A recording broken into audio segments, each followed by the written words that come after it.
叮！垂钓诸天系统提醒您，已有猎物上钩，请及时回池塘处理，并开启下一次垂钓。来了，终于来了！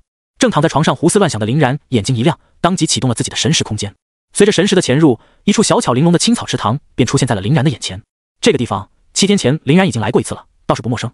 不过上一次来的时候是来挥杆的，这一次来是来取得收获的。很朴素的一个系统，挥杆、收获、循环往复，获得天赋，其简便性深得林然的喜欢。就是不知道收获的东西质量如何。林然快步走到池塘的跟前，轻轻把鱼竿从池塘之上拉了起来。于是，在钓钩的位置，林然便看到了一双血红色的眼睛。叮！垂钓诸天成功，恭喜宿主获得产物永恒万花筒写轮眼全技能精通版。林然伸手接过了这2枚血红色的眼睛，心潮一阵澎湃。好家伙，这么强力的玩意儿，竟然也能钓上来！虽然他们这一届的天赋觉醒仪式要等到明天才开始，但是对于各种天赋的信息，林然还是已经了解过不少的。从他的判断来说，只要能把永恒万花筒开发到完全，绝对不弱于任何 SSS 级天赋，甚至很可能还要比他们强很多很多。毕竟他可是全技能精通版。阅读、天照、神威、别天神、须佐能乎、伊邪那岐、伊邪那美，这些个瞳数，哪一个不是足以逆天的存在？哪怕是他的基础能力所带来的5大功能都相当的好用，赋予极强动态视力与观察力的观察眼功能，能够施展视觉系幻术用以迷惑、控制、侵入对手的精神的基础幻术功能，将敌人施展的幻术破解并反弹给对方的魔幻进天地转功能，能够催眠、拷问、束缚敌人的魔幻加行之术功能，用手触摸物体留下精神烙印，然后用瞳力远程操纵被烙印下精神力的物体的操纵物体功能。要真找出一些缺点的话，怕就是只有浩然太高这一个问题了。其各种瞳数皆是浩然大户，自己又没有宇智波斑那种变态的身体能力，也没有柱间细胞这种明显到极点的外挂加成，暂时怕是不能肆意使用。不过林然倒也没有灰心，一来他还没有觉醒天赋，二来这个诸天垂钓系统还能够继续使用，他的未来潜力只能用无可限量来形容，何必急于一时呢？林然当即便把这2枚眼睛瞪到了自己的眼上。不得不说，这的确是正牌的写轮眼，完美的继承了写轮眼即插即用的功能。只不过才把眼睛安上去，林然便已经完全掌握了其用法。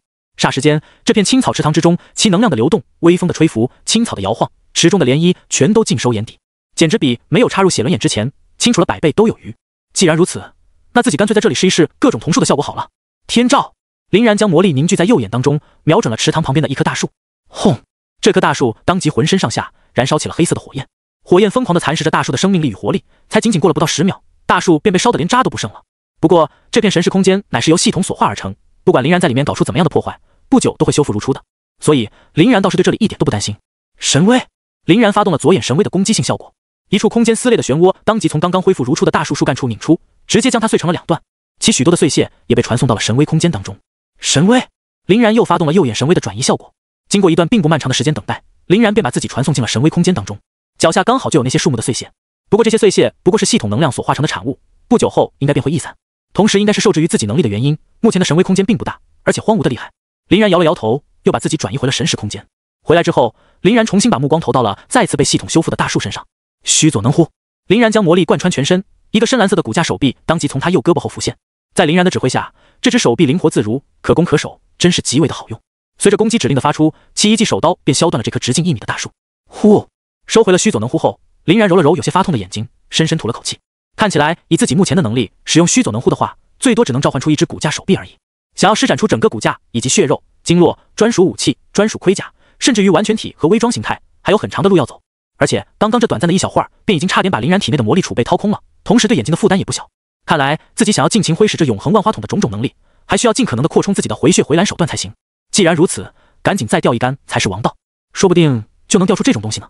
林然抄起鱼竿，选择了跟上次一模一样的手法，呼的一下将鱼钩甩进了池塘内。叮！垂钓开始，垂钓时间未知，奖励未知，一切皆有可能，请宿主耐心等待。就连系统的提示都跟上次一模一样。行吧，就让它慢慢钓吧。扫了一眼这片再次完好如初的神识空间后，林然把自己的意识给退了出去。睁眼之后，林然重新回到了自己的出租屋内。出租屋不大，不过一室一厅而已，但相当的整洁干净，显然平时只有林然一个人住。穿越到这个世界之后，林然便已经是一个孤儿院中的孤儿了。这些年间，靠着自己的努力，林然也成功考入了市重点高中，并且理论知识的学习名列前茅，对身体的锻炼也未曾荒废。再加上林然长得又是一副英武不凡的帅气模样，对于他的天赋觉醒，很多人都极为看好，认为他定成人中龙凤。当然，也有很多嫉妒他、讨厌他的人认为他绝对会跌落神坛，最终泯然众人。不过，林然现在已经拥有了诸天垂钓系统，还拥有了永恒万花筒写轮眼，哪怕他的天赋觉醒出一个最垃圾的 F 级天赋，也能接受，高考的成绩也不会很差。不过林然打心底里还是希望自己觉醒出一个强力一些的天赋的，最好是一个能够提供恢复的天赋。又有谁不希望自己更强一些呢？抱着对未来的光明畅想，林然沉沉地进入了梦乡。3077年6月5日上午8点整，江谷市是第一重点高中操场，天赋的觉醒仪式终于要来了，我已经等待这一天好久了。哎，我倒是有点害怕，要是觉醒一个地级以下的低等级天赋，这辈子怕是只能碌碌无为了。要往好的地方去想，万一觉醒一个 C 级以上高等级天赋，岂不是直接起飞？你可以再大胆一点，反正也是幻想，为什么不幻想自己有 S 级天赋呢？甚至是 SSSSS 级呢？做什么白日青天大美梦呢？每年那么多的觉醒者里面，能够觉醒出 C 级以上天赋的人，十不存一好吗？就别说更高级的了。我倒是没那么多的想法，我只求自己的天赋能够有用一些，比如觉醒个火焰天赋什么的，就算到时候等级很低，干不成大事业，起码还能去当一个不错的厨子嘛。那我还想觉醒一个兵系天赋，去给人家做生鱼片呢。操场之上，到处都是学生在议论纷纷。每年的高中毕业季，各个学校都会搞出这么一个觉醒仪式来帮助学生们免费觉醒天赋。这一次的天赋觉醒，就会在很大程度上决定了一个人的潜力与命运。好了，同学们，大家安静一下。这时，市重点第一高中的校长周易在正中央的站台上登场了。周易可是拥有 A 级天赋，自身又是一个4阶觉醒者，哪怕在不借助扩音设备的情况下，把声音送到每一名学生的耳中，那也是轻轻松松。周易在市重点第一高中，那自然是相当的有名望。他一开口，原本嘈杂的操场瞬间便安静了下来。周易满意的点了点头，继续道：等会儿我们要进行的便是大家每个人的觉醒仪式。按照从学号顺序被宣读到的名字，大家依次上台进行觉醒仪式。我们一共把你们30个班分成了10个组，10个组的觉醒仪式一同进行，分别交予不同的段主任负责。大家应该都已经知道自己的组别了，闲话也就不再多说。需要注意的是，触摸觉醒石碑大概10到60秒之间，石碑便会帮助你完成觉醒。无论觉醒的结果如何，我希望大家都不要轻易放弃自己的努力，哪怕是低级的天赋，也不是没有人达到过5阶甚至于6阶觉醒者的高度。除了天赋赋予你们的起点之外，自己的努力那也是极为重要的一环。虽然终归是凤毛麟角，但起码并不是不可能。听完周易的话，在场的学生们皆是面色凝重的点了点头，按照自己的组别纷纷站好了位置。见到所有人都落位完毕，周易微微一笑。那么我再次宣布，江谷市第一高级中学3077年觉醒仪式正式开始。哗啦啦，随着周易的话语，那10个觉醒石碑之上顿时闪烁起了紫色的光芒。学生们也都是眼睛发亮的望着这些个石碑，神采奕奕。林然这边被分到的组是第3组，他们这个组第一个上场的人是一个名叫李明的瘦高个。只见李明快步走上前去，将自己的手放在了觉醒石碑的上面。觉醒石碑当即喷涌出了无数的紫色符文，钻入了李明的体内。没过多久，又从他的体内钻回到了石碑之中。石碑之上当即显现出了李明的觉醒结果，同时段主任也将这个结果大声的宣读了出来。3组李明1级天赋应身术。应身术是一个能够将自己身体某部位暂时强化变硬的一个天赋，若是等级高一些的话，战斗起来还算相当有用。但若是跟李明一样只有1级的话，怕不是就只能把这玩意儿用在某种奇怪的地方了。得到结果的李明倒也没有很失望的样子，相当欢快的一路小跑下站台，不知道在开心些什么。下一个上场的人是同为3组的张三。3组张三 F 级天赋洞悉之眼。洞悉之眼这天赋是用来强化视力的，相当于把你的视力拔高了一个层次。若是有个 A 级 S 级，说不定还能起到一个类似于写轮眼观察效果的功能。但 F 级嘛，跟个白板也区别不大了。尤其是这个张三还是一个高度近视的学生，洞悉之眼对他而言更是辣鸡中的辣鸡。得到结果的张三顿时脸色煞白，双手抱头，单膝伏地，显然完全无法接受这个离谱的结果。急火攻心之下，竟然直接气昏了过去，引得现场一顿骚乱。不过对于这种情况，学校看上去也有所准备，附近守候的医护人员很快便拉着担架过来，七手八脚的把张三给抬走了。4组的丁石出了一个 A 级天赋大地亲和，能够使用土元素的力量。这时操场之上出现了一阵小小的轰动，大家纷纷朝着丁石所在的方向投去了羡慕的目光，就连周易看向他的眼神都充满了柔和与欣赏。每年高中能够为大学所输送的人才，可是关系到各个高中的地位的，每多一个 C 级以上的高级天赋，都能让校长脸上有光不少。丁石自己也是兴奋不已，连续蹦了好几下，又朝着空气猛挥了3拳，以后才走下站台。而3组这边也终于轮到林然了，因为有诸天垂钓系统在身，林然的心境倒是比这些人要好上不少。他很快便不徐不慢地走上了站台，轻轻把手放了上去。然而就在这个时候，操场之上突然爆发了一阵滔天的声浪，就连周易也是惊讶地瞪大了双眼，难以置信地盯着7组的方向。7组洛青岩 SSS 级天赋神圣天使，正在进行觉醒的林然也不禁被这声浪的中心吸引了目光。他们是重点第一高中的校花，经常请教自己功课的洛青岩竟然觉醒出了最为稀有强大的 SSS 天赋，而且还是质量极高的神圣天使。7组那边已经被洛青岩觉醒所带来的神圣光芒遮蔽了完全，根本看不清。觉醒所产生异象的情况，只有 S 级别以上才有可能发生，能力越强，异象也越明显。可还未等林然彻底搞清楚状况，他身边所爆发出的声浪也一点不比洛青岩那边差。与此同时，五色霞光的异象也将林然彻底吞没。3组林然 SS 级天赋自然灵体，随着紫色符文回归到石碑之上，林然的天赋也显现了出来。就在天赋觉醒的这一瞬间，林然便感受到了一股强横到爆炸的生命力从他的体内喷薄而出。这股发自内心的舒畅与惬意，若不是林然的自制力够高，怕是都要当场整出点什么来了。林然急忙深吸了一口气，略微平复了一下自己内心的躁动。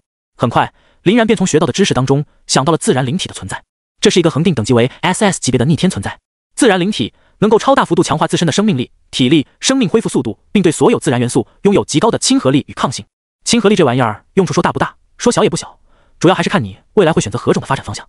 毕竟自然灵体并没有直接授予觉醒者使用自然元素的能力，像是之前的丁石所觉醒的 A 级天赋大地亲和，是赋予了他使用土元素能力的效果的。所以自然灵体这个亲和力带来的作用，更多的体现在抗性的方面。比如丁石若是使用土元素攻击灵然，对灵然所造成的伤害便会被自然灵体所抵抗掉很大一部分。但如果只是这些，自然灵体还真配不上恒定 SS 级的天赋等级。它之所以会这般恐怖，还是在于它前面的效果上，超大幅度强化自身的生命力、体力、生命恢复速度。它这个超大幅度提升的是真的很大很大，哪怕是在刚一觉醒的时候，就有正常人整整10倍还要多。若是经过长久的修炼以及对天赋效果的开发，甚至于能够达到100倍亦或是更多。纯正耐曹，自带恢复的超级血牛，这才是自然灵体的究极奥义所在。其唯一的问题就在攻击手段比较匮乏，基本上只能依赖于各种魔能武器，是一个比较纯粹的 T。除非你后期对于天赋的开发比较得心应手，又赋予了其特殊的效果，但那也都是后话。前期是真的只有防御效果，这可能便是自然灵体到不到 SSS 级的唯一原因了。可对于拥有猪天垂钓系统的灵然来说，这玩意儿可真是太适合了呀！攻击手段什么的，他真的一点都不缺，最缺乏的便是这种恢复以及叠肉度的手段。林然在众人艳羡加崇敬的目光中，微笑着走下了台，真是想什么来什么。这个自然灵体的天赋，林然满意的不得了。此时站台之上的校长周易，激动的手都在哆嗦，其瞪大的双眼之中充满了狂热与亢奋。天哪，今天这是什么日子？自己的学校居然能觉醒2个最为顶尖的人才，一个 SSS 级的神圣天使，一个 SS 级的自然灵体。他们2人在高考试炼当中必会成为最耀眼的星星，甚至有进入全国前10甲的潜力。考入龙国最顶级的大学青金烟云大学，那更是完全不在话下。平时哪怕出一个 S 级，对于绝大多数的学校来说，那都是烧高香了。而且一个 S 级所带来的影响，还能够极大的体现在下一年的招生上。现在自己这边直接出了2个 S 级以上的绝世天才，江谷市第1高级中学以及自己的未来，周易已经有点不敢想了。实乃天助我也，我江谷市第1高级中学有这对绝代双骄在，定要扬名天下了呀！然哥，高考能不能带我一个？我 C 级火系天赋，输出有保障。拉倒吧你，一个小小的 C 级天赋也敢来碰瓷然哥？然哥，学我觉醒了 B 级剑术天赋，咱们组队绝对嘎嘎乱杀。你剑术天赋配合然哥这种顶级前排，完全是浪费。让我 B 级天赋的弓箭系天赋来。因为林然的学号比较靠后，他们这组又被晕倒的张三耽误了时间，所以现在操场之上的其他人都已经觉醒的差不多了。于是有志参加高考并期望取得好成绩的这批人便提前进入了抢人大战的阶段。至于刚刚那个觉醒了 A 级天赋的丁石，因为人太多的原因，一时间都还没有能够挤到林然的面前来。丁石急的那叫一个不可开交，生怕林然被别人的先拐走了。由于龙国的高考所采取的是下副本的形式，还特地注明了可以组队最多5人，为的就是推荐大家相互搭配自己的能力，扬长补短。这同时也是觉醒者们日后去境地中执行任务时候的标配。作为拥有 SS 级天赋自然灵体的林然，绝对是当之无愧的高考第一 T， 根本没有人能够拒绝他的加盟。而至于那些 C 级以下天赋的人，更是连邀请林然的勇气都没有。毕竟他们也知道，林然是无论如何都不可能看得上他们的。有那么多的高级天赋的输出手不选，来选他们，绝对是脑子秀逗了。林然哪里见过这场面，被这些人吵得一阵阵头大，他便只能无奈地敲了敲自己有些发痛的脑袋，准备告诉众人自己打算单刷的事情。开玩笑，我有永恒万花筒在，还需要你们来拉低平均水平？可就在此时，人群不知为何自觉地裂开了一条通道，一道倩丽的身影飘然而至。林然定睛一看，好吗？正是刚刚觉醒了 SSS 级天赋神圣天使，大出风头的校花洛青言。洛青言笑嘻嘻地走上前来，一把挽住了林然的胳膊。怎么样，要不要考虑跟我组队呢？你我2人齐上，绝对能够直接把高考副本给打穿了。洛青言居然是来邀请自己组队的，这倒是让林然很是意外。毕竟洛青言的 SSS 级天赋神圣天使是一个相当全面的6边形天赋，能够使用神圣之光的力量，治愈、恢复、惩戒、保护、祝福，应有尽有。虽然在输出与坦度上要稍差一些，多少有一些偏辅助，但应付高考绝对是绰绰有余了。即使未来真的要走战斗型神圣天使，主修惩戒一脉也不是不可能。这样的他还要来邀请自己，应该是故意为了让自己蹭大腿的吧？林然若有所思的点了点头。在洛青言那边跟自己不同的是，没有一个人去邀请他组队的，因为大家都知道洛青言是一个足以单刷高考副本的存在，肯定不会跟他们组队去掉分数的。但自己在其他人的眼中是一个纯粹的 T， 肯定是需要至少一个强力输出手进行辅佐。毕竟所有人最终的高考分数都是由多个方面综合决定的，其中人数也是其中很重要的一环。人越少，得到的额外加分也就越多。洛青言凭借着自己 SSS 级的神圣天使天赋，若是单刷副本的话，分数说不定都能冲击高考状元了。所以大家也没有做让洛青言来带他们的这种青天白日大美梦。而现在洛青言居然愿意牺牲自己的分数来拉林然一起，这不禁让很多人都极度的红了眼。况且洛青言这么一搞，可是把他们眼中的香饽饽林然给抢走了啊！说 SSS 级的天赋神圣天使输出不行，那也是跟别的 SSS 级天赋相比，面对他们这种 B 级呀、C 级呀什么的输出天赋，完全是降维打击，绝对碾压的存在。好不容易才挤到林然近处的丁石，也心灰意冷的低下了头，准备就此离去。洛青言居然这么照顾林然，甚至愿意在高考这种大事上牺牲自己，真是要把旁边的人全都给酸死了。本来在觉醒仪式前，洛青言就经常去请教林然各种理论课的修习，2人的关系看起来就很亲密。上课的时候二人也一直都是后排靠窗的前后桌，再加上人帅貌美，看起来就是天造地设的一对，真的很难不让人有什么遐想的空间。不少人现在都在盯着林然，偷偷的咬牙切齿，一边发泄着自己对林然的不爽之情，一边又不敢让林然发现。开玩笑，林然可也是一个货真价实的 SS 级天赋拥有者，尤其是他们这种 BGC 级的天赋觉醒者得罪得起的。察觉到自己沦为众矢之的的林然叹了口气。二人之所以显得相当自来熟，其实是有一段隐情在的，因为他们二人本来一开始就是从一个孤儿院中成长起来，从小玩到大的青梅竹马呀。当时的洛青言要稍小一些，与林然住在一起的他，基本就一直都是由林然在帮忙照顾，二人的关系自然是极好。不过自从孤儿院分别之后，二人便在不同的小学、初中和高中上起了学，直到高3的时候，洛青言才从别的高中转了过来，二人算是重新见了面，形成了这种若离若即却又略显亲密的关系。对于洛青言这般想要帮助自己的心情，林然还是极为感动的。毕竟从正常角度来讲，若是没有洛青言的帮助，林然很可能就要找别的叔叔手来帮忙，效果绝对不可能比他好。即使后来林然还是能够考上青津烟云大学，分数也会落了下乘，而无法得到最好的修炼资源培养。洛青言对林然那可是突出一个知根知底，知道林然和他一样，也是一个一穷二白的穷光蛋。高级学府的修炼资源是林然不可或缺的东西，所以他便想出了这个点子，让二人来组队，共同面对高考。这样一来，虽然他的分数会受到一定的影响，但同时也能够帮林然争取到一个不错的分数，相当于将他们二人本来能够拿到的分数互相匀了匀，取一个还算比较高的平均数。想到这里，林然便笑了起来，给洛青言来了一首石动燃句：想和我组队，还是算了吧，你不过一个 SSS 级别的天赋觉醒者而已，对我而言完全是拖累啊。洛青言甜美的笑容当即僵在了脸上，险些一口老血吐林然一身。要是身边没有其他人，洛青言绝对当即就得帮给林然的老脸2拳。妈蛋啊，为什么听他的语气还这么嫌弃自己呢？自己一个 SSS 级别的天赋觉醒者，哪里配不上他了？听他这狂妄且嚣张的语气，还以为是自己一个 C 级天赋去恬不知耻的硬蹭他呢。旁边围观的同学们也是一阵哗然，纷纷像是看怪物一般，从头到脚的打量着林然看。林然他是疯了吗？放着神圣天使这么粗的大腿不去抱，而且还说什么不过一个 SSS 级，他难道不知道自己的天赋仅为 SS 级，而且还是一个纯 T 吗？这家伙总不能是跟范进中举一般乐极生悲，然后疯掉了吧？林然说完，看了看身边呆滞的洛青言以及围观的同学们，好像还感觉自己刚刚的那番话不够过瘾，又接了一嘴道：这次的高考呢，我打算谁也不带，自己单刷。目标嘛，自然也很简单，至少那也得是我们的省状元。如果可以的话，还能考虑努力，在网上冲刺，混个全国状元啥的。洛同学，我可是很看好你的潜力的哟，希望日后能够在青津烟云大学的校园里看到身为榜眼的你。说着，林然便拍了拍洛青言的肩膀，抛下了下巴掉了一地的众人，把头那么一扭，大步流星的便离去了。洛青言的嘴角是抽了又抽，最终还是忍住了没有发作。林然现在觉醒了 SS 级的天赋自然灵体，皮实的那叫一个厉害，打他弄不好反而是在让他享受，说不定还会震到自己。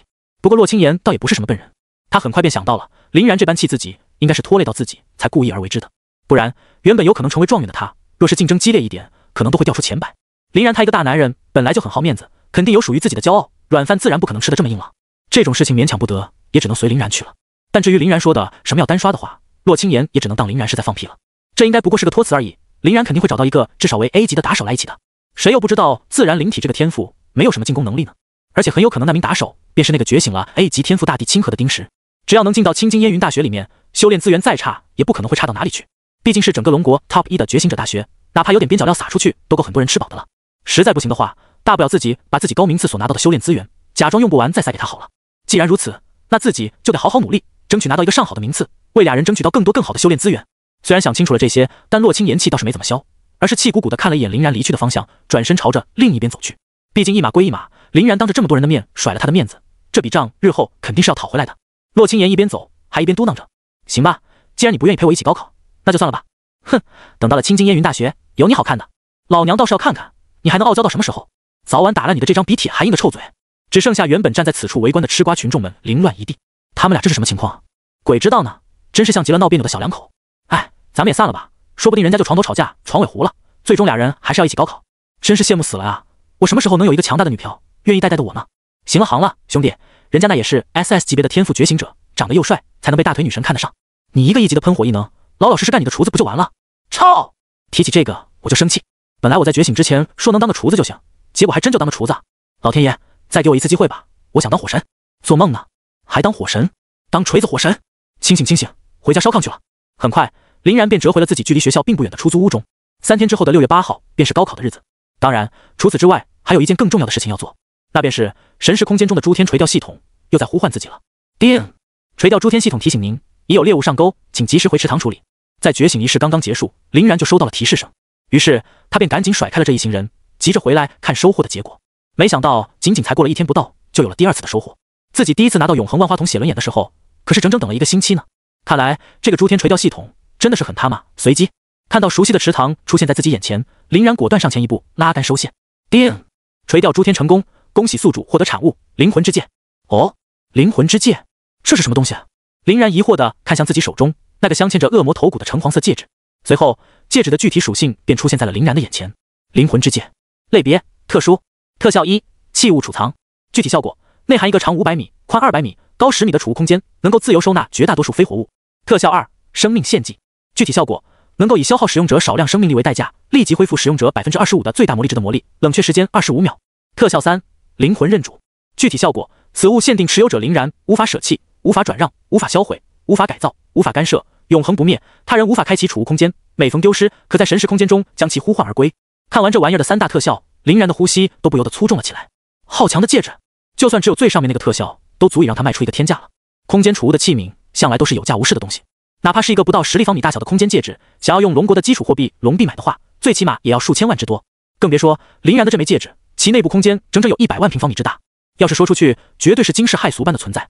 毕竟从来都没有听说过有哪个空间储物装置的内部空间能够大过1万立方米的，哪怕是目前已知最大的那个空间手镯，也不过8800立方米而已。而灵魂之戒的第2个特效生命献祭，给别人或许是比较鸡肋的存在，但是落到林然的手上吗？拥有自然灵体的他，最不缺的便是那浩瀚无穷的生命力了。这下子拥有了特殊回蓝手段的林然，单刷高考副本的信念便也就更足了。本来他拒绝洛青言，一来是的确是不太想抱他的大腿，耽误他的进度；二来嘛，就是对自己的永恒万花筒相当的有自信，干脆不如那边放任洛青言单刷，自己这边依靠永恒万花筒单刷。如此一来，洛青言不会受影响不说，自己的排名也绝对不会差，两全其美。至于隐藏实力什么的，则完全被林然抛到了脑后。自己有自然灵体加神威空间，只要自己不使劲作死，就不会死。强势崛起才是王。反正高考有直播在，也不是一个什么隐秘的事情，很多东西想藏都藏不住。至于这个灵魂之戒的第3个能力，则是保证了它不会丢失，永永远远的属于自己。这种别样的安全感，也深得林然的喜欢。咚咚咚！就在此时，林然出租屋的房门突然响了起来。林然一惊，连忙收了自己的神识空间，把灵魂之戒佩戴在了自己左手的食指上，然后开启了写轮眼。神识空间并不像是神威空间一般，是将自己的实体传送进去的。他营造的只不过是一个几乎跟现实没什么两样的虚拟世界而已。在此过程中，自己的本体还在外面放着，只有精神力涌了进去，所以进入神识空间的时候，还得注意保护自己的本体安全。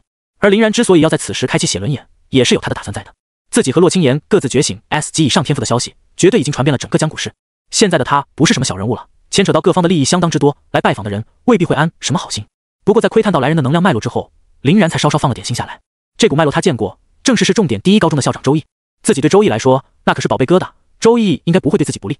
再加上他现在手中有神威空间这个 bug 级别的东西存在，若是周易真的不怀好意，自己打不过，难道还躲不过吗？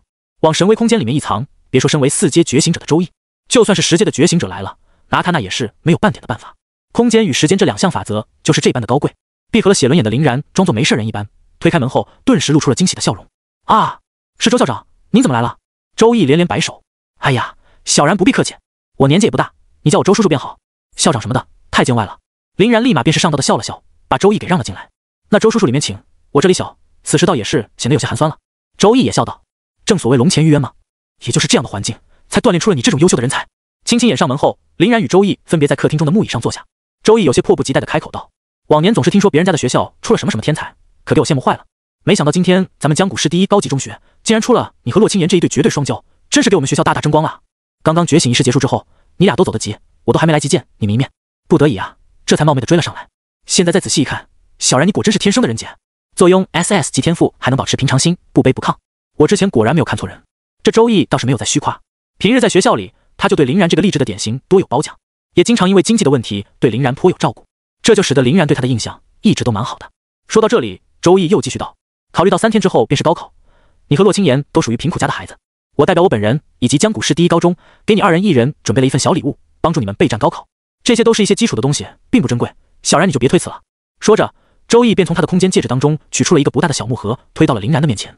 林然微微一愣，但也很快便明白了周易的意思。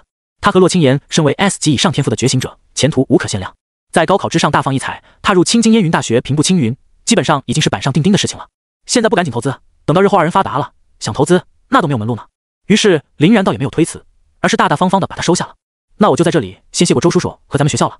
自己现在正是缺少各种资源的时候，周易来的相当及时，2人关系又好，拒绝他完全没必要，反倒会闹得两边都难堪。在这个危险的世界上混，圆滑一点才是正解。见到林然收下了木盒，周易也露出了欣慰的微笑，与林然东拉西扯絮叨了一会儿家常之后，便告退了。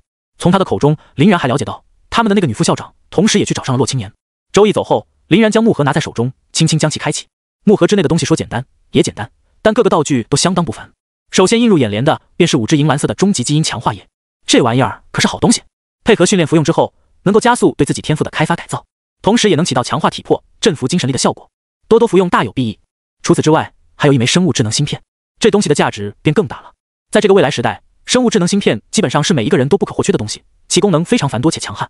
只要把它插入脑袋当中，便能拥有另一个异脑，同时开启通话传讯、智能分析、云网络、强化视觉听觉等功能。但与之相对的便是其价格也异常的高昂，哪怕是一个最基本、最普通的生物智能芯片都要整整100万龙币，这显然是林然正常情况下所无法接受的价格。而此时周易送来的这一枚，明显看起来要比那些低级或高端不少，保守估计的话，价格最少接近300万龙币。4阶的觉醒者都这般有钱吗？还是说他身为校长的原因？林然一边感慨着，一边把生物智能芯片插入了自己的脑袋。这玩意儿入脑即溶，取出也方便，相当好用。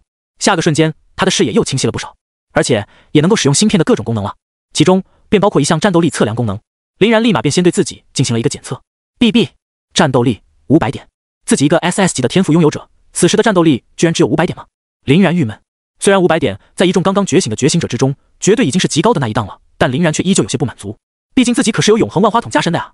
如此想来，这玩意儿应该是没把永恒万花筒也作为战力的一部分算进去的，同时对于天赋的分析也不算很到位，不然自己肯定不至于才500点。觉醒者内部的能力划分从低到高分别为1到10阶，10阶之上也有更高，其中想要提升自己的阶位，就需要到相关的部门进行阶位考试才行。所采取的方式和高考一样，都是下副本，只不过升阶考试是单人副本罢了，里面会给你搭配一些个呆呆傻傻的 NPC 人偶队友，作用也就那样，没法让人抱有期待，但总归也不至于太垃圾。不然的话，对于主修辅助天赋与肉盾天赋的觉醒者就太不公平了。一般来说，战斗力每破1万便足够通关下一阶位考试了。1阶的觉醒者正常战力便在1至1万之间，2阶的觉醒者正常战力便在1万至2万之间，每1万一个台阶，以此类推。但阶位这玩意儿一般都是比较虚的，未必是真实战力的体现，哪怕是战斗力指数，也只能作为一个参考的依据而已。毕竟像是很多比较稀有诡异的天赋，只靠生物芯片的分析，真的很难起到准确的效果。比如根本不是这个世界产物的写轮眼，生物芯片便完全分析不出来。又比如一个可能在战斗力分析中只有1000点战斗力的精神系天赋拥有者，也未必不能靠着对天赋的开发和战术的执行，袭杀掉一个8000点战斗力的存在。亦或是一个战斗力只有5的渣渣，抬手甩出一连串威力巨大的一次性魔能武器，秒杀一个战斗力满1万的人也很有可能。一个人的真正实力，往往要跟肉体素质、天赋开发、恢复速度、道具储备、战斗意识、掌握技能等等一系列东西挂钩。而这些东西，生物芯片并不能分析到位，只能提供一个大概的参考。某些情况下，偏差甚至很离谱。人工智能总归还是有缺陷的，所以在很多时候，大家都是在生物芯片中做了设置，隐藏自己 ID 的各种信息。林然也不例外，他把这玩意儿拿到手的第一时间，便把自己的一切信息全都封锁了。在生物芯片中，只要你不主动放开权限，别人是无法查看你的信息的。设置完毕之后，林然又发现自己在生物芯片之中收到了一封邮件，他提醒自己的银行卡账户余额刚刚被转入了100万龙币，而转账人正是周易。自己这亲爱的校长大人是真的舍得下本钱啊！林然不禁咂了咂舌。那5支终极的基因改造液加起来差不多有100万多点，一枚生物智能芯片最少又有300万，最后再加上这100万龙币的现金，相当于周易直接送了林然整整500万龙币。想来洛青岩那边所收到的东西应该也差不多，也就是说，周易在他2人身上的投资就已经整整有了1000万之多，而且有可能周易还感觉自己很赚。林然深吸了一口气，把这些乱七八糟的念头先甩出了脑海。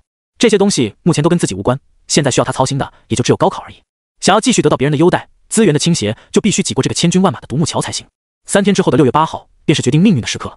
拥有 SS 级天赋自然灵体和永恒万花筒的他，考入青津烟云大学不过只是最低的要求。他所追求的目标，最低那也得是全国前3甲。至于状元不状元，就只能看缘分了。毕竟每年的高考之中，能够涌出的人杰也不算少。鬼知道会不会冒出一个变态的妖孽，越过他夺魁。光是洛青岩这个 SSS 级的神圣天使天赋，都已经能够给他带来很大的压力了。最起码自己说什么也不能比他低吧，不然日后若是在青津烟云大学中见了面，那岂不是自矮3分？以洛青岩那小恶魔般的性格，自己弄不好还要被嘲笑整个大学生涯，那可真是比高考落榜还难受。想到这里，林然便大手一挥，将5支基因改造液先收入了灵魂之戒当中。从现在开始，抓紧时间努力训练吧，至少这5支基因改造液得先吸收完全了再说。3天后，3077年6月8日，所有决定参加高考的学生们再度于江古市第一重点高中齐聚于操场之上，静静等待着高考试炼的到来。不过这一次人数倒是相当稀少，这次大概只有2000人左右，比起之前觉醒仪式上超过1万人的大场面要冷清不少。留下来的都是天赋还凑合，且对自己有信心，愿意继续修炼之道的人。毕竟大量的学生们在知晓了自己的天赋之后，都已经纷纷放弃了继续深造，转而去依靠自己天赋所带来的一技之长，去寻找足以谋生的工作了。而很多觉醒的天赋跟白板没什么区别的人，除非家里有矿，不然也只能一辈子当个普通人。在很多的大家族当中，即使自己的家族重要成员天赋很垃圾，也能够强行依靠资源的堆砌和专门的辅导强化，达到一个还算不错的实力，甚至有时还能达成天赋进化的效果。当然，天赋进化这种效果只会体现在低级天赋之上，最多也就能够把自己的低级天赋提升到 C 级，其中精才验验者能够达到 B 级，便也是极限了。比起那些普通人，好上太多太多。所以历年以来，寒门子弟想要崛起都是非常难的。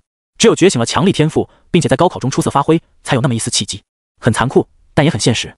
这也就是为什么林然和洛清言觉醒了 S 级以上天赋会引起如此之大轰动的原因了。此时的操场之上，大家都在纷纷的议论着，终于到这一天了，希望今天的高考副本不会太难。哎，要是难大家都难，简单大家反倒也都简单了。与其希望这个，还不如希望这次的副本比较适合自己。鬼知道今年的全国命题人会整出什么幺蛾子。只能说还好我们小队输出坦克、奶妈一应俱全，无论什么情况都能应对。真羡慕你能组到奶妈，我们这个队伍里面就只有 T 和输出，知足吧，有 T 就不错了。很多队伍连 T 都没有呢。他们口中这个所谓的副本，便是指的面前这个开启了一个小口的时空裂缝了。这也是对人造秘境的一种俗称。在灵气复苏、蓝星异化之后，这个世界的危险区域主要分为两种不同的类别，分别为秘境与禁地。秘境又分为人造秘境和自然秘境。秘境就是跟网游中下副本差不多，清小怪、打 BOSS、完成任务、收获奖励。人造秘境为人类自己编制，用于平时训练或是培养后代的秘境。高考试炼便是人造秘境中的一种。自然秘境则是蓝星自然生成的秘境，危险程度一般要比人造秘境大很多，奖励同样也丰厚很多。至于禁地，就是蓝星上的非人类居住地，里面一般聚集着大量未知的凶兽与异族，相当于网游中大世界的野外区域。一般来说，每一个秘境和禁地都会有生物芯片形成的推荐进入的战斗力指数，以供参考。其来源主要是通过总信息网络上对于内部的危险可能性形成的大数据分析，用途是方便觉醒者迅速甄别是否适合自己，但有时未必准确辨识了，或者会出现跨度极大的情况。比如一处禁地所标注的推荐战斗力是10-5万，亦或是一个标注着推荐战力2万的自然秘境，实际其内部有战斗力为3万点的凶兽存在，出现波动是时有的状况。只有出自人类之手的人造秘境，其数值才是相对合理的。周易此时就站在这个时空裂缝的身边，一边等待着高考时间的到来，一边对大家开口说道：现在的时间是8点20分，等到9点整的时候，高考试炼这个人造秘境的大门便会准时打开，大家到时候一起进入便好。等所有人都准备完毕，秘境的考验也会随之到来。需要注意的是，高考试炼的危险程度一向不低，请大家合理选择自己适合的难度，不要因为贪图分数而导致自己整个的高考满盘皆输。若是遇到生死危机，切勿逞强，赶紧使用秘境传送功能终止考试。今年拿不到满意的分数，可以来年再战，可要是命丢了，就一切都晚了。周易的表情相当严肃，因为每年的高考都有因为逞强而致死致残的学生，引发了相当多的悲剧。经过高中3年的理论课学习，这些事情在场的学生们自然也都知晓，他便都郑重的点了点头。只有林然的表情倒是相当轻松，他有能把自己变肉不知道多少倍的自然灵体在，基本上不太可能会遇到什么致命危险。唯一要注意的便是通关速度与通关质量，这两个影响最终成绩的大头。在这3天的时间里，林然去租了一间江谷市最好的练功房，疯狂地练习着自己的瞳术以及各种格斗技巧和武器掌握，同时还购买了一批合金打造的各种装备，准备用来处理各式各样的问题。虽然这一系列的东西直接花了林然30万龙币，但林然却毫不心痛。只要高考能够成功，其他的一切都不过是浮云。拥有写轮眼的帮助，林然能够轻易地看透隐藏在细节中的破绽，并能找到各种武器最合适的发力方式。所以林然对武器熟练度的掌握也是进步神速，并且林然借助着基因改造液的帮助，成功把各种属性又进化了不少，战斗力什么的也随之来到了800点。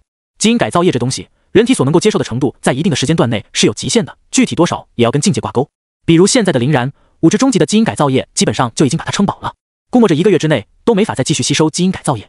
不过其所带来的成长效果倒也是蛮迅速的。林然此时就能够明显的感觉到自己的速度、力量、体质等基础属性，比起刚觉醒的时候已经上升了一大截。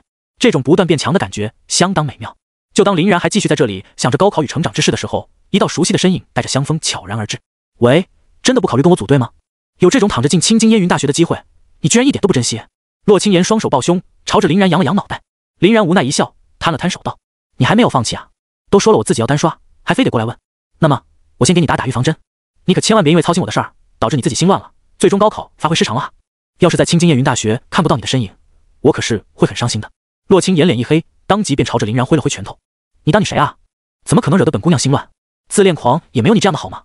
更何况我可是 SSS 天赋的神圣天使，怎么可能失常成那个样子？既然你非要坚持不跟我组队的话，那我也就不勉强了。反正离高考开始还有一段时间，你若是反悔，随时都能来找我。说完，洛清言恶狠狠地瞪了一眼林然，随后沉着脸走了。这两人的互动惹得旁边的围观群众们又是一阵的羡慕嫉妒恨。妈的，当众撒狗粮，天诛地灭啊！众人悲愤。要不是这俩人一个 SS 级天赋，一个 SSS 级天赋，估计早就被喷得体无完肤了。但碍于二人恐怖的压制力，他们也只能敢怒不敢言，默默在心中恰柠檬。洛清言则在人群中四处张望，猜测着林然可能会邀请的打手。林然所说的自己要单刷的狗屁话，依旧被洛清言丢到了脑后。这家伙每次都拿这种离谱的理由来打发自己，洛清言每次想到都气得牙痒痒。按理来说，以林然这种恐怖的肉度而言，随便搭配一个输出手都能乱杀，哪怕是拴条狗，狗都能 C。其中最合适的莫过于觉醒了枪械类 A 级天赋的马腾了。俩人一近一远，1T 1 C， 合适且完美。看马腾脸上也是不慌不忙的神色，显然是已经找到了极为靠谱的队友，这很有可能便是林然。洛清言便放下了心，走回到了自己的那一侧，开始静静等待。副本也并没有让学生们等待太久，随着时间来到9点的那一刻起，面前的时空裂缝便猛地朝着众人张开。与此同时，有关这个副本的信息也显示在了时空裂缝之上。人造秘境僵尸巢穴，可选难度 1-6， 人数要求 1-5， 1级难度战斗力推荐 20-100， 2级难度战斗力推荐 100-300， 3级难度战斗力推荐 300-500， 4级难度战斗力推荐 500-800， 5级难度战斗力推荐 800-1200， 6级难度战斗力推荐 1200-2000。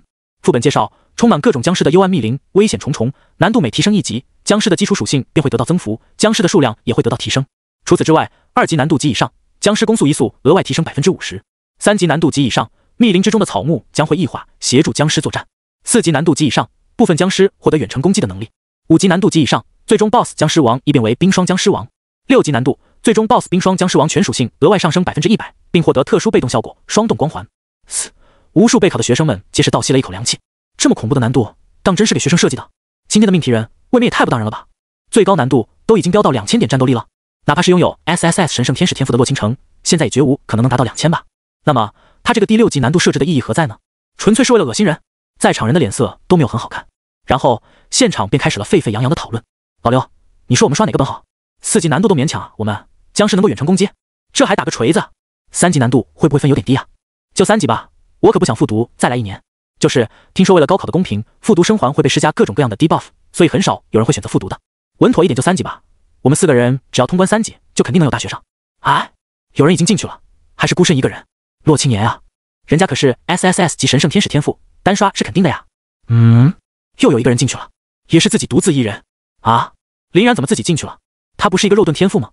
看到林然独自走进了时空裂缝，别说在场的学生们，就连辅导老师和校长周易也都傻了眼，不知道林然搞的是哪一出。而且在林然的进入信息中显示，林然他妈选的还是6级难度。周易顿时就有了一种昏迷的感觉，他实在不知道林然这个单刷是怎么选出来的。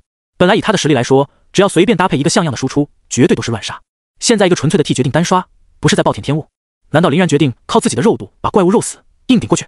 高考副本是有时间限制的，开始到结束只有最多2个小时的时间，再加上高考禁用一次性道具和魔能武器，周易实在想不到林然有什么通关的自信。想到这里，周易的鬓角不由得流出了冷汗。若是一个清京烟云大学的上好苗子，被自己给搞成了落榜，教育部那边不包了自己的皮才怪。而且现在林然已经进入了副本之中，根本没有任何办法能把他从里面捞出来。围观的群众们也是一阵哗然。江谷市第一重点高中的操场是一个硕大的体育馆，周围是数圈观战席，以供高一高二的学生们观战，来提前熟悉高考副本。只要在这附近，便能用自己的生物芯片连接至高考网络，随时观看具体的场景直播。同时，在正中央的数十张大屏幕上，也会把进度最快的那一小撮人给投影上去。本来江谷市第一重点高中的这些人都是准备好好欣赏一下拥有 SSS 级神圣天使天赋的洛倾城的英姿，但被林然这么一搞，顿时也抢去了不少眼球。当然，里面不乏也有看笑话的成分。哼，一个觉醒了 SS 级天赋便不知天高地厚的小子，真是狂妄啊！他自己难道不知道自己只是一个纯 T 吗？到时候若是一个 SS 级天赋的觉醒者落了榜，可当真是搞了大笑了。不过从目前的状况来看，进入了秘境的林然倒是相当的淡定自若，一脸平静地等待着考试的开启。很快，在场的其他人也都纷纷组好了队，选好了难度等级，一个个踏进了副本。随着最后一个人的进入，时空裂缝的大门也随之缓缓闭合。请诸位考生做好应战准备，高考试炼将于2分钟后开始。秘境之内也响起了提示声。林然当即便精神一振，将目光投向了这片密林当中。虽然这处林木相当的阴冷且昏暗，地上也到处充满了白骨、沼泽与附着毒刺的荆棘花木，但对于拥有写轮眼的他而言，完全不在话下。永恒万花筒开！林然双眼一凝，一抹血色当即浮上了眼眸。刹那间，这片密林中的一切都变得那么的清晰可见。林然迅速便分析出了该如何以最高效的方式通过这些障碍，一边从手中摸出了一柄合金长弓，一边静静等待最后的考试时间到来。哎，我是不是看花了眼？为什么林然学长的眼睛好像变红了呀？难道他的天赋是狂暴？胡扯呢你！林然学长觉醒 SS 级天赋自然灵体的消息，整个江谷市有谁不知道？那这难道是一种特殊能力？不知道啊，反正看起来怪诡异的，也有可能是一种隐形护目镜吧。你们别想多了。一直关注着林然的周易也是心中一惊，比那些学生层次要高上不少的他，立马便意识到了另外一种可能，莫非是血脉能力？周易目光幽深，若有所思。10、9、8、2、1，高考试炼正式开始。随着最后一道指令的发出，数名僵尸也从地底钻了出来。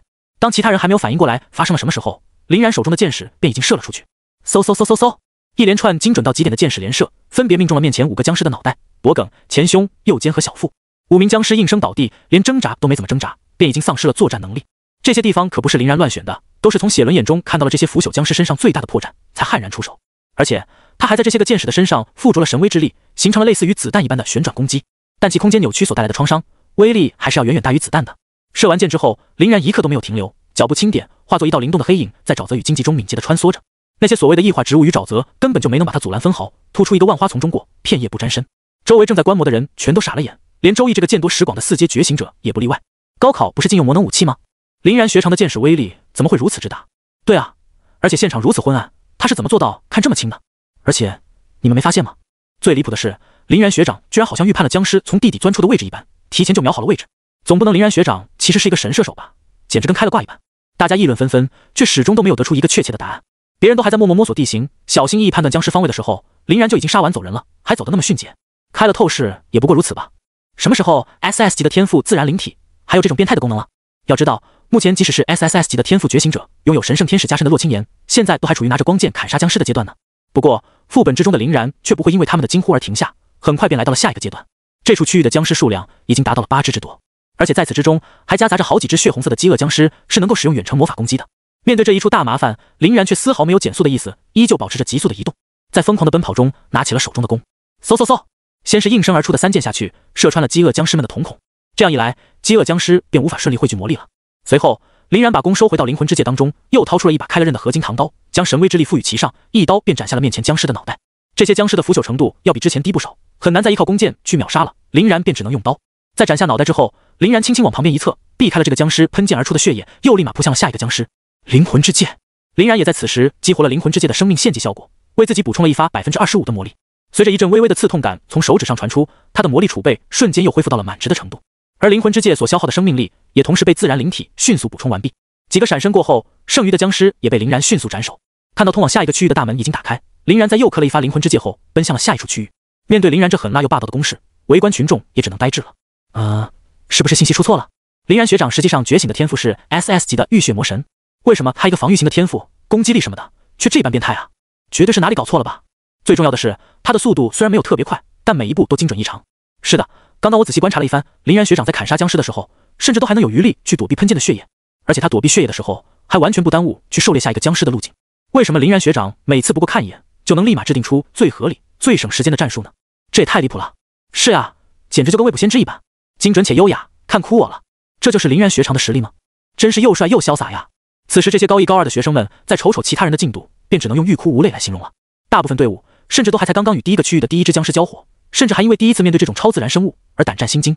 稍微好一点的呢，还沉浸在刚刚击杀第1名僵尸的喜悦当中，正在朝着第2个僵尸逼近。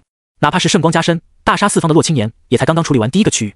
林然倒好，一路狂奔不说，还杀得这么快，完全不像是一个 SS 级的防御型天赋，感觉哪怕是 SSS 级的进攻性天赋都很难达到他的这种效果。而且不要忘了，林然所选择的难度可是最高的第6级，他所面对的僵尸基础属性都是要比那些低难度的僵尸强悍一大截的。在这种情况下，他都能乱杀，真的是很难不让人心悸。而秘境之中的林然，此时已经来到了第3个区域。第3个区域之内倒是没有什么太多的僵尸，只有一个大块头伫立在中央，是巨型僵尸。场下的人很快便将其认了出来。作为怪物图鉴上面危险程度较高的僵尸，众人对他的印象还算比较深刻。今年的命题人真的太变态了，希望到我们那届的时候别这么变态就好。不少人甚至都已经呲起了牙，跟场上的考生们同仇敌忾了起来，一边庆幸自己不是今年高考，一边暗暗祝福命题人全家。才不过第3个区域而已，居然都已经出现了这种大麻烦，副本后面的恐怖程度简直不敢想。这个副本的设计初衷真的是冲着让人通关而来的吗？这下面对这种大家伙，林然学长应该不可能再速战速决了。对的，林然学长之前应该是靠着过人的爆发力和身体素质，同时攻击那些僵尸的弱点，所以才能起到类似于秒杀的效果。换言而之，林然学长貌似是在朝着刺客的方向发展。一个 SS 级防御型天赋的人去玩刺客，怎么听起来这么怪呢？哎呀，你就别管了，林然学长这种程度的人捡，他玩什么都没问题好吗？只不过现在林然学长面对这种皮糙肉厚的巨型僵尸，怕是要被好好折磨一回了。确实，肉坦什么的可太克制刺客了。众人交头接耳个不停，不住地交换着自己的意见。周易也是默默地看着林然的表现，不断思索着。林然的血脉能力貌似是一种能够提高爆发力，并且看透弱点的存在。想一想，与之相匹配的能力，很可能是食尸鬼、猎魂魔之流的血脉。看来林然真的有点天命之子的风范了，并不是大家族传承的他，居然也能觉醒血脉能力。要知道，在没有祖辈传承的情况下，普通人想要意外觉醒血脉能力，几率比中彩票的大奖都要小。怪不得林然有单刷副本的自信，原来是他自带了进攻性的血脉能力啊！不过这种提高爆发的血脉能力，往往会在使用过血脉能力之后，陷入一个短暂的疲软期。现在算算时间，应该是差不多了。那么，这种状态下的你，又要怎么面对巨人僵尸呢？依靠自然灵体硬抗等状态恢复，进行第二轮爆发。周易一时间也只能想到这么多了。如此看来，林然是真的很聪明，而且他居然能忍到今天才暴露自己有血脉能力这个事实。拥有这种血脉能力的林然，配合上肉的一笔的天赋，单兵作战的能力确实很强，单刷还真有可能。就是要等爆发期的话，可能会耽误不少的时间。看上去目前的领先很多，但最终应该会被其他的人给追上。因为面对巨人僵尸的恐怖肉度，弄不好一轮爆发的时间会不够用，还得再等一轮再行。但饶是如此，只要能够顺利通关最高难度的高考试炼副本，林然的最终成绩应该也不会差。想到这里，周易满面阴云的脸色才终于好看了一些。很好，误会解除。既然林然确实有这个实力，那么一切的问题便也就迎刃而解了，自己也不用因为失职而被教育部那边扒皮抽骨了。等等，他怎么没有等待恢复，直接就上了？在周易惊讶的目光中，林然在看到巨人僵尸后，并没有多做等待，而是直接冲上去了。一边冲，还一边从地上高高跃起，双手持刀劈向巨人僵尸的面门。没等巨人僵尸反应过来，林然的合金唐刀便已经斩到了他的脖颈之上，砍出了一道深深的印痕。巨人僵尸怒吼一声，足足有5米之高的他抡起手中巨大的木锤，狠狠砸向林然。但林然已经在他发力的瞬间落足到了其躯体之上，以此做支撑面，来了一发2次弹跳，躲开了这一锤，并借助在空中的飞行过程，又一次划伤了巨人僵尸的右腿。等到巨人僵尸从抡锤的后摇中恢复过来，又一次发起进攻之时，林然却又一次早早的躲避开了，还同样挥舞着唐刀，继续在巨人僵尸的身上留下新的伤痕。在林然的上下翻飞之下，巨人僵尸显得笨拙不堪，他的身上不断的被增添新的划痕。不断挥舞在空中的木锤，永远都慢了林然一步，看上去虽然已经近在咫尺，但却是那般的遥不可及。在这曲精湛、准确而又附带艺术性的死亡之舞下，巨人僵尸身上的划痕越来越多，速度越来越慢，血液越流越狠。不过才3分钟不到的时间，其身体便已经不堪重负，扑通一声倒在了地上。林然抓住机会，把最后的神威之力附着于唐刀之上，一刀插入了他的后脑，彻底断绝了他的生命。灵魂之剑伴随着又一次的手指刺痛，林然已经接近枯竭的魔力重新恢复到了 25%。虽然在此过程中，林然对灵魂之剑的使用就没有停下来过，但毕竟刀附带神威的消耗着实有点大，蓝耗还是险些没有跟上。不过总算还是给他拿下了。林然瞥了一眼地上的巨人僵尸尸体，继续朝着下个区域赶去。场外的观众们在欣赏完林然的这场精彩绝伦的表演之后，都已经不知道该做出什么样的表情来了。这究竟是一个怎么样的怪物啊？在他的手下，压迫力如此之强的巨人僵尸被戏耍的就跟一个笨笔一般，甚至连他的衣角都没有沾到，而他就这么一刀活活刮死了巨人僵尸。我真的感觉不对劲儿，明明是一把普通的合金武器，为什么林然学长的武器威力那么大？对啊，我看其他人的合金武器在面对普通僵尸的时候都不能直接破防的，难道他的武器上附了魔？可也没见到那把唐刀上有显现出来的附魔武器的特有光芒啊，这我哪知道去？而且林然学长的判断力的真的夸张，在他的应对下，巨人僵尸的底裤都被看穿了。如此精准的预判，只能说林然学长的精神力真的很高。该不会是林然学长把自己的精神力附着到了唐刀之上，才有了这般恐怖的武器威力吧？精神力还能附着在武器之上，这可能吗？鬼知道，不然怎么解释林然学长刀都能重创巨人僵尸呢？周易深深的吸了一口气，摸了摸自己满是络腮胡的下巴。如此看来，林然的血脉能力应该不是什么食尸鬼、猎魂魔，这种恐怖的预判能力肯定是跟精神系脱不了干系，再加上强化武器的特殊效果，恐怕得是一个很强力的血脉能力才有可能做到。至于其到底是什么，周易也完全没什么头绪。龙国首都青津燕云大学的小会议室内，围着一个不大的圆桌，坐了有整整6个人。每逢高考期间，青津燕云大学的这些个首脑便会聚集在一起，借助特殊的投影手段来观察那些上好的苗子。当然，他们的观察对象只会集中在进度前几百名之中，所重点关照的就是前10甲。林然作为目前进度的 Top 1，必然是他们的重点研究对象。6人之中，一名慈眉善目、白发苍苍的老者看了一眼旁边的一个浑身充满爆炸肌肉的中年人，开口道：“你怎么看？”肌肉男认真的想了想，随后摇了摇头：“我还真不知道有哪一种特殊的血脉能力，能够同时拥有看破和强化武器的效果在。”老者右侧的一名长发飘飘的俊美男子则笑道：“我倒是有一点想法和眉目了，不过还得再往下看一看。如若他真的是那种血脉能力，这个人我们燕云大学绝对不能放过。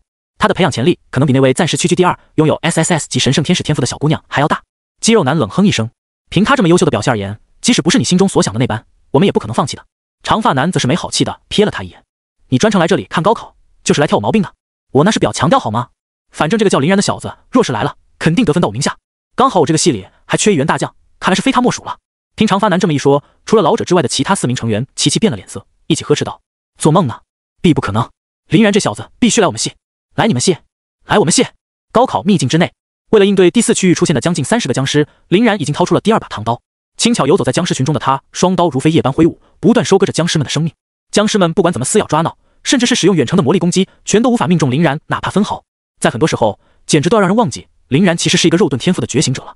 不过因为上一个房间消耗的魔力有点多，所以林然采取的战术也稍微保守了一点，一直游刃有余的将所有的僵尸慢慢宰杀完毕，并用灵魂之戒把自己的魔力值恢复到满额，才走向了下一个区域。这个高考试炼的副本一共也就有6个区域而已，仅仅开场不过10分钟的时间，已经杀到第5个区域了。而且林然看上去也没有一点疲倦的模样，反而有愈战愈勇之势。林然学长是打了鸡血吗？怎么都不会知道累的？我看另外小队里面那个手持大盾的觉醒者，仅仅是用盾牌格挡了10几下僵尸的攻击，都已经累到不行了。开玩笑 ，SS 级天赋自然灵体是跟你闹的吗？如此之快的生命力和活力恢复速度，才能保证林然学长一直都精力充沛啊。但即使是这样，也是需要时间来恢复的，又不可能一直都不累。而且在如此高强度的作战之下，他的魔力不会枯竭吗？自然灵体总没有提供魔力的恢复效果吧？按理来说，一直在武器上附加我们所不知道的攻击特效，魔力的消耗肯定也不低的。谁知道呢？问，就知道问那么多没人知道的问题干嘛？老老实实看不就完了？行吧，这么有艺术性的战斗，以后估计也见不太到了。还没等围观的群众们点评完，林然已经处理完了第4区域的僵尸们，毅然决然地踏进了第5区域。一进到第5区域之中，不少关注林然的人便直接被惊呆了。我操，我没看错吧？这第5区域之中的僵尸居然有整整将近100只，最高难度这么变态的吗？林然学长还能 hold 住不？难呀，这攻击密度比之前要大太多了。林然学长只有一个人，双拳难敌4手啊。是的，最起码不可能像之前那样一路碾压了。不过林然学长现在已经有着超大幅度的领先，就连拥有 SSS 级天赋的洛青岩学姐也才到了第3个区域而已。慢慢稳扎稳打的话，成绩绝对还是超一流。哎，林然学长又冲上去了。在众人惊讶的目光中，林然又一次开始了全速前进。上个区域为了利用灵魂之戒恢复魔力，林然是放慢了一些节奏的。现在经过4、5次的生命献祭，他的魔力重新恢复到了充沛的状态。此时不冲，更待何时？附着着神威之力的2把唐刀就如同砍瓜切菜一般，将敢于阻挡其锋锐的僵尸尽数砍断。一时间血肉横飞，支离破碎。处于乱将丛中的林然却如同一个冷酷的绝世杀神，眼中只有屠戮狮群的效率，丝毫不重视其他的东西。在他的全力示威之下，僵尸的数量正在急剧的减少着。而在这个血肉风暴漩涡正中央的林然却已然不动。对于林然的这种夸张级表现，观战人员都已经有些麻木了。这也太强了吧，他怎么这么无敌啊？没想到拥有特殊手段的林然学长居然蛰伏了这么多年，他好强的毅力啊！而且他斩杀这些僵尸的速度未免太快了吧，我的眼睛都要看不清了。喂，还有没有人记得这是高考试炼啊？怎么人家都是来考试的，林然学长这时间赶的却像是在竞速一般。就在学生们的说话间，林然便已经如同风卷残云一般，将这些僵尸们砍杀的差不多了。只能说这群僵尸的确是低智商生物，哪怕知道被附着了神威之力的双刀锐不可当，但还是偏偏要来以身试险，根本不去躲避的。可能这也就是高考命题人最后的仁慈了。在屠戮这群僵尸的最后关头，林然还特意把节奏稍微放慢了一些，用来让灵魂之戒给自己提供回蓝。据不完全统计，就在这个副本之中，林然至少是使用了灵魂之戒不下20次，差不多相当于比其他人要整整多了5管蓝。虽然他的瞳数消耗也的确很大就是了。高考对恢复性道具的限制也比较死，大家所有人用的都是其统一配备的缓慢回蓝药水，恢复效果虽然还算能看，但要消耗的时间却不短。目前进度比较快的主流队伍，差不多是刚刚清完了第2个区域，正在进行补给与恢复。哪怕是洛青岩，也是刚刚杀死了第3区域的巨人僵尸，正在嗑着蓝药等恢复，准备踏入第4区域而已。而林然已经站在了最终 BOSS 的门前。林然学长是真的快啊，太快了，的确是太快了。要知道，区域越往后，难度就越大，所需要的时间也就更多。即使在这种情况下，林然学长还能领先其他人2到3个区域，这含金量肯定就不用多说了吧。我再说一个恐怖的事情，你们有没有发现，到现在为止，林然学长的 SS 级天赋自然灵体甚至都没有触发过。对哦，林然学长一个肉盾天赋，到现在为止都还没挨过打，这真是太离谱了。我有时候真的怀疑，是不是把林然学长的天赋给搞错了？不可能的，觉醒石碑从来都没错过，觉醒仪式上那么多人看到了林然学长的自然灵体天赋，怎么可能会错呢？那为什么他的伤害这么夸张？自然灵体不是一个纯粹性的防御天赋吗？或许林然学长他有一个能够把血量转换成攻击力的特殊被动。哈，这种被动是哪来的？谁知道呢？由于这些个高1高2的学生们，绝大多数人并不知道有血脉能力这种东西的存在，所以他们对林然的强势表现只能去瞎猜。而稍微有点核心消息渠道的人，譬如周易以及青金烟云大学的高层们，都开始思考林然可能的血脉天赋是啥了。但他们又怎么可能想得到，林然的这种力量体系是一个完全不属于这个世界的东西呢？秘境之中，林然在又做了一口灵魂之戒的生命献祭后，踏入了第6区域的大门。随着场景的又一次切换，一个崭新的密林出在了林然的眼前。这处区域倒是要比上2个区域简单了不少，中间只静静地站着一个冰蓝色的僵尸。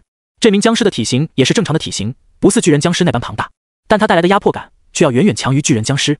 才刚一踏进这片区域，林然便感觉到了一种彻骨的寒意，而且这种寒意还在随着时间的推移而逐渐加深。以正中间那个冰蓝色僵尸为圆心，周围的一圈陵墓都凝结出了薄薄的清霜，感觉要是不立马想点办法出来，过不了多久自己便要被冻成冰块了。这就是冰霜僵尸王吗？林然用永恒万花筒扫视了一圈之后，发现他的肉质相当饱满，没有一点腐朽的感觉，没办法像那些轻易被砍倒的僵尸一般击打其弱点而一击致命了。既然没有弱点，那我就创造弱点。林然收回双刀，掏出合金长弓，搭弓瞄准冰霜僵尸王的心脏。嗖！但让林然有些意外的是，这发附着了神威之力的箭矢才刚刚飞到一半，就被冰霜僵尸王自带的霜冻光环给完全冻结了，无力的跌落在了地上。而这一箭也彻底惊动了冰霜僵尸王，只见他猛然睁开了黑洞洞的双目，化作一道蓝色的闪电，朝着林然箭步而来。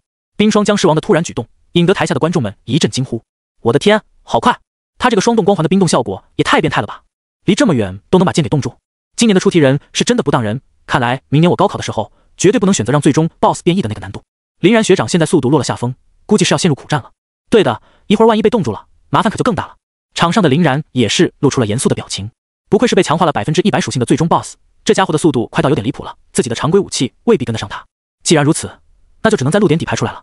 眼看着冰霜僵尸王就要扑到了自己的面前，林然一边朝着旁边翻滚，一边把魔力汇聚到了左眼之上。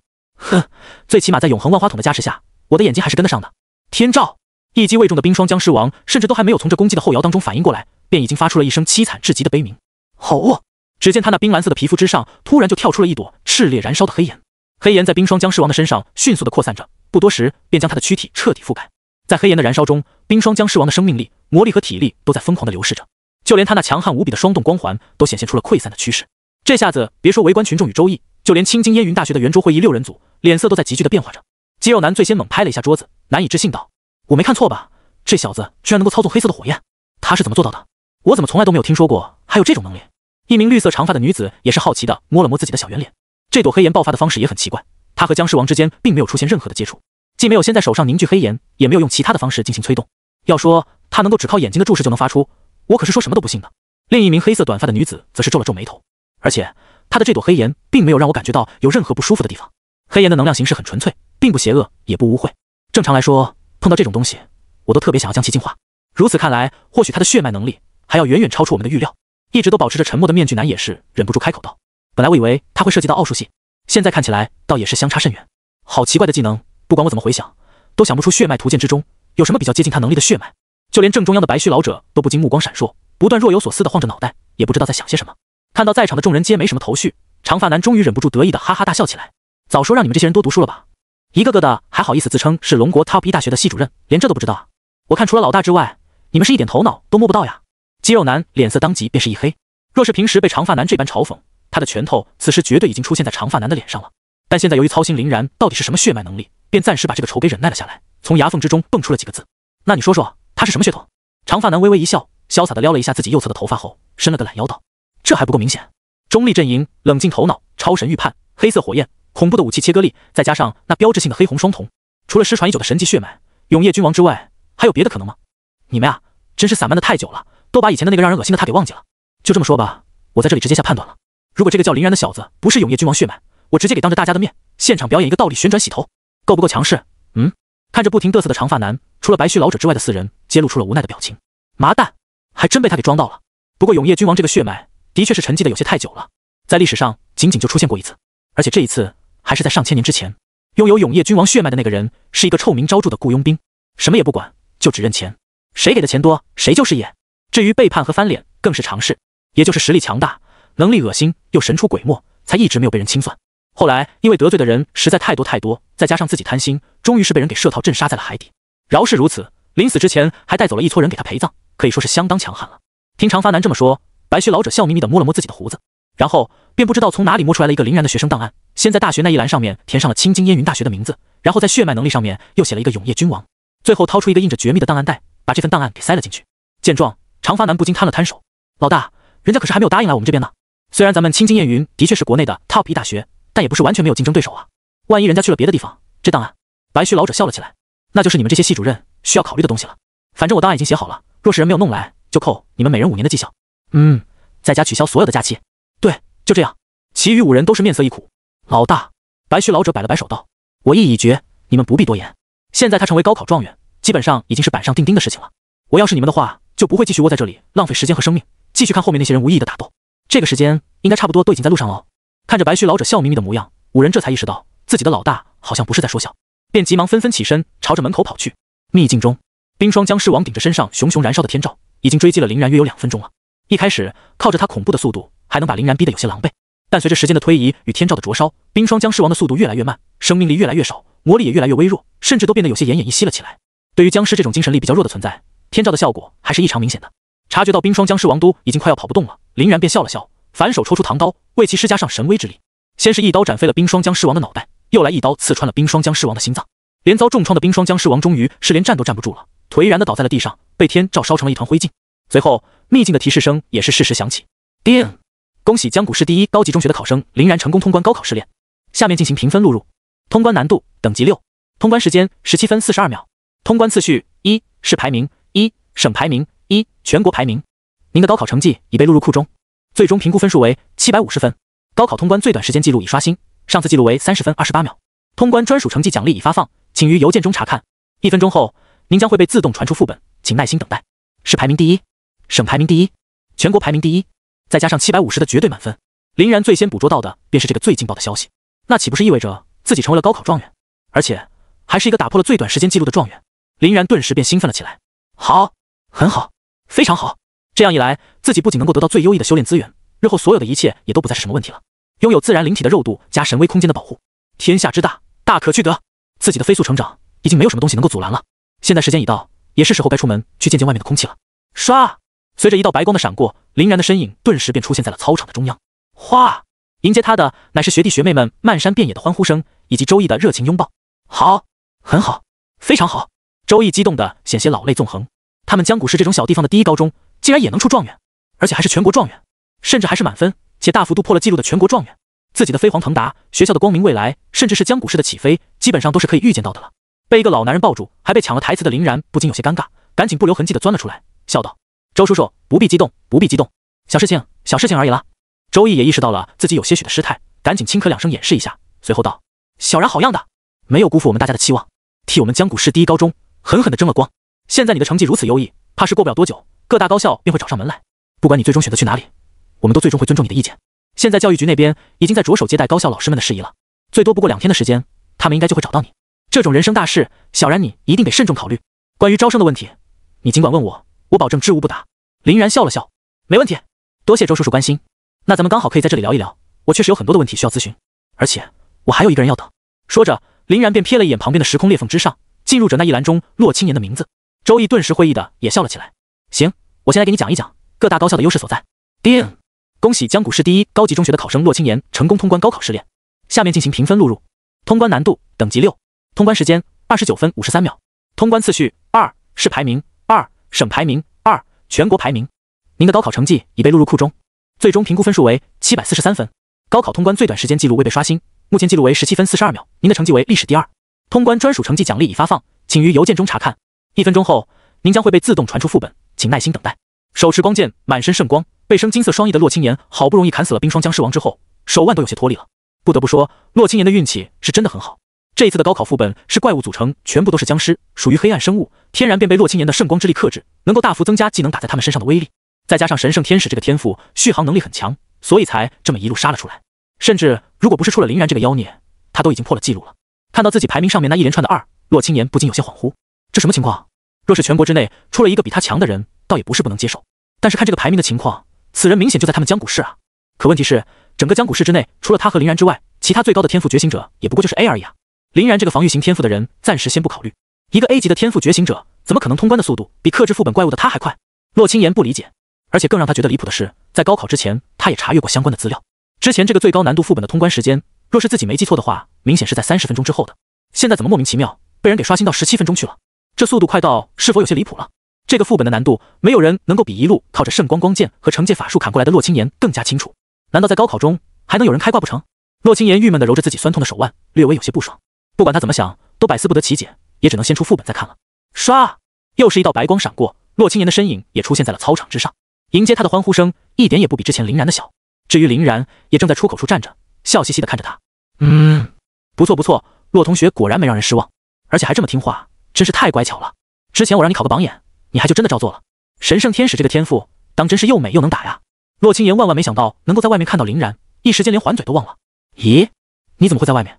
这个时间点，你不应该还在副本里面挣扎的吗？难道说……洛青言突然就想到了一个恐怖的可能性，忍不住小脸煞白了起来，结巴道：“你该不会就是那个全国？”林然哈哈一笑，嘴角上挑，志得意满的朝着洛青言摊了摊手。没错，现在站在你面前的就是本届的全国高考状元。以 SS 级纯粹防御型天赋反超 SSS 级6边形神圣天使，从被认为不可能单刷副本到以惊艳的表现征服大家，甚至1分都没有扣，拿到了750分满分，还比你快了整整12分11秒，高了7分以及1个名次的。在林然林同学，怎么样？有没有被我吓到？林然每说一句话，洛青岩脸上的惊讶之色就要大上1分。等到林然全部说完的时候，洛青岩差点把眼珠子瞪出来，难以置信道：这怎么可能？林然继续轻笑，有什么不可能？事实现在不就摆在你的脸上吗？洛青岩这才反应过来，他作为全国第2，在出副本之后能够看到的已经在外面等待的人，好像也就只有一种可能，纯防御型天赋单刷副本，还竞速拿到了一个第1。洛青岩又恍惚了起来，他真是想破脑袋都想不出林然是怎么做到的。看他那副呆呆傻傻的可爱模样，林然忍不住敲了敲他的脑袋，跟周易道过别后，拉着他的手便往操场外走。好了，别站在这里发愣了，高考虽然结束了，但我们还有很多的事情要做，比如思考一下该去哪个大学。洛青岩这个时候才终于接受了林然单刷还拿了第1的这个离谱的设定，晃了晃脑袋道：你呢？林然想了想道：第1选择肯定是国内排名 Top 1的青金烟云大学吧，毕竟他第1的名头不是假的，资源和师资都应该会更加优秀一点。不过具体还是要看到时候他们的条件。前10大学相互之间的差距都不算很大，若是别的高校给出的待遇更加丰厚，也不是不能去他们那边。我们可是状元家榜眼呀，这种挑选的权利肯定还是有的。洛青岩若有所思的点了点头。这样吗？那我反正是想好了，你去哪我去哪。此时2人已经来到了校门口，听洛青岩这么说，林然便歪着脑袋看了看他，这么任性啊？洛青岩冷哼，怎么？难道你希望我离你很远是吗？要是那样的话，我就选一个直线距离离你最远的大学好了。林然翻了翻白眼，我倒也不是那个意思。对了，之前在高考前，你应该也有收到学校方面的礼物吧？里面有一个生物智能芯片对吧？洛青岩点了点头，还有100万龙币和5只终极基因改造液。俩人的东西果然一模一样。林然便把注意力放到了自己的生物智能芯片上面。来，把你 ID 给我，咱们加一下好友。顺便，我再发给你一些刚刚从周易校长处得到的与高校和修炼有关的资料。江谷市不过是龙国银山省下一个相当普通的市罢了。银山省在整个龙国之内，历年以来的高考成绩尚且不出彩，就更不必说其中的江谷市了。整个江谷市之内没什么豪家大族不说，能附以天才之名的学子，100年之内可以说是一个都没有。但现在，不过江谷市市内的一个第1高中，直接出了2个包揽冠亚的卧龙凤雏，这消息的轰动性可当真是爆炸到了极点。一时间之内，龙国的网络上全都是关于2人的报道，尤其是林然这个以一个纯粹的 SS 级防御型天赋最终夺魁的究极黑马。震惊！高考状元的天赋居然是防御系，不得不看关于状元夺魁的10大隐秘手段。为什么防御系天赋能够崛起？原来竟是因为他血脉能力为什么强大？状元为您现身说法。绝代双骄，帝国双璧，龙国未来的顶梁柱已经出现。绝美校花觉醒 ，SSS 级天赋神圣天使竟会屈居人后。高考状元与榜眼之间不得不谈的往日秘辛，一篇篇引人注目的标题党文章在极短的时间之内便横扫了整个网络。本来龙国1年1度的高考便是备受民众们瞩目的大事，有很多人虽然都已经远离学府数10年，但是对于高考这个长盛不衰的话题却一直都津津乐道。再加上状元和榜眼还是一起出在了一个原本默默无闻的小城市，甚至2个人还郎才女貌，并且一直都有传播着若有若无的绯闻。林然又只是一个 SS 级的防御型天赋，看起来是靠着神秘的血脉能力才完成通关的，简直就是在给媒体提供绝佳的爆点。这些消息一经发出，关于2人的讨论立马便占据了整个网络的半壁江山。我的妈啊，他居然能够操纵黑色的火焰，这也太酷了吧，简直满足了我儿时对于中2的一切幻想。而且你们有没有感觉他的血脉还有强化武器攻击的能力？必须的，我看别人合金长刀都快砍卷刃了，才能勉强杀死巨人僵尸，他倒好，刷刷几刀就给巨人僵尸秒了。你说没有强化武器，我是不信的。洛青岩真好看啊，身材又好，又是 SSS 级天赋神圣天使，打起架来圣光环绕，妥妥的国民女神模板。可惜人家已经名花有主了啊，你要不要去跟林然这个状元竞争一下？哈哈，老哥你是想我死的。尤其是林然通关高考副本的 replay， 更是在各个视频网站上疯传，每一个都能破1000万播放量。至于那些什么高燃剪辑、解说分析就更不必提了，不知道养活了多少 UP 主和视频作者。在这种极度的狂欢当中，以前原本也能出不少风头的全国前100的其他人顿时尬住。林然与洛青岩这对双子星实在太过耀眼，几乎把他们的光芒都给尽数掩盖了。毕竟这俩人既是寒门逆袭，又是创造历史和奇迹，再加上男帅女美，关系又有些许的暧昧，其中能够营销的点多到根本数不完。就光是林然在结束副本之后，等待洛青岩出门，再拉着他的手，有说有笑的离开，放到媒体与各种文章作者那边，至少能编出几10万个小故事。人肯定都是逐利而为的，有钱不赚王八蛋。光是林然和洛青岩都已经都报到3天3夜还不完了，谁又会把心思放在旁边的绿叶上呢？于是这些个被林然与洛青岩掩盖了光芒的这些人，自然而然的便把他们给记恨上了。尤其是林然这个直接把记录大幅度往前推进的妖孽，无数人都在摩拳擦掌，咬牙切齿的盯着一时间风光无限的林然，在等一个将他狠狠拉下神坛的机会。但这些都和林然没有什么关系。此时的他已经拒绝了所有媒体的来访，正在看自己邮箱内发来的高考奖励邮件呢。这玩意儿是直接从教育部那边发来的，专属于状元的奖励，丰厚程度极为离谱，装有5000万龙币的黑金卡、35只高级基因改造液、3张黄金级魔能装备兑换券、5张黄金级天才地宝兑换券，以及100张黄金级一次性魔能道具兑换券。龙币就不用多说了，钱这玩意儿根本没人嫌多。基因改造液那也是修炼路上必不可或缺的东西，没有它的辅助，修炼的速度会大打折扣。更何况这还是高级的基因改造液，更显珍贵。至于魔能装备，那也是提升战斗力的一大手段。相比起毫无特效的普通合金装备，魔能装备一般都能大幅度提升某种属性和或是效果，但同时能够发挥作用的魔能装备，在不冲突的情况下，每个人最多佩戴7个而已。林然之前垂钓上来的灵魂之戒，则属于特殊装备的范畴，不在这7个之内。天才地宝是一种使用之后能够永久给使用者带来增益的特殊消耗品，或是增加固定属性，又或者是给天赋效果带来提升。一般来说，也是可遇不可求的宝贝。而魔能装备、天才地宝等一系列东西的等级，从低到高分别为黑铁、青铜、白银、黄金、白金、钻石、史诗、传说、神话9大等级。等级越高，便越为稀有且强大。但等级过高的一些装备或是天才地宝，若是你身体素质亦或是精神力不够，甚至都无法使用。所以这也是为什么高考的奖励最多也就到达黄金级的原因。最后面的一次性道具，那就更加容易理解了。什么瞬间恢复生命与魔力的药物，能够释放一次性技能的魔法卷轴，临时带来增益 buff 的强化剂，甚至是辅助作战的实现人偶，皆属此类。有100张兑换券在手，应该是足够林然挥霍很长一段时间了。自己的奖励如此丰厚，想必身为榜眼的洛青岩也不会差，最多也就只比自己少一点而已。就正当林然清点完了奖励，准备用生物芯片逛一逛兑换商店的时候，生物芯片里面突然传来了通话请求。林然定睛一看，打来电话的人正是周易，便直接将电话转入了。小然，各个高校负责招生的老师们都已经到齐了，我们去接你的人已经到了楼下，你直接上车就行。周易笑呵呵地开口道。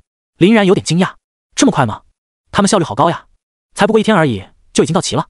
周易大笑，那是自然，你现在可是整个龙国炙手可热的大红人，同时也是各大高校的心头肉，若是把你放给了国内的竞争对手们，那肯定是他们所不能接受的。越是迅速，才越能表现出来对你的重视啊。林然点了点头，这样吧，行，我马上到。跑到楼下的林然很快便看到了楼下的那辆加长型魔能驱动汽车，以及正坐在后座上对着林然笑着招手的洛青岩。林然在跟司机和保镖短暂的交流过后，也直接钻进了后座中。洛青岩哼哼一笑，怎么，想好去哪里了吗？反正我是要跟着你一起的。林然翻了翻白眼，不是说了先听他们的条件吗？你急个锤子！洛青岩没好气的捶了一下林然的肩膀，那总得有一个第一目标吗？万一他们的条件差不多呢？你总不能现场尬在原地开想吧？林然想了想道，那应该还是青金烟云大学吧，毕竟排名第一，有其底蕴所在。其他的大学相比而言，多少还是要逊色一点。而且我还听说他们的5大系的系主任都相当的强悍，还各有特点，蛮想见识一下的。洛青岩点了点头道，果然和我所想的差不多。而且我还听说青金那边的伙食相当不错，深得我心。林然郁闷，都什么时候了，这家伙居然还想着吃饭。果然有时候人和人的思想差距比人和狗还大。很快二人便乘着专车重新回到了江谷市第一高中。站在门口的周易显然是已经等待好久了，周叔叔亲自来接，实在太客气了。下车后的林然与洛青岩一起朝着周易的方向走去。周易苦笑，这倒不是什么客气不客气，主要的问题在于会议室内现在剑拔弩张，气温都被那群招生老师们给搞得低了不知道多少度，我在里面那真是如坐针毡啊，出来接你们倒还能喘2口气来着。林然微微一愣，这么夸张？周易叹了口气，有过之无不及啊，等一会儿到了现场，小然你和青岩也就知道了。不多时，周易带着林然和洛青岩便来到了会议室的门前。哗啦，周易先是推开了门，然后赶紧把2人让了进去，瞬间数十道目光便紧紧地锁在了林然与洛青岩之上。至于旁边在江谷市还算个人物的周易，则直接被可怜的忽略了。被这么多强者一起注视，承受他们的气息压制，那可是很辛苦的。饶是他们都已经刻意收敛了气息，还是压得2人有些站立不稳。林然有自然灵体护身，倒是要好上不少，依旧神色如常。但洛青岩的神圣天使可没有这么强的抗性。察觉到洛青岩脸色有些许不对的林然，便反手扣住了洛青岩的手，浩瀚的生命力当即源源不断地从林然身上涌出，钻入了洛青岩的体内。洛青岩这才恢复了些许的状态，表情又重新回归了淡然。2人的小动作并没有逃脱这些个老师们的法眼，数十名老师皆是在心中暗暗点了点头。果然正如外界的传说那样，2人的关系不一般。这也就意味着，若是他们能够收揽到其中1人，另1人大概率也会一起前来，他们也就能够把状元与榜眼这2大天骄一起纳入麾下。对于在场的高校而言，这可真是一个相当重磅的消息，因为在之前的许多年间，已经很久都没有这种事情发生了。有道是宁当鸡头，不做凤尾。一般来说，高考成绩的前10名都会分别前往10大高校，不然在同届当中有一个压制你的存在，任谁都不会感觉很舒服。更何况前10高校当中差距并没有特别大，即使是地位比较超然的 Top 1青金烟云大学，也不说能够碾压其他高校。既然这2个人基本上处于一个打包带走的情况，那他们就真的得下血本了。尤其是青金烟云大学的那5名被白须老者遣派过来的系主任更是如此，毕竟他们是带着任务来的，林然的身上可是绑着他们的奖金与假期呢。各位老师好，我是林然。各位老师好，我是洛青岩。林然和洛青岩先跟他们打起了招呼。离他们最近的齐鲁大学的3名老师先笑了起来，不错不错，你2人皆是未来的天之骄子，国之栋梁。多余的话也就不再说了，咱们直接进入正题好了。如果你们愿意来我齐鲁大学，我们每年都能向你们每人提供最少3份的黄金级天才地宝，外加3个黄金级魔能装备，以及大量的基因改造液与消耗品。若是实力进步速度快，白金级我们一样能够提供。至于龙币以及零散道具，更是任君挑选。而且我上面所说的一切都是额外提供的东西，本就会属于你的，还有很多。这齐鲁大学的老师们也不准备试探了，上来便直接开了以往的状元条款。还没等林然开始思考，一旁渝州大学的老师也开口了，在齐鲁大学的基础上，我们再加一份黄金级魔能装备。其他的老师们也纷纷不装了。我西湖大学再加一份黄金级天才地宝，我魔都大学再加2份黄金级天才地宝，我相处大学天才地宝和魔能装备每样每年提供到5件。随着老师们的火力全开，整个会议室立马变成了乱哄哄的闹市场，大家一个个争得面红耳赤，谁都不愿意后退半分。林然和洛清言不禁面面相觑，他俩哪里见过这种场面，一时间都有点不知道该怎么办了。但林然却敏锐地注意到，有5个人并没有参与到这激烈的抢人大战中。一个长发飘飘的男子，一个肌肉健硕的男子，一个头戴面甲的男子，一个绿色长发的女子，以及一个黑色短发的女子。5人气质冷冽，双手抱胸，相互之间不交换着眼神，与整个会议室的氛围格格不入。这5人是什么来历？林然好奇地瞅了一眼他们。5人在察觉到林然的目光之后，都展露了一个善意的微笑。随后，中间的长发男子干咳了2声，听到他的声音，旁边的老师们便都渐渐收敛了声音，一起把目光投到了他们5人的身上。这5人自然就是青津烟云大学的那5个系主任。讲道理，哪怕是这些个其他高校的老师，也是第一次见到青津烟云大学这种情况。正常来说，哪怕是对状元的招揽，青津烟云大学这种层次的高校，也不过只会来一个系主任而已。毕竟成绩的前几10个人一般都是分均的分给了10大高校们，没必要吃相那么难看。可今天这情况，见到声音渐渐平息了下来，长发男子甚是得意，一个箭步从椅子上跃起，走到会议室中间，洋洋自得道：“怎么说呢？这2个人，我们青津烟云大学要定了。你们其他人可以回去了。下面说说我们的条件，不管你们给出的黄金级魔能装备和黄金级天才地宝有几份，我们永远比你们多1份，先加到每样10份吧。你们不服气的可以继续叫。另外呢，我们每年再额外出一个白金级魔能装备和一个白金级天才地宝，怎么样？还有人要叫价吗？”此言一出，在场的其余9大高校的人皆是变了脸色。这尼玛，青津烟云大学的系主任们是疯了吗？刚刚他们的加价都已经加到黄金级魔能装备和天才地宝，每样已经快要到7分之多了，现在直接被烟云大学的人加到了每样10份。而历年来每个状元所签约的条款可都是每样顶天4、5份的，现在他们直接把数量翻倍了不说，还有额外各添了1份白金级，1份白金级的魔能装备或是天才地宝，其价值哪怕是按照比较一般的去估算，基本上都要是黄金级的5倍之多。再加上这可还不仅仅是林然一个人，旁边还有一个洛青言呢，他们的损失还要再翻1倍。这财大气粗的跋扈样，想当冤大头也没有这么当的吧？不过那名长发男子却丝毫没有一丝心疼的模样，嬉皮笑脸的看着其他高校的老师们。反正不是花的自己钱，而白须老者的命令又仅仅只是一定要把林然带回去，所以他们自然可以肆无忌惮的开这种天价大条款了。而其他高校的老师们一般都被他们的校长给限制了最高额度，怎么都不可能继续来争的。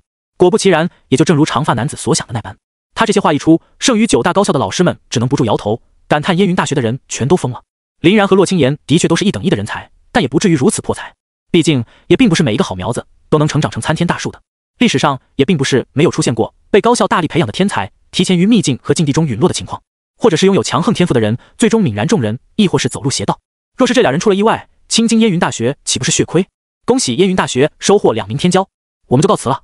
在场的老师们与烟云大学的这5个系主任一一道过别后，也跟林然与洛倾城打了个招呼，才走出了会议室。虽然最终林然与洛青言并没有往他们那边去，但日后若是2人飞黄腾达了，起码还能给人留个好印象不是？这种毫无成本的投资，这些人还是乐意做的。见到闲杂人等纷纷离开，屋子内只剩下了他们7人。长发男子哈哈大笑，走到林然与洛青言身前道：“林然小哥，青言小妹，欢迎你们加入我们青津烟云大学。先做个自我介绍吧。在下吕秋风，烟云大学棋灵系系主任。”肌肉男也点了点头。徐磊，烟云大学玄武系系主任。面具男上前。高仙，烟云大学朱雀系系主任。绿色长发女子笑道。林妙，烟云大学青龙系系主任。黑色短发女子依然冷峻道。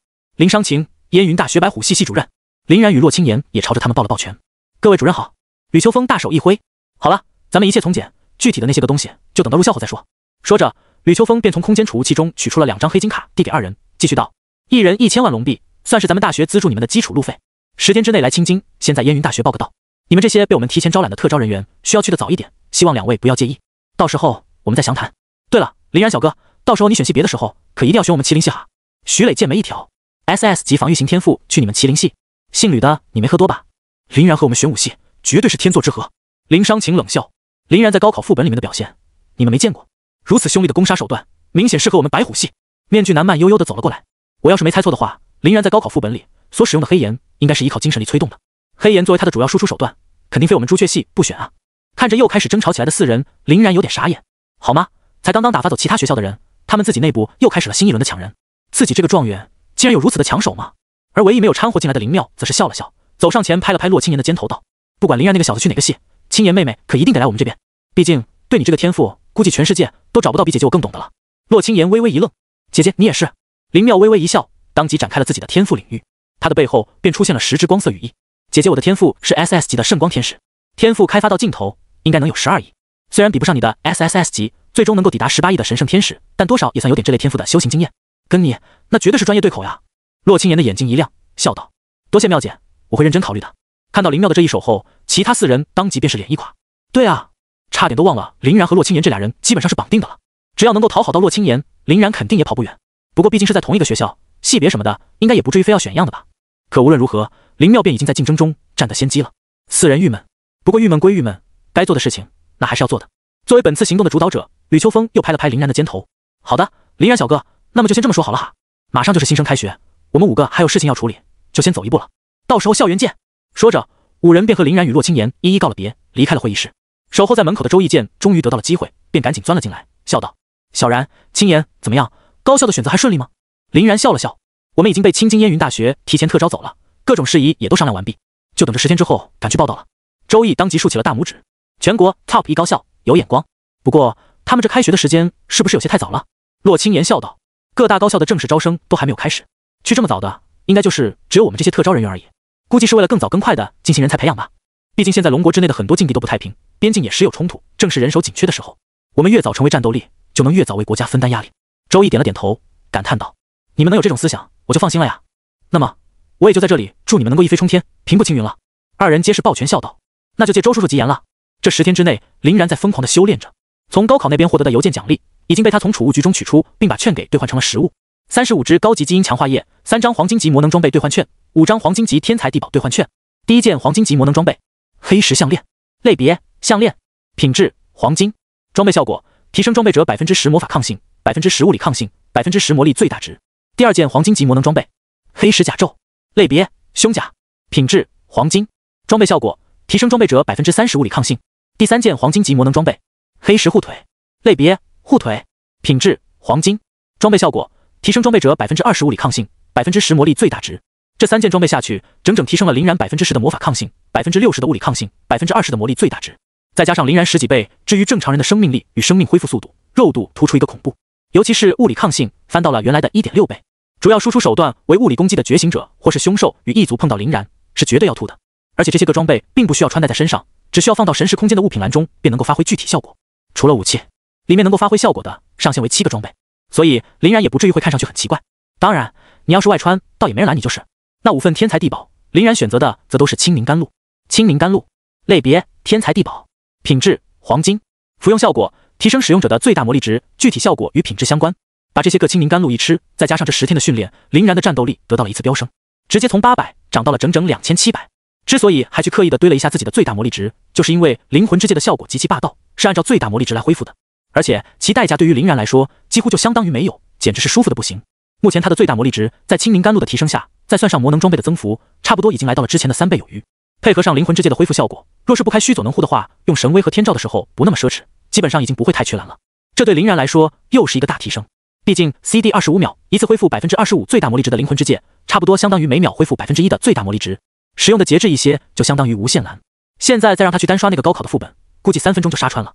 就是可惜在高考的时候是不允许穿戴魔能装备，也不允许提前服用天才地宝的，不然便会被视为作弊，直接取消考试资格。除此之外，天才地宝虽然好用，但也并不是无限制的。每个人所能提高的某种属性，在每个不同的实力阶段都是有上限的。比如，若是林然吃能够提高魔力上限的青冥甘露，吃的多了，后面再吃效果就会打折扣，直到最后没有效果。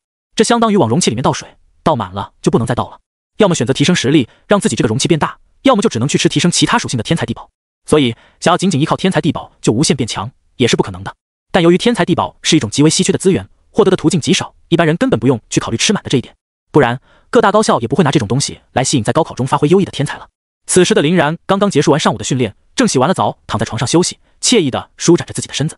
虽然他之前服用的基因改造液药效还没有过，但每天的训练还是不能停的。毕竟训练可以加速体内基因改造液的消化速度，能更早的服用新的基因改造液还是相当有用的。可还没等林然彻底舒展完毕，门口却响起了咚咚咚的3浅一深敲门声。这种敲门的手法，林然甚至都不用开启永恒万花筒去看，就知道来人是谁。于是他便大大咧咧地跳下了床，轻轻将自己的门给拉了开，懒散道：干嘛？洛青言瞅了瞅眼林然这漫不经心的不在乎样，翻了翻白眼道：该去报道了，你还在这里躺着，真不怕耽误了时间啊。今天的洛青言穿着可以说是相当的青春洋溢，淡蓝色的牛仔短裤洁白宽松的短袖 T 恤，原本如瀑般垂下的青丝，也被一束鲜艳的红绫扎成了高挑的马尾。在这番装束之下，可谓是把她的身材展现得淋漓尽致。傲人饱满、浑圆坚挺的胸部，盈盈一握，黄金比例的腰肢，那一双美腿更是极品中的极品。洁白如玉，光滑修长，丰腴而有弹性，没有一丝丝多余的赘肉，也没有因为太过细瘦而失了美感。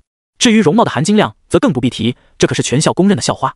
单纯外朗，皓齿内鲜，明眸善睐，叶腹成全，哪怕连一点点淡妆都无需化，那都是绝美的存在。洛清言哪怕是在邻近的县市，那都是赫赫有名的女神。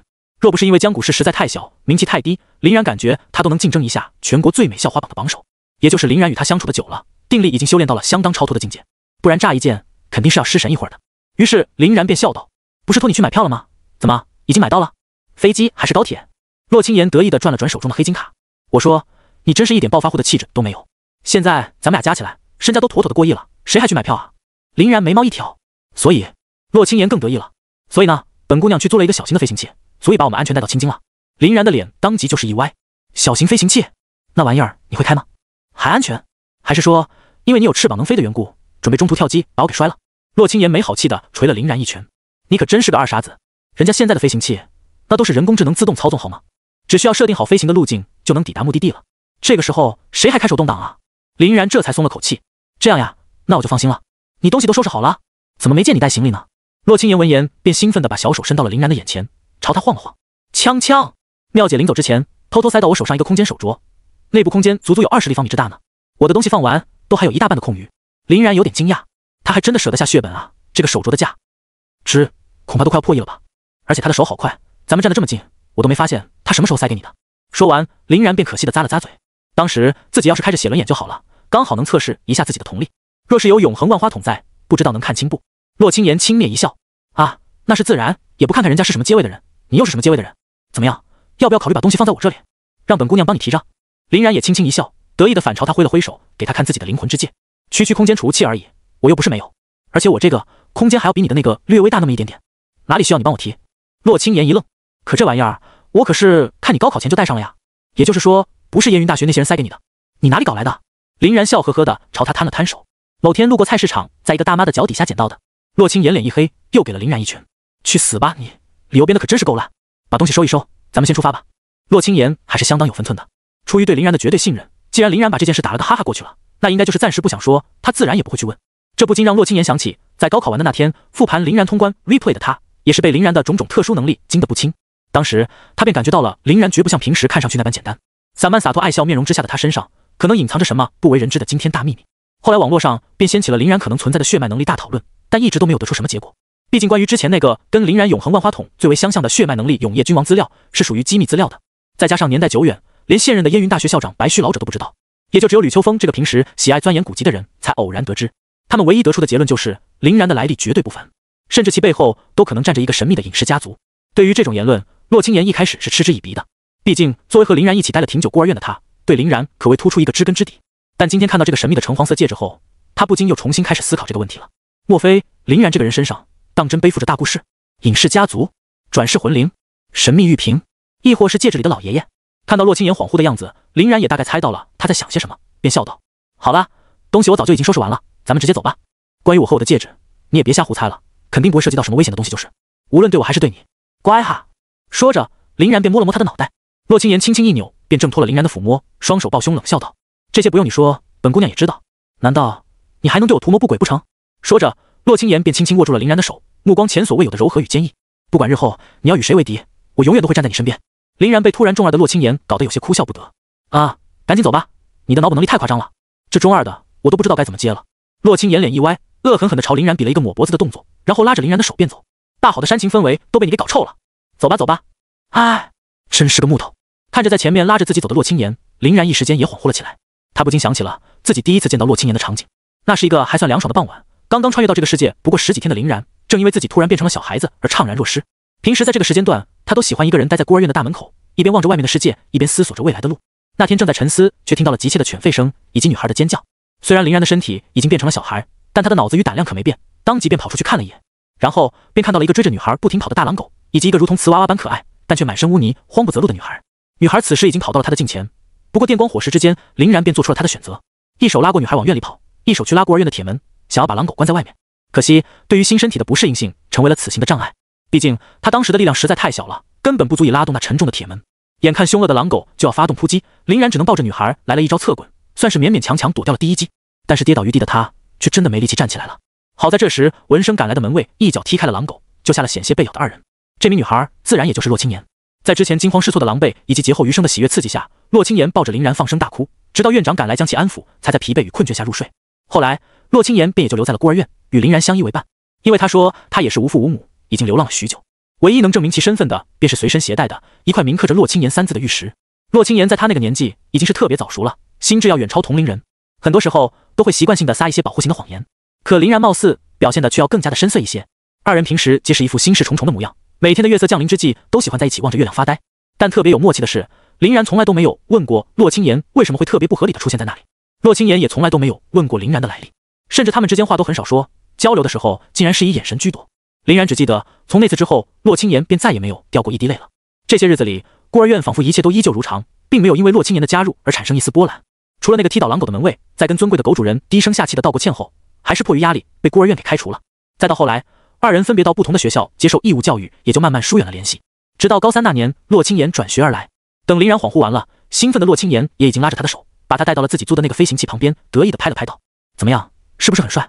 林然愣了愣，还行吧，马马虎虎。其实如果不是刚刚想起了一些比较伤感的事情，让林然一时间还没有缓过来劲儿，他本来是想吐槽好丑的。洛青言这下可开心了啊，这次总算你的品味没有太差。走，上车，本小姐带你兜风了。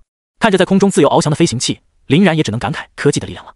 这个世界的蓝星表面积大概比之前的世界要大上数万倍，不过人类所居住的领域却只能占据到其中的1%而已，更多的全都是被凶兽与异族霸占的自然秘境与禁地。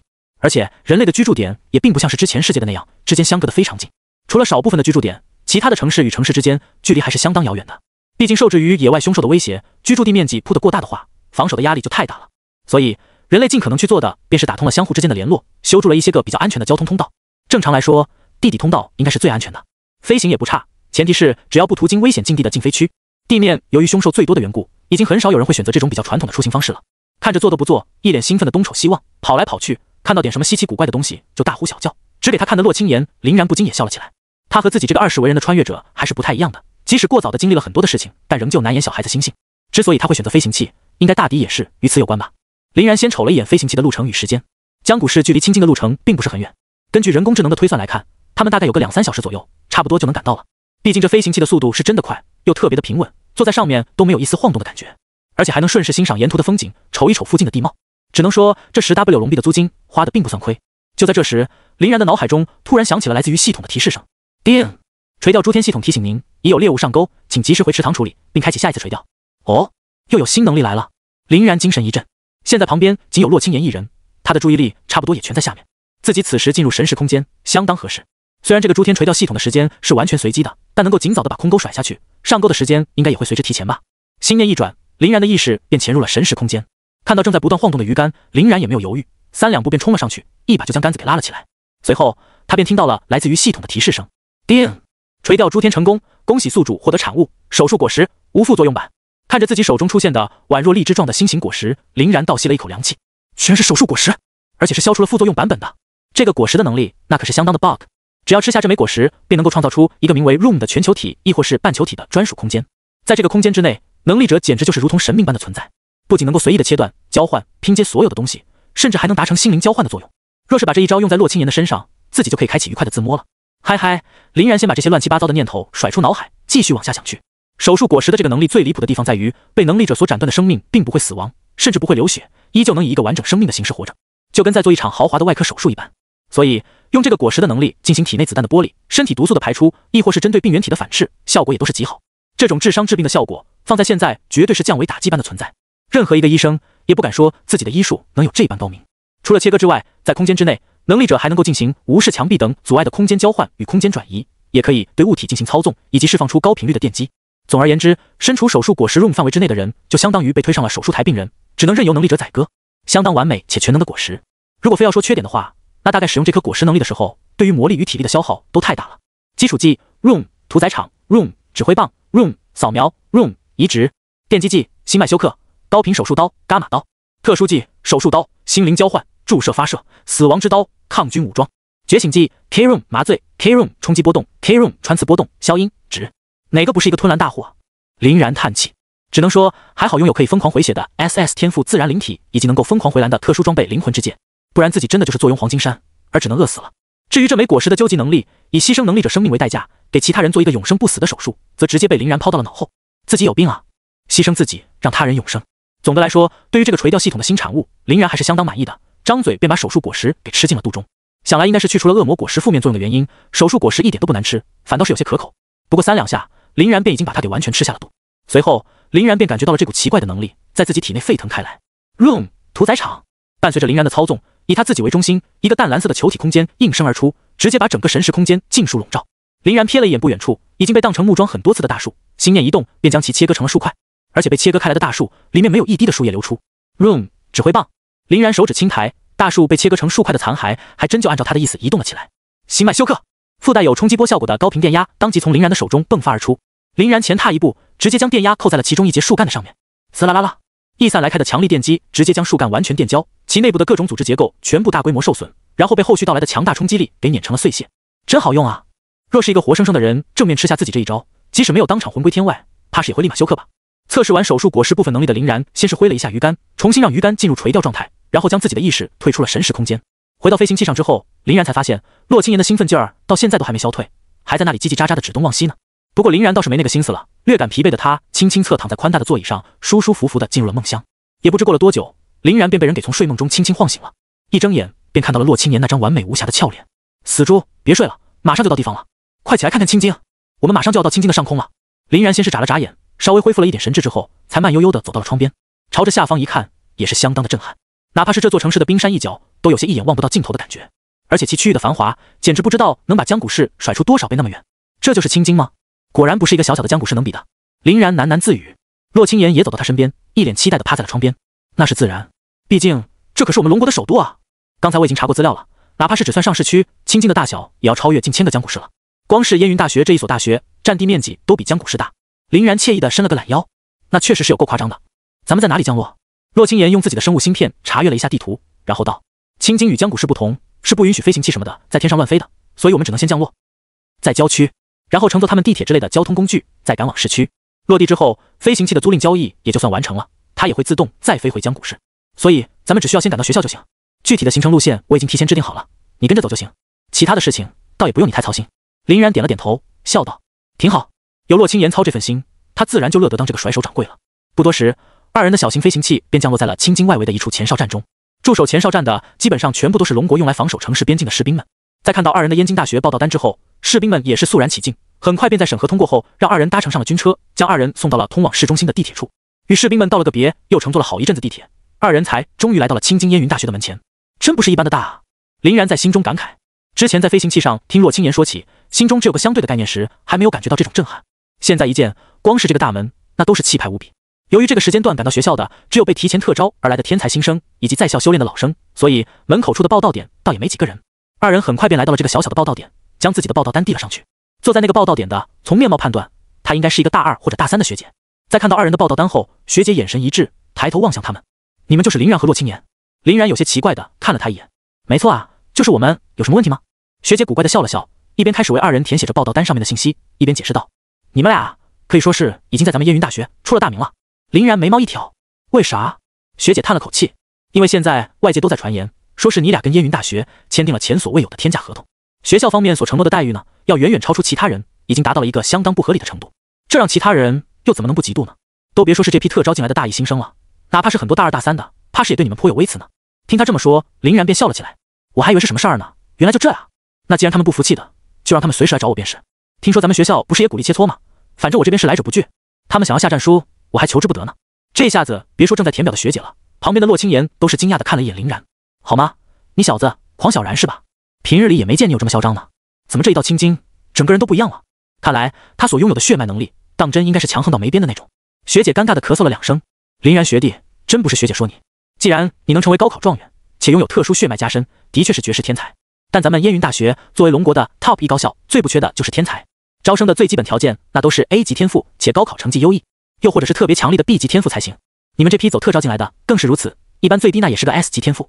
血脉能力这种东西，并不仅仅为你一人独有，新人嘛，还是低调一些为好。有时候吃点亏，忍一忍也就过去了。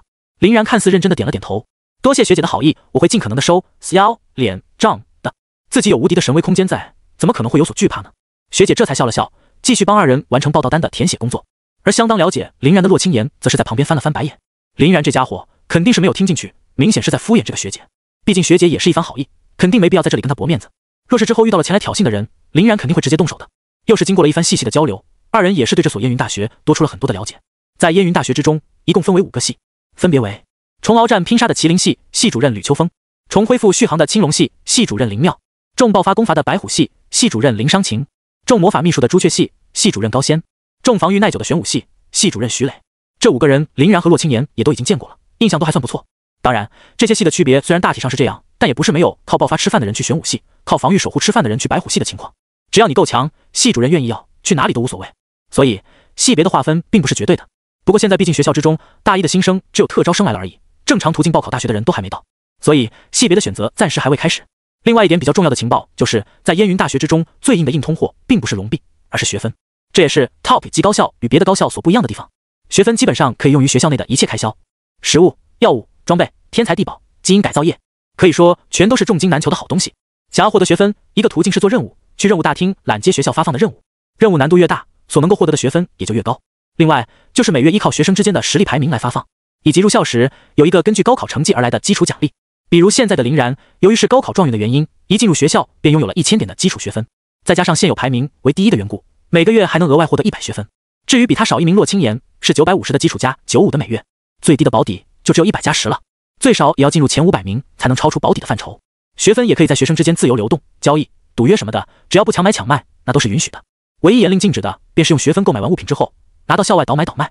一经发现，便会直接清零该学生所有的剩余学分，并取消其1年之内获得学分的所有机会。情节严重者，甚至还会直接被开除学籍。毕竟，学分系统设立的初衷，便是为龙国培养更多的强者与人才，资源的来源也有很大一部分都是取自于龙国政府。被发现有这种情况的出现，不按照叛国罪处理你就不错了。好的，手续什么的都已经办完了，现在你们的学生系统已经激活，可以在生物芯片中查看了。学生系统里有我们燕云大学的地图指引，你们可以先去住宿区把自己的住所激活，行李放好。想要在学校里面逛逛什么的也不是不行。需要注意的是，明天上午10点整，针对你们这批大一的特招生，咱们学校有一个相关会议，到时候你们直接去会议室就好，我就不继续耽误你们时间了。学姐说完，笑着把2人的报道单重新递了回去。林然与洛青言在接过报道单之后，跟学姐道了个谢，便一起并肩走入了校园。林然先是查看了一下自己这个所谓的学生系统，姓名林然，性别男，学号30770625000001，系别无，年级排行1，学分1000，这100学分到账的还挺快。然后他又看了一眼洛青言的，姓名洛青言，性别女，学号30770625000002，系别无，年级排行2，学分。看来查看别人学生信息的时候，学分这个信息是看不到的，能看到的就只有排行而已。快，咱们先去宿舍看看。我听说燕云大学特招生的宿舍跟普通学生的宿舍完全不一样，都是山顶别墅哦。门口处有交通工具可以租，咱们走吧。洛青言的眼睛里在闪小星星。林然无奈地瞅了他一眼，你怎么什么都知道啊？洛青言轻笑，啊，你以为谁都跟你一样，是一个啥心都不操的二大爷啊？现在经过各种渠道的了解，我已经对这所燕云大学了若指掌了。林然翻了翻白眼，希望如此吧。半小时后，副驾驶上的林然终于松了口气，推开车门走下了车。这个悬浮汽车被洛青言的开的，属实是开出了碰碰车的风范，有好几次都差点撞到行人、车辆，亦或是树木与墙壁。还好洛青言车技虽然臭得离谱，但反应属实很快，每次出现危急状况的时候能够及时打转向，当真是把林然给甩惨了。下车之后都还有些晕晕乎乎的。现在林然只能庆幸来青京的路上那个小型飞行器是自动寻路的了，不然洛青言绝对会把他们俩一起给带到禁地的沟里去。主驾驶位上的洛青言可一点都不觉得晕，一边嬉笑着从车上跳下，一边抬头看了看这个小山坡，好漂亮。看刚刚地图上面的坐标，咱们的房子应该在最上面才对。不过这山上的小路都是石板路，没有给车子留出行驶的余地，咱们也就只能步行了。说着，洛青言还遗憾地叹了口气。林然则是瞥了一眼他，拉倒吧，就你那车技还敢上山，怕不是直接要给我表演一个俯冲直下了？到时候绝对是车毁人伤的结果。洛青言则是装作没有听见一般，拉着林然就往山上跑。很快，根据地图上的指引，他们便来到了山顶上那个别墅的旁边。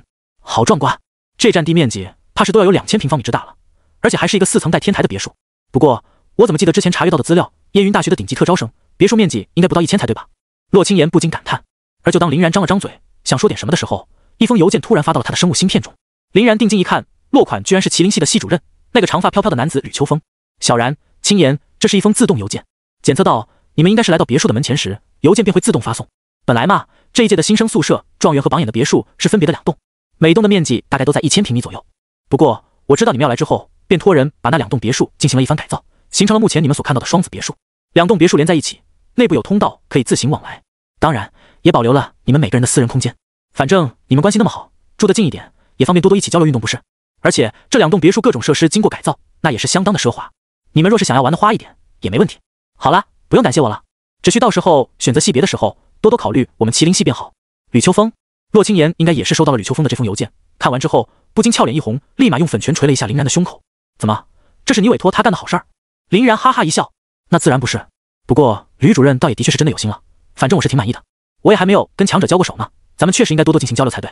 洛清言听完，脸顿时就更红了，哼哼唧唧了半天也没说出来一句话，只能任由林然拉着他的手先走进了别墅之中。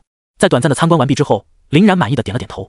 这栋双子别墅是真的很不错，表面看起来是1栋，但其实其内部的构造则是不同的2栋。除了1楼的大门之外，2楼和天台也都有相互往来的通道。当然，他要是想过去，那还得有洛清言授予的通过权限才行，强闯道还是不太行的。而且整栋别墅之中，各种设施可以说是应有尽有，甚至天台和1楼的草坪，还有游泳池和小型的花园。至于床铺，那也是大的离谱，又特别的柔软舒适，弹性十足。怪不得吕秋风说，若是想要玩的花一点，也没问题呢。咱们先去附近的小吃城里弄点东西吃吧，我反正是挺饿的了。现在时间也没有很早了，吃完回来洗漱一下，明早还有特招生会议要开呢。林然惬意的伸了个懒腰道。听到林然终于说起来正经话，洛清言羞红的脸蛋终于恢复了不少，轻哼了一声道：“那走吧。”就在2人参观别墅的同时，燕云大学的校长办公室，一行人也正在开着小会。坐在最中间的依旧是白须老者，只见他看向吕秋风道：“人已经带来了。”吕秋风得意一笑：“我们5个人一起出马，还有搞不定的存在，肯定是把人给老大你带来了啊！而且他们俩现在都已经抵达了特招生别墅群了呢。”白须老者点了点头，这倒是值得表扬的。但是每年10个黄金级魔能装备与天才地宝，再加1个白金级魔能装备与天才地宝，这条件的确是有点夸张了。即使是我们燕云大学家大业大，多少还是太过奢侈了一些。青龙系系主任林妙笑道：“反正老大你当初说的只是把人带回来而已嘛，开具的条款你又没限制，那肯定是随我们的意思来了呀。抛开其他的不谈，你就说人道没道吧。”白须老者苦笑：“行行行，你们一个个年轻气盛，油嘴滑舌的，我说不过你们。不过现在收到部分风声的学生们，貌似也因此对这2人的意见很大呢。若是这件事处理不好，等到矛盾爆发的时候，会不会闹得太大了？”白虎系系主任林商情笑了笑：“老大，咱们一贯的培养思路，不就是鼓励学生们之间多多切磋吗？林然他们吸引到别人的仇恨，对他们的成长而言可是好事呢。”吕秋风还在旁边又接了一嘴：“而且永夜君王这个天赋，绝对能狠狠地打烂去挑衅林然之人的脸。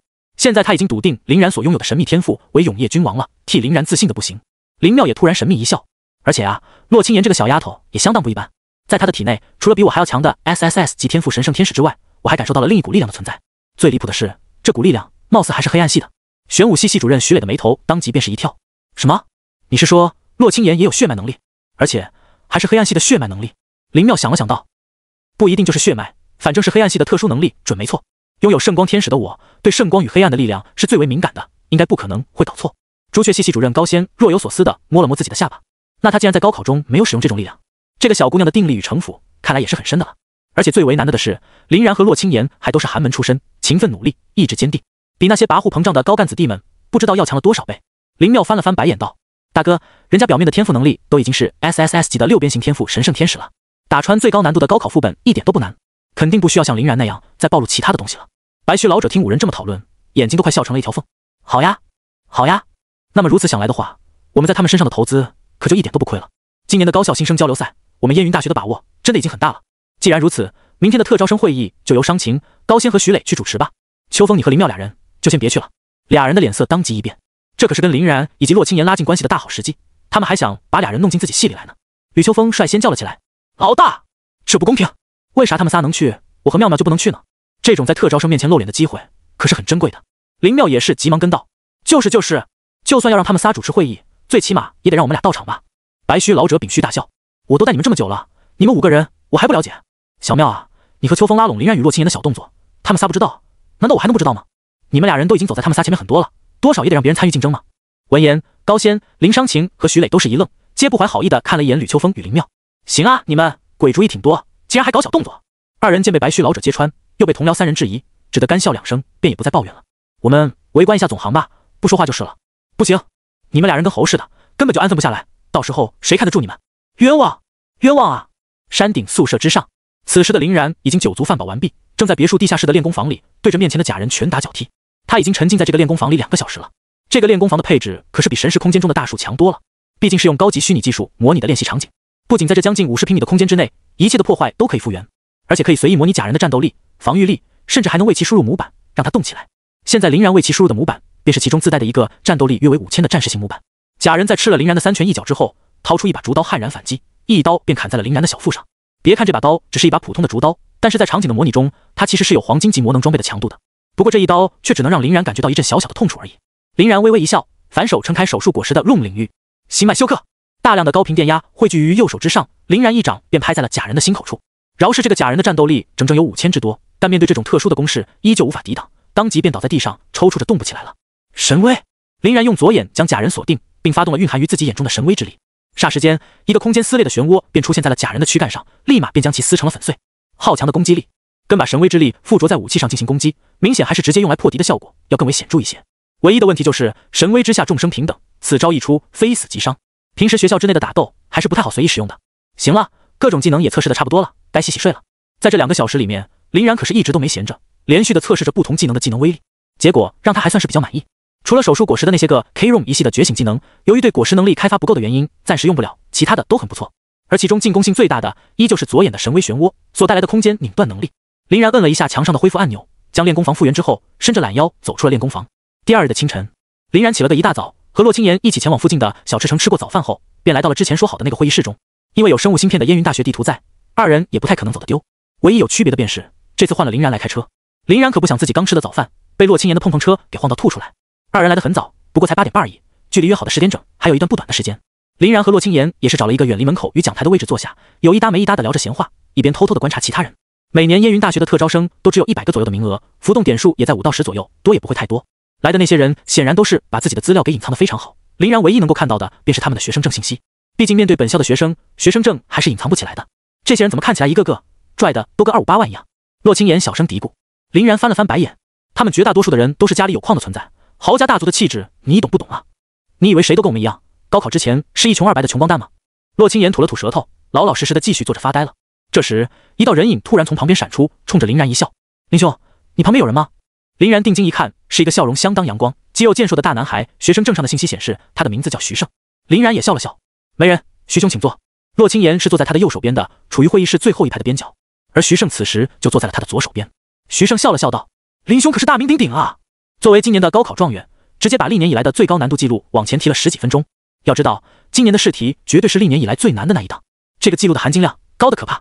林然一时间不知道这个人是来干嘛的，便只是先笑道，没有，我只是运气比较好而已，能参加这次会议的哪个又不是金才艳艳之辈，徐兄绝对也是其中的佼佼者啊。徐胜大笑，林兄太谦虚了，你的水平必定远在我之上，光是那个能够大幅度强化武器斩击力，能够操纵黑岩的血脉能力，估计都比很多人的天赋还要强了。不过有句老话说得好，木秀于林，风必摧之。林兄这棵大树最近那可是招风的紧啊。林然想起了入校的时候管理报道的学姐对自己说的话，不过为了让徐胜暴露来意，他还是叹了口气道，此话怎讲呢？徐胜瞅了瞅周围的动静，稍稍把脑袋压低，凑到林然近前。现在啊，有一种声音甚嚣尘上，就是说林兄的这个状元名不副实，因为他们感觉林兄之所以能够把记录往前提升这么多，主要的原因就是有人提前给林兄透题了。毕竟林兄在副本中各种未卜先知的表现实在太过惊艳，赶路的时候也不会被昏暗且荆棘密布的环境所迷惑，简直就跟开了上帝视角那般。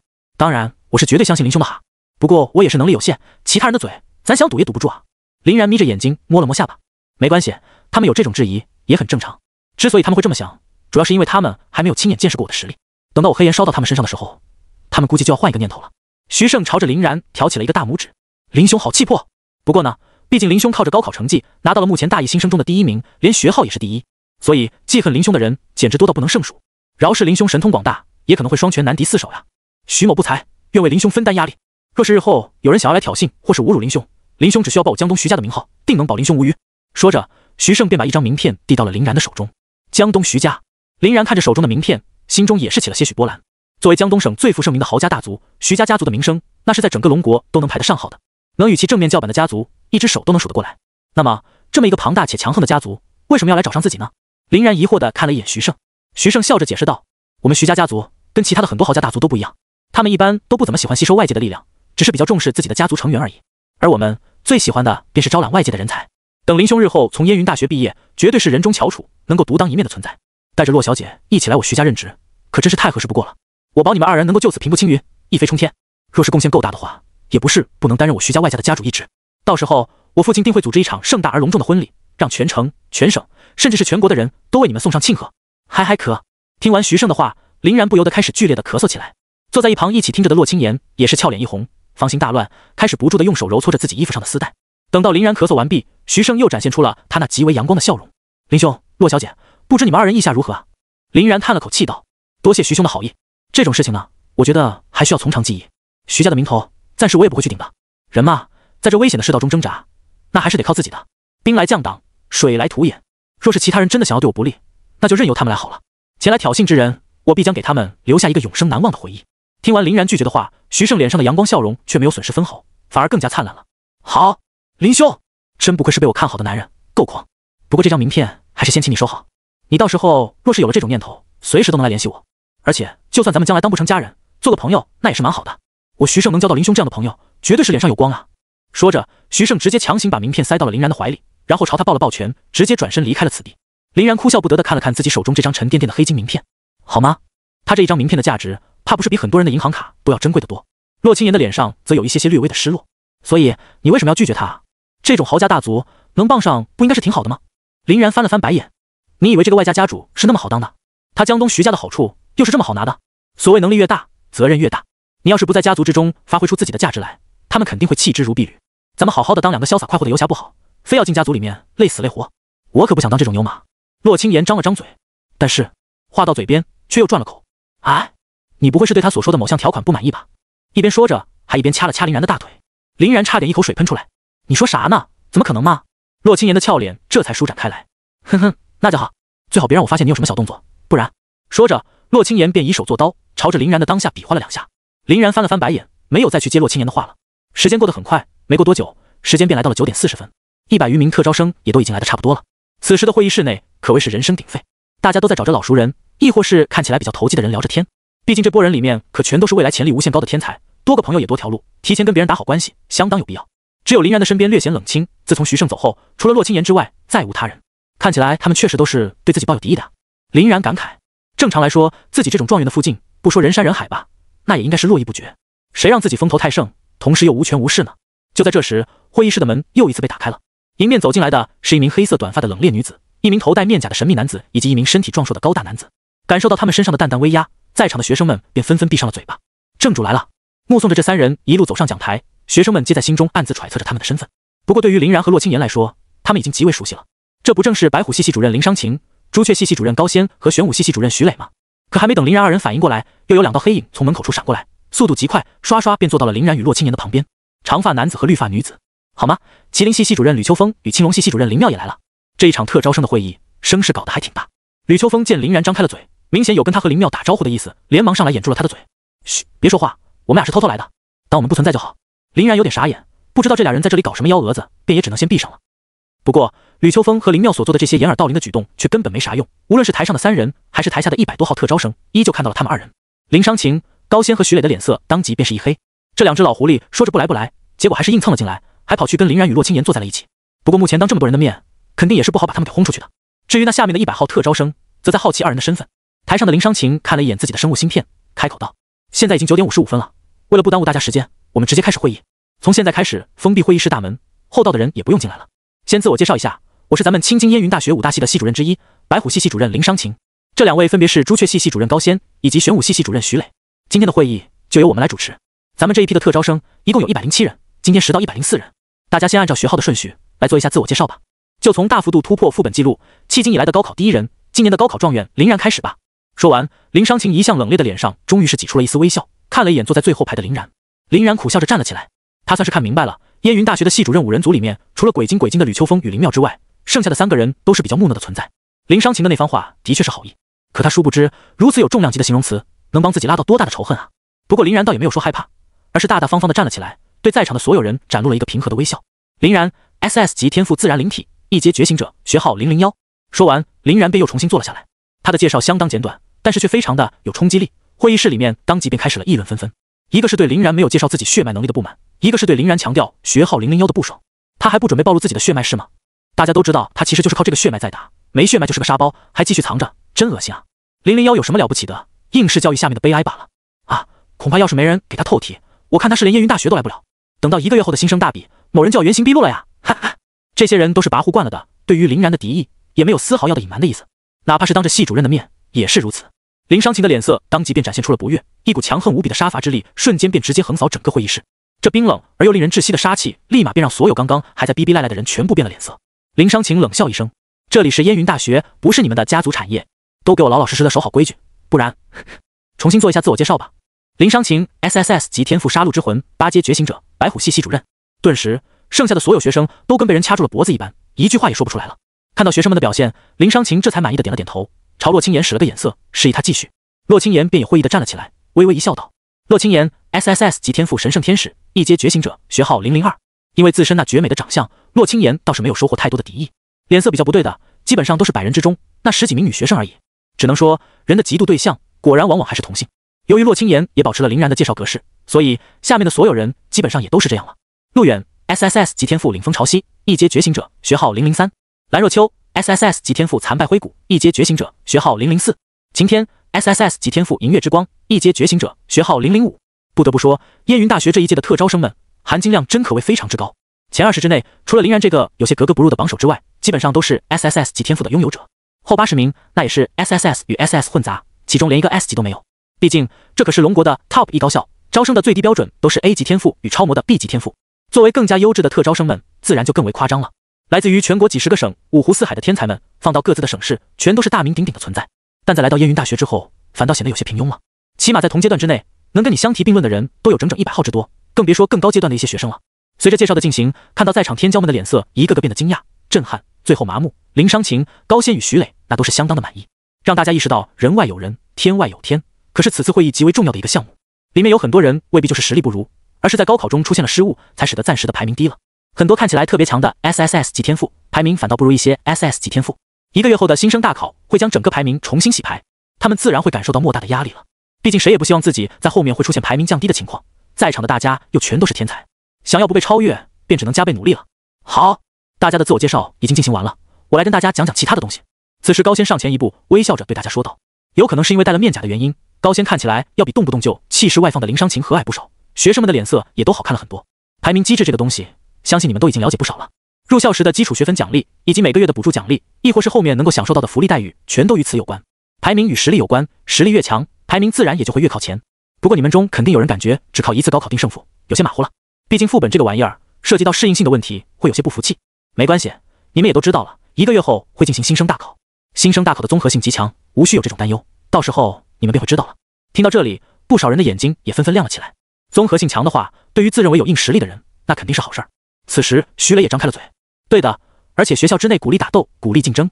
你们想要加点彩头赌约什么的，若是金额合理且不涉及到强迫，学校也会允许。打斗的时候也完全可以放开手脚，只要不闹出人命或者是形成致死性残疾，我们的专业医师都会帮你们处理的妥妥当当。当然，有我们专业的公证人在，除非使用特殊手段，不然你们想要闹出人命，怕都是有点难。不过程序与手段必须正规才行，只能堂堂正正的决斗。学校之内严禁私斗，若是发现有故意私斗者，给予立即开除处分，且永不录用。听完徐磊的话，众学生也是纷纷点头，暗自把规矩给记了下来。林商情依旧保持着他那副冷冷的调子。另外呢，除了每月基础的学分补贴，你们也可以去任务大厅承接任务来换得学分奖励。但要切记，绝大多数的任务地点都在校外的秘境与禁地中，危险程度无法估量，一定要注意合理评判自己的实力，做好充足的保障准备才行。每年被寄予厚望却提前陨落的天骄，那可是数不胜数呢。看到众人皆露出了严肃的表情，林商情却轻轻一笑。不过呢，这也并不意味着学校不鼓励你们出去。龙国以及燕云大学倾注资源培养你们的目的，便是为了能够充分的让你们得到锻炼与成长，而实战就是其中必不可或缺的一环。若是感觉外面的世界太危险，也可以先从学校内入手。学校里面存在着不少的人造副本，只要能够通关，便能够获得学校颁布的手通奖励。虽然奖励仅限于每个人的手通，但经验是能够在里面无限磨练的。平时修习课程也是能够获得学分奖励。大一的你们也可以不着急外出，等到大二实力强劲一些再动身。不过从大二开始就会存在每年所必须出门执行任务的指标了，希望这一点你们要清楚。听完林商情的话，林然也是暗暗点头。不过他和那些人又不一样，拥有神威空间作为保命手段的他，想死可太难了。再危险的地方也不是不能闯一闯，大不了就是躲在神威空间里面不出来嘛，有什么大不了的？只能说青金燕云大学的培养制度是真的相当完善，有学分，有资源，有任务，有排行，有实战，种种的一切一起构成了一套严谨而公平的培养体系。只要能够完整而充实地度过整个大学生涯，必然能够培养出最顶级的人才。后面三个人又接连讲了一些不同方面的学校基础知识，以及待在燕大需要注意的地方。至于吕秋风与林妙，则在后排跟林然与洛青言两人说闲话，逗乐子，嘻嘻哈哈的，没点正形。声音虽不大，但也多少能勾起点注意。他俩引得旁人频频侧目，不断的猜测二人的具体身份，也没敢发作。因为既然无法从吕秋风与林妙身上看到学号等学生信息，那就证明他俩应该是教职工。万一随意得罪了什么大拿，可就不好了。整个特招生的会议足足持续到了将近中午12点的时候才告一段落。最后，林商情轻咳一声，总结道：“那么，特招生会议咱们就开到这里。今天是3077年的6月25号，也算是你们特招生正式报到的第一天。剩余的普通学生们会在7月25号报到完毕。你们的学号也与报到时间有关，同时这也是你们与其他学生们不一样的象征。等到普通学生们报到完毕之后，新生大比便会随之开始。学校在特招之时承诺给你们的黄金级魔能装备与天才地宝也会在那时发放。这1个月严格来说其实是属于假期时间，之所以要提前把你们叫来，就是为了让你们要更快的适应学校，更快的进入修行状态。所以希望你们在这1个月里多多努力，增强自己的实力。不然，若是在1个月后反而被普通学生们挤下了高名次，可真是要闹大笑话了。”听完林商情的话，在座的学生们纷纷露出了自信的表情。作为走特招进来的天之骄子，他们每个人都是有自己的傲气所在的。普通学生想要超越他们，起码在他们认为纯属于痴心妄想。行了行了，散会散会。徐磊挥了挥手，示意到场的学生们可以离开了。与此同时，刚刚被他用魔力封住的大门也随之打开。门后正站着3个面如土色的学生，他们正是迟到的那3个特招生，由于来晚了进不来，又不敢直接走，只好在门外候着。只不过明显没有人会跟这3个人重新解释一遍会议的内容。武明系主任亦是如此。后面的吕秋风与林妙在跟林然和洛青言道过别后，都准备起身要走了。而就在此时，一道不和谐的声音突然传来。在下早就听闻林然林兄弟的赫赫威名，身为高考状元，不用自身的天赋能力，而是依靠血脉在副本中一路摧枯拉朽，而且对副本熟悉的那叫一个不正常，简直就跟开了天眼一般。如此大能，还希望林兄能赐教1、2啊！在场的众人皆是一惊，随即一群唯恐天下不乱的声音纷纷响起。哦，好像大的要来了。是啊，听着叫嚣的语气，该不会系主任们才刚讲完规则，他就准备跟林然来上一套吧？哈哈，这阴阳怪气的，林然是肯定不会忍了，必要拿黑岩把他烤上一烤。但林然的血脉能力也不是虚的，直接秒杀冰霜僵尸王的黑岩，他真的准备好怎么应对了？管他呢，只要能打起来，那就有好戏看了。有道是看热闹不嫌事大，原本准备散伙的大家顿时便来了精神，纷纷重新找位置坐好，精神振奋地看向声音的源头。就连那3个不明情况的迟到者也是纷纷止住了脚步，饶有兴致地看起了戏。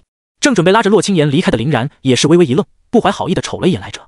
会议室的最前排，一个身材魁梧，看上去足足有近2米之高的大汉，正在带着不屑的笑容盯着自己。注意到林然的目光之后，大汉把自己的双拳互相摁得咔咔作响。赵雄 SS 级天赋嗜血狂熊，学号026。我对林兄那可是敬仰已久，还请林兄不要拒绝，不然我可是会很伤心的。赵雄丝毫不掩饰自己目光中的狂妄与傲慢，一副没有把林然放在眼中的样子。居然是赵雄，他的嗜血狂熊天赋号称一切肉盾的克星。对啊，毕竟天赋所附带的强横爪击，听说能够造成100%的撕裂性流血伤害。那他准备如何对抗林然的神秘黑岩呢？这你就有所不知了吧？嗜血狂熊的生命力极为旺盛，同时又有生命力越低，攻击力就越强的特性。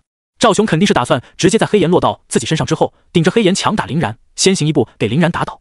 啊，这没错。还有就是嗜血狂熊是能够通过进攻来汲取被攻击目标的生命值的。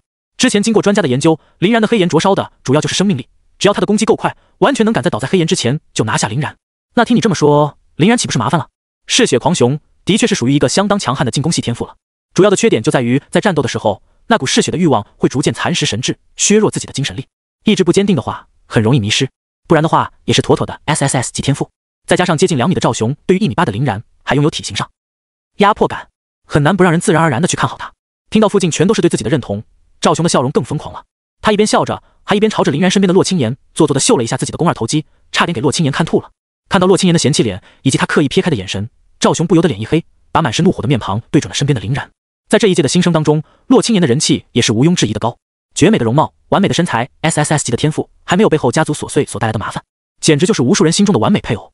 唯一可惜的就是洛青言的身边有一个大麻烦，正是跟他传出过无数绯闻的林然，这也就使得林然被无数人嫉恨的那叫一个厉害，又高又帅，天赋强，血脉强，还有一个神仙眷侣洛青言每日相伴，真是想想都给人气得要吐血。就在林然刚刚做自我介绍的时候，如果眼神能杀人，林然早就被众人捅得千疮百孔了。此时的赵雄也就一同把刚刚从洛青言这边收到的郁闷一同迁怒到了林然的头上。看着对自己怒目而视的赵雄，林然不以为意的笑了笑。刚刚各位系主任也说了，咱们燕大鼓励切磋，既然如此，切磋一下嘛，倒也未尝不可。只不过若是没有点彩头的话，那多没劲啊。赵雄的笑容更深了一点。你想搞个赌约？可以，尽管说。林然双眼微眯，我听说你们排名21至30之间的人，学校所补助的基础学分应该足足有650点。这样吧，我也不想赶尽杀绝，咱们就赌500学分好了，留下150学分给你，自己注意节省的话，应该也够了。听完林然的话，赵雄的笑容当即便是一僵。他是没想到林然居然敢玩这么大，直接出手就是500点学分，这可是整整500点学分啊！若是只每个月领补助的话，以他1个月65点的速度，整整要将近8个月才行。这个赌约属实太豪迈了一些。至于林然之所以会这么搞，主要也是为了让这些挑战者们知难而退。要是不一次性把他们打痛，他们就会跟烦人的苍蝇一般，不停地在自己耳边嗡嗡的不停。500学分吗？赵雄的脸色顿时也严肃了很多。看着林然平和的笑容，他突然就有点不自信了。见赵雄面露犹豫之色，林然便叹了口气。果然，一般叫嚣的比较厉害的狗，往往都是不咬人的。青言，咱们走。说着，便要拉着洛青言离开。被林然这么一击，赵雄的脸顿时憋成了酱红色。且慢，500学分就500学分，难道不会怕你吗？来吧。都被林然这么羞辱了，赵雄感觉若是今日就放林然这么走了，那他以后在整个特招生的圈子里也就不用混了。林然满意的点了点头，拿来吧。怎么，咱们去找个公证人？不用了，不是有我们在吗？此时看了半天热闹的吕秋风和林妙却不知道从哪里钻了出来，朝着二人挥了挥手。吕秋风继续道：先自我介绍一下哈，我是咱们燕云大学麒麟系的系主任吕秋风，这位是青龙系系主任林妙，有我俩，再加上台上的那3位公证人肯定是足够了。哗！围观的众人一阵哗然，他们是怎么也没想到，刚刚跟林然二人坐在一起嘻嘻哈哈的那2位，居然是学校里面剩下的那2位系主任，怪不得台上的林商情视而不见呢。听吕秋风这么一说，赵雄的脸色又难看了不少。妈蛋，为什么这2个系的系主任会跟林然的关系如此亲密？莫非林然真的有大手段不成？值得他们在新生大比之前提前拉拢？但现在已经是箭在弦上，不得不发了。赵雄便深吸了一口气，沉声道：那来吧。高仙微微一笑，把双手往天上一撑，会议室内所有的桌椅当即飞到了天上。随后一个圆形的擂台便出现在了中间。高仙笑道：来，一人先转给我500学分，我来替你们保管。你2人就在擂台之内决胜负，25米的半径怎么都够你们打的了。不过毕竟有同学之意，还是别把对面打得太难看了，不然多伤面子。高仙说这个话的时候是看着林然说的，不过看他那副挤眉弄眼的模样，就差告诉林然往死里打了。再次感觉自己被轻视的赵雄在转完学分之后，怒吼一声踏入了擂台，朝着林然握紧了双拳。林然也紧随其后踏入了擂台，略微正了正脸色。旁边的徐胜也在紧紧盯着2人，他的学号排名是第14，比赵雄还是要高不少的。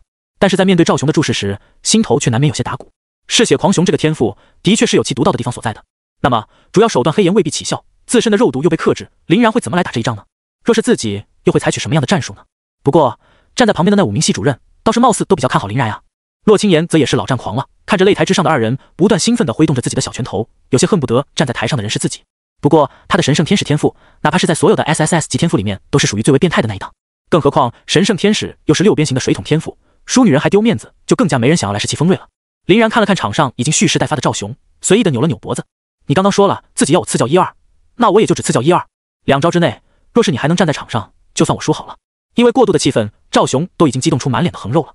只见他狞笑道：好，很好，非常好，希望一会儿你在我抓下惨豪的时候还能有这种风度。看着赵雄魁梧而有力量的身姿，台下的众人议论纷纷。龟龟，看起来这个赵雄最起码得有个200斤往上吧？那必须的，人家2米多高，腰围又这么的夸张，200斤都算少的了。其实林然1米8，人长得又帅，身上也是腱肉分明，已经够可以的。可万万没想到，对面跟黑熊成精了似的。负责主持的林妙看到林然与赵雄皆是做好了准备，便走到2人中间，用手臂挥了2下。我数3、2、1，你们就可以开始了。有我这个8阶的圣光天使在，你们随便打，只要不使用什么自爆之类的秘术，都有抢救的空间。要是感觉不对劲儿了，就及时叫停，昏迷不醒10秒钟，同样判负。好了，准备开始吧。3、2、1，开始。也就在林妙说完，抽身后退的那一瞬间，赵雄大吼一声，整个人都蒙上了一层淡淡的血色，2只手掌膨胀为了黑色的利爪，一个箭步便朝林然扑来。在赵雄的视野中，他通过高考的视频能够得知，林然所掌握的神秘黑岩能量是可以在没有身体接触的情况下使用的，所以那玩意儿随时都会落到自己头上来，到时候他就只能顶着黑岩战斗了。为了防止陷入那种被动的局面，只能速战速决。好快，这爆发速度，林然怕是要跟不上了。确实，从高考视频中来看，林然的速度并不是特长，很有可能要落入下风。哦，难道林然真的要输？一想到这种可能，不少的围观者全都兴奋了起来。若是赵雄能够拿下林然，那么林然这个高考状元就真的要挂上名不副实的名头了。那样的话，他所创造的高考记录神话便会立马崩塌，而且也能坐实林然高分低能的事实。但是林然的眼睛怎么出现了一抹血色？这黑红相间的眼瞳可是跟高考副本中一模一样啊！可他为什么站着不动呢？总不能是被吓傻了吧？众人疑惑目光的交接处，林然静静的伫立着。在他人眼中快如闪电的赵雄，与血轮眼之下，速度却相当的蹒跚。林然之所以没有动，便是为了测试一下自己至今都没有机会用出来的一个技能——阅读。林然血轮眼中的勾玉疯狂的转动着，瞬间便将赵雄完全锁定。眼看着赵雄的利爪就要抓到林然的头上，他的动作却突然僵住了。与此同时，他的眼眸之中也显现出了难以言喻的惊惧与恐慌。甚至在这极端的害怕之下，整个身子都在止不住的颤抖。这些别说是那剩下的100名特招生了，就连见多识广的武系主任们都有点傻眼。精神攻击，吕秋风立马便想到了这种可能性。永夜君王这个血脉能力确实也算比较擅长这个玩意儿，但效果也就应该是类似于精神冲击一般，瞬间就结束了呀。从来没有听说过能把人定住不动的，而且看赵雄这崩溃的精神状态，明显在经历着什么极为恐惧的事情。莫非是幻术？吕秋风不解。可这个世界的幻术都是要借助无数的特殊道具，再加上漫长的前戏与场景布置才可能完成。林然这1枚环境，2枚道具，3枚前戏，怎么也不可能做到把赵雄拖入幻境吧？他不知道，剩余的4人就更不知道了。他们只以为是林然使用永夜君王这个天赋所附带的特殊效果定住了赵雄而已，而赵雄的视角却和他们全都不一样。赵雄能看到的乃是无边无尽的血海深渊，他身处于深渊之中，大量的尸骸与亡魂正在疯狂地向他涌来。他纵然把嗜血狂熊这个天赋催动到极限，却依旧抵挡不住这漫山遍野的攻势。不多时，身上便被划了无数道口子。至于林然，则跟个鬼影一般，一个人静静地漂浮在空中，死死盯着他不放。林然轻笑，这就是阅读所创造出的绝对幻术吗？还真是够变态的。像是赵雄这种精神层面微弱的存在，精神世界直接就被自己给完全掌握了，可谓是一点翻身的余地都没有。而且要知道，阅读与一般的幻术完全不同，他在幻术世界所产生的伤害是能够具现到现实世界的。于是场外的观众们便惊骇地发现，赵雄的身上正在不断出现着伤口与划痕，但作为他对手的林然却只是睁着黑红相间的双眼，静静地看着他。2人皆是一动不动，可林然是挂着一副云淡风轻般的微笑，而赵雄却几乎彻底沉浸在了无边的恐惧中，久久无法自拔。唯一有所变化的便是林然眼中不断旋转的勾玉，以及赵雄身上接连出现的伤口。看着这诡异的一幕，无数的围观群众们不禁打起了冷战，开始头皮发麻起来。就连5名围观的系主任们也是第一次见到这种场面，表情相当的严肃，不知该不该打断这场对决。从场面来看，林然的优势已经很大了，虽然并不知道他是怎么做到的，但事实的确如此。不过赵雄现在倒也没有完全放弃挣扎，他们若是贸然打断，赵雄这边突然动起来了，算谁的？就在5人纠结的时候，阅读世界之中异变再生。林然貌似已经对这种无边的折磨与消耗有些怠倦了，只能说嗜血狂熊也确实不负 SS 级最强杀戮天赋的封号，都已经在这里杀了不知道多少个骷髅与亡魂了，依旧在不知疲惫的挥舞双爪。以赵雄一这种疯狂的反抗形式的来看，想要把他彻底放倒，怕是还需要个几分钟才行。既然如此，林然伸手一挥，无数的骨架与残骸便融成了一个将近有3米之高的骷髅高达。还未等惊恐的赵雄做出什么应对来，骷髅高达便直接暴起，一记骨毛直接将赵雄的腹部洞穿。这是大力沉的一击，可以说是直接击穿了赵雄的防守，再加上一直在阅读世界中所经受的精神冲击，直接陷入了重度的昏迷。表现在外面世界就是赵雄在呆滞中突然腹部被人穿了个窟窿，然后向后栽倒，不省人事了。林然也在此时取消了阅读，若是再继续下去，可能就要把这个赵雄给震成傻子了。瞳色恢复如初的林然看了看躺在地上的赵雄，摊开手笑了笑。赵雄实在有点不经打呀，本来还想只教你2招的，怎么这才第1招就已经嘎了呢？这应该是能够算我赢的吧？林妙此时终于反应了过来，如梦初醒道：“算你赢了，算你赢了。仙哥，把学分转给林然吧。”说着，林妙的手中升腾出了一股柔和的圣光，先将赵雄给包裹在了其中，缓慢地治愈着他的伤势。高仙则是点了点头，用生物芯片一阵操作过后，林然便收到了自己入账1000学分的消息，而目前他的学分总数也随之来到了1500。至于剩下的100来号特招生们，已经完全不知道该用什么样的表情来面对林然了。这耸人听闻的手段实在太过恐怖，他们也只能庆幸上前挑战林然的不是自己了，不然不仅要亏上500学分不说，还会陷入这种精神崩溃的状态。若是赵雄是被林然正面硬碰硬给击败了，他们或许还不会这般畏惧，但这明显已经是涉及到了精神力，甚至是灵魂力的存在，谁也不敢保证自己能在其中独善其身。好强，好瘆人，好恐怖，这也是他血脉能力中的一种吗？未免也太变态了吧？为什么高考副本里没有见他用过这一招呢？总不能他在高考副本里还保留了实力吧？不可能，绝对不可能。要是他能够在保留实力的情况下还拿到了第1名，且大幅度突破纪录的话，那我们算什么？没有人回答他，但在大家的心中却都已经有了答案。而且从每个人面部的沉重表情而言，这个答案怕是并没让他们满意。林然附着于武器上面的强大切割力，短时间内击败冰霜僵尸王的神秘黑岩，再加上今日展现的这种类似于精神控制的恐怖手段，莫不令人胆寒。最离谱的地方还在于，很多人都快忘了，其实林然应该是一个肉盾来着。自然灵体所赋予他的远超常人的生命力及其恢复速度，让他变成了一个攻守兼备的存在。正常来说，像是林然这种攻击性强到爆炸，且主要手段都是依靠精神力的绝，这在防守面上会比较孱弱，特别怕被刺客系爆发性的天赋偷袭，也很怕战士系切入系的天赋近身。可自然灵体却完全弥补了林然的劣势，想要战胜林然，怕是只有依靠持久战慢慢拖，把他耗到没蓝，再想办法战而胜之了。可惜他们并不知道林然手上的那枚橙黄色的灵魂之戒能够提供近乎于每秒1%左右的回蓝，不然绝对是要当场吐血了。林然倒是没心思陪他们在这里搞七搞八，笑着回头拉了拉呆滞的洛青言：“走，到点了，咱们吃饭去。”洛青言这才揉了揉自己的脸，跟在林然的身后走出了会议室。其实在他的心中也在不断的嘀咕着，感慨林然为什么会如此之强。虽然本来在林然接受赵雄挑战并拿出500点学分作为赌注的时候，他就已经猜到了林然基本上不会输，毕竟林然是一个相当谨慎的人，若是一件比较危险的事情，没有十拿九稳的把握，他几乎不会去做。但洛青言也万万没想到，林然会赢得如此轻松。不过不管林然究竟是怎么获得这种神秘而恐怖的力量的，他能变强总是好事儿。想明白这一点的洛青言也倒是释然了，跟在林然身后跑得相当欢快。见热闹也看完了，除了被林妙用圣光护住动弹不得的赵雄，其余人也都是纷纷走出了会议室。而林妙五人却并没有离开，而是在高仙把天上的桌椅归位之后，重新掩上了门，坐在原地讨论了起来。徐磊先开了口：“这也是永夜君王这个血脉的能力吗？”吕秋风叹了口气：“永夜君王这个血脉的确是有一些精神力攻击的手段，但是吧，应该不可能够起到这种诡异的效果吧？把人定住，然后凭空增添伤口的能力，我怎么感觉像是幻魔血脉才能够起到的效果呢？”林妙哈哈一笑：“那么你还记得你的承诺吗？”吕秋风疑惑：“承诺？什么承诺？”林妙模仿吕秋风的声线道：“就这么说吧，我在这里直接下判断了。如果这个叫林然的小子不是永夜君王血脉，我直接给当着大家的面现场表演一个倒立旋转洗头，够不够强势？”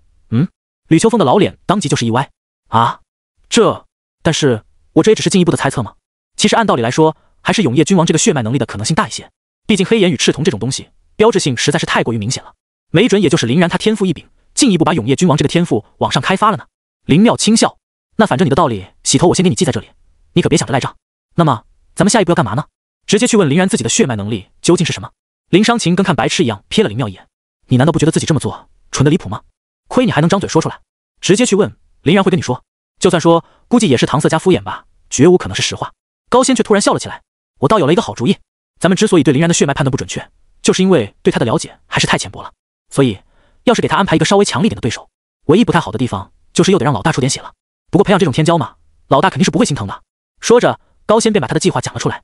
听完，吕秋风满意的点了点头：“行啊，老高，你这个确实还可以。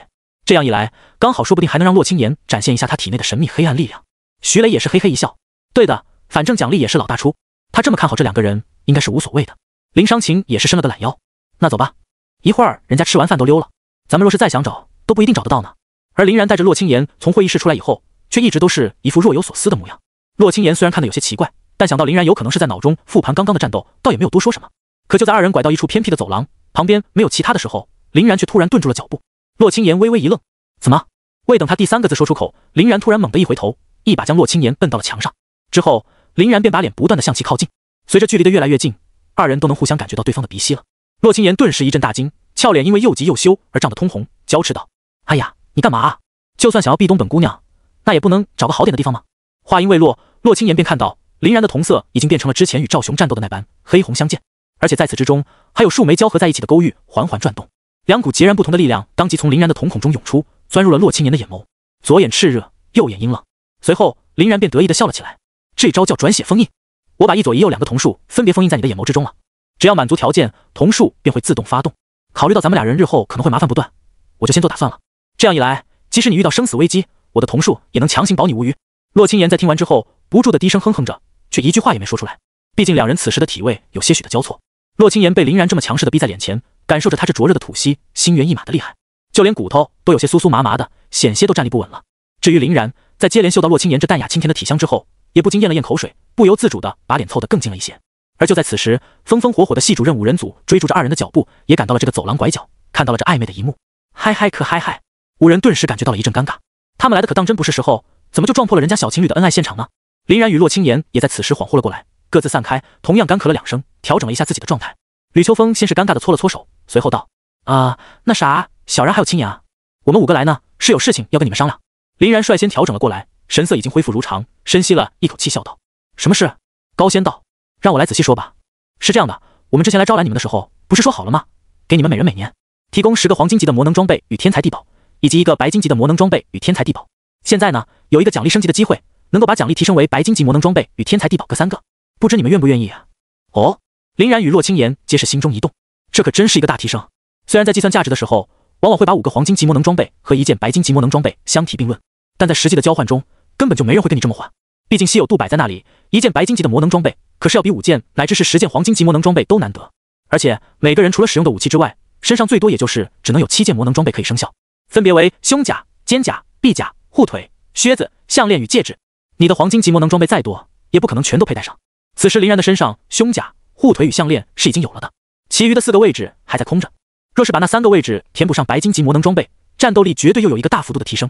而且烟云大学所提供的还不是固定的装备，而是装备兑换券。能够自由的在国家宝库亦或是燕大的储藏之中随意挑选最适合自己的装备，就更具含金量了。天材地宝则更不用多说，一份白金级所提供的属性加成，差不多也要有7、8个黄金级了。可以说，无论怎么看，都是一笔稳赚不赔的买卖。而他们承诺的这些奖励，只要一正式开学，立马便能够获得，在不久后的新生大比中，绝对可以大放异彩。那么，怎么把奖励升级呢？林然问道。见二人异动，高仙微微一笑：“我们的条件也很简单，就是需要你们打一场单挑，而且这场单挑要尽可能的去全力施为。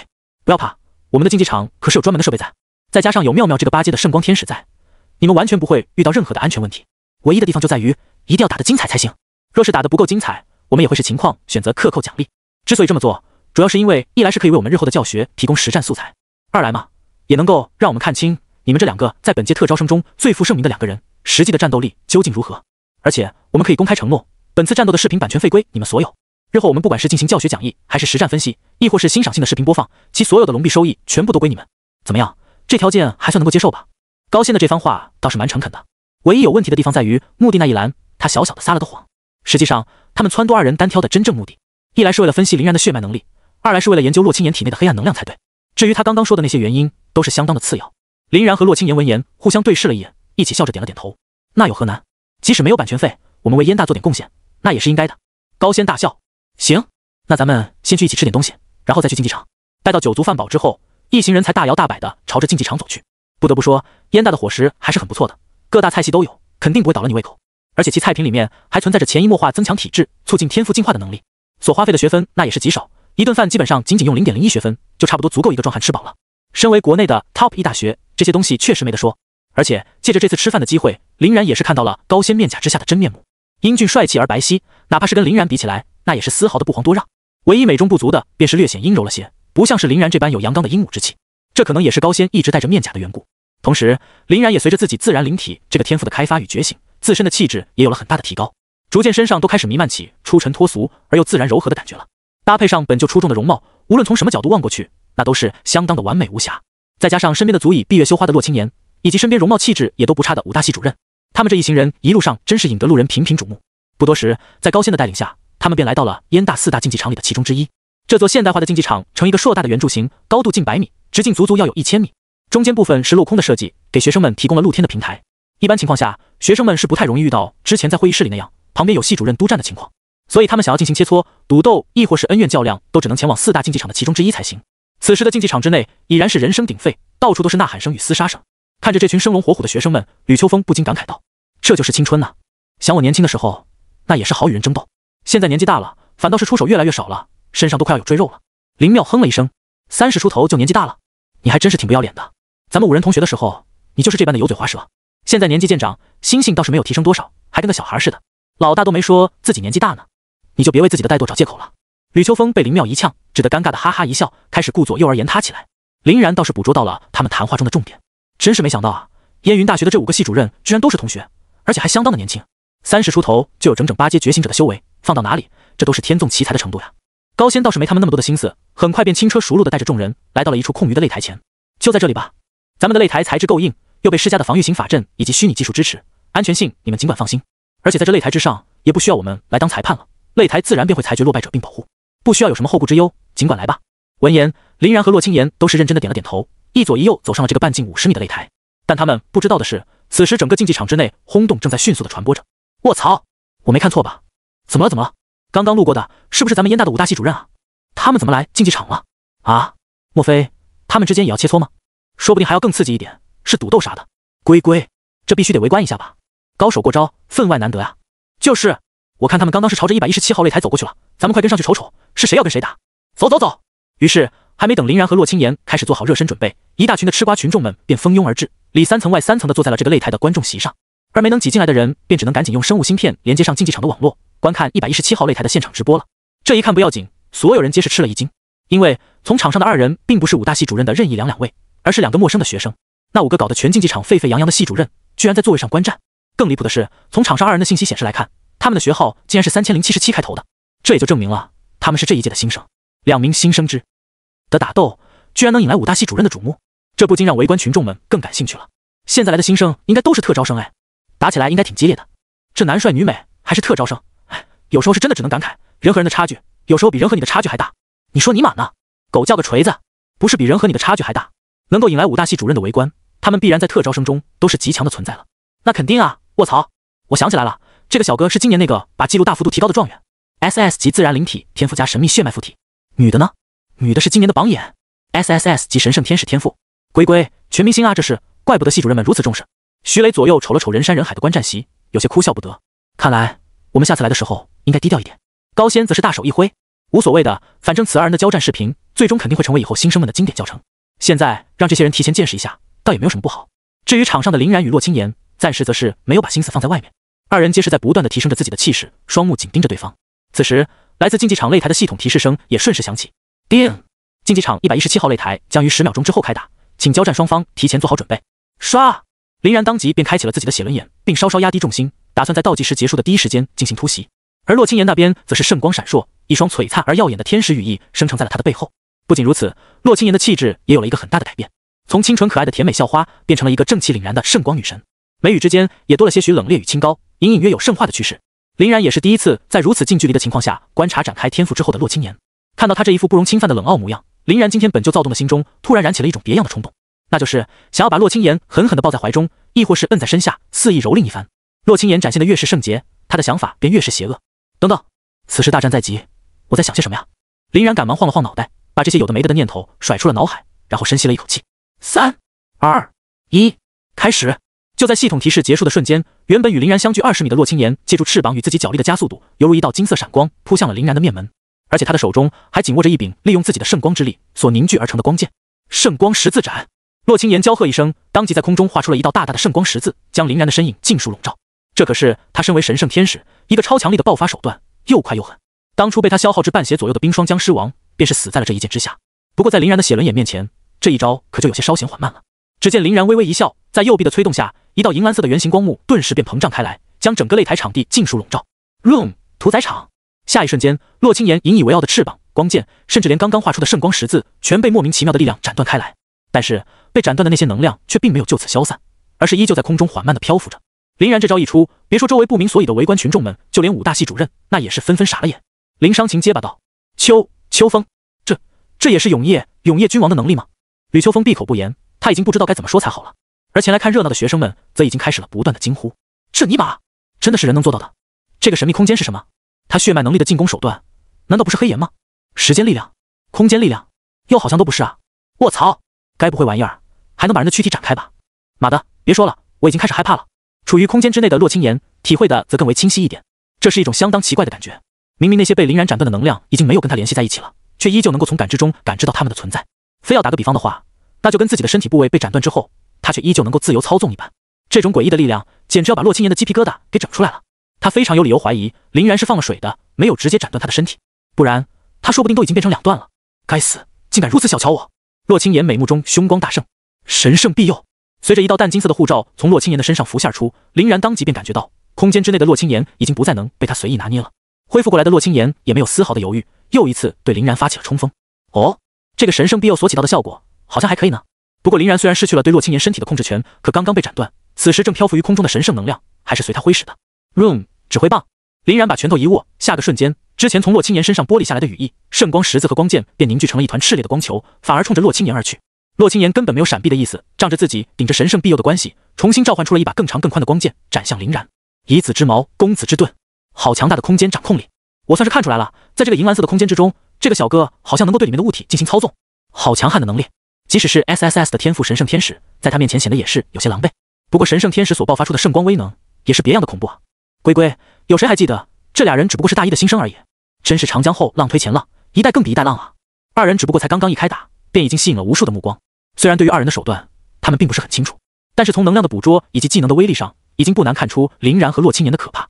这就是能够吸引到五大系主任联袂来看的绝世天骄吗？真是太不可思议了！擂台之上，轰！被林然反手抓取的能量光团已经于洛青言的身上炸了开，但是在神圣庇佑的保护下，这团能量甚至都没有能够让洛青言缓下一步。洛青言手中的巨大光剑还是被他送到了林然的脸前。林然先是轻轻往后一撤，然后伸出了他一直背在身后的左手，星脉休克。强力而电光四溢的高频电压立马便出现在了他的左手之上，与洛青言手中的光剑狠狠地碰撞在了一起。噼啦啦啦，电光与圣光的交汇处所产生的强力能量爆炸，当即掀飞了洛青言。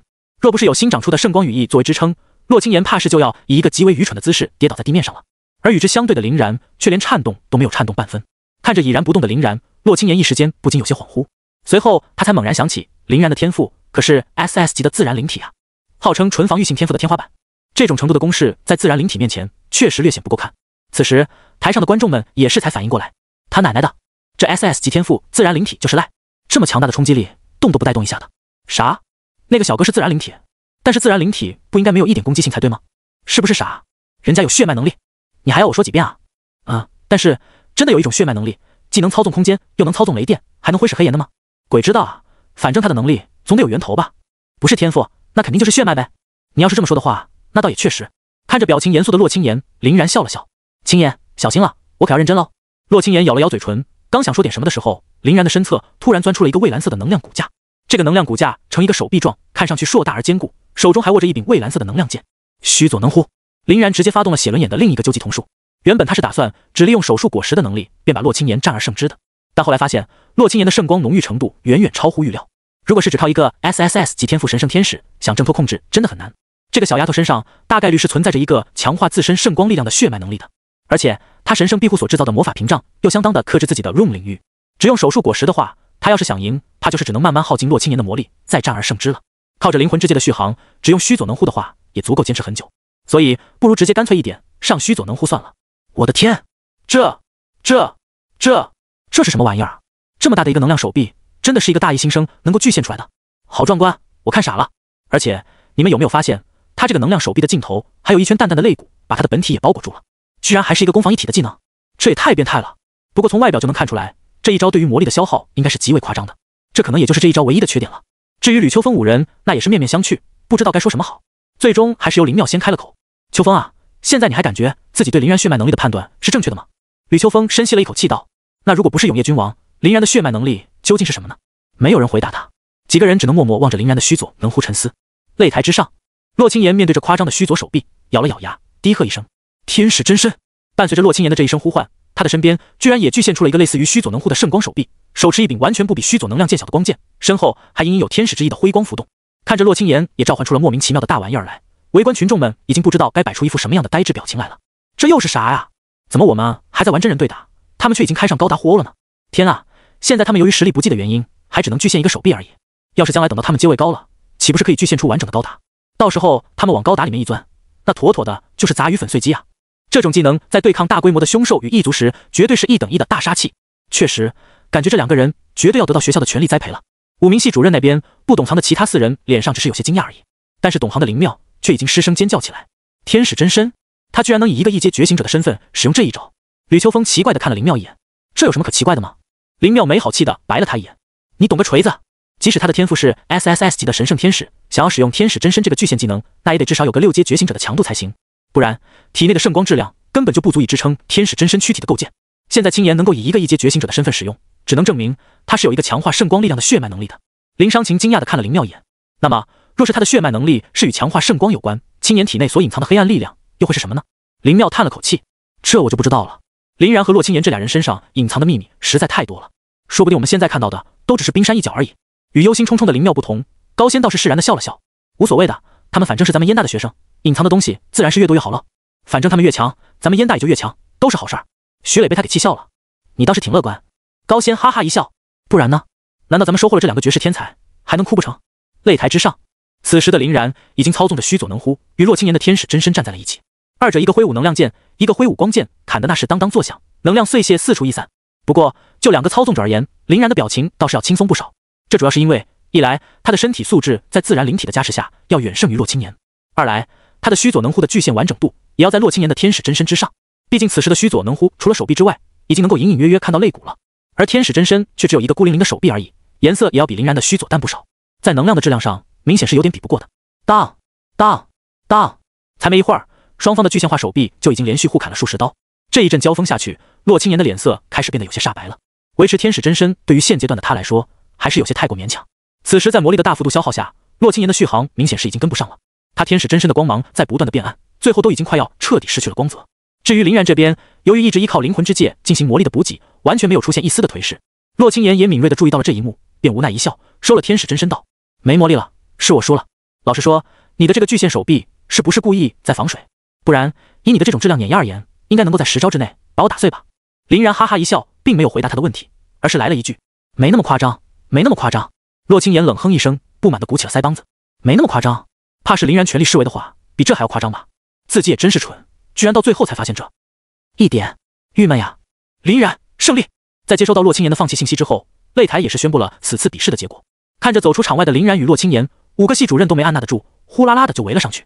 林妙先是兴奋无比的抓住了洛清言的手，兴奋道：“清言，你的天赋真是太强了，以后好好跟着姐姐干，姐姐保你日后最少也是8阶觉醒者，至于9阶觉醒者，那也是大有可为。”吕秋风连忙一脸嫌弃的把林妙拉开：“哎，收收你的哈喇子，怎么这正事儿还没说，你这边又开始抢人了？”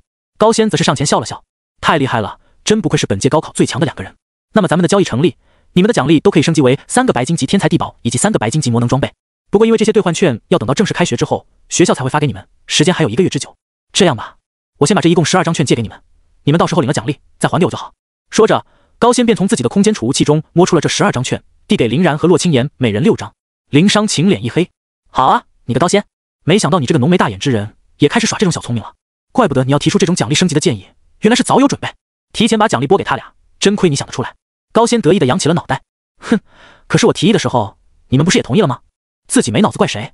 而且我做的事情也都是合规合法的嘛，我又不是把学校的资源提前掏出，这是再把我自己的东西借给他们好不？”林商情的脸更黑了，但又没办法找到高仙的破绽，只能默默咬牙。周围的围观群众们虽然并不能听清他们在争执着什么，但从拉扯中也能看出多半是在抢人了。这不是大一特招生们报道的第1天吗？系主任们都这么饥渴，肯定饥渴呀！我的老天，你刚刚看到了吗？以1个1阶觉醒者的实力就能召唤出如此夸张的神秘灵体护砍，这其中的含金量还有多说？5大系主任一起出动，简直是闻所未闻。我好像记得咱们那一届的时候，状元都没有这个待遇吧？没实力是这样的啊，跟这俩人相比，我是真找不出咱们那届还有什么拿得出手的人才了。等到他们打倒我们的阶位时，说不定都能以1敌10了。以1敌10，怕是以1敌100吧？在众人的唏嘘中，5个系主任又互相拉扯了一会儿，最终还是由徐磊跳出来打了圆场。好了，小然和青言去哪个系？这一阵子可以让他们先仔细想一想，我们再怎么着急，那也要遵循人家的意愿不是？先说正事儿吧，老大，也就是我们的咱们校长大人托我们来问下，你们这1个月准备怎么过？这1个月准备怎么过？这倒还真是把林然与洛清言给问住了。他们在去参加会议的时候，倒是真的没有想那么多。见2人有些迷茫，林妙便笑道：“这样吧，小然的天赋与血统我都不懂，但是青言我可太懂了。青言，咱们圣天使一脉啊，有特别多的秘籍以及调养方式，你应该都还不知道。最重要的呢，就是特殊的冥想与呼吸法，能够极大的增强你的续航能力。怎么样，这1个月要不要来姐姐这里培训？我可是帮你制定了好一大份详细的成神计划哦。到时候不说能够把小然这个妖孽战而胜之吧，最少不会太落下风。”听林妙这么说，洛清言的眼睛瞬间就亮了起来，惊喜道：“真的？那可太好了，那我就提前先谢谢妙姐了。”说着便被林妙一把揽进了怀里。看着林妙得意洋洋地揽着洛清言的肩头，挑衅般的看着4人，吕秋风、林商情、高仙与徐磊皆是一脸的无奈。哎，他娘的，有这个与洛清言同宗同脉的天赋在，林妙确实领先他们太多了。林商情又看了一眼林然道：“小然你呢？”林然想了一会后开口道：“我准备去校外的禁地以及自然秘境中实战演练一番，那样的话对实力的提升与进步应该都是最快的。”此言一出，包括洛清言在内的6个人都是有些惊讶的看了看林然。洛清言先开口道：“可是你要去校外的话，危险系数可是很高的。虽然你拥有自然灵体，但毕竟修为有限，自然灵体也不是无敌的呀。”林然自信的笑了笑：“没事，别怕，我有一种特殊的保命方法，你们差不多可以理解成是一个遇到危险自动触发的紧急避险装置吧，而且安全性有绝对的保证。”林然除了在洛清言的双眼中用转写封印铭刻了一个天照和一个能够将其收容进神威空间的神威，他在自己的双眼处也亦是如此。不然的话，面对某些实力太过于悬殊的对手，还是有放不出神威就被秒杀的可能的。但若是被动触发，那就真的没有一点问题了。听林然这么说，6人皆是有些惊讶，而洛清言则是想到了之前在走廊处的那一幕，恍然大悟的点了点头，好像还真是。不过，那你还是要尽可能的小心啊。林然笑着摸了摸他的脑袋：“我会的。”见洛清言都已经这么说了，5个系主任也就默认了林然确实拥有这种特殊的保命能力。徐磊笑道：“行，既然如此，那我们也就放心了。在能够保证安全的情况下，野外禁地或是秘境的实战，的确是提升实力、磨练战斗技巧的最好手段。我们该做的事情都已经做完，也就不继续叨扰了，告辞。”说着，除了林妙带走了洛清言之外，其余的4人皆是跟他们道了个别之后，就单独离开了。看着远去的6人，林然微微一笑。就在刚刚结束完与洛清言的战斗之后，诸天垂钓系统又有了新一轮的提示。叮！垂钓诸天系统提醒您，已有猎物上钩，请及时回池塘处理，并开启下一次垂钓。自己得赶紧找一个地方去检验一下收获了。烟云大学大一特招生住宿区山顶双子别墅。此时的林然已经进入到了神识空间当中，轻轻抬起了钓竿。叮！垂钓诸天成功，恭喜宿主获得产物王之财宝无限黄金宝库版。王之财宝 Fate 里面外号金闪闪，人类最古英雄王吉尔加美什的那个招牌宝具。林然惊讶地看着自己手中的跟他不断融合的光圈，这玩意儿可是大有来头啊！能够开启宝库之门，把里面数不清的武器性宝具如同子弹或箭矢一般发射而出。据林然的了解，若是金闪闪全力施为，差不多能够同时开启数百个宝库之门，不断射出具有绝对压制力的万千宝具。不过，若是让现在的自己来用的话，林然瞥了一眼神识空间中的大树，王之财宝。在林然的催动下，他的身后接连出现了6个宝库之门，从中劲射而出刀枪剑戟，瞬间便将大树穿刺成了数段。可以，一上来就有6门，已经算是够用了。不过可惜的是，林然所拥有的王财之力仅仅是起到了发射的效果而已，储藏和使用里面的宝具的功能暂时是没有的。被发射而出的宝具也会在短时间后自动消失，被回收回黄金宝库之中。至于好处嘛，那就是上来便附送了无限版本的黄金宝库，他在进行发射的时候完全不用担心子弹不够的情况。毕竟王之财宝的原理是利用与黄金之都的钥匙连通黄金之都的宝物库，将里面的宝具发射出来。里面储存的财宝越多，这个宝具自然也就越有用。里面要是没有财宝，王之宝库便也只不过是摆设罢了。倘若让林然自己去慢慢收集，怕是穷尽一生之力也不可能收集到原有的1/1000。所以这个无限黄金宝库版的王之财宝才是真正的王之财宝呀！林然对这个崭新的能力相当满意。在获得王财之前，他的另外3大法宝存在一个共有的缺陷，那就是 AOE 能力不足。灵魂之戒就不用多说了，这玩意儿是一个用来补给魔力、储藏物品的辅助型道具。永恒万花筒自己的开发度不太高，天照能够操纵的黑岩只有1团，神威能够锁定的目标也只有1点，除非直接动用虚佐的力量上去拿着能量剑砍，不然也不够看。手术果实的能力一个比一个 bug， 特别是面对人类的时候更是威力无穷，斩断、拼接、电击、转移，能把人打到痛不欲生，更别提只会打出内伤、切割力无双的加码刀了。不过这种能力一来是面对凶兽与异族的时候效果可能没那么好，二来是更擅长于点对点、单对单。若是把 room 领域展开的非常大的话，对于魔力以及体力的消耗便会大到无法估量。王之财宝的出现可以说是在很大程度上弥补了现在林然的劣势，又给予了林然一个常规的攻击手段，简直完美。林然在又熟悉了一会儿王财的发射之后，便退出了神识空间。之前高仙提前1个月把那3张白金级的天才地宝以及魔能装备的兑换券给了他们，现在肯定是要去换出来增强实力的。毕竟他是准备承接任务，然后去校外历练的，属性自然是越高越好。甩干走人。到了下午4点的时候，林然终于从燕大的兑换处拿到了让他自己极为满意的东西：暗夜护肩，类别肩甲，品质白金，装备效果提升装备者 20% 魔法抗性， 20% 魔力最大值。暗夜护臂，类别臂甲，品质白金，装备效果提升装备者 20% 魔法抗性， 20% 魔力最大值。暗夜皮靴，类别靴子，品质白金，装备效果提升装备者 25% 移动速度， 15% 物理抗性。这3件装备下去，再加上之前的3件黄金装备，直接让林然的总增幅达到了 210%。具体的增幅效果分别为 75% 的物理抗性， 50% 的魔法抗性， 60% 的魔力最大值，以及 25% 的移动速度。这真是极为豪华的一个数字。在没有装备武器以及戒指的情况下，他的总增幅幅度差不多都要比很多4、5阶的觉醒者都高了。而且在林然的精心挑选下，他所选择的装备几乎全部都是用来提高防御性与最大魔力值的装备，跟他搭配那是相当的合适。至于那3份白金级天才地宝，林然选择的依旧是清明甘露。这3枚清净甘露一进度，林然只感觉到自己浑身上下魔力充盈的厉害。现在他的最大魔力值差不多又比之前翻了2倍还多。在别墅的练功房里面，林然已经测试过了，把同时开着手术果实的 room 领域、永恒万花筒的须佐能乎，再加上王财的疯狂骑射，哪怕是不利用灵魂之戒进行回蓝，都能维持个几分钟。若是使用灵魂之戒的话，基本上就已经是挥霍不空了。无限火力式的炮台正在缓缓成型，林然的战斗力也进一步来到了4400点。战斗力这玩意儿也是越往上提升，所需要的实力战力也就越多。比如在你2000战力的时候，吃几个天才地宝能把战力升到2500，等到你2万战力的时候，可能吃几个同样品质的天才地宝就只能把战力提高至20050了，甚至会更低。至于林然目前的4400战斗力，只能说这个数值跟他的实际战斗力严重不相符了。毕竟在计算战斗力的时候，不会把林然的血轮眼、手术果实与王之财宝等计算在里面。装备的增幅亦不在此，他针对的只不过是针对每个人不同的天赋以及身体素质的裸装计算而已，不准确也是应该的。能够通过阶位考试才是硬实力的代表。林然感觉他现在就算去报考2阶觉醒者的进阶考试，也是随便通关。可惜2阶觉醒者考试的报名条件得先把战斗力提升到最低1万点才行，只能说是很无奈了。提升阶位带来的好处主要是体现在相关福利上。从2阶觉醒者开始，龙国每个月都会给觉醒者们提供相当丰厚的福利保障，而且很多密不对外的秘境和禁地，以及一些城市区域，那也都是要求你高阶觉醒者的身份的。林然也只能先饮下一瓶高阶的基因改造液，慢慢淬炼自己的身体与天赋了。原本身体中堆积的足足还需要消化1个月的基因改造液，此时经过练功房的不断训练以及与真人的几场战斗，已然是提前消化了完毕。这也是林然想要去禁地与自然秘境中进行磨练的原因。激烈的战斗能够极大的加速体内基因改造液的消化速度，不算上刚刚饮下的那一瓶，林然的灵魂之戒内还有34瓶高阶基因改造液，这都是之前拿下高考状元所获得的奖励。1个月的时间应该还是能消化不少的。至于那100张黄金级的一次性道具兑换券，也都被林然换成了各种效果不一的卷轴与道具，来以备不时之需。食物和淡水，林然更是在灵魂之戒中塞了一大堆，再加上埋藏于右眼的保命神威，林然可以说是已经做好了万全的准备。去趟任务大厅，选一个地点，然后承接几个任务就出发吧。洛清言现在在跟着灵庙特训，林然肯定是也不想放松的。穿好了自己的衣物后，借助停留在门口租来的那个悬浮摩托，林然很快就从别墅赶到了燕云大学的任务大厅。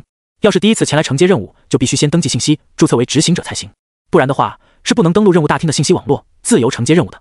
由于此时绝大部分的新生都还没来，任务大厅完全称不上热闹，零零星星的只有几十个人。林然很快便来到了前台处，看着在这里负责工作的小姑娘，问道：“请问执行者的身份办理是在这里进行吗？”小姑娘看到帅气的林然，笑着点了点头：“没错，是在这里。能提供下您的学生卡与身份证信息吗？用生物芯片连我们的报名网络上传即可。”看到林然开始操作相关信息的传输，小姑娘扫了一眼自己的接收面板，不由得惊讶道：“同学，你居然是本届新生哎！”林然点了点头：“没错，我是新生。这有什么值得惊讶的吗？”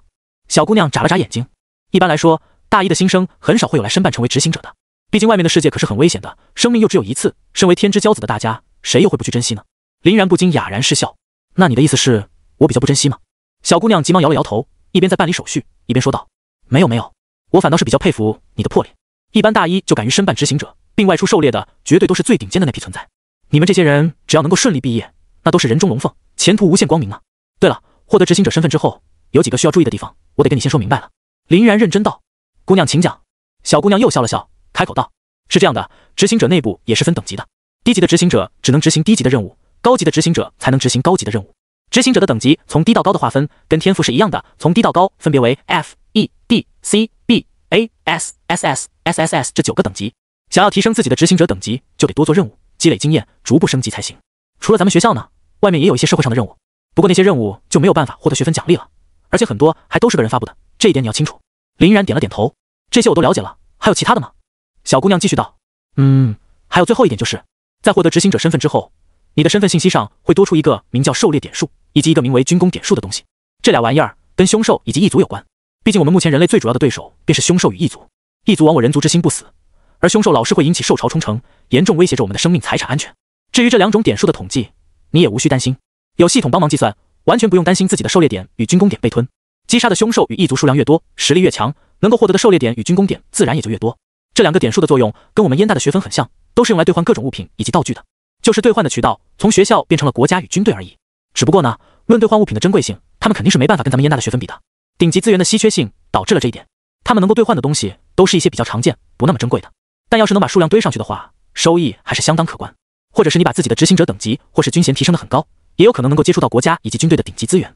等我帮你办完手续，很快你就能从自己崭新的面板信息之中看到他们的存在了。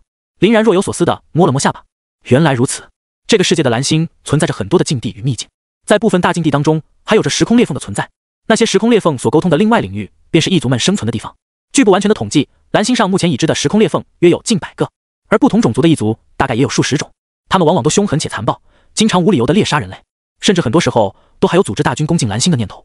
也就是人类发展了这么多年，科技发达，高手众多，才一次次的把他们打了回去。至于兽潮冲城事件，光是龙国经历的大大小小兽潮，怕是都不下万起，其中有几十次声势最为浩大的，都给被兽潮冲击的城市和驻防士兵们带来了极大的损失，酿成了无数的惨剧。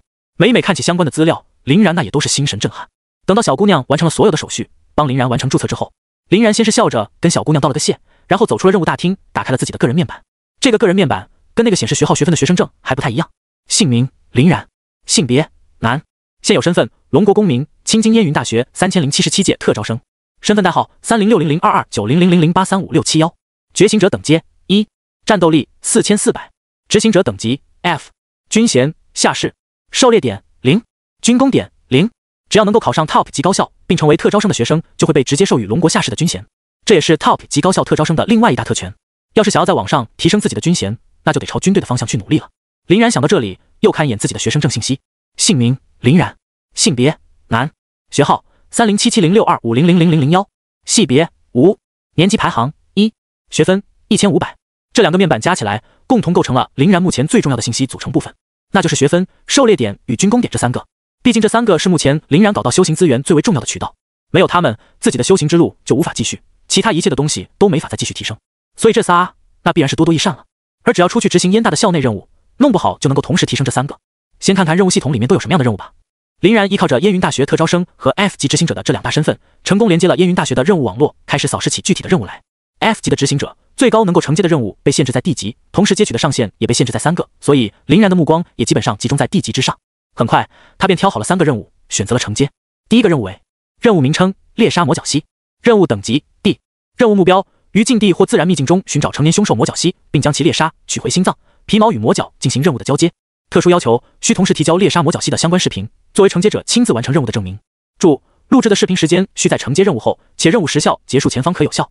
任务情报：魔角蜥部分可能存在的区域：黑龙渊第1层、云梦泽外围、伏龙山脉山脚。任务截止时间：3077年8月15日。任务奖励：学分350点，黄金级一次性魔能道具兑换券10张。第二个任务为任务名称：寻找荧光石，任务等级 D， 任务目标：于禁地或自然秘境中寻找矿物荧光石，带回5000克。特殊要求：需同时提交开采荧光石的相关视频，作为承接者亲自完成任务的证明。注：录制的视频时间需在承接任务后，且任务时效结束前方可有效。任务情报：荧光石可能存在区域：黑龙渊第1层、白骨地窟第1层。任务截止时间：3077年8月20日。任务奖励：学分300点，黄金级一次性魔能道具兑换券10张。第三个任务为任务名称：采摘寂灭菇，任务等级 D， 任务目标：于禁地或自然秘境中寻找材料寂灭菇，带回500克。特殊要求：需同时提交采摘寂灭菇的相关视频，作为承接者亲自完成任务的证明。注：录制的视频时间需在承接任务后，且任务时效结束前方可有效。任务情报：寂灭菇可能存在区域：黑龙渊第1层、云梦泽外围、腐朽森林。任务截止时间：3077年8月10日。任务奖励：学分400点，黄金级一次性魔能道具兑换券15张。这3个任务不仅学分的奖励相当可观，而且还有一个显著的共同点，那就是拥有一个共同的任务地点——黑龙渊。黑龙渊也是青津附近一个老牌的禁地了，其中共有9层，越往深处，潜伏的凶兽越强。曾有传闻说，在黑龙渊的第9层之下，还有神秘的第10层，有一只恐怖的黑龙于那里栖息。也正是因为这个传说，黑龙渊因此得名。不过，并没有多少人相信就是了。林然也正准备打算前往那里，好好的磨练一番自己，把自己身上的基因改造液消耗，于新生大比之前，尽可能的获得多的提升，顺便还能完成任务赚取学分，击杀凶兽赚取狩猎点。若是有机会碰到异族，甚至还能搞点军功点回来，一举都不知道多少得了。今日天色已晚，再把自己的各项技艺于别墅的练功房里好好磨练一番，明早动身。给自己制定好计划之后，林然也是终于松了口气，驾车重新前往了别墅。第二日，做好了一切准备的林然把所有的东西全装进灵魂之戒当中，驾驶着自己的悬浮摩托开始赶路。黑龙渊距离清津的市区并没有很远，从地下通道走的话，以这种顶级悬浮摩托的速度，大概1-2个小时就能赶到。而且有生物芯片的地图网络进行指引，也不会迷路。很快，林然便驱车来到了黑龙渊前的武装要塞之中。在很多大型禁地的入口处，基本上都会有这种武装要塞的存在。一来是为了防备里面的凶兽冲到外面来，对附近城市进行冲击。有武装要塞在，即使禁地内部真的爆发了大规模的兽潮冲击，最起码能够争取到一定的时间。在这段时间里，龙国的军队便会赶来镇压暴动的兽潮。二来嘛，也是给前往禁地之中进行狩猎的觉醒者们提供一个交易、补给、组队的地方。这样一来，可以说也是大大方便了觉醒者们。这也催生了一批专门前往禁地狩猎，拿到凶兽的皮毛、血肉、材料等玩意儿拿出来卖的职业狩猎者。驻守于门口的士兵在录入林然的信息之后，立马便尊敬地给林然敬了个礼。林然长官，黑龙渊武装要塞欢迎你。林然被他吓了一跳，赶紧学着他的模样也回了个军礼，才走进了要塞之中。没想到自己这个便宜下士的身份还挺好用的，毕竟很多参军的人想要获得一个基础的军衔都不太容易呢。此时的要塞之中，那可是热闹的厉害，各种各样的叫卖声连绵不绝。小型的瞬间恢复药剂，5000龙币一瓶，便宜卖了。甘霖果拥有特殊功效的果实，黑龙渊特产，只要1W 龙币就能拿走。新鲜打造出炉的提升物抗魔抗各10%的白银级魔能装备，底价500W开拍，速来抢购。黑龙渊2层抓到的暗夜魔狼幼崽，拥有培养成战宠的潜力，想要的人速来商议，价格亲民可砍。不得不说，比起直接把物品放在网络的拍卖行上进行售卖，这种吆喝的售卖效果好了，简直不知道多少倍。而且最关键的是，你在外面拍卖行上买到的东西，又没办法直接送到手上，但是在这里却可以直接取用。而且要塞之中的摊位售卖的价格往往也是要比外面的市场价低一些的，所以有大量的觉醒者们都特别喜欢逛这种亲民的集市。除了买东西的，还有一大批喊着组队的觉醒者。目前临时4人小队，输出肉盾全有，差一个恢复型天赋的觉醒者，要求战力15000以上。老牌7人灰熊小队，全身白银装备，总增幅164%阶 A 级天赋觉醒者带队，来一个肉盾型天赋觉醒者，最好为3阶或以上。3阶 B 级天赋输出型觉醒者，能力为冰霜，可兼职控场，总增幅110%，战斗力23560，找一个队伍，个人目标是雪狼皮，需要的组我。由于在禁地之中危险层出不穷，除了极个别艺高人胆大的独行侠，其他绝大多数的觉醒者都是采取的组队方式。毕竟多个人就多个照应，同时还能闯出自己的名声，没准最后还能混成一个固定队的小队队长。那样的话，在黑龙渊附近狩猎可真就舒服多了。不过林然自己就是一个全能手，又有空间系技能神威保命，自然不需要其他的来帮忙。要是在他的身边有一些自保能力差的人，反而还会成为他的拖累。无心组队的他一路走到了黑龙渊的入口，准备直接进去先探探路。可就在这时，一个熟悉的声音突然在身后响起：“林然！”林然一愣，便回头望去，随后便看到了之前于会议室中看到的阳光大男孩徐胜。徐胜的身边围着一大群觉醒者，显然都是他江东徐家麾下的人员。看到林然投来的目光后，徐胜又露出了他那招牌的阳光微笑：“林兄，你也来进行实战训练呀？”林然点了点头：“是啊，我感觉这样进步起来比较快。”徐胜瞅了瞅林然的左右，疑惑道：“可是我怎么没有看到你的队友们呢？”林然笑了笑：“因为我打算自己去啊。”徐胜一惊：“你一个异界的觉醒者，准备自己去黑龙渊？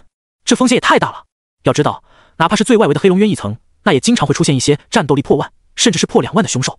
若是被那样的凶兽盯上，就有些不好脱身了。万一再遇到兽群……”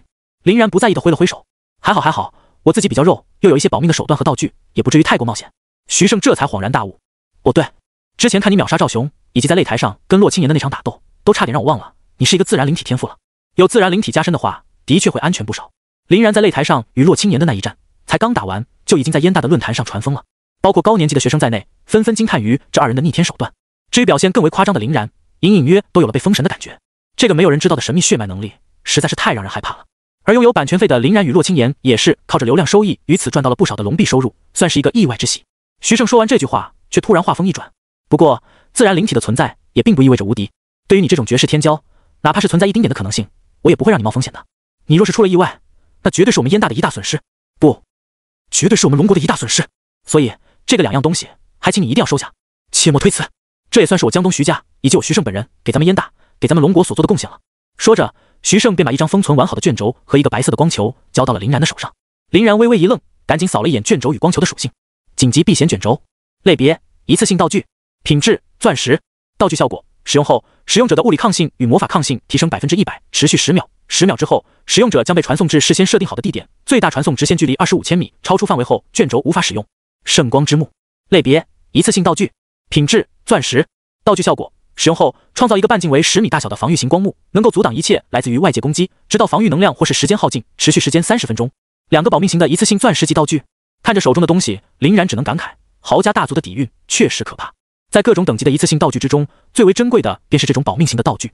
毕竟，谁不想自己有一些能够用来死里逃生的底牌呢？这2个东西要是拿出去售卖的话，若是用龙币来衡量，每一个的价值最少那也是论亿来算的，而且应该远远不止1亿。林然苦笑：“太珍贵了，徐兄。”徐胜哈哈一笑：“我不是说过了吗？这些东西算是我为学校和国家做贡献才送的。我跟那些喜欢搞白码头的人又不一样，咱们不过是同学之一而已。就算你不接受我的好意，我也会让整个江东徐家成为你坚实的后盾。”林然听完了徐胜的话，张张嘴想说点什么的时候，旁边突然传来了一声冷笑：“哦，我愚蠢的弟弟，你也能代表整个江东徐家？你不会以为江东徐家那家家主的继承者非你莫属吧？”徐胜闻言脸色一沉，回头看向来者：“真哥此话又是何意呢？”林然也随着徐胜的目光一起望去，看到了人群当中一个极为显眼的光头大汉，徐胜的亲哥哥徐峥。林然恍然，之前在拒绝过徐胜的邀约之后，林然回去之后便研究了一下他们这个名为江东徐家的豪家大族。江东徐家的却和很多豪家大族都不一样，他们内部分为内外2家，其家主也分为内家家主与外家家主。内家家主属于世袭制，保证的是血脉的纯净；外家家主则是在招揽到的人才当中进行选拔，有才者居之。一般来说，外家家主基本都是由内家家主一路提拔上来的，与内家家主的关系极为密切，且能力超群才行。这也是为什么之前徐胜找上自己的原因。显然，他已经在为接班人之争做准备了。目前的江东徐家有继承权的人有4个，分别为老大徐荣、老二徐峥、老三徐胜以及老四徐良。老大徐荣已经年近30了，打斗虽然勇猛无比，但比较没有头脑，所以基本默认他没啥机会。老二徐峥脑子倒是好使一些，修为也算不错，可他比较骄横跋扈，手段歹毒狠辣，哪怕是在徐家之内，喜欢他的人也并不多。老四徐良是一个很明显的智谋型人才，自身的修炼天赋又比较有限，且年纪尚轻，看上去机会也不大。唯有老三徐胜，天赋异禀，笑容阳光，勇敢坚毅，胸怀大度，颇有领导人的气质，在家族之内呼声最大。徐峥并没有去回答徐胜的问题，而是顺着林然的目光反看了回去。这是你找到的新幕僚，看上去还是蛮可以的。哎呦，我想起来了，这不也是咱们燕大今年的特招生吗？那个大幅度突破纪录的状元，有此等人才辅佐，何愁大事不定啊？行呀，弟弟，你真是越来越有本事了呢。察觉到徐峥那不友善的目光和阴阳怪气的语调，林然的心中也是有些不爽。目前在燕云大学读大3，一个第2顺位的家族继承人，怎么就如此嚣张？这种人若是没有豪家大族这个光环在，早就不知道被人砍死多少次了。林然也没有搭理他的意思，而是在将徐胜给他的那2件道具塞入灵魂之戒后，朝着徐胜抱了抱拳：“徐兄，多谢慷慨，我还有事，就先走一步了。”说着，林然准备往黑龙渊的入口钻了，可没想到徐峥却跟凡人的狗皮膏药一般，一个闪身堵在了他的面前。林然小弟请留步，我还有一事相求。与他一起的还有一大帮子的手下，一起拦住了林然的去路。徐胜脸色一变，大手一挥，他后面的那群人也一起站到了林然的身后。徐峥，你想怎样？还想在武装要塞中动手不成？在所有禁地的武装要塞之中，那都是严禁人类相互打斗的。若发现有冲突行为，立马便会被内部驻扎的军队镇压，并且都要承担相应的处罚，后果极为严重。在军方面前，即使是徐家这种豪家大族，那也是只能认怂的。现在两拨人站在一起，剑拔弩张，显然已经是有些危险了。徐峥狞笑一声，阴恻恻道：“我自然不会违反要塞的戒律，我找林然小弟，那是有正事儿的。林然小弟啊，能拜托你在那个叫洛青言的小妞面前帮哥哥引荐一下吗？那小妞的美貌，哥哥可是眼馋的紧呢。”听到徐峥的话，林然的眼神当即便是一凝，永恒万花筒瞬间开启。观察到林然瞳色变化的徐峥被吓了一跳，一把抓过一个手下挡在他面前的同时，向后连退了好几步。作为燕大的学生，对于林然日前引起的轰动，他也不可能不知道。这个人是一个妖孽般的天才，实力绝不能以常理来衡量。这一瞬间，林然所爆发出的恐怖杀意，让他都下意识以为黑炎要在自己身上燃起了呢。不过林然倒是还没有冲动到在武装要塞里面就动手，而且从写轮眼里看到的能量脉络来分析，面前的这个徐峥很可能是4阶的觉醒者。林然再自信，也没膨胀到顶着对面一大帮子手下强杀一个4阶觉醒者的程度。于是林然便笑了笑道：“徐峥是吧？我劝你晚上睡觉的时候尽量别闭眼，不然可能某天脑袋就要不翼而飞了呢。”说完，林然便一把推开了挡在面前的徐峥一行人，走进了黑龙渊的入口。徐峥这时才从刚刚的惊恐中恢复了过来。说来也奇怪，自己一个4阶的觉醒者，怎么就被一个1阶的觉醒者驳了气势呢？刚才徐峥毫不怀疑的感觉，那个黑红瞳色的林然是当真有击杀他的可能的。虽然并不知道他那不正常的瞳色之下究竟隐藏着何等的杀招，但是这种觉醒者独特的危机意识不会骗人。他相信自己在禁地中摸爬滚打了多年的判断，刚刚那种奇异的感觉，就跟当初面对一只7阶的地龙凶兽那般，令人毛骨悚然。徐胜这个家伙，当真是给自己找了一个大麻烦啊！若是将来再过个1-2年，林然彻底成长起来，与徐胜协力并肩。看了一眼旁边似笑非笑的徐胜，徐峥脸色一黑，挥了挥手道：“咱们走。”说完，便带着他那一帮子人离开了黑龙渊的武装要塞。老爷子的病情越来越严重，他也必须早做打算了。进入禁地之后的林然深吸了一口气，没想到自己还是有点淌入徐家这滩浑水的意思了。不过对他极为友善的徐胜，若是将来成为了徐家那家家主，对他而言倒也是只有好处。至于徐峥，这家伙自己要撞上来找麻烦的，那可就怪不得他了。林然眼眸中依旧有杀意在浮动。洛青言那边有自己用转血封印安插的右眼神威在，还跟灵庙混在一起，肯定是绝对安全的。而自己这边，那就更不用说，在拿到徐胜的慷慨赠与之后，保命的手段层出不穷。刚刚在进入入口之前，林然就已经把那个紧急避险卷轴的传送坐标铭刻成了武装要塞，哪怕是徐峥带着人进入禁地围杀自己，在神威和卷轴的保护下，他也能潇洒离去。日后自己若是有机会，肯定要除掉这个祸害。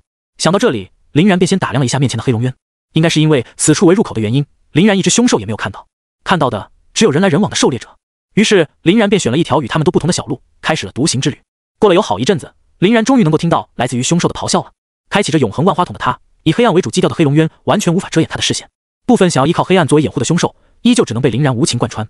王之财宝，身后洞开的8门宝库之门中，10几枚宝具当即便尽射而出，瞬间就定死了2头黑皮恶狼。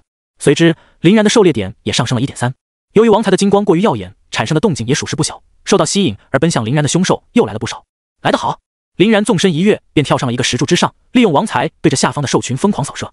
在无数宝具的乱射之下，下方那些1、2阶的凶兽如同被收割的麦子一般，一茬一茬的倒下，纷纷化作了林然的狩猎点，甚至连石柱的边都没能摸到。嘎嘎嘎嘎！听到动静，一大片黑色的鸭群也在空中不断的飞翔着，冲着林然而来。这群玩意儿基本上是在黑龙渊一层最令狩猎者们讨厌的东西，毕竟他们是飞在空中且喜欢以腐肉为食的凶兽，老是在狩猎者们猎杀其他凶兽时出来捣乱，一边啄击狩猎者们，一边抢掠死亡凶兽皮毛与血肉。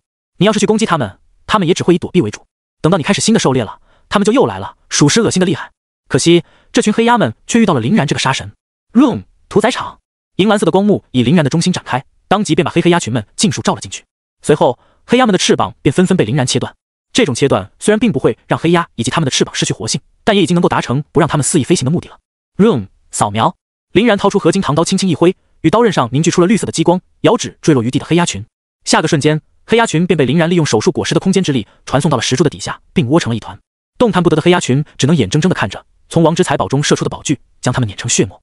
除了特定且稀有的低阶凶兽，其他的低阶凶兽身上根本就没什么有价值的东西，只有做小本生意的狩猎者们才会在乎他们的身体部件。不过林然仗着自己的储物空间够大，还是挑拣出了一些个保存比较完整的皮毛或是血肉，利用手术果实的 Room 扫描与 Room 指挥棒所产生的空间转移能力，收容进了自己的灵魂之界当中。蚊子再小也是肉不是？这些基础材料积累的多了，同样也是一笔可观的财富。而且依靠空间转移的能力，林然所收容的这些个材料还都相当的新鲜与完整，切割的技术那也是极为到位，价值又能提升一部分。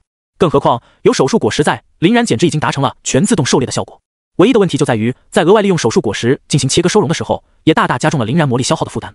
即使是依靠灵魂之界的不断献祭，都有点力不从心。这让林然不得不先饮下了一瓶一次性黄金级道具魔力之泉药剂。这玩意儿能够暂时增幅魔力的最大值以及其魔力恢复速度，持续的时间也有整整半小时，相当好用。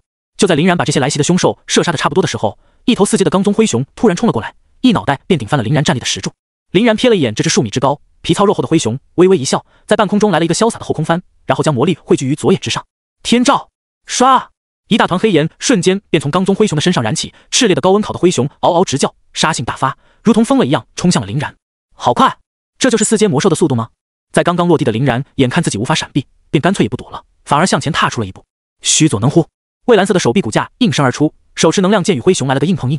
动！只能说4阶凶兽的属性对于目前的林然来说还是有点变态了，更何况这还是以力量见长的罡宗灰熊。被他这一撞，林然的须佐能乎当即便暗淡了许多，手臂之上也出现了些许皲裂的痕迹。强大的冲击力在经过须佐能乎的格挡之后，甚至没有直接全部消失，还继续波及到了林然的本体。不过在自然灵体的庇佑之下，这剩余的冲击力倒是没给林然的本体带来什么伤害，仅仅是被震得后退了一步而已。至于吃了须佐能乎一剑的罡宗灰熊也并不好受，这是大力神的一剑直接穿透他腹部的皮毛，给他划出了一道血淋淋的伤口。罡宗灰熊不是弱青年，林然自然也没有留手，明显是奔着要他命去的。看到须佐已经无法再继续作战，林然先是将其收回，随后高高跃起，趁着罡宗灰熊还没有从震击中恢复过来，林然便已经跳到了罡宗灰熊的头上。伽马刀！林然的手掌中当即浮现出了绿色的激光手术刀，并将其一把插进了罡宗灰熊的脑袋中。后罡宗灰熊的惨嚎声比之前屁股中天照还大。毕竟伽马刀是一个能够越过外部防御，直接攻击体内器官的特殊攻击手段，有时候把人杀了，其身体的外部甚至不会留下任何的外伤，尤其变态。这一刀下去，可谓是重创了罡宗灰熊的大脑，一时间搞得他都开始乱扑，毫无意识可言了。林然也是在他的乱扑中狠狠地吃了一爪，瞬间便被拍飞了数十米。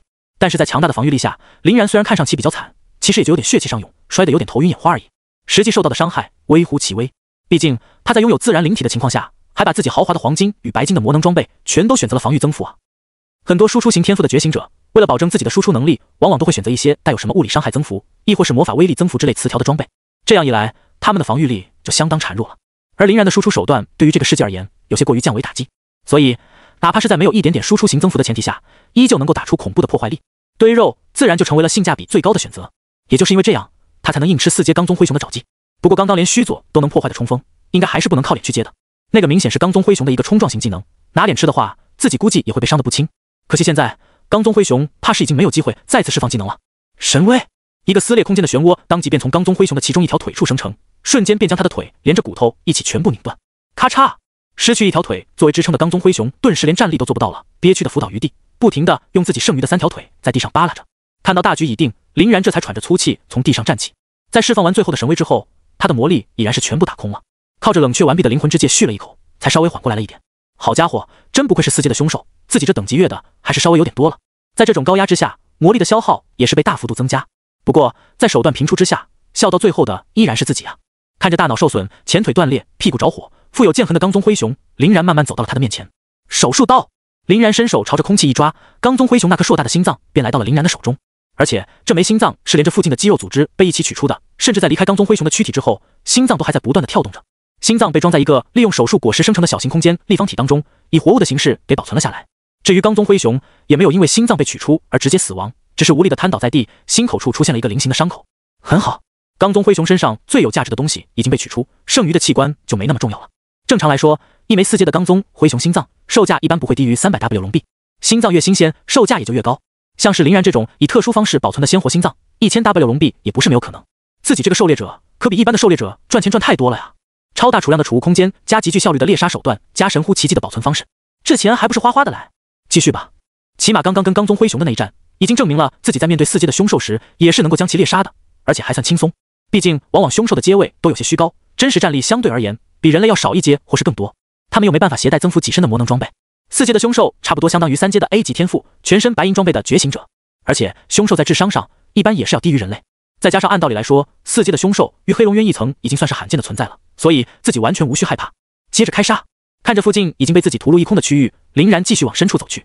25天后，青京烟云大学，白须老者端坐在校长室的大躺椅之上，老神在在的瞅了一眼方边的吕秋风、林商情、高仙和徐磊。林妙呢？他怎么还没来？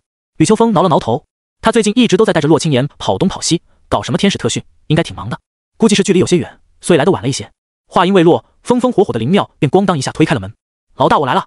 白须老者瞅了瞅林妙的着急样，不禁笑了起来。你带着洛青言那个小姑娘搞的那个神秘特训，现在怎么样了？一提起这个，林妙可就不困了。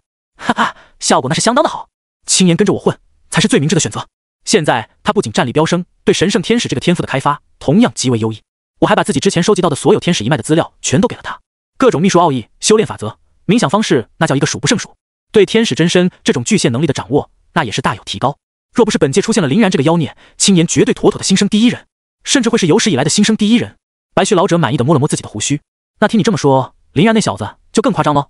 很好，我燕大有此二人在，今年的新生交流赛说不定有机会大满贯呀。林商情则是在此时开了口。那么老大，您今天让我们5个来的目的是什么呢？安排新生大比，做好报道工作，提前布置新生交流赛。白须老者摇了摇头，这些我都已经有了安排，哪里需要麻烦你们？今天叫你们来，自然是通知你们一件大事。现在已经是7月20号了，新一批的新生马上赶来，随后涉及到的便是5大系的分配。你们难道不想知道林然与洛青言会被分到哪个系吗？白须老者笑得相当奸猾。听白须老者提起这个，5人皆是精神一振。林妙张口便道：“那必须是跟着我呀。”洛青言就不说了，这小丫头必须得与我绑定才行。林然那小子肯定会跟着青言的脚步，根本就不用多少好吧？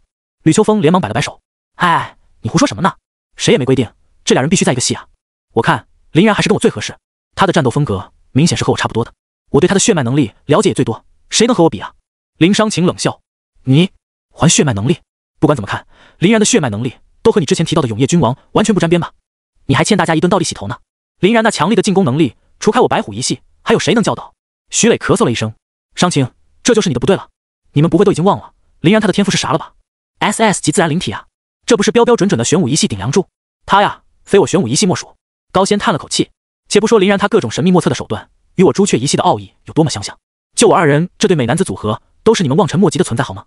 你们这种歪瓜裂枣，跟我们站在一起，不觉得自行惭愧？林商情差点被高仙气死，冷冷地瞥了他一眼道：“你不会觉得自己靠着那面若冠玉的小脸蛋，真的很有成就感吧？一会儿老娘就能给你刮花。”高仙一挑眉：“怎么想切磋啊？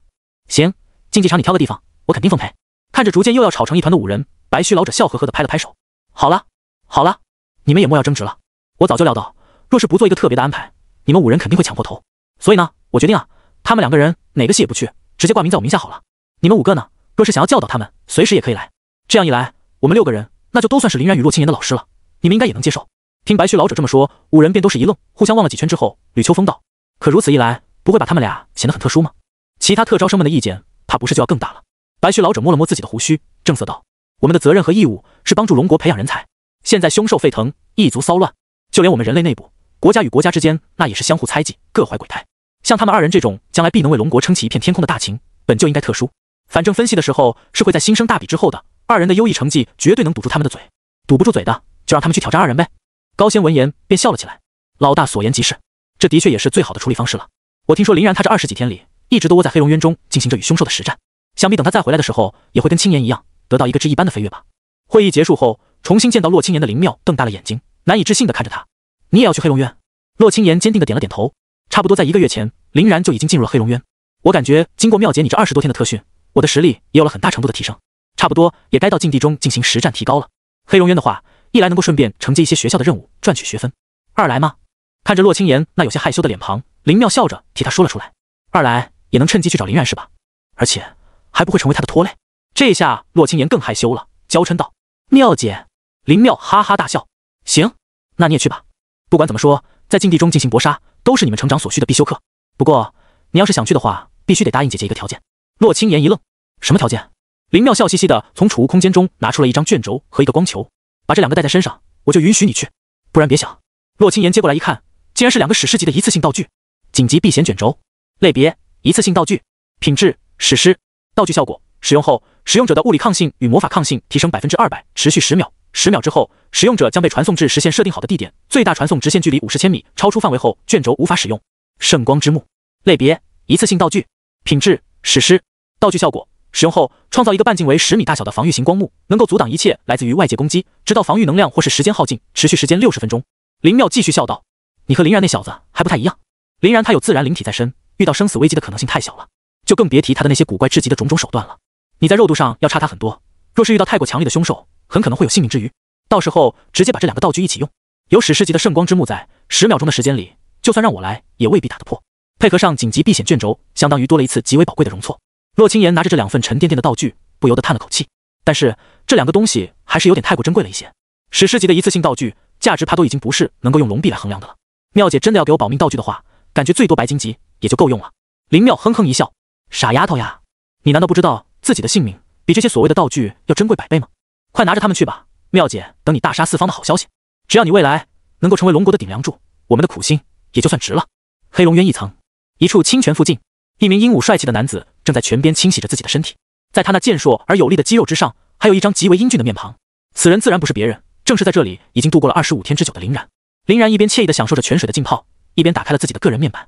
姓名：林然，性别：男，现有身份：龙国公民，青金烟云大学3077届特招生，身份代号306002290000083567幺，觉醒者等阶1，战斗力6778，执行者等级 F， 军衔下士，狩猎点3768.5，军功点0。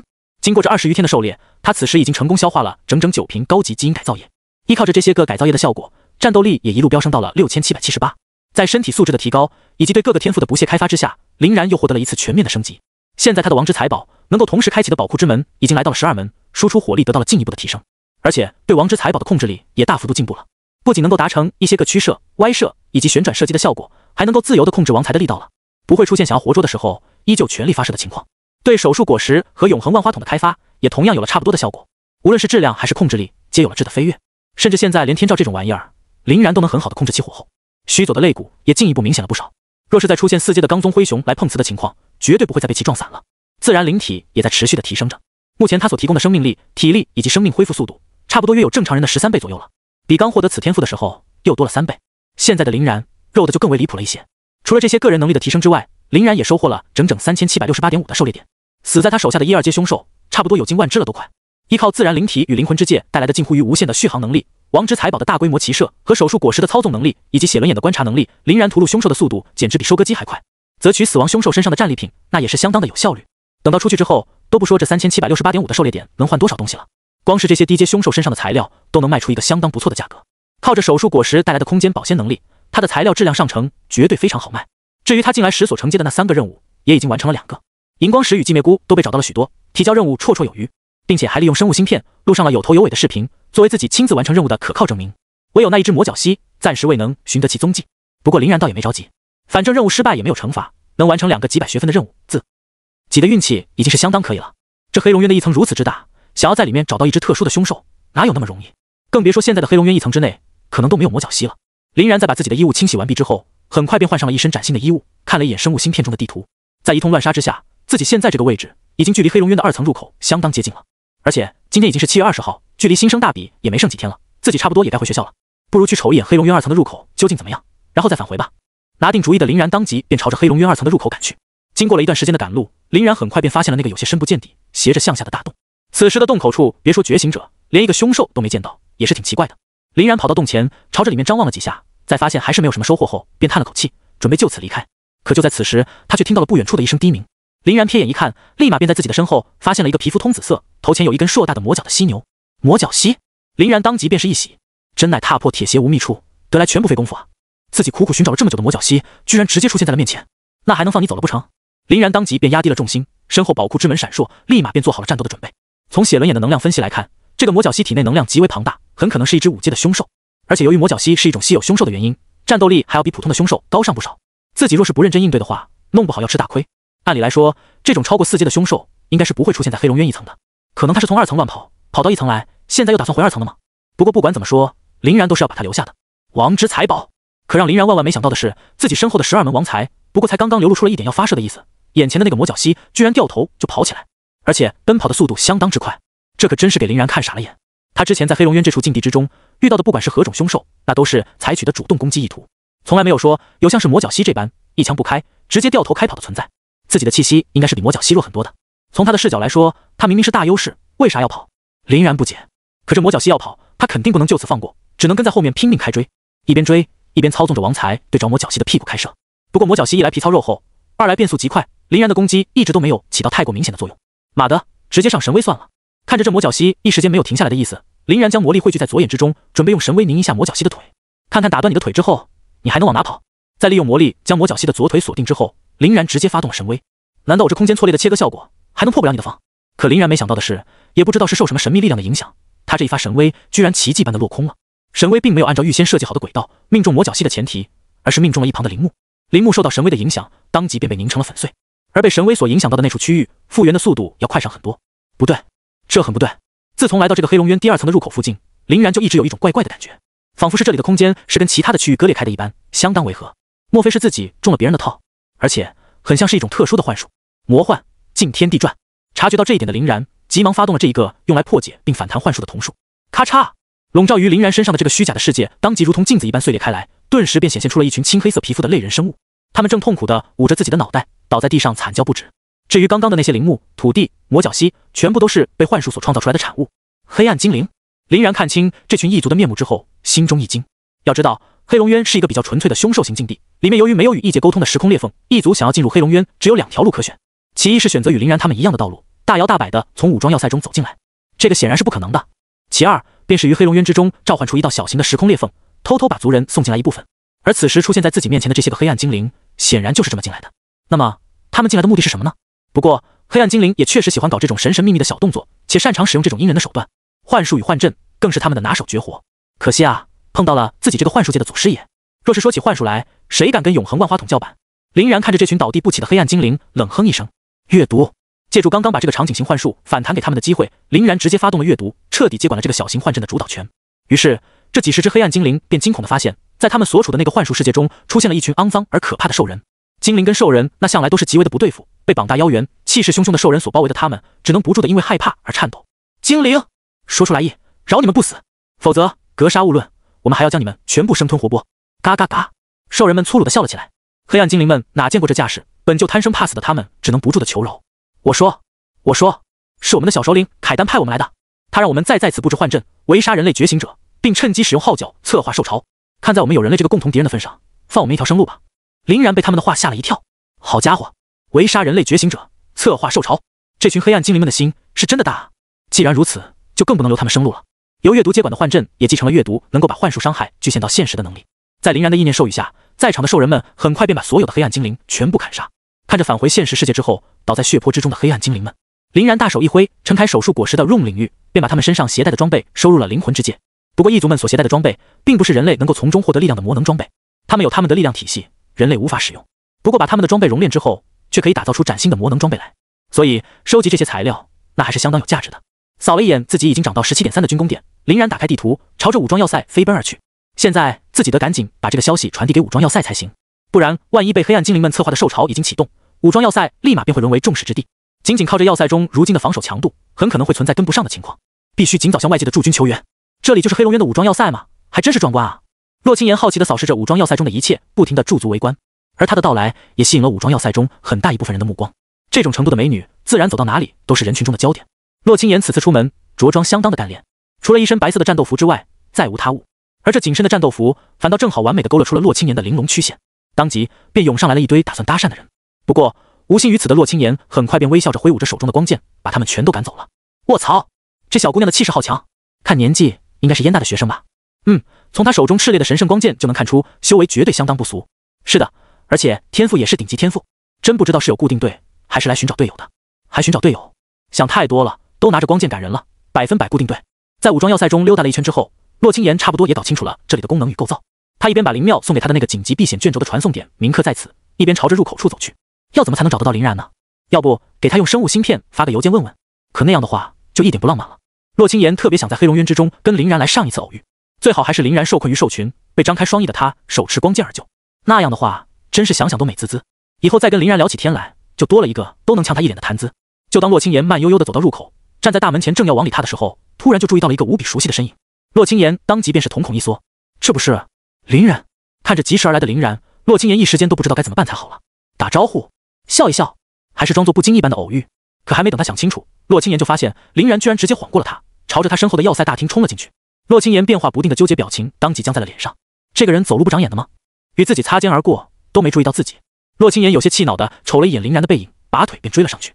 终于到了，林然丝毫没有因为赶回了武装要塞而耽搁，马不停蹄的就冲进了大厅，飞也似的跑到了楼上，直接打算往驻防团长的办公室里钻。门外的士兵被林然吓了一跳，不知道这个身上充满血腥味的神秘男子打算干嘛，伸手便要拦他下来。林然却一把抓住了士兵的手，淡淡道：黑暗精灵入侵，兽潮即将来袭。极为简短的12个字直接让士兵傻了眼，大脑瞬间宕机。还没等他反应过来的时候，林然便已经轻巧地将其绕过，摸进了办公室里面。正在翻阅资料的团长也被林然搞得有点懵。你是？林然深吸一口气，燕大学生，夏氏军衔，林然。说完，便用最简短的语言向团长诉说了一下刚刚于黑龙渊一层所得到的重大发现。为了证明自己话的真实性，林然还给团长看了一些黑暗精灵的尸体与残骸。团长当即面色一沉，先是给林然敬了个军礼，随后严肃道：青金358团团长楚云飞，你这个情报极为有价值，我这边立刻就与军区联系。来人，传令下去，武装要塞1级戒备，全部士兵准备作战，给所有登记过进入黑龙渊的觉醒者发邮件，让他们速度回归。同时号召在这附近的所有觉醒者一同参与防守，在军区支援到来之前，武装要塞不容有失。林然也跟他回了一个军礼。楚团长，那我就先去黑龙渊入口处一起参与防守了。楚云飞正色道：辛苦。就当林然回头准备走出办公室的时候，才猛然注意到了门口的洛青年。洛青年一脸的不爽：喂，你刚刚路过门口的时候是真没有看到我，还是假的没有看到我？这件事儿你不解释清楚可没完啊。林然愣了愣，仔细一想，自己刚刚急冲进大门的时候，那里好像确实站着一个女子。不过由于速度太快，洛青言还穿了一身从来没有穿过的战斗服，且林然的一门心思都在受潮与异族上面，才忽略了他的存在。林然只能叹了口气，有急事儿，所以确实不小心忽略了。谁知道你会在这个时间点来黑龙渊啊，真是不凑巧。洛青言不满道：什么急事儿啊？比我还重要吗？还不凑巧？怎么，你不想我来？林然翻了翻白眼，你马上就知道了。洛青言果然马上就知道了，因为武装要塞大厅最上层的大喇叭上已经响起了应急警报，并且传讯兵的声音也随之传出：一级戒备，一级戒备。黑龙渊一层存在黑暗精灵异族的异动，正在策划一场兽潮的发动，全体士兵准备迎战。从现在开始，武装要塞禁止闲人出入，请要塞所有的觉醒者尽可能的共同参与防守，不想参与防守者，请于5分钟之内离开。洛青言难以置信地看了一眼林然，异族兽潮，黑龙渊，你把消息带回来的？林然点了点头，一边带着洛青言下楼，一边跟他简略地讲了一下自己之前的发现。黑龙渊的兽潮吗？洛青言的面色也沉重起来。发动兽潮已经是异族们拿来对付人类的一个极为常见的方法了。毕竟低阶的凶兽没什么智力，特别好鼓动，同时又对人类的肉味极为渴望，只要策划得当，产生出一定规模的兽潮并不算很难。不过这种不是由高阶的凶兽首领所自行发动的兽潮，一般破坏性都不算特别大。毕竟只有低阶凶兽组成的兽潮的话，在训练有素的士兵面前并讨不到太多的好，再加上武装要塞的城防坚固，地形优势往往还是以碰壁居多。至于高阶凶兽，正常情况下来说不会受到异族的鼓动，但是为了保险起见，每次的兽潮一旦被发现，还是会由当地驻防的最高长官向军区报告，由军区派部队来进行第一轮的支援。若事态稳定，就在剿灭兽潮后撤退；可若是事态不稳，兽潮规模超出预计，就会派出第2轮甚至是第3轮的支援。按道理来说，这种由异族鼓动的兽潮规模与质量应该都不会很夸张。黑龙渊境地被发现至今，大大小小规模的兽潮也已经爆发过无数起了，每次其实都差不多就那样。洛青言看林然的脸色不是很好看，便安慰他道。林然点了点头，这一点他当然也知道，只不过林然总在隐隐约约中感觉这次的兽潮多少有点不一样。虽然他也是第一次经历，但就是有一种不舒服的芒刺在背之感，可又说不出来。林然只能叹道：希望如此吧。此时经过楚云飞的动员，整个武装要塞纷纷动了起来，无数的士兵穿好防具，拿出武器，很快便回到了自己的防守区域。像是这种能够在境地附近驻扎的部队，基本上全都是精锐，其配置的士兵那也基本上都是带有一些小天赋的觉醒者，比普通的士兵要强上很多。至于里面的觉醒者们，除了少数的人退出了要塞，大部分都寻找了一些个适合防守的点，与士兵们并肩作战。林然则是跟洛青言一起来到了黑龙渊入口的大门上方的城墙上，这里到时候应该会成为兽潮的主要冲击点，是最需要他们这种天赋强力的人来坐镇的。此时大门已经紧闭，各种军械设施也都被摆好了姿势，就连楚云飞那也是一身戎装的站到了城头上，用望远镜远眺黑龙渊。也就在众人刚把姿势摆好的时候，大地上终于传来了波波震动。他们来了，数量很密集，规模应该不小。放下望远镜的楚云飞叹了口气，作为驻放在此地的团长，他自然是希望黑龙渊永远也不要有异动的。毕竟只要产生了兽潮，无论如何便都会有士兵为此付出生命，伤亡几乎是不可能避免的。这自然让爱兵如子的他甚是郁闷。不过真正面对兽潮的时候，他当然也没有丝毫的惧怕。此时林然也已经在血轮眼中察觉到了兽潮的动向，看着那满地都是的低阶凶兽，林然只能感慨，这可真是比他之前在黑龙渊之内进行狩猎的时候密度恐怖多了。若是被这密密麻麻的兽潮给撞到，再被疯狂踩踏，怕是自然灵体也经受不住。只是自己肯定不会这么蠢就是了。全体注意，准备齐射，用你们的魔能枪先把第一排的凶兽给我打倒，减缓他们冲锋的速度。楚云飞大声吼道。可让他没想到的是，有一个人比他更快。林然在察觉到奔腾的凶兽进入自己射程的瞬间，便立马开启了王财。身后12门金色的宝库之门熠熠生辉，无数宝具倾泻而出，通通通通通，甚至都不用军士们开火，前排的那些个凶兽都已经被林然射的人仰马翻了。楚云飞差点把眼珠子瞪出来，这个人不是一个燕云大学的大一新生吗？怎么会有如此之强的攻击手段？而且这种从虚空之中召唤武器并用来射击的效果，他完全是闻所未闻啊！一旁的洛青言同样看傻了眼，这怎么才20多天不见，林然又多了一种自己从来没有见过的能力呢？最离谱的是，这种能力还跟之前林然所展现的黑岩、虚佐、幻术，亦或是空间操纵，全都不一样。觉醒者们跟士兵也懵了，我的老天，这是什么天赋啊？不知道啊，从这种恐怖的气势来看，最起码也是个 SSS 级天赋吧。这金光灿灿的武器就这么射出去了，都一点不心疼吗？你看，被他射出去的那些武器还会消失，应该是拥有回收能力的。听说受潮来袭的消息就是这个年轻人带回来的，而且人家还是一个燕大的大一新生。燕大现在都这么猛了，一个大一新升级就能堵着受潮打，麻蛋！我怎么感觉他一个人的输出火力比我们100个人的魔能枪骑射还要猛？不用感觉，这就是事实。在林然展现出这夸张的王才之后，士兵和觉醒者们也都是信心大振，一起用手中的远程武器对着下方疯狂开火。有武装要塞的坚固城防在，除了要小心一些拥有远程攻击手段或者是飞行的凶兽，其他的凶兽相当好处理。看着凶兽们即将兵临城下，洛青岩也是微微一笑，施展天赋能力，张开了自己的天使双翼，圣光流星。只见他抬手一挥，空中顿时出现了无数蕴含着圣光力量的小型陨石，如同雨点般朝着凶兽群落下，噼里啪啦的炸开了花。随后，洛青岩又挥舞双翼飞至空中，摊开双手轻声祷告，于众人的身上落下了一层金黄色的光晕。勇气赞歌！被笼罩上光晕的士兵以及觉醒者们不仅感觉到自己的全属性上升了一小节，而且在发动攻击的时候还被附带了神圣属性的攻击附魔。哇，这就是女神吗？是神圣天使 SSS 级天赋神圣天使。我想起来了，目前拥有这个天赋的人只有一个，那就是今年燕大排行第2的那个特招生，国民校花洛青岩。我的天，青岩女神居然也在黑龙院，好强力的神圣秘术啊！又能大规模伤敌，还能强化队友，着实恐怖。6边形的 SSS 级天赋，跟你闹呢？那如果这个姑娘是洛青岩的话，她旁边那个帅小伙岂不就是高考状元林然？以一己之力把记录提升了整整10几分钟的存在，高考界的第一传奇。天哪，今年燕大可真是捡到宝了！看着大显神威的2人，士兵和觉醒者们皆是唏嘘不已，哪怕是见多识广的楚云飞，心中也是波澜起伏。好家伙，从来没有哪一次在抵御受潮的时候有这般轻松过。在洛青岩勇气赞歌这个 buff 的加持下，他们的魔能枪威力大增，附带的神圣附魔让凶兽们吃尽了苦头。降下的流星配合林然那12个可以无限射出武器的次元之门，简直是又给他们配备了超大规模的炮兵部队支援。在这疯狂的轰炸下，受潮的攻势算是被彻底给遏制下来了。林然则是瞅了一眼旁边神圣化的洛青岩，好家伙，这不过20几天没见，洛青岩身上的变化也是不小啊。看来灵妙针对他而进行的特训相当有用。以前的洛青岩虽然有着近乎无敌的天赋，却不知道该怎么用。堂堂一个神圣天使，居然老是操着光剑砍人，林然自己都觉得离谱。现在技能的种类一下子就上去了，法术攻击与状态增益的秘术都掌握得相当熟练，不知道比之前强了多少倍。你这些技能会很耗蓝吗？林然一边射一边凑到洛青岩的旁边问。洛青岩得意一笑，哼，以前确实会很耗蓝，但现在不会了。在掌握了特殊的冥想方式，获得了妙姐帮我进行的天使之心传承之后，我的蓝耗降低的幅度很大，自身体内的能量质量也上去了，能够储存的魔力更多。最重要的是，天使之心的存在基本上是帮助我拥有了一个常驻的魔力之泉。我的回蓝速度呀，绝对是你现在拍马都赶不上的存在。我这恐怖的续航，你就羡慕去吧，哈哈哈。林然翻了翻白眼，自己会羡慕他的续航？开什么玩笑！自然灵体的变态回血配上灵魂之界的变态回蓝，他基本上就是一个永远不会枯竭的永动机，可以说是真正的续航之王。天使之心这种玩意儿，林然虽然不知道是干什么使的，但在自己的这2大法宝面前绝对逊色得多。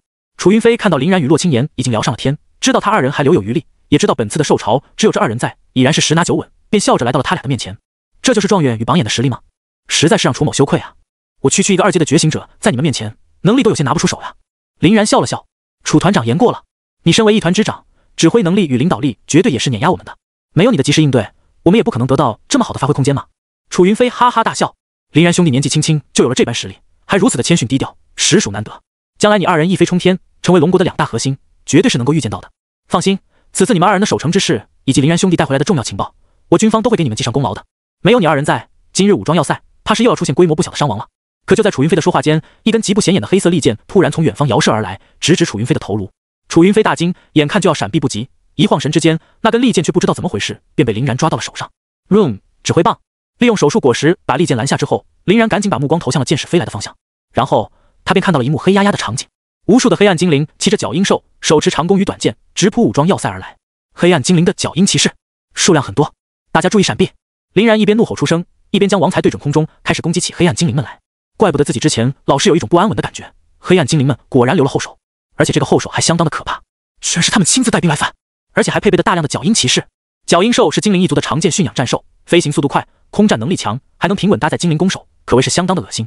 而且这一波来袭的角鹰兽，其实力基本还都是2到3阶的角鹰兽，配合上同为2到3阶的黑暗精灵，实力更显恐怖。他们所射出的这第一波箭雨，险些就直接击溃了武装要塞的防守。由于黑暗精灵们来的实在有些太过突然，城头之上士兵与觉醒者们的都没怎么准备，便有许多人就已经被射死射伤。林然虽然已经把 Room 领域撑开，拦截下来了部分剑士，但毕竟目前修为和天赋的开发有限，剑士的数量又过于夸张，根本做不到全部阻挡。看到自己麾下的士兵与协助防守的觉醒者们死的死，伤的伤，楚云飞目眦欲裂。回击！回击！给我干死那群狗娘养的异族！妈的，这群黑暗精灵实在太嚣张了，居然敢直接进攻我龙国的武装要塞！不用他说，士兵与觉醒者们也已经自发地开始了反击。但是双方的部队差距是真的有点大，对方都是2、3阶的觉醒者加2、3阶的坐骑，士兵们只有1阶。觉醒者们的等阶倒是不算低，但是数量有限，面对那漫天的箭雨也有些自身难保。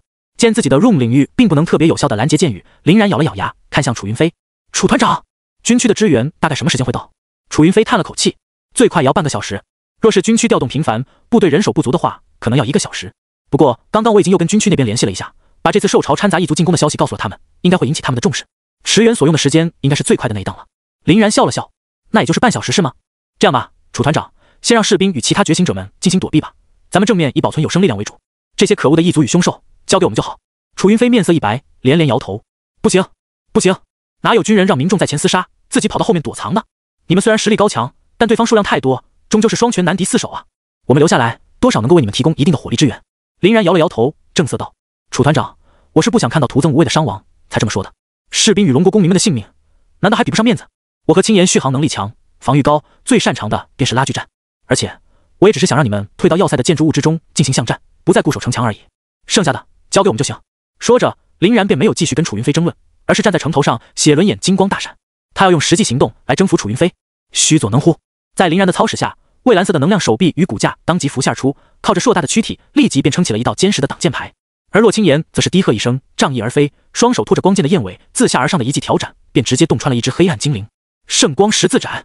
洛青岩剑锋不停，又是一发十字斩击挥出，直接把好几只黑暗精灵给斩下了脚阴兽。跌落于地的黑暗精灵当即便被凶兽们踩成了肉泥。王之财宝！林然此时也是火力全开，一边站在城墙上，利用王财扫射空中的黑暗精灵，一边用须佐坚实的手臂，手持能量剑挥砍下方冲击城墙的凶兽，真可谓左右开弓，好不威风。看着犹如战神一般伫立城头的林然，又看了看翱翔于空，跟黑暗精灵们近身缠斗，不停斩敌的洛青年，楚云飞这才发现他们2人的强大程度，怕是还要远远超出自己的想象。这时，楚云飞终于咬了咬牙，喝道：全体士兵与其余觉醒者撤出城头，进入武装要塞，保存有生力量，等待军区支援。把主战场交给林然与洛青年，不要徒增无谓的伤亡。得到楚云飞的命令之后，再看看宛如天神一般的林然与洛青年，觉醒者们与士兵也意识到这里好像并不适合他们，赶紧拖着伤员朝着武装要塞之内的建筑物撤去。我的老天，这就是救世主吗？林然小哥用的这个是什么技能？怎么有如此骇人的威力？如此强大的能量构装体，竟然也能被一己之力所驱使。青岩女神的神圣天使太强了，圣光所到之处，竟然连一个活口都没有留下。但是黑暗精灵们的数量好像越来越多了。妈的，一会儿要是他们撑不住了，咱们就顶上去，把这2个龙国的未来给救回来。好！士兵们带着劫后余生的庆幸，看着这一蓝一金的2道身影，议论纷纷。林然与洛青岩的强势救场，简直直接把他们心中的好感度给刷到了爆表。而觉醒者们此时的心情就要更为复杂一点。龟龟，他们俩怎么这么强啊？用的技能和天赋能力，我是一个都没见过啊！确实太变态了，只能说本届的状元与榜眼，属实是实至名归。哎，当真是长颈后浪推前浪了，刚一入学燕大就这般恐怖。若是再假以时日，可还了得？只能说天才的可怕，确实不是我们这些凡人能够衡量的。看到众人已经撤退完毕，林然瞅了一眼下方在城墙边拱来拱去的凶兽，以及天上鏖战正酣的洛青岩，先是抬手收回了自己的须左。黑暗精灵们数量越聚越多，威胁也要远大于下面的凶兽。有城墙在，任凭凶兽们怎么去拱，他们一时半会儿也进不来。而黑暗精灵们进退有序，剑使锋利，还有脚阴兽为伴，先处理他们才是正解。青岩，想办法把我弄上去！林然喊道。远距离用王财射击屠杀凶兽自然是嗨的一笔，但对于黑暗精灵们就没有很好用了。因为在脚阴兽的加持下，黑暗精灵们的飞行速度相当之快，射出去的王财准确率简直都不到1/10。想要增加准头，那便只能跟他拉近距离了。洛青岩在听到林然的声音后，微微一笑，先是汇聚圣光之力，给他自己上了一个神圣庇佑，来保证施法不被黑暗精灵们打断。随后 buff 技能便犹如雨点一般落在了林然的头上。天使之翼，勇气赞歌，神圣赐福，天堂辉光，荣誉壁垒。在洛青岩的一通加持下，林然发现不仅自己的全属性上升了一大截，背后还出现了一双与洛青岩一模一样的金色双翼，身上也多了一层淡淡的甲胄虚翼，甚至连不断发射的王财之上都附着着炽烈的神圣之焰。帅呀，青岩！感受到自己体内爆炸般的力量，林然哈哈一笑，立马挥舞着双翼便来到了洛青岩的身边。洛青岩得意的嘴都快歪了，早跟你说过了，现在的我早就已经今非昔比。别看本姑娘的战斗力此时只有9600点，但我的真实实力怕是能够碾压很多3阶的觉醒者呢。林然被他的话惊得不轻。什么？你战斗力都已经9600了，而且还能碾压3阶的觉醒者？虽然林然感觉让现在的自己面对正常天赋的3阶觉醒者，他也能够很轻易的战而胜之，但也不至于膨胀到用碾压这个词。而且洛清言这20几天大门不出二门不迈，战斗力是怎么飙得这么快的？看到林然那副吃惊的表情，洛清言一边不断挥舞光剑砍杀黑暗精灵，一边笑道：哼哼，你知不知道我的血脉能力是什么啊？我的血脉能力那可是天使之魂。这个血脉能力说废也废，说强也强。废的方面呢，主要体现在他如果不能与天使类的天赋相配合，就是一个纯白板，完全发挥不出来一丁点的作用。强的方面自然就是他若是遇到了天使类天赋的觉醒者，那就能够把天使天赋强化到一个近乎无敌的状态。而我的天赋又是天使类天赋当中最强的 SSS 级神圣天使。说到这里，你应该懂得本姑娘的含金量了吧？所以呢，你好好当你的小白脸就行了，战斗方面的事情还是得交给我才行呢。林然翻了翻白眼，这就是你在20多天前被我吊打的理由。听到林然旧事重提，洛清言顿时气急败坏起来。你懂个锤子！当时我的天赋没有开发啊，各种秘术也没有掌握，最重要的是我的血脉能力也处于半封印的状态，效果相当有限，再加上天使之心没有激活，战斗经验又不够丰富，才惜败于你而已。现在咱们要是再来打一场，我绝对把你头都打歪来。林然一边哈哈大笑，一边喷射王财。说得好，说得好呀，说的我简直差点就信了呢。区一个神圣天使加天使之魂而已，不足挂齿，到时候你还是只有被我捉起来打屁股的份。洛清言被林然气得又羞又怒，若不是现在正在被黑暗精灵围攻，他手中的光剑绝对已经斩到林然的脖子上了。哼，你就嘴硬吧，到时候本姑娘要是把你捉了，可有你小兄弟好受的。不谈你的欲仙欲死，那都算轻的，等着吧，你就看好了，若是本姑娘的这招打在你身上，你就想想怎么接吧。说完，洛清言仰天大喝一声，一道炽烈而粗犷的圣光从天而降，落到了他手中的光剑上。圣技中烟之芒，从光剑之上，强力而又澎湃的滔天圣光喷涌而出，形成了一团爆裂性的圣痕光炮。这发光炮一出，面前的黑暗精灵们纷纷傻了眼，此时想走却已经是太晚了。洛清言的光炮足足占据了半边天，他们只能拼着命把自己往另一边送，而居中的那些却已经被尽数湮灭。林然满意的点了点头，还行吧，算你勉强有我一半的实力了吧。本来正因为这惊天动地的一剑而欢喜的洛清言脸一歪，正准备嘲讽林然2句的时候，他突然看到林然又一次开启了虚佐，而且虚佐的能量剑上正闪烁着浓郁的微光。林然把剑对准被洛清言赶到另一处的那些黑暗精灵，沉声喝道：毁灭森罗万象！这招乃是当年宇智波斑虚佐一剑开山的绝技，此时从林然的手中使出，威力依然显著。再加上由于刚刚洛清言劈的那一道光炮，算是打出了一个还算不错的巨怪效果，于是林然的这一剑所击杀的黑暗精灵与角鹰兽数量足是洛清言的2倍还多。伴随着这毁灭般的剑气落幕，场上的黑暗精灵数量也已经大幅度骤减，剩余的那些个黑暗精灵也已经有点被这2剑吓破了胆，不敢上前作战了。毕竟在这种实力的绝对差距面前，他们的努力很可能会是徒劳，继续贸然冲锋不过是白白送命罢了。洛清言在看完林然虚佐状态的这一剑后，被震惊的都有点结巴了。你居然也能发射出如此威力恐怖的光炮，而且这光炮的范围、威力、破坏力比我的中烟之芒还要大，这不合理啊！你有没有天使之魂完美契合天使系天赋的 bug 级血统？我不能接受。林然微微一笑，看了一眼因为魔力几乎耗尽而缓缓坠落、光翼暗淡的洛清言，先是取消了虚佐，然后挥舞着自己光翼，一个公主抱便把洛清言给拖回到了城头上。嗨呀，不是都说了吗？你现在差不多也就我一半的实力，以后再继续努力，说不定还有机会继续保持在一半哦。所以呢，你好好当你的小白脸就行了，战斗方面的事情还是得交给我才行呢。洛清言顿时便被林然呛得说不出话了，这家伙居然把自己刚刚说的话原封不动还给了自己，真是要给人气死了。他此时因为心潮涌动与有些力竭的原因，以及受到的震撼太大，不停地喘着粗气，这也就导致了林然怀中的不断起伏的白色波浪汹涌的那叫一个厉害。再加上洛清言天使状态那神圣而不可侵犯的绝美面容与扑面而来的阵阵香风，林然差点就没把持住。毕竟他的鼻尖最近的时候，距离那2团微颤也就不过1寸之遥，只得先咳了一声后，把脸侧开，给洛清言放到了地上。洛清言倒是顾不上注意林然的奇怪举动了，眼眸之中更显复杂，郁闷的长叹了一声。而且你在释放完那一枚光炮之后，竟然还保有如此之多的魔力，唉，真是妖孽啊！林然笑而不语。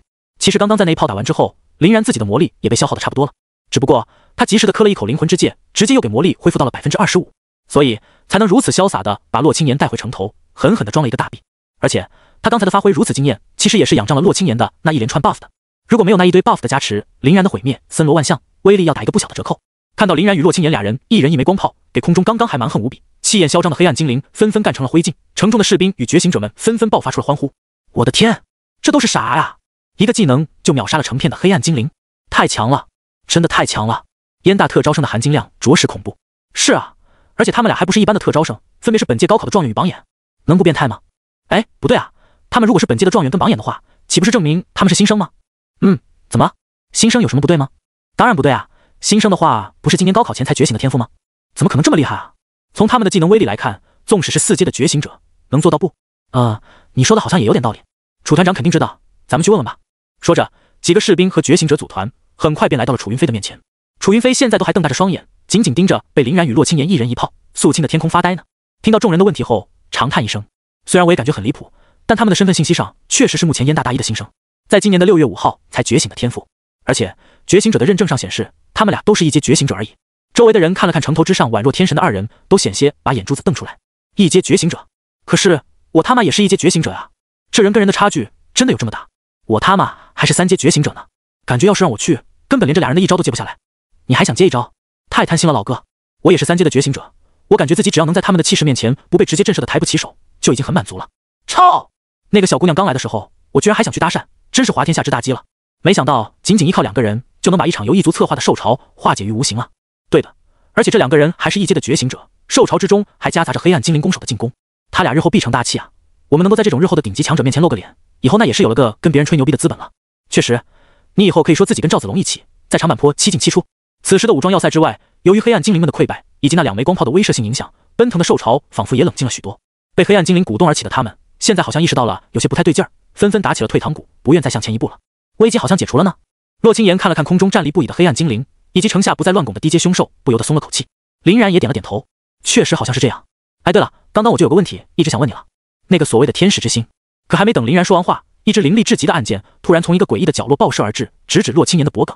这一箭的速度之快，力道之狠，饶是林然都有点反应不及。惊慌失措的他，即使是在第一时间便开启了自己的 room 领域，却还是好像有点迟了。神威！就在这时，之前被林然用转血封印铭刻在洛青岩右眼中的神威猛然触发，化作一团时空漩涡，直接给洛青岩收到了神威空间之中。这一箭自然也就落空了。只见此箭叮啷一声穿透进了城头的城墙之上，直接没进去了，足足有半根箭之多，好狠！林然把阴沉的目光投向了箭矢射来的方向。妈的，魔力耗尽的洛青岩若是中了这一箭，怕是立马就要陷入垂危状态了。到底是谁在偷袭？林然目光所及的方向，静静伫立着一个神情冷漠的黑暗精灵。只见他踩在一只比其他角鹰兽要大上很多的角鹰兽之上，手持一把篆刻着复杂纹路的长弓，而且他身上衣物的花纹也与之前的那些个较为朴素的黑暗精灵大不一样，有一种明显的奢华之感。来大的了！林然赶紧又磕了一口灵魂之戒，把自己的魔力恢复到了100%。之前在闲聊的时候也磕了2口，做好了战斗的准备。那名黑暗精灵在察觉到林然的杀气之后，淡淡一笑，开口道：“凯丹、凯琳，还请指教。”凯丹听到他自报家门的名字，林然的脸色更沉重了。之前他在用魔幻进天地转反弹黑暗精灵幻阵，在用阅读审问黑暗精灵的时候，他就得知了此次黑暗精灵行动的最大指挥就是一个名叫凯丹的人。看来就是眼前的这个人不会错了。凯丹看了一眼沉默不语的林然，突然笑了起来：“哼哼，不要以为你靠着一些阴谋诡计就能打败我。刚刚让那个小姑娘莫名消失的技能，应该是幻术吧？其实那个地方本来就没有人。不得不说，你的幻术造诣的确够深，不仅可以破解我黑暗精灵一族的幻阵，甚至还能够迷惑到我。可惜啊，幻术这种东西终究是虚无的，不能算作硬实力的一部分。今天这个武装要塞的归属已经不重要了，重要的是你一定得死在这里。”凯丹本来是只想当一个幕后的策划，不准备站出来亲自动手的，因为他感觉在这支黑暗精灵部队的突袭之下，配合上地面不停奔腾的凶兽攻下武装要塞，屠戮里面的人类轻而易举，甚至他们还有余力和时间用于撤退，不会被后续赶来支援的人类军队带到。但没想到中间却突然杀出了林然和洛青岩这2个程咬金，直接打乱了他的计划。不过凯丹却没有感觉到一丝的不爽，充斥在他心中的只有兴奋，因为哪怕是相比起屠杀数千个人类的士兵与普通觉醒者而言，也不及能够猎杀一个人类天骄的1/1000。在未来的战争中，能够起到主导作用的必然是这些高端战力。若是在今日能够斩除这2个后患，他的功劳绝对要远远大于攻下武装要塞。可惜的是，洛青岩被林然的幻术一晃，不知道给弄到哪里去了。现在他面前站着的就只有林然一个人而已。既然如此，那就先把这个人拿下吧。城内无数的士兵与觉醒者也被这突如其来的变化惊得不轻。卧槽，这个黑暗精灵好狠的臂力啊！我们在凶兽面前坚不可摧的城墙，他居然能把箭射进去这么多，是好狠。刚刚射向洛姑娘的那一箭，感觉换我们谁来都已经是个死人了。不过洛姑娘闪避完那一箭之后，人居然不见了，也是挺奇怪的。管他呢，只要人没事就好。是啊，洛姑娘的魔力也消耗的差不多了，先躲起来挺好的。可是让林然小哥一个人面对那个强大黑暗精灵吗？总感觉压力太大了呀。别慌，相信林然，林然能创造奇迹。不信你看，林然小哥此时身上那澎湃的魔力，他已经恢复到满状态了。我的天，这恢复速度未免也太逆天了吧！这就是龙国历届以来最强状元的实力，真是天心我龙国呀！楚云飞的心中也已经掀起了惊涛骇浪。看着林然那坚毅的背影，楚云飞仿佛看到了一座未来能够支撑龙国上千年国运的大山。这个人一旦成长起来，很可能能够以一己之力带领龙国走向复兴。楚云飞咬了咬牙，传我命令，所有士兵严阵以待。若是林然在跟那个黑暗精灵的战斗中出现了生命之余，全团一起杀出，为林然兄弟争取恢复时间。到时候我将带头冲锋。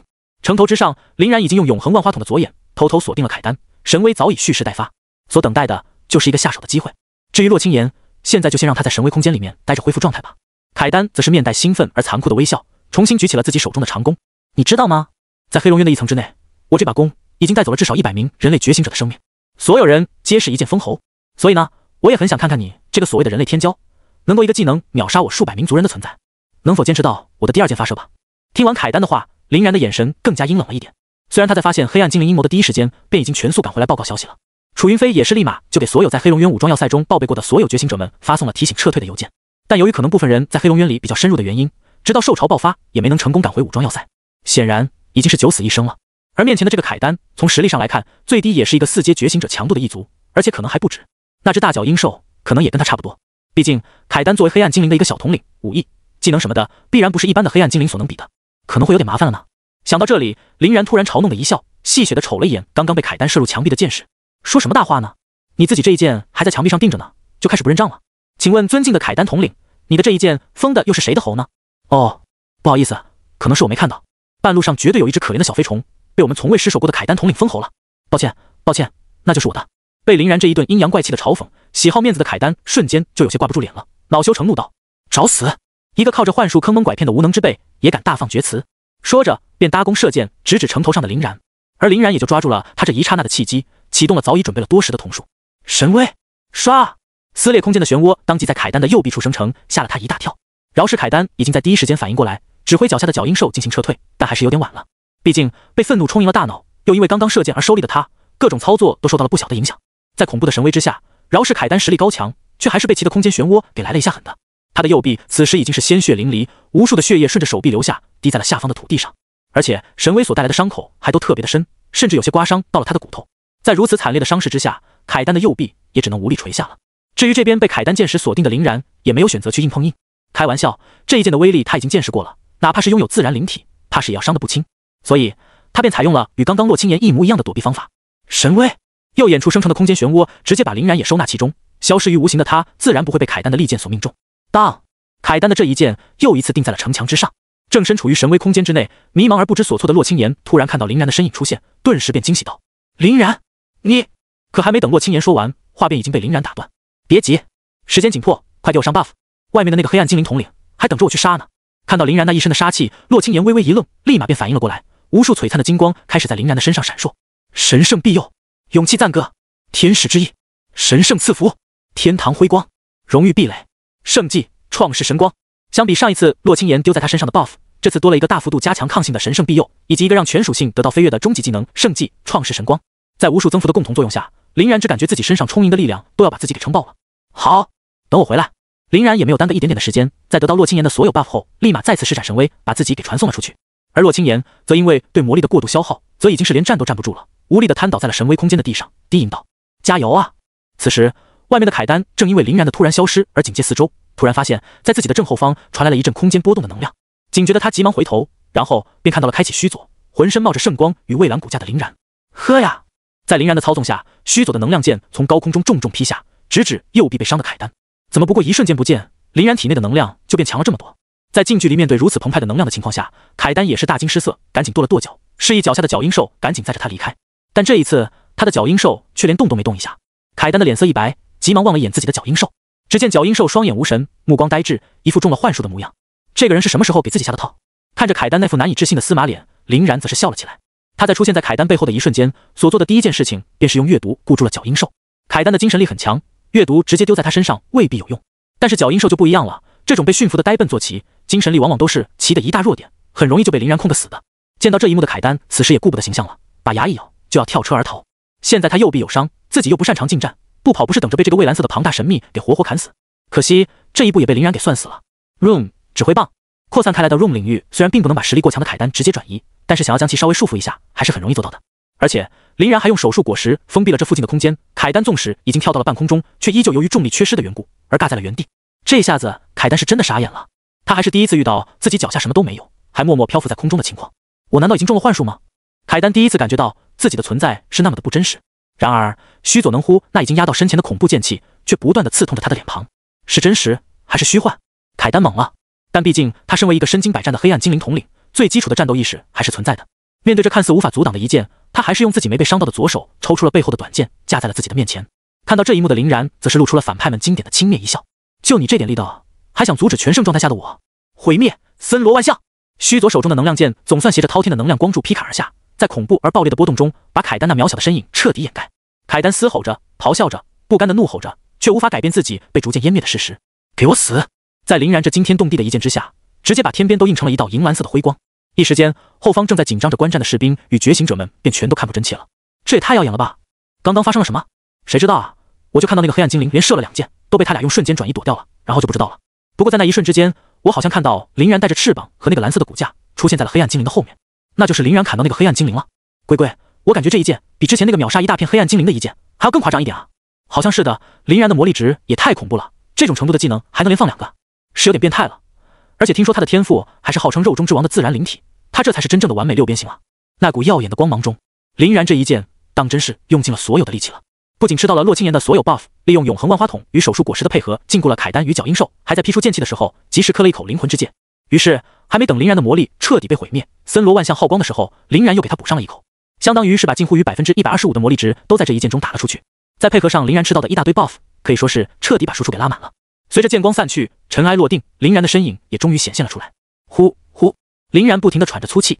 此时灵魂之戒还在 CD， 自己体内魔力干涸，精神萎靡，险些连站都站不稳了。再等到25秒之后，林然又猛磕了一口灵魂之戒，把自己的魔力补充了一番，才有力气抬腿朝着城内走去。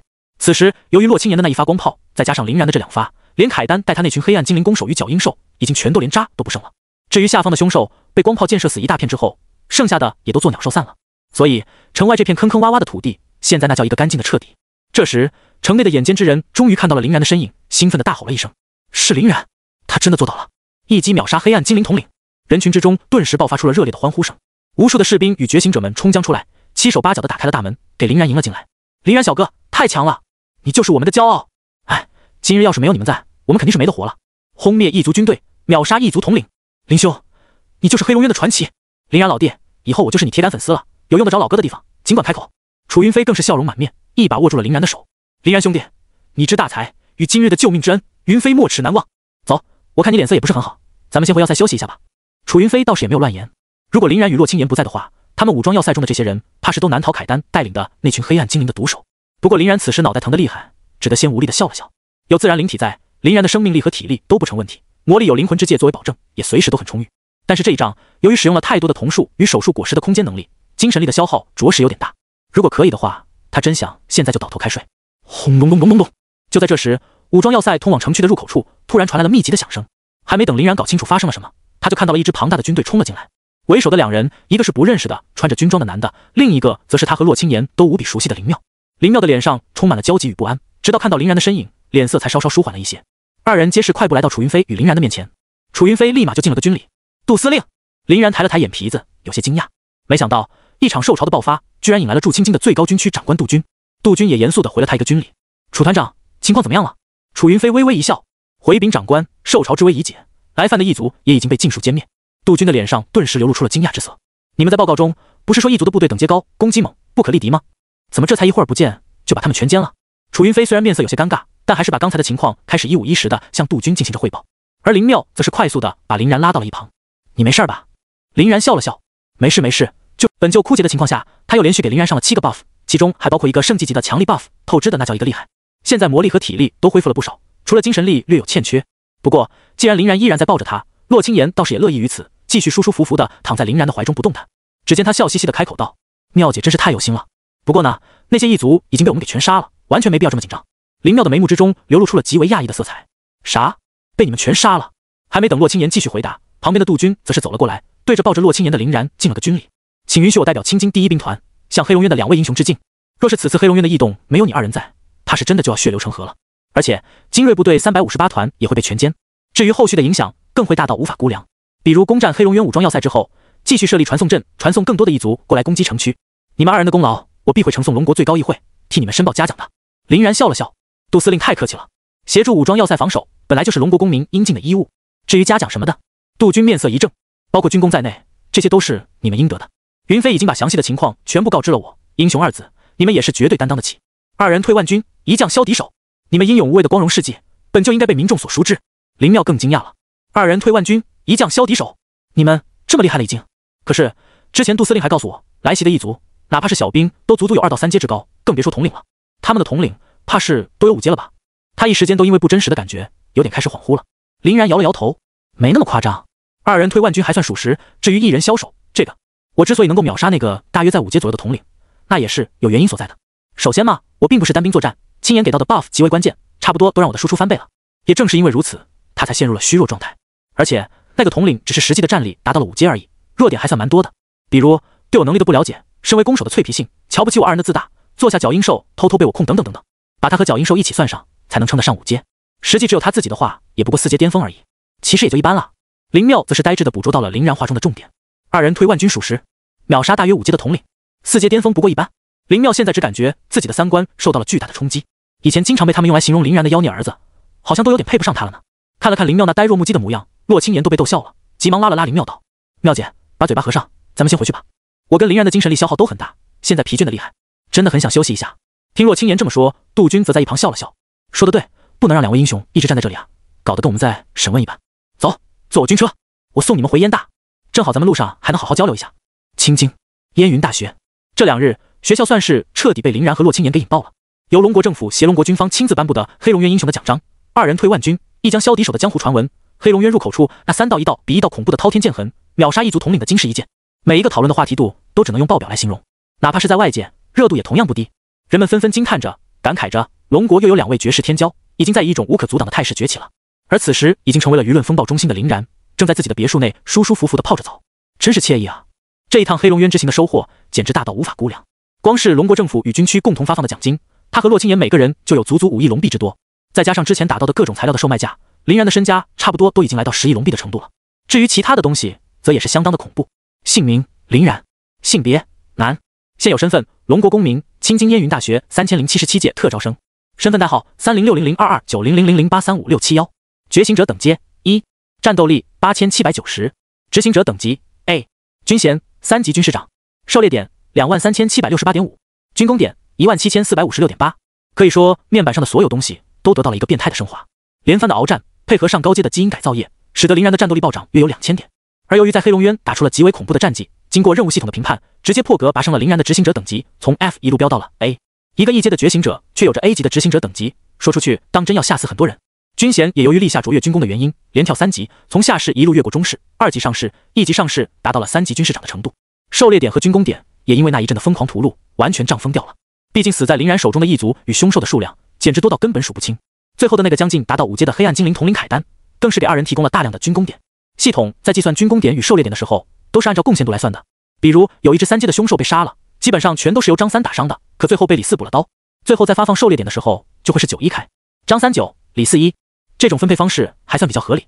所以虽然最后的大头被林然拿走了，不过施加 buff 洛清言也多少分走了一些。除了这些之外，林然这次之行还完成了2个学校内的任务，把学分也提升到了2200点。此时他能挥霍的资源可真是太多了。而且军区还额外奖励了他2张白金级的装备兑换券，以及100张黄金级的一次性道具兑换券，让林然把最后空缺的那2个装备格子给填满了。分别是武器和戒指。戒指是一个相当普通的增幅属性的白金级戒指，密灵戒指。类别戒指，品质白金。装备效果提升装备者 20% 魔法抗性， 20% 魔力最大值。至于武器效果则是相当的好用，甚至附带了一个装备特效奥数短笔。类别武器，品质白金。装备效果提升装备者 25% 释放速度， 25% 移动速度， 35% 魔法攻击力。装备特效附加技能疾风步，能够让装备者进入隐身状态10秒钟，期间移动速度额外提升 50%， 期间进行攻击则会提前现身，冷却时间60秒。武器附加的属性一般是同阶装备的2倍，且通常侧重进攻性。比如黄金级的装备一般提供的总增幅在 30% 左右，白金则在 40% 左右，钻石 50%， 史诗 65%， 传说 80%， 神话 100%。而它们相对应的武器就是 60%、80%、100%、130%、160%与 200%。这把奥数短笔不仅各个属性都特别贴合林然的所需，还比一般的白金级武器多了 5% 的属性，又拥有一般的白金级装备所没有的装备特效，相当超模。装备特效这种东西，往往只有少数的钻石级魔能装备以及史诗级以上的魔能装备才普遍具有。白金级的装备附带特效的极少，几百个里面也找不到一个。也就是军区的储藏仓库中好货比较多，才给林然淘到了这个奥数短笔。此时全身都是黄金装备与白金装备的林然，总增幅已经达到了恐怖 335%。增幅的具体属性分别为 75% 的物理抗性， 70% 的魔法抗性， 80% 的魔力最大值， 50% 的移动速度， 25% 释放速度， 35% 魔法攻击力。相比很多把属性堆得乱七八糟的觉醒者而言，林然的属性则相对集中。大体上来看，除了所有人都需要的速度以及一点的魔功之外，其他的不是双抗就是魔力最大值。至于其他人最喜欢去堆的生命恢复速度与魔法恢复速度，林然则是看都不看一眼。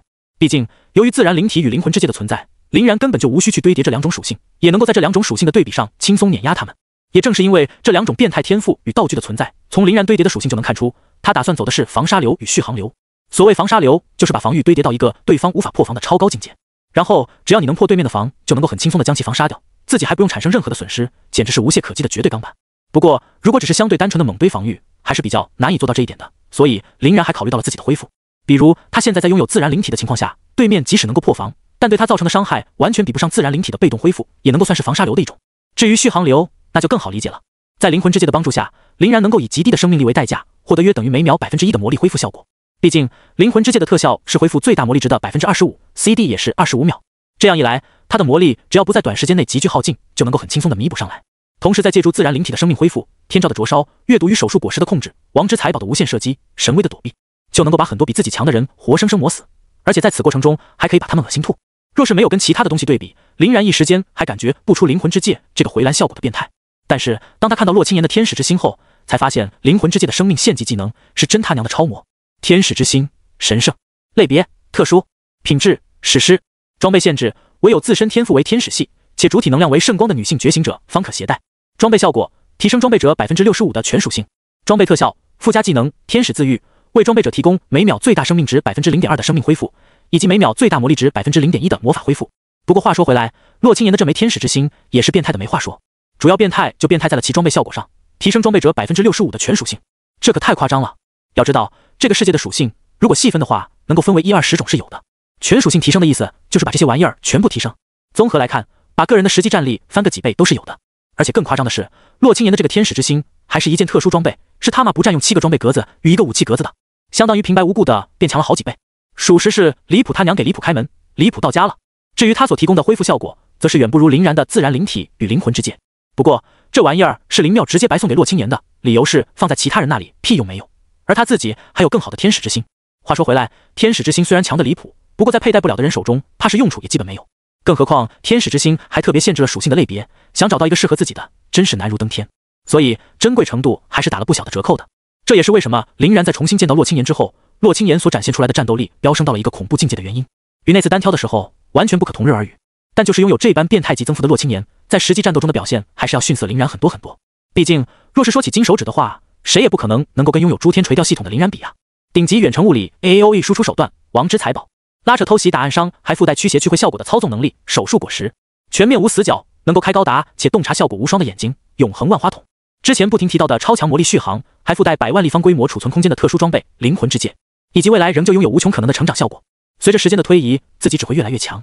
想到这里，林然满意的伸了个懒腰，从浴缸中一跃而出，擦净身子后换上了一套崭新的衣物。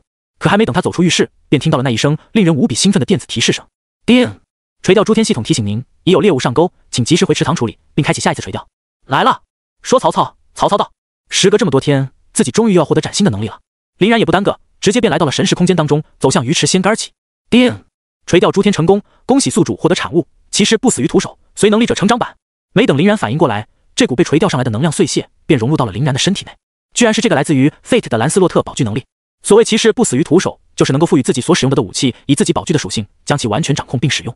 在 Fate 的兰斯洛特手中，是可以赋予武器地级宝具的威力，而若是原等级大于地级宝具，则会保留那个宝具的原等级，并将其完全置于兰斯洛特的支配之下。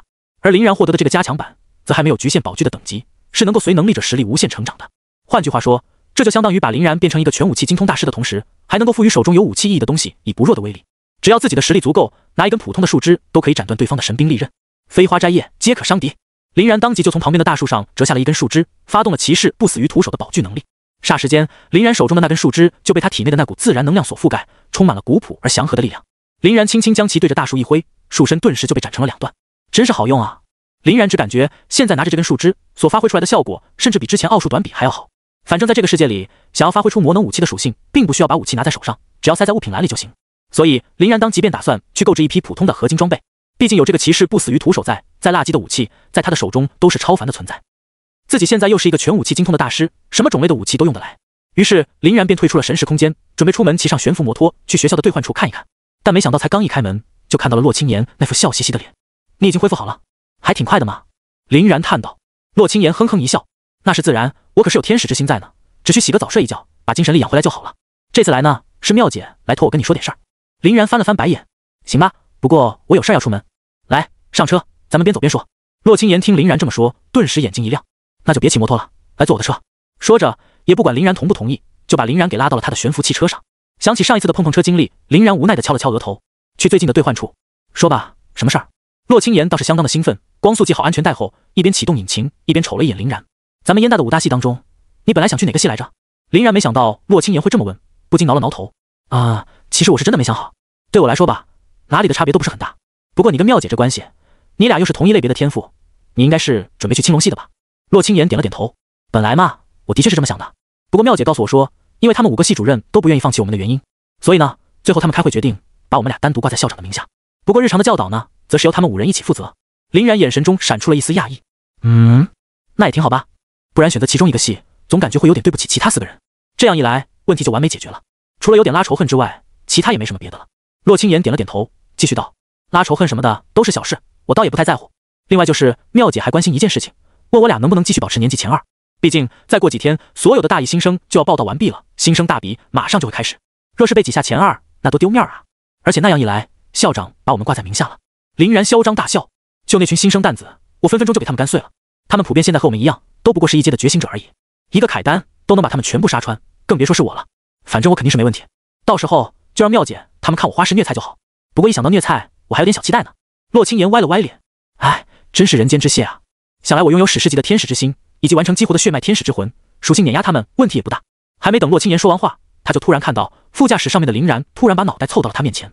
而且由于洛青岩刚刚一直在盯着前方的路况看，所以是正对着前方，侧对着林然的，这就使得林然看起来是一副冲上来要咬他耳垂的模样。洛青岩当即被吓了一跳，你干嘛？开车呢？你要是真想搞，最起码得去后座吧。林然则是没有回他的话，而是把眼睛凑到他的瞳孔边，开启了永恒万花筒转血封印。由于之前在黑龙渊的时候，洛青岩右眼之中铭刻的神威已经被消耗掉了，所以现在林然又给他刻了一个。刻完之后，缩回到座位上的林然咂了咂嘴，你一个小姑娘家，怎么满脑子都是废料呢？洛青岩这才发觉是自己误会了，又羞又怒道：谁废料了？开车呢？你刚才差点害我撞树知道吗？到时候要是真撞了，绝对得把黑锅算在你头上。林然被逗得哈哈大笑，你真的是在开车吗？难道你还没有发现吗？洛青岩不明所以，满脸的迷茫，不知道林然在笑什么。发现啥？林然叹了口气，你难道没有发现车辆的行驶跟你的指挥并不是完全统一的吗？那是因为我一直在操纵着这辆悬浮汽车的跑动呀，不然就你那臭到离谱的车技，已经创断800棵树了。洛青岩大惊，什么？你这是怎么做到的？林然笑而不语，一个劲儿的得意的晃脑袋。怎么做到的？那自然是用手术果实的指挥棒了。油门、刹车、方向盘看似是在跟着洛青岩的操纵去动，实际上是被林然掺和了一脚的。不过林然所做的都仅仅是一些借力打力的拨乱反正而已，微调的幅度并不大，于是就把对悬浮汽车不熟悉的洛青岩给完全骗过了。洛青岩看林然不打算解释，还一直保持着那副老神在在的欠打样，真是气到牙都痒痒了。但又一想到林然层出不穷的诡异手段，也只能先郁闷不已地瞥了林然一眼。哼，早晚得找机会给他的老脸上来上一拳。数天之后，3077年8月1日上午8时，所有大一新生的生物芯片中都收到了一封来自于燕大学校官方的邮件信息：全体大一新生请注意，新生大比将于今日开启，请于午后2时前赶赴北区竞技场，届时将于此地开启新生大比。新生大比的规则与内容会采取当场通知的形式，报到当日已经告知过你们一次新生大比的具体时间，若是未能在规定时间内赶到，则视为弃权，排名直接置于末尾。收到消息的新生们皆是精神一振，他们其中已经有很多人都对自己的排名不满了，毕竟排名这种东西可是直接关系到他们的学分的，没人会嫌自己的学分太多，况且排名还影响着很多的福利，比如别墅这种东西也只有年级前500名的才拥有，其他的人还是只能乖乖的住公寓。尤其是听说林然这个目前的新生第一，居然和洛青岩这个校花级美女住在山顶上那个最豪华的双子别墅，更是让无数的人都红了眼。可惜林然最近的威名实在太盛，光是黑龙渊英雄这个名头就已经把很多人压得喘不过来气了。可也有很多人怀疑林然不过是徒有虚名而已，毕竟谁能相信不过一个刚刚晋升为一阶觉醒者不久的大一新生能拥有拯救黑龙渊武装要塞的实力呢？造神计划，这绝对是燕大官方的造神计划，无数阴谋论在新生中正在以光速传播着。反正我是真不信他一个一阶的觉醒者能够屠戮成片的一族，还击杀了最后的一族统领，可不是吗？绝对是最后在算功劳的时候，把将士们血战所立的功勋全给算到林然的头上了，真恶心啊！这样的人也能堂而皇之的在我们燕大继续为所欲为。呵呵，为了造神呗，官方总是需要一个神的。这样一来，既有商业效应，又有名声效应，燕大和他那都是稳赚不赔啊。既然如此，我们就打破这尊开始浮华的神像，把林然狠狠地拉下马。众人群情激愤，一个个鼓足了干劲儿。同一时刻，序号003 SSS 级天赋领风潮汐的陆远，序号004 SSS 级天赋残败灰谷的蓝若秋，序号005 SSS 级天赋银月之光的晴天，序号006 SSS 级天赋赤红魔龙的万猛，序号007 SSS 级天赋断魂恶魔的白子夜，序号008 SSS 级天赋鲜血领主的林昭凡，序号009 SSS 级天赋元素灵体的陆浅浅，序号010 SSS 级天赋虚空边界的李轩，序号011 SSS 级天赋毁灭神雷的雷战，序号012 SSS 级天赋暗夜幻月的吴幻宇。10人齐聚一堂，此时都待在晴天的别墅中，互相大眼瞪小眼。燕大特招生的前12，除了林然与洛青言之外，算是全部到场了。见邀请者晴天还是不发一语，万猛倒是先急了：“秦兄，你把我们这些人都叫来，是准备干嘛啊？下午很快就要进行新生大比了，这正是我们最后养精蓄锐，争取更好排名的时间。若是没什么要紧事，我就先告辞了。”说着，万猛站起身就要走。晴天这下子总算是坐不住了，起身笑道：“万兄别急，我找你们来就是尽可能帮助咱们争取更高排名的。”闻言，林昭凡不禁一挑眉：“帮助咱们？秦兄，你是不是忘了我们之间也相互是对手呢？这个帮助咱们又从何说起啊？”晴天笑了笑：“可在咱们的上面，不还是有2个高不可攀的黑龙渊英雄吗？”晴天此话一出，场上所有人的目光便都集中到了他的身上。林昭凡摸了摸自己的下巴：“秦兄的意思是？”晴天哈哈一笑：“没错，我就是这个意思。毕竟林然和洛青言的实力可能会相当恐怖，我们未必能敌。咱们现在也不知道新生大比到底怎么个比法。不过，若是在不伤及个人利益的情况下，如果有机会，我们还是尽可能针对一下他2人比较好。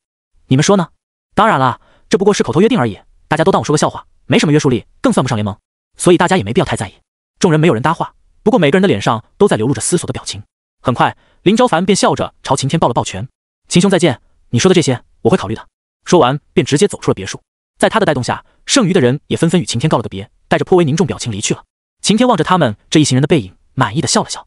自己的话他们应该也是听进去了的，但具体到时候能够起到什么样的效果，还得看规则跟手法呀。下午2时，北区的竞技场此时已经是人满为患，在其中央最大的那个擂台之上，正静静地漂浮着一座秘境的大门。秘境大门的门口处，5名系主任全都面容严肃地站在那里，正在相互商量着什么。而下方的新生们则已经开始议论纷纷。新生大比也是跟高考一样的副本试炼吗？应该不全是，听说新生大比都是比较侧重综合性的，即使有副本的话，充其量也就是其的一部分。那这么来说，应该是非常考验硬实力的了。是这样的，所以高考发挥不是那么满意的人，就能够通过新生大比来翻盘了。不知道今年的规则会是什么啊？期待。除了来应考的大一新生们，大型擂台的观众席上还坐满了大2、大3、大4的学生们。对高年级的他们而言，1年1度的新生大比可是燕大1年之中为数不多的劲爆节目了。这就跟林然以前那个世界中很多高年级的学生特别喜欢看新生军训的那种感觉类似，看别人受苦，自己可是太享受了啊。他们早早的就用生物芯片连入了新生大比的网络，就等着大比开幕了。嗨呀，这里当真是一座难求啊！我他妈10点就来了，还差点没抢到座位，只能说明你不够卷。我9点来的，座位那时候还挺多。哈哈，为了欣赏充满青春气息的学妹们，我8点就来了。你来这里就是为了看学妹，未免也太肤浅了。哦，难道你不是？我还想顺便找个好位置跟学姐贴贴呢，可惜啊，最终还是跟你这个倒霉催的坐到了一起。哈哈，我说自己怎么10点来还能有位置，原来是没有人愿意跟你这个丑逼坐一起啊！还想跟学姐贴贴，早他娘被你吓跑了，吃屎吧你！那是老子帮你留的位置，不坐赶紧滚！滚滚滚滚滚！至于林然，此时也正在跟洛青言站在一旁有说有笑，不停地对着秘境的大门指指点点。2人自然吸引了很多目光，有羡慕，有嫉妒，有愤恨，有恐惧，有不满，也有无感，反正基本是没有什么太多的好情绪投来的。毕竟在集体当中光芒太耀眼的话，确实很难讨喜。林然与洛青言倒是一点没在意的样子，依旧保持着自己的笑意盈盈。晴天此时从人群当中一路穿过，斜瞥了林然2人一眼。其实在所有人当中，他对于林然的怨念乃是最深的。身为青京本地豪家大族的他，最看不上也最难以接受的就是被林然与洛青言这种籍籍无名、没有显赫家世的寒门子弟超越，这简直是在打他的脸，也是在打青京秦家的脸。至于排名在他之上的另外2人，未央省陆家的陆远以及西川省蓝家的蓝若秋，输给同是豪家大族的他们，晴天则无所谓。事实上，在这107名燕大的特招生中，除了豪家大族之外，基本上也就只有20-30个人不是豪门子弟。而在这20-30个人当中，绝大多数那也是富庶家庭，只是称不上豪门而已。真正从草根中脱颖而出，来燕大之前一穷二白的，也就只有林然和洛青言而已。但就是这么2个人，居然占据了状元与榜眼的位置，怎么又能让晴天不恼呢？其实也不只是他，剩余的那些个豪门子弟们，基本上除了排名第13的徐胜之外，都对林然2人感到不爽。毕竟他2人的夺魁，简直可以说是在抽背期超越的所有豪家大族的脸。拥有优渥资源、专业教导、家族培育，还觉醒出了 SSS 级天赋的他们，居然比不上啥都没有的平民，这真的很难让人能够接受。这也是为什么晴天搞聚会的时候，他们都默许了针对林然2人的原因。就当晴天哥那胡思乱想的时候，一直站在中央的吕秋风终于开口了：“大家好，我是咱们燕大的麒麟系系主任吕秋风。本次大比呢，由我和其他4名系主任共同主持。现在时间已经来到了2点半，距离我们的集合时间已经过去了半个小时。从现在开始，北区竞技场的出入通道就已经完全封闭了，在新生大比结束之前，不允许进入以及离开。至于那些没有及时赶到的人，已经被我们拿来垫底了。3点整的时候，我们的新生大比准时开始。接下来，你们可以在这里先热热身，运动一下，舒展筋骨，为即将到来的大比做好准备。大比的第一个项目是类似于高考的副本通关，希望你们能够了解。吕秋风嗅味深厚，哪怕是不借助任何的扩音设备，他也能够把声音传入在场每一个学生的耳朵，而且刚好还都是最合适的音量。听完吕秋风的话，在场的大一新生们也纷纷找到了一处合适的地方，扭腰拉胯，热情极为的高涨。而林商情此时也开了口：“你们继续，可以边运动边听我说。有些东西还是要事先告诉你们的。新生大比的最终成绩会覆盖你们的高考成绩，不变的唯有学号而已。所以希望那些目前排名高的人继续保持，目前排名低的人也加倍努力，一切皆有可能。而且在新生大比结束之后，会进行系别的分配，你们在场的所有人都会被纳入我们5人的麾下。招募的时候是双向选择，若是表现差到离谱的人，则暂时不会被我们挑选。这也就意味着你们暂时只能去蹭公开课而已。所以切记不要摆烂，哪怕是实力不强，只要让我们看到你们的努力，我们也是不会放弃你们的。另外需要特别声明的一点是，本次大比的第1项副本试炼中，对于所有的一切皆没有任何的禁止，不管你们采取怎样的手段，都是会被认可的。唯一受影响的就只有最后的分数统计而已。听完林商情的话，现场顿时就是一片沸腾。卧槽，不做任何限制，可是那些豪门子弟们现在肯定都是全身钻石装备了啊！肯定啊，也就是低阶的觉醒者无法佩戴钻石以上的魔能装备，不然弄不好人家都全身史诗传说了。这你倒是想多了，你以为史诗传说装备是大白菜呢？哼哼，你笑我不懂装备，我笑你不懂豪门。完了呀，你们难道没想到那些有钱人还可以无限嗑药来跟我们比吗？确实，唯一的好消息是瞬间恢复药剂在短时间内连续使用会产生抗药性，所以他们能狂嗑的也就只有状态药物与持续性恢复药剂而已。现在我是害怕他们直接用一次性的道具平推。你想想，那些人把什么魔能炸弹和技能卷轴狂丢，挥金如土的话，谁能比得上他们？真不公平啊！燕大的特招生中，豪门子弟占绝大多数，但是在普通学生中还是正常家庭居多的。在听到此次副本试炼对所有的东西都不加限制后，这些人自然觉得难以接受。听到下面沸反盈天的躁动，林商情叹了口气，沉声道：“高考会有限制，是为了让你们其中的英才不被埋没，能够选择一所足够好的大学。可以说，高考也是你们所经历的最后一次所谓的公平了。但是我们这些高校选拔你们的目的，可不是为了让你们当裁判来的。龙国与燕大培养你们，是为了让你们能够成长起来，在这个危险的世界当中，为风雨飘摇的人类与国家尽一份自己应尽的义。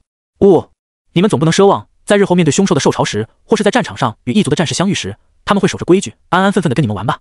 他们残忍，他们卑鄙，他们无情，他们会用自己所能够想到的一切方式去置你们于死地。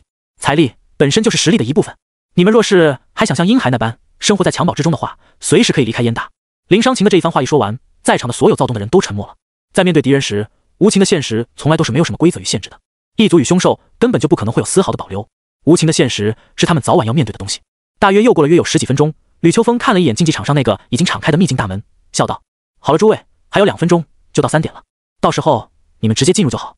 待所有人准备完毕后，副本便会正式开启。副本里面的一切指标都会成为你们最终评分的标准。好了，闲话不多说，大家进行最后的准备吧。”在场的所有人都是精神一振，一起看向了悬浮于空中的那个秘境大门。这次的副本试炼会是一个怎么样的场景呢？一旁的林然则是慵懒的伸了个懒腰，看向洛青言：“你能拿到第2吗？到时候要是没拿到，岂不是丢了大人？需不需要我助你一臂之力，给你一次使用我黑岩的机会？”洛青言脸一歪：“你已经默认自己第1了，还给我一次使用黑岩的机会，快去死吧你！我的刷本速度那也是极快的，你没有我的 buff 在，还真以为自己能继续天神下凡啊？”林然哈哈大笑：“那但愿你能够吃到我的尾气吧。不管怎么说，你把自己的 buff 吃光，配合上天使之翼的一速，应该还是有这种机会的。”洛青言的脸更歪了，这家伙还是这么欠打，真是给他嚣张到没边了。就在2人的扯淡间，副本开启的倒计时声也响起了，5、4、3、2、1，轰！秘境的大门爆发出一道强烈的光泽，同时也把副本的信息传递给了在场的新生们。人造秘境魂铠之塔，可选难度1-6，人数要求1-5，一级难度战斗力推荐5000-6500，二级难度战斗力推荐6500-8000，三级难度战斗力推荐8000-9500，四级难度战斗力推荐9500-11000，五级难度战斗力推荐11000-12500，六级难度战斗力推荐12500-14000。副本介绍：被灵魂附着铠甲的神秘怪物占据的7重高塔显象环生，最高层的镇守者为能够操纵天雷的灭世魂铠，难度每提升1级，魂铠的基础属性便会得到增幅，魂铠的数量也会得到提升。除此之外，2级难度及以上，魂铠的物抗与魔抗额外提升50%； 3级难度及以上，高塔之上会出现各种各样的机关与陷阱； 4级难度及以上，魂铠在死亡之后，铠甲脱落，化作灵魂体继续战斗； 5级难度及以上，最终 BOSS 灭世魂铠获得5名特殊的守护骑士； 6级难度，最终 BOSS 灭世魂铠全属性额外上升100%，并获得特殊被动效果威压光环。最高的战斗力推荐只有14000吗？未免有些太低了吧？这次的副本试炼真是相当的不给力啊！看到如此低难度的副本，林然翻了翻白眼，还是选择了单人进入。洛清言看上去那也是兴趣缺缺，也跟着林然的脚步一起选择了单人进入。与此的同一时间内，许多道身影也都消失在了竞技场之上。几乎所有的特招生们基本上都选择了单刷最高难度的副本。看着上面的一个个进场信息，普通学生们也只能感慨：这些怪物们，我们组队都还只能挑战低等级啊！要不说人家是特招生呢，好变态的难度！最高难度的战斗力推荐都尼玛对到14000了。现在学校里面应该没有人能够成为2阶的觉醒者吧？真尼玛扯淡啊！行了，别叫唤了，赶紧进门吧。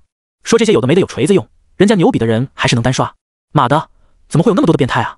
与此同时，抵达现场的观众们也能够在竞技场的投影光球上看到速度最快的前50人。至于后面的人，就只能利用生物芯片自己欣赏了。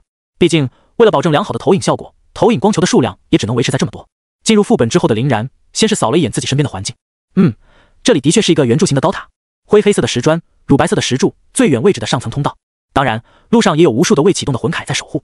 他们此时宛如雕塑一般伫立，显然是由于副本尚未开启的原因，而没有进行移动。不过快了，因为林然的耳边已经响起了系统的倒计时提示音。显然此时所有的新生们都已经进入完毕，试炼即将开启。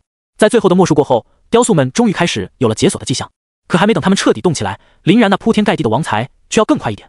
哗啦啦啦啦，一阵金属交织、箭矢狰鸣的响声过后，高塔一层的所有魂铠，连带着路上设置好的机关与障碍，直接被林然给通通射爆了。林然也一点都没有耽搁时间的意思，直接片刻都不停的就跑了上2层。我他妈，这是什么东西啊？观众席上，一名大3的学生惊叫出声。身为新一届的状元，以及最近风头极盛的黑龙渊英雄传说，林然的表现自然是备受瞩目的，所以他直接被放在了现场那个最大最显眼的投影光球之上。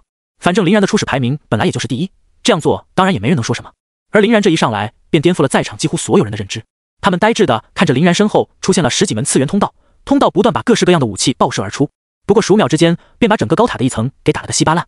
然后他就到达了第2层，与之差不多惊艳的还有另外一位，一上来就把所有的 buff 丢到自己头上的洛清言身上，爆发出了炽烈的圣光。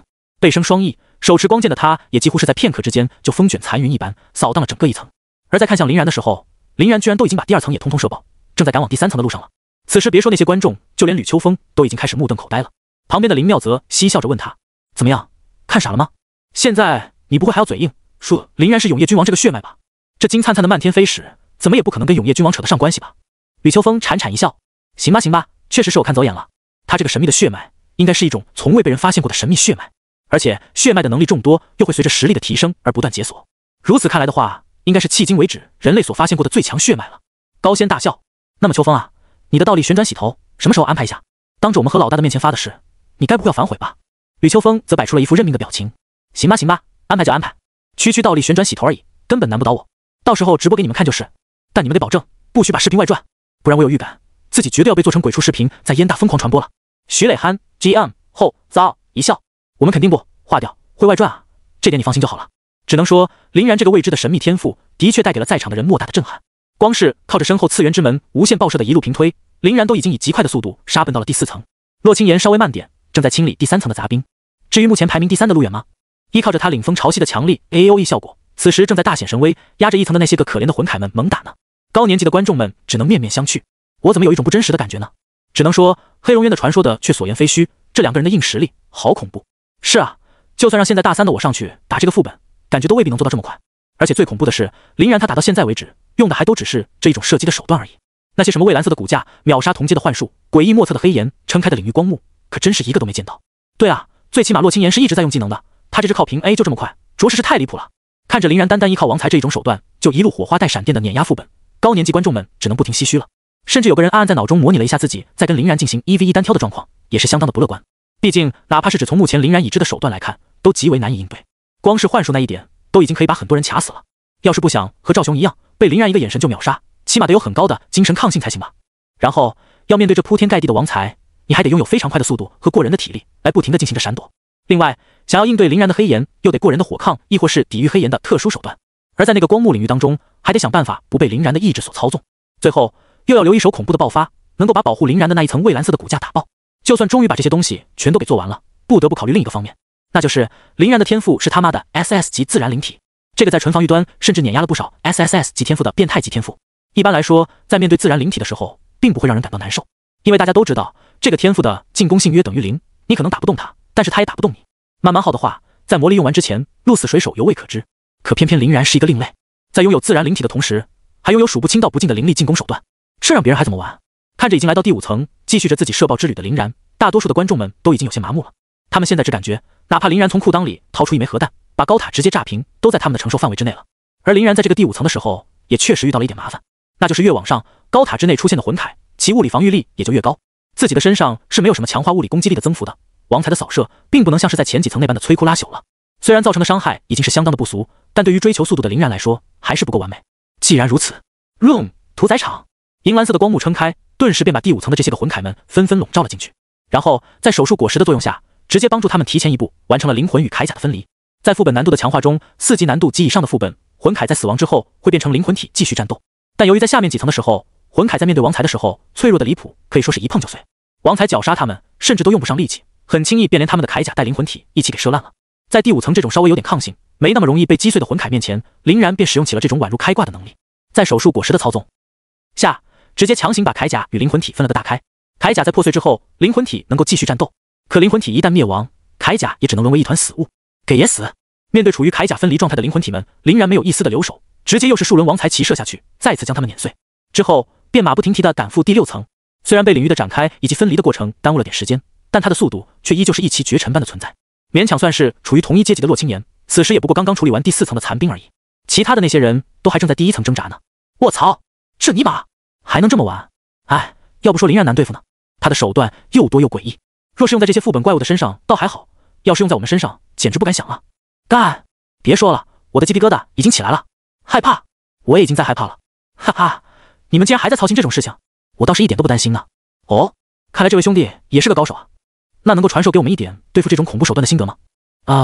我想是你们误会了，我说不担心的意思是，林然光靠这些个武器的骑射，都能把我给射成筛子了，所以我根本撑不到他开启这种领域的时候，自然也就不用担心被领域整了。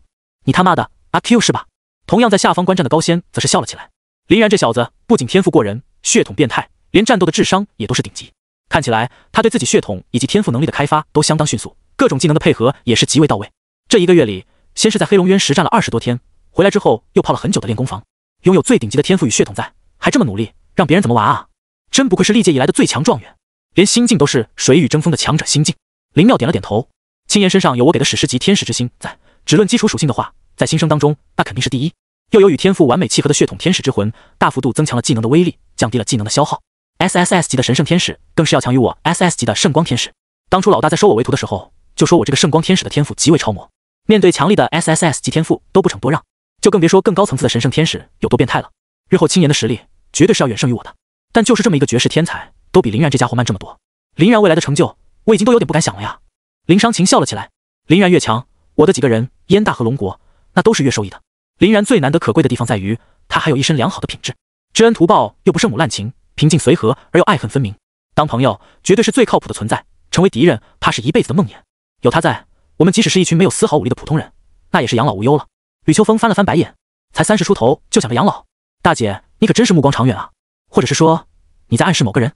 徐磊的脸当即就是一黑，我也就比你们大了5岁而已吧，离40都很远呢。我看秋风你小子就是皮痒了，正好现在就在竞技场，要不咱们俩去一旁练练，正好我还能帮助你提前实现倒立旋转洗头的壮举。吕秋风面色一苦，磊哥这哪能啊，我这小身板肯定是被你一拳干碎的下场，而且咱们现在是来督战的，看比赛要紧，看比赛要紧哈。吕秋风可是一点都不傻，伸脸让别人去打的这种事儿他还是干不出来的。要知道徐磊在5大系主任之中可是实力最强的那一个，除了徐磊这个9阶的觉醒者之外，剩余的吕秋风等人都是8阶的觉醒者，而且徐磊也有与自己天赋完美契合的血统在，战力相当恐怖。平时的演练中，他们4人联手才能堪堪压制徐磊，单人对上那必然是被吊起来打呀。就在5人的说话间，赶到第6层的林然已经故技重施，再次以极快的速度将第6层的魂铠进行分离之后尽数射爆。迈着轻快脚步的他，很快便来到了第7层，这一层也就是最终 BOSS， 号称能够操纵天雷的灭世魂铠所在的区域。龟龟，这就是那个号称在高考里竞速的男人吗？连新生大比也要竞速，而且他这个竞速是否有些太快了一点？这尼玛才3分多钟好吗？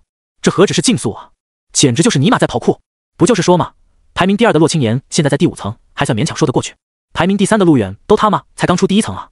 而且他的战斗风格也太酣畅淋漓了吧，怎么看都舒服。射爆射爆，通通射爆，连魂铠带机关全部碾碎，帅的一笔啊！今天终于见到极致的暴力美学了，真的爽！观众们议论纷纷，都有点被林然的强势表现给折服了。其实讲道理来说，排名第3级以下的那些人所展现出来的实力也并不弱，毕竟都能单刷最高难度副本了，也算是能够越级战斗的天才。只是林然展现出来的手段着实太过离谱，视觉的强悍冲击已经默默把大家的欣赏标准给拉高了很多。就连依靠着神圣天使天赋在副本中横冲直撞，技能频出的洛青岩都显得有些黯然失色，就更别说其他人了。不过排名靠后一些的陆远等人却并不知道这些，尤其是陆远，他此时正因为自己利用自己的天赋领风潮汐所创造的冰霜漩涡，成功而迅捷地清掉了第1层的所有小怪而兴奋呢。想来自己的进度如此之快，其他人应该是望尘莫及的吧。陆远笑容满面地开始了自己的第2层之旅。林然这边，他才刚一登上第7层，就看到了正中央的那个带着王冠的最大只的魂铠，以及高难度下额外出现的那5个守护骑士。不装了，直接开大吧。此时这满屋子的魂铠还处于尚未解锁的状态，显然是在等着林然的接近。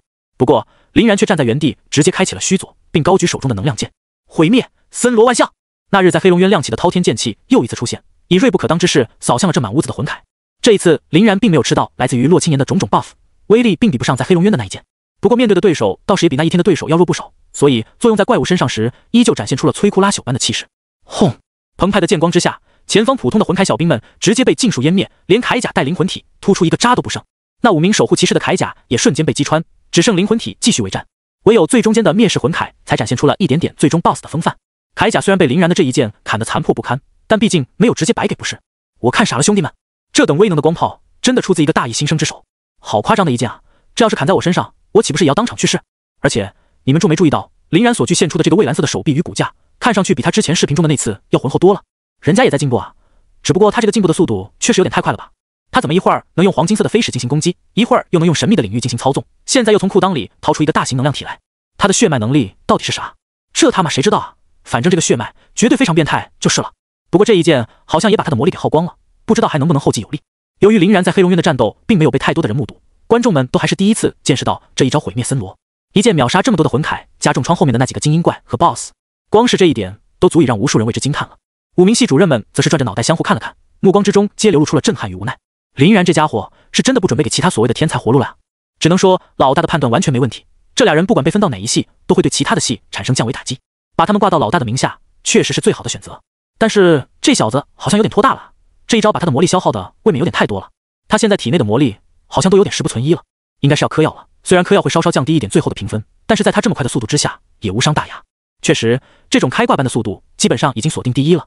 副本中，还没等被毁灭森罗的强大冲击力波及到的灭世魂铠与那5个只剩灵魂体的守护骑士恢复状态，林然又一次携着不断爆射而出的王财冲江而上，永恒万花筒中的勾玉不断转动。天照，刷！那5个被扫至一处的灵魂体身上当即便着烧起了诡异的黑炎，在天照的侵蚀下，他们的灵魂体正在以极快的速度消融着。神威正撕裂空间的恐怖漩涡则出现在了灭世魂铠的脑袋上，直接把他的头盔给拧了下来，就连被头盔保护住的灵魂体的脑袋也被神威削走了一大截。遭受如此重创，且在林然身后王财的不断射击下，灭世魂铠根本就是连站都站不稳，手中的武器也完全失去了用武之地。林然此时却已经冲到了他的面前，并高高跃起，左手满是充盈的电流，右手浮现出绿色的激光。星脉休克，伽马刀！左右开弓的林然把手中的电流与激光一起拍到了灭世魂铠的胸口上，强力的电流贯穿铠甲，直接把灵魂体给电了个七七八八，而伽马刀所形成的激光则直接把本就被电麻的灵魂体给彻底撕成了碎片。就在灭世魂铠的意识消融的这一刹那，被林然一开始所释放的天照所覆盖的那5个守护骑士也终于支撑不下去了，直接活活被天照给烧了个尸骨无存，丧失了所有的生机。叮！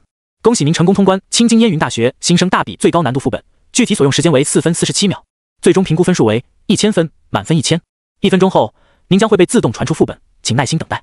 看着林然以一个近乎不可能的速度，强势秒杀了第7层所有的怪，甚至连最终 BOSS 灭世魂铠都没能接得下他几招。观众们能做的也就只有倒吸凉气了。燃神，我操，他怎么能这么快啊？好一个尼玛，4分47秒！我记得咱们那一届最快的人是多少？反正单刷最高难度的话，大概最快的那个也有将近1个小时吧。这他妈，也就是说，那个人单刷一次的时间都足够燃神来来回回单刷10多次了。嘿嘿，那啥，你怎么比不是很公平？哪里有拿人和妖孽相比的？确实，燃神的境界估计已经是超脱3界外，不在5行中了。刚刚你们看到了没？林然居然还能用手臂催生出蓝色的电流与绿色的激光，而且他明明已经把魔力打空了，是又怎么在不嗑药的情况下莫名其妙猛回了一口蓝的？这不合理啊！嗨，不是跟你说了吗？以燃神的本事，他就算现在从裤裆里掏出一个核弹，直接把高塔炸平了，我都不会惊讶。这句话可是说对了，燃神即是合理。在欣赏完林然这一套近乎无解、秒杀整个第7层的连招之后，除了极少数的人之外，其他绝大多数的普通学生都已经在心底暗暗拿定了主意，那就是日后绝不能与林然为敌，而且要尽可能的跟林然搞好关系。开玩笑，就林然今日所表现出来的这种战力，他们这些个高年级的学生都没有几个敢拍着胸脯说自己有一战之力。若是再假以时日，林然还不直接飞到天上去啊？到那时候，林然想要弄死他们，绝对不比碾死一只蚂蚁麻烦很多。所以他们连对林然的称呼，很多都不由自主地换成了燃神。要是说有哪个人目前的心境最为崩坏，那自然是非徐峥莫属了。他是万万没想到自己弟弟徐胜找来的这个外援能够变态到这种地步，明明只不过是一个新生而已，实力却完全不比大三的自己差。哦不，或者说多半已经能够吊打自己了。而自己当日在黑龙渊还口出狂言，把林然给得罪了一个死的。他本来以为林然只不过是一个普通的天骄而已，这样的人在燕大里面可以说是随处可见。如今回想起来，这可能就是他出生以来走过的最臭的一步棋了。这步究极臭棋，甚至很可能会导致自己在继承人的竞争当中落败，从而失去现有的一切啊！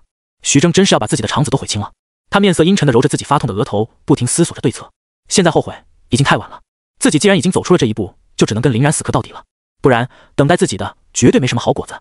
想要打倒林然，以他自己目前的实力而言，绝对是在扯淡，所以只能想点其他办法出来。徐峥目光闪烁，来回在投影光球上排名第3的陆远、第4的蓝若秋、第5的秦天等人身上徘徊，拉拢盟友，暗暗使绊，最后一击制敌。不管怎么说，必须得把林然这个大麻烦闷死在萌芽之中才行。徐峥咬牙切齿地想着。唰，林然的身影从一道白光中浮现，重新出现在了正中央的竞技场中。好，整个竞技场的观众席顿时便爆发出了一阵阵热烈的欢呼。燃神，燃神，燃神！无数的学生呐喊着，给林然送上掌声与喝彩。身为寒门子弟的林然，实力强大，为人低调，性格又比较随和，与那些跋扈的豪门出身之人完全不一样。在普通学生当中，本来就深得人心，再加上今日的超神级别表现，直接就引起了现场的大规模沸腾。林然在反应过来之后，也是笑着朝观众席上面的人挥了挥手，引得观众们更加疯狂了。至于没有参与进这股狂潮之中的学生，则基本都是豪门子弟。面对和他们天然便阶级不同的林然，他们实在是提不起什么欣赏的兴致，忍住没有喝倒彩，只是冷眼旁观，都已经很为难他们了，就更别说让他们去给林然献上欢呼了，那绝对比杀了他们还难受。看着林然出现的身影，吕秋风等人立马便围了上来。林妙笑着拍了拍林然的肩膀：“可以啊，小子，比我家青岩都快，这个速度绝对是前无古人。后有没有来着吗？我不清楚，但绝对很难就是了。现在若是宣布你被老大特别招揽的消息，绝对能服众。”林然则是翻了翻白眼：“什么叫你家青岩？注意用词啊，妙姐。”吕秋风大笑：“确实应该是你家青岩才对啦。”林然略显尴尬的摸了摸鼻子：“我倒也没那么说就是了。”林商情摊手叹气：“这还有什么好藏的？大家不都已经知道了？你们都住在一起了，也没必要遮遮掩掩吧？”林然干咳了2声，不知道该说什么好了。高仙则笑道：“好了，你们就别逗他了。小然也刚刚刷完本，先让他休息一会儿吧。”徐磊也点了点头：“走，咱们先去一旁坐下，边休息边聊。现在你的地位已经基本上不可动摇了，我们可以提前跟你说一些日后要注意的地方了。”说着，6人便在徐磊的带领下跑到了一旁的裁判席坐下，这引得旁边的观众们又是一阵感慨：燃神也太有排面了吧！5个系主任上前犒劳，甚至还把他带到了裁判席，亲自了解情况。废话，那可是燃神，不到5分钟就打穿了最高难度副本的猛男，不管放到哪个大学，最少都是这种待遇。我已经有点期待燃神最后会被分到哪个系了，还真是感觉以燃神的实力而言，不管去往哪个系，都对其他的系会产生绝对的压制。确实啊，整个这一届的新生之中，除了洛青岩能跟他稍微掰掰手腕，其他的人根本就是被碾压啊。然而洛青岩还是和燃神穿一条裤子的，真是想想都感觉可怕。过了大约又有10分钟，洛青岩的身影终于也出现在了竞技场之上，采取了与林然差不多的战术，依靠光炮圣技中烟之芒横扫最后一层的他，在顶着 buff 与灭世魂铠一顿乱砍之后，也是杀了出来，最终拿到了15分57秒与976分的总成绩。洛青岩出来的时候，除了那5名系主任之外，林然也在那里等待着他。洛青岩一看到林然的身影，便知道自己又慢了，只能郁闷地揉了揉脸：“为什么你这么快啊？”林然干咳了2声：“这么多人听着呢，麻烦你说清楚。你应该说为什么你的通关速度这么快，好吗？不然让别人误会就不太好了。”洛青岩哼哼一笑：“说不定不只是通关速度呢。男人嘛，总喜欢在这方面自吹自擂。”林然脸一歪，不怀好意的目光在洛青岩的娇躯上不断掠过：“那你的意思是想要自己来试试了？”洛青岩故作无辜地眨了眨眼：“你说呢？”看着洛青岩那玲珑的曲线、微颤的波澜与挂着坏笑的绝美俏脸，再听着他挑逗的语言，嗅着满怀的香风，林然都感觉自己体内的邪火快要压不住了。可奈何现在在大庭广众之下，林然就算再忍不住，也不可能直接把洛青岩在这里摁倒吧。行，等着。林然悻悻地吐了口气：“走吧，咱们先去旁边坐一会儿，顺便聊点事儿。”林妙也在旁边笑了笑：“是呀是呀，你们俩的问题待会儿可以私下里去床，去房间里解决。咱们先说正事儿哈。”说完，林妙拉着洛青岩，带着剩余的5个人一起又回到了裁判席上。洛青岩好奇道：“什么正事儿？”林商情笑了笑，从空间储物器中取出了2本手册，分别递给了林然与洛青岩：“你们俩的成绩足够优异，所以可以名正言顺地挂在老大名下，由我们5个人一起教导了。这2本特制的册子呢，就是专门为你们准备的，与其他分区5大系的人不太一样，上面有很多需要注意的东西，你们可以翻阅翻阅。毕竟新生大比结束之后，也就算是咱们燕大正式开学了，该守的规矩还是要守的。不过看这个东西倒也不急，你们可以先在中央的投影或是生物芯片中观察其他人的通关情况。毕竟这些排名靠前的特招生们，应该就是你们日后的主要竞争对手了。听完林商情的话，二人便先一起收下了册子，把目光投向了投影光球之上。由于林然与洛清言都已经通关了，此时的屏幕之上自然就没有了他们二人的身影。从目前的状况来看，排名最靠前的那波人当中，陆远的发挥还算亮眼。他现在正在进行着第3层的收尾工作。其他的不说，陆远的领风潮汐这个天赋帅还是挺帅的，创造出来的冰霜漩涡、寒霜风暴以及惊涛骇浪不断的在高塔之内翻腾，冲击的魂铠们东倒西歪，控场控的相当之好。而且陆远的脸上也一直都挂着从容而淡定的笑容，一副胜券在握的模样。显然在他的视线当中，自己真是既潇洒又迅捷，还风度翩翩。若是就这么一路顺利的进行下去，是有很大的机会夺魁的。唯一有点影响的就是他的天赋看起来蓝耗也不低，需要通过不断的嗑蓝药来弥补消耗，这就多少有点不潇洒了。这个不错，花里胡哨的，我喜欢。林然点头称赞。洛清言则翻了翻白眼，不错个锤子啊，又慢又刮，蓝不拉几的，还挂着一副蜜汁自信的上位者专属的恶心微笑，我真是看到就想吐了。那个小姑娘倒还勉强合我胃口。洛清言说的那一个人是拥有 SSS 级天赋残败灰骨的蓝若秋。蓝若秋平时的形象也算不错，虽然没法跟洛清言比，但也算是相当不错的美女了。这在很大程度上都与她那冷淡的气质有关。而残败灰骨这个天赋确实也很适合她的气质。此时蓝若秋所处的第3层中不断在生长着灰色的骸骨，蓝若秋本人则是被一身的骨盾所覆盖，手持一柄骨刀在那里肆意冲杀呢。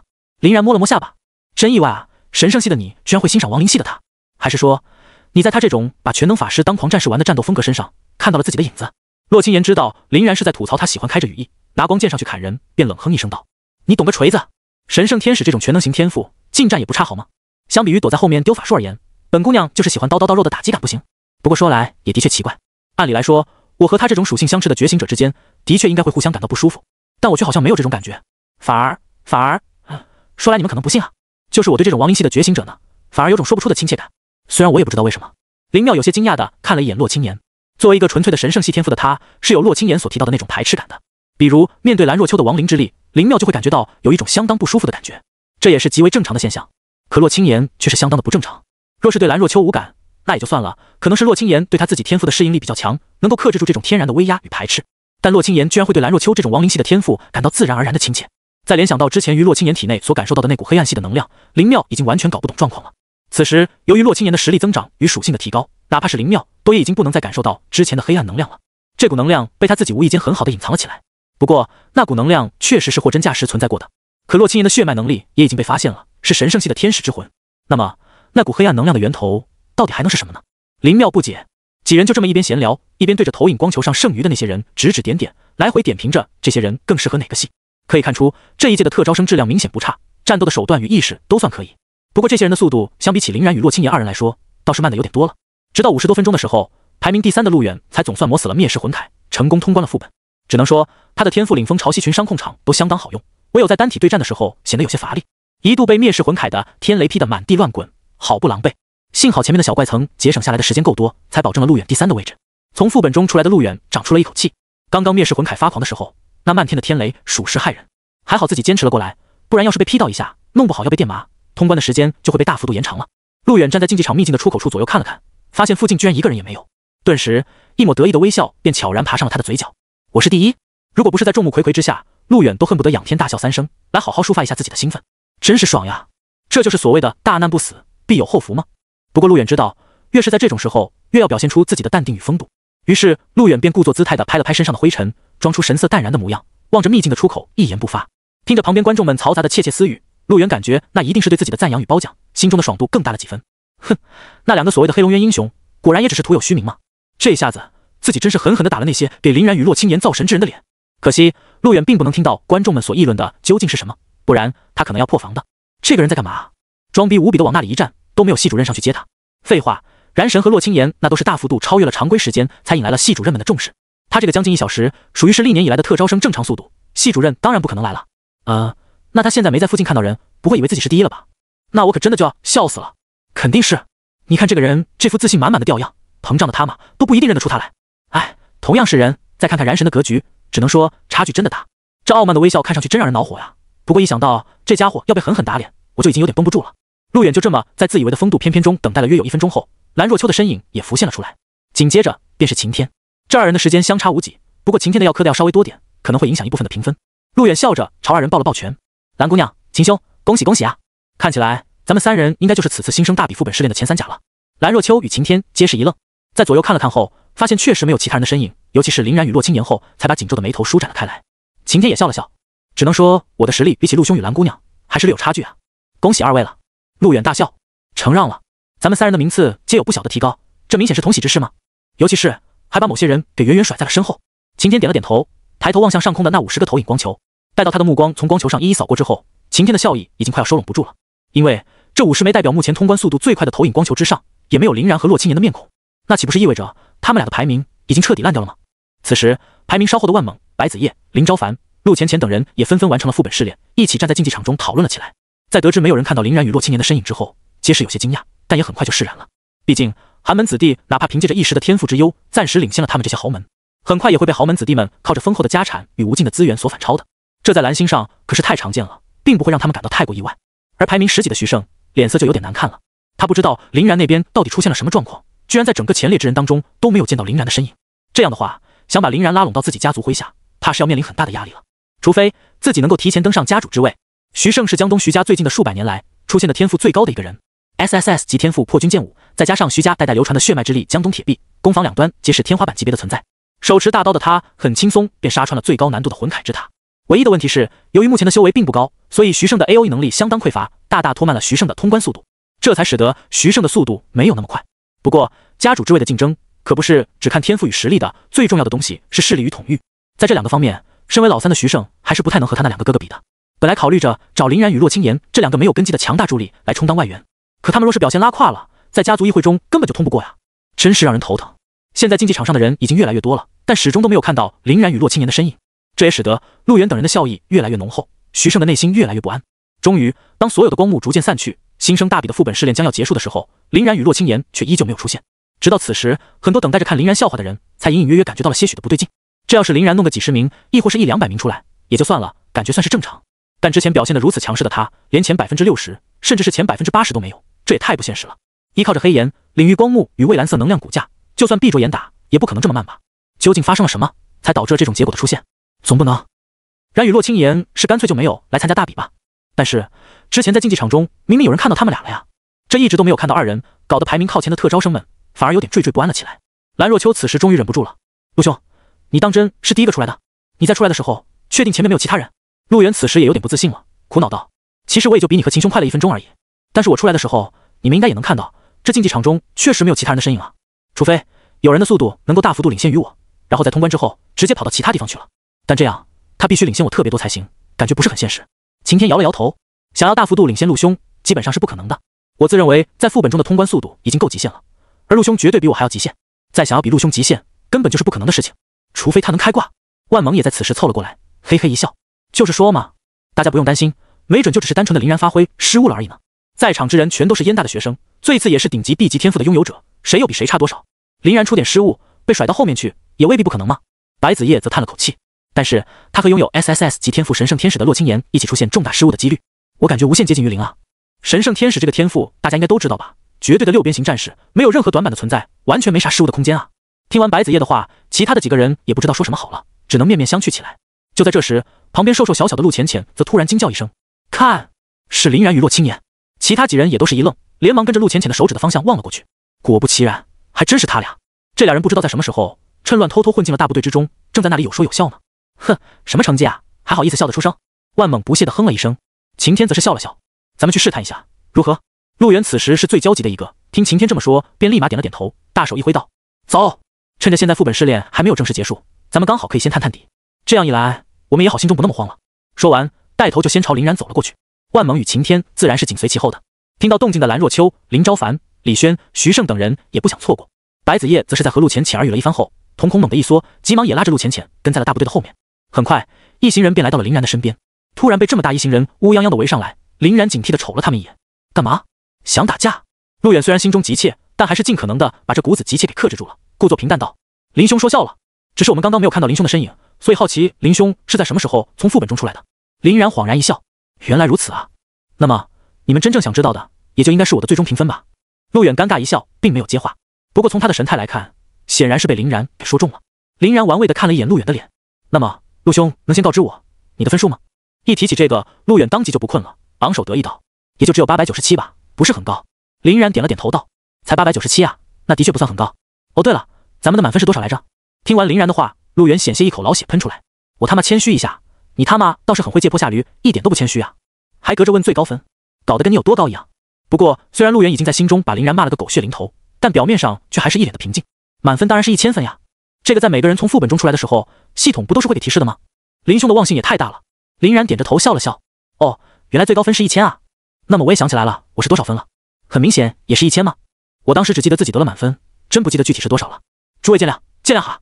林然一边说着，还一边朝在场的人拱手，脸上还挂着让人火大的奸诈笑容，真是很想让人给他来上一拳。陆远眉毛一挑，他自认为自己可不傻，这明显就是林然拿来敷衍自己的吗？肯定是看到他的897分太高，林然的分低拿不出手，才故作嚣张的逗自己玩。妈的好气，早知道自己就先不说了。陆远悻悻的吸了下鼻子，也朝着林然拱了拱手。林兄牛逼，说着便准备转身离开。至于其他跟上来的那些人，则都是表情复杂的揣摩着什么。只有徐胜大步向前，给了林然一个热情的拥抱。林兄，不愧是你，我就知道你能行。哎，当时真是吓死我了，我还以为地雷看不到呢，原来是你早就通关，去一旁歇着了。这不给你摆一桌庆功宴，可就真的说不过去了啊。林然则笑着摆了摆手，哎，没必要，区区小事，不足挂齿。在旁边听到二人对话的陆远差点笑出了声。好家伙，这个徐胜是真傻还是假傻啊？他难道没听出来林然是在吹大牛吗？本来林然还可以在成绩公布之后说自己刚刚是开个玩笑，哈，一打就过去了。现在被徐胜这么一搞，待会儿岂不是要下不来台？不过在场的人除了徐胜之外，倒还真有2个人相信林然的话，那就是刚刚耳语交流过的白子夜与陆浅浅。看到众人皆不信服，白子夜也是嘴角一抽，默默叹了口气，回头望向陆浅浅，低声道：浅浅，你刚才是真的看到林然与洛青言是从裁判席上摸下来的吗？陆浅浅坚定的点了点头，千真万确。而且他俩在下来的时候，那5名系主任还在跟他们有说有笑，一路送到了席下。看起来这2个人的成绩绝对都属于逆天级别的了。白子夜看了看义德志满，一脸春光的陆远，无奈的揉了揉有些发痛的额头。好吗？这家伙还以为自己要打林然的脸了，殊不知再继续这么嚣张下去，待会儿自己的老脸绝壁要被打肿。趁着事情还没有败坏到那一步的时候，先帮他悬崖勒马一下吧。白子夜如是想到，可还没等白子夜想好暗示陆远的措辞，陆远倒是先开口了。既然林兄有满分之才，那我必须要提前恭喜林兄斩获本次新生大比的第一了。我滴个龟龟，你们都听到了吗？那可是整整1000分啊！1000分啊！这是什么概念？整整比我这个第一个通关副本之人还要高上100来分呢！哈哈哈哈哈！说着，陆远便开始仰天大笑起来。跟他一起放声大笑的人还有晴天、万猛、林昭凡、李轩和雷战。白子夜嘴角一抽，张到一半的嘴当即就闭了回去。唉，蠢人当真是无可救药的。他就没有注意到目前的气氛有点不对吗？自己明明被人打了信息差，却一点都不谨慎啊，非要自己贴上去找不痛快。狂妄自大且短寸目光，略有小成就无比膨胀。他和陆浅浅还是要尽早跟这些人划清界限为好。白子夜翻了翻白眼，带着陆浅浅对着林然露出了一个善意的微笑，算是打了个招呼后便离开了。一直沉默的蓝若秋在注意到这个细节后，也是对着林然与洛青言淡然一笑，抱了个拳后同样走远。林然也对着蓝若秋与白子夜2人摆了摆手，然后满意的伸了个懒腰。看起来豪门子弟中也还是有徐胜、蓝若秋、白子夜等这些比较有思想的人的，并不全是陆远、晴天与万猛之流呀。不过林然肯定不会跟面前的这些个蠢驴进行解释的，揽着洛青言也离开了现场。就在这时，吕秋风的声音突然又在竞技场中响彻了起来。很好，经过了1个多小时的鏖战，大家终于全都完成了新生大比的副本试炼。现在我们正式公布成绩，排名从低到高进行发布，大家可以对照榜单找到自己的分数与排名。副本中你们的一切操作都会影响到分数的增减，而且分数是由系统自动生成的，完全公平公正，所以无需担心。说着，吕秋风便大手一挥，空中那50枚投影光球便合而为一，变成了一个超大的投影光球。随后，让新生们牵挂已久的榜单也终于显现了。新生大比魂铠之塔副本试炼排名榜单：第1名林然，具体分数1000；第2名洛青言，具体分数976；第3名陆远，具体分数897。在看到榜单的一瞬间，陆远正在猖狂大笑的嘴就立马僵住了。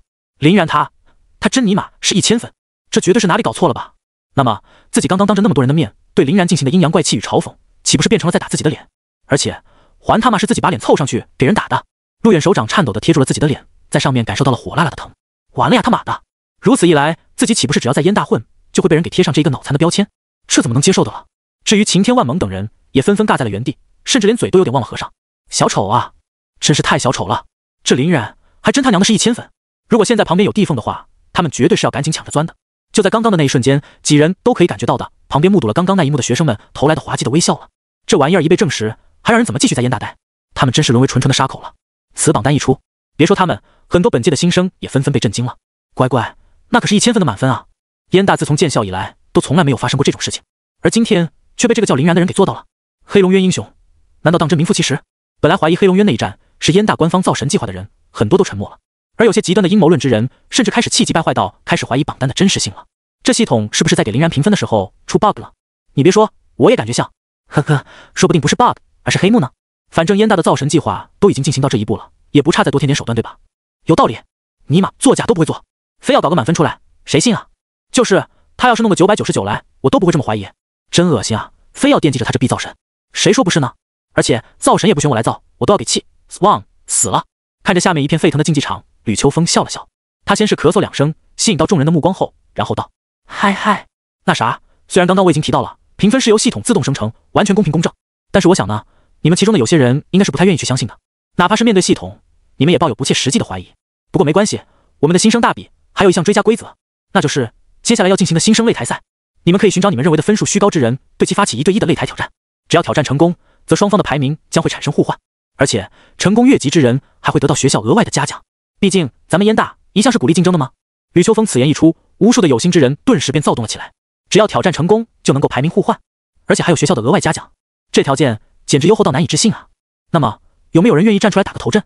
可能是还需要消化信息，再加上观望的心理存在，一时间之内竟然没有人敢于主动报名。见新生们没有在第一时间就动起来，吕秋风又笑了笑道：“别紧张，我们的竞技场擂台都是有专门的仪器，来尽可能的保证在切磋中不出现伤亡的，除非利用某种特殊的手段，亦或是你们的能量庞大到一个足以碾压9阶觉醒者的境界。所以没必要太担心，擂台的安全性还是能够被相信的。觉醒者相互之间的实战经验的积累也很重要，反正失败了也没惩罚，不是不打白不打。不过呢，你们中的有些人若是真的存在能够达成秒杀效果的技能，最好也不要在擂台中轻易使用，毕竟你的这种技能都能达成秒杀的效果了，那么想要战而胜之应该很轻松。在明明能够留守的情况下故意虐杀同学，是要受到极为严厉的处罚的，希望这一点你们能够清楚。好啦，话都说到这里了，有没有人要来打个头阵？说着，吕秋风还特意瞥了一眼林然。林然摸了摸自己的脑袋，有点无奈。难道自己看上去像是那种嗜杀成性的人吗？这应该只是吕秋风拿来告诫自己，被挑战的时候别下手太狠吧。在吕秋风的这一大段话之下，终于有人蠢蠢欲动了起来。我要向第522名发起挑战。有人在下方叫嚷着。吕秋风笑着看了一眼来人，很好，670名挑战第522名，你们俩上擂台。522名的脸色当即便是一黑，但也只能硬着头皮上了。看到有人已经带了头，522名已经跟670名在旁边的擂台大打出手了，其他的人也都纷纷不装了。我要向470名发起挑战，我要向320名发起挑战。很快，这个竞技场正中央靠前的100个擂台上，已经全都是两桌对厮杀的学生了。而静静漂浮在上空的那个投影光球，正在一直实时记载着每个学生的排名波动。观众席上的高年级学生们也随之兴奋了起来。嗨呀，还得是看这个每年新生大比最精彩的节目。确实，光在那里看刷本多没劲儿啊，打起来才有意思。哎，想当年我就是被一群实战经验丰富的人打得找不着北，后来才努力提升实战经验的。这个制度确实可以堵死那些说不公平之人的嘴了。就是你要是感觉不爽，就能直接战，太合理了。不过前100名的那些新生们好像还没动起来呢。正常，这些人往往都是特招生，个个都实力不凡，就算要动手，也要先思索恰当再说。那么会不会有人会对燃神发起挑战呢？毕竟这些人可没有看到燃神的通关过程。一聊起这个，很多老生便都开始期待了。他们可以看出，这些普通的学生们与林然和洛青言之间都隔着一道难以逾越的天堑。最骚的是，那些学生还都不知道，若是真的有胆子大的人前来挑战的话，可就真的有好戏看了。毕竟作为满分拥有者，同时又是排名第1的林然，那可是一个活生生的好靶子呢。只要能打倒林然，便是一个名利双收的爽局，应该不太可能有人会拒绝吧。我要挑战排名第1的那个人，林然。这时场内终于传来了一道令人振奋的声音，众人随着声音看过去，发现那个叫嚣之人赫然正是前不久才被林然一个眼神秒杀的赵雄。此时赵雄的排名是第37，老生们顿时开始了议论纷纷。还真有不长眼的来了，怎么又是这个赵雄呀？前些日子吃的苦头还不够。就是说啊，听说那天身中幻术的他不仅身体被重创，精神也受到了极大的打击，该不会是被打击傻了吧？看来他是又想体验一下燃神那恐怖幻术的威能了。台上的议论倒是一点都没有影响到赵雄，毕竟他也听不到。只见赵雄得意的狞笑着，盯住了林然。你也就是借着精神力的压制，那1日才能让我丢尽了面子。现在我已经补足了自己的最大短板，我倒要看看你还有什么手段可使。林然看死人般的瞥了他一眼，那擂台见。说着便直接跳上了最近的一个擂台，双手抱胸看着赵雄。赵雄那也是没有耽搁，紧随其后便跳了上来，凶狠地握了握拳头。等死吧你！这一战顿时吸引了绝大多数的目光。毕竟在其他的各个擂台上，基本都是在进行着小打小闹、菜鸡互啄。这种高排名学生之间的对决，自然是备受瞩目的存在。陆远、万猛与晴天等人也都是迅速地站到了擂台旁边，开始观战。本来陆远其实是很想自己上前挑战林然的，但他又不想打头。现在赵雄凑了上去，刚好可以测试一番林然目前的战力。至于旁边的万猛、晴天、林昭凡等，看上去应该也是这么想的。有人愿意当小白鼠，他们又何乐而不为呢？不过此时那些对林然实力比较有清晰认知的老生观众们，讨论的却是其他的事情。哎，你们说这个赵雄他能够坚持几秒？1分钟？2分钟？半分钟？你高估了。依我看啊，顶天10秒，这不是胡扯吗？1个月前燃神仅仅用了一个眼神就秒杀了赵雄，到了今天还不是眼皮子都不用抬，就打得赵雄屈膝下跪了呀！哈哈，其实你们这个想法不太对。赵雄这家伙能够坚持多久，并不看他，主要得看燃神愿意陪他玩多久。就像是我听说，猫在捕捉老鼠的时候，在想用老鼠之前，都会慢慢戏弄老鼠好半天的。在老生们悲哀的目光下，赵雄正兴奋地捶擂着自己那身健硕的腱子肉。我已经迫不及待要把你撕成碎片了。林然则是有气无力地瞅了瞅擂台的倒计时，没有答话。3、2、1，开始！就在比拼指令下达的下1秒钟，赵雄整个人便被一身嗜血的光芒所包围。可能你不知道，我现在所佩戴的所有装备都是完全针对你而来的。精神抗性拉满，异常抗性拉满，速度破甲拉满。面对我这种全身钻石装备的豪华配置，是不是已经在害怕了？你一个靠着幻术和控制来安身立命的觉醒者，还想要靠什么？赵雄的话并没有能够说完，因为林然在此时也已经掏出了自己的武器，瞄准了赵雄。那是一个银白色的左轮手枪，相当普通且平凡，而且甚至都不是一个有品阶的魔能装备，也不是目前军队所采用的附着魔能的特殊枪械。若是魔能枪，品级高一点，或许还能有些许威力。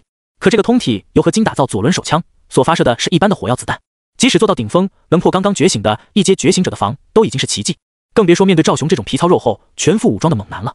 赵雄仰天大笑，想要靠枪械来弥补自己物理输出的不足，想法倒是挺好。可惜啊，你要是掏出点威力巨大的魔能枪，或许我还会有所忌惮。可只是一个单纯的普通左轮，吓唬谁呢？都什么年代了，还在用传统枪械？是时候给我觉悟了！赵雄用嘶吼的语气喊完最后那句话，便把自己的气势毫不保留地爆发了出去，并箭步冲向林然。嗜血狂雄天赋所带来的恐怖杀气，直接让台下的新生观众们都有些变了脸色。这个人真是个疯子啊！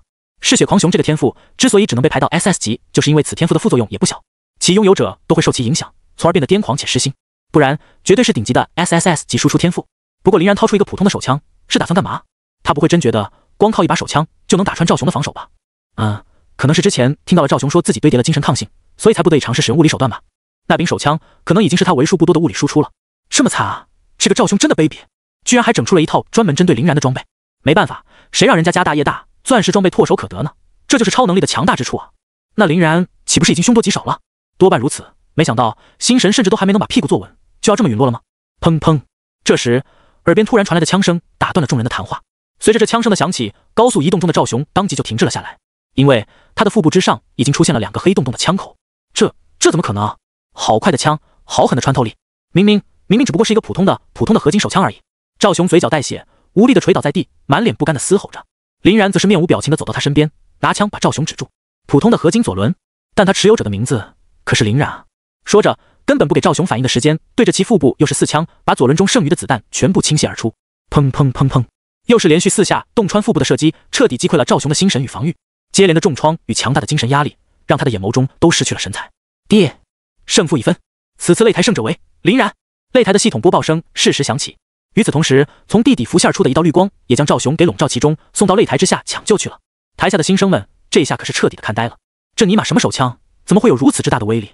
可不管怎么进行信息侦测，在生物芯片上的显示，它就是一把普普通通、没有任何猫腻的合金左轮啊！这时，有些人猛然想起，在高考的通关视频上，林然好像曾经使用过类似的附魔手段。不过在当时，林然附魔的东西还只停留在唐刀与弓箭之上，现在居然连子弹都可以附魔了吗？而且这附魔而成的武器威力是否有些大到离谱了呀？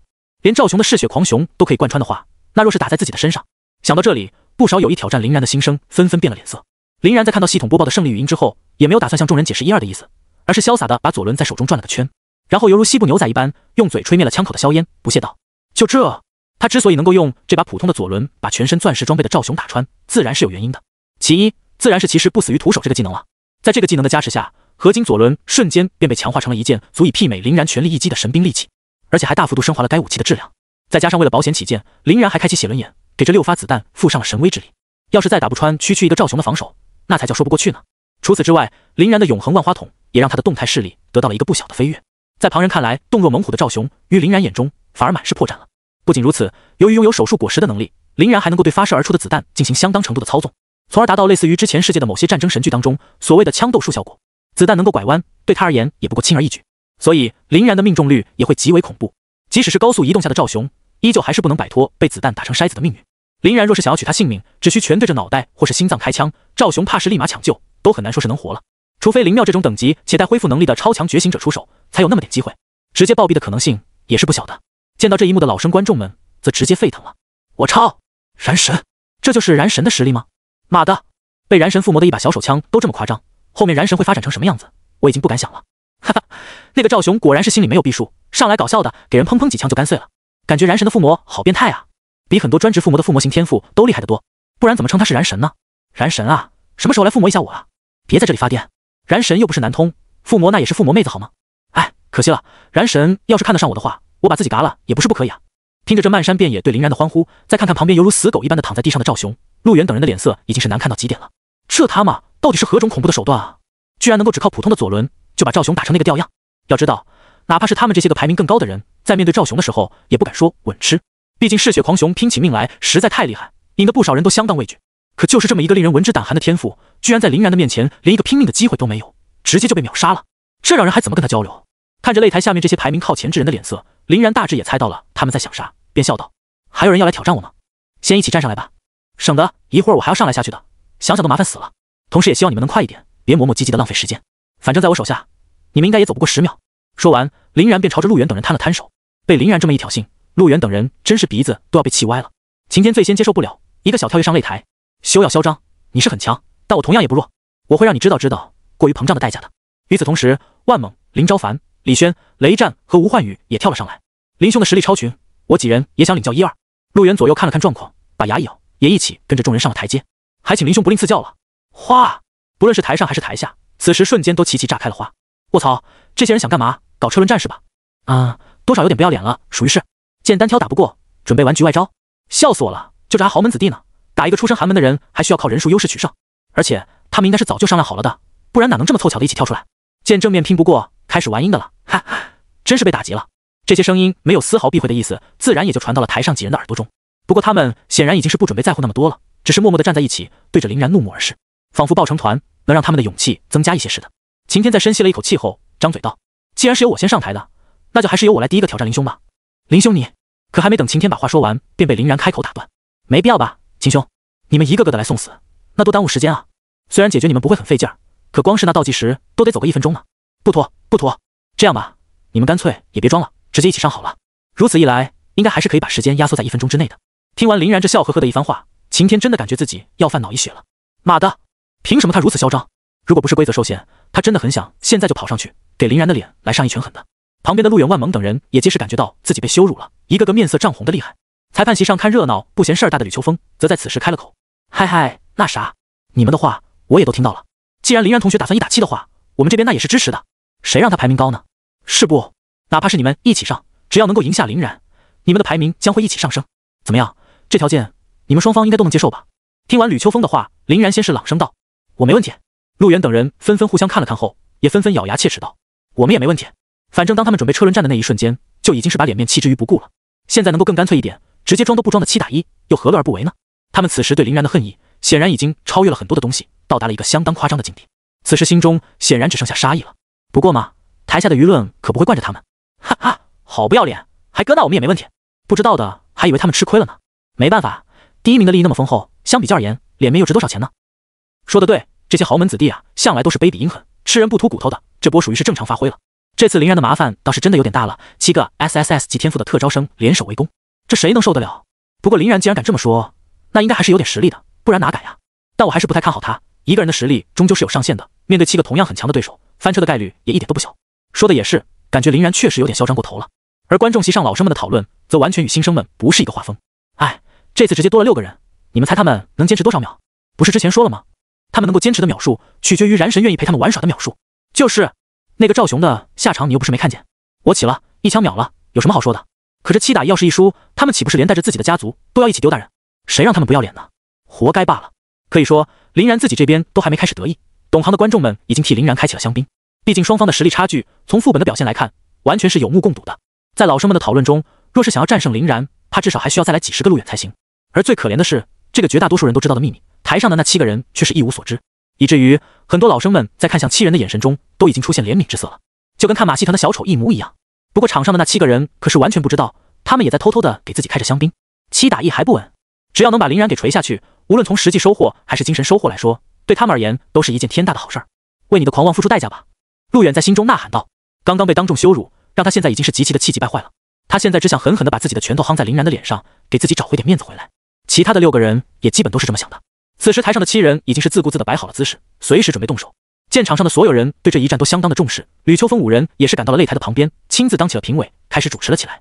行，双方各就各位，咱们马上开打。你们可以提前把自己的状态提上去，别被打个措手不及了。高仙站在旁边说道。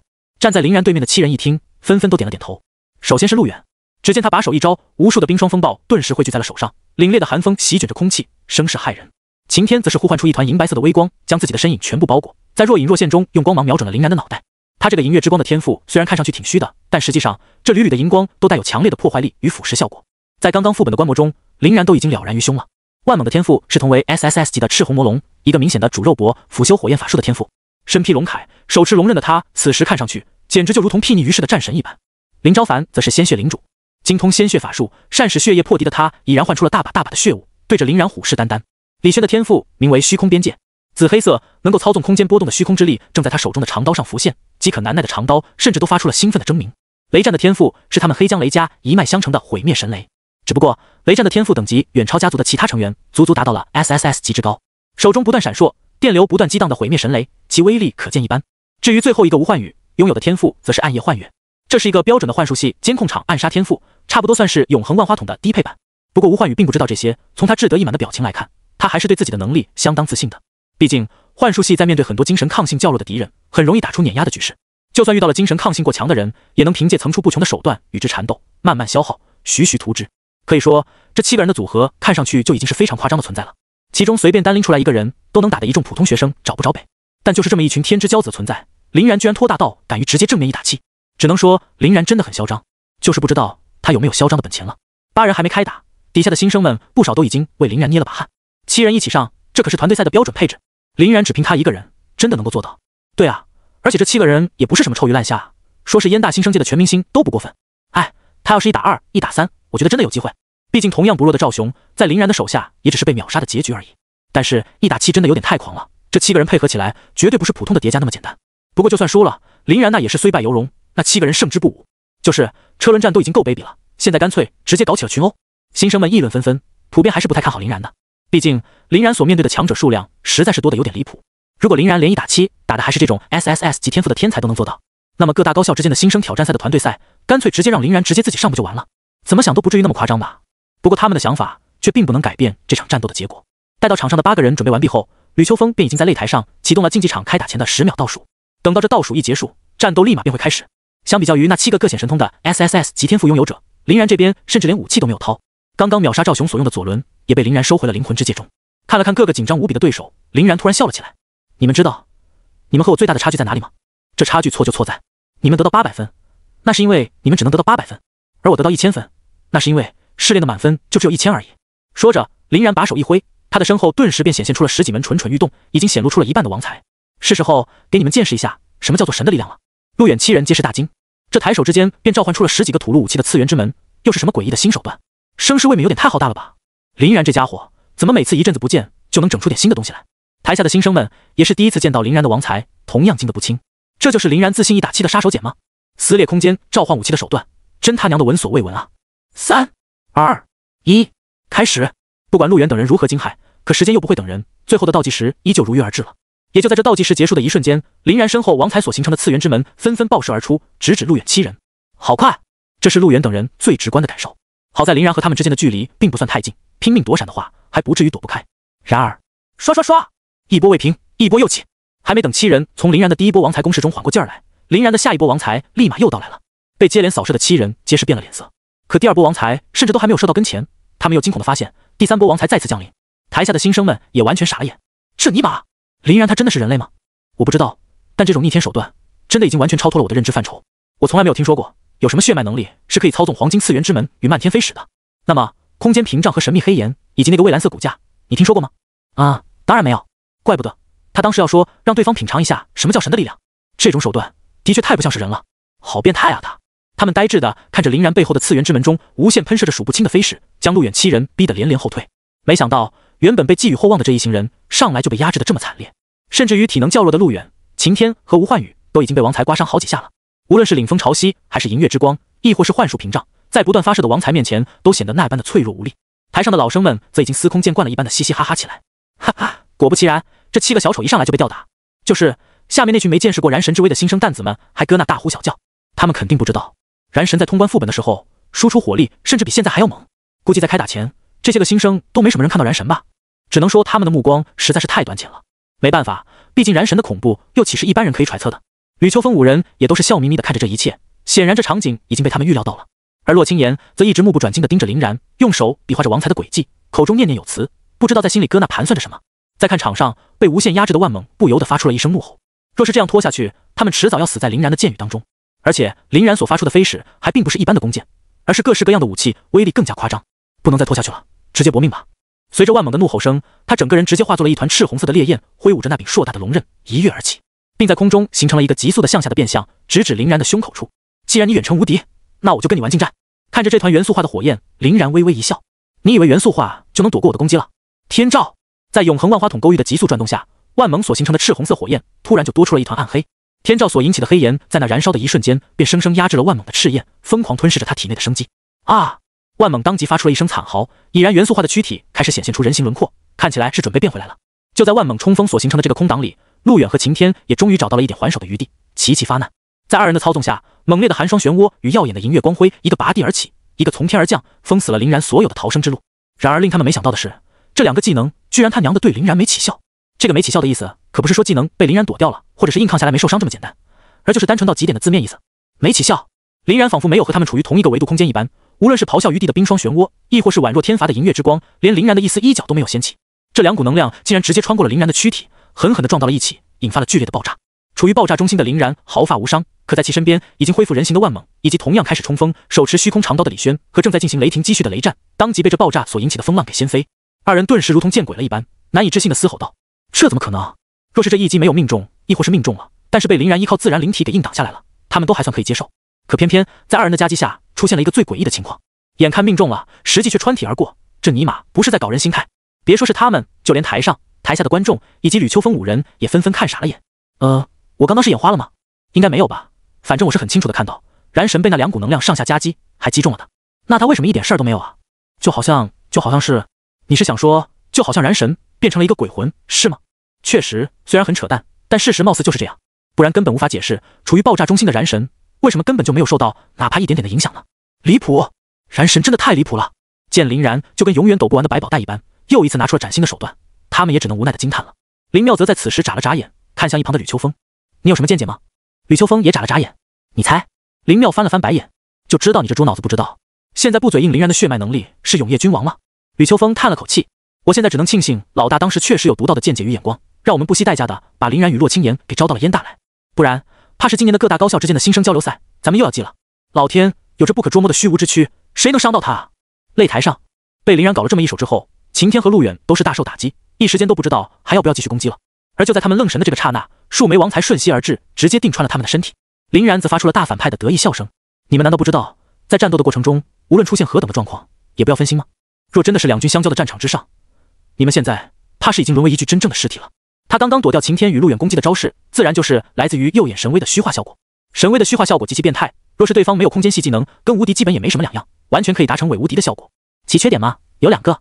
第一点就是在虚化期间，转移和进行攻击的时候是需要实体化的，不过那也仅限于需要用到身体接触的攻击而已，像是林然这种利用王才不断扫射的攻击，自然无需取消虚化效果。第2点则是神威的虚化是不能无限使用的，使用神威的虚化会消耗神威能量。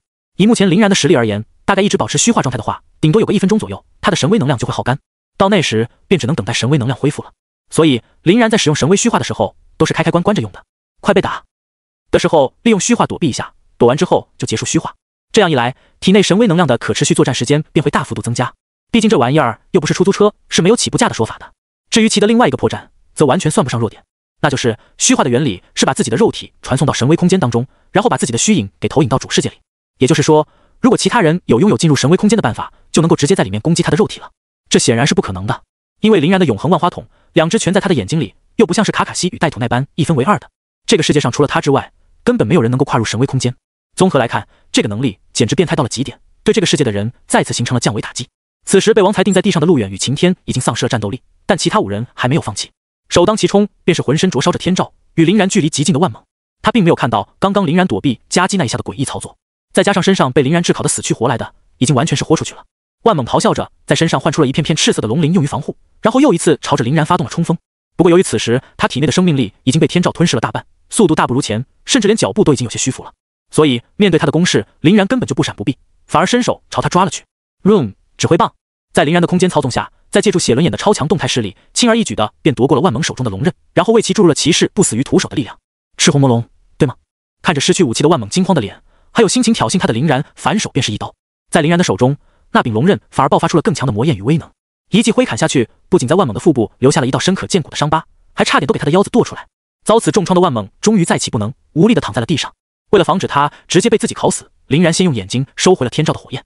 而就在这时，伴随着漫天的血雾，手持虚空长刀的李轩与呼唤着雷霆的雷战杀奔而至。最后方的吴焕宇像是也终于完成了他的幻术准备，在整个竞技场的地板之上都蒙上了一层暗淡的紫光。太弱了，你们太弱了，就这点实力，真的让人失望。看你们狗叫的如此嚣张的张狂样，我还以为有啥资本呢。林然一边笑一边开始了自己的反击。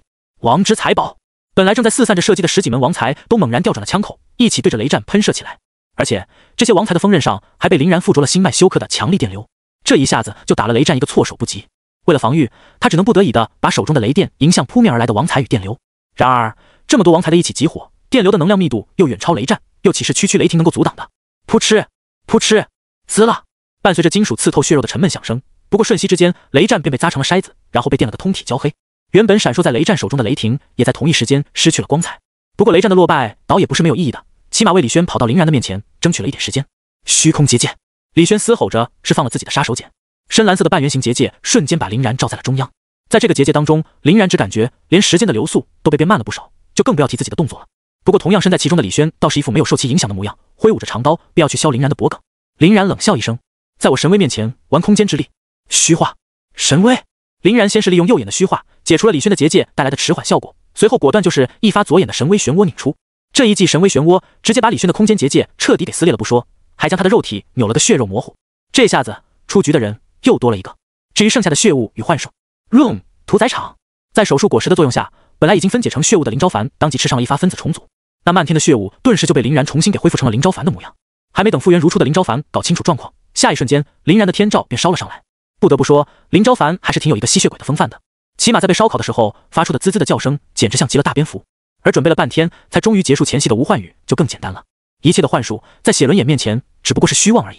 魔幻惊天地转，阅读。先是把吴焕宇准备施加的幻术反弹在了他自己的身上，迷惑了他的心智，然后一发阅读带来的精神冲击瞬间摧毁了他的精神。在观众的视角里，原本还活蹦乱跳的吴焕宇只不过在1秒钟的时间里就直接莫名其妙的跌倒在地。唯一跟刚才有区别的地方在于他的眼睛、耳朵与鼻孔中正在不断的流出缕缕鲜血。这下子气势汹汹的路远7人便全都被林然以风卷残云之势给尽数解决了。而这一切行云流水般的操作，距离战斗开始甚至都只过了1分多钟而已。他连擂台都要竞速。见挑战林然的7个人全部都倒在了地上，台下的新生们都感觉到了不真实的恍惚。这就结束了？这他妈的好像时间才1分多钟吧。确实，不过内容倒是挺充实的，还是第一次见到林然大佬火力全开的模样。是啊，甚至很多手段我都没来得及看清就已经晃过去了。比如迄今为止我们仍未知晓吴焕宇是怎么重伤倒地的，应该是幻术的造诣不够，直接被眼神秒杀了吧。那这么说林然也太强了吧。火焰和近战秒万猛，召唤飞石法术秒擎天路远，空间操纵秒李轩，雷电之威秒雷战，肉体凝聚秒林昭凡，幻术造诣秒吴焕宇，这全都是在他们的最强面把他们给击败了呀！杀人还要诛心，这就是真正的6边形战士吗？果真恐怖如斯。而且有谁记得林然的天赋还是加强肉度和生命力的自然灵体，而他这个所谓的肉盾型天赋甚至都没有被这7个人打到哪怕一下。看着台上就跟完成了一件微不足道的小事一般，云淡风轻的林然，新生们连唾沫都咽得很艰难。而台上的那些老生群当中，已经再次爆发了燃神的欢呼声，给予欢呼的自然就是那些个寒门子弟们。出身平微的状元被7大豪门联手逼难，最后强势打脸，这当真是比看了爽文还爽。他们这些人当中，可已经是很久都没有出现过类似于林然这样的英雄了。燃神！听着这经久不衰的欢呼，林然又笑着对着台上挥了挥手，然后把手中的龙刃掷到了万猛的跟前。你的武器很好用，别忘了把它收好。现在还不打算放弃吗？虽然7人的伤势看上去都是蛮惨的，不过林然确实也稍微留了点手，不然以双方目前的实力差距而言，林然想要在第一时间把他们尽数轰杀，简直轻而易举。不过那样也会引起擂台保护机制的强势介入罢了，所以林然才故意没把他们的生命力消耗的特别厉害，创造了多折磨他们一会儿的机会。路远几人因为恐惧、害怕与疼痛的多重作用下，已经是面无血色了。认输，我们认输。随着他们的话语响起，擂台的播报也同时发出：爹，胜负已分。此次擂台胜者为林然。听到擂台的正式播报，台上的寒门子弟们又一次欢呼了起来。燃神，燃神，燃神！至于台下的这些个新生，则没有加入到这股狂欢当中。毕竟他们可是跟林然同届之人啊，属于是竞争对手的范畴。在林然深不可测的实力面前，除了敬畏之外，更多的则是不甘与失落。台上那么接受着万众敬仰的英雄，怎么就不是自己呢？同届的学生当中出现了林然这个太阳一般的人物，他们这些微小晨星的光芒，怕是要被彻底掩盖了吧？林然看了看被绿光笼罩、送到台下接受治疗的7人，悠哉地伸了个懒腰，看了眼台下，还有谁要来挑战吗？被林然目光所扫视的方向，所有的新生都不由自主地低下了头。开玩笑，连7个排名贼他妈靠前的特招生们联手都被暴打，其他人谁敢上去找晦气？此时林妙却悄咪咪摸到了洛青言的旁边，对着洛青言一阵耳语。洛青言先是露出了惊讶的表情，随即又是一番释然，最后笑着点了点头。然后洛青言便一个潇洒的后空翻跳上了擂台，元气满满的朝空中举起了一只手。我来。林然看清来人之后，脸一歪，你来干嘛？洛青言笑嘻嘻的走到林然身边，帮他把身上有些凌乱的衣衫理了理，然后一拳捶在了林然的胸口处。当然是打你了。刚刚你不是很嚣张吗？来，我来收拾你。林然翻了翻白眼，刚想说点什么的时候，突然在生物芯片之中收到了洛青言的邮件。妙姐说要我和你打一场，尽可能的发挥出实力。这样一来，他们的老大也就是燕大的校长才好正式站出来，他我们挂在他名下嘛。而且也能给我们俩人一人提供一份特别的奖品，听说相当珍贵。这样嘛，就需要堵住众人质疑的悠悠之口。毕竟在绝对的实力碾压面前，他们的抗议自然无效了。林然这才叹了口气，那来吧。不过我得提前说好，你要是被我打哭了，我可不负责。洛青言冷哼一声，抬手摸出了一把光剑。谁打哭谁还不一定呢，给本姑娘乖乖受死就完了。说着，洛青言的身上便爆发出来了浓郁而炽烈的圣光，这能量密度的浑厚程度，直接把台下那7人全给惊呆了。怎么刚被一个妖孽暴打完，又钻出来一个妖孽呢？尼玛，这种程度的能量波动，你说是他娘的4阶觉醒者，也会有人信的啊。估计就算是洛青言面对他们7个，也能够轻而易举的战而胜之吧。这2个人开起挂来，真是完全不讲基本法。见洛青言已经摆好了战斗的 pose， 林然的面容也随之冷峻了下来。永恒万花筒背后的王财之门以及手术果实的 room 领域，全部都在第一时间展了开。围观的吃瓜群众们也被这突如其来的变故搞得有些不知所措。这尼玛啥情况？2人要窝里斗？那啥，怎么他们这宣战的生命这么像在打情骂靠呢？不用怀疑，他们可能就是为了这点醋才包了这顿饺子。哎，我好酸啊！林然这种完美的人生模板，怎么就没有落到我头上啊？确实，我就是一只酸菜鱼，又酸又菜又多余。林妙则是在此时迅速的跑到了场边，拍了拍手道：好，那么我们的新生挑战赛继续，由目前的榜2洛青言对战目前的榜1林然。倒计时开始。既然考虑到这场是起到威慑作用的表演赛，林然也不准备太过留手了。反正拥有史诗级天使之心的洛青言在抗性与恢复方面同样也是一绝，又有圣光铠甲与神圣庇护护体，皮实的厉害，抗打程度绝对是数1数2的。伴随着倒计时的逐渐逼近，林然的气势也是越攀越高。至于洛青言那边也差不多，他对林然的实力也是有一个很强的认知的，知道他无论怎么努力，想重创林然可能都是一种奢望。不过他也一直都想正面了解一下自己与林然之间的差距的。洛青言知道，以林然这种变态到极点的天分而言，将来站在世界的最顶端绝对是迟早的事儿，而他所能做的就是当好自己的贤内助，尽可能不去拖林然的后腿。哪怕自己追逐的是一片永远望不到尽头的夜空，至少也要化作璀璨的流火，为夜空增添一抹难忘的焰尾巴。虽然他是神圣天使，可从被林然救下的第一面起，林然便就已经是他心目中唯一的那道光了。圣光铠甲，神圣庇佑，勇气赞歌，天使之翼，神圣赐福，天堂辉光，荣誉壁垒，圣迹，创世神光。洛青言甩去脑中的胡思乱想，口中念念有词，不过转瞬之间就给自己上了一堆 buff。相比于上次的黑龙渊一战，还多了一个再度强化物理防御的圣光铠甲。看来洛青言这些日子还是没有停歇的在研习秘术吗？小丫头还挺努力。林然微微一笑，也毫无保留地张开了自己的 room 领域。2、1，开始！伴随着最后一道指令的下达，洛青言顿时便以一种常人根本无法捕捉的速度，挥舞着双翼从空中袭向林然。星火骤刃，在众多 buff 的加持下，洛青言身上的圣光威压已经膨胀到了一个极为恐怖的境地，甚至连周围那些受到他影响的观战者都已经开始了不由自主的站立。不过处于他直接攻击目标的林然倒是仿佛未受其影响的模样。这要是其他的人杀奔而至，林然多少得用虚化躲一下。不过面对洛青言嘛，林然倒有了一个相当好玩的鬼点子。Room 高频手术刀，林然掏出一把合金唐刀，却把带刃的那一面对准了自己。然后在众人惊骇的目光中，林然就那么从正中间一分为2了。这一下别说是围观群众，就连身处战场的洛青言都被吓了一大跳。自己这一剑明明都还没有落下，他是怎么做到的？但还别说，就这么一分为2的林然的两半身子，还就真他妈一左一右躲开了洛青言的这是大力沉的一剑。随后两半原本分裂开来的身躯还在空中奇迹般的汇合了。林然一边把骑士不死于徒手的能力注入到唐刀当中，一边启动了自己奥数匕首所附带的那个疾风步技能。论速度，他如果不利用手术果实的空间置换与神威的距离传送，林然还是比不过洛青言的。毕竟人家带翅膀，又有大幅度提升移速的 buff， 光靠腿哪里跑得过？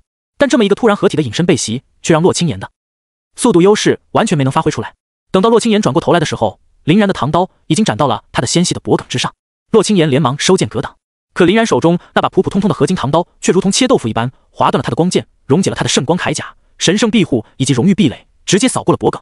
但奇怪的是，这柄唐刀却没有在洛青岩的身上留下半点的伤痕，而是直接透体而过，仿佛根本就是虚无一般。唯一能证明唐刀存在的，就是他划过脖颈的一瞬之间所体会到的那丝丝冰凉。也就是说，在真正的战场之上，自己其实已经死过一次了。洛青岩的美眸之中满是震撼，林然的强大又一次远远超出了他的预料。林然则是俏皮的笑了笑，模仿他登场时的模样，一个后空翻跃到了后方，对着洛青岩招了招手。洛青岩的脸一歪，秉持光剑的手也是微微一颤。天使真身，在他的呼唤下，硕大的天使辉光化为形体，将他笼罩在了里面。林然哈哈一笑，不就是高达吗？谁没有呢？须佐能乎。在林然永恒万花筒的操纵下，当日秒杀了黑暗精灵领袖凯丹的蔚蓝色骨架也再一次浮现，两边一蓝一金，隔台相望，真是好不壮观。这奇异的景象差点给观众们的下巴看掉了。这直接快进到高达互殴环节了。难道说之前林然在跟那7人交手的时候还保留实力了？看来是的，而且保留的相当不少。类似于高达的大型骨架、诡异的身体分裂、不知所踪的隐身技能，光这些就多少了？就更别说刚刚那横切一切完全不受阻碍的一剑了。据我估计啊，如果不是洛青岩有什么逆天的保命手段，那一剑绝对给他脑袋切下来了。龟龟打女票都下这么狠的手，应该是林然知道洛青岩能够应对吧，不然肯定不会的。应该吧。台上台下看着这两尊威武至极的高达，已经都有点不知道说什么好了。林然一笑，那么青岩也该闹够了吧？这就是我送你的最后一剑了，毁灭森罗万象。说着，须佐能乎手中的能量剑顿时爆发出了极为夸张的波动，一道汹涌的剑气横扫而出。洛青岩则寸步不让，圣技中烟之芒，威能同样不弱的光炮也从他的手中发出，直接迎向了林然的毁灭森罗。光炮的交接之处，激昂而轰鸣的能量爆炸顿时席卷了整个擂台。若不是有擂台自带的屏障保护，怕是这些个围观群众们也要被他们波及进去。神仙打架呀，这才是与他俩的对决一比，刚刚那几场燃神的虐才之战，简直就如同小孩过家家。这就是火力全开的燃神吗？麻蛋啊！变态也该有个限度才是。火力全开，我他妈只看到了真神降临，如此离谱的战斗力，不是神还能是什么？我决定了，以后燃神就是我的精神领袖，我要以燃神作为目标，努力奋斗，至少也要能闻到一点燃神的尾气吧。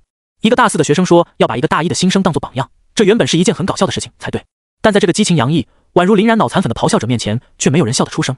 无论是林然还是洛青岩所表现出来的统治力，好像真的要胜过他们这些混了好几年烟大的老生。虽然不想承认，但现实就是这般的残酷。终于等到台上的硝烟散尽，这发光炮互抡的结果也显现了出来。有道是自古对波左边输，这次也不例外。身处左边的洛青岩天使真身已经被能量冲刷的残破不堪，一副摇摇欲坠的样子，而右边林然的须佐则根本没有受到哪怕一丁点的损伤。我说了，心服口服。洛青岩抬手收回了自己的天使真身，对着林然叹了口气。林然也随之收回了须佐，笑着走到了他的身边。嗨呀，我不是说过了吗？有我在，你只需要安心当好小白脸就行了，没必要那么拼命的，老老实实躺在我怀里，不也挺好？乖哈，毕竟我可是林然啊。洛青岩俏脸一红，这家伙又拿自己说过的话来逗自己，可偏偏他还挺吃这一套。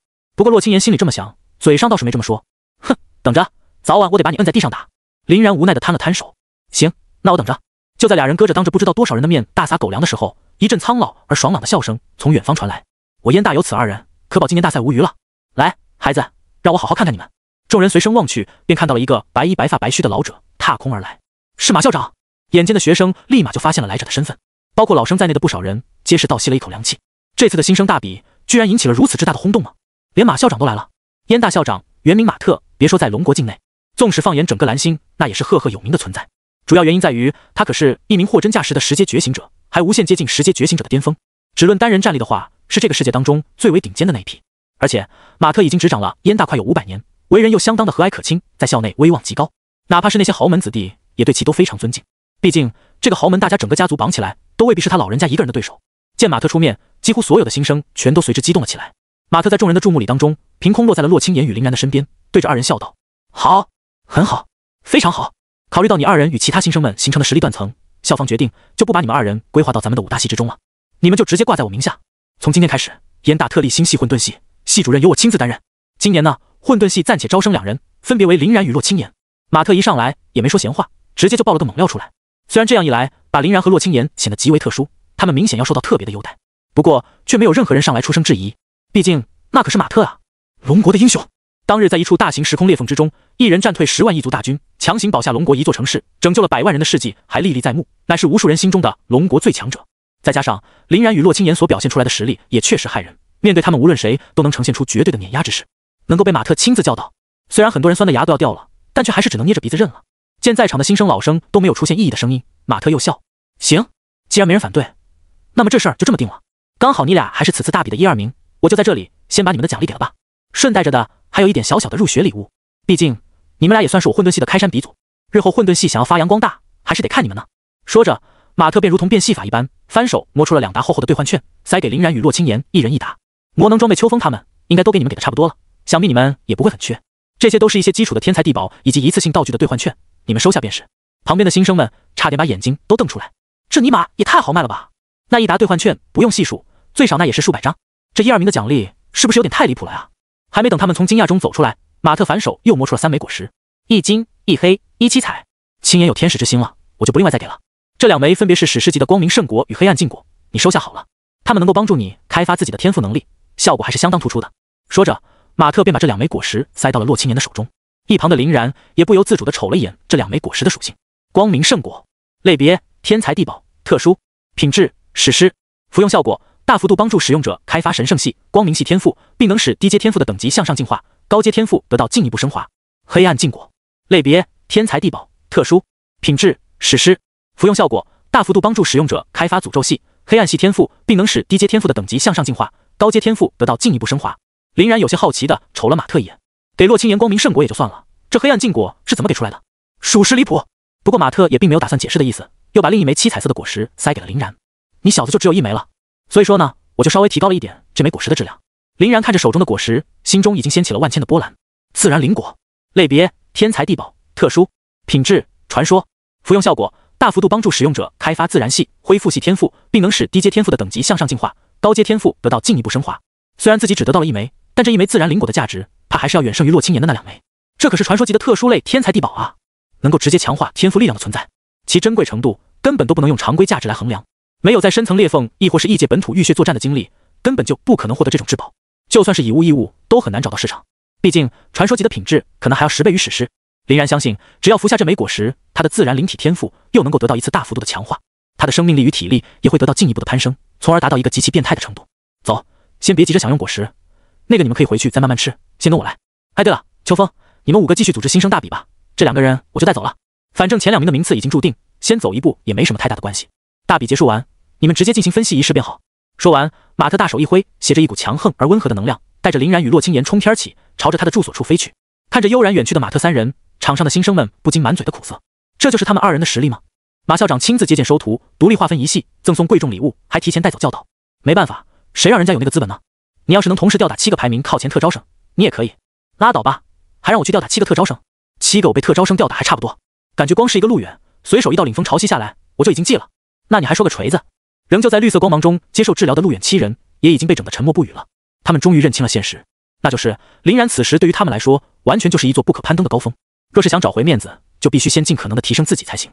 境界与修为这玩意儿，都是越往后越难提升，林然早晚会遇到瓶颈。到那个时候，林然战力的增速便会逐渐变慢，他们就有战而胜之的机会了。不管怎么说，拥有家族作为后盾的他们，基础资源是一点都不缺的。此时整个竞技场内就只有一个人面如土色，这个人自然便是江东徐家的老二徐峥了。他和陆远等人还不一样，陆远这些人只不过是和林然有点小摩擦而已，算不上什么深仇大恨。可他基本上已经是把林然往死里得罪了，更别说林然还跟他的亲弟弟徐胜的关系相当不错，很有可能未来会在徐家的家主之争中站到徐胜的那边去。这种恐怖的人一旦成为对手，那简直让人寝食难安啊！如果自己不想想办法尽快打破僵局，未来等待自己的怕是唯有一死。想到这里，徐峥的面容上便流露出了狠辣而决绝的目光。怎么样，我这里的环境还算不错吧？马特笑呵呵地将林然与洛青言带进了居所，得意洋洋地炫耀着他的种种珍藏。不得不说，他这里的确是突出一个财大气粗，简直豪迈到无以复加。用于装饰的水晶中密封着琳琅满目的各类珍奇异果，各个属性不凡。那些叫不上名字的花草树木，体内所蕴含的生命精华，甚至丝毫不弱于林然。脚下的兽皮以及随便摆放的兽骨，即使死去了多年，连血肉都全部失去了，却还留存有深沉的威压，可想而知他们活着时的可怕。而屋内还到处散养着各种被驯服、定下灵魂契约的高阶凶兽幼崽，甚至有一只冰晶凤凰的阶位，马上都要破气了。看着完全看花眼的林然与洛青言，马特更得意了，取出一盏小小的茶壶，给2人一人倒上了一杯茶。其实这些呢，也只不过是我珍藏中的冰山一角而已。想当年我年轻的时候赚取的各种资源，都只能用堆积如山来形容呀。哎呀，话题扯远了，来，先喝茶。这茶也是用生命原液浸泡而来的，对你们的体质改善同样大有裨益。林然一边轻轻抿了口茶，一边想起了高仙在来之前嘱咐他的那封邮件。老大这个人啊，平时就是一个没心没肺的老顽童，你们不必紧张。只有在战斗或是布局的时候，他才是那个盖世无双的龙国英雄。而且他老人家家大业大，给你们塞什么好处，你们只管收着便是，可千万别客气啊。于是林然便放下了茶杯，感慨了一句：“好茶。”马特更开心了。哎，这多少年来都没有人有资格进入我这屋子了，就更别提像你们这么有品味的了。上一次的时候还是秋风他们5个，可惜那5个孩子都觉得我泡的茶难喝。你说气人不气人？洛青言好奇地眨了眨眼睛。马校长，进入你的这个屋子还有什么前提条件吗？马特哈哈一笑。你说进入这个屋子，最起码也得是那种能够以一己之力横扫整个铜界，再加上往期老生的天才吧。越级战斗那都得是家常便饭，秘技层出不穷，也充其量保底。秋风他们只能算马马虎虎，勉强合格。你2人远胜他们。对了，你们也跟他们5人一起喊我老大吧，我喜欢这个称呼。林然疑惑道。那么自从老大你担任校长之后，总共有几个人曾经涉足于此呢？马特摸着自己的胡须，摇头晃脑道。平均下来50年一个吧，秋风他们例外，那几年算是前所未有的盛况。那也就是说，即使算上了吕秋风5人，目前得到马特认可的燕大天骄也只有10几人而已嘛。马特见2人都是一副若有所思的模样，便笑道。不过这些人当中，你们确实是最优异的存在，尤其是你林然，将来你的成就可能还要远胜于我啊。这3本册子你们收好，全都是各个天赋拥有者的不传秘辛，我也是花费了好大的力气才得以汇编完成的。林然与洛青言看向那3张册子，上面已经被马特提前标注好了名称，分别写着自然灵体、神圣天使与堕落天使。堕落天使，林然当即便注意到了这个异常的存在。洛青言则有点无奈地看着马特，脸上尽是秘密被揭穿的尴尬。虽然从马特送给他黑暗禁果之时，洛青言就已经隐隐约约猜到了会这样。马特见状大笑，你能瞒得过别人，难道还能瞒得过我？别紧张，双生天赋也不是什么见不得人的秘密。再说了，林然也不是外人嘛。林然满是诧异，看了一眼旁边的洛青言。双生天赋？你居然还有双生天赋？洛青言叹了口气。是啊，其实在我的体内是蕴藏着2种不同的天赋能量的，一种是神圣系的 SSS 级天赋神圣天使，一种是黑暗系的 SSS 级天赋堕落天使。只不过堕落天使我还从来没用过就是了。回想起之前与洛青言的那一战，林然脸一歪。那你为什么不用呢？总不至于在面对我的时候，你也在一直保留实力吧？洛青言没好气地斜了林然一眼。你当我是你这个变态啊？打架担心的从来不是自己会死，而是怎么别把对面打死。我自己本来是不想保留的好吗？主要是因为我目前的第2天赋堕落天使暂时是处于未激活状态的，所以想用也用不了。马特点了点头。双生天赋的拥有者都是这样，只会先激活第1天赋，至于第2天赋则一般都需要特别的道具才行。只能说双生天赋并没有特别的稀奇，稀奇的是居然有人能够觉醒出2个同为 SSS 级的双生天赋出来，而且这2个 SSS 级的双生天赋还都完美契合了你的血脉能力，天使之魂被再一次的大幅度强化了。再加上神圣天使与堕落天使还是可以相互配合的，配合起来的效果也相当显著。这种运气我只能用逆天来形容了，其几率绝对不会比连中17的彩票大，或者说是要小很多。怕是自从觉醒者诞生开始，就没有人拥有过此等好运。林然倒吸了一口凉气，这么夸张吗？青爷还真是天眷之女呢。马特又看了一眼林然，哼了一声，凡尔赛是吧？你瞎叫个锤子，你难道不是更为夸张？说到天眷，谁又能和你比？你的血脉能力的变态程度，在整个蓝星历史上完全是闻所未闻的存在，其离谱程度都已经他娘的超出了我想象的极限，就更不要说其他人了。不过这也算是你的秘密，我倒也没想着去探究，你保只要负责护好自己就行。听马特这么说，林然只得哈哈干笑2声，保护自己我肯定能做好的，这一点还请老大放心。马特这才满意的点了点头。行，既然你都这么说了，那我也不再多言。想来你那么有自信的手段，应该是类似于躲避银月之光与领风潮汐夹击的那一招吧？暂时脱离位面的手段是有点无敌。不过我还有一点要告诫你，你的血脉能力确实夸张，但也不要因此荒废了对天赋的开发。自然灵体这个天赋，若是能够得以开发完全，还是相当恐怖的。这也是我送给你自然灵果的原因所在了。至于青年，你的战斗依仗主要就是你的那2大天赋。光明圣果能够大幅度提升你与圣光力量的亲和度，黑暗禁果则能直接帮助你觉醒第2天赋的同时，再将其大幅度提高。你们回去直接服用便可。林然和洛青言都点了点头。多谢老大。马特又笑了笑。行了，老头子，我也就不耽误你们时间了，回去吧。这个屋子已经对你们俩开放了权限，想过来随时都可以。若是看上了这里什么东西，随时可以找我来说，但也要注意切莫过于贪食，不然药效在体内没有经过修炼的挥发，可能是会起到反效果的。来，我送你们一程。说着，也不管林然与洛青言准备没准备好，在他大手一挥之下，2人的身影便闪烁到了这座山顶房屋的山脚下。又是空间之力，洛青言不由得感慨了一句。林然则摸了摸下巴，我没记错的话，老大的天赋在对外的宣称中不应该是混沌之气吗？他怎么既能御空而行，又能操纵空间呢？洛青言哼哼一笑，怎么只允许你放火，不允许老大点灯？你的天赋还是自然灵体呢？哪里来的那么多花里胡哨的进攻手段？林然哈哈一笑，走，回家。我已经迫不及待要回去把这个自然灵果吃下去了。想来你也应该打算快点回去觉醒第2天赋吧？又转移话题。洛青言又不满地哼哼了2声，一边从口袋中掏出了一枚胶囊，将其扔在地上，变为了悬浮汽车，一边打开驾驶舱的门，对着林然比了个抹脖子的姿势。不准再用你那特殊的能力动我的方向盘和油门刹车了，不然我就把你丢到湖中去喂鱼。林然翻了翻白眼，小声道：“那总比汽车撞墙原地起飞，最终挂在树上强吧？”洛青言眉毛一挑，不悦道：“你说啥？”林然叹气：“我说你说的很对，坐你的车我非常荣幸，毕竟这样会有一种纯真的爽感。”洛青言这才舒展下了俏脸，得意摁了摁喇叭：“啊，这还差不多，走了，本姑娘带你小飙一会儿。”过了好一会儿，被洛青言飙得晕晕乎乎的林然，才终于回到了双子别墅之中。挂念的自然灵活的林然也顾不上吐槽了，很快便推门而入，来到了别墅的练功房里。洛青言那边估计也在准备服用光明圣果与黑暗禁果了，自己暂时无需操心。林然把这枚传说级的自然灵果拿在手中，将心神与其沟通。马特赠予的那个自然灵体的修炼手册上也有提到相关于自然灵果服用的相关信息，其最先要做的便是先用自己的天赋吸收这枚灵果的外皮。由于跟自然灵果有100%的契合度，林然的沟通非常顺利。很快，这枚原本有一个篮球般大小的自然灵果的外皮开始不断的散落成粉末，吸附在了林然的躯体之上。在此过程中，林然能够明显的感觉到自己身体的各项素质都在不断的提升，尤其是他所拥有的天赋自然灵体所带来的无穷无尽的生命活力，更是活跃的厉害。没多久，这枚自然灵果便褪去了全部的外皮，只留下了一枚鸡蛋大小的果肉。林然也没犹豫，根据其指引，一口便将这枚果肉吞入了肚中。下个瞬间，一股澎湃到无以复加的生命力便在林然的体内爆裂开来。一般而言，生命力都是相当温和的存在，根本就不太会伤人。可不知是不是由于这股生命力的储量实在太过庞大，林然都有了一种把一团火焰吞入腹中的灼烧感，而且林然的5脏4肢也被撑得都有些难受。若不是林然定力足够强，可能都要张嘴呕吐起来。稳住，稳住！此时正是消化自然能量的关键关头，自己切不可懈怠。这种传说级特殊类的天才地宝，哪怕浪费掉1分1毫，那都是极大的损失。在林然的拼命忍耐下，这股生命力终于停止了它不断的膨胀，开始融入到林然的身体部位当中。咔咔咔，咔咔咔！在这股生命力的横冲直撞下，林然的骨骼都发出了阵阵的脆响，开始不断的变得晶莹起来。而林然的皮肉与鲜血也在隐隐之中有七色霞光流动。也不知道被这股能量折磨了多久，林然才从这奇异的生长活动中清醒过来。瞅了一眼镜子中的自己后，林然惊异的发现自己的身子竟然变得白皙了不少。不过那棱角分明的肌肉倒是没有丝毫的减弱，反而更具爆炸般的力量。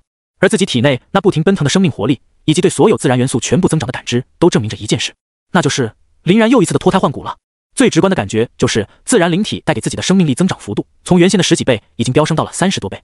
而原本仅仅能够提高抗性的对自然元素的亲和度这一条属性，也终于发挥出了一点它所拥有的功效。比如说，林然此时能够与草木中的草元素沟通，或是与阵阵微风中的风元素沟通，与涓涓细流中的水元素沟通，来获得额外的感知与情报。这种感觉简直就如同与整个自然融为一体般舒服惬意。同时，林然的全属性也在自然灵果对身体的作用下得到了一次全面的升华。比如说，他的战斗力再一次得到了飞跃。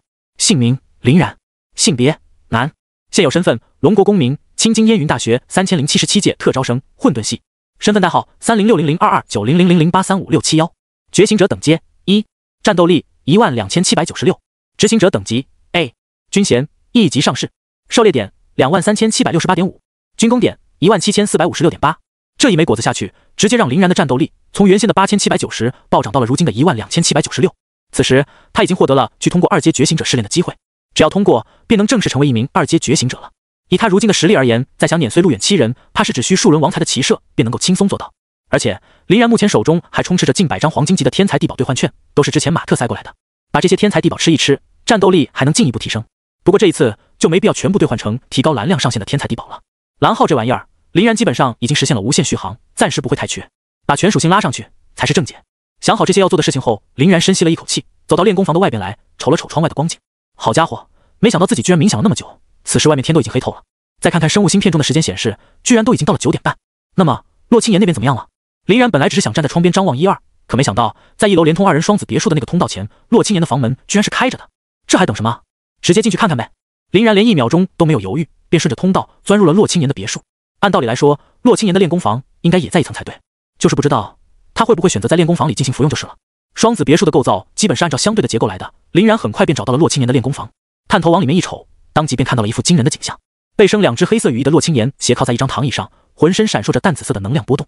此时可能是由于堕落天使这个天赋的影响，洛青言的眸子都变成了充满诱惑性的酒红色，再加上那慵懒的表情、厌世的眼神、娇艳的绛唇、狂傲的气质与裸露了一半的香肩，差点把气血上涌的林然给整出鼻血来。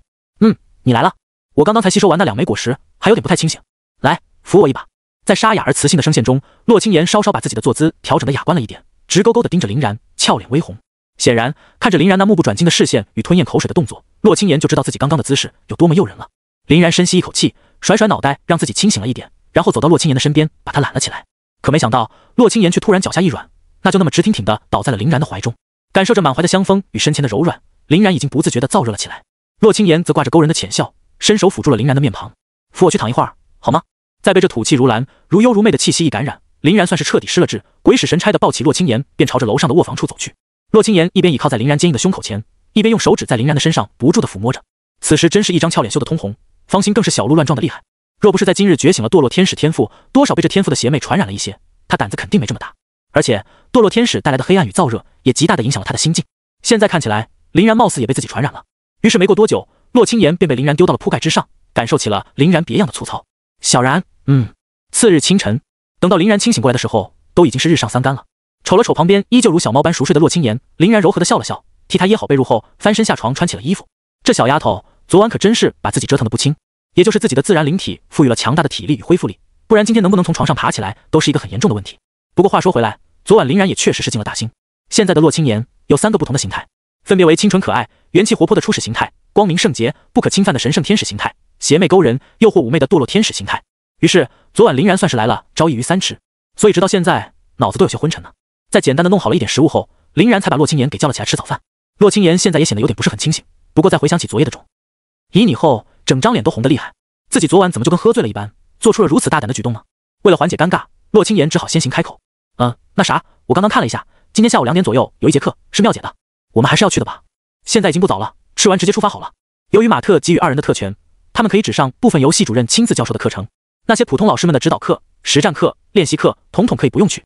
而且5名系主任每周1节的特别课程，他们全都能够去听，待遇极为的优厚。毕竟此时燕大已经把学生们全都按照系别分好了，哪怕是特招生，普通老师的课程也不能无故缺旷。只有林然2人才能够做到只上这5节特殊课程，甚至还可以不去，因为他们身处的特殊到极点的混沌系，在学生的课程表上可是没有被编排任何的课程的。去吧，这种课听了还有20学分拿，何乐而不为呢？顺便我还有一些事情要做。林然一边吃着嘴边的食物，一边漫不经心地说道。其实他还在想着待会出门把自己的兑换券、狩猎点和军功点都换一换，换成天才地宝、一次性道具什么的，来增加战力，丰厚家底。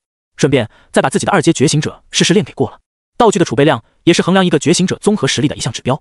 毕竟若是存在2个道具数量完全不对等的觉醒者的话，那个身家丰厚之人完全可以依靠无限抛出的各种攻击性道具来将另外一人强势轰杀，而那个人所做出的挣扎也会被防御性道具所抵消。就更不要说是什么能够召唤出来作战的人偶型道具，提供额外 buff 和续航的药剂型道具等等等等了。这也是为什么往往豪门子弟能够碾压寒门子弟的原因，人家靠钱就能砸死你，你拿什么跟他们比？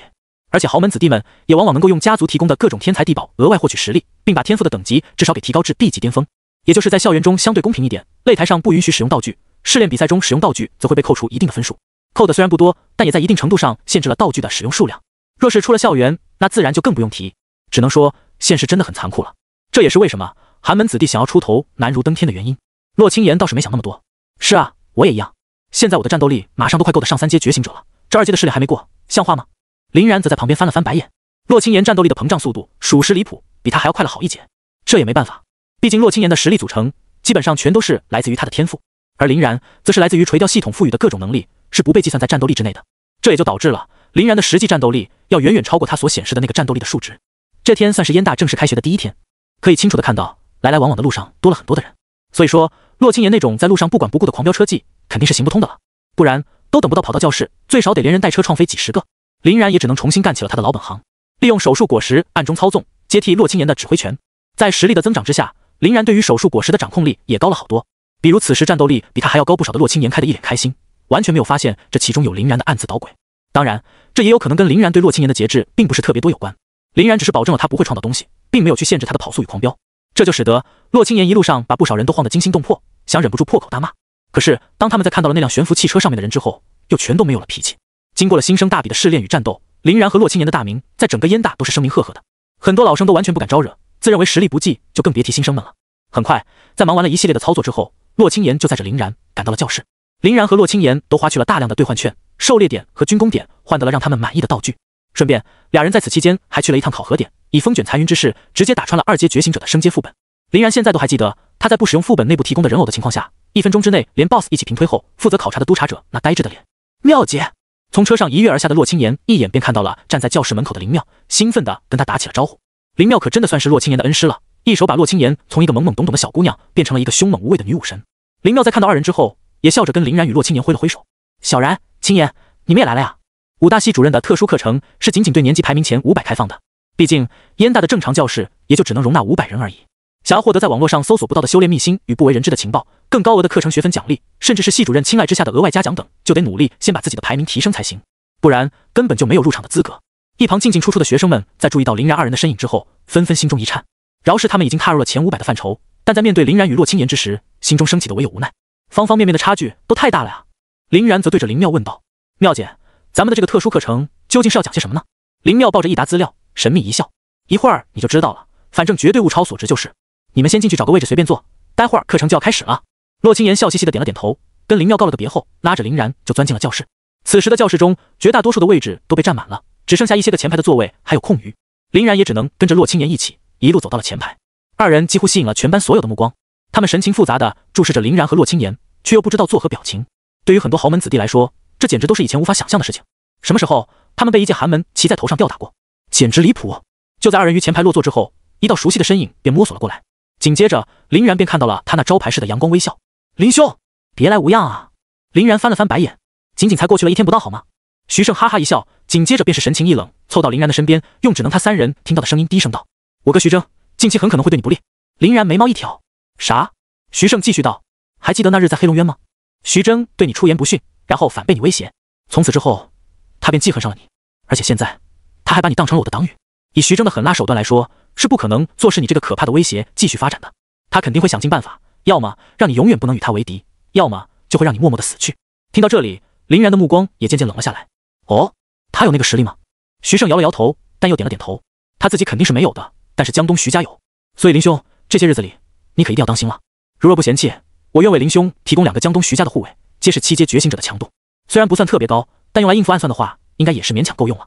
林然立马摇了摇头：“徐兄，没必要的，你的好意我就心领了，但这个护卫一事，还容许我推辞。”徐胜一愣，急忙道：“可是……”林然摆了摆手：“放心好了，徐兄，这种宵小之辈的算计，还不配被我放在心上。”徐胜又重新打量了一下林然，无奈点头道：“那林兄保重。”说完便离开了前排。洛青言转头看向林然：“你怀疑他？”林然拉着洛青言在座位上坐下：“肯定啊，从他那天在会议室开始刻意接近我的那一瞬间，我就开始怀疑他了。毕竟不管怎么说，他都有刻意把我当成挡箭牌，以及故意挑起我与徐峥矛盾的嫌疑。他所承诺的护卫，我自然是消受不起了。”洛青言笑了起来：“没想到你还挺谨慎的，这种看起来忠厚老实之辈也要被你怀疑。”林然叹了口气，摸了摸洛青言的脑袋道：“人不可貌相，更何况防人之心不可无呀。毕竟这个世界上除了你之外，真的没有哪一个人能够获得我的全部信任了。”洛青言俏脸顿时便是一红，羞也似的捶了林然一拳。这时，伴随着清脆的铃声，林妙径直从后方走到了前面讲台上，在简单的自我介绍后，便开始了课程的讲授。不得不说，林妙的这堂课还真的挺有收获。虽然讲的基本上都是理论，可确实也算是长了不少的知识。比如青津附近的5大禁地需要注意的事项，对抗各类异族与凶兽的技巧与方式，目前整个蓝星的局势等等东西。其中，林然便了解到了，现在龙国的处境并不太好。其中原因之一就在于龙国幅员辽阔，国土之上的凶兽禁地、自然秘境和时空裂缝的数量都有点太多了。再加上目前整个人类阵营也并不是铁板一块的。在当时那个凶兽与异族最为猖獗的时代，蓝星上的各个国家倒是还能保持同心同德。但随着人类的崛起，逐渐与凶兽和异族们进入到了互相奈何不了的相持阶段之后，便有很多的国家便随之打起了小九九。作为世界5大强国之一的龙国，其的强大与辉煌，自然也就成为了不少国家的记恨对象。比如西南方的阿三国、东方的樱花国，以及大洋彼岸的灯塔国等等，这些个国家老在明里暗里给龙国使绊子。他们的阻碍再加上凶兽与异族的威胁，搞得龙国目前的局势相当紧张，哪怕是用危机四伏来形容也不为过。末了，林妙还特意嘱咐了一句：“之所以跟你们讲这些，就是为了让你们能够树立起危机意识。作为龙国最好高校中最强的那一波学生，我希望你们能够多多经受实战的磨练，比如在周末没课的时候，去各大禁地之中的浅层区域走一走，闯一闯。虽然那样可能会带来受伤亦或是死亡，但就我们目前的局势而言，经历危险那是迟早的事儿。”课罢，林然与洛青言在跟林妙道别之后，来到了外面的走廊上。呼，这就是大学生活吗？还有点不太适应呢。洛青言看着林然笑道。林然点了点头，但总归还是要适应的，不是吗？那么就让这时间的轮盘一刻不停地转下去吧。1个月后，叮，垂钓诸天系统提醒您，已有猎物上钩，请及时回池塘处理，并开启下一次垂钓。刚刚结束了1天的训练，正躺在浴缸中泡澡的林然，突然就收到了这么一条消息。林然当即就是精神一振，立马便潜入了自己的神识空间。这次的间隔可是有点久呢。走到熟悉的鱼竿身边，林然轻轻一提，一股莫名的能量便直接就钻入了林然的体内。叮，垂钓诸天成功，恭喜宿主获得产物海军6世完美成熟版。海军6世，林然的眼睛当即就是一亮，这玩意儿那可是相当的好用啊！虽然在60当中有几个技能对林然的意义不是很大，比如增强闪避的指挥，增强防御的铁块，林然防御端的手段，说实话已经够变态了。这2项技能只能称得上是锦上添花。可60的另外几个技能便都是雪中送炭的程度了。首先就是可以用作高速移动的 T。目前林然的一大弱点便是常态状态下的移动速度不太够用，比如 buff 加深又开启翅膀的洛青岩就能轻易的在速度的方面碾压它。而林然拥有的空间转移以及空间置换等手段，浩然多不说，技能的前后摇也不低，终究没有那么的挥洒自如。但有了 T 以后，林然的移动速度便能够得到极大的弥补。这种特殊的移动发力的手段，绝对能给那些小瞧他速度的人一个大大的惊喜。至于其的另外一个手段，月步能够提供滞空和飞行的能力，类似于无限2段跳，同样相当的好用。林然可是羡慕洛青岩那能够飞行的翅膀，以及马特的御空飞行很久了，今天自己总算也得到了类似效果的能力。剩下的指枪与蓝角，相当于又让林然多出了一种体术形态的进攻方式，也算弥补了林然目前的一个空白领域。而且这俩东西，一个靠手，一个靠脚，不需要任何的武器就能突然暴起。若是再借助 T 与月步带来的高速移动，定能打敌人一个措手不及。这下子在面对少量敌人的时候，总算是不用动不动就开王财这种声势浩大的技能了。而且林然所获得的这个6式还是完美成熟版，也就意味着他的6式不用再继续开发，就能够发挥出6式最强的功效，掌握6式所有可以使用的衍生技能。唯一会影响6式威力的，就只有他的体能而已。无比兴奋的林然当时便在神识空间中都给他各自试验了一遍，又一次给池塘边的大树干的支离破碎，树屑纷飞。呼，真是好用啊！林然对这几大手段那是一个比一个满意。看来这1个月的提高还真是蛮大呢。这1个月内，林然可以说是过着枯燥无味的修炼生活，上理论课，服用基因改造液，把兑换来的天才地宝都吃进肚，周末去屠杀一下周边5大禁地的凶兽，晚上和洛青岩在一起搁床上加班。虽然平淡如水，可收获却是实实在在的。比如说，他目前的战斗力也有了进一步的提升，已经来到了15000点附近。陪同他一起训练的洛青岩，战斗力则是已经无限接近2万了。而这1个月的末尾，还有诸天垂钓系统的产物，海军6式作为奖励，舒服啊！林然在全部测试完毕，对于6式的应用已经得心应手之后，才重新把钓竿甩入池中，退出了神识空间。明天又是周末时间，该怎么安排？下呢？要不要去更深一点的禁地中去看看？都已经来了燕大这么久了，他和洛青岩对于禁地方面倒是一直没有太过深入。如果要去的话，反正他们有神威护体，凶兽们也不可能拿他们怎么样。就在林然犹豫不决的时候，一个通讯请求突然发送了过来。林然连忙扫了一眼，林妙，他这时打电话来干什么？不过反正通讯请求是不包含视频在内的，不必担心隐私的暴露，林然便也就直接接受了下来。小然，你们还记得上一次的黑龙渊之战吗？林妙的声音当即从生物芯片中响起。林然没想到林妙一上来就问了个如此白痴的问题，只得翻了翻白眼道：肯定记得啊，才过去了多久啊？我哪有那么健忘？林妙好像也意识到了自己的问题很蠢，便笑道：那啥，就是军方好像通过对于情报的截获，得到了部分对于黑暗精灵的崭新信息，想请你和青岩过去一叙，好像是打算给你们安排点任务啥的吧？据说奖励丰厚，属于是紧急任务的范畴。毕竟一来你们2人实力强劲，配合默契；二来也是唯一与那个黑暗精灵统领打过交道的人，对黑暗精灵的种种计划应该比较熟悉。不知你们意下如何呀？林然转了转眼珠后，笑道：那就去呗，反正本来我们俩也是打算要在这段时间里出门继续进行实战历练的，刚好可以帮他们搞一搞。青岩那边就由我来说好了。林妙点了点头，成，那我就这么跟军方的人回复了。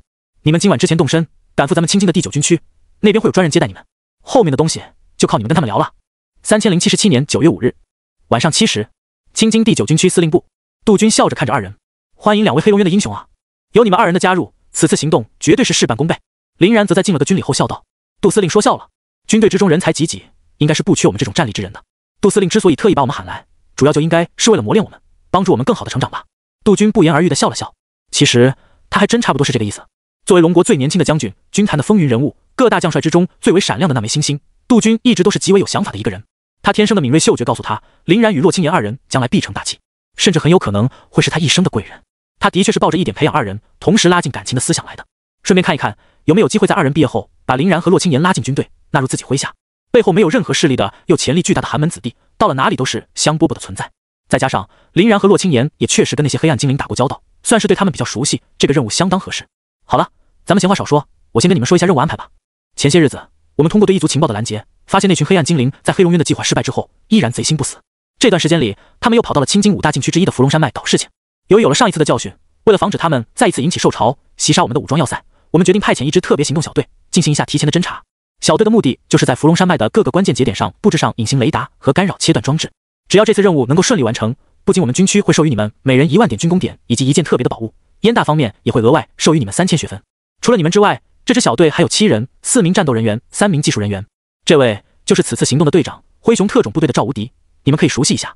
说着，一名大汉便从旁边站了出来，对着2人憨厚一笑。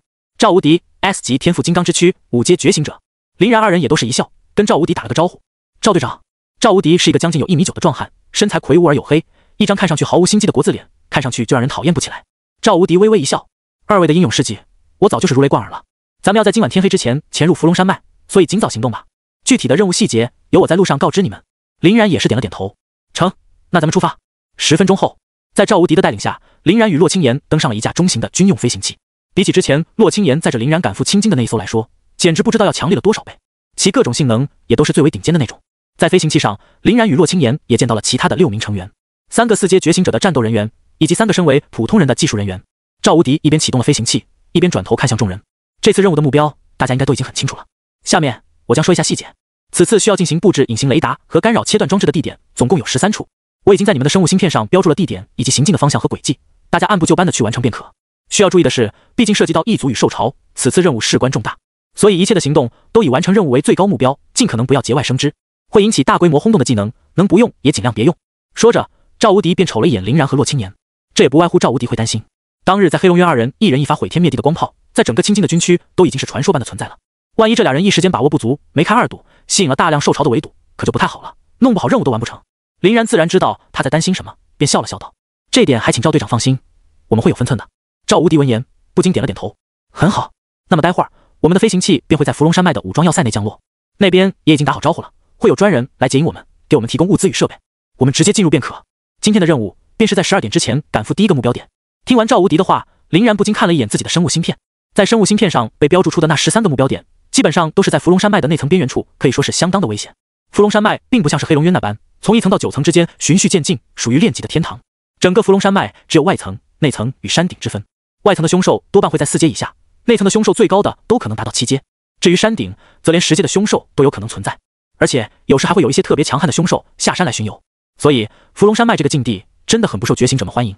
毕竟谁也不想拿自己的生命开玩笑，若是没有极为强力的保命手段，低阶的觉醒者在面对高阶的凶兽时，肯定是九死一生。不过就林然而言，整个世界上怕都是没有人能够比他的保命手段还变态了。并且看赵无敌7人也都是一副自信满满的样子，估计他们的保命手段那也是相当不少，应该无需林然去担心。既然他们自己有把握，那林然也就释然了一些。毕竟在林然的心中，哪怕是到了迫不得已的关头，林然宁愿看着他们死去，也不愿意利用神威把他们救下来，顶多帮他们撒一个防御光幕出来，就已经是仁至义尽了。神威空间的存在，乃是林然能够立足于世、为所欲为的最大资本。这个秘密，天底下除了自己与洛青岩之外，能知道的只有死人才行。不多时，几人便来到了伏龙山脉的武装要塞之中。当地的团长也是很热情地接待了他们，并给了他们每人1堆黄金级的一次性消耗道具，作为本次行动的活动经费。加上从这里获得的道具以及在学校中的兑换，林然身上所储备的一次性消耗道具，光是算黄金级以上都已经破了5000大关了。把其中的那些攻击性道具噼里啪啦的一甩，怕是整个武装要塞都能被他轰得千疮百孔。这储备量甚至还要超过很多的豪门子弟，毕竟其他人往往会受制于储物空间的大小，想带那么多也带不了。但是林然嘛，有100万立方米储藏空间的灵魂之戒不说，还有大小近乎无穷无尽的神威空间。但是神威空间每次开启和关闭都相当耗蓝，还有施法的前后摇，所以这种挥之即用的东西，林然都是储存在灵魂之戒当中的。是时候开始了，这里面是不太能使用交通工具的，所以咱们只能步行。我在前方带头，小5、小6、小7分居左右和身后。小然、青岩，你俩就居中保护咱们的技术人员便好。赵无敌开口说道。他口中的小5、小6和小7，便是那3个4阶觉醒者的战斗人员。听他这么安排，林然与洛青岩倒也是乐得轻松。反正2人的远程攻击手段也绝对不算少，站在中间也是能在顺路上挠到不少的狩猎点的。9人很快便站好了队形，开始了他们的伏龙山脉之旅。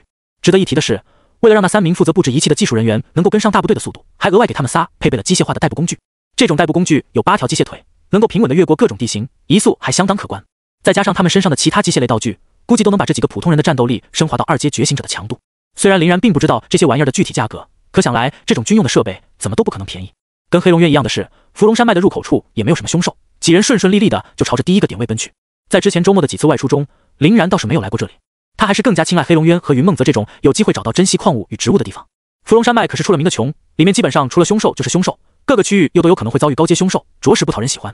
这处山脉的地势起伏并不算很大，基本上是呈现出稳定上升的趋势的，而且漫山遍野都充斥着各式各样的树木，简直比他娘的腐朽森林的植被还要密集。这也就使得9人能够跟忍者一般在树上跳来跳去的前进，还是蛮带感的。不过这伏龙山脉的凶兽可真是一点都不密集啊！林然感慨，在黑龙渊基本上没走几步路就会遇到好几只凶兽，亦或是成群结队的一大堆，而伏龙山脉奔跑好久才能勉强看到1、2只，然后就被几人直接秒杀了，突出一个寂寞。随着不断的深入，才稍微多了一些。这可能是因为高阶的凶兽们喜欢下山狩猎同胞，而凶兽们又全都没按等级分区的原因吧。在如此顺利的赶路之下，几人才仅仅过了1个小时不到，便就已经无惊无险地赶赴了第1个点位。赵无敌、小吴、小六、小七、林然与洛青岩6人围成一个近100米的大圈，撑起保护性的光幕，把3名技术人员罩在里面进行布置。他们则每人负责一块区域，进行着警戒与防御。虽然根本就没有什么凶兽接近就是了。林然终于忍不住了，趁着这个短暂没事的机会，看了一眼不远处的赵无敌。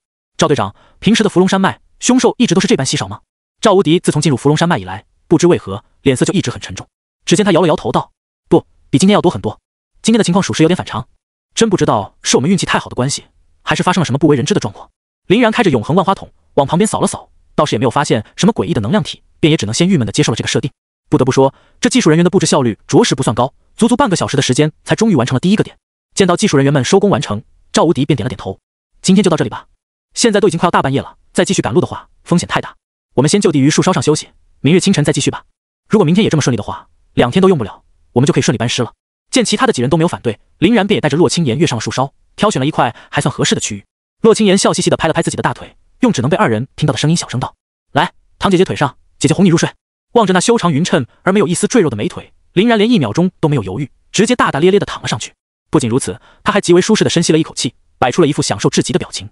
这一下反倒给洛青岩搞得脸红了，咬了咬牙道：“你这家伙还真是不客气啊，让你躺就躺，真是 LSP 了。”林然哈哈一笑：“其实我已经够客气了，本来看这腿如此的诱人，还想舔2口来着，可惜附近人挺多的，才多少有点不好意思了。”洛青岩的俏脸更红了，哼哼唧唧道：“你这2皮脸还会不好意思啊，真是有够无耻呢。”哎呀！洛青岩万万没想到的是，他话还没说完，林然居然真他妈的对着自己雪白的大腿舔了一口，甚至还发出了呲溜的响声。羞红满面的他由于紧张和激动，差点都给树梢上的林然推下去。干嘛呢你？这么多人呢？林然嘿嘿一笑：“你忘了我有幻术吗？现在我已经把咱俩的这片区域给笼罩住了，在他们的视角里，咱们俩现在就只是在正常的休息而已，所以哪怕是我现在把你给摁了，他们也不会有点半点的反应的。”听林然这么说，洛青岩的反应更加激烈了，挣扎着就要远离林然，羞得一句话都说不出来。林然见他如同一只蜷缩在墙角的可怜小猫咪，忍不住哈哈大笑。好了，虽然我的确把幻术撑起来了，但也不至于这么变态。回来哈，乖，你的吸枕我还没享受够呢。洛青岩这才悻悻地重新跪了回来，没好气地把林然的脑袋重新摁到了腿上。然而却没想到林然可一点都不老实，血轮眼中的勾玉疯狂，转动着直接把2人同时拉到了神威空间当中，然后开始顺着洛青岩的膝盖开始往大腿根上呲溜。还没等洛青岩开始反抗，又直接将他扑倒在地。树上确实太狂野了，不过在这个2人世界里嘛，可就由不得你了。说完，立马便堵住了洛青岩想要发出惊呼的嘴。这下子，洛青岩便只能发出无意义的哼哼声了。次日清晨，赵无敌睁开了他的眼睛。他们这种程度的强者，几天都不吃东西，不睡觉，那都跟玩的一样。这一晚上，他和小吴、小六、小七都保持着假寐的状态。不过看树上的林然和洛青岩，倒是一直没怎么动，可能是真睡着了。赵无敌笑了笑，这倒也能理解，毕竟年轻人嘛，没经验，又有他们这几个人守护，疏忽一点倒也正常。不过自己还是挺有必要提醒一下他们的。看到林然和洛青岩都已经睡眼惺忪地站起来了，赵无敌便来到了2人的身边。林兄，洛姑娘，有句话我也不知当讲不当讲。林然立马笑了起来，咱们这关系，赵队长还客气什么？但讲无妨。赵无敌这才尴尬地咳了一声，其实也不是什么大事儿，就是你们以后若是在禁地中执行任务什么的，千万不可像昨晚那样了，很危险的。洛青岩听他这么一说，脸色一僵，立马便拧了林然的大腿根一把，然后娇羞地瞪着林然。林然知道洛青岩误会了，便故作淡定地对着赵无敌笑道：“赵队长的意思我知道，就是提醒我俩以后不要睡那么死嘛。以后我们不会了，这次主要是仗着有你们在旁守护，才稍微大意了一点，属实有点不谨慎。”赵无敌大笑：“林兄果真是聪明人，一点就通啊！既然如此，那我赵某人也就放心了。”说着便去查看那3名技术人员的状况去了。洛青岩这才反应过来，原来赵无敌说的是这件事，不禁又愤恨地拧了拧林然。林然无奈，明明保密工作做得很到位吗？为什么这样还要拧我？洛青岩冷哼一声：“要你管，本姑娘乐意。”说完便轻轻地跳上了另一根树梢，还不忘回瞪留在原地的林然一眼。林然也只能无奈地摊了摊手，重新跟上了大部队的步伐。今天的凶兽也同样相当稀疏，几个人并没有花费多少的力气，便来到了第2处的目标地点。刚一到这个地方，9人便同时一惊，因为此地居然零零散散的有一些异族的尸体，除了熟悉的黑暗精灵之外，还有部分雷霆元素的残屑。赵无敌的脸色不是很好看，雷霆元素，这一家一族也掺和进来了。林然几人皆是不语，默默地扫视着周围的景象。这时，被赵无敌唤作小五的那个年轻人也开了口：“不过不管怎么说，咱们还是先继续布置仪器吧。这次行动的情况可能比较特殊，咱们尽量早去早回。”那3名技术人员显然也是这么想的，很快便开始了他们的作业。林然则是一直开着血轮眼盯着地上的异族尸体看。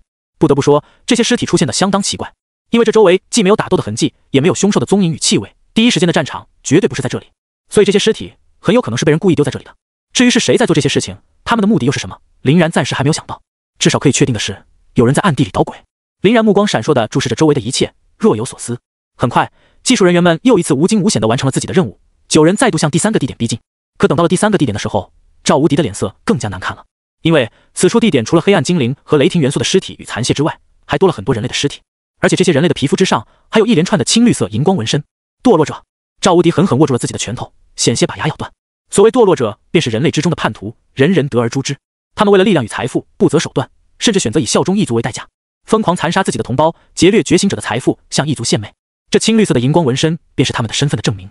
林然的脸色也异常沉重。跟那些异族相比，堕落者对待人类还要更加的残忍与凶暴。毕竟有荧光纹身的存在，他们已经无法正常的生存在人类世界了。而这些二鬼子们在异族那边也不会很受待见，被打骂欺辱都是很正常的事情，几乎没有人会给他们好脸色看，对待的其态度也都是利用居多。久而久之，也就形成了堕落者们极端而偏激的性格。这种苟活在阴影之中，已经无法被称为人类的东西，不敢反抗他们的异族主子，可不就只能把气全撒到人类头上吗？除了对堕落者的忌惮，林然还考虑到了另外一件事，那就是为什么这些尸体所出现的地点全都如此巧妙，都在他们事先预定好的坐标点之上。如果说在第2个地点的时候是巧合，这次总不能还是巧合吧？林然轻轻来到了洛青岩的身边，拉住了他的手。洛青岩与林然对接了一下眼神后，也读出了他的担心，顿时也警惕了起来，甚至于二人都已经开始盯着赵无敌那看似憨厚的身影了。赵无敌倒是貌似没有察觉出一丁点的异常，依旧铁着脸催促着技术人员开展工作，一边在树上展开神识侦查着附近的动向。林然则带着洛青岩站在了与其相对的另一边。小5、小6、小7本来也都不善于言语，此时也保持着缄默，这就把氛围衬托得相当诡异，仿佛在场的大家都是陌生人一般，以至于技术人员们在完成工作之后，所有人一句话都没有说，便开始了赶往第4个目标点的旅程。途中，这次林然没有和洛青岩一起居中保护研究人员，而是和末尾的小7换了个位置。小7跑到了中央，林然则与洛青岩一起站在了队伍的末尾。林然在树上进行着跳跃，一边用写轮眼观察周围的形势，一边用生物芯片分析着周围的数据。在赚得大量的龙币之后，林然就把自己的生物芯片换成了最高一档的，价值整整1亿龙币。更高等级的生物芯片功能越多，算力也越强大。比如目前这个分析环境的功能就相当好用。通过大数据的分析显示，目前林然所处的这个环境的异常值正在逐渐的攀高，而且越来越无法收拾，危险系数同时也在与时俱增。按理来说，拥有同样功能的赵无敌应该也清楚的知道这一点，可他却完全没有任何的声张，所以暂时与其保持距离才是最正确的选择。没过太久，9人又一次来到了第4个目标地点，除了技术人员之外的其他6人依然按照往常一般散开，唯一不同的便是林然和洛青岩站到了一起。看着附近冷冷清清的氛围，以及技术人员们不停的忙碌，林然的不安感也越来越严重。他现在不仅已经完全不敢把永恒万花筒关闭，而且还随时捏好了一发神威在手上。如果一会儿要是遇到了什么突发状况，就在林然的思索间，他突然听到了一个极为短暂、近乎不可耳闻的噼噼声。这个声音来得快，去得也快，那一瞬间，林然甚至都以为听错了。可还没等林然去寻找这个可能存在的声音的源头，一阵阵响彻云霄的咆哮声猛然从4面8方升起。沉默了不知道多久的赵无敌脸色猛然一变，不好，貌似是受潮。说着，他便一跃而起，跳到了最高的那棵大树上观察起来。林然也在同一时间熟练运用乐步羽替的配合登上了这棵大树，速度之快，甚至还要领先赵无敌那么一点。放眼望去之后，林然的脸色也不是很好看了。无穷无尽的凶兽正在扬起漫天的尘埃，从各个方向就那么围了过来。除了地上的跑兽，空中还有一片片遮天蔽日的飞禽，而且从写轮眼的分析中能够看出，这些凶兽的平均质量都要达到3、4阶左右了。其中更有甚者，还混入了5、6阶，甚至是7、8阶的恐怖凶兽。情况紧急，我已经把兽潮暴动的消息传递给了军区与武装要塞，现在咱们分头突围，能活一个算一个吧。赵无敌的脸上满是坚毅，不过跑起来倒是没有丝毫的拖泥带水。不过一瞬之间，就带着他小5、小6、小7这3个小弟朝南而去了，留下了还在观察的林然与洛青岩，以及一脸懵逼的3个技术人员。而且为了保证跑速，他们居然还丢出了一堆用于氮气加速的道具，奔驰的宛若天边的流星，这就把我们丢下跑了。林然一时间都不知道该说什么好。不过电光火石之间，他也做出了自己的判断。写轮眼，催眠。那3名可怜的技术人员直接便被林然控制了心神，陷入了深度的昏迷当中。身为普通人的他们，精神力在林然面前脆弱的可怕。若是没有林然的主动唤醒，这一睡那至少也是10年。随后，林然便从大树上一跃而下，从灵魂之戒中取出了3个生物储藏仓，把它们给塞了进去，保持其的生命力。现在看来，那个赵无敌以及他的3名手下明显是大有问题的。比如他手中所攥着的那个宛若怀表一般的仪器，说不定就是引起兽潮的罪魁祸首。但他毕竟没有直接对自己和洛青岩动手，林然也是没有任何直接证据的怀疑。这种军区的特种部队，林然一时间还真不好把他们怎么样。而技术人员作为自己这边的重要人证，能保留还是尽量保留，万一将来用得上呢？神威！林然一边把装着这3个人的生物舱丢进了神威空间之内，一边拉着洛青岩就往北边走。若是不利用神威空间这个手段，他们俩是无论如何都不可能保护得了那3个技术人员的，所以先催眠他们显然是最好的选择。洛青岩也立马施展手段，给林然以及自己分别套上了一双天使之翼。你移速慢，走前面好了，我跟在后面。洛青岩对林然喊道。林然则微微一笑，一路向北，你在前面带路。全力施为也无所谓，我的速度早就已经今非昔比了。洛青岩惊讶地瞪大了双眼，不过此时明显不是提出质疑的时候，他也没去耽搁，甚至没问为什么要向北，直接就踩着树梢向北而去了。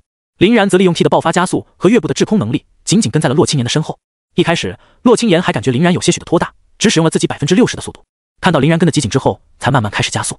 但万万没想到的是，无论他怎么加速，林然距离他的位置却永远不会超过10米。这才短短几天没见到林然施展跑速，他怎么就变得这么变态了？若是那日在两人单挑的时候，林然能拥有这种速度，自己岂不是要被吊起来打？这个男人的成长速度简直离谱到可怕。相比于沉浸在震惊当中的洛青岩，林然则是紧紧地把目光盯在了前方。北方的凶兽群乃是最密集的一个区域，毕竟这可是上山之路啊。而林然之所以要选择这个方向，主要就是为了调查清楚这个阴谋的背后到底隐藏着什么秘密。抛弃他们的赵无敌究竟在打什么算盘？这次奔腾在伏龙山脉内部的兽潮又到底与谁有关？拥有神威空间在手的他们，安全性是有保障的，所以在战略这个方面完全可以采取的大胆一点。毕竟在巨大的风险当中，往往都会隐藏着巨大的收益嘛。至于洛青岩，他虽然不知道林然在想些什么东西，不过在这种危急关头，他肯定是对林然言听计从的。圣光十字斩，在二人与兽潮在高速状态的相向而行下，很快便出现了第一波的交接。洛青岩也不客气，挥手便砍，浓郁而猛烈的圣光顿时便把空中那些妄图拦截他们的飞兽给斩了个七零八落。至于在树下面的那些跑兽，除了极少数拥有远程攻击手段的之外，其余的只能拼命的去拱那些被林然二人踩着的树木。不过都有飞行能力的二人之所以会去踩树梢，完全就是为了借助这个支点发力，让自己跑得更快而已。所以他们踩踏树木所持续的时间甚至都远不足1秒钟，很多时候就会导致那些个凶兽都还没有撞到他们刚刚所站的树，二人便就已经离开了。而地面凶兽的这种撞树行为，反倒不仅减慢了自己的移速，导致凶兽相互之间出现了踩踏，倒下的树木还给不少的凶兽造成了阻碍，有些还引起了他们内部的小内讧。由洛青岩在前方挥舞着光剑处理飞行凶兽，林然便能在忙里偷闲，开启王财朝着下方射击。在战斗力的暴涨之下，林然能够操纵的王财极限已经从10几门来到了20几门，这一路的爆射之下，还是能够毛到不少狩猎点的。之前由于兑换道具和天才地宝的原因，林然的狩猎点已经跌到了不足3000，这才射了一小会儿，就又已经涨到了3500点。不仅如此，比较顾家的林然还抽空动用一下手术果实的操纵能力，随时捡一点凶兽身上的珍稀材料上来，可谓是相当的舒服。不过凶兽们自然是见不得林然这么舒服的。此时一只尖嘴利喙的5阶鸟类凶兽就突然从旁边杀出，径直啄向林然的脖颈。林然在空中一个极向的变速，躲掉这发啄击之后，反手便是一发蓝角。不过毕竟面对的是5阶的凶兽，蓝角貌似并没有起到什么特别好的效果。大鸟继续不痛不痒的啄击林然，而他甚至还因为不屑而发出了嘎嘎的怪叫。林然当即脸就是一歪，妈的，不给你上点强度，真以为自己好欺负？天照，漆黑如墨的火焰瞬间便将大鸟全部吞没，烤得他不住的扑腾，却丝毫不见火势的减弱。大鸟这下完全没有了当时的得意，在空中被烤得滋滋乱叫，发了疯似的狂啄林然。可惜依靠着 T 和月步这2种移动类体术技能的林然，根本就不会被他碰到分毫，反而是不停的把他耍得团团转。最后直到大鸟的生命之火被天照燃尽，他也只不过是在林然屁股后面不断扑腾的小丑而已。用余光目睹这一切的洛青岩都有点无力吐槽了，鬼知道家伙为什么能在这么短的时间里把速度提升了这么多，而且还额外精通了不知道多少种体术。自己也算是千百年都难得一遇的顶级天才了，可是在林然的面前依旧是满满的无力感。本来貌似还能勉强吃到林然的汽车尾气，现在却想看到背影都已经是极为艰难的事情了。林然则抽空瞥了一眼他们目前的状况，这次兽潮的声势虽大，密度也高，但厚度却比较一般。他们现在可以说是已经跑到了兽潮的末尾，距离最终的山顶都只有一步之遥。先上山吧，我总在冥冥中感觉山上有一个东西在召唤着我，但又搞不清楚是啥。林然有些犹豫地开口说道。洛青岩自然不会去反对林然的意见，挥舞着光剑处理完身边最后几只飞鸟后，一个箭步跃上了山顶。本来在他们突围之后，身后的那些个凶兽都已经在逐渐调转枪口，朝着山顶的方向重新组织着攻势。但奇怪的是，就在二人前脚刚踏上山顶的一瞬间，他们仿佛就突然看不到二人似的，居然朝着反方向跑去了。洛青岩诧异地皱了皱眉头，他们为什么离开了？人类的血肉不应该对于凶兽们有致命的诱惑力才对吗？洛青岩说的倒是实话，之所以凶兽们对于人类的攻击性要远远超过异族，绝大部分的原因就在于他们是爱人类的新鲜血肉。至于堕落者们，则因为血肉变异的原因而失去了这种凶兽面前的美味。但现在他们在吃瘪之后，居然能抗拒这种美味的诱惑，选择了直接放弃，这还是无脑残暴的凶兽吗？林然则注意到了一点与众不同的地方，凶兽们态度的改变是在我们登上这座山的山顶开始的，想来山顶上应该有让他们极为惧怕的东西，才会导致于此吧。洛青岩迟疑地转过了头，这座山的山顶吗？伏龙山脉的山顶是一个平顶的构造，实际面积那也是相当的夸张。虽然上面各种超高阶的凶兽卧虎藏龙，但也没必要如此惧怕吧。毕竟凶兽之间自相残杀终究是比较少的事情，并不是所有的凶兽都喜好以同类为食的。同类的血肉对他们而言，相比于人类的美味，简直就是粗糙到了极点。一般除了穷凶极恶见人就杀的狂暴型凶兽，其他的凶兽除非饿急眼了，不然不会轻易动手，所以他们往往更倾向于食用植物、矿物与其他生物。再加上这也顶天就是山顶的外围，能有什么大不了的？林然如是想着。随后，他便感觉到了一股强烈的死亡气息，正在从远方的头顶处传来。在这座山脉山顶的一根石柱上，正静静地伫立着一个深蓝色的灵魂体。只见他浑身充满了汹涌的电流，灵魂体的外部是淡金色的甲胄，手中挥舞着如同锁链般的雷光，如同明灯般的眼睛正在注视着他们。在永恒万花筒的能量剖析中，他身上的力量简直汹涌到了一个极为可怕的程度。林然的瞳孔猛地一缩，来自于雷霆元素一脉，英雄级的异族单位。所谓英雄级异族单位，乃是一种要远强于普通异族的异族单位。最直观的体现就在于他们强大的领域威压、厚到变态的血条与让人吐血的强大抗性上面。哪怕是比他们阶位要高很多的异族，只要不是英雄单位，那也得乖乖的听他们号令。这玩意儿就跟领主级的凶兽是一样的，类似于网游中的 BOSS， 自然不是区区小兵能比的。而且从林然的判断中来说，这家伙的实力恐怕已经超过了8阶，也就是说，类似他和洛青岩也不可能是这个玩意儿的对手。要是不用神威硬抗他一击的话，弄不好顶着虚走的林然都会被给直接干碎了，就更别提防御力还远不如他的洛青岩了。不过那是建立在没有神威的基础上的。林然不仅有，而且早就用转血封印给洛青岩以及自己一人铭刻了一个被动触发的神威，只要遇到有生命之威的攻击，神威空间便会随即发动，将他二人吸纳进去。除非是真正意义上且没有任何征兆的瞬秒，不然根本不可能快过神威。我有一个极为大胆的想法。林然突然露出了一个极为兴奋的微笑。洛青岩的脸色当即就是一变。你疯了？这种程度的对手绝不是我二人能够应付的。哪怕是妙姐他们5人来了，怕也不可能是英雄级异族的对手。我们人类在狩猎英雄级异族亦或是领主级凶兽这种 BOSS 的时候，往往都是采取的围杀的方式，仅仅依靠个人的力量根本就不可能做得到，更不要说这个雷霆元素至少也是一个8阶的存在。咱们还是赶紧躲进你的那个神秘空间里面吧。林然哈哈一笑。别慌，谁说我要杀他了？我想要的不过是他手里面的那个东西而已。洛青岩微微一愣，不由得再一次瞥了眼英雄级雷霆元素的方向。那个雷霆元素虽然发现了他们，可并没有一丝要上来杀死二人的意思。可能在他的眼中，林然与洛青岩应该早就已经是死人了。他只要随便捏捏手指，两人便会当场暴毙。这样的敌人又有什么好担心的呢？至于此时雷霆元素的手中赫然托着一枚五彩斑斓的球状物，并不能看出其为何物，但至少应该价值不凡才对。林然笑了笑，我刚刚提到的那个冥冥之中召唤着我的东西，就是这个雷霆元素手里的球。我能感觉得到自己灵魂的深处有一个不断躁动的念头，指引我去得到它。就这么走了，实在让人很不甘心啊。洛青岩脸一歪，可是那你准备怎么拿到那个球呢？可别告诉我说就是这么大咧咧的冲上去抢啊。林然摇了摇头，你有没有注意到这个雷霆元素反常的地方？反常的地方？洛青岩疑惑道，你的意思是他没有冲上来攻击咱们？林然笑了笑道，没错，再加上这家伙莫名其妙的站在一个高高的石柱上，拖着一个莫名其妙的球，很有可能他就是在主导着什么仪式或祭典，所以既不能自由移动，也不能肆意妄为，就只能罚站了呗。洛青岩翻了翻白眼，可这完全不解决问题啊。你想从那家伙的手中把球夺走，都不提切断他和球之间的联系，要怎么做到？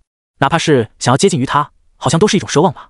即使那个家伙真的受到了部分的限制，但肯定不至于会完全的尬住，多少还是能够施展一点手段的。不然那些凶兽为何会如此的惧怕？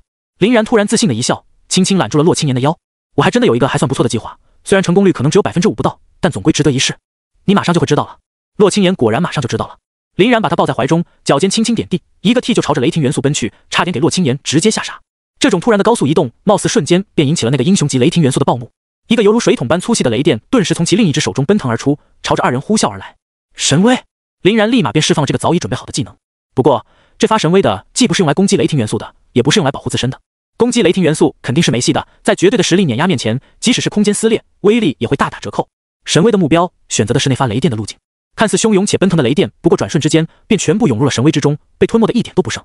等到雷霆元素反应过来，释放第2次雷击的时候，林然已经和他拉近了不短的距离。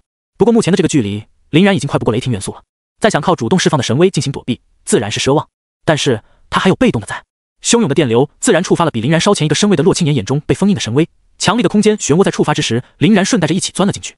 然后林然又马不停蹄地钻了出来，再次拉近了二者之间的距离。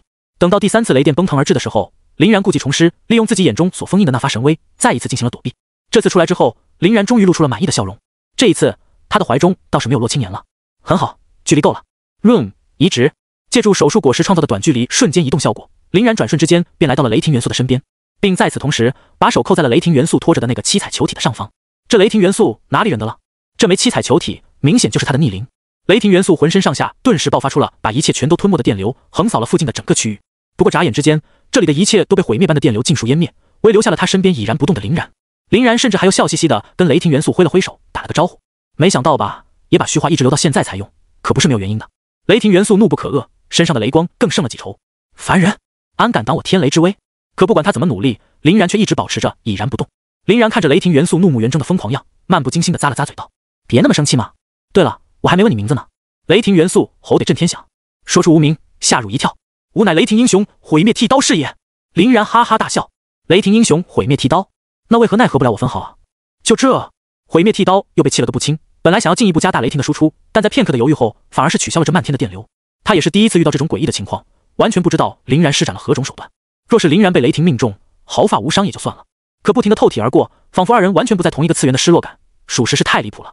所以毁灭剃刀也不打算浪费自己的能量了，准备先等到找到破解林然手段的方法以后再找他算账。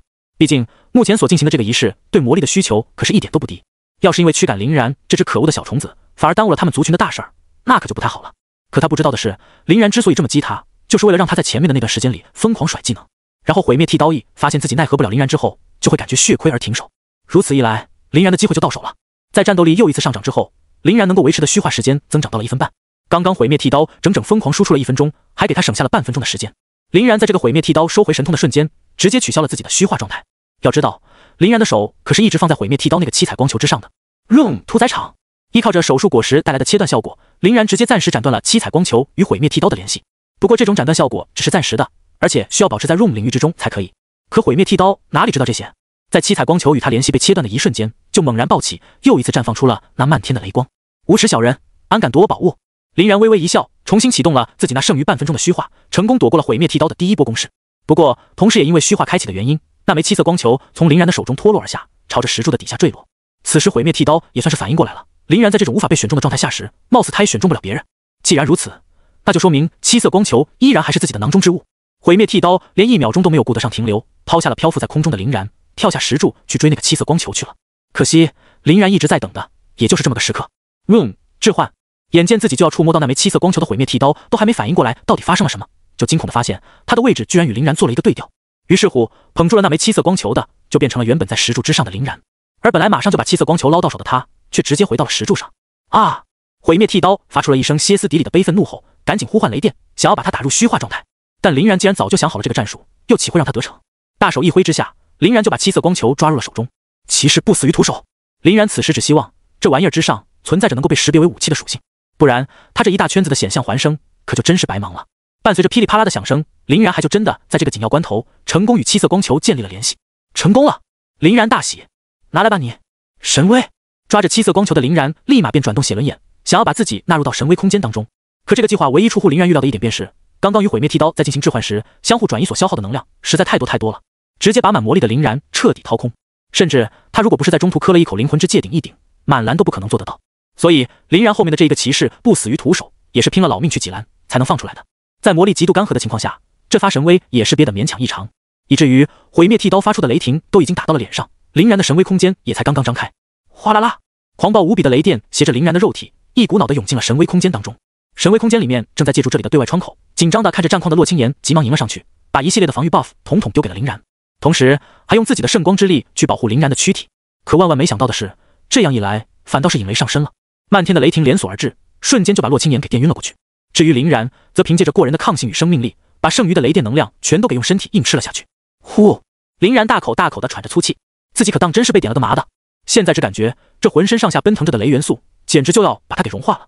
还好自然灵体确实够顶，硬是给他接住了，哪怕是只被波及到了一小点点的洛青岩都直接被晕，足以说明这雷电的恐怖威力。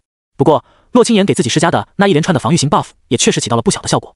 看了一眼旁边的七色光球以及七色光球之中传出的祥和与亲切，林然只感觉这次的冒险算是值了。不过自己现在实在困乏的厉害，真的很需要先休息了一下了。最后确认了一眼洛青岩体内留存着的生命气息，以及生物舱中那3个技术人员确实身中幻术的深度催眠不可能清醒后，林然换了一个勉强还算舒服的姿势，沉沉地进入了梦乡。此时的现实世界中，发现林然带着七色光球消失在虚空中，毁灭剃刀犹如疯了一般赶到了林然神威撤离的地方。然而不管他怎么努力，都完全无法窥得一丝丝林然二人的气息。这2个人简直就跟凭空失踪了一般，蒸发的那叫一个干净。毁灭剃刀不敢相信的又翻来覆去搜查了好久，终于露出了如丧考妣的表情。自己这下貌似是真的弄丢了光球，闯下大祸了。这枚光球可是他们原本设定用于传送阵的阵眼，本来他都已经站在石柱上操办着传送阵的建立仪式，眼看用不了多久，传送阵的雏形就将形成，他们雷霆元素一族布置好的精兵强将们也能从此鱼贯而入。可万万没想到，居然半路杀出一个程咬金，用一种近乎不可能的方式夺了他的阵眼，毁了他们族的计划。自己若是就这么灰溜溜的利用单人传送阵返回雷霆元素一族的话，不被雷霆之王当场扒了皮才怪。一想到雷霆之王可能会降下的天罚，毁灭剃刀浑身上下都在发抖。不行，哪怕掘地3尺也得把这个阵眼给找回来，就算是死自己也得死在芙蓉山脉。毁灭剃刀一脸的决绝，引动着他的漫天雷霆，很快便消失在了这片区域。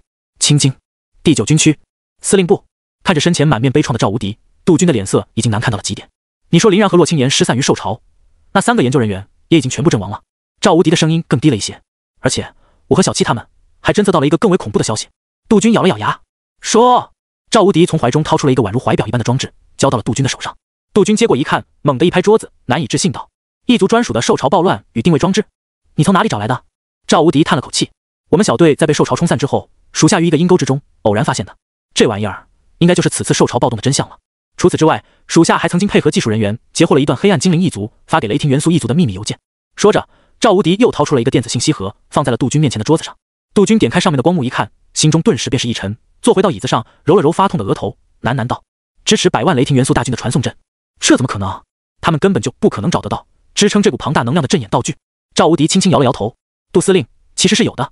那玩意儿虽然极为稀有，但并不是不可能获得。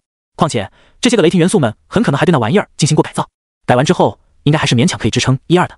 杜军终于坐不住了，传令驻防青京的所有军区进入1级战备状态。第3、第6、第9军区的所有将士即刻赶赴芙蓉山脉，顺便再给所有目前能够联系上的处于芙蓉山脉附近的觉醒者们发布悬赏令，只要能够成功阻止雷霆元素们的计划，军区特别授予。说到这里，杜军把牙一咬，特别授予 SSS 级奖励，安排下去吧。闻言，附近的军官与士兵们皆是倒吸了一口凉气，即使是暗中捣鬼的赵无敌也露出了渴望的表情。这尼玛 SSS 级奖励，早知道这种级别的奖励所能获取到的资源，估计都是镇国级别的玩意儿了。各种效果逆天的东西，那是数不胜数，即使是超级高手都不可能拒绝得了。若是不立下什么天功，根本就不可能获得。而现在这个机会，恐怕就只属于那些在芙蓉山脉附近的幸运儿了。不，也未必就是幸运儿，毕竟此事事关重大，雷霆元素那边绝对也有顶级强者坐镇，贸然前往，怕是死都不知道怎么死的。杜军悠悠地叹了口气，虽然提前打断他们传送门计划的可能性很渺茫，但总归是要试一试的。现在就是不知道林然何落。就在这时，一个通讯兵慌里慌张地跑到了门口，大声喊道：报告，有极为紧急的情况。杜军脸一抽，听这个通讯兵的语气，貌似又不是什么好事儿啊！妈的，为什么这种操蛋事总是会赶到一起来？进！杜军沉声道。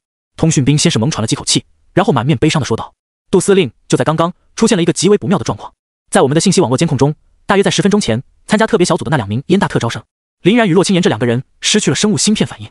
一般而言，生物芯片的反应信息是不会被其他人侦测的。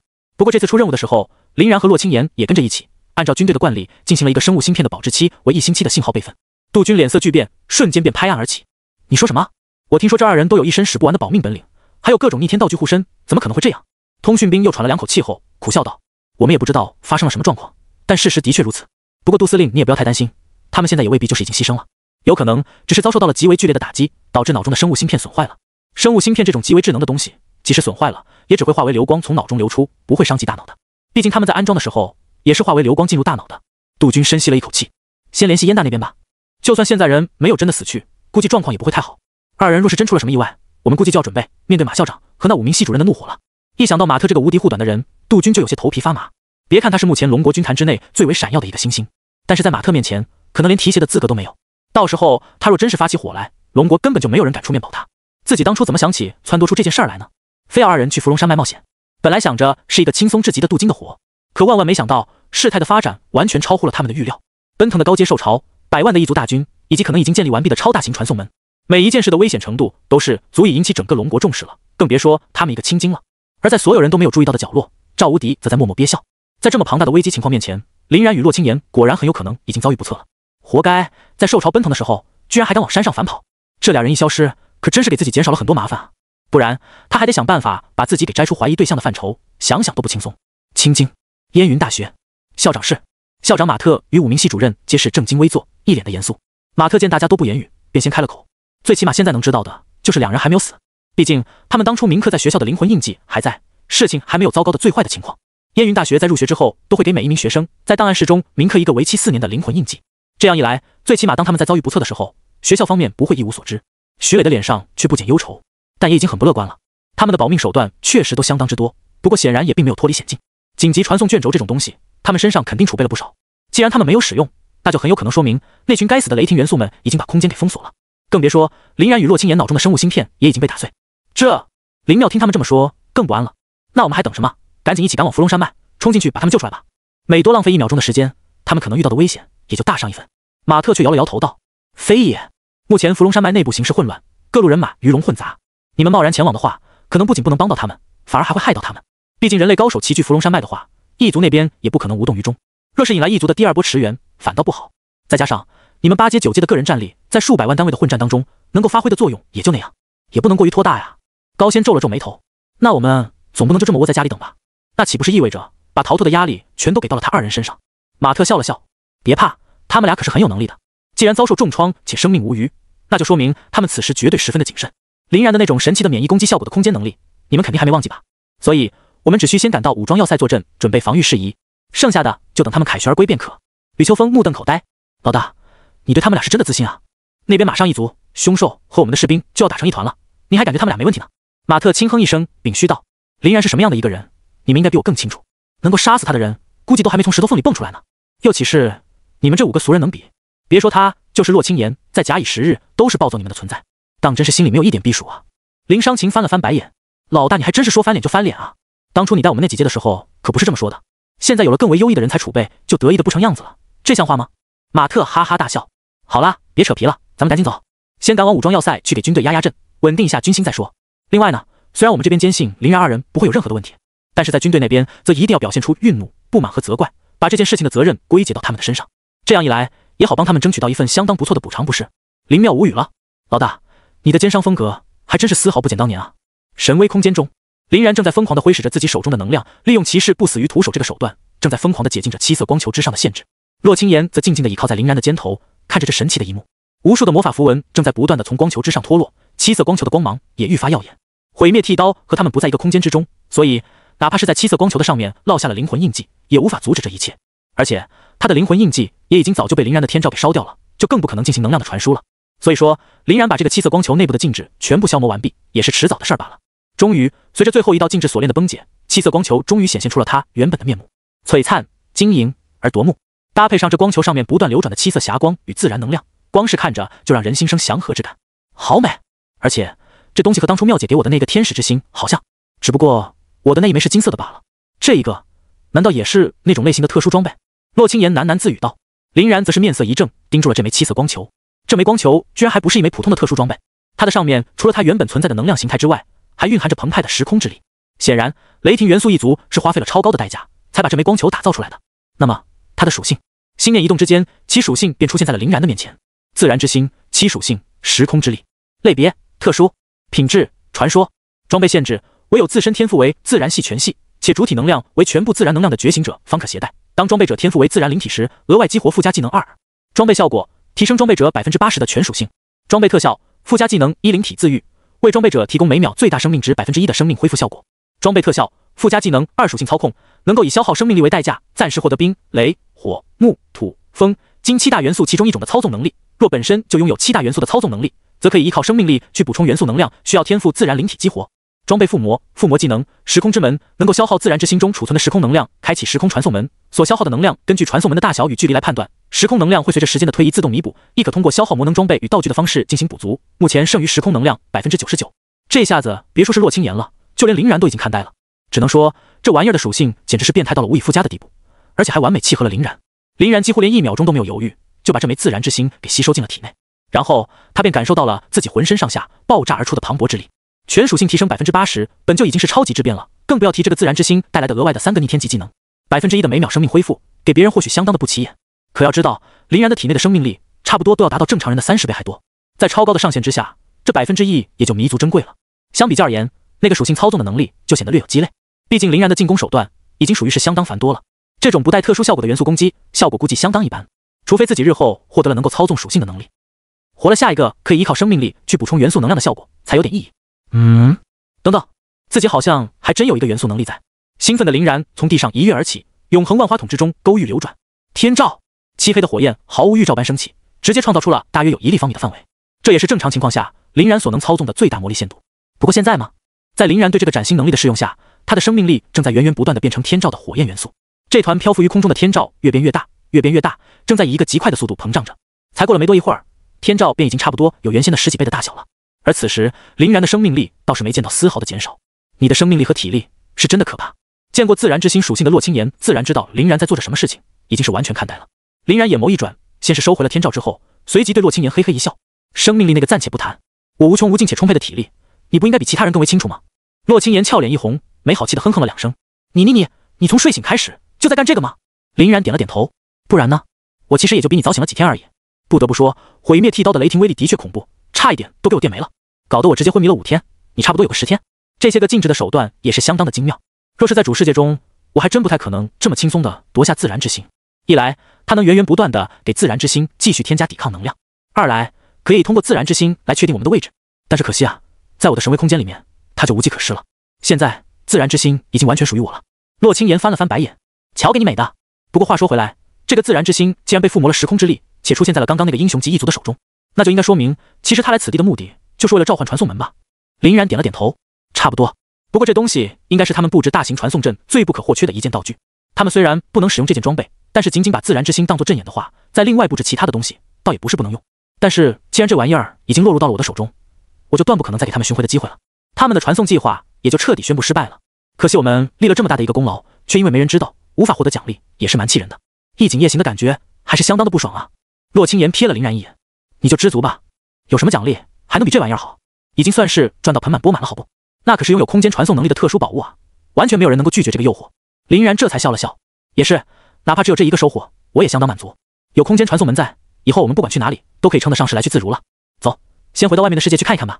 现在咱们俩的生物芯片全都损坏了，外面的人应该很担心才是。当然，除了赵无敌，这家伙现在绝对是处心积虑着巴不得我们死呢。说完，林然的眼眸之中流露出了沸腾的杀气。哪怕这个赵无敌不是主谋，但是肯定也多多少少的参与到了此次的计划之中。光是跟异族搅和在一起，这个罪名都已经足够他死上不知道多少次了。自己只要活着回去，必然能让赵无敌吃不了兜着走。顺带还得仔细的研究一些杜军这个人。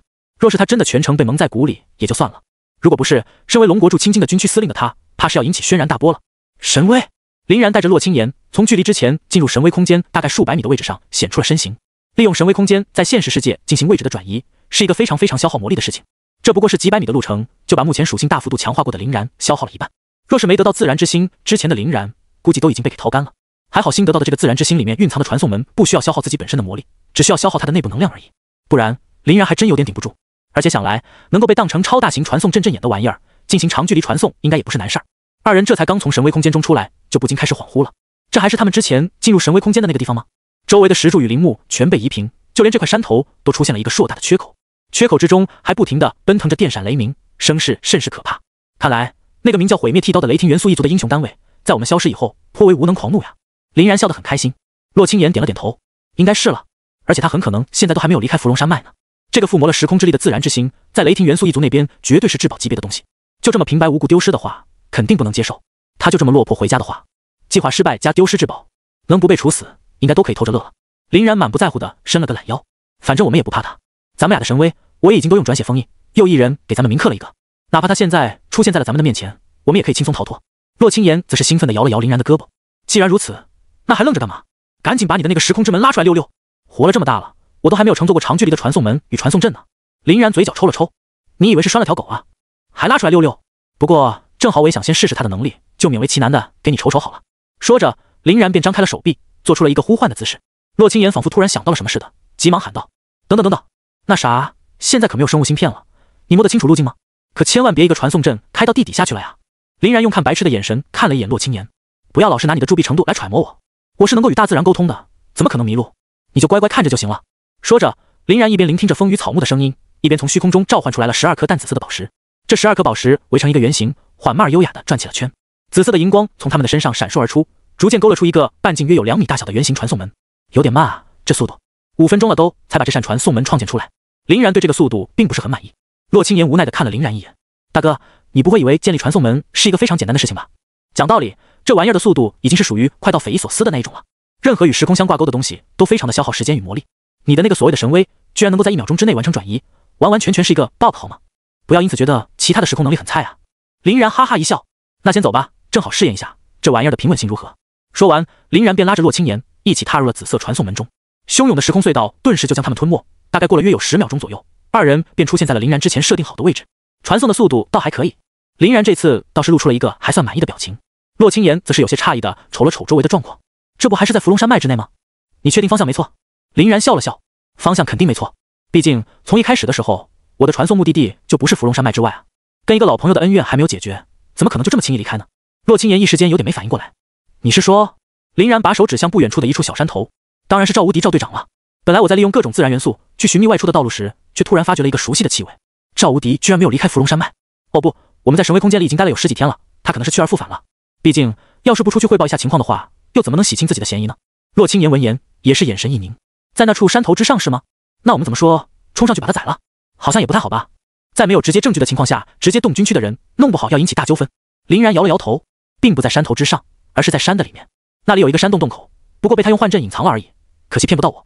不管怎么说，这个人是肯定有大问题的，我们先去把他摁了，我自然有办法审他，那不就有证据了？退一万步来讲，就算他那边全都做得完美，我们大不了毁尸灭迹就是。洛清言这才露出了兴奋的笑。好，我也早就看那个伪装这么久的老阴币不爽了。走，咱们去给他摁了。二人很快便来到了山腰处，开启着永恒万花筒的林然轻而易举的便找准了赵无敌布下的幻阵阵眼，一个魔幻进天地转下去，便成功把幻阵给纳为己有了。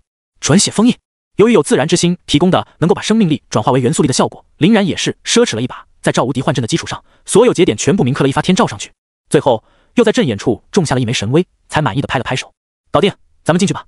此时因为林然掌握了幻阵的原因，洞口的大门已经完全向二人敞开了，再加上林然对门口幻阵的掌握，可以说是完全形成了一个关门打狗的大好局势。这下子赵无敌可当真是插翅难飞了。二人很快便一起走入了洞口，开始往内部潜入。在永恒万花筒的帮助下，林然能够透过层层阻碍，很清楚地看到里面的景象。在整个山洞之内，除了洛清言和他，便就只有10个人了，分别是赵无敌、小五、小六、小七，以及另外6个并不清楚实际气息的陌生人。不得不说，赵无敌是真的有点太过于相信他布置在外面的那一层防护系统了。此时根本就没有察觉得到，林然与洛清言已经大摇大摆地踏入了他所在的领域之内。直到二人进入到洞穴的深处，他们才猛然发觉，10个人的脸上都充满着难以置信，尤其是赵无敌，他是万万没有想到，居然可以在他们的秘密基地中看到林然。且不论实力不过2阶觉醒者的林然与洛清言是怎么从汹涌的兽潮之中逃脱的，也不提没有了生物芯片的他们又是怎么找到自己的。光是俩人可以无声无息地绕过外面的幻阵，都已经能让他的大脑宕机了。林然则是瞅了瞅这里面的状况，好家伙，这不看不知道，一看吓一跳。赵无敌所在的这个山洞之内堆积着满满当当的电子设备，可触摸光幕、纳米信标、通讯网格、扫描雷达，数量之多，种类之密集，简直让人啧舌。赵无敌10人每个人都在一堆的设备面前忙碌着，不知道在干些什么。乍一看上去还以为这里是什么军区的信息部门呢，或许信息部门都比不上这里的夸张。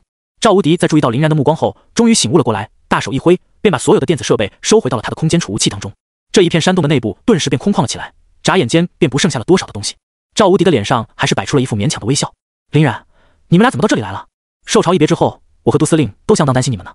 外面我布置的用来防御凶兽的幻阵，应该没伤到你们吧？我这就给杜司令发一个报喜的邮件，告诉他你们还活着。说着，赵无敌便在那里假装操纵起了生物芯片来。林然则是和善的笑了笑，答非所问道：“你的空间储物器空间还蛮大的吗？有没有兴趣来分享给我看看啊？”赵无敌听林然这么说，自然也知道了林然已经猜出是他在捣鬼了，便叹了口气：“其实我们是可以当朋友的。”林然大笑：“你想杀我，还要我跟你当朋友？赶紧清醒一下，准备觉悟吧！”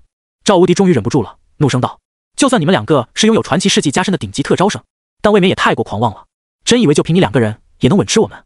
林然微微一笑：“那你大可以试试。我只能说，妄图与我为敌的人有很多，不过他们现在全都后悔了。”赵无敌冷冷地看着林然2人，目光之中满是不屑。很好，那么我还有最后一个问题，你们是怎么找到这里来的？这确实是赵无敌百思不得其解的一件事。在他的感觉里，林然想要找到他们，需要做到的事情太多，每一件都相当的不可能。但林然却偏偏把所有的不可能统统化作了可能，而且还破解了幻阵，来到了山洞之内。林然玩味地看了看赵无敌，那当然是有人告诉我的了。此话一出，不仅赵无敌的脸色大变，他身边那9个人的也都是一副司马的表情。莫非有内鬼？若是有内鬼的话，那么这一切还真就解释得通了。其实这也正是赵无敌一直怀疑的原因。毕竟林然跟他马开了天眼一样，又是找上门，又是破幻阵的。如果没有提前知道，还能做到这些的话，那么林然未免也太可怕了。林然看着沉默不语的10人，知道他们误会了，嘴角笑意更浓。赵无敌的踪迹，他确实是被告知的，虽然告知他的东西并不是人，而是自然元素罢了。行了，该知道了，你们也都知道了，可以老老实实的当一个明白鬼了。一起上黄泉路，走到鬼门关之后，还能有几个作伴的？还没等林然说完，赵无敌反倒是先动了起来。浑身金光爆闪的他，携着呼啸而来的劲风，一拳砸向了林然的面门。S 级天赋金刚之躯，5阶觉醒者，这是之前军区所提供的情报。虽然不知道赵无敌是否还隐藏了什么不为人知的手段，不过林然也都不放在心上就是了。现在的他属性已经高到了相当离谱的境界，赵无敌显然没被林然放在眼中。虚佐能乎？林然毫不保留的是放了自己的大招。此时经过了大幅度的属性增长，林然的虚佐也有了质的改变，完整的骨架，坚实的双臂，没有破绽的防御。比起之前的单臂加残躯，简直强大太多。除了脑袋还没有完全形成之外，已经是无限接近完整的第一形态了。须佐的手臂轻而易举的便挡下了赵无敌的这一拳。林然嘲弄的一笑：“没吃饭吗，赵队长？你的金刚之躯怎么这般的绵软无力？来，让我也回你一拳试试。”说着，须佐能乎的另一只手臂瞬间挥出，一拳便把赵无敌给拍进了墙里。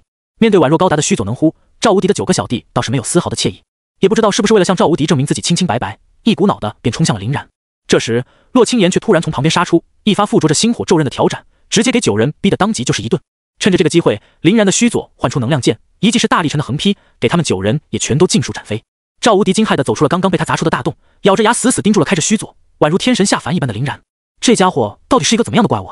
所呼唤出的这个蓝色骨架，硬度居然如此变态，自己的金刚之躯在蓝色骨架的面前脆弱的像纸一般可怜。这还没完，王之财宝，将近30门王财在同时于林然的背后浮现，无数的刀枪剑戟如雨点般朝着10人落去。赵无敌高喝一声，从储物空间之中摸出了一把巨斧，拼命的扫落着射到他面前的王财，然后又抽空看了一眼自己那9个手下的状况。9名手下无一例外已经全都被林然的王财给死死的压制住了，状况远不如他。赵无敌的心中顿时就生出了一种深深的无力感。这个人究竟是什么怪物？手段和属性一个比一个变态。若是没记错的话，前些日子在看到他的时候，属性还没有这么夸张。不过短短的10几天而已，他就成长到了这般地步。若是再假以时日，那还了得。想到这里，赵无敌发出了一声怒吼，挥舞着巨斧咆哮而至，砍向林然的须佐。林然不闪不避的用能量剑给他拼了一刀，再一次把赵无敌劈了回去。至于洛青岩，则是在旁边看到林然大发神威，以一敌10而不落下风之后，也乐得轻松。先是用神圣天使的状态给林然刷刷的上了一圈 buff 之后，然后切成了堕落天使试验黑暗系法术。那9个被林然王财压制的手下也就倒了大霉，各种奇奇怪怪的黑暗能量不停的在他们身上来回肆虐，腐蚀、淬骨、失明、晕眩、虚弱、残废、诅咒。本来他们在抵抗王财的时候都已经算是拼尽了全力，此消彼长之间，他们逐渐开始绷不住了。而杀到林然面前的赵无敌拼尽全力的一斧子下去，甚至连须佐能乎的骨架都没刮花。林然瞥了一眼依旧在做无用功的赵无敌，动起了须佐的另一只手，持枪。林然的肉体强度虽然高，但更多的则是体现在防御性上。利用腿脚攻击的方式，指枪与拦脚在他身上所体现出来的效果暂时都不太好，只能等一等，看日后是否能够获得强化肉体输出的垂钓产物了。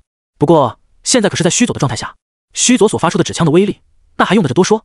这一发指枪上去，险些都给赵无敌直接干碎了，打得他浑身血肉崩裂，大败而归。再看那9名手下，更是一个比一个凄惨，身上叠满了各种异常状态不说，还都被王财连接洞穿了好多下，此时也是纷纷倒在了血泊中，已然是进气多出气少了，未免也有点太过于不堪一击了吧。林然收回须佐，笑呵呵的上前把赵无敌从地上抓起。你不是金刚之躯吗？怎么会这般的不经打呢？看来我们现在倒是可以聊一聊关于你之前欺骗我的话题了。林然一边说着，一边准备固住赵无敌，好好的审审他。可就在此时，赵无敌身上的金光尽数褪去，整个人的血肉也消失了个无影无踪，取而代之的是一堆不明所以的黑色物质以及澎湃的恶魔气息。恶魔变身，他的血脉能力是某种恶魔。洛青岩一惊，赶紧切换成神圣天使的状态，给林然上了一发神圣庇护。可怜的赵无敌还以为自己装作身受重创，然后诱惑林然上前，最终将其反制的计划能够大获成功呢。万万没想到，半路杀出了个程咬金。洛青岩的神圣天使对这种黑暗生物的压制太狠了，于林然身上泛起的光圈直接烤化了赵无敌伸到一半的恶魔之爪。赵无敌望着自己恶魔形态之下冒着黑烟的手，惨嚎着向后退去。不过林然又岂会给他这种机会？贴！林然的速度甚至比他更快一些。赵无敌还没来得及退去几步，林然反倒是先在他的后面拦住了他的退路。高频手术刀，心脉休克。林然左手切开了赵无敌的恶魔之躯，右手则攥住了赵无敌的心脏。随后，赵无敌的心脏之上便爆发出一道闪耀到极点的麻痹电球，以心脏作为源头，这股电能瞬间便顺着血液流窜到了赵无敌的4肢躯干与5脏6腑之内。这下可真是给他电妈了一个大的，再加上本身就带有不算轻的伤势，眨眼之间便被林然电翻在地了。屠宰场，在林然的操纵下，包括赵无敌在内的10人全都被凭空提起，噼里啪啦的在地上摔成了一团。然后林然随手从灵魂之戒中翻出了10条合金锁链，继续利用手术果实的操纵力给他们结结实实的捆了起来。10人现在都已经有点被林然的夸张手段给吓傻了。蔚蓝色的能量体骨架，金光闪烁，飞矢迸射的几10个次元之门，离谱到极点的速度，神秘的切割肉体的操纵能力，电能激荡的雷霆之手，还有不动声色破解洞外幻阵的未知技能。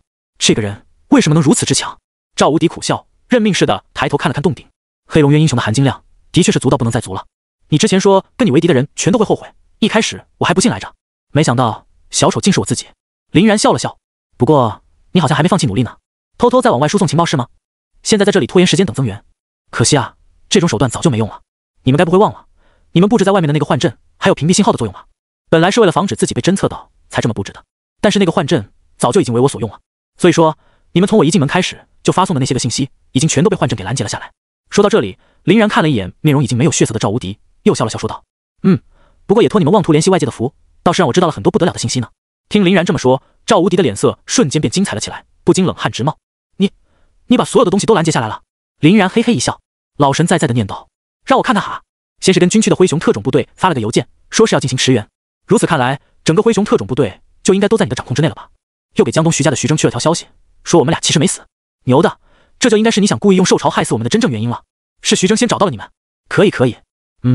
跟一个叫叶允的组织也发了条短报，说是007秘密基地被暴露。这个应该就是你真正效忠的秘密组织了吧？哦吼，还跟雷霆元素这种一族有联络，想要请求那个毁灭剃刀的帮助。行啊，你小子业务范围的广泛程度还真是让人诧异呢。林然每说一句，赵无敌的脸色就暗淡了一分。说到最后，赵无敌已然是一脸的决绝了。其他的暂且不论，光是私通一族进行牟利的这一点，估计都不知道够他死上多少次的了。更何况他还是一个军区特种部队的队长，若是事情闹大了，弄不好连很多的长官与上司都得受牵连。赵无敌看了看他身边的这9个弟兄们，叹了口气：“既然你什么都知道了，那就还等什么呢？把我们的首级取下，拿去军区邀功啊！”林然不慌不忙地围着几人转了转圈，惬意地伸了个懒腰。我要是想杀你们的话，你们早就实现人头分离了。既然我还没动手，你们还不明白我的意思吗？赵无敌也是聪明人，立马就明白了林然的意思。你想知道我们身上的这些秘密？林然点了点头，这也是你们眼下能够活命的唯一手段。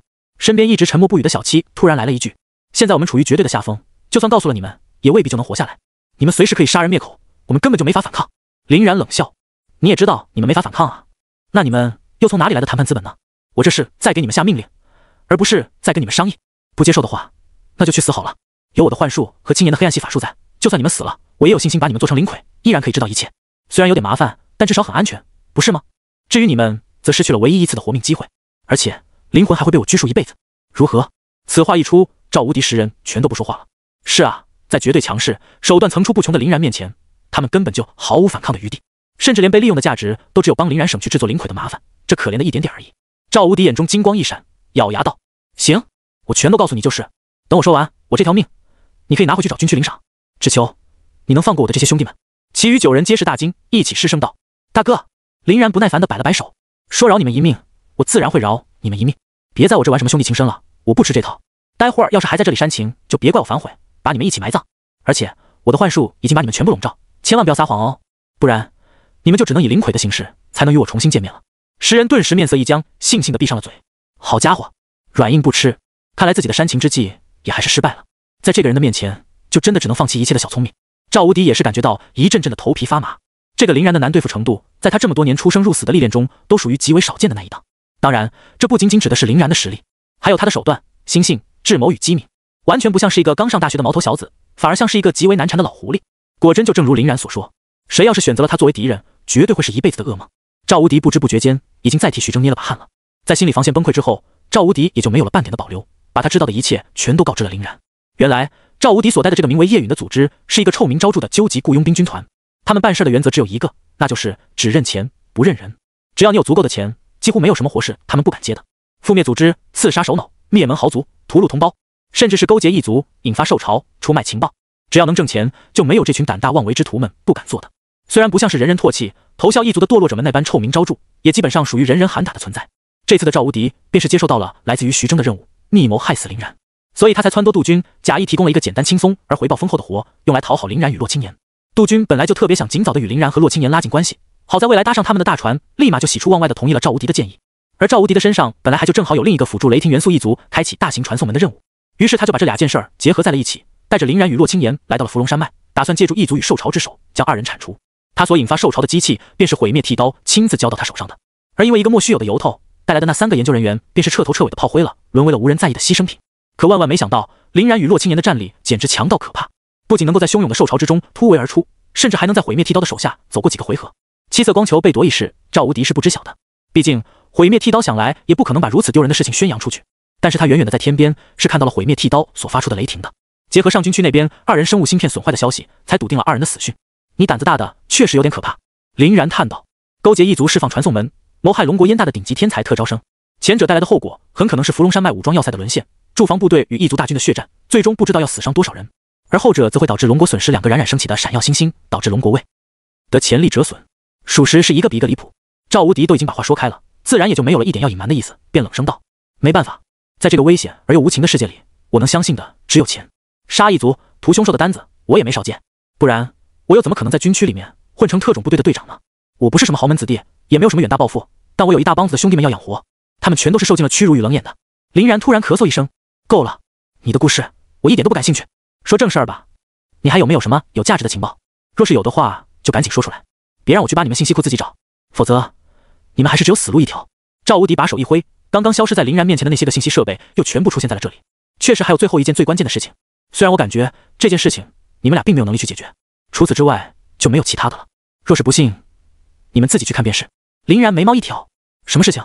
想要难倒我们，还真的有点难度。赵无敌看了看林然自信的脸，沉声道：我们之所以会选在这里作为其中一个秘密基地的地点，并不是没有原因的。这里有一个黑暗精灵布下的传送台，不过已经损坏，没有新的传送阵建立，根本连用都用不了。而那些黑暗精灵则已经被黑吃黑的雷霆元素们给杀光了。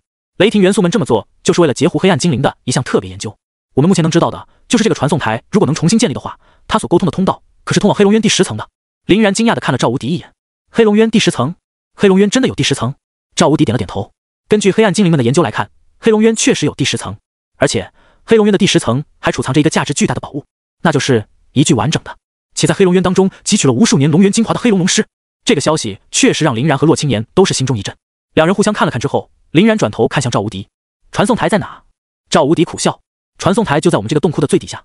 当时雷霆元素一族在围剿黑暗精灵时，黑暗精灵为了不让雷霆元素们得到传送台，一边毁去了传送台上面的传送阵，一边利用随机传送卷轴把传送台给随机传送走了。雷霆元素一族自然是相当的不甘心，疯狂的在伏龙山脉之中寻找着传送台的痕迹。不过由于撞了大运的关系，我和我的兄弟们从一个雷霆元素的情报贩子处得知了这一切，并在这个山洞中发现了传送台的存在。可惜的是，我们并没有能够掌握空间传送技术，它实在太高端了，更别说需要传送的区域还是黑龙渊的第10层，距离是那么的遥远，又是那么的危险。于是我们便把这个情报又卖给了叶允，帮助叶允组织来看守这个传送台。本来打算在叶允的人来之后，我再把这玩意儿卖给毁灭剃刀，让他们狗咬狗的。但现在你来了，我就又把这个东西告诉了你，而且看起来也没机会再告诉毁灭剃刀了。林然一时间都有点无语了。行吗？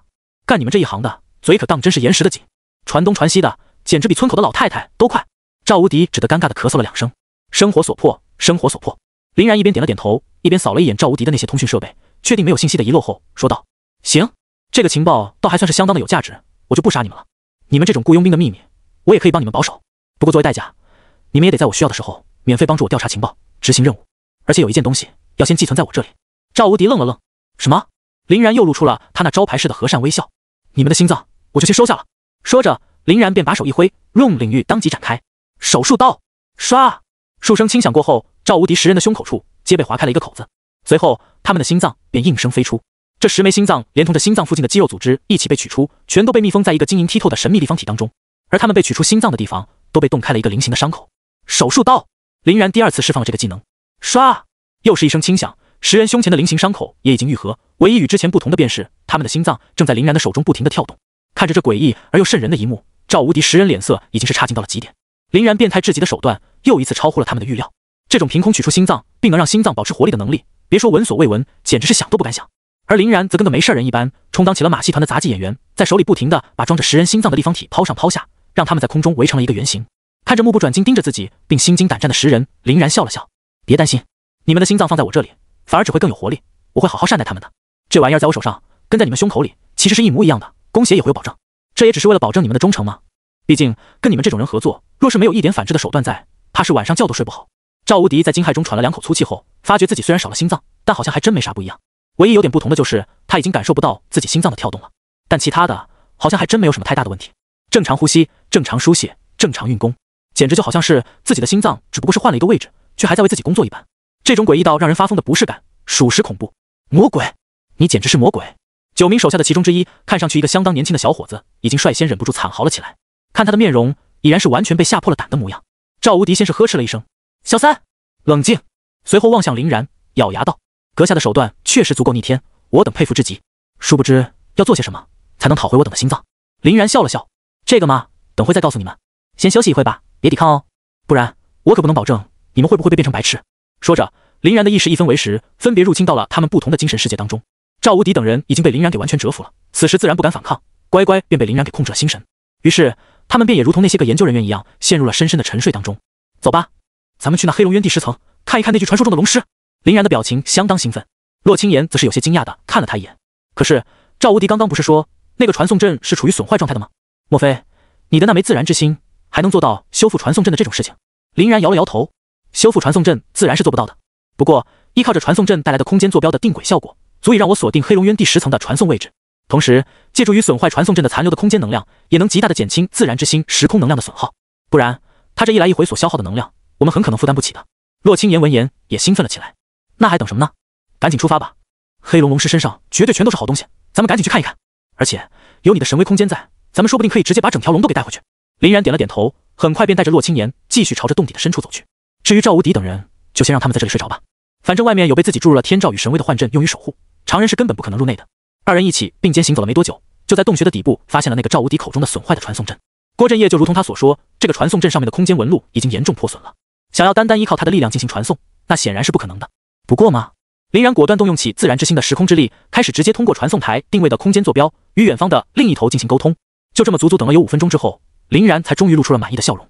走了，咱们一起去见识一下那个所谓的黑龙渊第10层到底是什么模样。说着，一道淡紫色的传送门便展开在了二人的面前。走！洛青岩也相当激动，跟在林然的后面就踏入了传送门之中。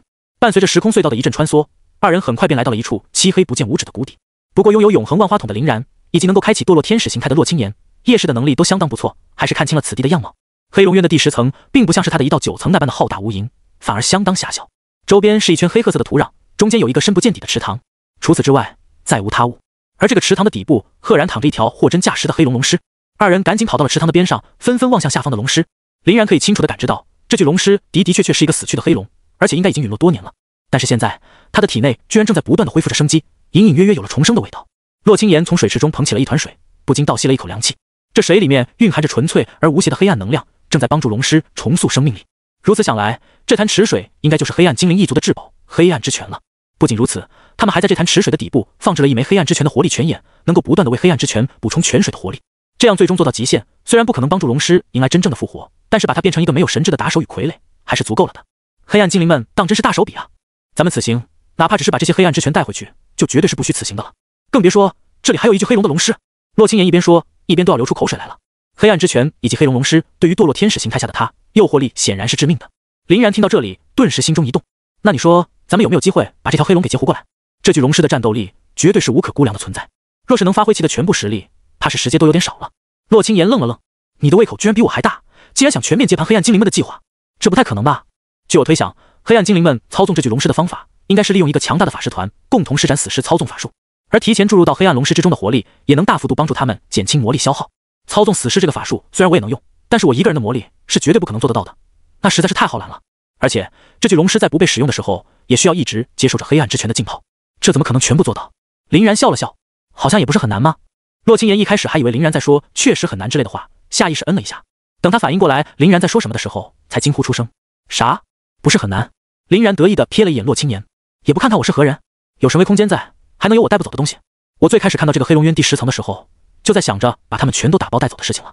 至于你说的操纵黑龙龙尸的手段，既然这个黑暗龙尸已经被补足了生命力，那也就说明他其实已经具备了战斗的条件，对吧？只不过因为人死并不能真正复生的原因，才无法自主战斗。洛青岩一时间不知道林然想要干嘛，便呆滞地点了点头。林然继续笑道：那你还记得我刚刚取出赵无敌那10个人心脏的手段吗？这一招可不仅仅是能用在别人的身上哦。洛青岩大惊，你的意思是你能把自己的心脏和安插进黑龙龙尸的体内，来达成操纵他的目的？这怎么可能？林然惬意地伸了个懒腰，怎么不可能？正常情况下来说，想要做到利用交换心脏的方式来操纵尸体，那显然是不行的。不过毕竟这个尸体不是一般的尸体，它的保有了生命力的尸体，所以才能真正达成操纵的效果。哎，口说无凭，就让我给你举个例子吧。说着，林然便展开了自己的 room 领域。room 移植，在林然猝不及防的偷袭下，洛青岩的心脏应声而出，当即便与林然的心脏达成了互换效果。随后，洛青岩便在一阵的天旋地转后，发现自己居然能在视野中看到自己的身体了，而且自己的身体还不知在谁的操纵之下，正在那里上下来回的摸索着，露出着满意而舒爽的歪地笑容。洛青岩赶紧看了看自己的周身，这才惊讶地发现自己所操纵的身体貌似变成了林然。这样一来，貌似又能解锁很多种不同的奇怪 play 呢。可嗨嗨，自己怎么在想这些？此时应该赶紧把身体换回来才是正事。想到这里的洛青岩快速跑上前去，一把攥住了自己身体的脖子，打断了林然的自摸。够了够了，赶紧给我换回来，不许再拿着我的身体瞎搞了。林然嘿嘿一笑，重新施展了一次置换，完成了2人心脏的复原。重新回到自己躯体内的洛青岩这才发现自己的身体在林然刚刚的一通乱摸之下，已经产生了最原始的欲望冲动。这种口干舌燥的意乱情迷，搞得他又是一阵恍惚。怎么样，现在总算相信我的能力了吧？林然跟没事人一样，得意的扭了扭脖子。洛青岩顿时气不打一处来，哼哼了2声后说道：“行行行，你厉害，开始你的计划吧，咱们速战速决。鬼知道这个地方一会不会出现黑暗精灵的英雄单位？一个毁灭剃刀就够我们受得了，要是再来一个，哪里还吃得消？”林然点了点头，开启自己双眼的神威之力，包裹住了整个黑龙渊第10层的池塘与附近的一点泥土池岸。在空间的扭转之下，包括林然与洛青岩在内的这一切，顿时就全都被林然给扭进了神威空间当中，在神威空间里形成了一个崭新的池塘。林然则宛如被掏空了一般，颓废地倒在了地上。这蓝浩的是真的夸张，即使在消耗的中途补了一口灵魂之戒，都险些不够用。好在自己的属性又比之前高上了一大截，不然还真不是很好办。洛青岩看了看这一切，不禁又叹了口气，连这么大的区域都可以转移，林然的实力确实只能用深不见底来形容了。自己想要追逐上他的脚步，又何止是难如登天可以形容呢？林然趴在地上等待了25秒之后，立马又嗑了一口灵魂之戒，补充了25%的魔力后，才重新站了起来。好了，就让我看一看这个黑龙龙师究竟如何吧。置换。林然发动手术果实的置换能力，把自己的心脏送进了龙躯之中。等林然再一次睁开眼睛的时候，他就发现自己的体内充满着爆炸般的力量。好！林然一边不由自主发出龙吟的长鸣，一边并不熟练地挥动自己的龙翼，从池塘飞上空中。正在下方驻足观看的洛青岩顿时脸色就是一阵的煞白，身体发出了不由自主的战栗。面对这种实力，可能还要在10阶之上的恐怖存在，此时已经连呼吸都十分困难了。如果不是林然刻意把龙威压制到了最低，洛青岩根本就站不起来。龙人形态，在空中飞舞了几圈，熟悉了崭新的躯体之后，林然也基本上熟悉了黑龙龙躯的各种属性，直接便启动了其中的一项技能。刚刚那硕大的龙躯顿时便缩小到了常人的大小，林然轻轻一跃，便来到了洛青岩的身边。洛青岩一边拼命克制着想要匍匐的欲望，一边颤颤巍巍道：“你居然还能把形象变得跟自己差不多。”林然笑了笑，巨龙在化为人形的时候，本来就是随自己心意去改变的。我自己已经够帅了，捏脸肯定要照着自己去捏啊。不过多少还是有点差别就是了。洛青岩点了点头，虽然这具躯体和林然的本体很像，但终归还是保留了一点黑龙龙躯的原有特征的，这就导致这具躯体看上去要比林然的本体霸道与爆裂。林然本体受自然灵体的影响，则更加平静与祥和。林然看洛青岩的脸色越变越差，也知道这具躯体的压迫感有些太强了，便跳入水中之后，重新把自己的心脏置换回了本体。从黑暗之泉的水池中出来是需要消耗生命能量的，想要补充龙躯的黑暗能量，自然只能把它放置在黑暗之泉当中了。洛青岩的脸色终于随着龙躯的消失而好看了起来，看着林然的本体重新出现在他的面前，洛青岩这才松了口气。还是这样的，你看起来比较顺眼。不过有这个龙躯在的话，你岂不是已经能够横扫天下了？林然摇了摇头，没那么夸张，这具躯体毕竟是一具龙尸，还是没那么好用的。最直接的一点就是，我的心脏在龙躯的体内承受的压力太大，也就是因为我体质特殊，心脏经受过自然灵体的哺育，不然其他人来了，怕是坚持半分钟都难。即使是我，也顶天就5分钟罢了。日后体质继续加强的话，或许还能再多坚持一下。而且让这个黑龙的龙躯出池作战，是要消耗他体内的生命能量的。黑暗之泉的补充速度也并不是很快，所以能不用黑龙龙躯，尽量还是别用的好。洛青岩笑了笑，但最起码多了一种无敌的爆发手段，不是？若是现在再遇到那个毁灭剃刀，我们应该就能拿捏他了。林然点了点头，拿捏是能拿捏，但若是想要杀他的话，还不太够。英雄级单位的血量实在太厚了，想要锤死他的话，未必来得及。而且毁灭剃刀若是一心想跑，我们也真不太好留下他。洛青岩翻了翻白眼，行了行了，就别得了便宜还卖乖了，咱们先回去吧。赵无敌那几个人还在那躺着呢，我们也该早点回去报平安了。林然哈哈一笑，重新启动神威，把自己与洛青岩送回了黑龙渊第10层。此时的这个地方，原本应该存放黑龙龙躯的池塘，已经连带着龙躯一起消失了，徒留下一个大坑。洛青岩突然莞尔一笑，真不知道那些黑暗精灵们在看到这一幕之后会不会发疯。原本想要利用黑暗之泉滋养成作战单位的龙尸不见了，甚至连黑暗之泉和泉眼也一起没了。他们这些日子里所做的一切，都全部变成了无用功，跟雷霆元素一族所爆发的矛盾，也只剩下了血亏。林然一边带着洛青岩往刚刚来时的那个传送阵处走，一边摇头晃脑道：“这也算咱们为民除害了，不然等黑暗精灵们把黑龙龙尸滋养好，多半也会被用在我们身上。现在咱们可是提前帮人类解除了一个大麻烦呀！再加上之前夺下的自然之心，打乱了雷霆元素的传送计划，我们可真是太泪目了。”洛青岩点了点头，不过咱们也算是把雷霆元素和黑暗精灵给得罪死了，这两个异族此时绝对是恨咱们入骨的。林然哈哈大笑，那就让他们来呗，他强任他强，我有神威在，完全无惧。而且黑暗精灵一族根本就不知道是咱们偷了他们的龙尸与黑暗之泉，他们反倒是很有可能会把这笔账算在雷霆元素一族的头上。毕竟最开始的时候就是雷霆元素一族在跟他们抢夺龙尸嘛，甚至不惜还打坏了他们的传送阵，为此还杀了不少他们的人。经典的狗咬狗剧情要来了，我喜欢。洛青岩也嘿嘿一笑，不错，够坏，我喜欢。二人一边聊着天，一边重新启动了传送阵，回到了赵无敌藏身的山洞中。这一来一回，即使在传送阵有定轨效果，已经节省了大量消耗的情况下，依旧用去了50%的时空能量。若是没有传送阵的定轨效果在，怕是又要被直接掏空了。只能说这个黑龙渊的第10层确实深的离谱。回到山洞之后，赵无敌10人依旧在舒服的沉睡着，没有一丝丝的改变。林然笑了笑后，利用永恒万花筒取消了他们10人的催眠效果。赵无敌这才从睡梦中清醒了过来，睡眼朦胧的看了看林然。林然微微一笑，我也研究过了，那个传送阵损坏的幅度确实很大，已经彻底无法使用了。你们所言非虚。这样吧，既然我们得不到，那就发挥一下他们的剩余价值。你给夜云组织、雷霆元素、黑暗精灵的负责人们一人去一条消息，把这里的有传送阵存在的情报告诉他们。这3笔情报的情报费给我，你应该没意见吧？赵无敌苦笑，没意见，没意见，我哪里敢有意见？林然满意的点了点头。你回去之后，随便编个理由，把徐峥那边搪塞过去，继续以帮助他杀死我的理由，在他的身边做事，给我提供徐峥的第一手情报。消息要快，情报要准。至于怎么做，应该不用我教你吧？赵无敌继续苦笑，不需要，不需要。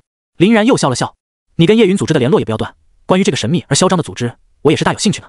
你就负责充当我里面的眼线，至于军区那边，你也继续当你的灰熊特种部队的队长。杜司令那边，我帮你掩盖过去，不会让你被隔着枪毙的。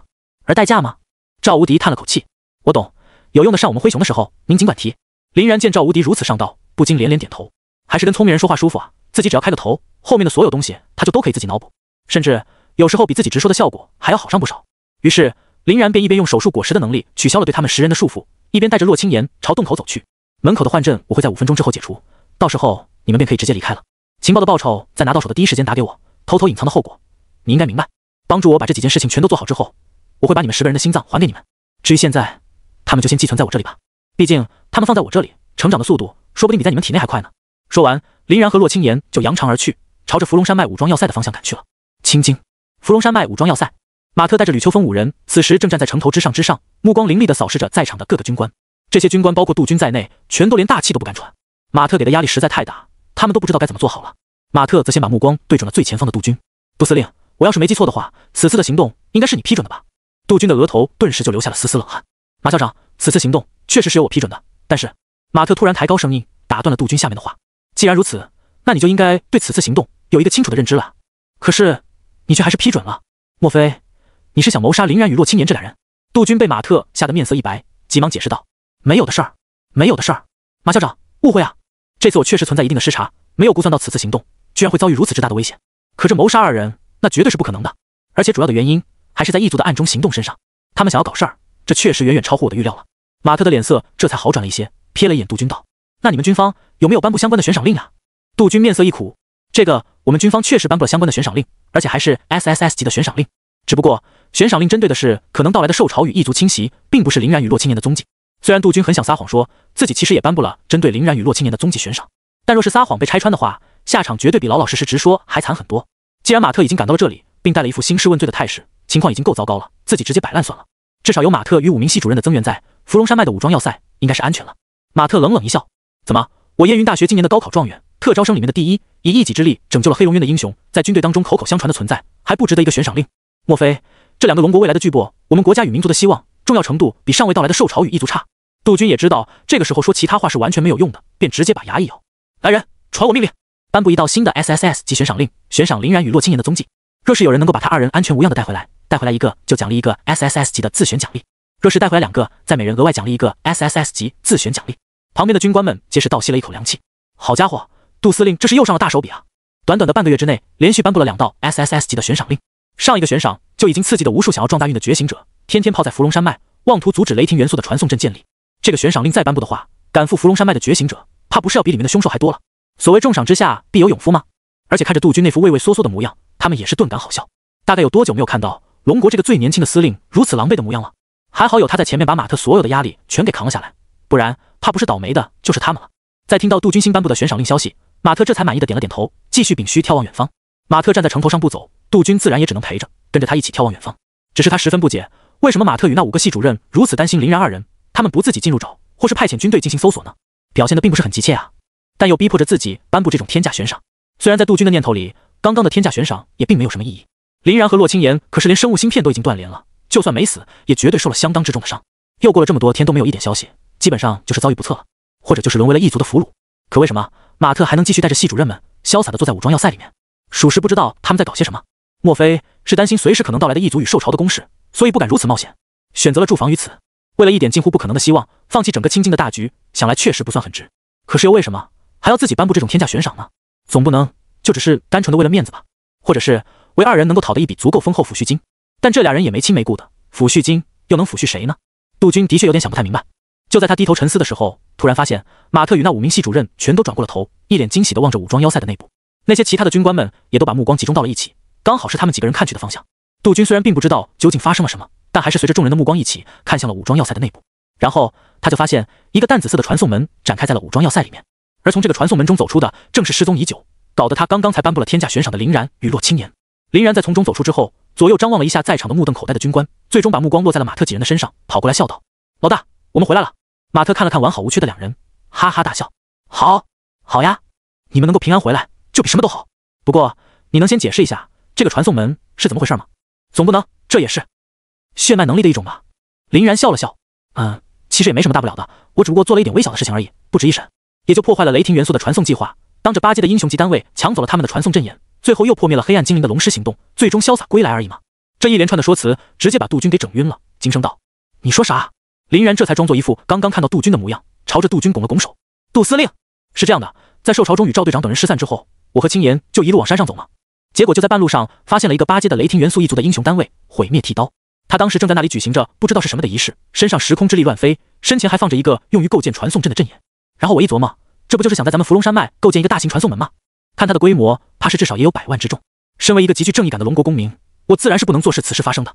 我果断把手就是那么一抄，捞走了毁灭剃刀的传送阵的传送阵眼，拿着就跑。这毁灭剃刀肯定不能忍啊，他立马便呼唤出了漫天的雷霆朝我们劈来。本来想躲来着，可惜那雷霆的速度实在太快，有点躲闪不及，只能勉为其难的给那雷电劈了一小下。说实话，当时还真被电得有点麻，都有点动弹不得了。幸好那个毁灭剃刀好像眼神不太好，愣是没有发现我们，反而是朝着反方向跑去了。我们也就因此捡回了一条命，属实是运气到了，挡都挡不住呀。当然，这也有可能是被我们的霸气给威慑到了，不敢再继续作战了。毕竟只是一族的宵小之辈，惧怕我龙国之人也很正常。我们的生物芯片也是在被电的时候损坏的，不过这电虽然把我们电得有点麻，但毕竟威力不太够，也就是有点麻而已。如果来的是一个10阶的英雄级单位，我们怕就交代在那里了。区区一个8阶的英雄级单位，终究还是差了点意思。唉，可惜了。听完林然的这一番调话，杜军险些一口老血喷出来。这尼玛，他确定不是在扯淡？跟他娘的讲童话似的。随手一抓拿走阵眼，漫天雷霆躲闪不及，毁灭剃刀眼神不好，霸气侧漏逼走英雄，8阶英雄威力不够，纯靠运气躲过一劫。属实他妈的没有一句人话。就在杜军不知道还从哪里吐槽林然的时候，一旁的捧哏也上线了。马特发出了不得了的一声惊呼：“那你们俩可当真是有大气运啊！不错不错，历来的龙国英雄那都是运气和实力缺一不可的，哪怕光是这样，都已经是一个足以载入史册的伟大胜利了。那个黑暗精灵的龙狮计划又是什么？赶紧详细说说。若依然是大功一件，我定会帮你在军区面前再邀一功。”林然也哈哈一笑：“老大，那我可就照实说了。黑暗精灵在伏龙山脉之中主导着一个有关于黑龙渊第10层的计划，他们在黑龙渊的第10层准备利用黑暗之拳让一具至少达到了10阶的黑龙之尸复活。可惜我运气比较好，碰巧发现了他们用于沟通第10层的传送阵，于是直接利用从毁灭剃刀那里毛来的空间传送装置破坏了他们的传送阵。这样一来，便使得黑暗精灵们的计划彻底的泡汤了，也算在间接上解决了一条10阶以上的黑龙龙尸吧。在听完林然这么说，杜军的脸都在微微抽动。这尼玛，他绝对是在胡诌吧？这种没有证据的事情。可还没等他继续往下想，林然便突然就从手里抖出来了一堆在赵无敌那里缴获的大量信息与情报的数据库，上面所记载的几乎全部都是有关这几项事件的。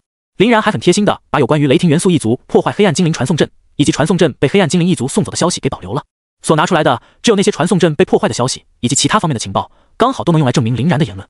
众人在将信息拷贝进入自己的生物芯片后，纷纷大惊失色，尤其是刚刚在怀疑林然吹牛，想要趁此机会邀功的杜军，更是嘴都合不上了。因为这个情报所用的加密方式，赫然是叶允组织的加密方式。叶允这个臭名昭著的组织，他们军方可是太懂了，这些年来一直都没少跟这个丧心病狂的组织打交道。他们组织情报的真实性，基本就是毋庸置疑的准确。再加上林然带来的情报都是最初最原始的原件，没有一丝的被修改的痕迹。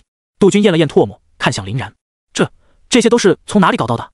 叶允组织里面可全都是修为高深的穷凶极恶之徒啊！莫非你们还端掉了一个叶允组织的隐藏巢穴？这……林然嘿嘿一笑，这不是在路上不小心踩个石头，触发了隐藏在伏龙山脉之中的一个幻阵。众所周知嘛，在幻术这方面，我也是有一定的造诣的。所以在一番并不轻松的切磋下，成功反制了他们的幻阵，并发现了幻阵之后的一处秘密基地。镇守在秘密基地里面的人，正好就是叶允组织的那群人。一番搏斗之后，我和青岩一起制服了他们，缴获了他们的情报与仪器。而刚好那个传送阵的位置就隐藏在山洞里，想来应该是叶允组织故意而为之的，准备在黑暗精灵的计划中也掺上一脚。可惜这个时候黑暗精灵的人赶到了，雷霆元素一族貌似也同样有所察觉，我们就只能先行撤退了。不过在走之前，我和青岩倒是把那个秘密基地的坐标我也已经发给杜司令您了。若是现在立马出动的话，还能赶上看一场狗咬狗的好戏，以及隐藏在山洞最里面的那个残骸，那些总应该能证明我所言非虚了吧？说完，林然自信地伸了个懒腰，似笑非笑地望着杜军。杜军望了望地上的那些个情报与数据，又望了望林然的脸，只感觉自己此时晕得厉害。刚刚林然说的那一切，如果全都属实的话，那他绝对有资格成为龙国的传奇英雄啊！破坏了雷霆元素的100万传送阵，断绝了黑暗精灵的复活龙师，还捣毁了一个夜云组织的秘密巢穴。最离谱的是，这些操作还都是在同一个时刻完成的。论起这些事迹的传奇程度，完全可以与马特相提并论，甚至连马特年轻的时候都还做不到这一切呢。可以说是同年龄段已经达成完爆了。杜军张了张嘴，却又不知道该说点什么好。林然却仿佛还嫌杜军不够震惊一般，转身又从时空之门中带出来了3个人。这3位是跟随我们出行任务的研究人员，可以佐证我们的一切经历。如果还有什么不清楚，亦或是不相信的地方，问他们就是了。这3个研究人员因为实力低下的原因，很轻易就被林然利用永恒万花筒植入了林然所说那些事情的记忆。至于其他的记忆，则已经被林然尽数删除了，留下的只有那些。这3个研究人员一出来，就争先恐后的跑到了军区那些人的面前，惶恐的诉说着他们的经历。看着自己正在疯狂输出的人证，林然心中暗爽，自己的这个谎撒的可真是天衣无缝啊！虚虚实实，人物齐全，假中有真，真中有假，还顺便把很多原本一族内斗的功劳给揽到了自己的头上。这下子，杜军和军方那些人想不信都不可能了。果不其然，在听完了研究人员们的说辞之后，杜军终于打消了自己心中最后的那点疑虑，郑重的向林然2人敬了个军礼。2位英雄，失敬了，你们为我龙国立下了汗马功劳，我代表龙国军区向你们致以最高程度的敬意。马特则在旁边咳嗽一声，轻轻摆了摆手。嗨，那啥，杜司令，别扯那些没用的了，我就问问你，林然和洛青言所做到的这些个事情，值不值得2份 SSS 级的自选奖励？杜军笑了笑，那必然值得，反正本来就对他2人有相关的悬赏，此时正好把这笔奖励算在他们头上。马特哈哈大笑，那依据杜司令的意思，就是给他们每人5份 SSS 级的自选奖励喽。杜军本想点头答应下来，可在听清楚之后，反倒因为震惊而瞪大了双眼。马校长，哪里来的5份啊？我说的2份，不是1人1份吗？马特不满地瞥了他一眼。杜司令，您亲自颁布的军令，您不会都想要赖账吧？您仔细想想哈。首先是那第1张 SSS 级的悬赏令，阻止雷霆元素的传送门，对吧？这个任务可是确确实实的被他2人完成了，每人就有1份 SSS 级自选奖励了。然后刚刚你又说能够把2人找回来的话，奖励每人1个 SSS 级自选奖励。若是一起带回来2个的话，你再额外追加1份，这就每个人3份了吗？刚刚我问你，他们立下的功劳值不值得2份？你说值，这不就是1人5份？听完马特的话，杜军不禁目瞪口呆。等等，马校长，账不是那么算的。首先我说的那2次给2个，那都是加起来2个。其次，自己把自己找回来，这明显是不被算在悬赏令的范畴里面的。所以，其实他们俩加起来，其实也就只有……没等杜军说完，马特便神色一冷。那么，杜司令，你的意思是，咱们这俩拯救了无数民众与士兵性命的英雄，不配受到军区的奖励喽？那行，小然、青爷，咱们走。军区视而不见，我燕大可不能坐视不理。咱们回学校，我一定要帮你们办一个风风光光的接风宴，给予你们最高荣誉的嘉奖，让你们的大名传遍整个龙国的大江南北。杜军的脸色当即就是一变。好家伙，要是真让马特这么搞，那青金军区以后也就不用混了。什么冷淡传奇英雄，故意排挤人才，有眼不识泰山，目光过于短浅的帽子就会犹如雨点一般落下。这马特当真不是一盏省油的灯啊！他完全不给自己哪怕一点的谈判空间，就只白给了自己2个选择：一，接受他的每人5个 SSS 级自选奖励的条件；二，把整个青金军区推入万丈深渊。这不管怎么看，都只能咬着牙认了呀！哎，就当是跟这2个未来的璀璨星星结善缘了。若是往好的方面想，给这种年纪轻轻战绩就如此恐怖的燕大特招生投资一笔大的，也还算能接受。杜军肉疼的堆着笑，赶紧挡在了马特的面前。哎呀，马校长说的哪里话？区每人5个 SSS 级自选奖励而已，有什么难的？我青金军区给了。小然和青年的英雄事迹绝对值得这一切。虽然杜军把话说得很硬气，但他颤抖的语气还是出卖了他的心痛。这大手一挥，可是10个 SSS 级的自选奖励没了呀！青金军区的珍藏当即就被挖走了好大一块。若是杜军能表现出来毫不在乎的模样，那才叫离谱呢。马特满意的屏虚大笑，好，很好，非常好，我算是感受到咱们青金军区的善意了啊！杜司令放心，我们也不会让你们单方面出血的。向最高议会报告此事的时候，功劳也会算你们1份的。这样一来，上头的嘉奖你们也能吃到一些，算是弥补1、2吧。既然受潮与异族的传送事宜都被化解于无形了，那我就先带着小然和青言离开了。回学校之后，还有很多的东西需要安排，就不再自己去奉陪诸位了。说着，马特带着林然、洛青言与吕秋风5人转身离开了武装要塞。听到马特说也给他们算1份功劳后，杜军的脸色这才好看了不少。如果这笔资源能换到功勋的话，那么杜军肯定还是相当乐意的。毕竟权力才是他目前最高的追求。只能说马特不愧是人精，直接洞察了他最需要的东西，并及时给补上。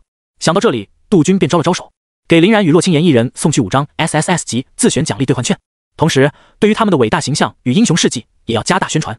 我有预感，这2人将来定是前途无量，绝非我等能及的呀。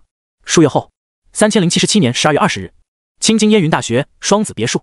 小然，咱们燕大的这一届全国新生交流赛可就全交于你们了。说完这句话，林妙笑着挂断了生物芯片当中的通讯。林然躺在床上，有些无奈的伸了个懒腰，看向旁边的洛青言。刚刚妙姐说的那些，你应该也都听到了吧？洛青言点了点头。全国新生交流赛，林然的脑袋里开始回忆起了这个比赛的一些细节。差不多就在每年的这个时候，龙国所有的高校便会在一起举办一届比赛，名为新生交流赛。大赛的目的一开始是为了让新生之间相互切磋交流，共同学习进步。不过随着时间的推移，也渐渐有了一个展示各个高校培养水平与实力底蕴的意味在里面。事关各个高校的荣誉，自然是所有的高校都不可能放弃的一点，所以高校方面都极为重视。尤其是燕云大学这个 Top 1的存在更是如此。特别是在去年的时候，燕云大学的综合排名差点连前10都没有进去，属实是丢了个大人，气得马特骂骂咧咧了好久，怒斥那一届的新生不争气。好在这一届有了林然与洛青言这两个妖孽，想来应该就不会再败得那么惨了。于是马特便给二人下了死命令，让他们务必要把冠军给带回来。所以同时也把这个挑选参与人员的权利尽数放给了林然，让他自由发挥，只要能重新夺冠，别的马特一概不管。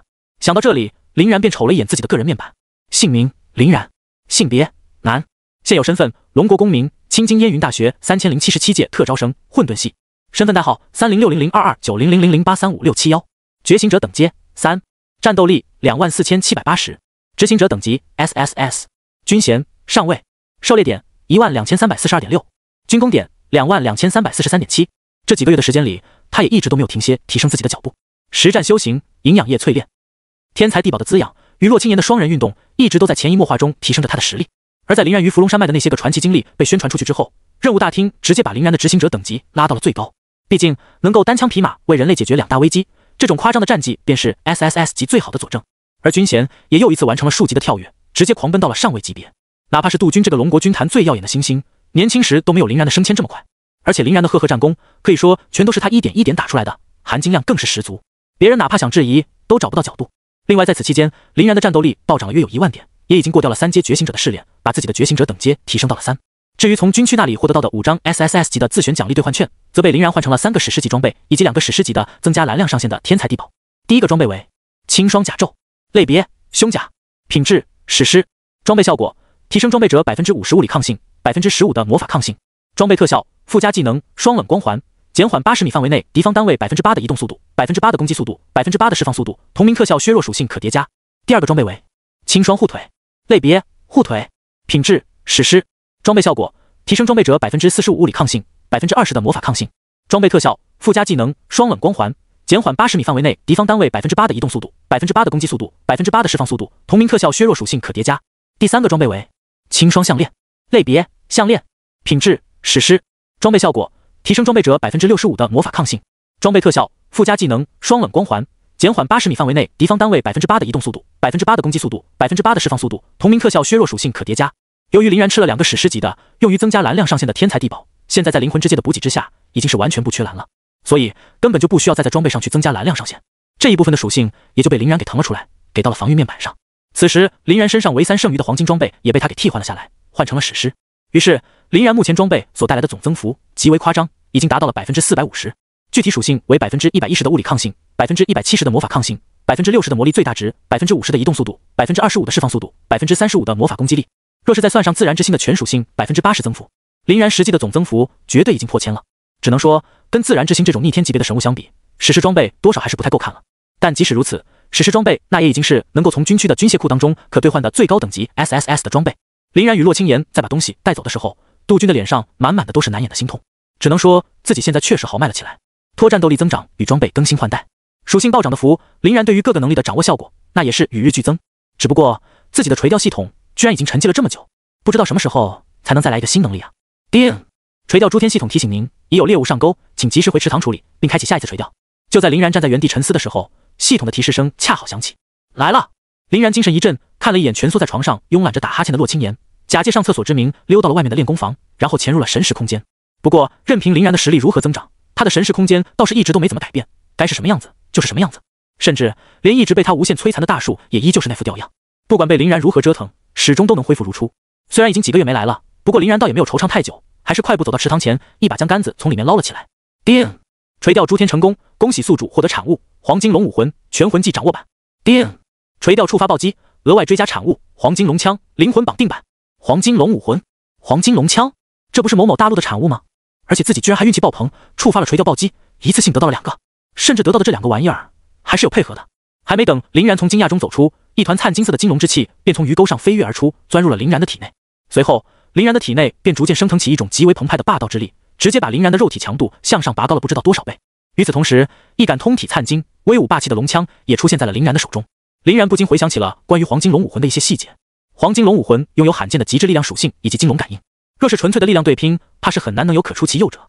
至于这一杆黄金龙枪，则是由金龙王的第49根肋骨化成，其破坏力与坚固程度那也都是数一数二的。就是不知道这杆黄金龙枪在被投影到这个世界之后，能够拥有什么样的属性呢？林然把目光投到了黄金龙枪的上面。这柄长枪与正常情况下上的长枪并不太一样。黄金龙枪两端锋锐，造型为一个狭长的梭形，龙枪长约有3.6米，前后开刃，两端枪尖的锋锐处有种透明的质感，整个枪体都为灿烂的金色。这种特殊的材质看上去好像跟金属没有一点点的关系，气质与手感反而更接近木头。就连龙枪之上散发出的气息都是安静祥和而浓郁的生命气息，与林然的自然灵体简直就是绝配。除此之外，其枪身之上还一直有龙形暗纹交替浮现。乍一看，这暗纹的存在感很低，时有时无，若隐若现，光芒也并不耀眼。但见到这把长枪的人却都丝毫不会怀疑其威力，毕竟龙枪的属性可是结结实实的摆在脸上的。黄金龙枪类别特殊，品质传承，装备限制唯有拥有黄金龙血脉者方可激活黄金龙枪之属性，发挥黄金龙枪之威力。装备效果提升装备者 0% 的物理攻击力， 0% 的物理防御力， 0% 的生命最大值， 0% 的生命恢复速度。装备特效附加技能1吞噬之力，黄金龙枪能够吞噬一切生物的生命力，死于龙枪之下的任何生物，生命力都会被黄金龙枪所掠夺，为黄金龙枪增长属性。装备特效附加技能2生命汲取，黄金龙枪在进行攻击时能够汲取被攻击单位体内的生命力与魔力，用于补充装备者之消耗。首先可以看到，这玩意儿的居然是一件传承品质的装备。前面提到过，装备的品质从低到高可以分为黑铁、青铜、白银、黄金、白金、钻石、史诗、传送、神话9种，里面并没有所谓的传承。这个的主要原因就在于传承是一种极为特殊的装备类型。传承装备的属性一开始一般全都是0，需要通过特殊的方式进行提升。这个属性提升的上限则跟具体的装备有关。黄金龙枪显然是其中的佼佼者，能够提升到的上限绝对极为恐怖。最关键的地方还是在于黄金龙枪也跟之前获得的自然之心一样，是一个不占用装备格子的特殊装备。不过特殊装备也并不是没有限制的，这玩意儿主要受限于每个人不同的体质。饶是林然这种本身就以体质见长的人，在佩戴了自然之心以及这一杆黄金龙枪之后，基本上也已经到达了饱和状态。若是想要佩戴更多的特殊装备，就得继续提升自己的体质才行。至于黄金龙枪所附带的那2项技能，也是一个比一个好用。第一个吞噬之力就不说了，是黄金龙枪用于增幅自己属性的手段，而第二个生命汲取直接给林然提供了吸血吸蓝的双吸效果，属实变态。这又使得林然的整体作战实力向上攀登了一大截。持枪，林然先把黄金龙枪收入到了灵魂之界当中，然后只依靠肉体的力量催动了一下自己的海军六式。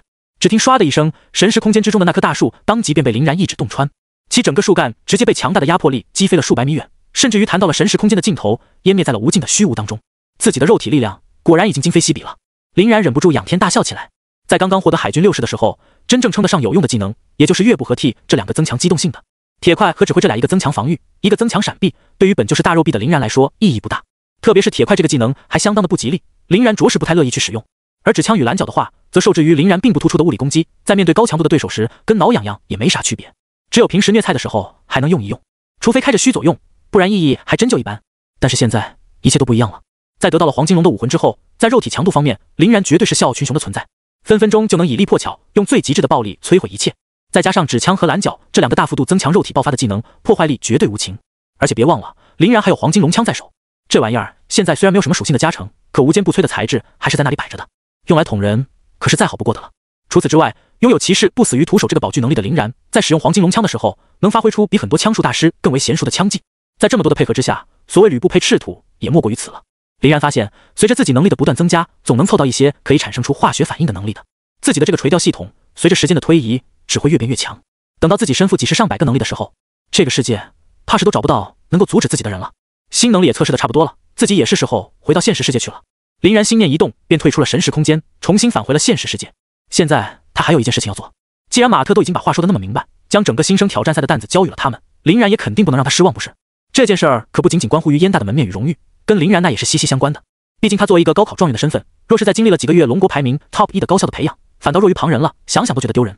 再加上经过黑龙渊与伏龙山脉这2场战役，林然龙国英雄的名头已经极为的响亮，林然自己肯定也不希望让这个伟大的称号蒙羞。既然如此，那就要赶紧开始准备了。差不多再过个10多天，比赛就将会开始。到那个时候再去准备的话，显然晚透气了。于是林然又折回了卧室，一把将蜷缩在被窝里面舒舒服服摆烂的洛青岩身上的被子给掀飞了。懒虫，起床了。说完，还照着洛青岩的娇俏的屁股来上了一巴掌，打的那叫一个既清脆又响亮。洛青岩差点被林然给气死，瞅了瞅林然那一副理所应当的模样后，也不管因为衣衫不整而乍泄在外的旖旎春光了，从床上一跃而起，摆出一个猛虎扑食的姿势，直直的扑向了林然。找打！林然嘿嘿一笑，脚步往下一踏，利用 T 的高额移速爆发，瞬息之间便将洛青岩给揽入了怀中。洛青岩见到林然的速度居然变得如此之快，不禁目瞪口呆的张大了嘴巴。你怎么又变快了？昨天我们练习的时候你还没这么快啊，又偷偷突然变强，真是卷死你得了。林然看着怀中的俏佳人，笑而不语。在得到黄金龙武魂之后，林然的肌肉力量得到了质的升华，这些体术技能自然也就水涨船高。现在他的爆发速度甚至能够与碾压以高速移动而著称的洛青岩了。感觉洛青岩若想要追上他的脚步，那至少也得开启神圣天使天赋的情况下，将 buff 吃满，展开天使之翼，才能勉强追上林然的尾气。不过林然倒也没有要跟洛青岩解释的意思，直接堵上了他的嘴，又把洛青岩丢回到了床上。你自己撞上来的，那也就怪不得我了。说完便把洛青岩给彻底包了个干净。2小时后，洛青岩一边用神圣法术疗养着酸痛无比的身躯，一边没好气的给了躺在旁边一脸满足的林然一拳。今天的林然不知为何真的太生猛了，简直就跟嗑了药一般，不停的翻来覆去，力道又猛又烈，可真是把他折腾的不轻。如果不是洛青岩自己的身体素质也特别好，弄不好直接要被整晕过去。林然则是回味无穷的舔了舔嘴唇。这黄金龙的武魂没想到在这方面也是1顶1的好用，即使洛青岩的战斗力已经都要接近3万之多了，距离4阶觉醒者也不过一步之遥，却还是被他用肉体力量蛮不讲理的狠狠压制着。而且在黄金龙武魂与自然灵体的双重加持下，林然精力的恢复速度也变态的厉害。看着旁边满面娇羞的洛青岩，不禁又渐渐有了感觉，自己好像即使跟洛青岩搞上一天，也完全顶得住呀。洛青岩顿时就被林然那灼热炽烈而不加掩饰的目光吓了一跳。跟林然也在一起这么久了，林然的这种目光意味着什么？急忙翻身，用最快的速度给自己披上了一身衣服。不行，绝对不行！再来几次，我肯定要被你给干没了呀！正事儿要紧，咱们还是赶紧去筹备交流赛的事宜吧。林然略有可惜的咂了咂嘴，也穿好了衣物，从床上翻了下来。那走吧，今天陪你玩了一上午，把我也给整饿了。现在刚好中午，咱们去吃点东西，下午把队员们挑一挑。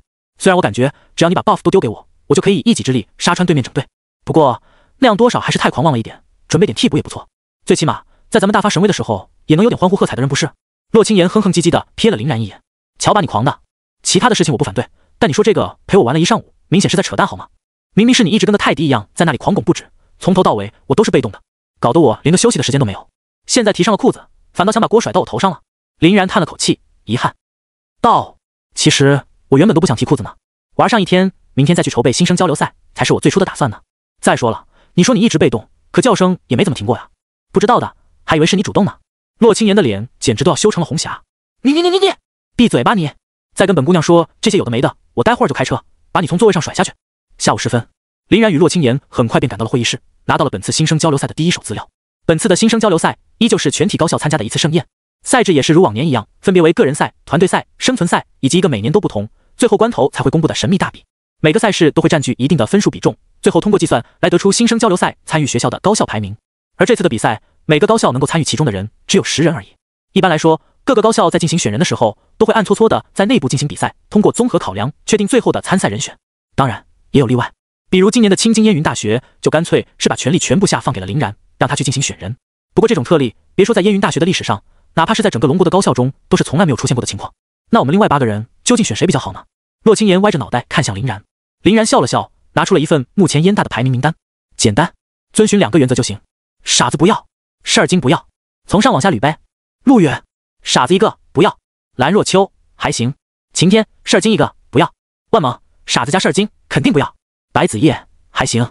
在林然的一番简略点评之下，这份初步拟定的名单很快便出炉了。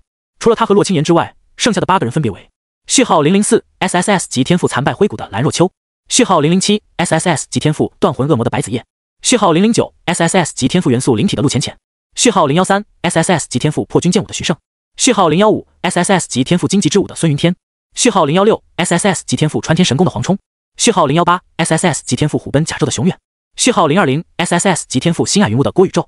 行了，就他们吧，这个阵容绝对是够用了的。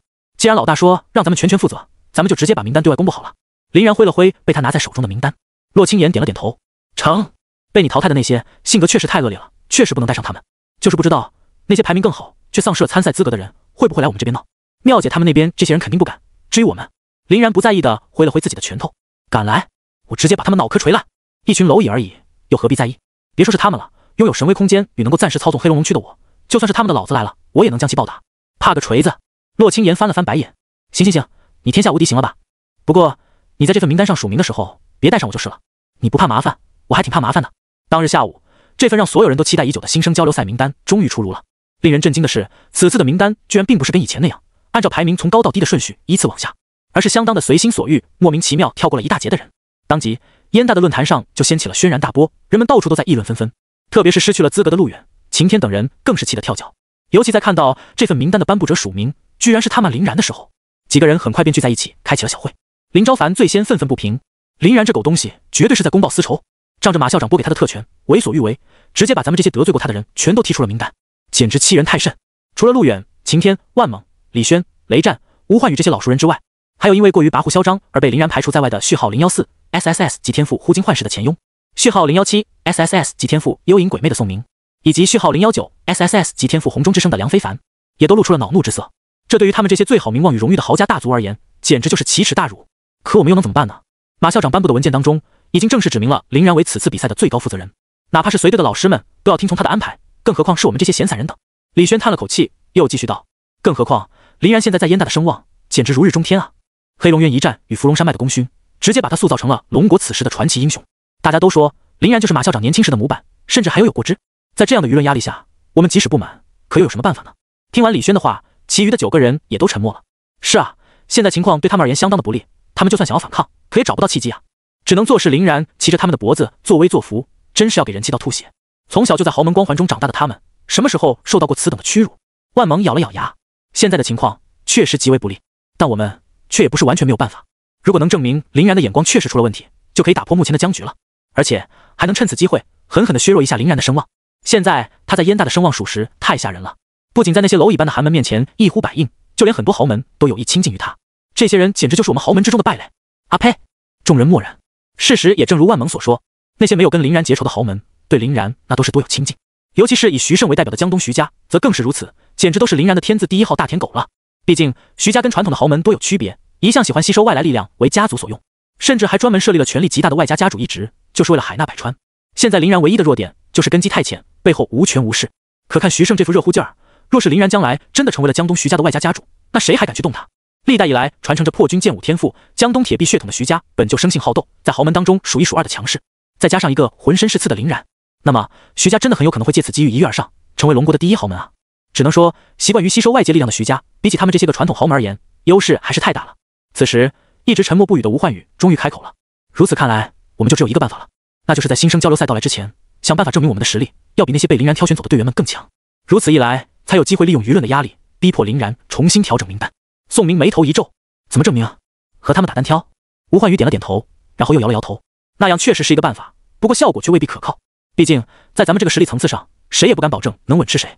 打输了岂不是贼尴尬？而且就算打赢了，林然也可以嘴硬说他把重心放在了团体赛之上，从而忽略了部分的个人战力。那样我们岂不是直接傻眼了？万猛不耐烦地拍了拍桌子。那你说怎么办？吴焕宇嘿嘿一笑。诸位，首先要承认的是，林然在个人战力这一方面绝对是碾压我们的，没错吧？听了吴焕宇的话，虽然其他人都没接枪，但他们的表情却出卖了他们的心思。那天的1打7还历历在目，这些人根本连嘴硬的空间也找不到。吴焕宇见自己的话起了效果，便又继续道：既然如此，我们执着在单挑之上，就显得相当没有意义了。所以我们不如向林然他们发起挑战，跟他们打团队赛。咱们这边刚好也是10个人，面对对面的10个人，机会还是相当不小的。林然的个人实力的确突出，不过他毕竟是一个寒门子弟，所能得到的资源定然不如我们。现在经过这么多个月的修炼时间，我们和他的差距绝对已经缩小了很多。这也就使得在团队赛中，林然的个人力量终究是有其极限的，而我们各的综合素质应该要比他那边剩余的8个人稍好一点。再加上我还有这个大杀器在。说着，吴焕宇便从空间储物装置中取出了一卷地图式的东西，拿给众人看。这玩意儿是一个增幅卷轴，只要我们提前把它布置在将要比武的地方，就能给我们带来 25% 的全属性增幅。虽然只是一次性的，但它最大的特点便是无色无味，不留痕迹。擂台是不允许动用那些乱七八糟的道具的，但是有这玩意儿在，我们却可以吃到这笔增幅。全属性 25% 的含金量，你们应该都懂的吧？我们阴川吴家的阵法造诣，那也是毋庸置疑。所以只要打团，我们的胜率就能达到 90% 以上。真正比赛的正规场地，想要搞这种小动作，显然是不切实际的。但这种普通的切磋吗？嘿嘿。听完吴焕宇的话，陆远最先眼前一亮，不禁大笑道：吴兄，你可真是帮了大忙了啊！只要我们这些弃子能够在10 vs 10的团战中战胜林然钦点的那支队伍，必能带动舆论，迫使林然低头。甚至若是效果好的话，我们10个人说不定可以直接取代他们10人，成为燕大崭新的比赛队伍。陆远越说越兴奋，越说越激动，最后甚至不由得手舞足蹈了起来。在他的带动下，其余9人也都纷纷在眼眸之中萌生出了狂放的战意。有 25% 的全属性增幅，还拿不下对面？干了！下战书，你们10个人要和我们打10对10。下课后，林然看着面前义德志满的陆远，似笑非笑。陆远的脸色格外的嚣张。没错，就在咱们附近的那个竞技场，台子我们都定好了，而且我们还已经在论坛上把这件事情给大肆的宣扬了一番。现在全校的师生都已经知道咱们之间即将进行这场友谊切磋了。你们不会不敢来吧？毕竟这可是我们好心要帮你们这一批出战队伍训练团队赛呢。林然又怎么会不知道这些人的目的？现在他就是比较好奇，这些人是怎么有勇气来的？自己的战力在个人层面上处于绝对的碾压，这一点他们不可能不知道。洛清言在其中也是极为优异的存在。至于其他那些人的战力，就算有差距，也不会很大。如此一来，明面上他们的机会可是相当的渺茫啊。可陆远却表现得相当自信。莫非这些家伙们还准备了什么后招？林然双眼微眯，若有所思地盯着陆远的面庞。陆远完全没有表现出来一点点的惬意，一脸狂妄地反瞪了回来。算了，不管他们有什么特别的手段，在绝对的力量面前都只不过是虚妄而已。行，明天早上是吧？我们会准时奉陪的，希望你们也不要食言就是了。陆远听完笑得更灿烂了。怎么可能？会怯战的只有你们而已，等着瞧吧！你这个公报私仇的小人！陆远说完，恶狠狠地朝林然挥了挥拳，大摇大摆地走出了教室。看着远去的陆远，林然摸了摸自己的下巴，把这个消息通过生物芯片告知了其他的战队成员。这些人也都是精神一振，很快便来找林然集合了。讲道理，能够得到这次代表燕大出战，又能够大招拳脚的舞台，他们还是相当感谢林然的。特别是排名相对靠后，本来大概率选不上的徐胜、孙云天、黄冲、熊远、郭宇宙五人更是如此。10人之前天天一起在上课，相互之间本就较为熟络，毕竟也并不是所有的豪门子弟都是跋扈而不敬人的。在名单公布之后，10人更是相互配合演练了整整1天。大家都是天骄级别的人才，对魔力的感知程度也高，配合起来一上手，那便是相当的默契。在此期间，对于林然所展现出来的实力，他们也是极为的钦佩。虽然那只是林然真正实力的冰山一角，林然所使用的都是最普通的武技与招式，可以称得上是杀手锏的，是真心一个都没用。即使如此，林然所给他们的感觉也已经是别样的震撼了。无所不能，无坚不摧，无敌不斩，这就是此时林然给他们的印象。而现在既然已经有比赛要打了，在临阵磨枪一下也是有所必要的。这些心高气傲之辈又岂会允许自己在团队赛中拖林然的后腿？第二天清晨，青津烟云大学第3竞技场，远远看到林然一行人走来，早已等待多时的陆远顿时便兴奋起来，上前笑道：“林兄可真是让我们好等啊！”陆远所预定的这个擂台乃是竞技场中最大的那一个。由于之前陆远等人的疯狂宣传加造势，此时的观众席上慕名而来的人全部占满。喜欢看热闹的人总是占大多数的，尤其是这种双方还有火药味的热闹，甚至就连闲来无事的吕秋风与林妙都偷偷窝在观众席上偷看。林然则没有太想搭理陆远的意思，摆了摆手道：“好了，多说无益，上擂台吧。”说完，带着身后的9人自顾自地走了。陆远的笑容当即便僵在了脸上，压抑着怒火攥了攥拳。行，我倒要看看你还能嚣张到几时。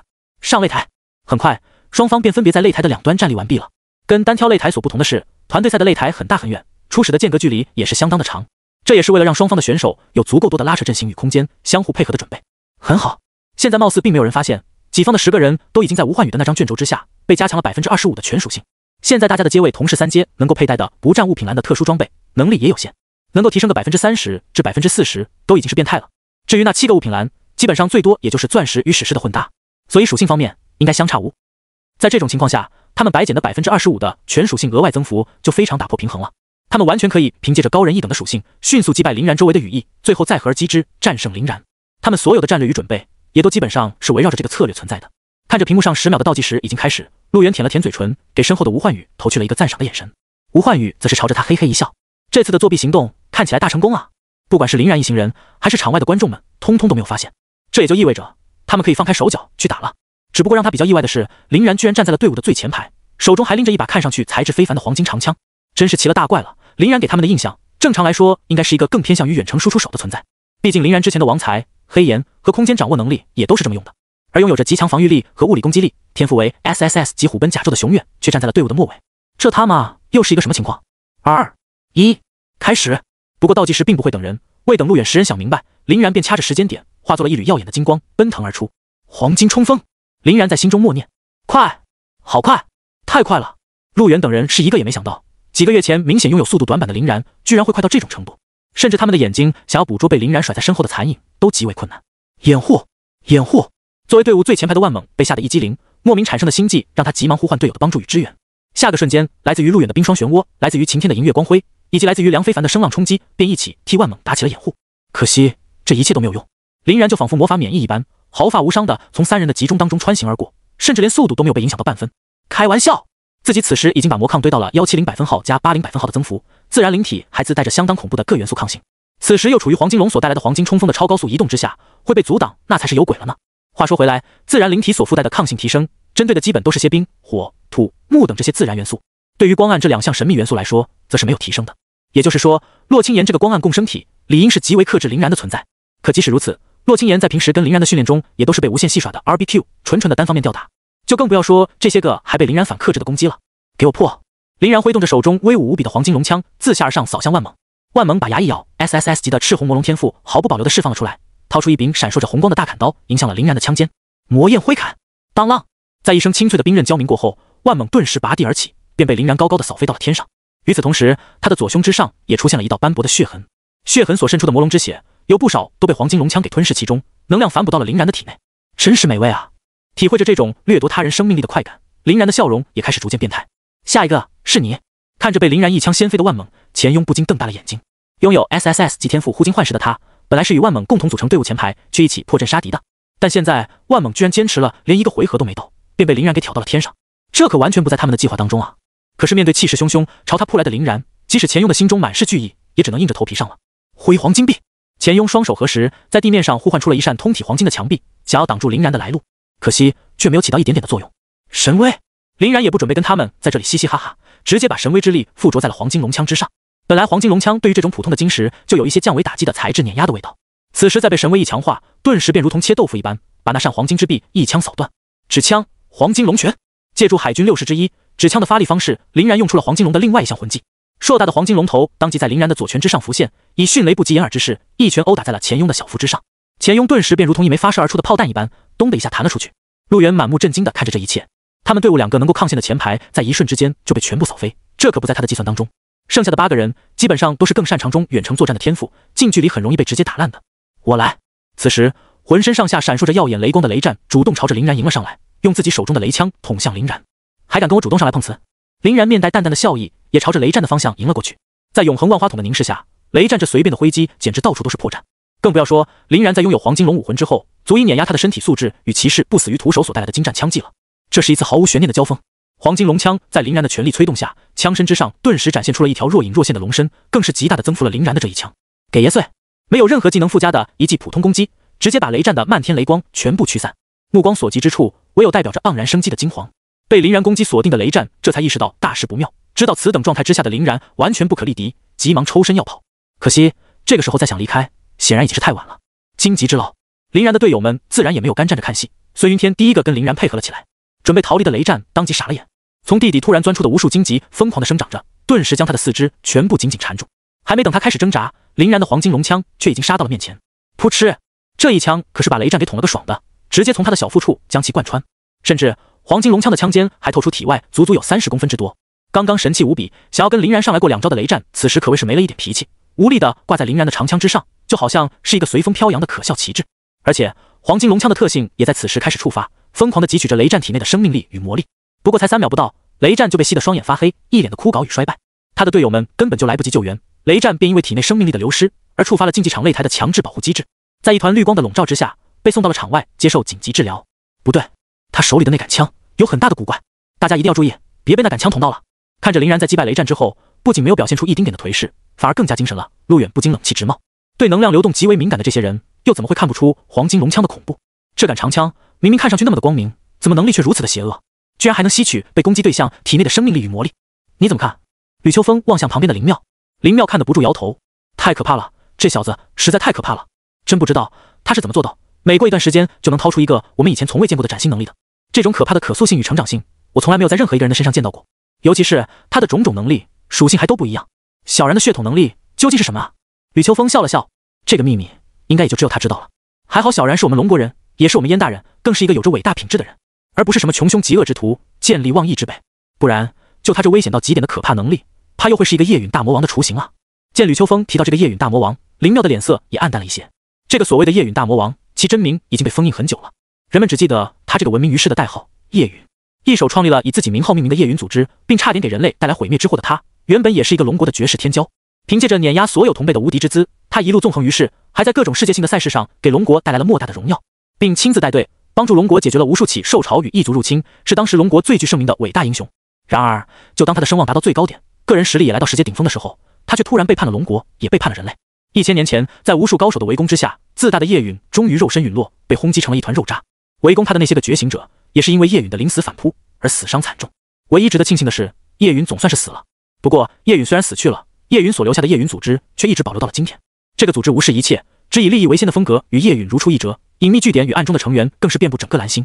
可以说，这个宛如火药桶一般的疯子组织也已经成为了蓝星之上一个可怕的威胁了。小然肯定不会变成叶允，我坚信这一点。林妙的眼中满是坚定。我当然也知道，叶允在成长之路上就已经有无数人指出他性格极端、傲视一切的缺点了。可惜他的天赋与血统真的太优秀，没有人能放弃对这等天骄的培养。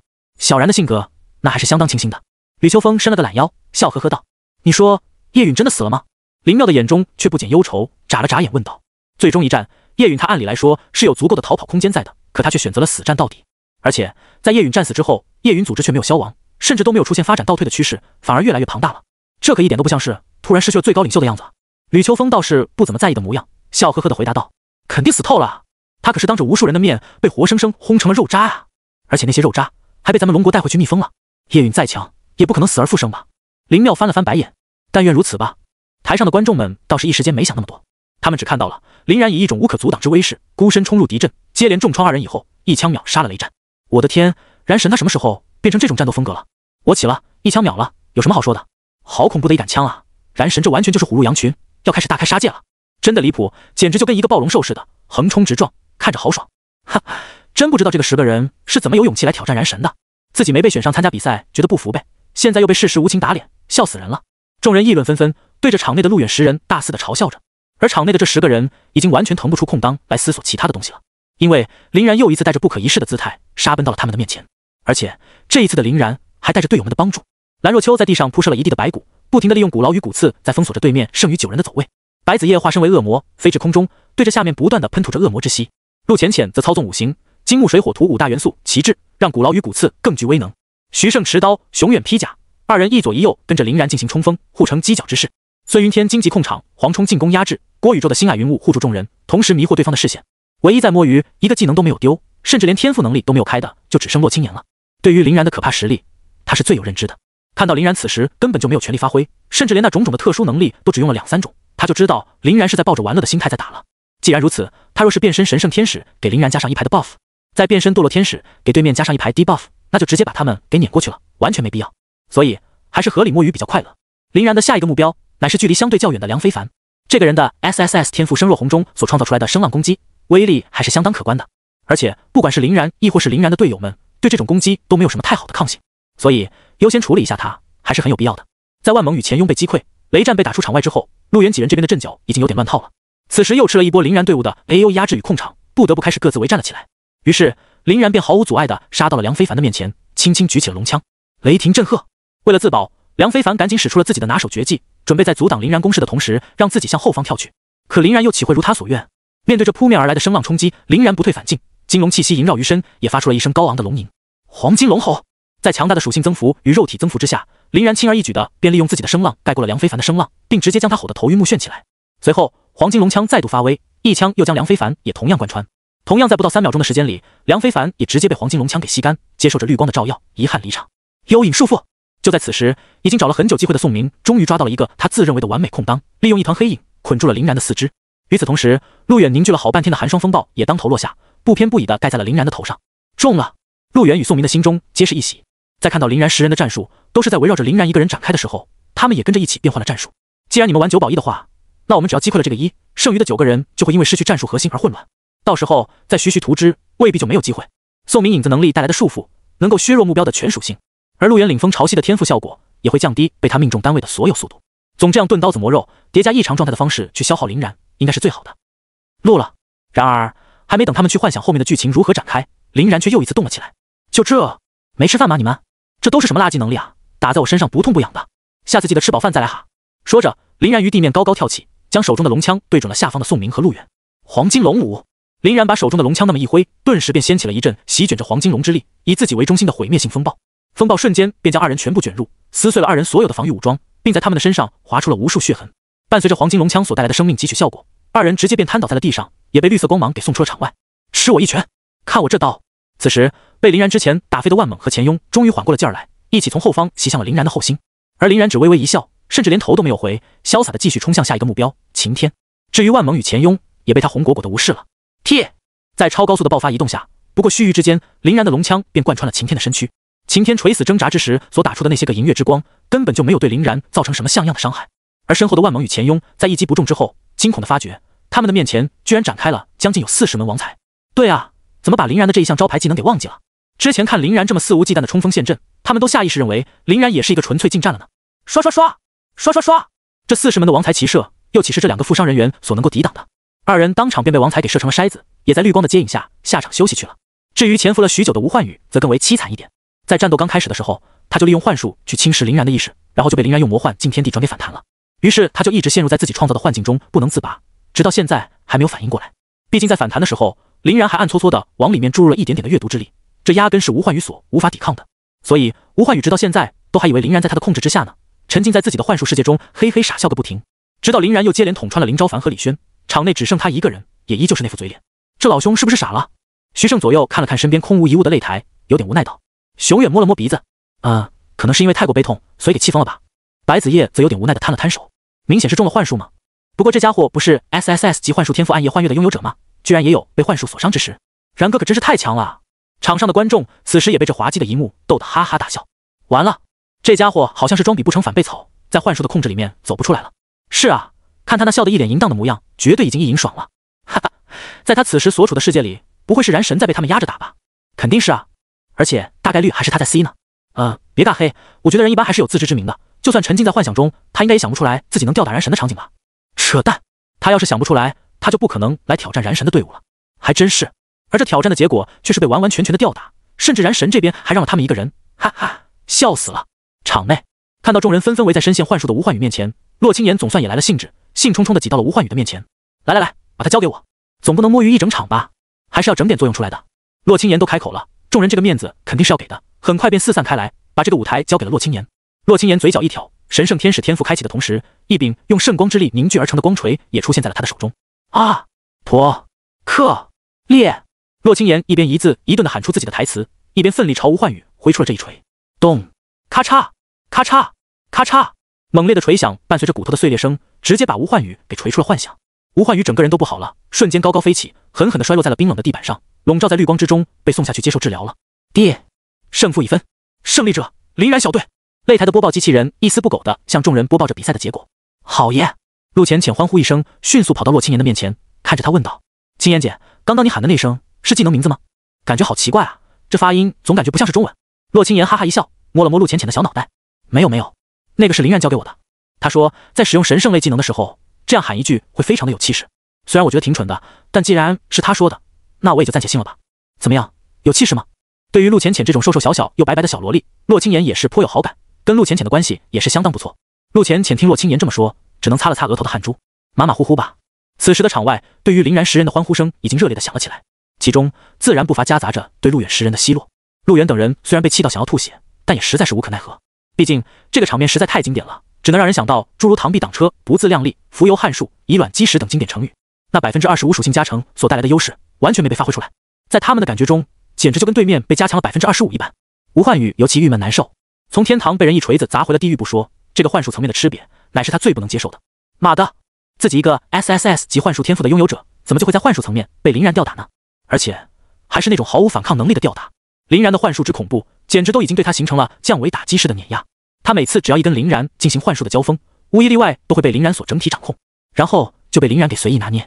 而且林然居然还变态到在自己被锤出幻术世界的最后关头警告自己，他已经发现了吴焕宇布下的小动作，也就是那25%的属性加成的阵法。还好林然给他们留下了最后的面子，没有把这件事情当场揭穿，不然陆远10人，尤其是吴焕宇这个始作俑者，必然会成为全校学生唾弃的对象。做了弊还没打赢，这尼玛是有多菜？只能说还好这个世界上只有一个林然，他的能力也仅仅在这里无效，不然若是这种操蛋的事情再多上几次，吴焕宇真的就要产生心魔了。吴焕宇哀叹着看了一眼台上那个无敌的男人林然，心中思绪万千。林然无论在哪个方面都是那么的优秀，如果他还继续跟着陆远这些人鬼混，跟林然作对，将来绝对讨不到什么好果子吃。趁着一切还都不算太晚，不管是他还是站在他身后的樱川无价，从这个时候开始都要重新去思索自己未来的立场了。观众席上，吕秋风略带遗憾地咂了咂嘴，可惜啊，时间太短了，对手也属实不够给力。本来还想趁着这个机会好好检阅一下林然的带队情况呢，这啥也没看出来啊。林妙没好气地瞥了他一眼，知道林然他们强无敌不就行了？你还想看出来什么？不过他今天所展现出来的新能力，真的酷似黄金龙血脉啊！不过貌似还要比黄金龙血脉更为变态一点。吕秋风点了点头，所以我现在就怀疑林然真实的血脉能力，可能就是叶允的那个血脉能力。只是他一直以来的吞噬对象又都是谁呢？走吧，先把情况给老大汇报一下。这种事关重大的事情，还是得老大来定夺啊。这次由陆远10人挑起的训练赛，终究还是没能掀起什么风浪。他们甚至都没有在整场比赛中占据过主动权。双方局势最接近的时候，也就是在那开场的瞬间，大家都没动手的时候，刚一接触，林然就单人冲阵，直接彻彻底底的撕碎了陆远小队的防线。在队友们的辅助下，一个人直接杀穿了。甚至他们在打斗的时候都没有出现什么过多的交流，就是一板一眼的嘴，最基础的战术便成功拿下。明明大家都是排名前列的新一届特招生，但偏偏就是林然这边要厉害很多。经此一役，燕大的内部也是对于本届的新生交流赛信心十足。接下来的这些日子里，林然的生活依旧过得很日常，肉身训练、消化改造液、开发天赋、实战演练、团队配合，充实而平淡。在这将近10天的时间里，林然对于黄金龙武魂的掌握，以及各种不同能力之间的配合也越来越好了。甚至于在吃满洛青岩 buff 的情况下，能够在练功房里面一个人爆锤25个5阶的训练机器人。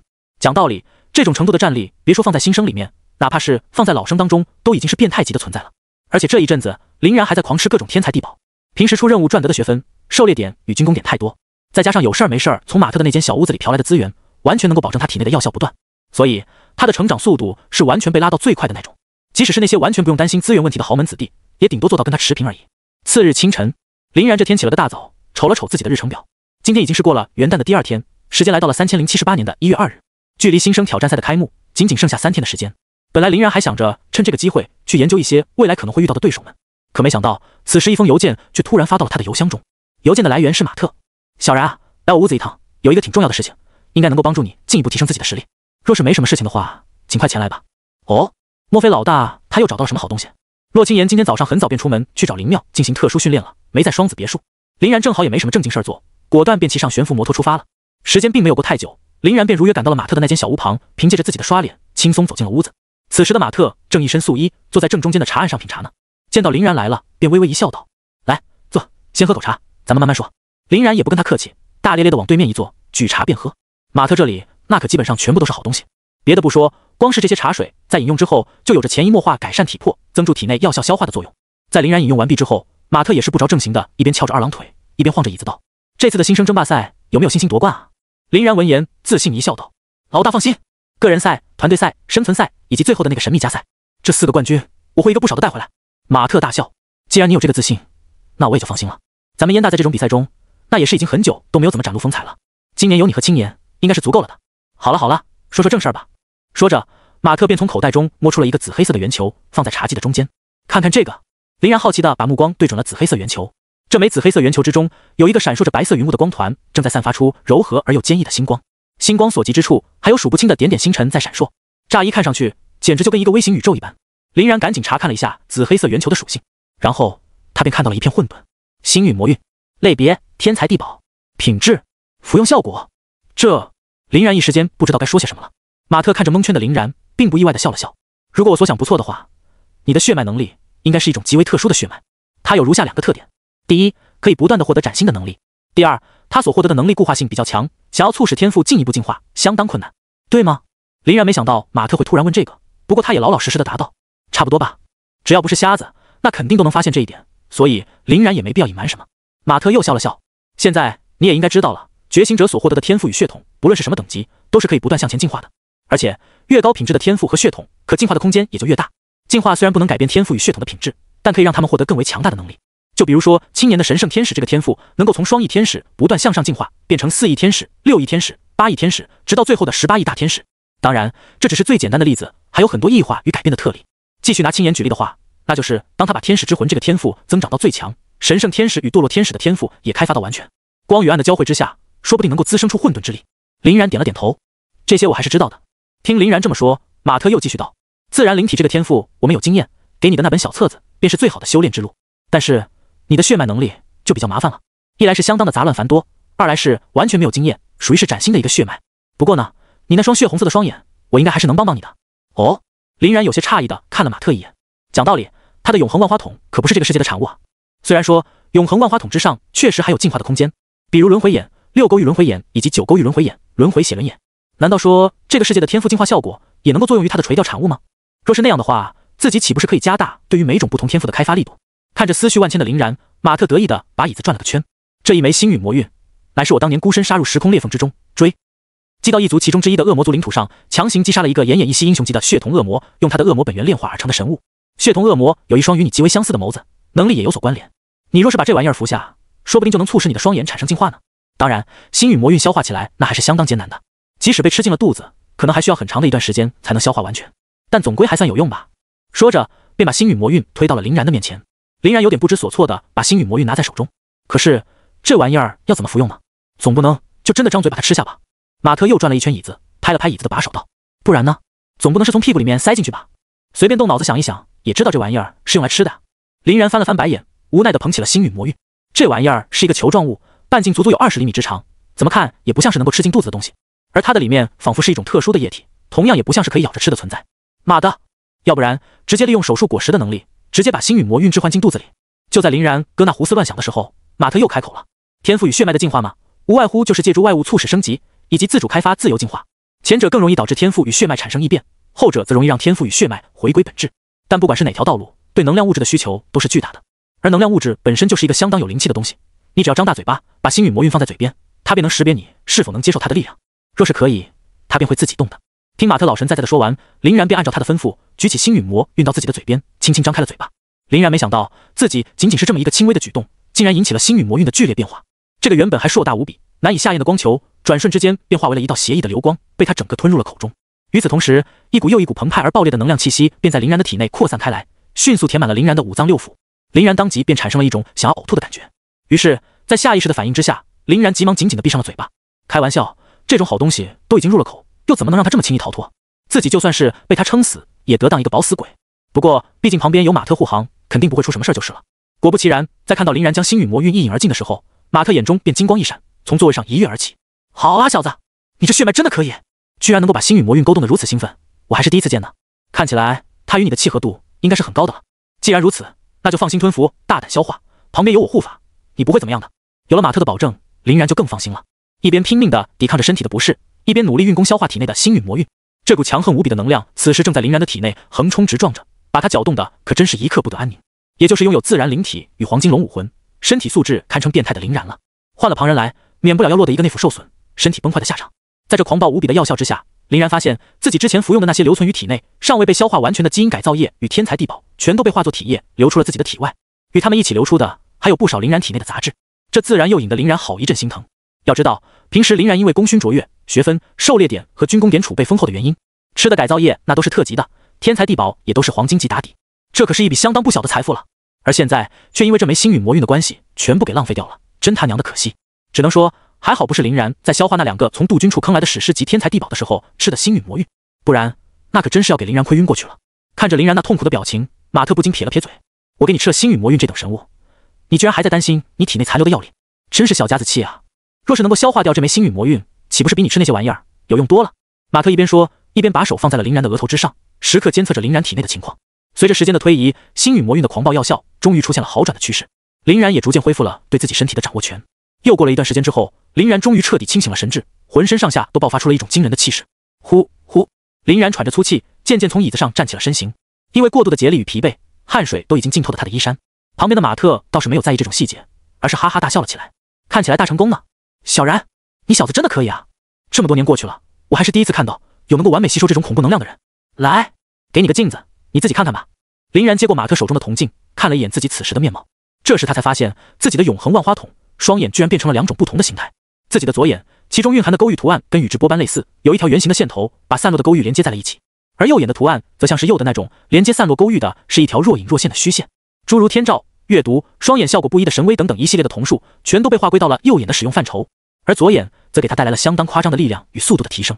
直拔血轮眼与弯拔血轮眼，林然没想到在服下了那枚星陨魔韵之后，自己的永恒万花筒居然还额外觉醒了直拔血轮眼的身体强化效果，而自己原本弯拔血轮眼所附带的所有瞳数效果也一个都没有丢失，全都在右眼中完好无缺的保存着。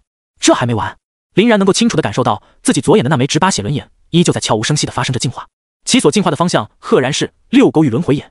不过想要它达成彻底的进化效果，怕是得把体内的星陨魔韵给消化完全才行。那枚刚刚被他吃进肚子里的星陨魔韵，甚至才仅仅被他消化掉了最外面的那一层而已，其所残留的药力已经把林然的全部身躯紧紧地占据。而且星陨魔韵此时明显还是处于压缩状态的，估计自己的身体但凡腾出来一点的空间，都会被他迅速填满吧。这也就意味着林然应该在很长的一段时间里都不能享用基因改造液与天才地宝了。但林然倒是一点都不气馁，因为星陨魔韵的消化效果可是直接作用在他的永恒万花筒之上的。都不提这个正在朝着轮回眼进化的趋势，光是吸收这玩意儿带来的直8写轮眼的身体强化效果与弯8写轮眼的同数强化效果，都已经能把普通天才地宝与基因改造液的效果完爆了。毕竟服用天才地宝与基因改造液的最终目的，不也是为了强化身体吗？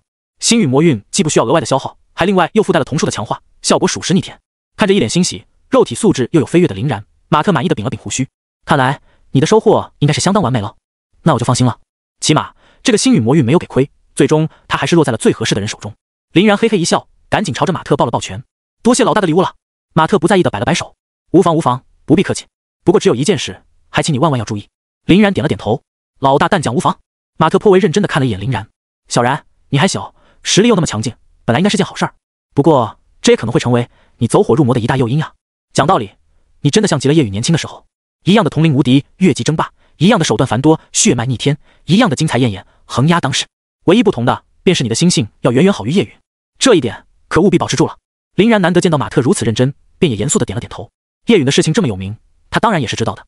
马特叹了口气，继续道：说来也巧，那个叶允的血脉能力同样与你极为的相似，都能同时存在很多种完全不同的能力，使用起来也是一点都不冲突。只不过他的能力来源是要吞噬他人的血脉才能做到，你的新能力获得方式貌似并不是这样，最起码不需要杀人，所以你也成为了与堕落的他完全不同的对立面。这实属是我龙国之幸，人类之幸啊！若是这个世界上再出现一个叶允，亦或是叶允卷土重来，还有你能够阻止他？林然皱了皱眉头。叶允的本体应该已经死了很多年才对吧？就算他有什么传人的话，也不可能完全没消息，沉寂这么多年啊。而想要再出一个叶允一样的大魔王，目前的环境里也不太可能了。毕竟大家现在吃过大亏，都有了警惕心，把心性也作为了觉醒者考核的一个重要部分。想要再出现一个叶允，怕是比叶允原地复活的可能性都小。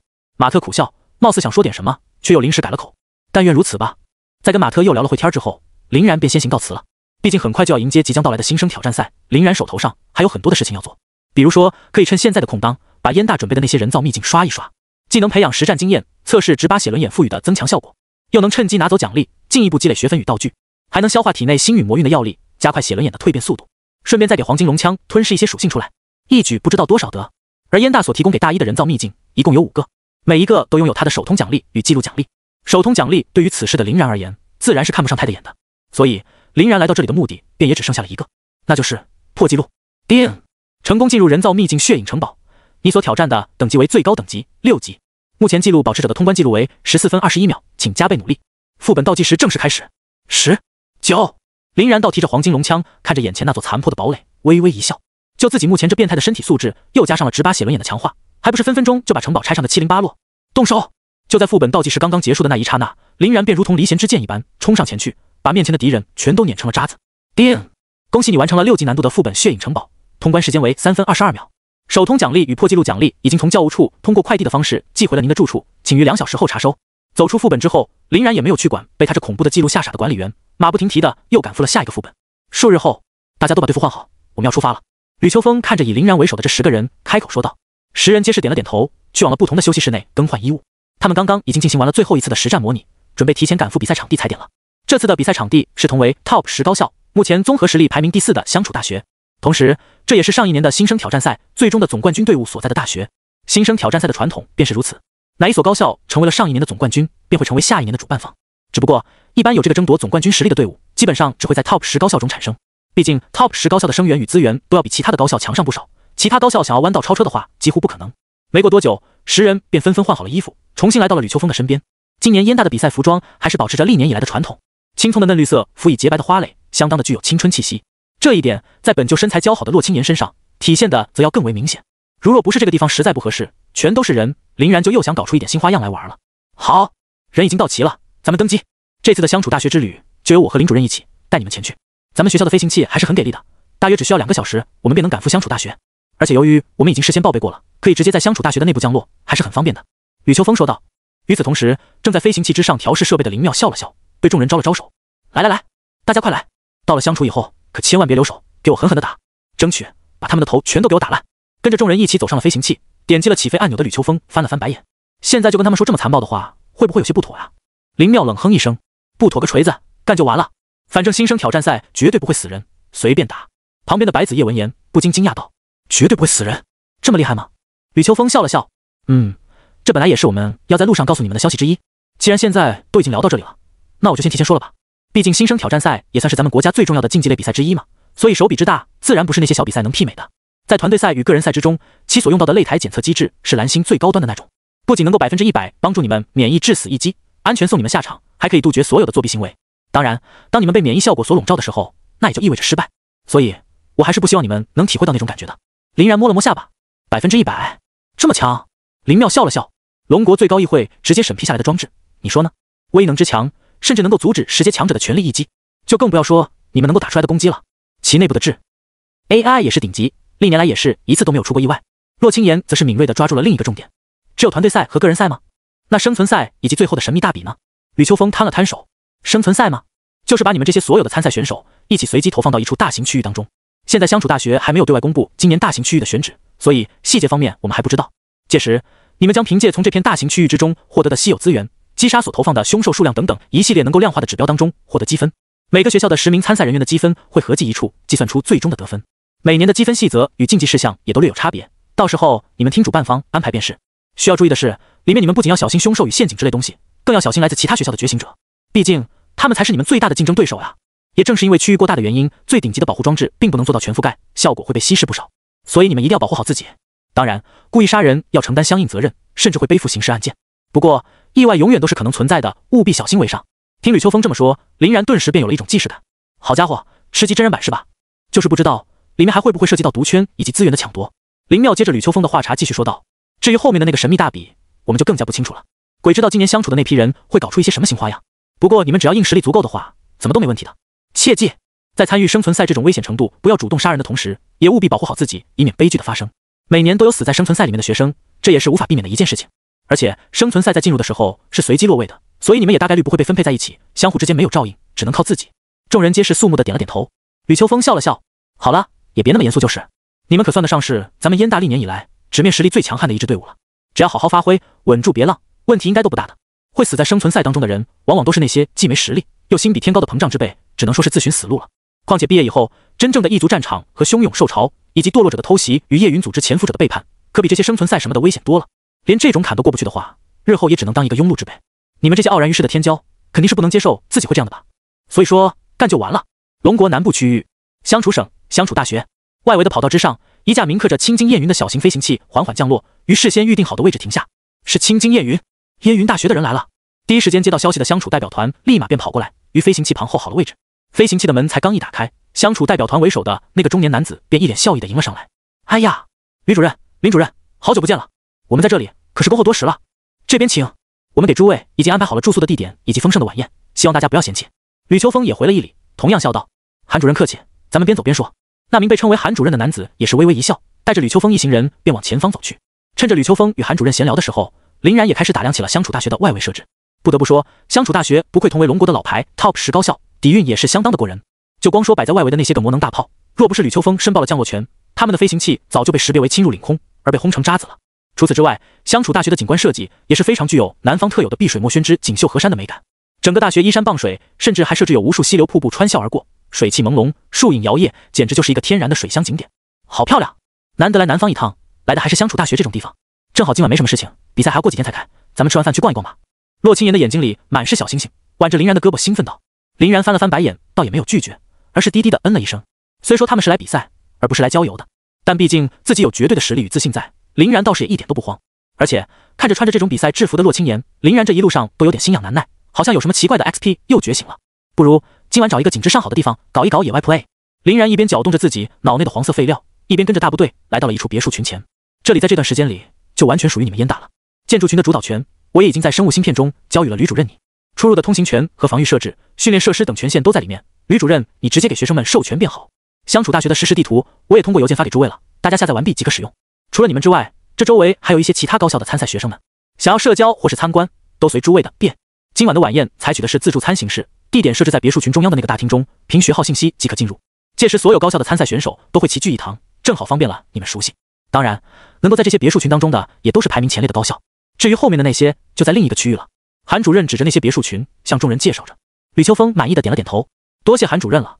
韩主任爽朗的笑了起来，大家相互之间都这么熟了，还说什么客气话？行了，吕主任，那边可能又要有新的高校赶到了，我还要去迎接，就先不奉陪了。诸位，先走一步。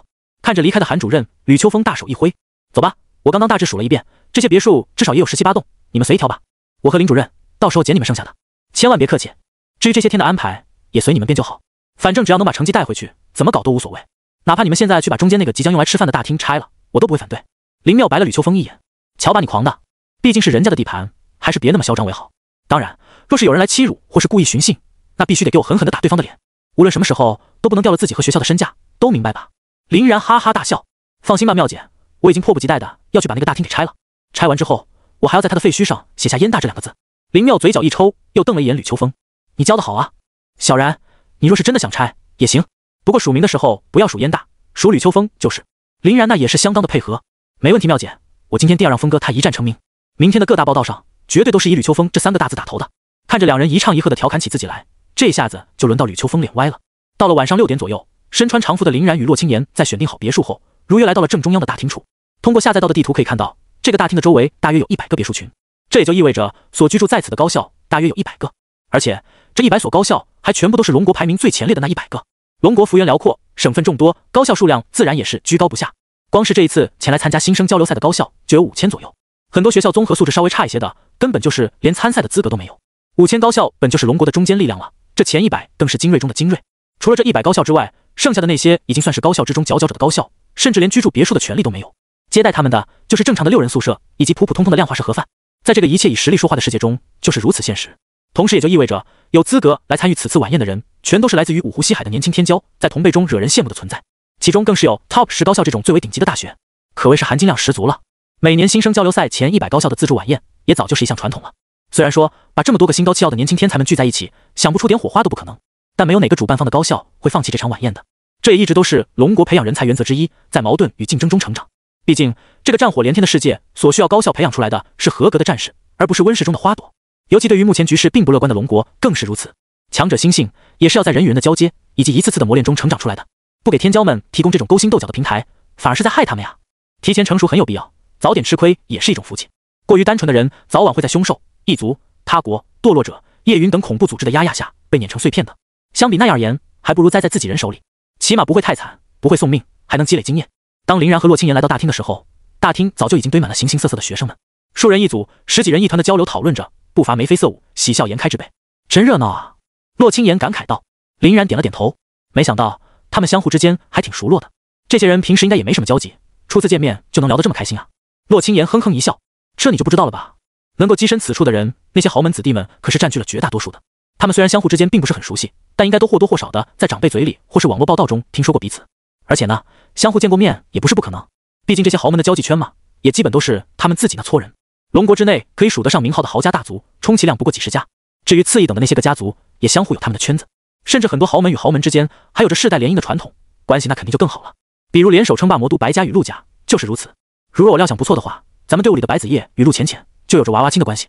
至于败在你手下多次的那个未央陆家的陆远，听说他妈是青金秦家的一个庶女，凭借小三上为陆家家主，才让陆远变成了嫡子呢。这也就是为什么陆远老跟秦天沆瀣一气的原因了。只有咱们这种苦了吧唧的寒门子弟才会跟他们说不上话呢。林然有些惊讶的看了洛青言一眼，这些豪门东西你怎么知道这么多？而且连魔都2大豪门的联姻传统以及小三上位的这种豪门秘辛你都知道？洛青言这才意识到自己有些得意失言了，便连忙哈哈的笑了笑。女孩子嘛，就是会比较关心这方面的八卦，我平时没事的时候就喜欢看一些豪门的花边新闻什么的呀，这不是很正常？林然翻了翻白眼，没有继续问下去。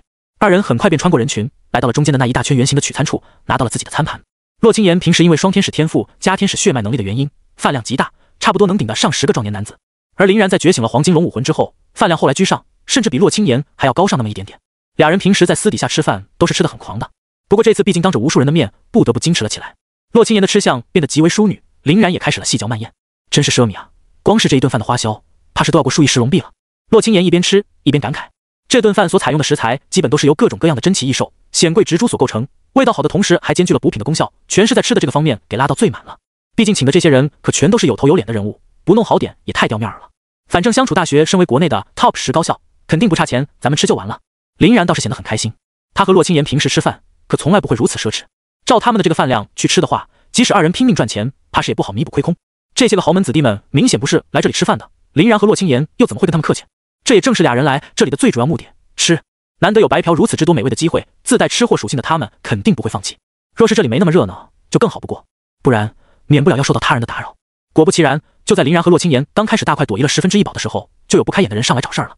一个相当高挑、面容也同样俊秀、穿着一身淡紫色华服的年轻男子挂着一抹淡淡的微笑，来到了二人的身旁，叨扰一下，不知这位美丽的小姐可否愿与我同赴舞池，共舞一曲呢？我不希望你的口中会说出拒绝之语，亦或是为难之词，不然我可是会很生气的哟。说着，便不容拒绝的朝洛青言彬彬有礼的伸出了戴着白手套的手，完全无视了旁边的林然。林然眉毛一挑，当即就要发作。现在他最不怕的就是惹是生非，拥有神威空间在，他永远对这个世界的人存在着立于不败之地的降维打击。而且现在还有存放完好的黑龙之躯可供操控，别说是这些个自以为了不起的豪门子弟们，就算是他们的老子与祖宗来了，林然也有暴打他们并全身而退的资本。而且这个紫色华服男油腻做作、狂拽酷炫的他有点恶心，不给他一大嘴巴子，真是有点对不起这家伙的说辞。可林然没想到的是，洛青言却比他发作的速度更快。啪！本来手中空空如也的洛青言不知从哪里掏出了一把铁骨折扇，合拢之后猛地一砸，便给面前这位紫色华服男子的手打了下去。晦气！你不会以为自己很帅吧？真是恶心的，我都要吐出来了。令尊令堂莫非没教过你做人最基本的礼仪？你的这种作呕话术，拿去斗狗，狗都要滋你那油头粉面的纯脸一身。赶紧滚蛋，别耽误本姑娘吃饭。说着，洛青言便猛地张开了折扇，厌恶地朝自己摇了两摇。好家伙，骂得比我还狂！看起来享用美食的美妙时光被一个恶心男打扰，真的让洛青言很不爽啊。林然把目光投到了紫色华服男的头上，紫色华服男显然是直接被洛青言给骂傻了，笑容完全僵在了脸上不说，连说话都有点不会了。他是从来没想到，一个如此美貌的小姑娘的口中，居然能从口中说出如此恶毒的语言。旁边很多跟随着紫色华服男而来的目光也全都呆住了。我要是没看错的话，被骂的那个人应该是苏权吧？肯定是苏权啊，相处苏家的大公子，苏家家主的唯一继承人。我印象中，这还是苏权第一次被人这般羞辱，尤其是对面还是一个女孩子，那是必然。苏权他那个时节的爷爷极为护短，又脾气暴躁，蛮不讲理，平时谁敢得罪他，在整个襄楚省都是一个臭名昭著的恶霸呢。现在倒好，在苏家大佬的溺爱之下，这苏权马上就要变成一个傻子了。苏权自己也确实是一个恶心玩意儿，看见他那逼脸我就想吐，谁不是呢？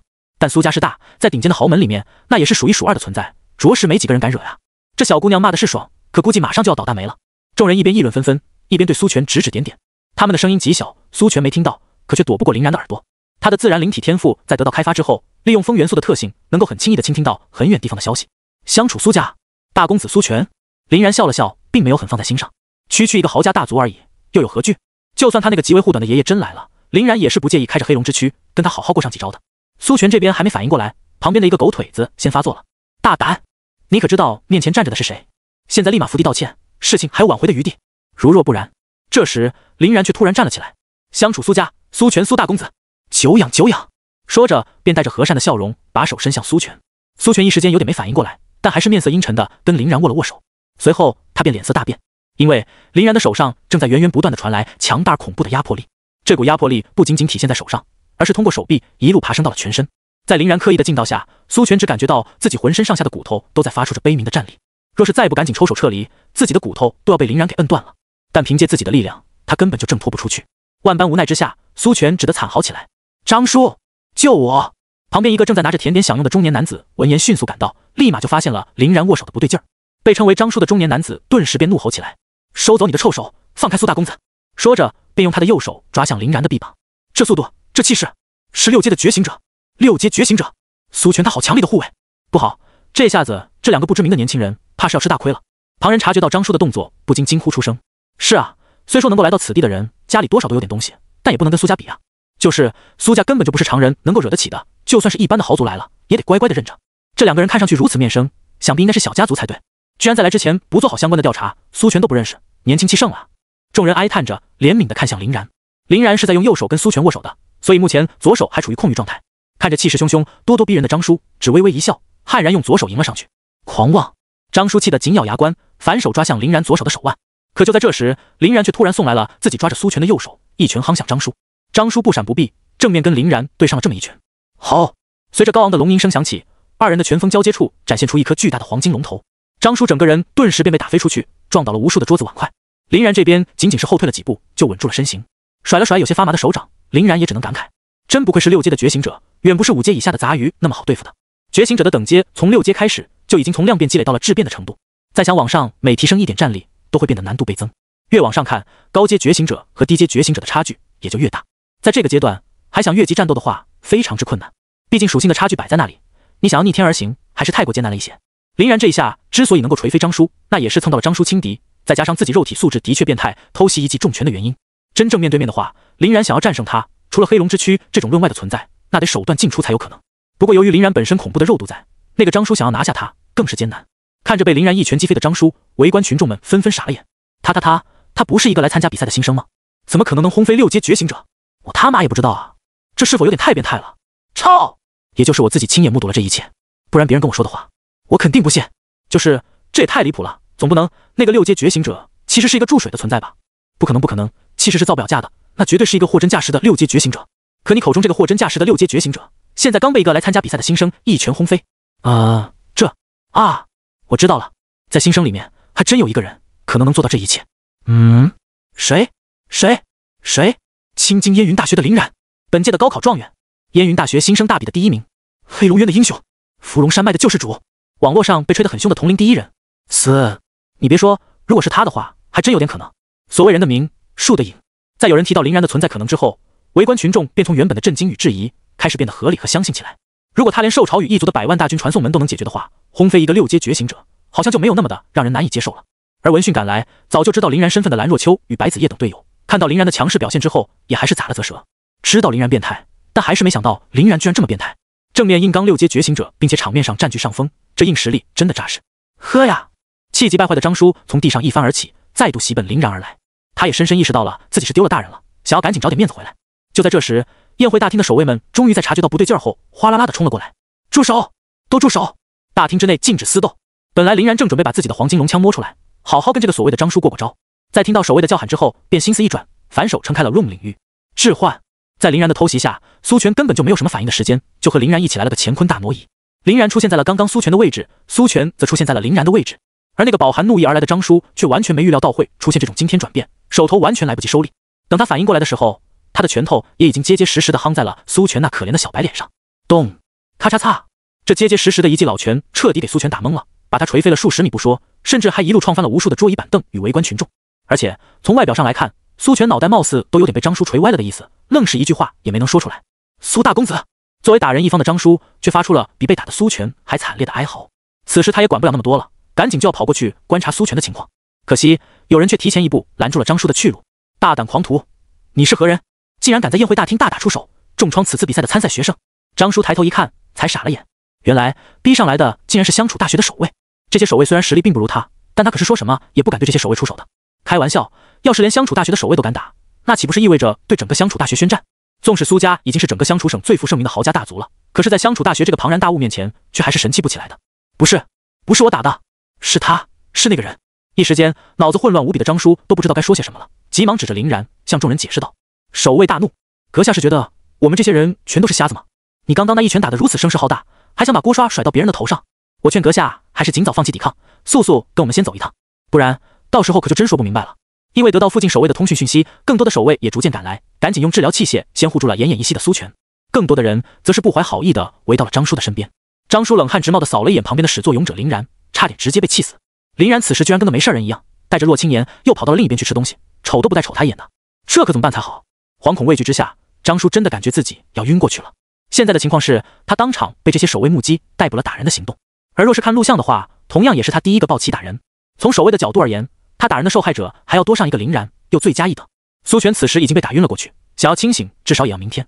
自己好像除了配合这些守卫，已经没有别的办法可用了。守卫见张叔唯唯诺诺，锲而不语，最后的耐心也被消磨完毕。不要抵抗，否则就休怪我们不客气了。说着，一边从空间储物装置中取出了一个纳米锁，一边靠住了张叔。张叔堂堂一个6阶觉醒者，现在也只能捏着鼻子认了，恶狠狠地瞪了一眼远方的林然后，被守卫带离了现场。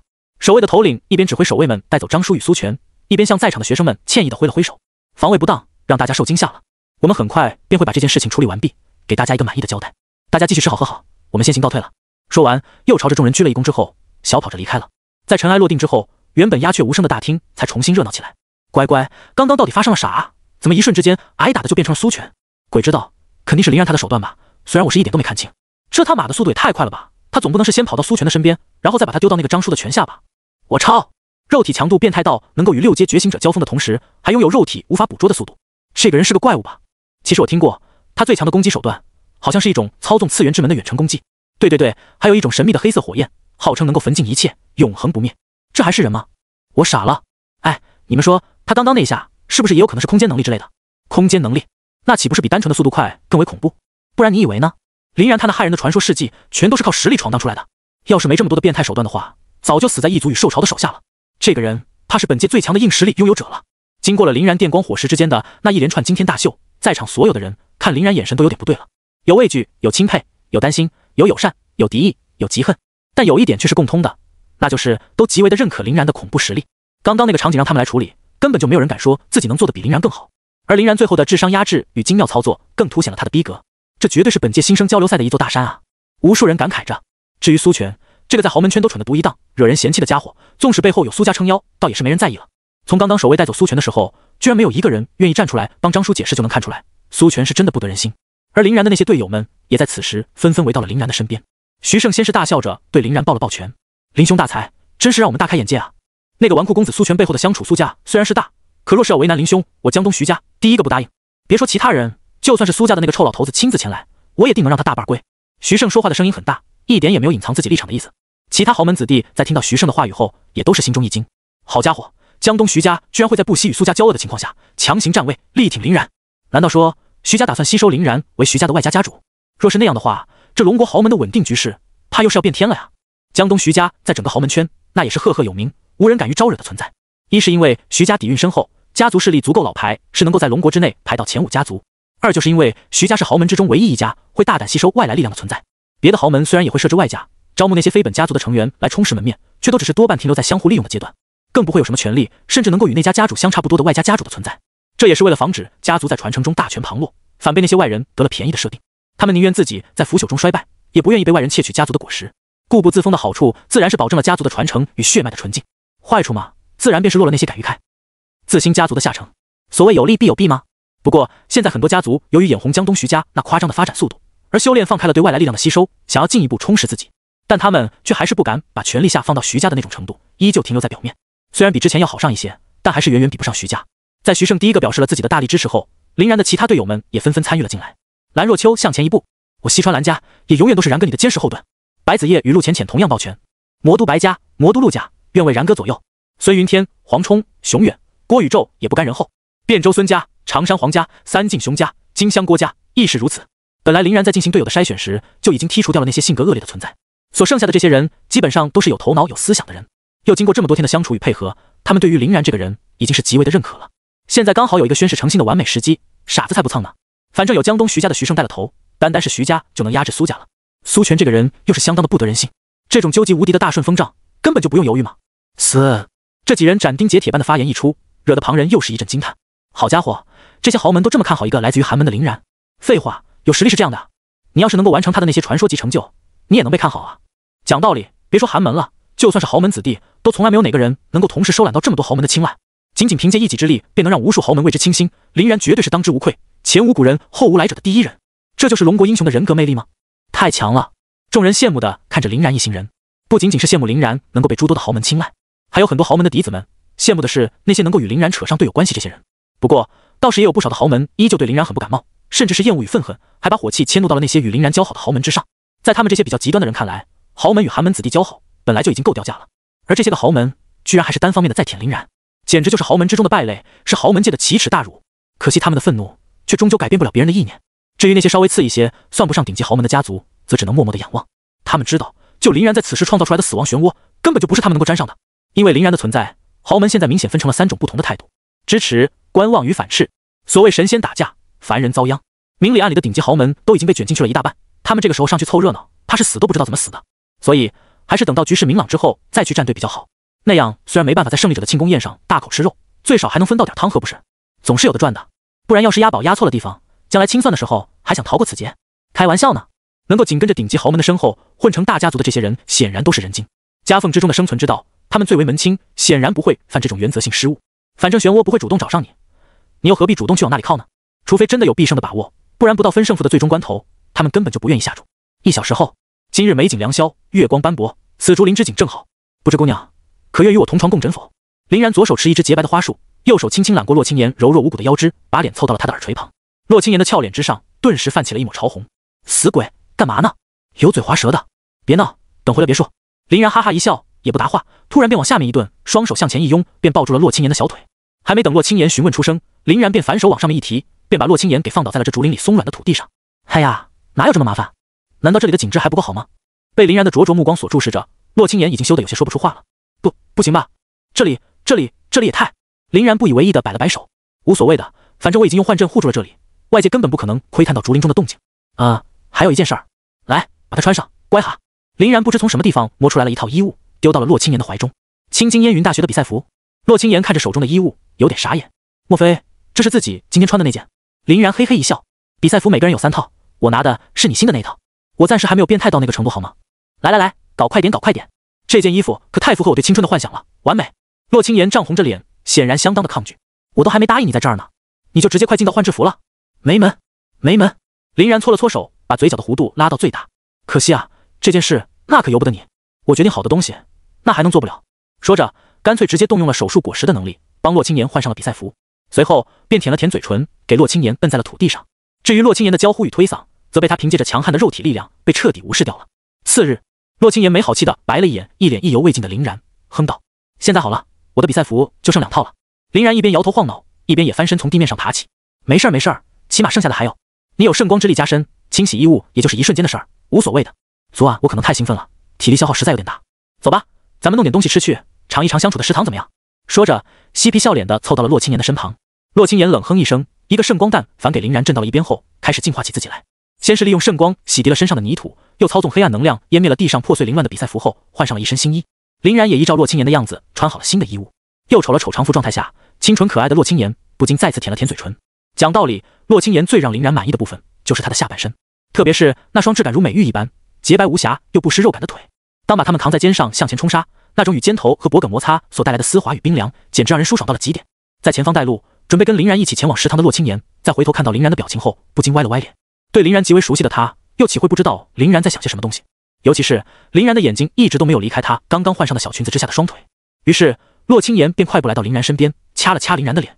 怎么，现在你的脑子里就只剩下这些事情了？除了黄色废料之外，能不能有点正经事儿？林然吃痛，便拍了拍自己的脑袋，让自己稍微清醒了一点，随后无奈道：“你所谓的正经事儿，就是胡吃海塞是吧？明明昨晚也挺享受，现在提上裙子就不认人了。”说来也怪，林然自从觉醒了黄金龙武魂之后，好像就对这种事情更为痴迷了。除此之外，他还获得了10量倍增的效果。如此想来，自己在从垂钓池中获得能力的时候，好像也会继承一部分来自能力的性格特性。比如最开始得到永恒万花筒与手术果实的时候，林然一直都是属于那种冷酷杀手的感觉，喜欢动脑子去解决问题，为人也相当的谨慎与小心。可自从得到王之财宝，一切便有点不对劲儿了。大规模的狂与慢心也是从那个时候开始的，而且也同时让林然爱上了浪里个浪。不过毕竟林然不是金闪闪，有神威兜底的他基本上不太会浪死就是了。骑士不死于徒手和海军六世更是加剧了这种情况。黄金龙武魂与直八血轮眼的觉醒，则彻底让林然的狂傲来到了巅峰。另外还又多上了一个喜欢装逼感觉的不良恋好习惯，顺便还额外带来了对财富的渴望、对情欲的迷恋与对美食的需求。毕竟巨龙和班爷懂得都懂。林然没有见人，便抓着他的脖子问：“你也想起舞吗？”就已经足够克制自己了。只能说，希望下一次在获得垂钓产物的时候，能来一点冷静系的玩意儿，把自己的狂给冲淡一点吧。如若不来，那继续狂到没边也不是不行，反正自己是有这个实力的。林然一边想着这些乱七八糟的事情，一边跟着洛青言来到了餐厅。就在这时，他的生物芯片中突然收到了一封邮件，而且这封邮件的主人署名还是被自己拿走了心脏，被迫答应为自己效力的赵无敌。哦，林然急忙点开了邮件。邮件的内容很简单，甚至只有寥寥几句话而已。不过他所带来的信息量却是巨大的。徐峥已经带领亲信抵达了香楚省，除此之外，还有部分夜允的雇佣兵，其中便包括我们灰熊特种部队在内。从其颁布的目标来看，此行目的为有2人：林然、徐胜。具体计划暂且不清，我会持续调查并输送情报，请小心。徐峥来了，还带着人手来的，目标是自己和徐胜。看起来他应该是在江东徐家家主的继承人斗争中被徐胜给压制得很惨了，不然也不会做出如此狗急跳墙的举动。从昨天徐胜自信满满的话语中就能够看出，徐胜他一个人敢于代表整个江东徐家向自己示好，基本也就意味着大局已定了。这徐峥再怎么扑腾，也应该很难闹出什么大名堂。更何况此地可是同为 TOP 10高校的相处大学，徐峥哪怕再有想法，也不可能在学校之内动手。而徐峥的身边又有赵无敌作为自己的内应，可以说，当徐峥决定来到相处省的那一刻起，便已经决定了他的失败。不过林然倒也不介意让他的失败来得更为惨烈一点。眸光流转之间，林然便给赵无敌也发去了一封邮件。数日后，才刚一大早，吕秋风便给林然这10个人一起拉到了一个共同的语音通话中。起床了，今天有事要做，都把你们的队服穿起来。一场来自于龙国媒体的采访活动，大家去拍照，接受采访。明天比赛就要开了，这也是历年以来的传统，是给大家伙提供宝贵露脸机会的，都没必要紧张哈。就是到时候别丢了咱们燕大的气度，该狂，该骗，该嘲讽，骚话什么的也可以说起来。先贷款帮咱们燕大把面子挣了，只要有实力，你们就算说要骑在别人的身上拉屎都无所谓，反正到时候要是没兑现赛前的狂话呢，被打脸的也是你们。而且你们估计还会被那些视频作者们做成经典的名场面剪辑，一边湿就是多少年，真是想想都酸爽。听着吕秋风那幸灾乐祸的语气，林然不禁翻了翻白眼。此时他也是刚刚和洛青言一起吃完早餐，现在赶赴吕秋风所提供的那个现场，完全来得及。走，咱们去看看这个采访到底是一个什么情况。很快，骑着悬浮摩托的林然便带着一路不住的大呼小叫的洛青言赶到了一处大厅旁。下车后，林然撇了撇嘴：“你以为我是你吗？大姐，我的开车技术那都是刚刚好的，每次都完美的卡在了翻车的边缘，玩的就是极限，跟你那种纯靠蛮力的横冲直撞不一样，没必要担心的。”洛青言一记粉拳打在了林然的胸口上：“胡扯！我现在已经基本上不会撞到人了，你这纯属尬黑。好几次我开车的时候，不也是刚刚好的转折吗？”林然张了张嘴，然后又闭上了。本来他想说，若不是有自己一直在用手术果实帮洛青言进行微调，洛青言指不定早就创毁10多辆悬浮汽车了。不过说出来，让洛青言知道自己又在他开车的时候动手脚，怕是会让他更加炸毛，也就算了。好家伙，来这么多人，可惜没看到什么好看的妹妹啊。一旁同样赶到的队友郭宇宙看着人来人往的大厅，啧啧称奇的同时叹了口气。郭宇宙这家伙也是一个相当秀丽的美男子，当然纯褒义，甚至飘飘然还有点脱尘出仙的味道。他又喜欢随身携带酒壶与折扇，为人风流倜傥，更显出一副春风得意的书生之气。这也使得郭宇宙在燕大校内迷妹数量仅次于林然，而且因为林然已经有人尽皆知的官配洛青言，所以郭宇宙的倾慕者显然更为疯狂一点。不过这一切却都是郭宇宙的表象而已。林然等人跟郭宇宙混熟之后，就发现他其实特别闷骚了，甚至对于女孩的审美也异于常人。虽然不说是以丑为美那种反差吧，但总归就是很怪很怪。徐胜笑了笑，毕竟是万众瞩目的新生交流赛嘛，龙国每年最强势的1月霸权，这种老少皆宜的观赏性赛事，商业价值可是很高的，必然会被媒体重视。尤其是咱们这些名牌高校的特招生，更是无数年轻学子们的偶像呢。所以郭兄，你若是想要去掉妹妹的话，何不直接在接受采访的时候给自己打一个征婚广告呢？就你这魅力、形象与家产，什么样的找不过来？郭宇宙摇了摇头，非也非也，那样可就一点情趣都没有了。我所追求的乃是那种若即若离的朦胧感，最好是人家姑娘对我欲拒还迎，不然的话那多没趣啊。徐胜歪了歪脸，只得把手一摊，苦笑道：“真是搞不懂你们这些骚人。”就在几人说话间，旁边就有各大媒体的记者上来要给10人拍定妆照了。当大家搁那互相摆 pose 的时候，林然还看到了一个老熟人从前方经过。这个老熟人也不是别人，正是那天吃了一个天大哑巴亏的苏全。苏全的身后还跟着那个给了他重拳一击保镖张叔。二人在跟林然的目光交接后，皆是露出了一副阴沉与愤慨的表情，但是却又一点都不敢发作。这可跟平时目中无人的苏全大不一样。看来那一日徐胜等人的强势表现确实起了不小的作用。即使是相处苏家，此时在面对被那么多豪门鼎力支持，自身实力又极为强劲的林然的时候，也只能低头认栽。苏全显然是被自家的长辈给警告了，没敢再来找林然的茬。最近一阵子也是老实很多，小尾巴加的厉害。于是林然在给了二人一个灿烂的挑衅微笑后，也便没理会他们了。不过林然还是敏锐地注意到了苏全那拼命紧握、青筋暴起的双拳，看起来这位苏大公子并没有放弃呢。区区一个跳梁小丑而已，林然倒也没在意。在跟9人一起拍完定妆照后，林然便带着众人朝着一旁的坐台处赶去。这个流程并不复杂，只需要再回答一些记者的问题，基本上就可以结束了。作为国内高校的 Top 1，本届最热门的夺冠队伍，身为燕大参赛队员的他们一登场，便几乎吸引了所有媒体的注意。而坐在正中间从容淡定的队长林然，更是被闪光灯给闪了个痛快。历届以来最强状元，横压当时的新生第一，黑龙渊英雄，伏龙山脉守护者，单枪匹马覆灭夜陨据点的传奇，寒门逆袭的最佳案例。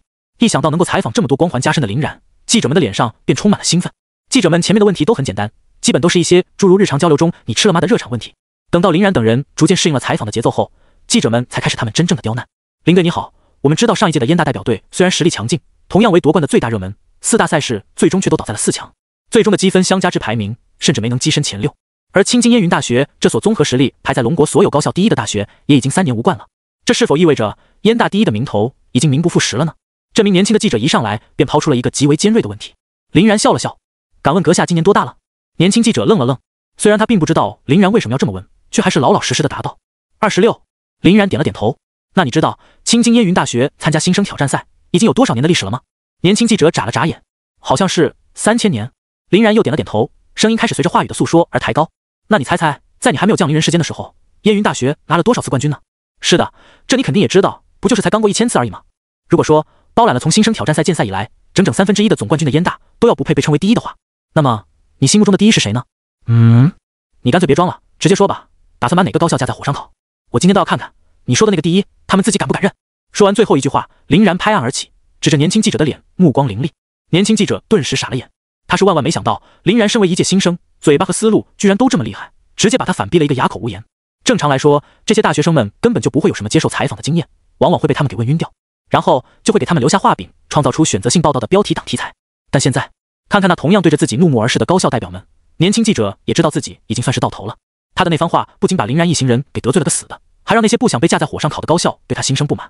毕竟，在林然把话完全挑明之后，他只要说出哪怕一个高校的名字，那就是在搞名牌离间，除了引火烧身之外，可谓是半点好处都没有。于是，年轻记者便只能灰头土脸地离开了现场，离开了这片逐梦之地。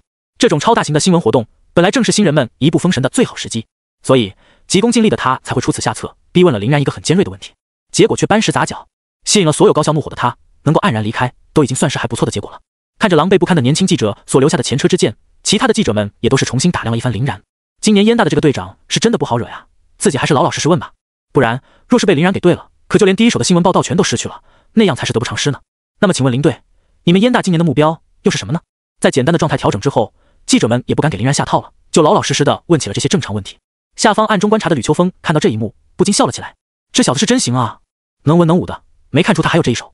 如此一来，本次的新闻招待会，咱们燕大基本不会被人抓什么画饼了，反倒是那些被记者们问得满头大汗的其他高校，又要有乐子看了。咱们把这件事儿跟老大一说，那又是大功一件。林妙瞥了他一眼，怎么，这可是小然的功劳，你还想吞了去？看我不好好的在老大面前参你一本才怪，到时候老大再把你丢到那个名为炼狱的练功房里受罪，可就怪不得我了。吕秋风被林妙这么一呛，忍不住剧烈的咳嗽起来。嗨嗨，谁说我要把功劳吞了的？这叫分享，分享好吗？大头是他们的，咱们就跟着喝点汤呗。我们这一路赶来车马劳顿的，没有功劳也有苦劳吧？林妙听吕秋风这么说，便翻了翻白眼，没有继续搭理他。台上的林然在听到记者的询问后，则是微微一笑。我就提前宣布了吧，今年的那4个冠军，我们燕大体已经承包了，哪怕少上一个，那么今年对于我们来说，都算是极为失败的一年。注意，这是宣布，而不是预约。要我说啊，反正其他学校也不可能有机会，不如干脆就别比了，直接给我们颁奖算了，毕竟毫无悬念呀。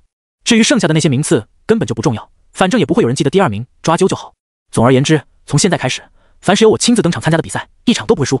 听完林然的话，周围的记者们纷纷目瞪口呆，这家伙究竟是哪里来的采访鬼才？刚刚处理刁难的方式明显像是一个老油子，现在回答正常问题的态度却像是一个愣头青。都采访这么多年了，狂的选手他们也不是没有见过，可也是真的没有见过这么狂的，直接颁奖都给他说出来了，真是一点都不怕被打脸的啊！这不狠狠地报道他1000万浏览，都对不起林然的这份狂。无数的记者恶狠狠地编辑着今天的新闻报道，并给他配备上了最能吸睛的流量标题。那么林队，你有什么想对去年的卫冕冠军、今年的赛事主办方相处大学说的吗？又有记者问道。林然伸出了3个手指，卫冕冠军还是很有实力的，我也是很尊敬他们，而且他们给我们提供的食宿环境也是相当的完美，我个人非常感谢他们。这样吧，为了表达我的感激，我就给相处大学的选手们一项特别优惠，在单人赛事上，若是相处大学的选手们遇到我，只要能坚持3分钟不抖，我就会主动认输，算他们赢。10分钟后，目送着在台上挥洒了无数豪言壮语的林然带队离开，林妙用手肘碰了碰吕秋风，你怎么看？吕秋风惬意地伸了个懒腰，满不在乎道，甚爽。林妙脸一歪，好呀，听你的语气是一点都不在乎他们的舆论环境呀，这些调话是不是你早上安排给他们的？吕秋风连忙摆手，怎么可能，我只是让他们狂一点，又没让他们狂上天。但是我感觉这样其实也不错，最少算是把眼球给赚足了，将来只要能夺冠，这些能反倒变成日后的谈资，百利而无一害吗？难道你不相信他们能夺冠？林妙一愣，随即恍然道，是啊，反正冠军基本上就是咱们的囊中之物，根本就不用担心，只要自己的实力够强，就不会给人找到破绽。如此看来，貌似也没问题。现在经过林然无数次出神入化般的表演，熟悉他的那些人对林然的实力已经达到了盲目自信的程度，哪怕此时林然说自己要上前去横扫10届的那个苏家老头，他们都会义无反顾地选择相信，那就看他们的了。会毕，采访燕大代表队的视频与报道一经放出，立马便引起了绝大多数关注赛事之人的轰动。一般来说，为了刻意制造出对抗的噱头和碰撞的火花，以前很多媒体都会采取说3减1、片面报道，亦或是避重就轻、曲解语义的方式来吸引足够多的目光。可林然这一份直接放完整版的就足够了，因为他的每一句话都能给剪成至少5个流量标题的小报道，狂的就尼玛离谱。而在各大网站的播放量上，燕大代表队那也是一骑绝尘，单个视频播放量的总数甚至要比其他队伍的加起来都多了。毕竟看完林然的那些话，再看别的队伍的采访，便会对他们的那种谨小慎微大感无趣。这也就导致作为队伍最主要发言人的林然，以另外一种方式爆红了网络。围绕着他的这段采访，也随之掀起了一场舆论大战。一波人认为林然这种目中无人、口出狂言的态度实在恶劣，尤其是针对相处大学参赛选手的那些话，应该大加批判，甚至要主办方取消他的参赛资格。另一波人认为，抱歉，有实力就是可以为所欲为，人家那么多的荣誉头衔与光荣事迹加身，哪怕再狂一点，给整个相处大学掀翻了都不足为过。当然，还有一些中立党的意见是打完再说。若是林然真的能如他所说的那般厉害，一字不差的做到了那些事情，大家就在下面喊牛比算了。若是没有，到时候再秋后算账也不迟。再加上一些拱火爱好者与看热闹不嫌事大的乐子人，此时的网络上可真是沸腾极了。而也正是林然所创造出来的这个超级噱头，让整个赛事，尤其是他自己的关注度又一次上升。想要看他封神的也好，妄图看他倒霉的也罢，都已经预约好了时间，牢牢地守在了各种视频的播放设备前。至于相处大学所用作比赛的竞技场，比以往的新生交流赛更加的一票难求。次日，好的，大家好，欢迎回来，这里是相处大学第一竞技场，我是今天的主持人倪雅。龙国第1145次的新生交流赛即将开幕，还望大家敬请期待。我们首先要进行的便是1v1的单人赛事，下面让我们大家欢迎各个高校的代表队们入场。竞技场的正中央有一个圆形的飞盘，正漂浮在空中，而这个飞盘之上还踩着一只白发尖耳的精灵。此时，他正手持扩音器，在向场内和场外的观众们实时播报着赛场的情况。虽然尼亚的模样很像是异族里面的精灵，但他确确实实属于是人类的范畴。之所以会长成这个模样，最大的原因便是他的血脉能力是一个与精灵有关的东西。血脉能力这玩意儿跟天赋并不一样，天赋唯有在18岁成年那年才能够觉醒，而且人皆有之。血脉能力则可能在你修炼过程中的任意一个时间段内得到激活，而且血脉能力还分为先天与后天这两种。所谓先天性的血脉能力，便是出生自带的血脉，在不发生变异的情况下，先天血脉往往会与父母的基因有关。这也是为什么那些豪家大族都如此重视传承与家族纯净性的原因。当然，父母是两个普通人的情况下，也有可能会生出一个拥有逆天血脉的宝宝，这种人那就属于是天命之子了。至于后天血脉，则是通过部分能够赋予血脉能力的珍稀道具，亦或是天才地宝主动获得血脉。比如吃下一枚极寒冰莲，只要你能够承受住其的侵蚀之力，把其完全的消化，就能够让觉醒者获得寒冰体系的血脉能力。血脉能力是可以被替换的，但同时只能保留一个。不管是先天血脉还是后天血脉，都可以用新获得的血脉去替换旧有的血脉。这也就保证了那些先天血脉觉醒的比较晚的觉醒者，可以考虑先给自己找一个普普通通的血脉能力凑合着。不过嘛，即使是最垃圾的激活血脉能力的道具，也是天价。绝大多数的觉醒者一辈子可能都只有天赋为伴，而无法获得激活血脉的机会。除非你有先天性的血脉，不需要利用道具去激活。毕竟，不管获得的血脉再垃圾，那肯定都比没有强。而这种能够额外增幅战力的方式，必然是觉醒者内部最为抢手的存在。林然一边望着上方的尼雅，一边想着血脉能力的事儿。这时，他突然意识到自己好像还没有任何的血脉加深呢。现在外界的那些人都把他层出不穷的手段，也就是这些通过诸天垂钓系统所垂钓上来的产物，当成了他的血脉，误以为是林然的血脉能力便是一个逐渐获得新能力的进化型血脉。但其实林然是真的没有。那么，要不要找个机会，先给自己也弄一个血脉能力带着？反正可替换，随便先来一个垃圾的，倒也不错。没过太久，5000个高校，共计5万名参赛选手已经全部抵达了场内。而像是吕秋风和林妙之类的这些个随队老师，则挂上了教练之名，一起被安排在了一处位置最好的观赛区。哦，那些普通观赛区的观众们呐喊着，纷纷在给自己支持的队伍加油鼓劲。而坐拥主场优势的相处大学受到的欢呼声则最大，真是热闹啊！感觉这一次的新生挑战赛比以往要更加受人瞩目。黄冲跟在林然的身后感慨道。郭宇宙依旧骚包地扑腾着他的折扇，笑道：“那是必然。”然哥那番话引起的轰动实在太大，搞得新生挑战赛都更加破圈了。很多平时不看这个比赛的人，现在也都关注着呢。黄冲点了点头，拥有 SSS 级天赋穿天神功的他，虽然相当的年轻，看上去却是一副老成的模样。乍一瞅，还以为有个40-50岁呢。再加上那标志性的少白头以及慈祥和蔼的面容，真是让人过目不忘。徐胜则凑到了熊远的身边：“熊熊，你的天赋虎奔甲胄在单人赛事中略显吃亏，容易被控场型天赋耍。碰到这种类型的天赋，还是得速战速决啊。”熊远点了点头，笑道：“还是徐兄你的天赋好啊！破军剑舞的顶级输出天赋，配合江东铁壁的顶级防御血统，就俩字无敌。”徐胜连忙摆了摆手：“有咱们然哥在，谁敢称无敌啊？感觉然哥别说单挑，就算单人参加1v10的团队赛，都能吊打好些队伍。”听到他们的讨论后，本来在想血统一事的林然回过头来，对众人笑了笑：“单人赛事的学校总积分是要计算咱们10人的共同排名的，所以大家务必努力。不过若是能够包揽前2，那就肯定没问题了。我在决赛等你们。”果然，林然这边还没开打，就已经默认自己第一了。饶是平时喜欢装逼的郭宇宙，面对林然如此之高的格式发言，也只能默默地竖起大拇指。然哥牛逼！竞技场上空，看着场下那5万名选手都已经各就各位了，主持人尼雅也露出了灿烂的笑容。所有参赛选手皆已准备就绪，下面单人赛事即将开始。在此之前，请允许我为大家宣读比赛规则。单人赛事的第一阶段为海选阶段，要进行的是连续10场的随机匹配赛，胜利计2分，失败扣1分，最终积分前1万名选手晋级。分数相同者先看胜负关系，再看比赛用时。在进入决赛阶段之前，同校选手相互回避，不会被随机匹配到。擂台之上不能使用任何一次性道具，不能在正式开始之前提前给自己布局上 buff。被擂台判定出承受致死伤害者以及违反规定者即为失败。其他的擂台通用规则就应该不用我再多介绍了。由于参赛选手过多的原因，故擂台为悬空式虚拟擂台。不过不用担心，擂台边缘都设置有避免跌落与摔出的防护罩，你们绝对不会遇到任何的生命危险。好了，现在随机分号已经结束，你们可以在自己的生物芯片中查看自己的号码。请各位参赛选手放松精神，不要抗拒来自于擂台的空间跃迁，擂台会主动把你们送到应到的参赛区域，否则就只能自己跑路前往了。那么，我宣布，龙国第1145届新生挑战赛的单人赛事正式开始。尼雅不愧是激活了精灵血脉的人，声音相当的婉转动听。这大概也就是他被选中为赛事主持人的一大原因了。在他最后的那声令下后，林然便明显的感觉到了自己正在被一股时空之力包裹。以林然的时空造诣而言，想要对其进行颠覆反转什么的，那都是轻而易举。但这种没有任何意义的事情，林然显然是不会去做的。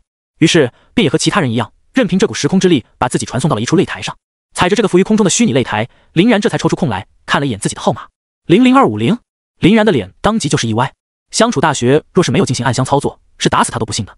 天底下哪有这妖巧合的事情，5万分之一的情况都能被他碰到。显然是相处大学对他说的3分钟击败所有相处选手的狂话十分的不爽，才偷偷夹杂私货，利用这种方式来恶心他。林然不以为意的笑了笑，如此小家子气的手段还不配被他放在心上。不过相处大学既然这么搞的话，自己若是不好好的回敬他们，倒是显得不太礼貌了。快，给爷匹配一个相处的选手练练手。林然目光幽深地望向对面的传送点，白光一闪过后，他的对手也出现在了那里。可惜，虽然林然并不能通过校服认出来这是哪个学校的，但明显不是来自相处大学的枫叶皇，一个普通学校的学生。虽然能够参加这次新生交流赛的，在龙国那都已经算是赫赫有名的大学了。不过对于 TOP 10高校的林然而言，他们也显然只能被归类到普通学生那一档。这名学生则在看清林然之后，唰的一下变了脸色，心中不停的哀嚎，自己可真是出师不利，开局就碰到鬼了。虽然他并不能认出林然是谁，但林然身上的青绿带白花的队服却是极为著名的存在。龙国排名第1的青金烟云大学，紧握手中重剑的那名学生，额头之上已经冒出了冷汗，持剑的手指也在微微颤抖。显然在学校的巨大差距之下，他已经认清自己必将败亡的结局了。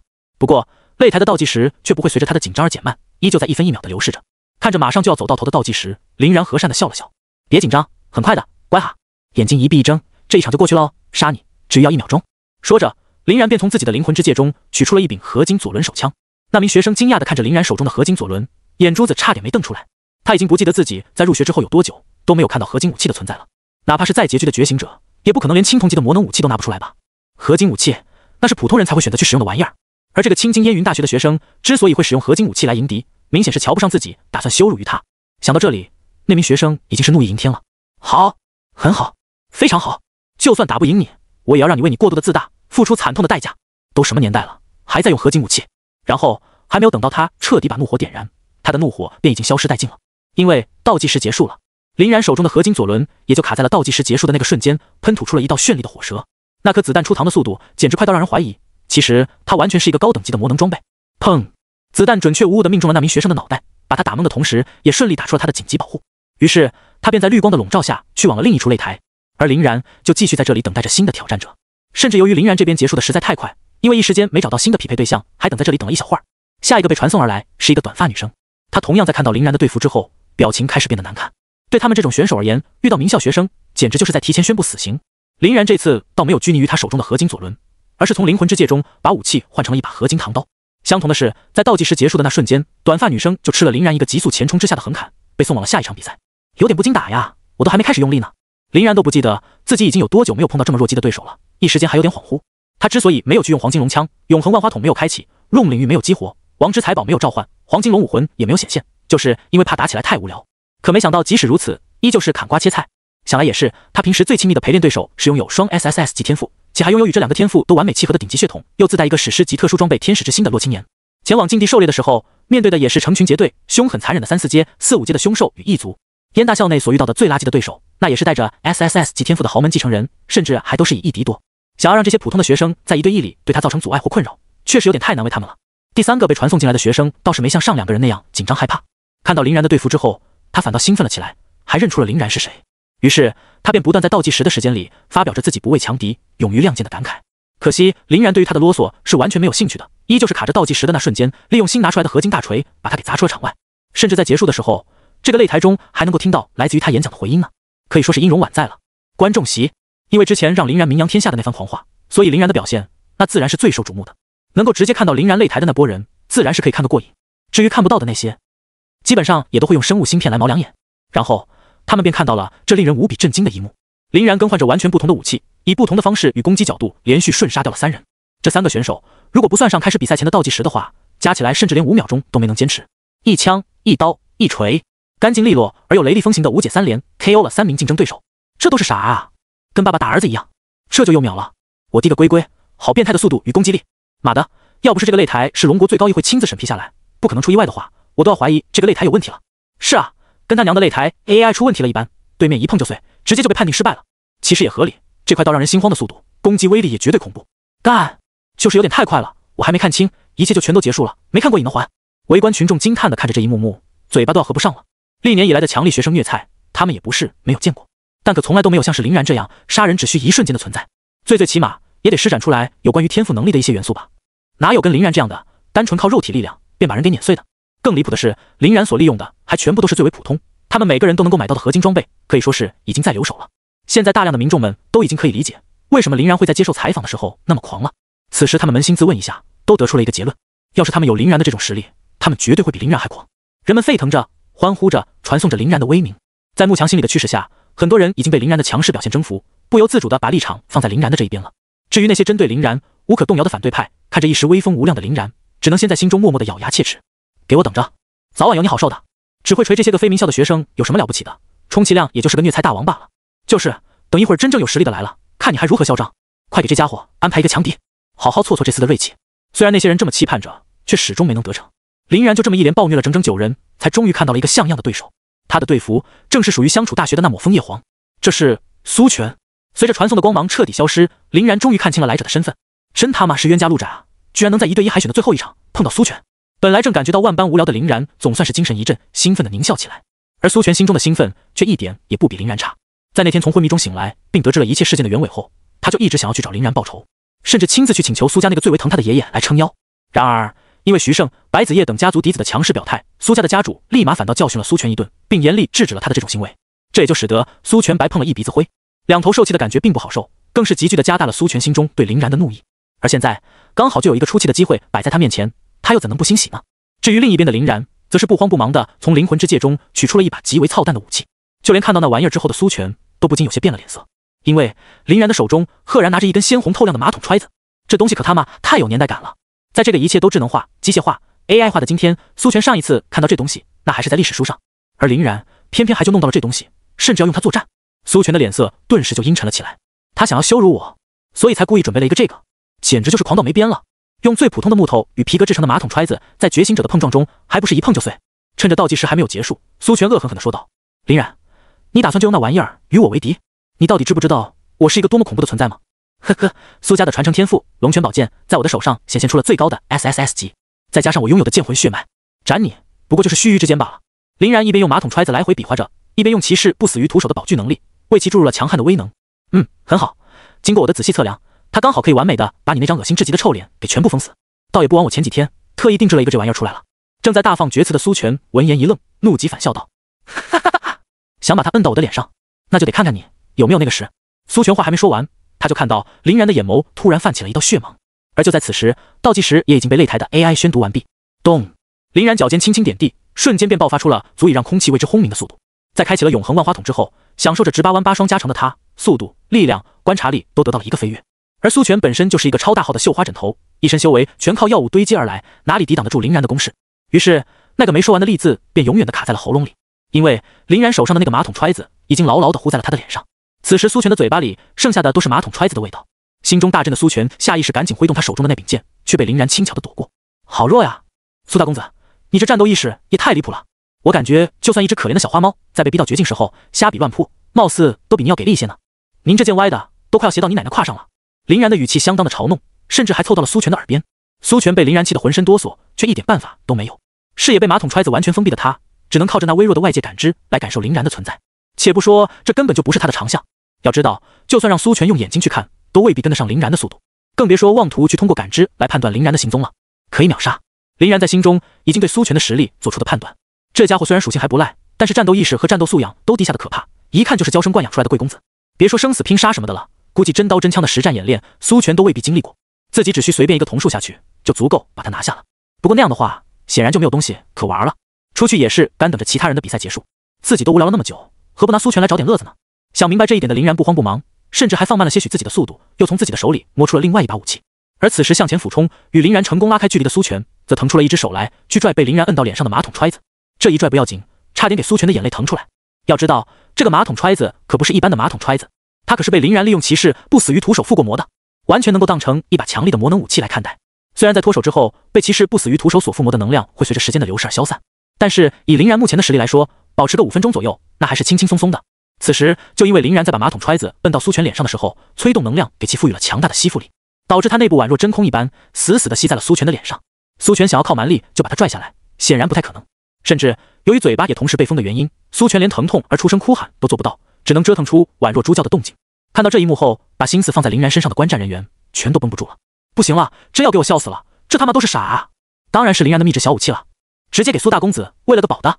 哈哈，感觉以后能给苏大公子封一个揣子超人的称号了。为什么不是马桶超人？我感觉这个听起来还亲切一点。真不知道林然在拿这玩意儿当武器之前给洗干净了没有？要是没洗干净，苏大公子今天可就有口福了。那样的话，苏大公子就只能被封为老八超人了。哈哈哈！苏全哪怕在相处大学里面都是人缘差到没边的那一种。对于他的悲惨遭遇，围观群众自然是拍手称快，恨不得林然下手更重一点。就连那些本来很希望林然能跌落神坛的反对者，也纷纷在欢呼雀跃。只能说，在讨厌林然的人，当把林然与苏全相比的时候，都还是会毫不犹豫地站到林然的那一边。谁让苏家的这个大公子是一个彻头彻尾的极品呢？哦，对了，他还有一个更极品的爷爷。目前看到苏全吃瘪，唯一笑不出来的，也就只有那个张叔与苏全的那个十阶觉醒者的暴脾气爷爷苏烈了。观战席上的苏烈怒目圆睁，眼睛瞪得跟铜铃似的，死死地盯住了林然与苏全的身影。看他那双拳紧握、咬牙切齿的愤怒样，真是恨不得直接上前把林然给活剥生吞了。张叔也是看得冷汗直冒。他们这种高手自然一眼便看出了苏全远不是林然的对手，而之所以他能够跟林然打到现在，主要是因为林然一直在放水戏耍他。至于林然这么做的目的，那自然是为了狠狠地羞辱苏全了。苏全这混小子还没发现他完全是被对面给玩弄于股掌之中吗？这样拖下去也完全没有胜算，不过是徒留笑柄罢了。赶紧认输啊！苏烈低声吼道。张叔擦了擦额头的冷汗，公子他应该是当局者迷了，还认为自己有反击的能力，现在五官被封就更加感觉不出来了。我们就算想帮他也不可能帮得到，现在木已成舟，此战必败，若是再想找回面子就得看苏晨的了。毕竟苏晨可是相处大学的队长啊，相处大学中最强的存在，怎么想也能该能帮咱们苏家找回几分面子了。听张叔这么说，苏烈的脸色却更加难看了。什么时候我苏家的面子还要靠一个私生的贱种来找回？虽然家主认可了那个贱种的家族身份，但是在我苏烈这边，他永远都不配为苏家人。苏家的颜面，老夫自会想办法寻回，何须其他人出手？你在这里盯紧苏全，我先行一步了。说着，苏烈也不在观众席耽搁了，直接便离开了现场。毕竟看着苏全被林然如此吊打，对他实在是太折磨了。此时场上看着正在自我挣扎的苏全，林然冷冷一笑，掏出了刚刚被林然拿在手中的新武器——一支毛笔。这支毛笔普普通通，没有一点特殊的地方，唯有笔锋之上沾染着些许的朱砂。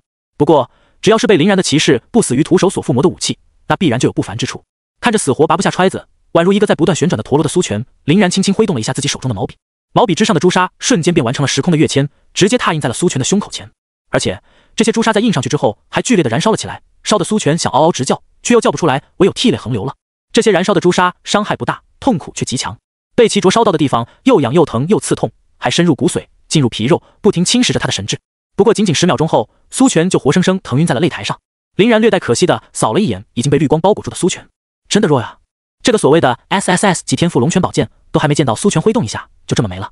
本来还想测试一下苏家的这个传承天赋威力如何呢。爹，海选完毕，您的最终成绩为满分20分，用时排名为第1，直接获得下一轮的晋级资格。擂台的 AI 无情的播报着林然的战绩。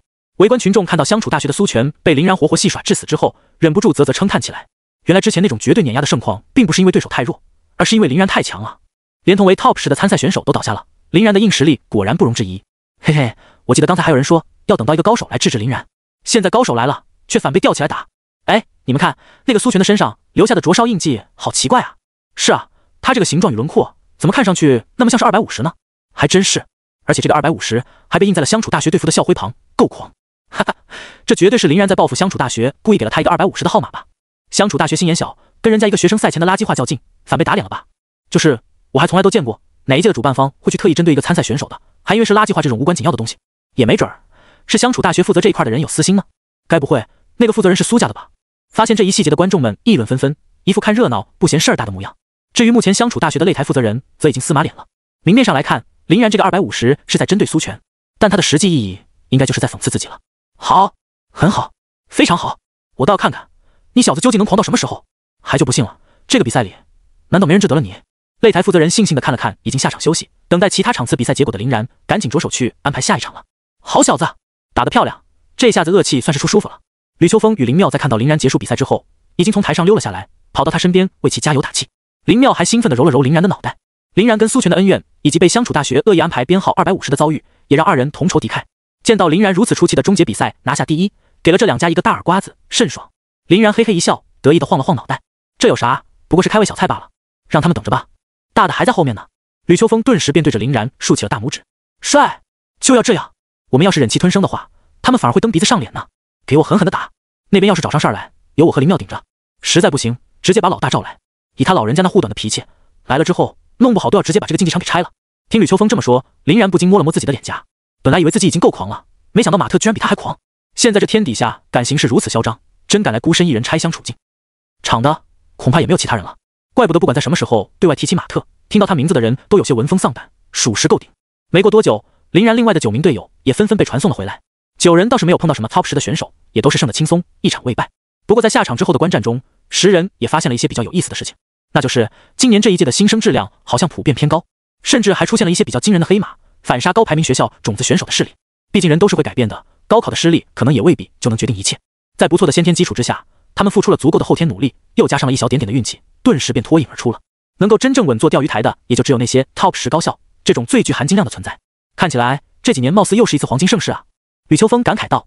林妙点了点头，跟我们那几年很像，不然老大也不会收下我们5个了。所以这也就证明了，能够在如此激烈的竞争之下脱颖而出的你们10人，是真的相当不错。继续加油哈！今年这个含金量极高的总冠军，可一定得给我带回燕大。林妙向众人打气。洛青言惬意地舒展了一下腰肢，故意在林然的眼前晃出了一道动人的曲线。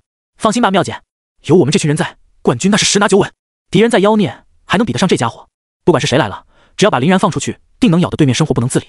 林然被洛青言这一晃，整的那是半天没恍惚过来，不由自主的便追逐着洛青言的移动，嗅了嗅这阵香风，又是好一阵意乱神迷。过了不知道多久，林然才反应过来，洛青言刚才暗搓搓的细说自己是狗呢。不怀好意的扫了一眼旁边身穿比赛制服的洛青言，舔了舔嘴唇。妈蛋！要是没有旁人在，被洛青言这么戏弄，林然早给他摁了，而且还要狠狠的干到他求饶为止。哪里会让洛青言如此嚣张？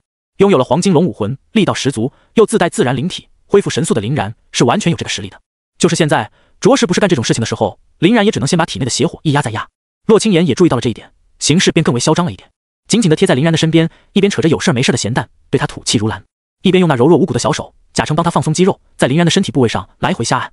林然只感觉，要是比赛再不赶紧开始的话，他可能就要真的忍不住强行开神威，把2人纳入其中，制止这无限嚣张的洛青言了。好在赛事的主办方也并没有让林然被折磨太久，很快便带来了下一场的参赛讯息。这一次混子基本上已经被筛选完了，选手的平均水准上升了一大截，可就是相对激烈的1对1角逐了，10000进500，依旧是10场的积分制。这一次林然算是充分的吸取了上一次的教训，光速横扫了他所匹配到的那10名对手。下场之后没有选择去跟吕秋风他们会合，而是单独走向了一边。这一次的战斗以势均力敌居多，肯定要持续很久，自己完全可以找一个合适的地方好好的摸摸鱼。林然3晃2不晃就离开了正在如火如荼激烈厮杀的竞技场中央，悄悄摸到了一旁的休息区处。这时他突然看到了一个极为熟悉的身影从自己的面前急匆匆赶过。张叔，这家伙不去好好的看他的主子苏拳比赛，往外溜去干嘛？而且慌忙的厉害，甚至都没有注意到自己。林然顿时便对张叔的目的起了不小的兴趣，果断跟在了其身后。拥有之前自然之心所赋予的自然元素的掌握能力，林然可以很轻松的操纵风元素，封闭自己在空气中的味道。永恒万花筒的幻术能够起到气息遮蔽的能力，神威的虚化则能保证在被对方神识侦查的时候，把自己的存在彻底抹去。再加上有奥数短笔的隐身以及神威空间的躲避，林然完全可以肆无忌惮地对其进行跟踪。虽然这些手段也并不意味着无敌，但应对一个区区张叔还是足够了的。张叔就这么一路鬼鬼祟祟地跑到了竞技场门外，躲在了一个花园中，才开始了自己的语音通讯。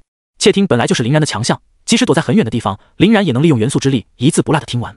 更别说张叔还是侧躺在一棵大树之上的，林然利用木元素对那棵树进行了生命沟通，简直就跟面对面监听没有什么区别。张叔的第一句话就相当劲爆：老爷子，我已经全都按照您的安排，让大家提前在生存赛的区域中落位了，到时候只要能拿到林然的坐标，包叫他吃不了兜着走。失去了生存赛的积分，林然就要被自己的言论打脸了。对面那个被称为老爷子的人不在这边，声音又是在张叔的生物芯片之中响起，他的话林然并不能听到。只见张叔又听了一会儿后，面色顿时变为煞白。什么？杀他？那肯定不行吧，这毕竟是比赛，林然又是燕大的宝贝，更别说他的身后还站着马校长，万一……张叔还没说完，脸色就又是一变。借助他们的力量，老爷子，咱们真的要玩得这么大？这可是一点退路都不留啊！我感觉很不好。张叔还想再说2句什么的时候，那边貌似已经蛮横的把电话挂断了，只留下了一脸惶恐的张叔在风中独自凌乱。生存赛坐标袭杀自己，他们的力量，好家伙，这不跟不知道，一跟过来还真是有大收获呀！如若料想不错的话，张叔口中那个所谓的老爷子，应该就是苏权那个10阶觉醒者的爷爷了。想要在生存赛中把自己杀了？林然冷笑。现在能够知道的情报就是，生存赛是不在相处大学之内举行的，相处大学应该另选了场地，不然若是在校内的话，谅他们有10个胆子也是不敢动手的。而且这个老爷子貌似跟相处大学的新生交流赛的负责人很有关系啊，不仅能够弄到自己的坐标，还提前知道了比赛场地。这些消息按理来说应该都属于是机密中的机密，不可能外泄的存在。苏家的老爷子当真是好大的手笔。不过现在这个消息已经被林然知晓，且录下了音源，必然是要有他们好受的了。别的不说，只要现在林然去把这个消息抖露给相关的负责人，直接就能让这些人瞬间崩盘。在新生交流赛上公然作弊并妄图袭杀参赛选手，这种罪名根本不敢细想。究竟是胆大包天到何种程度，才敢这么去做，将整个龙国的法律熟视无睹，置之于不顾。不过林然并不打算那么去做，对于自己的敌人，林然向来都是利用最残忍的方式去对待，仅仅让他们去接受法律的制裁与舆论的压力，未免有些太便宜他们了。林然决定要让这些人跌得更惨一点，最好是坠落进无垠的万丈深渊。心思急转之间，一个相当成熟的计划已经勾勒在了林然的脑海，不如暂时将计就计。而其的第一步，就先拿那些袭杀人员来下手吧。拥有神威兜底以及几乎超越十阶实力的黑龙之躯的林然，哪怕就算是直面那个10阶的老爷子，也有信心跟他过过招。区区袭杀小队而已，又何足挂齿？性命、财富、荣耀、名声、地位、家业，你们的一切我都要尽数毁灭。没过多久，宛若没事人一般的林然便又重新折回到了队伍之中，跟他们一起嘻嘻哈哈起来。在超强的硬实力与不错的运气之下，他们10人依旧是一场未败，成功跻身到了淘汰赛的阶段。也就是从现在开始，就已经没有任何的容错可言了。天空之上踩着圆盘飞行器的尼亚缓缓开口：“恭喜大家，截止到目前为止，单人赛事的前500强已经全部出炉。下面要进行的便是最为紧张刺激的1v1淘汰赛。此赛制为单淘赛制，只要出现一轮战败，便会立即淘汰。一轮一轮逐级晋级，剩余人数为单数之时产生幸运轮空，最终角逐出最后的个人赛冠军。无需在意消耗与伤痕，每一轮的竞技人员都会接受最顶尖的医疗团队照顾，保证你们以最佳状态挺进下一轮。同校回避原则在淘汰赛的初始阶段依然生效，你们不会在相同的大区之内碰到自己的队友，剩下的就要去看你们的实力与运气了。下面抽签开始。”伴随着尼亚最后的激昂声音，天空中落下了纷纷扬扬的光点，这些光点便是那500张分组的签子了。它们的颜色并不相同，赤橙黄绿青蓝紫黑白灰，乍一数都有个10-20种。根据同校回避的规则，林然他们自然是不能选择同一个颜色的。林然倒是不怎么在意这些东西，随手一招便从空中拿到了一个紫色的签子 G18， 那么自己的对手便应该是 G17了。不过林然虽然不在意这些，其他人倒是颇为在意。林然看了看那漫天的签语，突然就发现空中还剩下的属紫色的最多且最为显眼。在经过这2轮海选之后，每次都能以最短速度通关，还暴虐了苏权的林然，已经变成了单人赛事之中让人闻风丧胆的大魔王。能够跻身前500强的选手们，哪个不是人精？排名每高一点，能往前再冲一位，奖励与荣耀便能多上1分。他们已经眼睁睁地看着林然拿了一张紫签，又怎么会去触他的眉头？即使是那些有想要跟林然交手欲望的人，也不想在小组阶段就碰到林然。要败，那也得败在决赛上吧。而如果能赢的话，那般的风光无限，舞台自然越大越好喽。那些因为手慢故只能被迫选择紫签的人，则是一脸的如丧考妣，仿佛世界末日已经到来。唯有一人例外，一个背负利剑、剑眉朗目的黄衣少年，也一直在观察着林然的动向。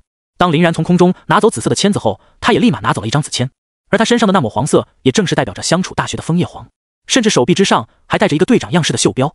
黄衣少年看了看林然的方向，喃喃自语道：“本届最强者林然，我来了。”林然倒是没有去注意那些细节，在他的眼中，这些人都不过是杂鱼罢了，早打晚打，啥时候打谁，基本都大差不差。甚至于林然都没有看完签子的归属，便就已经来到了被分成到G组的擂台处，而跟他相对而立的，则是一个膀大腰圆的壮汉。只是这个壮汉的脸上却完全没有表现出一点点与他身材相匹配的凶悍，上面所展现的只有无尽的绝望与不甘的愤懑。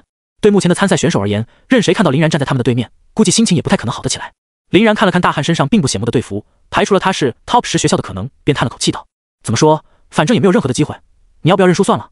这样的话还能少挨一拳。”大汉看了一眼正在逐渐消失的倒计时，咬了咬牙道：“认输是不可能的，就算我不是你的对手，我也要找到彼此之间的差距。”林然点了点头：“可以，你的这种永不屈服的精神，我还是很尊敬的。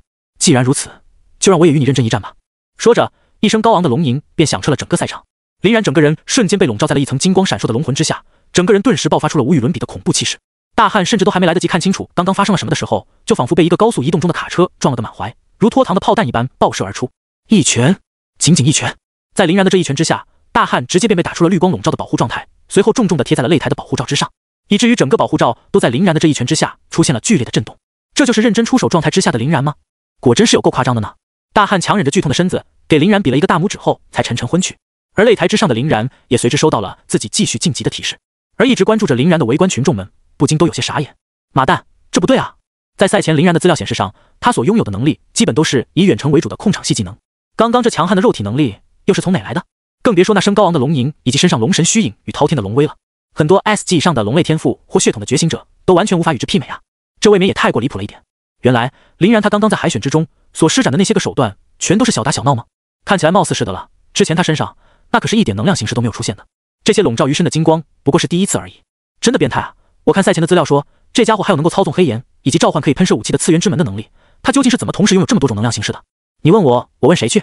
而且我还听说，林然他的天赋可是纯粹的防御型天赋，自然灵体。你管这个把对面一拳秒杀的东西叫防御型天赋？反正他的天赋上确实是这么写的。此时，擂台之上的林然已经回归到了原位，静静地等待着他的下一个对手。本身而言，林然的外貌形象就属于是极佳的那一种。此时，他又浑身缠绕着金龙之气，傲然立于台上，再加上那睥睨天下的狂傲眼眸与对付之下爆炸般的肌肉力量，已经在逐渐的收拢到了极高的人气。很多原本持中立态度的观众，现在的心也已经不由自主的在往林然的身上偏移了。在深吸了一口气后，林然暂时先收拢了自己的金龙之力，这也是没办法的事情。毕竟比赛的规则明确有写，在每场比赛的正式开始之前，任何带有提前量的动作都是不被允许的。释放天赋或是血脉力量，显然亦是如此。赶紧快点结束吧。林然无聊地看了看尚未出现的下一个对手，单人赛事对自己来说还是太轻松了一点，挺没劲的。赶紧快进到生存赛，那才是重头戏啊！苏家的那个暴躁老头到底会拿出什么手段来针对他？林然想想都觉得兴奋。就在这时，林然等待已久的下一个对手终于出现在了眼前。本来林然准备继续速战速决，一拳给他锤了，再继续往下打的。可当一看到来者的队服时，便瞬间就改变了主意。枫叶皇，相处大学的人，而且这家伙跟自己一样，肩膀上都带了一个拥有队长标志的袖标。一般来说，每个学校所安排的队长都是本校的最强者，那么岂不是就证明这个人也应该相处大学的第一？一想到自己目前的顺位，林然沉寂已久的战意又一次燃烧了起来。要知道，现在刚刚打完了500进250的比赛，此时进行的可是250进125的比赛，那也就意味着止步于此的人，在他的个人赛事上就会落下一个250强的印记。你们相处大学既然给了我250的编号，那我就还给你们最强者一个250的名次。看着那个背负长剑的来着，林然笑得相当开心。我操！你们看那边，那个是苏晨，相处大学的队长。龟龟，没想到这淘汰赛才刚刚开始，就已经提前出现强强对决的碰撞了吗？苏晨这家伙也不简单啊，听说他有一把威力强横的魔剑，在相处大学那也是难逢敌手。同为苏家人的他，不知道能不能帮苏全报仇呢？什么？他也是苏家人？啊，这你不知道吗？苏晨确实也是苏家人，不过貌似是一个私生子，所以没什么权利就是了。怪不得人们议论纷纷着，把目光全都投入到这场焦点之战当中来了。这一战那可真是噱头拉满了。首先，青金烟云大学与相处大学这两个 TOP 10级别高校的队长之战就已经含金量十足了。林然和苏晨又都是最有希望冲击冠军的强力种子选手，再加上林然本就跟苏全以及苏家人有矛盾，刚刚的海选阶段还对苏全进行了一波惨无人道的大肆羞辱。苏晨虽然对整个苏家的感情可能并不是很深，但终归是有这层关系在的。而相处大学为了报复林然在接受采访时所说的那些狂话，偷偷夹杂私货，给林然安排了一个250的编号，激起了林然的强烈不满。从林然用朱砂在苏全的身上写下的那个250就可以看出，林然是十分想要报复相处的赛事方的。若是能够提前把相处大学的队长给终结在赛事的前面，并给他留下一个250的名次，对于有此遭遇的林然来说，简直没有什么更为酣畅淋漓的报复形式了，真是他娘的想想都爽。从林然脸上那抹残酷的微笑中就能看出，他对于苏晨的提前出现那可是相当的满意的。至于苏晨，可能从他主动选择跟林然一组的时候就已经预见到了这一天，所以也并没有表现出慌乱。只见他轻轻地把自己背上那把长剑放到了地上，并朝着林然行了一个剑客礼，还请指教。林然也没想到这家伙居然这么客气，便也朝着苏晨回了一礼。他也不是什么蛮不讲理之人，别人尊敬他，他肯定也会给别人尊重。更何况苏晨这个人的气质相当的平静淡泊，很像是尚未觉醒出王之财宝与黄金龙武魂之前的林然，林然还是蛮喜欢的。与苏全那种一看就是纯依靠药物堆积去提升实力，实战经验无限接近于零的绣花枕头完全不同。吼吼吼！队长加油！队长加油！不得不说，这里毕竟是相处大学的主场，苏晨看上去人气也不俗的样子，很快便收获了大量的掌声与欢呼。哦，林然加油！林然加油！不过这赛场的观战席之上，也并不只是相处大学的自己人罢了。在前面的比赛中，依靠着极为强横的实力与干净利落的手段，征服了大量中立观众的林然，同样收获了完全不弱于苏晨的呐喊。一时间，貌似其他的擂台上面已经没有了比赛一般，场上所有的关注度全都汇集到了此处。哪怕是与林然二人所在擂台相距最远的存在，也置面前的比赛于不顾，紧张地注意着他们。林然则在盯着被苏晨放到地上的那把长剑在看。这把长剑的剑刃相当宽阔，且没有剑鞘，剑身通体都是由不知名的白布包裹，散发着阴暗、邪秽而不祥的气息，里面仿佛有一个狂野的灵魂，正在展示着他妄图吞噬一切的欲望一般，进攻性拉满。讲道理，林然他也是第一次接触到这种层次的力量。与堕落天使形态下的洛青岩所不同的是，这柄剑的力量并不为纯粹的黑暗，反而更接近于多种未知力量的杂糅。苏晨前面的比赛，林然也看过，他都是一直把这柄剑背在身后，从未使用过。现在，难道他准备靠这个来赢自己？林然又把目光落到了苏晨的脸上。苏晨笑了笑，指了指他的剑道：“这把剑的名字叫吞天，是由我的母亲传承给我的。不知为何，吞天并不能被放置在空间容器中，可能是因为它的力量太过强大了吧。只有在面对比我强大的敌人时，我才会借助于吞天的力量。所以，直到现在为止，死在我吞天剑下的人也不过3个而已。”林然听完，不禁眉毛一挑：“好小子，跟我隔着装逼是吧？那么，我今天就要让你知道一下，什么才是真正的逼王。林然也笑了笑，轻轻把自己的右手一招。那么，有没有一种可能，是因为你的空间储物器太垃圾了？为什么我的这一把就能放进去呢？说着，一把散发着盎然生气，同样毫不掩饰自己吞噬欲望的黄金龙枪，便也出现在了林然的手中。几乎是看到林然掏出龙枪的一瞬间，苏晨就变了脸色，因为他隐隐约约能够感受到与自己心意相通的吞天正在发出轻微的狰鸣。吞天的灵魂所散发的却并不是激动与兴奋，而是怯懦与畏惧。眼看倒计时就要走到了尽头，苏晨也管不了那么多了，从地上一把抄起了自己的吞天，并扯去了剑身之上的白布。顿时，那股狂暴而无序的杂乱力量便占据了靠他那边的半边天，与林然的黄金之气交相辉映。台上的观众也已经被这针锋相对的场景调动起了全部的情绪。来了来了，真的称得上精彩的比赛，他终于来了！妈呀，真是万万没想到，这林然的手里居然还藏着一张这样的底牌，好帅的枪啊！这波其他的先不管，论颜值的话，林然已经赢了。我觉得那柄剑也不差，就是给人的感觉很奇怪，貌似动不动就要反噬似的，让人很不舒服啊。林然的那把枪也很怪好吗？我还是第一次见到如此浓郁的生命力量所爆发出来的气势，确实毫不保留的吞噬之力呢。哈哈，吞天和同样能够产生吞噬力量的黄金长枪，这场双吞之战，不知道谁才能笑到最后啊！看着终于走到尽头的倒计时，苏晨的眼眸之中已经被寒冷所取代。有趣，难得，要让我使出一点真本事了。卡着那倒计时结束的最后1秒，苏晨仗剑向前，但速度却并不是很快，不过倒是相当的沉稳。看起来他貌似打算把这个先手的机会让给林然，逼林然出手，然后再适时反击。不过林然这种最不喜欢按常理出牌的人，又岂会如他所愿？王之财宝！林然直接在自己的身后呼唤出来了40门王财，噼里啪啦的对着苏晨就射。苏晨也没想到林然居然会玩这一手，急忙抽剑格挡。不得不说，苏晨的剑术的确精湛，这把名为吞天的魔剑也威能不凡，一时间内居然能够把林然的40门王财给尽数挡下。看来苏晨的天赋龙泉宝剑以及苏家世代遗传的增幅剑术的血脉能力的确可以。之前之所以没能感受到这两者结合的威力，主要还是因为苏全确实太菜了，属于是纯纯的草包。不过林然倒也不急，就站在原地静静地射着王财。比赛才刚刚开始，离自己说的那3分钟结束战斗的豪言壮语还有很多的时间可以挥霍，并不是每个人都拥有自己这般变态的恢复力的。一直被狂射不止的苏晨绝对不可能永远顶得住王财。事实也正如林然所预想的那般，在发觉林然一时半会儿并没有停止射击的苏晨，当然不可能站在原地白白被打，终于是忍不住发起了高速的冲锋。就在苏晨发作的瞬间，那柄名为吞天的剑上也被附着上了宛如实质一般的怨气。杀杀杀，吞噬一切，碾压一切。无数的鬼魂从剑中喷涌而出，不断呢喃着他们的凶煞。好恐怖的怨气！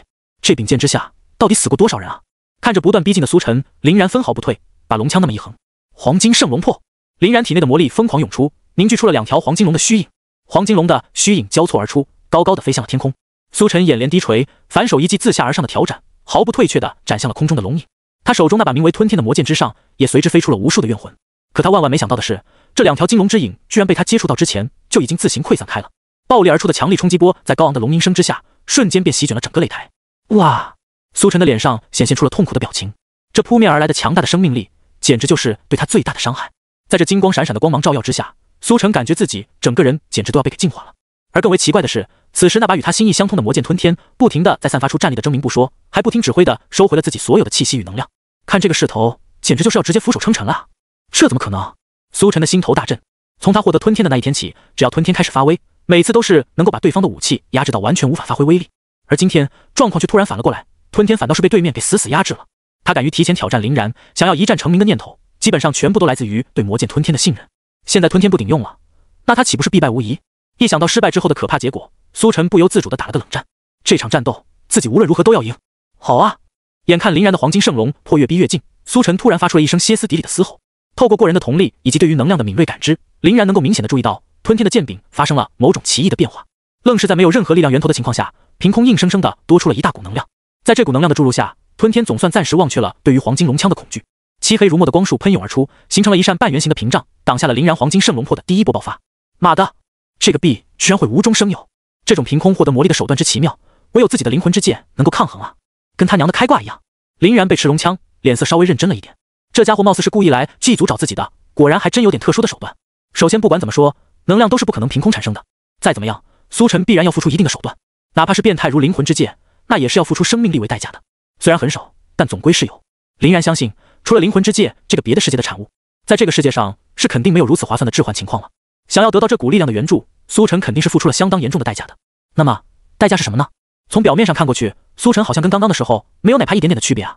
不得不说，对于苏晨手中那把神秘的魔剑吞天，林然还是相当感兴趣的，甚至对他的兴趣还要超越这场战斗本身。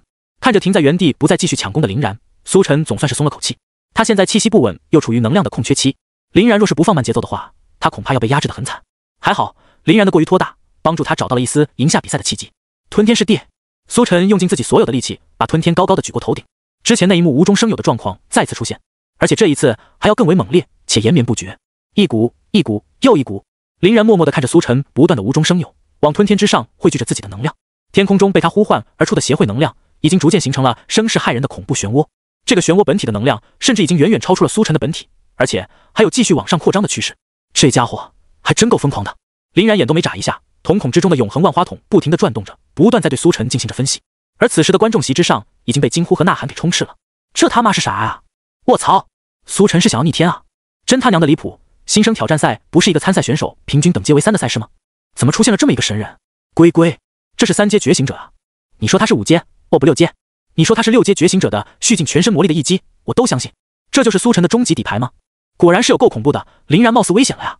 是啊，林然想把250的排名留给相处的队长，别到时候弄巧成拙，反留给自己了，那可就搞笑了。要出大招了，林然肯定也要出大招了。众人无比期待地望着林然，希望他也能整出点什么惊天动地的动静。然而林然并没有，而是就那么呆呆地站着，目送苏晨肆意蓄力。不少林然的支持者在看到这一幕后，都不由自主地露出了焦急之色。大哥，人家在蓄大招啊，你就算不准备对波，那也得尝试去上前打断吧。就这么呆呆地站着哪行去？这不是把大好的局势拱手让人吗？可不管他们再怎么焦急，却始终都无法把心意传送给场上的林然。林然依旧保持着他一动不动的姿势，唯一有变化的就是眼眸之中的黑色勾玉。哼，连这种技能你都瞧不上是吗？苏晨仿佛整个人都被掏空了一般，有气无力的喃喃道：既然如此，那你便给我去死吧！苏晨拼尽了自己身体的最后一点力气，将空中的能量漩涡斩向了林然。伴随着这道斩击的，还有他愤怒的嘶吼。轰隆隆隆隆！能量漩涡的速度极快，几乎在一瞬间就打到了林然的头上，激荡起了漫天的烟尘与爆炸。协会能量中暗藏的怨魂与苦痛，来回的在其中撕扯着空间，一副要把林然撕成碎片的模样。好了，我中了！苏晨的脸上终于露出了难得的微笑，兴奋地握住了自己的双手。在这种高强度的献祭之下，他可不相信林然区区一个3阶的觉醒者能够抵挡下这一剑。只要剑气成功发出，那就不可能输。所以还未等硝烟散尽，苏晨便高举自己的吞天，朗声道：我为相处之刃，当斩尽天下一切奸邪，挡我者死！心系苏晨与相处的那些个支持者，此时也纷纷都摇旗呐喊了起来。苏晨，苏晨，苏晨，相处，相处，相处！一阵又一阵的声浪连绵不绝，很快便响彻了整个竞技场。帅，太帅了！相处的带队老师猛捶了一下自己面前的椅背，不由得把旁边的人全都吓了一跳，纷纷用看怪物的眼神盯着他看。此时相处的带队老师正兴奋的要紧关头，又岂会在乎这些人的目光？若不是还要给自己留有一丝最后的形象，他都想开始仰天大笑了。没有人知道他刚刚的压力有多大。单人赛事也已经进行到现在了，林然的实力可谓是公认的变态，不然也不会出现刚刚分组时的那一幕对紫色签子唯恐避之不及的状况了。所以当看到苏晨主动拿走紫签去碰瓷林然的时候，他就已经极为揪心了。特别是二人还在250强这个极为微妙的比赛中相遇，苏晨要是败了，他简直都不敢想。要知道，相处大学的一些高层已经对他们赛事方案搓搓的夹杂私货去恶心林然这件事相当有意见了。若是再给林然找到了这么一个完美的复仇机会，那么他们将会受到什么样的处罚？想想都让人害怕。但现在赢了，赢的还是赛前无比狂妄的林然，那么这一切便又都不一样了。一切的舆论劣势都会变为优势，所有的问题也全都迎刃而解，甚至自己的仕途都要因此而大上一个台阶。感觉不一定输啊？什么叫感觉不一定输？明明是一定不可能输好吗？就苏晨这3脚猫的功夫，还不是分分钟被小然吊起来打？就在这时，相处大学的带队老师突然就听到了2声不和谐的声音。随着声音望去，正是他左前方的一男一女。男的是一个长发男子，女的则染了一头绿毛，可谓是相当显眼。再看二人的衣着，好吗？正是烟云大学的队服。原来是烟云大学的带队老师啊！相处大学的带队老师嘴角勾勒出一份笑意，嘲弄道：哎呀呀，真不愧是一个学校里面出来的呀，老师跟学生都是一个呀，别的本事没有，就是嘴非常的硬，没有擂台的保护机制，都被别人碾成齑粉了，还说能把对面吊起来打。哎，真不知道哪里来的脸面。听到他这阴阳怪气的一顿嘲讽，一男一女便回过了头。这俩人自然就是吕秋风跟林妙了。看清刚刚出言不逊的人是谁之后，二人皆是不屑地冷哼了一声。吕秋风摆出了一个更为嚣张的姿势，鼻孔朝天道：哟哟哟，我当是谁呢？这不是2年前那个在江族的时空裂缝中被一群江族的成员撵得跟狗一样的王元庆王老师吗？当初要不是我大哥徐磊，您怕不是早就让那些江族给啃成了枯骨？怎么被救回来之后，反倒翻脸不认人了呢？我听说在汇报情况的时候，您还把您任务失败的原因归咎到了我大哥徐磊的头上，分毫不提自己身陷重围、九死一生被救下的窘境，可当真是当代白眼狼的典范啊！我听说哪怕是一条狗，你喂它一根骨头，它还会朝你摇尾巴，怎么到了咱们王老师这里就变成咬人呢？你说可气不可气？连这种人都能在相处大学继续当老师，当真是我龙国之不幸啊！王元庆的脸色当即便是一沉，咬牙切齿道：你们现在也就能逞一逞口舌之力了。哼，是不是林然赛前放出那么多豪言壮语，却落得一个惨败于250强的下场，把你们刺激疯了？所以你们才开始胡言乱语？无所谓，诋毁我的话尽管说，反正也改变不了结果。你们有这个时间，还不如好好思考一下，如何进行舆论的善后工作呢？说到最后，王元庆的脸上不由得露出了开心的微笑，林妙却笑得比他更开心。是吗？那我们亲爱的白眼狼白老师，何不再仔细看看场内的情况呢？听林妙的言语中依然在夹枪带棒，王元庆的脸上顿时就露出了不爽的表情。不过他又突然释然了，两个只能在嘴上较劲的跳梁小丑，自己这个胜利者又何必去搭理他们？还是让我来好好的欣赏一下苏晨胜利者的英姿吧。等等，这个蓝色的大家伙又是从哪里冒出来的？看着那个庞然大物一般的能量体，王元庆的脸上只剩下了惊骇无比的震惊。跟此时的他保持着同样表情的还有场上的苏晨。苏晨简直就不敢相信自己的眼睛，在他那足以媲美6阶觉醒者全力输出的惊天一剑之下，林然不仅没有被瞬间秒杀，甚至还不知道从哪里整出来了这么一个变态的东西来。这副蓝色骨架的气势之恐怖，都已经快要震慑的他屈膝下跪了。而林然依然就那么淡定地站在骨架之内，用看小丑的眼神看着他，毫发无伤，一点都不痛呢，就这还想打穿我的防御？真是做梦呀！你为什么不吃饭啊？打人都没力气，下次记得吃饱了饭再来。林然悠悠地笑着，操纵须佐举起了手中的能量剑。既然你给了我一剑，那我也就还给你一剑好了。不过我可是不用蓄力的哟。毁灭森罗万象，须佐能护的能量剑上当即汇聚起了甚至要超越苏晨那一剑的魔力，声势浩大而逼人。苏晨绝望地看着面前的须佐，眼神恐怖而绝望。不，我不能失败，我绝不能失败，我也绝不会失败。我要赢，我要赢，我要向这个世界证明自己，我要把这一切全都吞噬殆尽。在苏晨的疯狂呐喊下，魔剑吞天突然化成了一团黑暗的液体，包裹在了苏晨的身上。也就在这一瞬间，林然能够感觉得到苏晨的灵魂貌似更换了一个崭新的载体。与此同时，苏晨也没有了一丝人类的特征，变化的简直跟恶魔无异。真是可笑啊！这就是你最后的垂死挣扎吗？你刚刚说了要斩出奸邪对吧？那我就来教教你，什么才是真正的斩出奸邪。没有一丝犹豫的，林然便挥动了手中的能量剑。这一剑可不仅仅只是须佐一股能量，其中还包含了来自于黄金龙的生命之息，以及来自于手术果实的冲击波动。虽然林然的须佐已经完全走完了第一阶段，正在朝着第二阶段前进，骨架是完全的骨架了，血肉与经络正在生长，击溃这个状态的苏晨绰绰有余。不过嘛，林然确实心不至此，他真正的攻击目标乃是那个藏身于吞天当中的邪恶灵魂，阴勾勾的躲在暗处，找一个倒霉鬼来当代言人。我倒要看看你现在还想怎么躲。手术果实本就对灵魂的交换极为敏感，再加上永恒万花筒的敏锐观察，这个灵魂自然不可能藏身。而对于邪恶灵魂来说，无论是黄金龙的生命之息，亦或是手术果实能够直接斩击灵魂的冲击波动，对他而言都极为致命。现在想要重新躲回剑中，已经是明显不可能的了。所以这一剑他只能硬吃。邪魂哪里走？轰！又是一阵强烈且火花四射的爆炸下，苏晨的身影也被吞噬在了无尽的尘埃当中。不过他可不像是林然那般拥有着变态到极点的防御力，当场便被打出了擂台保护，被一抹绿光所包围。至于刚刚附身于他的邪魂，则被林然一剑重创，狼狈不堪地拖着残躯钻到剑内，再也不敢出来了。滴滴，本场淘汰赛的胜利者为林然。擂台 AI 依旧一丝不苟地播报着比赛的讯息。台上的观众们本来都已经被接连不断的变故给吓傻了，这尼玛一剑又一剑毁天灭地的，当真是新生挑战赛。你说是他妈的世界锦标赛，他们都信？赢了，林然赢了。直到 AI 的播报声响起，他们才反应过来。哦！林然的支持者们欢呼着，并开始齐声呐喊林然的名字。林然，林然，林然，林然，林然，林然。而那些刚刚又唱又跳又起劲的苏晨支持者，则跟蔫了一般，一句话也说不出来了。马蛋啊！刚刚不还是我们在欢呼吗？怎么一转眼之间，这种兴奋与得意就跑到了对面呢？这种从天堂跌到地狱的苦楚滋味，当真是难受极了。不过更难受的却是看台之上的王元庆。此时的他瞠目结舌，望着擂台目光呆滞，大脑已经彻底死机。都已经砍出那般惊天动地的一剑了，苏晨居然还会输，而且还输得这么彻底。林然不仅完美挡下了苏晨的攻击，还反手一剑又给苏晨秒了。这一来一回，宛如过山车一般的神奇体验，差点要了心脏不好的他的老命。这时吕秋风突然悠悠地笑了起来。哎呀呀，真不愧是一个学校里面出来的，老师跟学生都是一个样，别的本事没有，就是嘴非常的硬。没有擂台的保护机制，都被别人碾成齑粉了，还说能把对面吊起来打。哎，真不知道哪里来的脸面。听完吕秋风的话，王元庆感觉自己是真的要吐血而亡了。这他娘的说的可都是自己的词儿啊！刚刚对于吕秋风二人的嘲讽，现在全都回到了自己的头上来，简直就是奇耻大辱。但他再怎么郁闷，却也只能打碎牙往肚子里咽，默默认了。谁让自己家学生没对面的争气呢？同样是提前开香槟，人家就能做到，自己却屡屡打脸，真的气啊！在吕秋风的一番话过后，旁边的那些个老师看王元庆的眼神也多多少少带点嘲讽与戏谑了。没有人喜欢一个忘恩负义的白眼狼，更没有人喜欢一个满嘴胡言的滑稽小丑。很不巧的是，王元庆恰好两样还都占了。通过王元庆的小丑式表演，让这些不同学校的老师们对于吕秋风所说的那些话已经是深信不疑了。这个王元庆确实是很像吕秋风口中的那种人。而王元庆在察觉到这些老师火辣辣的目光后，任他脸皮再怎么厚，也不可能待得住了。好多次都想张嘴说点什么来找回一下面子，最终发现根本就没人理他，便只能灰溜溜地离开了看台。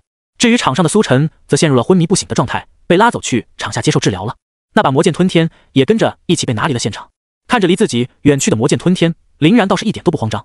在刚刚须佐集合3种力量的那一剑之下，他利用手术果实的能力，直接硬生生削断了那个邪魂大约15%的魂体，给密封在了自己的灵魂之戒中。躺在这个魂体旁边的还有赵无敌等人的心脏。这种利用手术果实的能力特制的封印效果，只要林然本人不去动他们，那就是绝对安全的。所以林然也无需去担心赵无敌他们会出什么事情。反倒是因为心脏在林然这边一直接受着蜜蜂滋养的原因，赵无敌等人的修为提升速度反倒是更快了一些，也属于是他们的一种意外之喜了。那个邪魂已经残破不堪，别说15%的魂体，哪怕是1.5%，他都不可能放弃。所以这个邪魂肯定会想尽一切办法来接近自己，利用谈判或是武力的方式，把自己那一部分被林然夺走的魂体给弄回去。到那时候再慢慢盘，他也不迟。林然惬意地伸了个懒腰，哇，又赢了！卧槽，好狠的一枪，直接连人带武器一起斩断了。这个人不行啊，连林然的2阶段都没打出来。就是林然只用了这个不知道从哪弄来的跟黄金龙魂一般的能力，就轻而易举地把他打败了。这个人可以啊，居然还能让林然用出一次次元之门的爆射来，可以。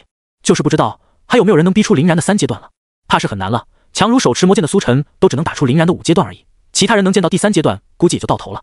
看着林然继续在擂台上大杀四方，观众们都已经被他的强势给弄得有些麻木了。于是他们得出了一个共同的结论，那就是林然简直就是一个人行自走 BOSS。原因也很简单，林然确实是太像是 BOSS 了，深不见底的血条，洞察一切的意识，堪称变态的攻击，声势浩大的 AOE 等等，简直分毫不差。最骚的是，林然的战斗方式也跟打 BOSS 的时候一模一样，会随着时间的推移与血量的降低而解锁新的能力。现在林然最常用的手段就是黄金龙武魂，反正也是虐菜，以暴制暴还是爽的。于是观众们便把林然的黄金龙武魂状态称之为林然的1阶段，用王财了，那就是2阶段，有永恒万花筒的瞳术了，为3阶段，产生 Room 领域了，是4阶段，而须佐能护的出现便是5阶段。他们并不了解林然的具体能力，也只能用这么粗略的方式来进行划分。因为林然打谁基本都是吊打，所以想要看出林然对手的实力，也就只能从林然的态度里去看。至于林然后面还有没有更夸张的能力，没人知道。毕竟苏晨那么惊天动地般的一击，也仅仅逼出了林然的5阶段而已。看起来在跻身16强之前，林然应该是顶多用到第3阶段了。没过多久，最终的16强名单也终于出炉了。吕秋风可惜地咂了咂嘴，他们最终能够跻身前16强的学生只有4人，林然、洛青言、蓝若秋和白子夜。很显然就能够看出，走到最后的都是这些比较万金油的选手，能够良好的应对各种状况与对手。其他的人则是因为天赋的不够全面落败，像是陆浅浅的元素灵体，充当远程魔法炮台的话，输出堪称恐怖。但是面对那些能够轻易近身的刺客型天赋，就很容易被直接缠住击杀。黄冲的穿天神功也属此类，不过它是物理伤害的类型罢了。郭宇宙的星霭云雾控场无敌，防御型也拉满，就是伤害太过刮痧，最终碰到一个防御型的天赋之人，魔力耗尽而败北了。至于蓝若秋的残败灰骨与白子夜的断魂恶魔，都属于能攻能守的那种。另外一个天赋与血统也组成了攻守兼备的徐胜，倒是倒在了一个冰系的控场天赋之下，因为速度不够快，可当真是被打惨了，活活折磨致死。打完那一场，徐胜都感觉自己要吐了。只能说有时候光有实力也是不够的，所谓打得好不如排得好，让那些自己不好打的被别人抬了，自己再去把那些人抬了，出现可就轻松多了。否则碰到克制自己的人，还不是被人摁着打。能进4个已经是突破往年以来的记录了，你还不知足啊？看看远方的相处大学霸，身为 TOP 10的高校，16强一个都没有，不也照样过？林妙拍了拍吕秋风的肩头，走，去台子上了，把场地让给这些要抽签的人吧。16强进8的比赛，为了保证赛事的观赏性，没有再继续同时进行了，而是一场一场的打。这样一来，更能让观众们看一个爽的。毕竟赛事主办方花了那么多的钱，就指着最后这最为精彩的赛事播放，依靠流量与广告效益等把钱给赚回来呢。当然不可能放过这个摇钱树了。帅呀，青年，你可真是个小红手！看到抽签结果的林妙开心的叫了起来，兴奋的挥了挥自己的拳头。洛青言抽到了前一半，而林然则身处后半区。这样一来，他们最强的2个人不会提前碰面，唯一的会师可能性也就只有在最终的决赛了。只要能够包揽冠亚，那么单人赛事的积分，他们便稳稳是最高的了。由于林然的比赛在后面，所以他总算休息了下来，暂时在场下当起了观众。洛青言则首发出战，对上了一个黑暗系的控场天赋选手。这家伙的战术思路便是慢慢磨，依靠着黑暗系的 debuff 叠加与削弱，将对手折磨致死。可惜这在洛青言的身上是完全不管用的。拥有 SSS 级天赋神圣天使与血脉能力天使之魂加特殊装备天使之心的他，堪称一切黑暗系的克星。而若是使用堕落天使，就会变成一切光明系的克星。光与暗本就是相生相克的，在能量质量的碾压之下，当然是洛青言这边大优了。于是洛青言仅采用神圣法术轰击了几轮而已，就把那个黑暗系选手给碾压了过去。与洛青言分到同半区的蓝若秋和白子夜，也都在鏖战过后赢下了对手。这样一来，上半区的8强赛事，燕大已经占据其3，可谓是形势一片大好。至于下半区，吕秋风微笑着目送林然登场。在他的心目中，下半区仅有1人的林然，甚至比上面的那3个人都要稳。那么林然的那个对手现在又是什么情况呢？吕秋风看了过去，来自 TOP 10高校武南大学的队长江思琪。这个人算是一个很神秘的人，毕竟他的天赋简直特殊到了极点。这个天赋的名字叫命格召唤，能够与虚无沟通，召唤出各种奇奇怪怪的生物来为自己战斗。而他自己也可以暂时把身躯与召唤物融合，来亲自操纵召唤物作战，亦或是将自己留在外面，赋予自己与召唤物相同的属性。从某种程度上来说，和林然的手术果实操纵黑龙之躯还蛮相似的。对不起，这一场我要赢。擂台之上，一身素衣的江思琪微笑着看着林然，语气坚定。林然不以为意的笑了笑，等待着倒计时的到来。很多人都是这么说的，可到现在为止，也从来没有人可以在我的手下坚持3分钟。江思琪容貌尚可，再配上他这渺然出尘的气质，倒也是蛮有味道的。只不过和洛清言还是完全没法比。此时，空中尼雅的美妙声音也响了起来。大家好，现在我们收看的是本届新生挑战赛16进8的第5场，由来自燕云大学的林然对阵来自武南大学的江思琪。值得一提的是，这两位还都是各自大学的队长，当之无愧的本队最强者。那么，这两位队长的对决又会碰撞出怎样的火花呢？究竟是燕云大学这位被大家誉为人形自走 BOSS， 手段无穷无尽的林然能够拿下此局，还是武南大学这位天赋特殊到极点，上限犹未可知的江思琪能更胜一筹？就让我们拭目以待。大家好，我是本场的解说尼雅。从16进8开始，比赛就已经是极为正规的了。尼雅这个拥有精灵血统的主持人，也在此时发挥了他的解说功能。而除了他之外，每一场还会给尼雅配备一个额外的解说。这一次邀请到的便是之前愤而离席的相处大学带队老师王元庆。一般来说，相处大学的老师只有在解说本校学生比赛的时候才会上场解说。可万万没想到的是，身为本届东道主的相处大学，居然没有一个学生能够跻身16强。他们的队长由于提前去碰瓷林然的缘故，只拿到了一个250强伤的一笔，所以王元庆也就只能被分配到其他的场次了。没想到这一分刚好还把他分到了林然这边，王元庆立马便提起了精神。大家好，我是本场的解说王元庆。他也乐呵呵的跟场下的观众们打起了招呼。林妙在看到空中的王元庆后，不由得翻了翻白眼。这相处大学是没人了吗？又把这家伙拉出来当解说，自己本身就是一个菜鸡，他能解说得明白吗？吕秋风摊了摊手。虽然王元庆这个人人品和脑子都不太好，但是修炼天赋还是够可以的。不到40岁就达到了8阶觉醒者的层次，比我们差的都不算很多。年轻的时候那也是一代天骄啊，不然相处大学也不会这么包容他，让他一直还待在学校任职教学。林妙冷哼，同是8阶，亦有差距。要是我跟他打起来，我最少能打2个他。这种人有什么好舍不得的？若是在咱们燕大，分分钟就把他开了。吕秋风脸一歪，你以为每个学校都跟咱们一样是老大的一言堂啊？人家那都是议会制，即使是议长，那也不是说能够为所欲为的。一个年轻的8阶高手，怎么可能说开就开？像是咱们这样随心所欲的学校，早就没几个了。林妙闻言只能叹了口气，恶狠狠地挥了挥拳头。还好最终老大让我们留在了燕大，不然我要是到了别的学校当系主任什么的，早晚给这些人气死。吕秋风伸手把林妙的拳头给摁了下去。看比赛看比赛，马上就要开了，解说就让他就说呗，随他去好了。任他说出个天花乱坠，难道还能把死的说成活的不成？林然绝对会把他的脸打一个稀巴烂的。林妙这才气鼓鼓地深吸了一口气，把目光重新投到了场内。此时的倒计时已经走到了最后的关头。林然，林然，林然，林然，林然，林然，林然收到的欢呼声几乎响彻了整个竞技场。相比之下，江思琪的支持者就很少了，除了他们学校的随行人员，很少有能够看到给他加油的。大家同为16强，林然之所以会有这么多的粉丝，主要跟他的打法有很大的关系。凶猛强悍而又不留破绽，技能特效也足够炫酷，人的形象气质又相当在线，霸道绝伦的碾压与蜘蛛在握的镇定结合，再加上之前依靠帅气无比的须佐强势翻盘咄咄逼人的苏晨，看的人那叫一个酣畅淋漓。有时候打得够帅，打得够刺激，才是最为吸粉的存在。比如某个 MOBA 游戏的热晒与污渍都是这样。要不是因为林然有一个极为优秀的名 CP 洛青言，很多女孩子都要忍不住投怀送抱了。这也使得不少的女同胞们都对洛青言那叫一个羡慕嫉妒恨啊。不过江思琪看上去貌似并没有怎么受到这些因素的影响，依旧镇定自若。林然就更为淡定了，他可不相信区一个新生交流赛还能有可以威胁到自己的存在。3、2、1，比赛开始。就在倒计时结束的瞬间，江思琪便把手往地下一拍，命格召唤梦魇兽，命格召唤荆棘花女。随着他的发号施令，2个不寻常的召唤物便从魔法阵中走出。林然瞥了一眼这2个召唤物，然后他就发现江思琪的身形消失在了原地。与此同时，那个浑身藤蔓的荆棘花女眸子中却闪出了一抹代表着智慧的神采。至于梦魇兽，却还是一副呆呆笨笨的模样。附身了荆棘花女是吗？林然也是第一次碰到这种能力的觉醒者，不禁有点兴奋。看起来对手并不弱的样子，自己干脆多陪他玩一会儿好了，顺便也能看一下这个所谓的命格召唤的上限究竟在什么地方。而要是能够把江思琪的命格召唤的特点研究明白的话，自己是不是能够利用手术果实的能力复刻一下它的效果呢？截止到目前为止，江思琪的所有对手都是采取的追着本体与附身打的战略。毕竟谁都不知道江思琪到底能够弄出来多少只召唤兽，要是数量很多的话，他们的魔力根本就不可能支撑到江思琪的召唤物消耗殆尽。不过林然嘛，最不怕的那可就是持久战了。由于是抱着偷学与研究的想法来的，所以林然也并没有急着去抢攻，而是先开启黄金龙武魂，冲向了那一只梦魇兽。依旧是熟悉的第1阶段啊。没想到面对武南大学的队长，林然也是一点面子都不给，还是先用1阶段来试试水。不过他这个浑身缠绕着黄金气息的能力究竟又是什么呢？从之前的打斗中可以看到，林然在这种形态下的某些技能产生过龙吟与龙吼声，想来这种血脉能力应该也跟巨龙有关吧？你怎么看，王老师？空中的解说席，尼雅把问题抛给王元庆。王元庆笑了笑道：“但是根据我们迄今为止的记载与发现，这个世界上根本就没有使用黄金之力的巨龙，所以说林然的这种能力应该是来自于某种杂交的亚龙种，比如火焰巨龙跟黄金巨蜥的杂交，说不定就会出现这种亚龙。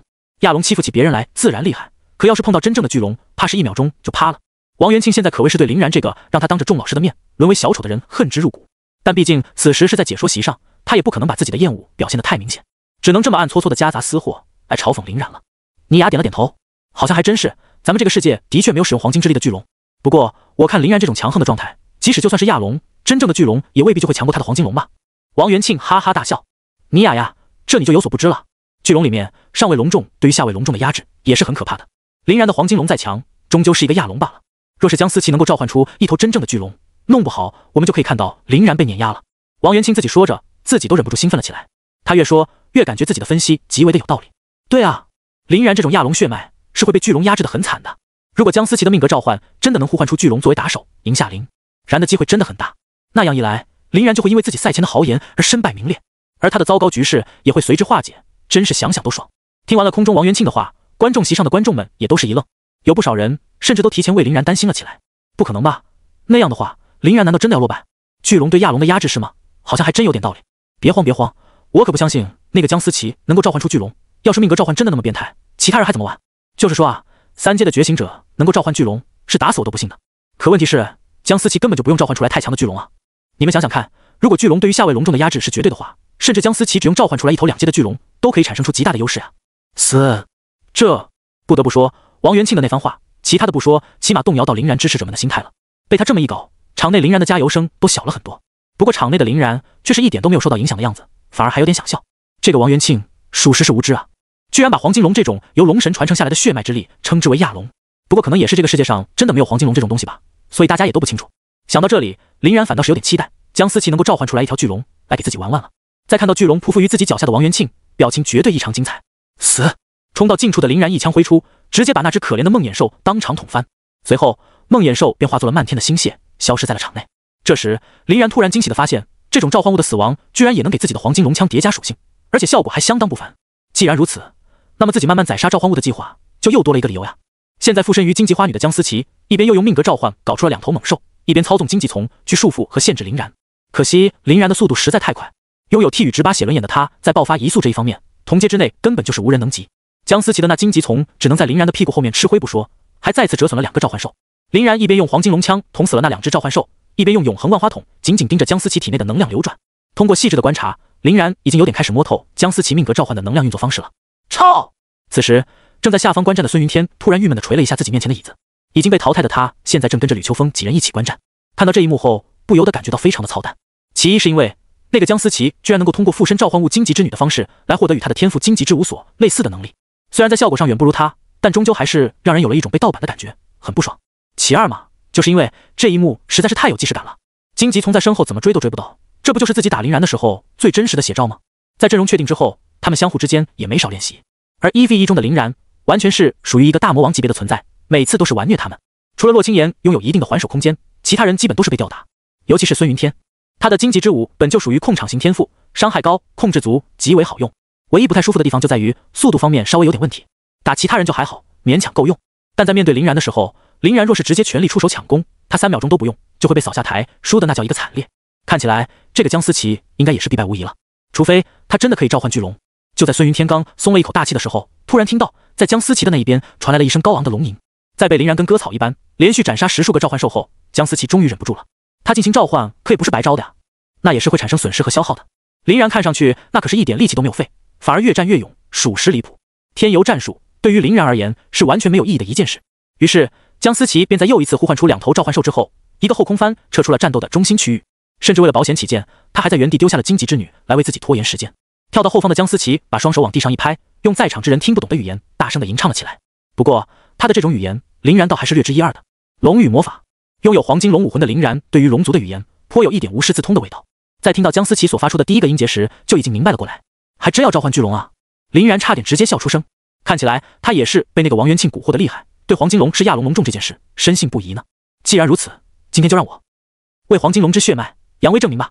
林然挥动手中的龙枪，3下5除2的便横扫了江思琪面前的那3个召唤物，包括荆棘之女在内，也都变为了点点的星血。江思琪脸色大变，他万万没想到林然的动作居然会如此之快。那3只召唤兽甚至都还没怎么出手，便就已经被一枪秒杀了。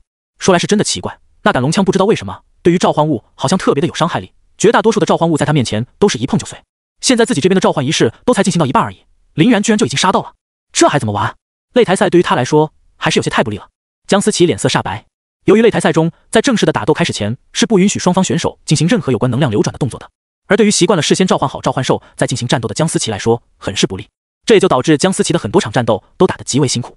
能够瞬间召唤的召唤兽质量堪忧，实力够强的召唤兽则需要大量的铺垫，这就会导致在面对很多进攻节奏比较快的觉醒者时，江思琪是相当的难处理。好在命格召唤这个天赋着实也够强，哪怕在 SSS 级当中都是最为强横的那一档，只要能稍微争取到一定的喘息机会，他就能反败为胜。但当面对林然的时候，貌似是不太行了。看着已经走到他面前，黄金龙枪距离他不过咫尺之遥的林然，江思琪一副认命的模样。他为什么还不动手？反倒是把枪收了回去。在江思琪惊讶的抬头望去，只看到了林然那张似笑非笑的脸。看林然的这副模样，好像还有点催促他快点召唤的意思。我的天！在成功的追逐到召唤师本体之后，林然居然放下了手中的那一杆黄金长枪，这是个什么意思啊？王老师，你能分析一下吗？倪雅惊呼着，简直不敢相信他的眼睛。王元庆见倪雅把话头丢给自己，也只能很勉强的接道：难道林然是认为自己已经必胜了，所以想要见识一下江思琪的大招？哎，真是败人品啊！明明早就有了终结比赛的能力，还要戏耍对手，我不认可他的竞技精神。王元庆也不知道林然的意图，但也只能硬着头皮往下讲。意识到林然已经不可能输的他脸色极为难看，只能拼命的从其他地方找借口来攻击林然。在场的观众们也随之议论纷纷，不知道林然在搞什么幺蛾子。明白这一切的也就只有林然自己而已。对于江思琪所使用的这个命格召唤，林然已经算是把能量脉络与魔力的流转方式研究的相当透彻的，就差最后的临门一脚。依靠自己手术果实去掠夺心脏，然后通过对心脏的控制达成尸体操纵术的手段，真的有很大的可行性。所以他当然要江思琪把这个最后的大召唤术给丢出来看得清楚了。更不必说江思琪这次所召唤的生物是一条巨龙，对于拥有黄金龙武魂的他而言，根本就构不成一丁点的威胁，完全没有出手的必要嘛。大家就这么呆滞的又看了约有10秒钟，江思琪的咒语终于抵达了尽头。好，随后便是孙云天所看到的那一幕。高昂的龙吟声过后，一个巨大的魔法阵从空中显现，渐渐消退了荧光，从魔法阵中显露出身影的，赫然是一只血统纯正的火焰巨龙。卧槽，江思琪真的可以召唤巨龙！无数的观众惊叹着，目光复杂的看着这一切，尤其是场内的林然。林然本可以趁着江思琪的召唤咒语未完成之前，直接一枪将其秒杀，顺利拿下比赛的。可惜他并没有这么做。虽然说占据了大优势的他浪一浪也无所谓，但现在好像浪出事儿来了。在这头巨龙的龙威之下，林然估计连战力都已经极为困难了，就更不要说继续战斗了。难道说这个夺冠的最大热门就要因此而陨落了吗？至于空中的王元庆，则是又惊又喜，忍不住大声开呼：惊天逆转！惊天逆转！是火焰巨龙！江思琪的命格召唤居然真的召唤出了一条活生生的巨龙。本可以轻松取胜的林然，现在却陷入了被巨龙碾压的大危机当中。这就是过于拖大的代价吗？俗话说得好，上天总是会青睐于那些永不言弃的人，惩罚那些妄自尊大的人。江思琪为他的努力而得到了回报，林然却要因为他的狂妄而付出代价。为什么如此实力强大的林然却会因为性格的弱点而丧失晋级权呢？当一个实力强大的选手却没有一个强者的心性，这都已经让我忍不住怀疑，是不是青津烟云大学的教育系统出了问题，培养出这种学生了。听到王元庆最后的话语之后，看台上面的吕秋风等人眼眸之中顿时便流露出了可怕杀意。这个王元庆一直夹枪带棒的在擂台上嘲讽林然也就算了，他们也就是把他当一个跳梁小丑看，坐等打脸。而现在王元庆不知道是不是见到江思琪召唤出巨龙而太过兴奋的原因，居然直接把矛头对准了整个烟云大学。事关学校的名誉，吕秋风自然是不可能坐视王元庆诋毁的，直接拍案而起：你们几个在这里继续看，小妙跟我走一趟，咱们去找相处的赛事主办方，必须要让他们给个说法，让这个比付出惨痛的代价。真以为没人治得了他，属实是狂到没边了。林妙也是一脸的愤慨：走，实在不行把老大摇过来，我倒要看看这个王元庆还能嚣张到几时。看着怒气冲冲而去的吕秋风与林妙，被淘汰的黄冲郭宇宙等人面面相觑，事情好像真的闹大了。这些天来他们的人就一直都跟相处的人互相不对付，现在莫非真的要爆发全面战争了？两个系主任要帮学校出头，他们肯定是没意见，只是在这个林然比赛的关键时刻，他们真的不打算看完再走吗？还是说因为火焰巨龙的出现已经默认林然必输无疑？几人的脸色也都不是很好看，他们肯定是不想林然输的，尤其是不想林然这么输。若是本来能赢的比赛最终输掉了，对于觉醒者而言，那简直就是一种奇耻大辱。那样的话，林然的舆论压力怕是会直接爆炸。再看场内，看着那个嚣张跋扈不可一世的火焰巨龙，林然不禁笑了笑。从力量的感知中看来，这头巨龙的实力大概已经达到了5阶巅峰的程度，距离完成质变的6阶也不过一步之遥。不过可千万不要小瞧这一步之遥，又不知道多少的觉醒者就是卡在了5到6的这一步上，终身不能突破。毕竟5阶再往6阶之上，可是从量到质的升华，不仅需要力量的积累，更需要有自己心境上的感悟和对天赋的开发，以及足够聪明的天分。这也就导致了6阶觉醒者对于5阶及以下的来说，完全是一座不可逾越的高山。也就只有抵达了6阶这个分水岭，才能真正称得上高手一词。越级挑战在5阶及以下显得很常见，但在网上简直难如登天。所谓6阶以下皆蝼蚁，并不是说说而已。更何况这是一头巨龙啊！被林然天然就血脉压制的他，即使真的抵达了6阶，林然都有与之一战的信心，就更不要说只是一个区5阶的了。闹够了没有？林然眼见这头巨龙打算要对他出手，直接便毫不保留地将自己的黄金龙气息释放了出去。也就在这一瞬间，本来嚣张无限的火焰巨龙气息顿时一滞，直挺挺地从空中跌了下来。5阶巨龙啊，那可是5阶的火焰巨龙！林然，狂妄的林然，即将惨死于巨龙的脚下，没有人能阻挡火焰巨龙，没有人。空中的王元庆还在唾沫飞溅地解说着，他的语速之快，情绪之激动，态度之疯狂，连旁边见多识广的尼雅都有些傻了眼，呆呆地看着宛如被邪灵附体一般的王元庆。看他这巴不得林然死的诡异情绪，不知道的还以为林然跟他有什么深仇大恨呢。尼雅很多次想要开口提醒王元庆注意影响，注意形象，毕竟他现在所代表的可是相处大学的赛事主办方啊。从王元庆一开始登场与林然针锋相对的那态度，尼雅就感觉不太对劲儿了。只是没想到这个王元庆居然会疯狂到这种地步，现在就算他想插话都完全找不到空当。尼雅叹了口气，随他去吧。这个世界上最难拯救的便是这种愚蠢至极的人。反正自己是绝不能受这个王元庆的影响，一定要保持客观中立的，即使他也是相处的人。尼雅正想着这些事儿，突然发现刚刚还在用嘴炮疯狂输出的王元庆，突然就好像被人堵住了嘴一般，声音戛然而止。同时王元庆的嘴巴大张，表情扭曲而丑陋，显露着完全无法相信的震惊。难道又是场上出现了什么巨变？尼雅连忙揉了揉自己的脸，清醒了一下神智，然后向下方望去。这不看不要紧，一看尼雅的嘴也合不拢了，因为刚刚还被王元庆吹嘘的天花乱坠的火焰巨龙，居然匍匐在了林然的脚下。而且火焰巨龙眼神与表情中的谄媚，简直比一个哈巴狗都哈巴狗。不对啊，刚刚王元庆不是说上位巨龙对于下位巨龙来说有着无与伦比的绝对压制力吗？那么按理来说，现在匍匐在地上的不应该是林然，但结果却偏偏反了过来。想来也就只有一种可能，那就是林然的黄金龙血脉是火焰巨龙的上位血脉。想到这个结果的尼雅心头猛地一颤，本就拥有一族的精灵血脉的他，对于这方面的知识储备还是相当丰厚的。火焰巨龙在整个巨龙一族当中属于是红龙一系，绝对是处于上位的存在，其血脉的浓郁程度是毫无疑问的第一档，完全不是那些杂牌巨龙能够媲美的。红、蓝、绿、黑、青、铜这5种巨龙是属于巨龙之中的皇者，能够在血脉上把正牌红龙一族的火焰巨龙的巨龙压制得这么死，怕是只有龙王那个级别的才行了。而且血脉要十分浓郁才行，不然顶多起到压制效果，而不可能让火焰巨龙这般的卑微。这种浓郁到在巨龙之中都极为变态的血脉，居然会出现在一个人类的身上。尼雅已经都不知道该说什么好了。龙王转世，龙神后裔，巨龙始祖，不管是哪一种可能，林然的来历都绝对是无法揣摩的存在。他现在只感觉现在自己的脑子里混乱的厉害。场上的2个解说全都呆愣住了，可林然倒是没有。林然轻轻拍了拍那条火焰巨龙硕大的头颅，然后走向了他身后的江思琪。江思琪绝望地看着这一切，扑通一声跪倒在地。他拼尽全力，甚至注入了生命本源所召唤出来的火焰巨龙，居然在1秒钟都没用的时间里就果断投敌了。不仅拒绝了江思琪的融合操作，还对他怒目而视。江思琪毫不怀疑，只要林然一声令下，这头巨龙就会冲上来咬自己。他对于林然的畏惧程度，居然已经超出了命格契约的范畴，真是让他完全无法接受。林然笑了笑，朝着江思琪伸出了一只手。命格召唤是吗？真是一个不错的天赋呢。通过你的表演，我感觉自己也已经学到了不少的东西，感谢了。只要你愿意把命格召唤的本源力量分享给我一部分，我们是可以成为朋友的。不愿意也没关系，我相信凭借自己的力量，也终究有把他悟透的那一天。不过一码归一码，由于有誓言在先，这场比赛的胜利我还是要收下的。说着，林然的手中便浮现出了一个微型的魔法阵。江思琪在看到这个魔法阵之后，差点直接昏厥过去。林然究竟是一个什么样的怪物啊？他居然在如此短暂的交手时间里面，就可以完美复刻自己用于命格召唤的魔法阵，甚至连一点点的脉络与符文都分毫不差。他问自己要命格召唤的本源力量，难道是准备在没有命格召唤这个天赋的情况下，达成复制自己的命格召唤的效果？那怎么可能？江思琪抿了抿嘴唇，轻声道：没有天赋作为力量驱动，你就算完全参透了魔法阵，获得了本源力量，那也是无济于事的。如果命格召唤这个天赋那么容易就能被其他人复刻，也就不可能是 SSS 级别的天赋了。林然无所谓的摆了摆手，那些都不用你操心，你只需要告诉我行还是不行就可以了。江思琪只感觉自己此时脑袋混乱的厉害，揉了揉太阳穴道：我需要时间考虑。林然一脸理解的点了点头，没问题，在整个赛事结束之前，你随时可以来找我。不过若是结束之后你还没有来，我可就默认你放弃喽。说完，甚至没给江思琪答应下来的时间，林然果断一枪挥出，把江思琪送出了场外。随着江思琪的飞出，那头低眉顺眼的火焰巨龙也消失在了场上。滴滴，本场淘汰赛的获胜者为林然。擂台 AI 也在同一时刻播报出了林然的胜利讯息。那些已经压抑了很久的粉丝们见大局已定，终于可以开始肆意的欢呼了。林然赢了，空中的尼雅一脸的恍惚，他想过林然会赢，但没想到居然是以这种方式。自始至终，林然好像都是在以一种猫捉老鼠的戏耍态度在陪江思琪玩耍。虽然不知道他这么做的目的是什么，但的确发挥出了足够戏剧性的舞台效果。特别是在这场战斗中，他们得到了一个关于林然血脉的重要消息。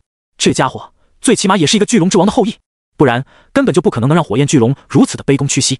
这样的人，别的不说，最起码绝对不是王元庆能够惹得起的。在赛中对他进行疯狂嘲讽的王元庆，不知此时又是什么想法。尼雅想着，赶紧看了一眼身边的搭档，居然已经不见了。看起来他也知道把事情给闹大了，所以提前跑了吧。但是林然与燕大若是想要找他算账，他又哪里跑得了？尼雅叹气。场下，徐胜等人此时皆是一脸兴奋地跑到了林然的身边，笑道：“太帅了，然哥，真强啊！居然连真正的巨龙都能压制，以后你就是我偶像了，然哥。”你什么意思？难道然哥在之前就不是你的偶像了？啊，没有，我的意思是说，然哥在我心中的地位更重了，懂都不懂。林然也是赶紧谦虚了几句，跟他们打起了，哈哈。见大家都已经应付的差不多了，洛清言则是笑眯眯的掐了掐林然的腰，把林然拉到一边道：“你在美女面前装逼，装得很爽吗？怎么放了一个大海的水？难道是对人家图谋不轨？”林然脸歪，连忙反驳起来：“怎么可能？有你在，我哪里会看得上别人？都先不提脸的差距，你瞅瞅那小妞没胸没屁股的，一点劲儿都不带，肯定不精干。还是你好，皮实有弹性。”洛清言被林然逗得满面羞红，没好气的捶了他一拳：“瞧瞧你说的，这都是什么话？满脑子就装这些了是吧？”林然哈哈大笑，说的当然是大实话了。哎，对了，妙姐他们呢？洛清言白了林然一眼：“当然是去给咱们燕大找场子去了。难道你都不记得那个负责解说的王元庆说过什么吗？”林然恍然，原来如此。那么还没等林然继续往下问，他就看到吕秋风与林妙已经从另外一边折了回来。林妙一脸怒气冲冲的模样，来到众人身边道：“真是气死我了！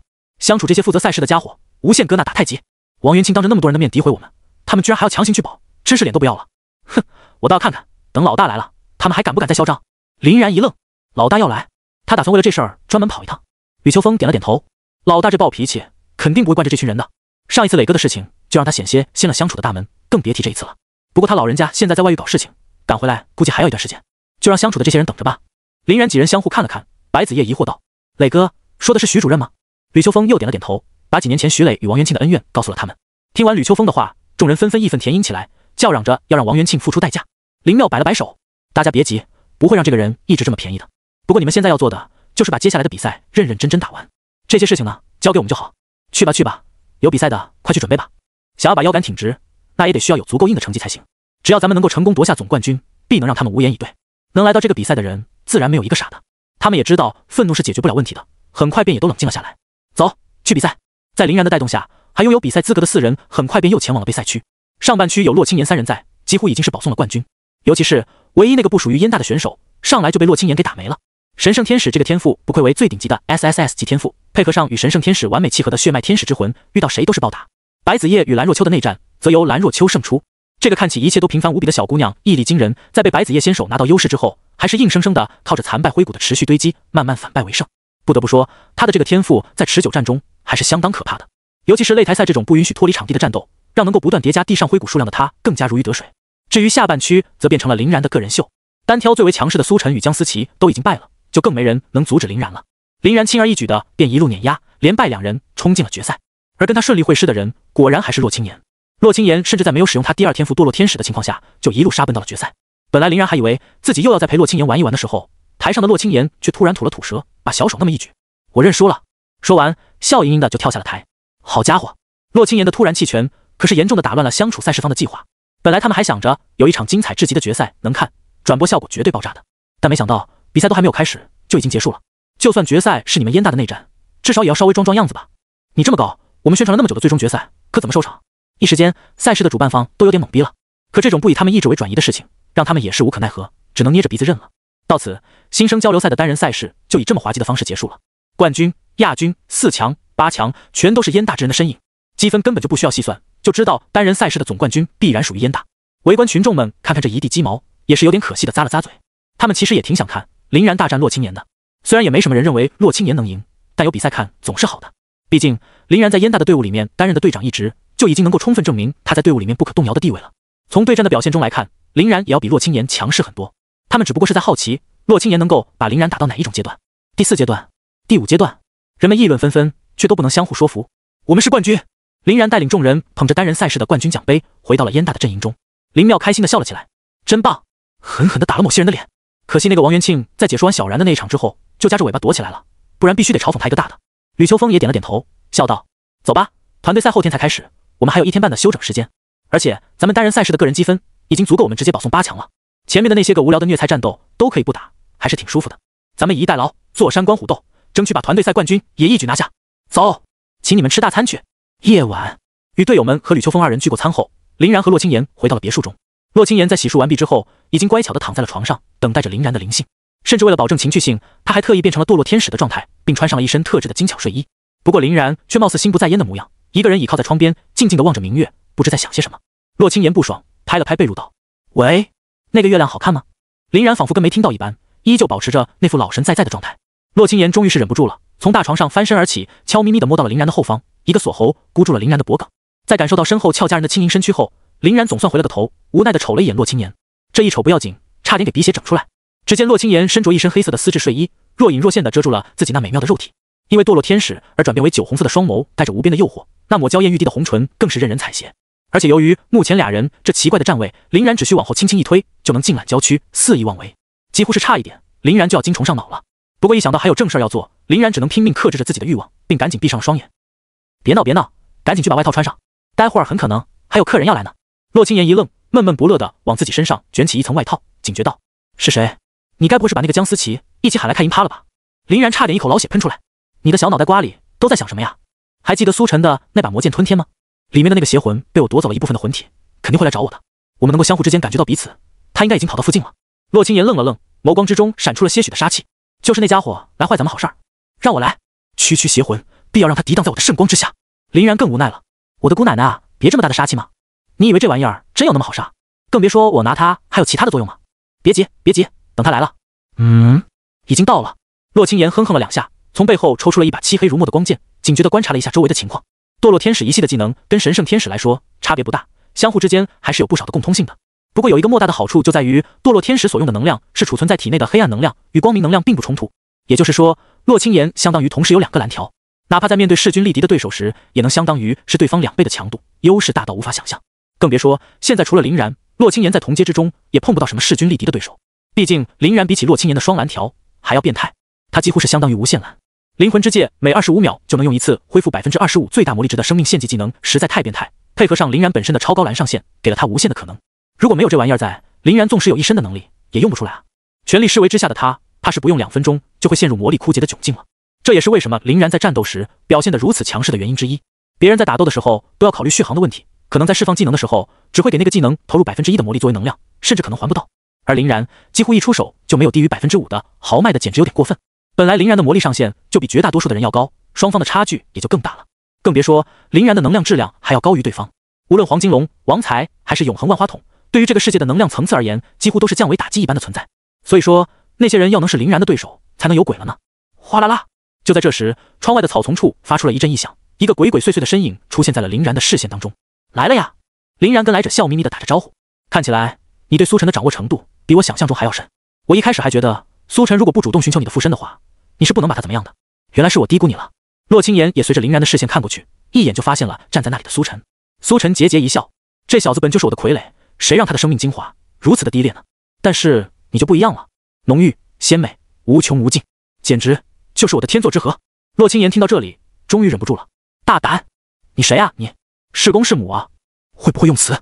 天作之合的意思不知道的话，回家查字典去。就你那一副僵尸样，真以为林然会看得上你？邪魂一愣，这才把目光投到洛青言的身上。堕落天使形态下的他，隐藏气息的手段也是极为独到的，再加上邪魂本能的把所有的注意力都放在了林然的身上，这才忽略了洛青言。这位是？林然微微一笑，一把将洛青言抱进了怀里。这位才是我真正的天作之合，你要是来提亲的，就可以先回去了。本来看上去凶悍无比的洛青言被林然这么一抱，身子顿时就软了下来，俏脸微红道：讨厌，说的这么强势，搞得我差点都心动了呢。不过话说你对着一个鬼魂跟我表白，不觉得很诡异吗？林然哈哈一笑，那你说想让我当着谁的面表白？随便，反正我是不会害羞的。洛青言哼哼了2声，羞得有些话都说不出来了，只能拼命地把脑袋往林然的怀里钻，跟个小香猪一般的瞎拱。林然则顺着他满头的青丝向下抚去，就跟安抚受惊的小猫咪那样慈祥。看着在自己面前大秀恩爱的2人，邪魂终于绷不住了，怒声道：女人不过是红粉骷髅罢了，有何值得留恋？只有绝对的力量才是真的，只有永恒的生命才是真的。跟我合作，为我提供生命原力，我保证你的修为能够突飞猛进。而且你跟苏晨这个废物可是一点都不一样。生命原力如此澎湃的你，绝对能成为我最好的养料。我的魔能也能赋予你最好的哺育。我们二人携手，必能无敌于天下。到时候，天下所有的美女，还不是尽你享用？至于危险性，你自己也应该清楚，我是不可能吞下生命原力变态到极点的你的。这种平白无故的好事儿，还有什么需要思考的吗？说着，邪魂便朝着林然伸出了手，然而他的手却被林然无情地打掉。邪魂大怒：“你！”林然冷冷一笑：“你好像还没有搞清楚事情的状况啊！你的部分魂体在我的掌控之中，没有了他们，你早晚会因为伤势而陨落，而我却完全不受你的反制。现在是你有求于我，而不是我有求于你。商量事情的时候，麻烦态度放端正一点。”看了一眼表情越来越扭曲的邪魂，林然又继续道：“首先，我要跟你说明的一点是，我不需要你也能够无敌于天下，而你没有我，只不过就是一个阴沟里面的臭狗罢了。乖乖臣服于我，你还能苟活于世，不然等待你的便只有消亡。”邪魂因为过度的愤怒，已经开始大口的喘起了粗气。无知且狂妄，你不会真的以为我不是你的对手吧？擂台上的失败，只不过是因为我不想突破这具肉体的桎梏罢了，不然要拿捏你，还不是轻而易举？林然叹了口气，嘲讽般的翻了翻自己的手。那你是准备彻底放弃你这个可怜的儿子了？秦岚小姐。听完林然的话，邪魂脸色大变。你到底是谁？为什么连我的真实身份都能猜出？是不是苏长恭？是不是苏长恭那个老王八蛋告诉你的？林然笑而不语，只在那里把自己的手继续翻动。他是怎么知道的？那当然是通过永恒万花筒的幻术窥探苏晨的记忆得知的。一般来说，这种手段和力息修改一样，很难对一阶以上的觉醒者使用，因为一阶以上觉醒者的神识强度远胜于常人，强行入侵他们的精神，基本上不会起到什么像样的效果，反而会产生不可逆的后果。不过苏晨目前的状况倒是个例外，被邪魂控制了全部心神的他，目前就是意志空壳，神识强度比起普通人来说都不如，自然是被林然给看了个光光。邪魂或者说是苏晨的母亲秦岚，神色已经癫狂到了极点，知道这个秘密的人唯有死。说着，整个人瞬间化为一道电芒，冲向了侧坐在窗台之上的林然。林然的速度也一点都不慢，抱着怀中的洛青言，一个闪身就躲过了这一击。你居然也会领域类技能？秦岚惊讶地看了一眼林然，面容狰狞。为了不让相处在这里设置的电子仪器之类的玩意儿发现动静，秦岚在动手之前是创造了一个梦魇空间，把附近给包裹了的。但就在这时，他才发现林然居然在更早之前布置了一个足以覆盖整个别墅区的庞大幻阵。现在想来，刚刚林然坐在窗台之上翻动手臂的时候，应该就是他在偷偷启动幻阵。林然没有搭话，一边把洛青言收到了神威空间当中，一边疯狂地转动着自己的永恒万花筒。这个层次的战斗已经不是他能够掺和进来的了。反正自己在神威空间之中设置的有能够看到外部情况的显影，能让他知道状况就好。即使是林然想要对抗这个诡异的邪魂，也只能尽可能的去依靠永恒万花筒的精神力量。这样一来，自己有事儿没事儿还能把自己切进神威空间之中，吃一吃洛青言的 buff， 或是接受一下洛青言的治疗，亦或是在一个秦岚想不到的角度，利用神威放出洛青言偷袭秦岚。秦岚看着被林然凭空便消失的洛青言，咬牙切齿：“你居然还能操纵空间之力！好，很好，非常好，真是一具极为完美的肉体啊！有你这具肉体的帮助，我成神的可能便又大了几分。”林然哈哈大笑：“巧得很，巧得很，刚刚好，我这边拿你也有用处呢。别的不说，你的这些魂体对于我倒也算是另一种程度的大补。口说无凭，我直接来给你展示一下吧。”说着，林然便从灵魂之戒中取出了那15%被禁锢在其中的邪魂魂体。秦岚顿时惨烈的尖叫起来，再度扑向林然。无礼庶子，而敢！这一次秦岚明显是急眼了，看起来貌似用上了全力，速度之快令人啧舌，再加上距离很近，林然想要躲避都有些来不及。既然躲不掉，那干脆就不躲了。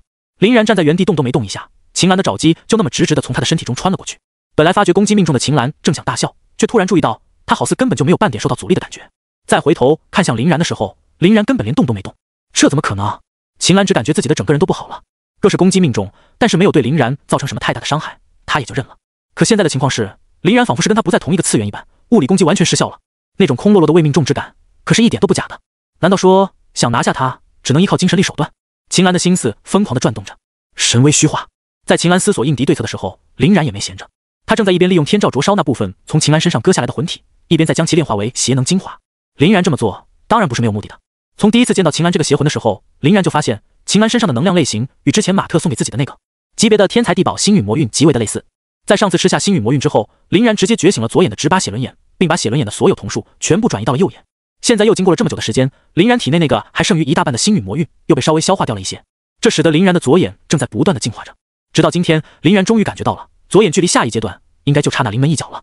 而好巧不巧的是，与星陨魔韵能量类型极为接近的邪魂魂体，如果被林然炼化为邪能精华，就可以帮助林然消化体内的星陨魔韵。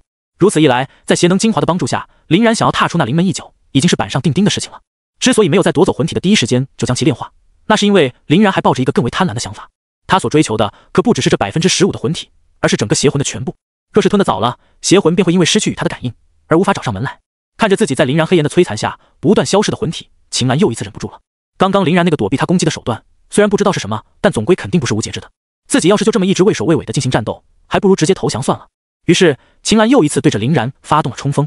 不过这一次，林然倒是没有再去开启虚化的意思了，已经将那15%的魂体炼化完毕，并且吞噬的他左眼也已经发生了惊天巨变。最为显著的特征便是左眼已经有永恒万花筒的血红，变作了眸光闪烁的弹子。看着强势逼近的秦岚，林然微微一笑，举起了自己的左手。辛辣天塞，将一切众生弹飞，看不见的神之手。这是镇之书上对于神罗天征的评价。虽然在左眼的轮回眼刚刚觉醒的林然手中，威力没有那么夸张，但也已经足够好用了。砰！伴随着足以刺穿耳膜的空气爆裂声，秦岚顿时就来了一招从哪来回哪去，被林然给弹回了原地。被秦岚所附身的那具原本属于苏晨的躯体，也因为强大的阻力与重重的摔击而变得残破不堪。好勾8号蓝，这是林然的轮回眼初体验。仅仅是一个小型的神罗天征，就去了他大约5%的魔力。要是放一个超神罗，他绝对会被当场吸死。哦不，现在应该还放不出来超神罗。轮回眼只是处于刚刚觉醒的状态，距离完善还有一段距离。能把秦岚的魂体整个吃下，应该能再往前进化一大段。而且林然还能感觉得到，自己右眼永恒万花筒虽然没有获得进化，但各个瞳数的能力全都提高了不少，也有了一个全面的升华。不得不说，这个星陨魔运是真的太顶了。如此想来，自己的其他能力只要能找到合适的天才地宝，也是可以得到进化的。按照目前这个世界的世界观来说，他从诸天垂钓系统当中获得的不少能力，应该都可以被归类到天赋这个范畴。灵魂之戒是特殊装备，暂且不谈。海军六式和骑士不死于徒手属于技巧，也先不论。像是永恒万花筒、手术果实、王之财宝和黄金龙武魂，按照这个世界的说法，应该都属于是天赋的一种。也就是说，相比于洛青岩的双天赋，现在林然加上自己原本觉醒的那个自然灵体，已经可以算得上是5天赋了。而且随着时间的推移，他的天赋还只会越来越多，越来越强。既然是天赋，那也就有着2次觉醒的能力。永恒万花筒可以通过星陨魔运的效果，2次觉醒为轮回眼，林然相信其他的也能，甚至3次觉醒、4次觉醒也都有可能。不过，若是能力觉醒的太多，也会导致一个比较蛋疼的事情，那就是蓝耗的增多。毕竟技能的威力强了，根据能量守恒定律来说，这部分能量不可能是凭空产生的，肯定要消耗魔力。就像是在很多的游戏里，你的技能等级提升了，耗蓝肯定会增加一些的。虽然相比较技能的威力的大幅度提升而言，耗蓝只是小幅度提升了一些，但是在魔力上限不变的情况下，总归是拥有了更大的负担的。林然的续航能力已经算是极强的那一种了，但也经常会徘徊在完美续航与不完美续航之间。在前段日子里，林然的续航能力是要比消耗能力强一些的，基本上不太过浪费的话，就是无限蓝。现在在轮回眼觉醒之后，平衡线稍微往下跌落了一些，但总的来说还算够用。看来自己想要无节制的战斗，还需要进一步提升自己的蓝上限呀。林然叹气。不过话说回来，相比较这个世界上绝大多数的觉醒者而言，林然的烦恼绝对已经属于是幸福的烦恼了。对于他们来说，完美续航一直都是个伪命题。毕竟他们既没有林然能够提供约等于每秒1%回蓝的变态装备灵魂之戒，也没有自然灵体这个大幅度提升生命恢复与生命上限的 SS 级天赋。哪怕拼了命的嗑药，也不可能一直保持着完美续航。恢复性的药物在吃下之后，是会在短时间内产生抗药性的，接下来吃的药物效果就会变差，再吃就会更差，直到毫无作用。而他们若是想要纯靠自身的续航，又要对生命上限，还得对生命恢复、魔力上限、魔力恢复。而即使你真的拼了命的去堆这些，难道物理攻击、魔法攻击以及双抗和速度怎么办？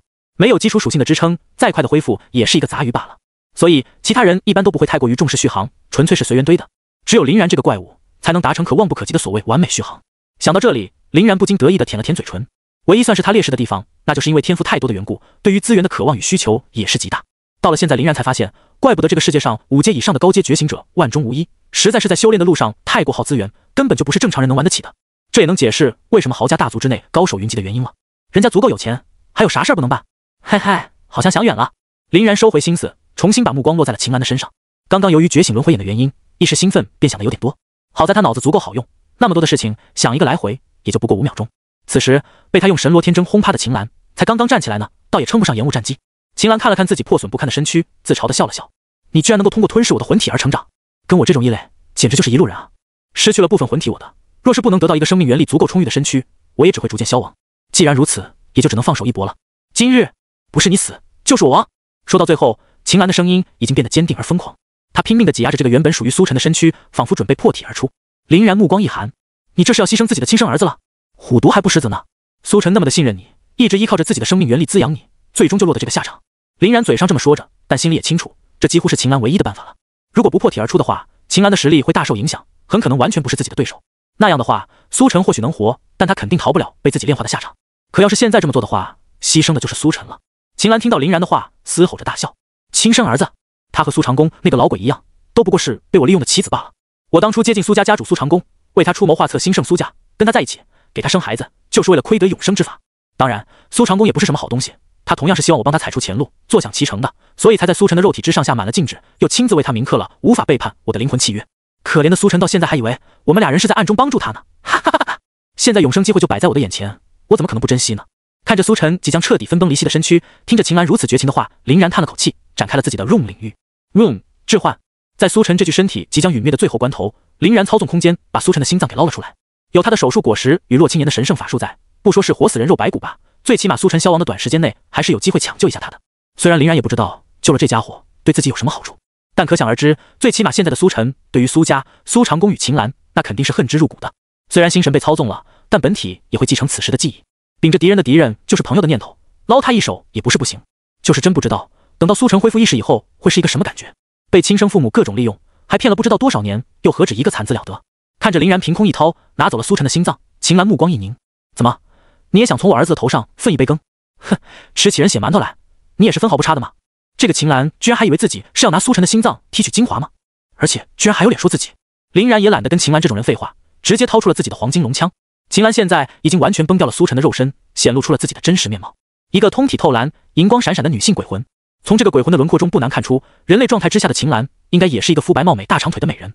可惜居然为了一个永生的可能，放弃了自己的肉体不说，还搭上了自己儿子的一生。林然毫不保留的是放出了自己的黄金龙武魂，把气势提到了最高点。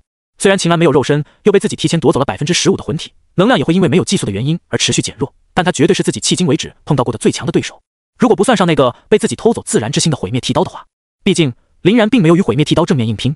而秦岚这个能够与苏家家主苏长公搞在一起的，甚至还敢打永生的主意，生前至少也是一个8阶的强者。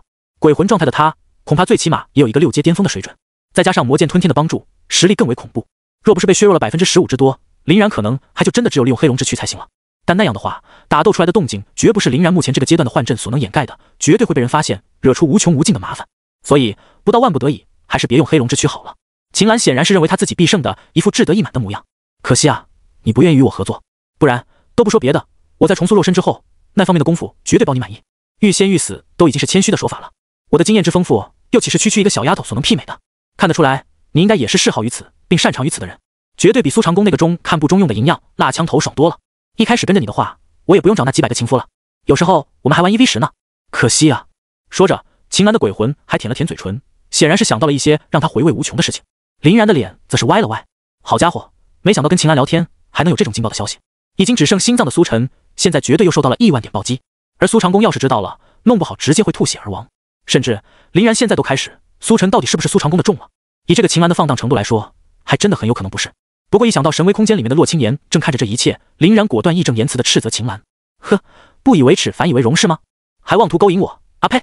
就你这种货色，跪在地上舔我脚，我都不会看你一眼，也好意思在这里嘤嘤狂吠？受死！说着，林然挺枪便刺，黄金龙枪携滔天之威逼近秦岚。秦岚冷哼一声，反手抽出吞天，用剑锋迎向黄金龙枪。当啷！伴随着兵刃交接的一声脆响，二人皆是后退了一大步。林然甩了甩自己发麻的手臂，有些心惊。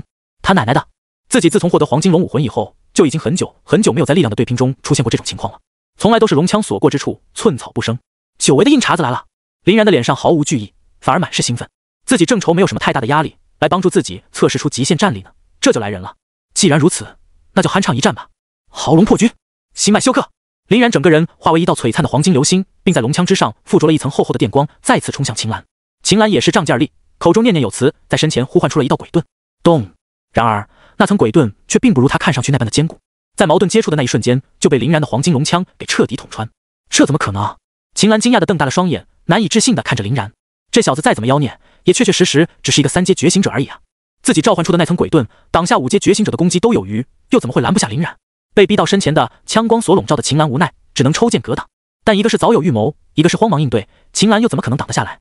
林然的龙枪结结实实地砸到了秦岚的身上，又从他的身上掠走了一片魂血。啊！吃痛的秦岚怒吼着，突然爆发出了惊人的速度，从空中瞬间贴到了林然的脸前。好快的刺杀技能！等林然想要做出应对的时候，吞天却已经刺到了胸前。吞天在林然的胸前划出了一道伤痕，林然极为难得的见血了。不过林然之所以不利用虚化去规避，那也是有原因的。黄金降龙舞，林然枪头一转，顿时便在附近的空间之中掀起了一阵滔天巨浪。从林然手中喷涌而出的金色漩涡，把秦岚完全限制在了其中。沸腾的金龙之力肆意横行，卷得秦岚节节败退。百鬼夜行！秦岚一边鬼哭狼嚎，一边死死地握住自己手中的吞天。无数的鬼魂从其中喷涌而出。不过一瞬之间，整个天空都充盈了惨白色的幽魂。这漫无边际的幽魂在秦岚的指挥下，从四面八方包围向林然，妄图直接把林然淹没。辛辣天塞！林然毫不犹豫的又是一发神罗天征下去，暂时先逼退了这些个幽魂。王之财宝！身后出现的40多个王财的次元之门爆射而出，把这漫天的幽魂射得到处逃窜。天照！在完成这些防御性工作以后，林然果断又是一发天照砸在了秦岚的头上。然而在幽魂被逼退，场面被压制，自己又中招的情况下，秦岚的眼中倒是没有丝毫的慌乱。夜舞倾城，他把手中的吞天那么一扬，划出了一个扇形的斜面。本来林然还想着看情况去躲避这一击，却没想到伤口却已经在自己的腹部浮现。空间型技能，林然也顾不得低头去查看自己的伤势，而先是把自己的 room 领域撑到了最大。room 屠宰场，本来想直接拧下秦岚的一丝魂体，林然却发现，由于秦岚的灵魂力量属实强大，根本就无法做到。不过屠宰场虽然不能发挥本身的功能，却可以对秦岚施加空间禁制。现在的秦岚再想要依靠刚刚那种空间切割的手段来偷袭自己，已经是不可能的了。在我面前玩空间，林然一边操纵着王财继续扫射幽魂，一边再度冲向秦岚。而不过短短的数秒之内，被秦岚划伤的那2道口子早就已经修复如初了。若不是衣衫上存在破损，根本就看不出来这里还曾经流淌过鲜血。好恐怖的恢复力，真是一具完美的肉体啊！秦岚感慨着，在空中躲避着向他逼近的林然。作为鬼魂的他，即使是有吞天在手，却依旧不太擅长近战。面对宛如暴龙兽一般的林然，肯定是能避则避的。尤其是林然手中的那柄长枪，着实诡异，只要被碰到，必然会损失魂体，吞噬起来简直比他手中的吞天还要贪婪。而他的吞天在刺伤林然的时候，却往往会因为林然体内的生命元力太过炽烈，反而灼伤了自己。这一来一回，损失可就大到有点难以想象了。还是远远的拉扯林然，依靠着自己的机动性徐徐图之最好。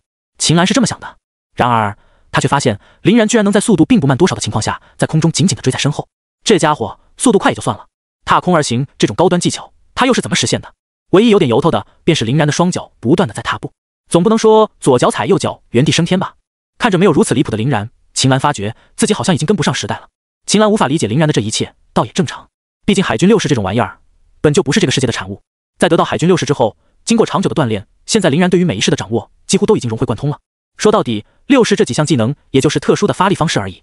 在精通熟练之后，林然差不多可以做到把整个六式完全融入到自己的攻击方式当中了。需要用到手臂的攻击，那就用指枪的发力方式；需要用到腿部的攻击，那就用蓝脚的发力方式。移动用 T 与跃步，闪避用指挥，格挡用铁块，再加上骑士不死于徒手赋予的全武器精通属性，手持黄金龙枪的林然简直就是宛如战神一般的存在。依靠自然灵体的变态恢复与黄金龙的肉体强度，就算闭着眼瞎打，也能发挥出很高的下限。更不用说林然双目的轮回眼与永恒万花筒所提供的观察与分析了。如果不是依靠着这么多组以弯道超车的能力，林然即使属性够超模，也不可能跟一个6阶左右的秦岚进行交锋的。哼，想逃？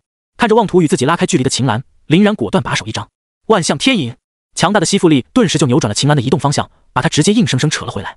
不过由于秦岚属于灵魂体的缘故，物理攻击对他的伤害并不大。林然之所以一直依靠着物理攻击进行抢攻，就是为了要压制秦岚，消耗他的魔力，顺便有机会的话用黄金龙枪磨一磨秦岚的魂体。早知道不是每个人的魔力都像是林然这般充沛，即使秦岚拥有着恐怖的魔力总量，但在恢复的层面上却根本无法与林然相提并论。为了不让自己再被黄金龙枪捅到，秦岚打的那是相当小心，直接就用了一个4分5裂的技能躲开了林然的挥刺，然后双方便进入了相持阶段。林然追，秦岚跑，边打边互相消耗。林然为了不让自己能够无限恢复的特性被秦岚过早的察觉，还一直刻意控制着自己精神状态，不断的让自己表现得越来越疲惫。这也就让秦岚坚信林然体内的能量驱动是依靠纯粹的生命原力的，只要能够把林然的生命原力给打到应接不暇，他就能够获得取胜的机会。二人就这么足足鏖战了1个小时，林然所表现出来的疲态貌似也来到了顶峰。哈哈哈哈哈！秦岚终于笑了起来，小家伙，你真不愧是年轻人啊，精力就是充沛。可惜遇到我这个老妖婆，终究还是把你拿下了。虽然我的魔力消耗也很大，但能够做到这一点的你，已经足够吹嘘了。得意至极的秦岚用词都已经开始颠三倒四了起来，满心欢喜的接近到了林然的身边。别怕，很快的，只要你不抵抗，根本就没什么痛苦。秦岚一边说着，一边将吞天对准了林然的心口。精、心、一、剑，他一字一句的说着，仿佛生怕在享受胜利果实的这刹那不够美味一般。然而他这看起来势在必得的一剑却扑空了，又一次出现了之前那种明明刺中却只能穿体而过的失落感。与此同时，林然反倒笑了起来。喂，我说你折腾了这么久，究竟到底闹够了没有？唰！随着林然话语的落下，一道耀眼的金光也从他身上闪出。不过是在一瞬之间，林然的身上就被加满了 buff， 圣光铠甲，神圣庇佑，天使之翼，一系列的加成之下，林然的气势直接攀登到了有史以来的最高峰。与此同时，一道漆黑色的身影也从旁边的虚空中闪出，随后一道又一道的黑暗光芒如雨点一般落在了秦岚的头上。魔焰虚弱，混乱诅咒，枯骨残废，高阶的暗影法术普通不要钱一般，给秦岚来了一个满套的，一直相互消耗到了现在。本来林然若是不进行伪装的话，差不多就已经有能够正面击溃秦岚的实力了。而现在此消彼长之间，秦岚自然就更加无法抵挡。天照，林然疯狂地催动着自己的右眼，释放出一股又一股的黑焰。上几次的天照都被秦岚慢慢利用魂体给消磨掉了，只起到了消耗的作用。但这一次可就一点都不一样了。林然在吃满了洛青岩的 buff 后，又拼命去挥洒生命力，触发自然之心可以把生命力转化为自然能量的特效。秦岚才一眨眼的功夫，就发现自己已经被那滔天的黑岩所包围，黑岩连绵成片，充斥着整片天空，放眼望去，根本就没有任何能够逃生的道路。秦岚心中大骇，一时间方寸大乱，饶是有着丰富战斗经验的他，都有点不知道该怎么应对了。黑岩的滋味他也是品尝过的，想要硬闯近乎不可能，但突然的留在原地，不也只有死路一条吗？最关键的是，林然这家伙是怎么做到在一瞬之间恢复到全胜，甚至是更强的状态的？不甘心的秦岚真是要把自己的牙都咬断了。林然用天照在短时间内释放出了这么多的黑岩，也有点把自己打虚了，魔力与生命力都枯竭的厉害。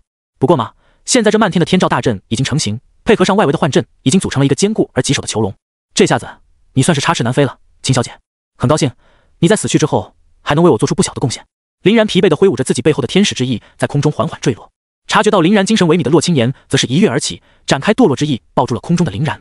这下子自己倒是可以惬意地休息一会儿了。林然把头埋在洛青岩的身前，舒服地蹭了蹭之后，回头看向鬼魂秦岚。秦岚现在正被满天的黑岩给烤得死去活来，呼叫声凄厉而悲惨。由于之前挥霍了太多魔力的缘故，秦岚完全无法处理这如同枯骨之躯一般的黑岩，身子还被困在大阵之中，动弹不得。他只能眼睁睁地看着自己的魂体逐渐被消亡炼化，唯一能做的就是向林然与洛青岩求饶。可惜并没有人搭理他。在听完秦岚的那番话以后，只要是个正常人都不可能会对这个女人有哪怕一丁点的同情心的，巴不得她赶紧死，都已经是对她最大的仁慈了。林然与洛青岩自然是无视了这一切，默默地看着秦岚的陨灭。又不知过了多久，秦岚终于连声音都无法发出了，魂体也只剩下了最后的那一点。林然轻轻地把手那么一招，这团精华便来到了他的手中。看到这一幕的洛青岩冷哼了一声，所以你还是要吸收它，是吗？这岂不是以另一种方式跟它融为一体？林然此时早就恢复到了满状态，不过因为躺在洛青岩怀中很爽的原因，他也没有动弹。听到洛青岩这么说，林然便翻了翻白眼，他都已经魂飞魄散了好吗？这团精华目前完全就是无主之物，要是按照你的这个理论，那岂不是以后瘦肉都不能吃了？林然一边说着，一边吸收手中的精华，用于消化体内的星陨魔韵。洛青岩虽然知道自己是在无理取闹，但还是不满地冷哼了一声，直接把怀中的林然摔到了地上。林然倒也不恼，笑呵呵地吸收完精华以后，翻身而起。今天可真是丰收的一天，不仅让左眼的血轮眼进化成了轮回眼，而且还借助着刚刚获得的邪魂能量，一股脑地把轮回眼冲到了很高的层次。比起刚刚觉醒轮回眼的时候，各种瞳术的威力再次得到了飞跃。而且林然隐隐约约能感觉到自己已经获得了超神罗与地爆天星的使用能力。不过要做实验的话，肯定不能在外面。现在这片区域因为林然与秦岚的鏖战，已经是被打得破损不堪了，再给这里来一发狠的，怕不是直接把别墅区给掀翻了。林然笑了笑，好了，别生气了，你不就是想要融为一体吗？走，咱俩也融去，这样一来问题就应该解决了吧。洛青岩俏脸一红，给了林然一锤，谁想跟你融啊，瞧你臭美那样。哦对了，之前你把苏晨的心脏拿走是为了什么？经过洛青岩这么一提醒，林然才想起来苏晨的心脏还被自己储存在灵魂之界当中呢，赶紧把它掏了出来。不得不说，手术果实的能力实属逆天，一个透明的小小立方体居然可以完好无缺的保存鲜活的心脏，并不损伤其中的生命力，应该还是有机会把它抢救回来的，咱们试试吧。虽然这家伙已经被打成肉末了，林然说着便展开了 room 领域，把苏晨原本的那些个肉体汇聚到了一起。不过这些肉末里面的生命原力还没有彻底消退，你一发复活术下去，我再给点生命能量，估计能活。要是时间再晚一点，估计就不行了。洛青岩皱了皱眉，话虽如此，可我们救他干嘛？这家伙活了，真的对我们有好处？林然轻笑，对我们有没有好处不好说，但至少没有损失嘛。而且我这么做的最主要原因，就是替苏家培养一个足以颠覆他们的恶魔。闻言，洛青岩不禁看了一眼地上的那把魔剑吞天。这把剑现在已经失去了他所有的光芒，里面也没有任何的能量。毕竟在之前，他一直都是依靠潜伏于此的秦岚驱动的。而秦岚的鬼魂消亡之后，这把剑除了材质坚固一点，可以说是屁用都没有了。洛青岩便道：“真的有用吗？”苏晨这家伙实力基本上依靠的全是吞天这把剑，现在剑已经废掉了，他也就是个正常天才的水平。别说什么化作恶魔惩戒苏家，能够不被苏家发现消息败露反杀，都已经是走大运了。林然得意地拍了拍洛青岩的小脑瓜：“嗨呀，你不理解也很正常，毕竟你没有窥探到苏晨与秦岚的记忆嘛。由于秦岚与苏晨都曾经寄宿过苏晨这具肉体的缘故，通过对苏晨肉体的控制，我也是知道了很多的东西。除了一些苏家的秘密之外，最重要的就是苏家的永生计划了。这个计划很复杂，可行性也低到令人发指，我并不是很认可。但他们很努力，却也是真的。比如被他们视作传承容器的苏晨肉体就非常的变态，之所以现在没有显现出来，完全是被吞天给限制了。现在吞天已经没了，已经没有什么玩意儿能够阻止他。你只需要知道，苏晨只要老老实实的正常修炼，将来必成大器就可以。强大的体质，寂灭的心态，再加上深沉的恨意，又是一个毫无牵挂的孤家寡人，绝对是成为复仇恶魔的不二潜质。最重要的是，他的心脏被我掌握，我准备还给他一个假的，他根本发现不了。这样一来，我们未来还拥有一个无敌的反制手段。就算他真的变成了一个乱咬人的疯狗，也伤及不到我们。难道这还不够完美？洛清言被林然的一番话说得目瞪口呆。你什么时候这么聪明了？林然摆出了一副看傻瓜的眼神，让盯着他看的洛清言也感觉自己是傻瓜了。有没有一种可能，不是我太聪明，而是你太傻呢？想到这种东西，貌似一点都不难吧？说完，林然也直接无视了洛清言对自己的粉拳连击，继续鼓捣着苏晨的尸首，往里面注入了一定量的生命原力，然后用自然灵体创造了一个假心脏给他安上。苏晨的记忆只会继承那些林然想要让他继承的，所以完全不用担心。大复活兽看到林然已经完成了所有的准备工作，洛清言也就没有再继续闹腾了，赶紧办起了正事儿。在神圣的光辉照耀下，苏晨原本破损不堪的肉体逐渐成型，又变回了他当初的模样。唯一有些不同的，便是他此时的眸子却犹如亡灵一般死寂。我活了。苏晨抬起脑袋，机械般的转动脖子，左右看了看。在注意到林然二人以后，苏晨也就明白了一切。他死了，是吗？苏晨的声音不带一丝温度。林然点了点头，把那柄已经变成凡气的吞天递给了他。住好。苏晨突然扑通一声，单膝跪在了林然的面前。再生之恩，无以为报。待我了却心事，必会以死效劳。说完，便站起身来，最后深深地看了林然一眼，离开了此地。看着复健离开的苏晨，林然悠悠地叹了口气，还算他有志气。走吧，咱们也该回去，好好的融合了。洛清言则是瞅了瞅着周围的一片狼藉，那这些打斗的痕迹呢？就不管了。你的幻阵只要一撤，立马就会被人发现啊。林然无所谓的摆了摆手，管他呢，就说是咱们练习的时候不小心造成的呗，总不能现在连夜去弄水泥与砖块，给他搁着啪啪砌墙吧。洛清言脸一歪，红鬼呢你？相处的人只要不是傻子，必然不可能相信。林然轻笑，他们信与不信有关系吗？实在不行赔他们点钱就是了，反正他们也调查不出什么结果。走，这都已经半夜了，再不回去睡觉就得弄到白天了。说着，林然也没给洛清言继续多嘴的机会，一把就将他揽起，掠到了床上。次日，一条极为劲爆的消息突然就传遍了整个相处。相处大学新生交流赛的队长苏晨，在留下一封信以后就失踪了。信件的内容也很简单，就是说自己要退赛加退校，自己独自修炼，顺便奉劝所有人不要试图去找他，不然就会被他无差别攻击，甚至杀人枭首，毁尸灭迹。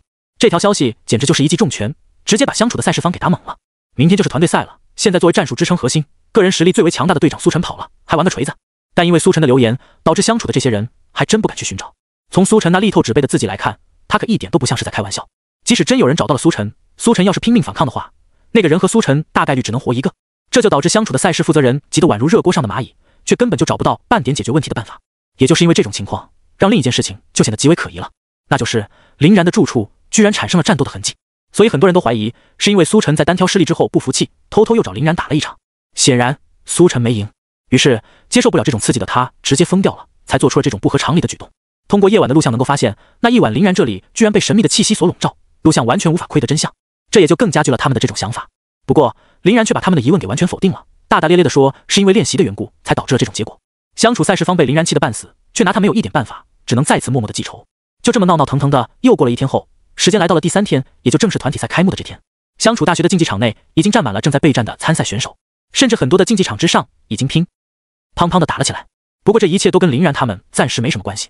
由于单人赛事的超高积分，他们直接保送了16强，现在可以合理摸鱼坐山观虎斗。但就即使这样，林然一行人依旧吸引了很多的目光。这不仅是因为2日前林然的强势表现，同时也与那沸沸扬扬的传闻有关。再加上林然此时为了更好的观察场上那些个打斗的队伍，还开启着自己的血轮眼与轮回眼，这一双淡紫色与血红色交相辉映的一瞳，更为林然的帅气增添了不少的风采。燃神的眼睛是真的帅啊，确实好看。不过我怎么记得在前些日子里他眼睛是同色呢？难道说燃神在这短短的2天时间里又一次变强了？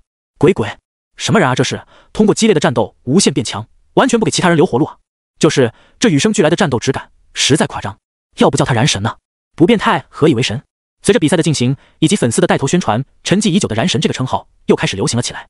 这倒也没有怎么遭到其他人的排斥，毕竟林然的比赛是真的好看，完全属于赏心悦目的那一种。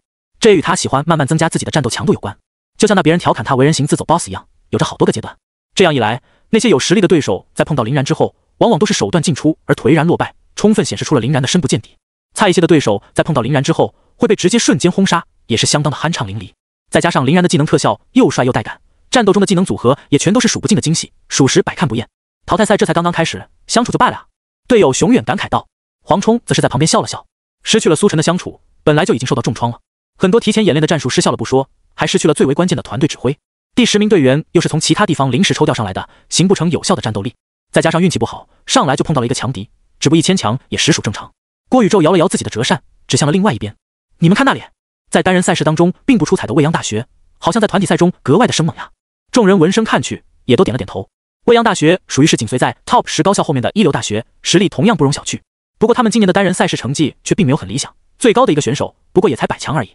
但今年未央大学招到的这10个人却貌似非常擅长团队赛，从打斗中就能够看出他们相互之间的配合可谓是相当的默契，如臂使指，浑然一体。依靠着这一手，在淘汰赛中不断的过关斩将，从未有一合之敌。那边的武南大学也不错，陆浅浅道。在江思琪的带领下，这支队伍也是在一路横扫。团队赛中的江思琪可是太赖了，只要队友把他团团护住，摆出乌龟阵，等他不断的进行命格召唤，把数量攒起来，就能很轻松的碾压敌方队伍。也正是因为这种原因，江思琪的搭档们基本都是一些防御型天赋与控场型天赋，核心思想就是一个字：拖。魔都大学那边也挺有声有色的，徐胜笑道。正如同他所说，魔都大学采取的是最为王道的战法木组合，4个前排，3个法系大炮，1个控场，2个治疗，再加上他们的队长那个控场型天赋的指挥手极为精湛的指挥技术，相当精彩。林然看完这些之后，又把目光投向了另一边的西湖大学，这是另外一支保送进16强的队伍，也是在单人赛事当中的总积分第2。只能说燕大在单人赛事的表现太强势了，总积分遥遥领先，就使得积分第2的位置落在了评论排名较好的西湖大学之上。值得一提的是，西湖大学所有的参赛选手居然都是女孩子，而且容貌也都相当清秀娟丽，美艳动人，当真是一道别样的风景线。除了等待区的林然他们，也就属西湖大学最能吸引注意力了。至于他们的天赋类型，从单人赛事中能够看出，10个人还都是控场型天赋，配备相当极端。一般来说，很少会有队伍采取这种纯粹到极点的配置，很不稳定。哪怕是林然他们的燕云大学，配置都要合理很多。林然算是一个6边形战士，辅助能力稍差，更偏向于进攻多面手的存在。洛清言则6边形的更厉害一点，连带着辅助与削弱都包含了，还有着充裕的治疗能力。其实光是他们俩的存在，基本就能盘活所有的队伍配置了。再加上兰若秋残败灰谷，郭宇宙星海云雾的控场，可以充当前排的断魂恶魔白子夜、破军剑舞徐胜、虎奔甲胄熊远，以及后排输出的穿天神功黄冲、元素灵体陆浅浅，堪称完美。不过毕竟没有见到过西湖大学这些选手们打团战，所以也不好妄下结论说他们不行。怎么那么多的女孩子给你看花眼了？洛清言凑到林然的身旁，对着他不怀好意的呲着牙。林然翻了翻白眼，大姐，你要对自己有自信一点吗？若是我真想看美女的话，只需要一直盯着你不就完了？我那明明是在研究咱们团战路上可能遇到的阻碍与对手，并且对这些对手们进行分析。我跟你又不一样，满脑子全是黄色废料。洛清言哼哼了2声，不满道：行吧行吧，那你说说，你分析出了些什么东西？林然轻咳一声，一本正经道：最左边那个短发妹子身材很顶，尤其是皮骨翘得厉害。从右数第3个双马尾萝莉是真的白，发质又好，想揪。从左数第4个卷发姑娘，车灯太晃眼了，有点晕。他们队长那20丹尼尔的嗨丝颜色其实可以再深一点，这样放在手里把玩的时候更诱人。洛清言当即就露出了极为和善的表情。没想到你观察的都还挺细致入微的嘛，有你这种大分析师在，我们何愁夺不了冠？林然哈哈大笑，也不看看我是何人，我可太擅长干这个了。眼看洛清言的小手就要掐到林然的身上，林然却突然话锋一转道：不过可惜啊，他们这些人加起来也不及你分毫，不管在什么方面，你都是完爆他们的，不然有如此挑剔目光的我，又怎么会找上你呢？青言小姐。说着，林然拉着他的小手一扯，就给洛清言拉到了怀里。这还差不多。洛清言得意的哼哼了2下，露出了一脸的满足，摆出的表情就好像是躺在太阳下的小花猫，突然被主人揉肚皮那般慵懒惬意，以至于林然都有点想真的去揉一揉他的肚皮了。一想到洛清言那如同精致年糕一般细腻冰爽的玉肤，林然就有些异动，尤其是顺着肌肤慢慢往上滑，最终盈盈一握的那种美妙过程，真是想想都让人陶醉。不过毕竟是在大庭广众之下，林然倒也不好直接把手伸进洛清言的衣服里，只能先摸摸腿解馋了。不过洛清言的腿部倒也是相当的极品，柔而不腻，饱满嫩滑有弹性，玩1年都是少的。虽然被俩人这么恩秀一脸，不过吕秋风、徐胜等人显然是早就习惯了，直接视而不见。不过注意力放在此处的观众们却并不是很能忍。要知道，无论是林然在女生中的人气，还是洛清言在男生中的人气，都是最为顶流的存在。2人自然就遭到了无数同性的妒忌，就连西湖大学的那群姑娘们都忍不住对其频频侧目，面露无奈。谁有不想成为他们的其中之一呢？只能说一般令人愉悦的时间都过得飞快。林然明明就感觉洛清言不过才刚刚躺到自己怀里而已，前面的比赛居然就已经打完了，甚至于32强都已经进行到了一半，要去备赛了呀。林然一脸的不舍。洛清言晃了晃脑袋，从林然身上轻轻滚了下来，起身拍了拍手道：走了走了，速战速决。嘿嘿，大不了咱们晚上可以早点回去嘛。作为另一种能量需求极大的天赋拥有者，而且还是双生天赋，洛清言对于那方面的需求也相当不低。从平时的食量中就能看出，这小姑娘也是蛮能吃的，只不过没有黄金龙武魂的林然那么变态就是了。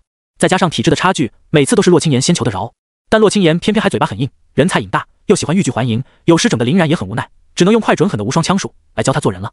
不过嘛，现在显然并不是时候，先打比赛，先打比赛。说完之后，林然站起身来，带着众人走向了赛场。团队赛的规则与个人赛有一些不一样，其中最显著的差距就体现在抽签对位上。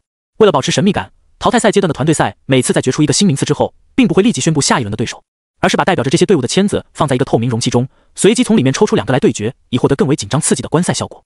现在已经来到了16强的阶段，代表着林然他们的签子自然也已经进入了抽签容器当中。好的，目前比赛已经决出了本届的16强，让我们来一起看看下一场比赛的对阵双方都是谁。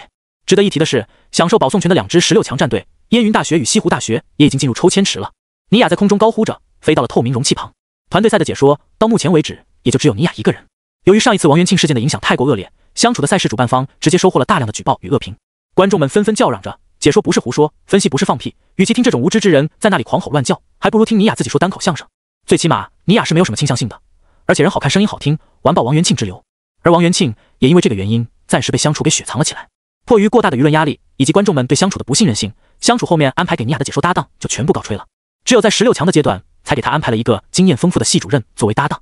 毕竟尼亚个人的专业水平虽然可以，但眼光肯定没有那些高手们毒辣，对局势的分析还是要仰仗其他人。这次安排的解说还算比较得人心，林然他们也还算熟悉。此人正是在他们刚到相处之时来迎接他们并给他们安排住处的韩主任韩子熙。韩子熙踩着另外一个飞行器一起来到了透明容器的旁边，笑道：那就让我和尼亚小姐一人一个，抽出16强第一组对决的队伍吧。说着，二人便每人都从容器里摸出来了一个签子，来让我们看看两边的抽取情况。经过随机抽签的决定，本场比赛是由未央大学对阵燕云大学，好吗？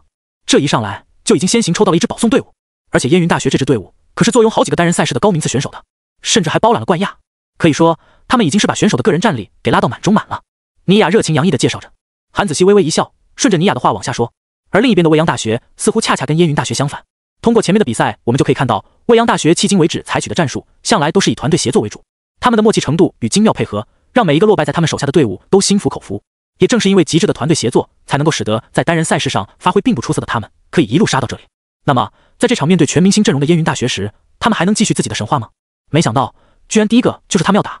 林然扫了一眼跟他们抽到一起的未央大学队员，这10个小伙子倒是没有表现出什么害怕与畏惧，反正有些许的兴奋。看起来这一路以来的胜利给了他们不小的勇气，也让他们对自己的战术非常的有自信啊。现在林然可是整个龙国新生界的一大传奇，谁要是能赢了他，必能扬名天下。这也就使得无数有心气的学生都还是很想跟林然碰一碰的，尤其是这还是团队赛。在团队赛中，林然变态的个人实力就不像是单人赛事那般不可阻挡了，机会大了很多呀。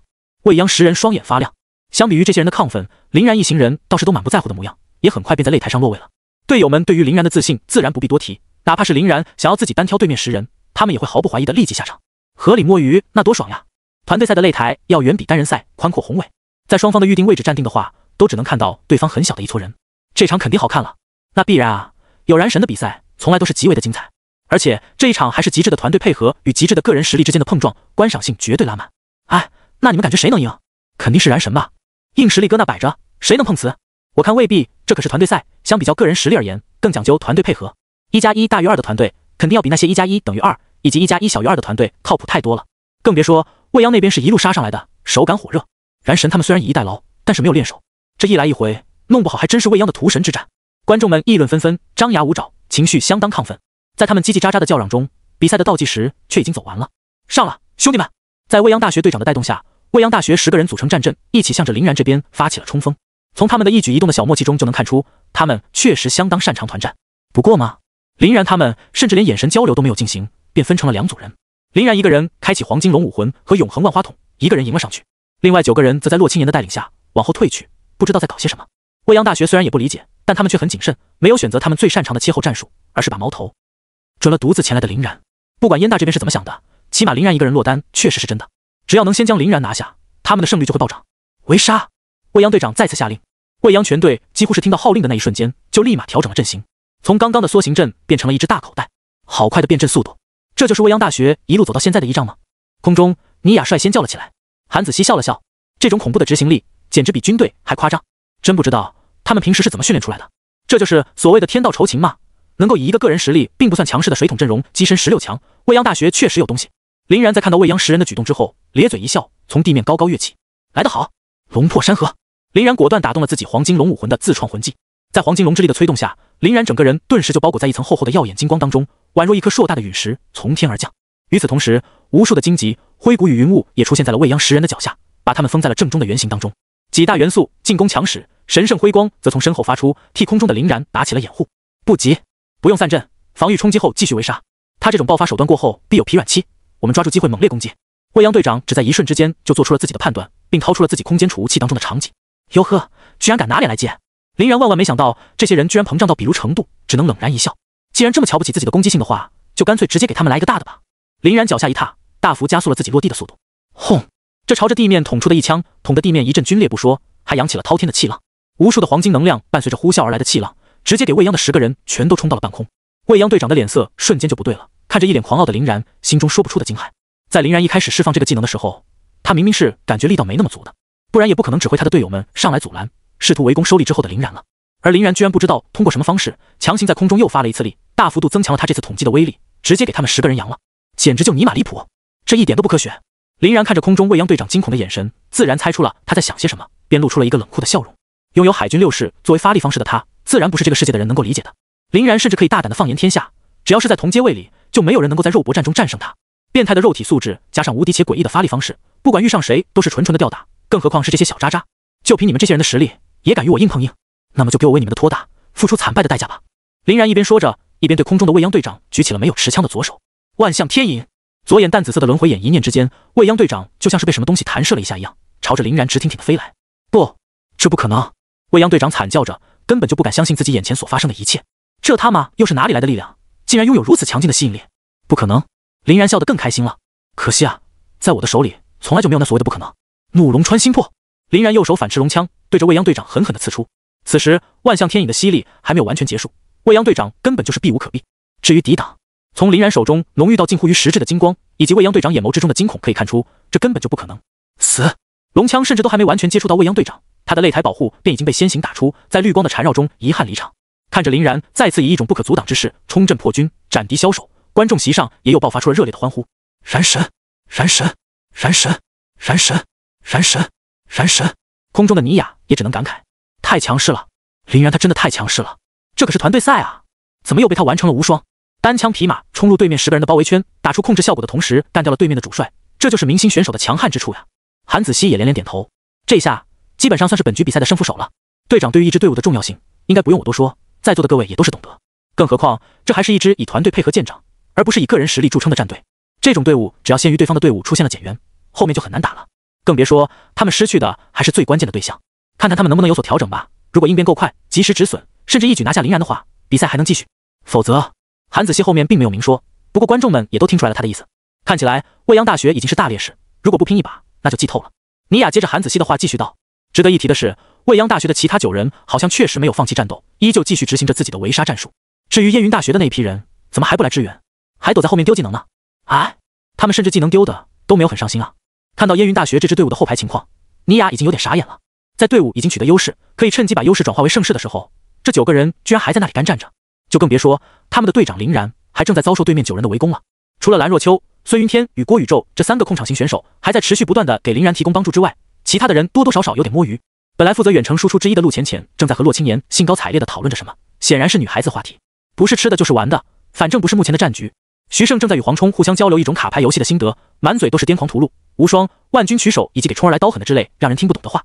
白子夜在一旁听得津津有味，表示自己以后也要那么去玩。最过分的是熊远，作为纯粹近战型天赋的他，由于实在无所事事，竟然直接依靠着自己的虎贲甲胄，在台上堂而皇之的打起了盹。白子夜还对此做出了一番解释，说是自己昨晚强行拉着他通宵下棋才导致的结果。这些人都是你们来郊游的吗？尼雅一阵头晕目眩，看着8仙过海各显神通的9人，他是第一次感觉到自己的解说生涯如此的艰难，完全不知道该怎么去说了。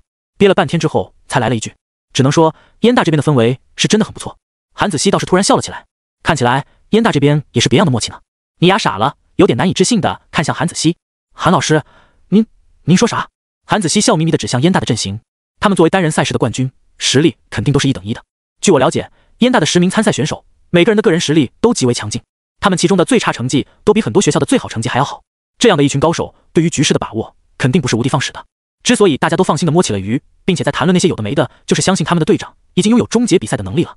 其他人既然已经没事情做了，当然就可以安安心心的享受胜利果实了。尼雅被韩子熙说的一愣一愣的，可是林然他面对9人的围攻，真的可以处理吗？韩子熙伸了个懒腰，惬意道：我们继续看下去，不就可以知道了吗？擂台上，面对队长的突然被杀，未央大学的剩余9人也都是人晕了。他们配合了这么久，还是第一次见到有人能够如此强势的杀奔过来，一下子就给他们宰了的。10个打不过1个，属实丢面。你他妈当你是赵云？气急败坏的9人果断冲将过来，各施手段一起围殴中间的林然。林然根本就不闪不避，强行用身体给他们的攻击全部吃了下来。一时间，林然身上可谓是热闹极了，闪电的乱流，火焰的升腾，金属的争鸣，魔能的逸散。然而，这种种的攻击手段却没能动摇林然分毫。就这，又不吃饭就来比赛？林然嘴挂狞笑，双手紧握黄金龙枪，将其全力一扫。与此同时，右眼的永恒万花筒也在疯狂转动。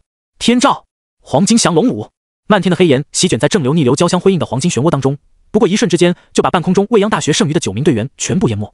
光是自己手持黄金龙枪的全力一击，都已经不是这些人能够抵挡的存在了，更不必说里面还夹杂着天照的攻势。物理魔法的双重 AOE 攻势带控制，未央大学9名队员什么时候见过这种架势？习惯了与常规对手见招拆招的他们，直接被林然这种超格的存在完全碾压。不一会儿的功夫，9名队员的身上便都泛起了绿光。滴滴，未央大学所有队员淘汰，本场淘汰赛获胜者为烟云大学。这就结束了。尼雅眨了眨眼，看了看场上一个不剩的未央大学队员们，不知所措。韩子熙但是一副意料之中的模样，看吧，林然是不会辜负他队友们的信任的。现在想来，烟云大学这一支队伍是不是也很默契？韩子熙作为目前相处赛事方当中为数不多的亲然派，当然是要力挺林然的。他从一开始就表示了林然不可力敌，只可亲近的态度，然而却被负责赛事的最上面那一撮人给红果果的无视了，甚至都没有给出什么理由。这就使得韩子熙曾一度怀疑赛事主办方的高层与林然有私仇，可惜没有证据。毕竟为了确保赛事的公平性，每年最终的赛事负责人身份都是被保密的，只有极少数的核心人员才能得知。韩子熙显然不属于此类。现在能看到林然打肿那些鼠目寸光之人的脸，他心中也是暗爽不已。林然表现得越强势，发挥得越出色，最终成绩越好，就越衬托的他高瞻远瞩，慧眼识人。通过这一件事情的影响，日后他的地位自然会慢慢超越这些坏事之人。尼雅擦了擦额头的冷汗，苦笑道：“韩老师说他们默契，也确实蛮默契的。不过究其所踪，还是得益于林然超强的个人实力嘛。他实在太强悍，太锐不可当了，一个人就把整个未央大学打得落花流水，阵型破碎。说一句可能会得罪人的话，感觉哪怕只有他一个人也能战胜未央。在这种程度的实力碾压之下，团队配合什么的，也就是一纸空谈了。”韩子熙大笑：“尼雅姑娘所言极是。”韩子熙刚刚故意那么说，就是钓鱼尼雅，让尼雅去吹嘘林然的实力。毕竟尼雅夸赞林然的话，就会像是锋利的刀子一般，一刀一刀的扎进相处赛事高层的心窝。换他来说，效果肯定会差不少。这种落井下石的机会，韩子熙自然不会错过。他都已经能够想象，此时看到林然大杀四方之后，相处赛事高层的脸色了。至于台下的观众们，则没想那么多，他们此时正沉浸在林然霸气一打十的豪迈当中呢。这也太夸张了吧！就是双方的实力差距太大，完全就不在同一个量级。就那开始的时候，还有人说未央大学的打法和战术很克制燕大呢。结果比赛一开才发现，他们引以为傲的配合与默契，在绝对的实力面前不过是虚妄罢了。这他妈的2分钟都没用啊！林然往里面一跳，把未央的对象一枪扎死，再轻轻一扫，比赛就结束了。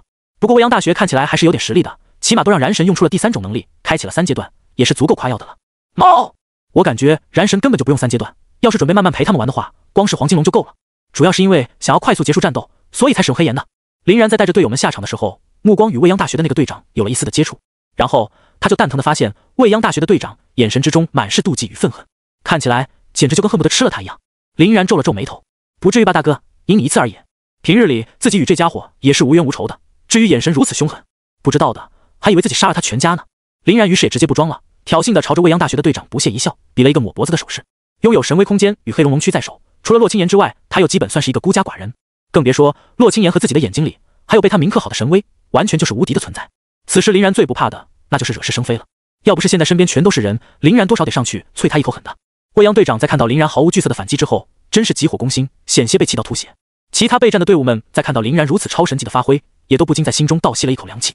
怎么去应对林然的无脑冲阵，真是想想就头疼。这个挥舞着黄金龙枪的人形暴龙兽，看上去根本就不是一般的队伍能够阻挡的。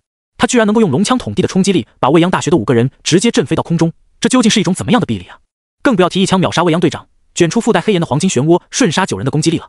而且就算能够抵挡他的冲击，又该如何把林然击败呢？从刚刚林然硬顶9人的合力一击，且动都没动就能看出，林然的防御也是极为的变态。没有人会怀疑自然灵体与黄金龙血脉，他们自以为的双重叠加下的肉体强度。话说回来，自然灵体这个 SS 级天赋其实相当的好用，它所赋予的强悍生命力与生命恢复速度，是无数人梦寐以求的存在。没有人会嫌弃自己的血量太多的。而之所以自然灵体各天赋从未被真正发扬光大过，主要就是因为自然灵体是一个毫无进攻性的天赋，属于是纯挨打天赋。除非能够达到天赋觉醒的阶段，获得自然属性的操纵能力，不然根本就找不出什么像样的进攻方式。可是拥有着神秘血脉的林然，却完美的补足了自然灵体所有的缺陷。他的进攻手段之丰富，哪怕是 SSS 级天赋，再加上顶级进攻血脉的觉醒者，都难以望其项背。黄金龙，以前的血色双瞳，现在的紫红一瞳，黑岩，空间割裂，无限发射武器的次元之门，汹涌的电流，蔚蓝色的能量骨架，简直是数都数不过来。纵观整个蓝星的历史长河，只有一个人能够同时拥有如此之多属性各不相同的能力。夜云组织的创立者，整个人类的最强梦魇，大魔王夜云。所以这些同届的新生在面对林然的时候，总是会升起深深的无力感。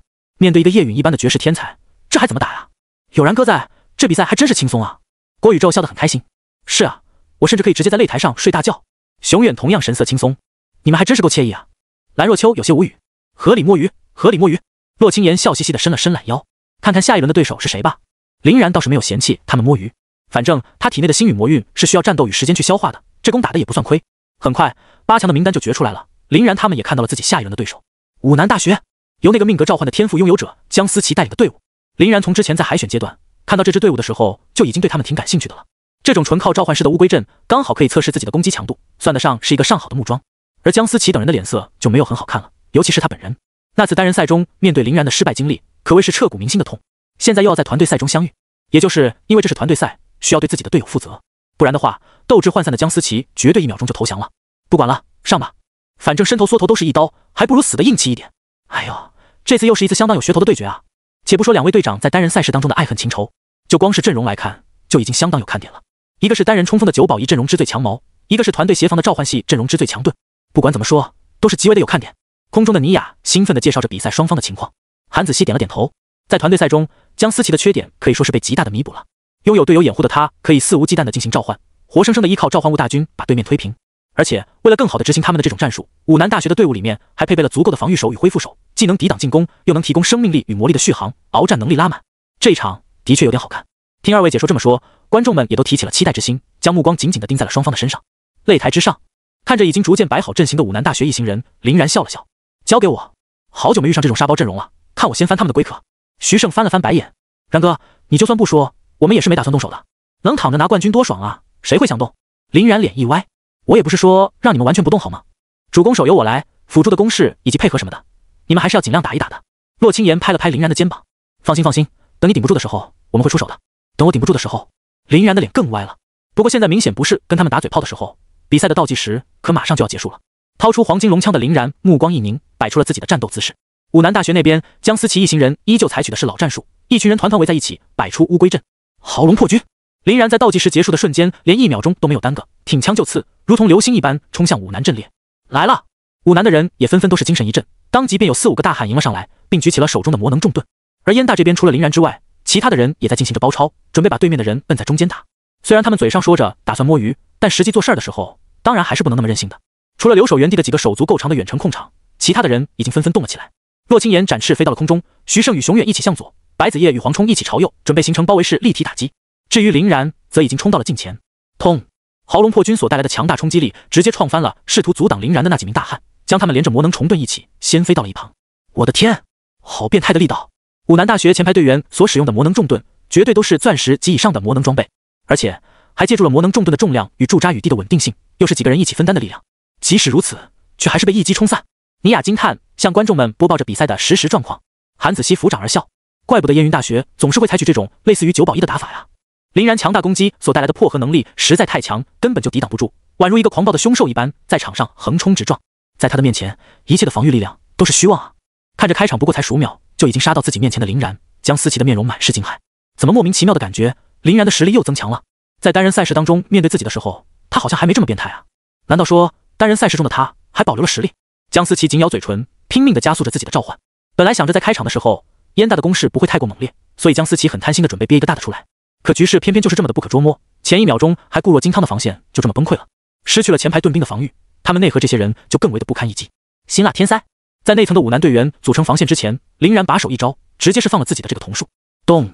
江思琪当即就体会到了一种宛如被泥头车迎面撞击的冲击力。其他的那些个防御力还算可以的队员，只不过是被弹飞一截，摔了个头昏脑胀。但对于江思琪这种本身就比较脆弱的人而言，可当真是吃了一下狠的。这祭神罗天征不仅打断了他的召唤吟唱，还震得他头昏脑胀，口吐鲜血。心脉休克，这还不算完，林然催动手术果实的能力，激发出汹涌的电流，而且这股电流的澎湃程度简直就犹如滔滔的洪水一般。借助自然之心的特殊能力，林然可以源源不断地把自己的生命力转化为自然能量，所以即使是原本规模只能停留在附着于手掌阶段的心脉休克，也可以激发出宛如雷顿、麒麟一般的规模。而且由于心脉休克的特殊效果，使得这种电流在麻痹效果等控制层面比正常的雷电还要变态。望着这咆哮震天的雷霆，江思琪是真的绝望了。本来想着林然所拿手的进攻手段的方向，绝大多数还是能够被归结于物理层面，这样的话他们的乌龟阵还是能够抵挡1、2的。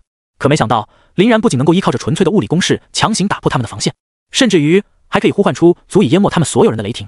这该怎么打？散开，散开！别再扎堆了！江思琪一边吼着，一边拼命的想要逃离林然的雷电掌控区域。可惜林然并没有如他所愿。Room 扫描，林然将黄金龙枪向前方的空气处一挥，瞬间就把武南大学的10个人全部锁定。10人伴随着一通天旋地转的空间置换，清醒过来的时候，才发现自己已经莫名其妙的出现在了雷霆的正中区域，而且完全被包裹，根本就无路可逃。他的空间能力居然还能够把一群人给全部转移。江思琪看着即将降临到头上的雷霆，突然就释然了。这个宛如天神一般的男子，当真是无法阻挡啊！最起码不是自己能够阻挡的。既然如此，应该就没什么犹豫的了。江思琪仿佛想通了什么一般，浅浅的笑了笑。轰隆隆，狂涌的雷霆垂天落，直接把10人尽数吞没。命中了！尼雅高声叫道。刚刚在林然所展开的那个空间领域的辅助下，这漫天的雷霆直接命中了武南大学的所有队员。不知道以他们的防御力而言，是否能够扛过这一劫？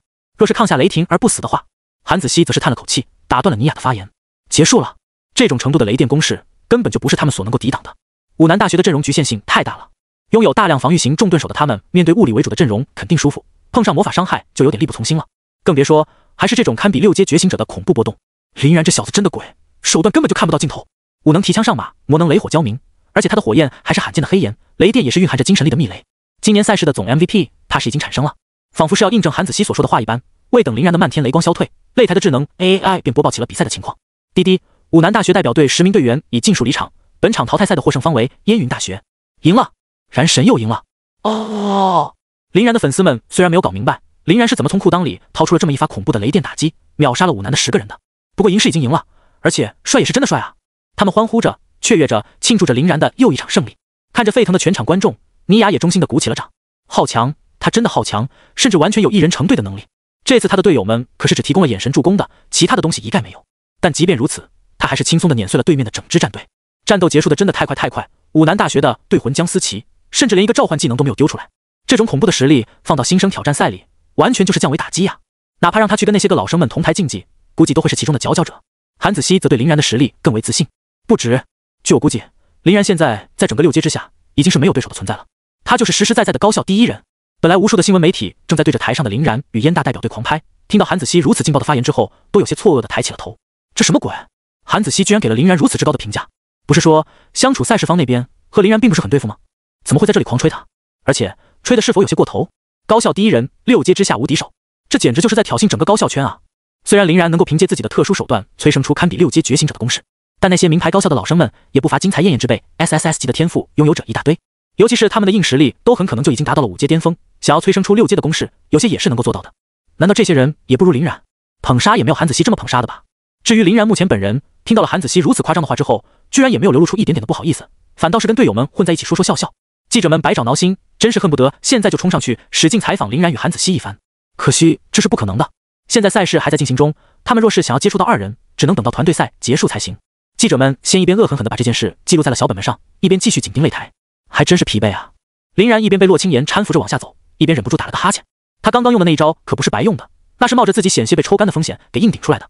为了达到最佳的效果，顺便测试星脉休克的最大威力，林然毫无保留，直接把几乎所有的生命力都给挥洒了出去。结果倒也确实没让他失望，一击湮灭了武南10人不说，还逸散掉了好些个能量。浪费掉的这些边角料，估计都还能再劈死10个人。快快快，给我上一切！林然趁着有合理装病的理由，大声的叫嚷着，躺在洛青岩的怀中狂蹭不止，看上去是一点也不愿意起来了。洛青岩嫌弃的瞅了一眼林然，很想给他来一拳，但毕竟这家伙算是战队的功臣，也就给忍耐了下来，将林然抱到了旁边的恢复仪器上。为了保证比赛之后精疲力竭的选手们还能继续比赛，赛事主办方特意设置了这种能够快速辅助恢复状态的仪器。根据正常情况来说，补给一个3阶左右的觉醒者根本就用不了多少的仪器能量，但偏偏林然是一个意外。旁边的工作人员目瞪口呆地看着林然，宛如一个看不见底的无尽深渊，大口大口地吞噬着仪器之内储存的生命本源，直到把其中一个给吸干，林然才慢悠悠地站起身形，甚至看他的表情都还有点意犹未尽的模样。这就是新生代第一人吗？工作人员艰难地咽了口唾沫，目送林然离开，眸光之中满是崇敬。舒服了。林然惬意地伸展了一下腰肢，看向不远处的擂台。现在他们已经跻身4强，仅仅再需要2场比赛就能够把冠军拿下。至于对手会是谁，根本就不重要。好的，观众朋友们，欢迎回来。上一场激动人心的4强赛已经结束了，魔都大学代表队最终击败了对手，成功踏进决赛。我们接下来要进行的4强赛是由西湖大学代表队对阵烟云大学代表队，让我们一起共同期待他们的表现吧。尼雅微笑着向观众们播报着比赛的结果。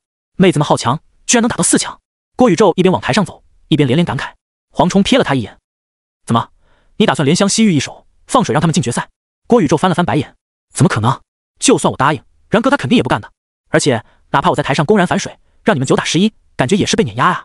徐胜大笑，不止，我感觉就算咱们全都过去，然哥也能一个人全杀了。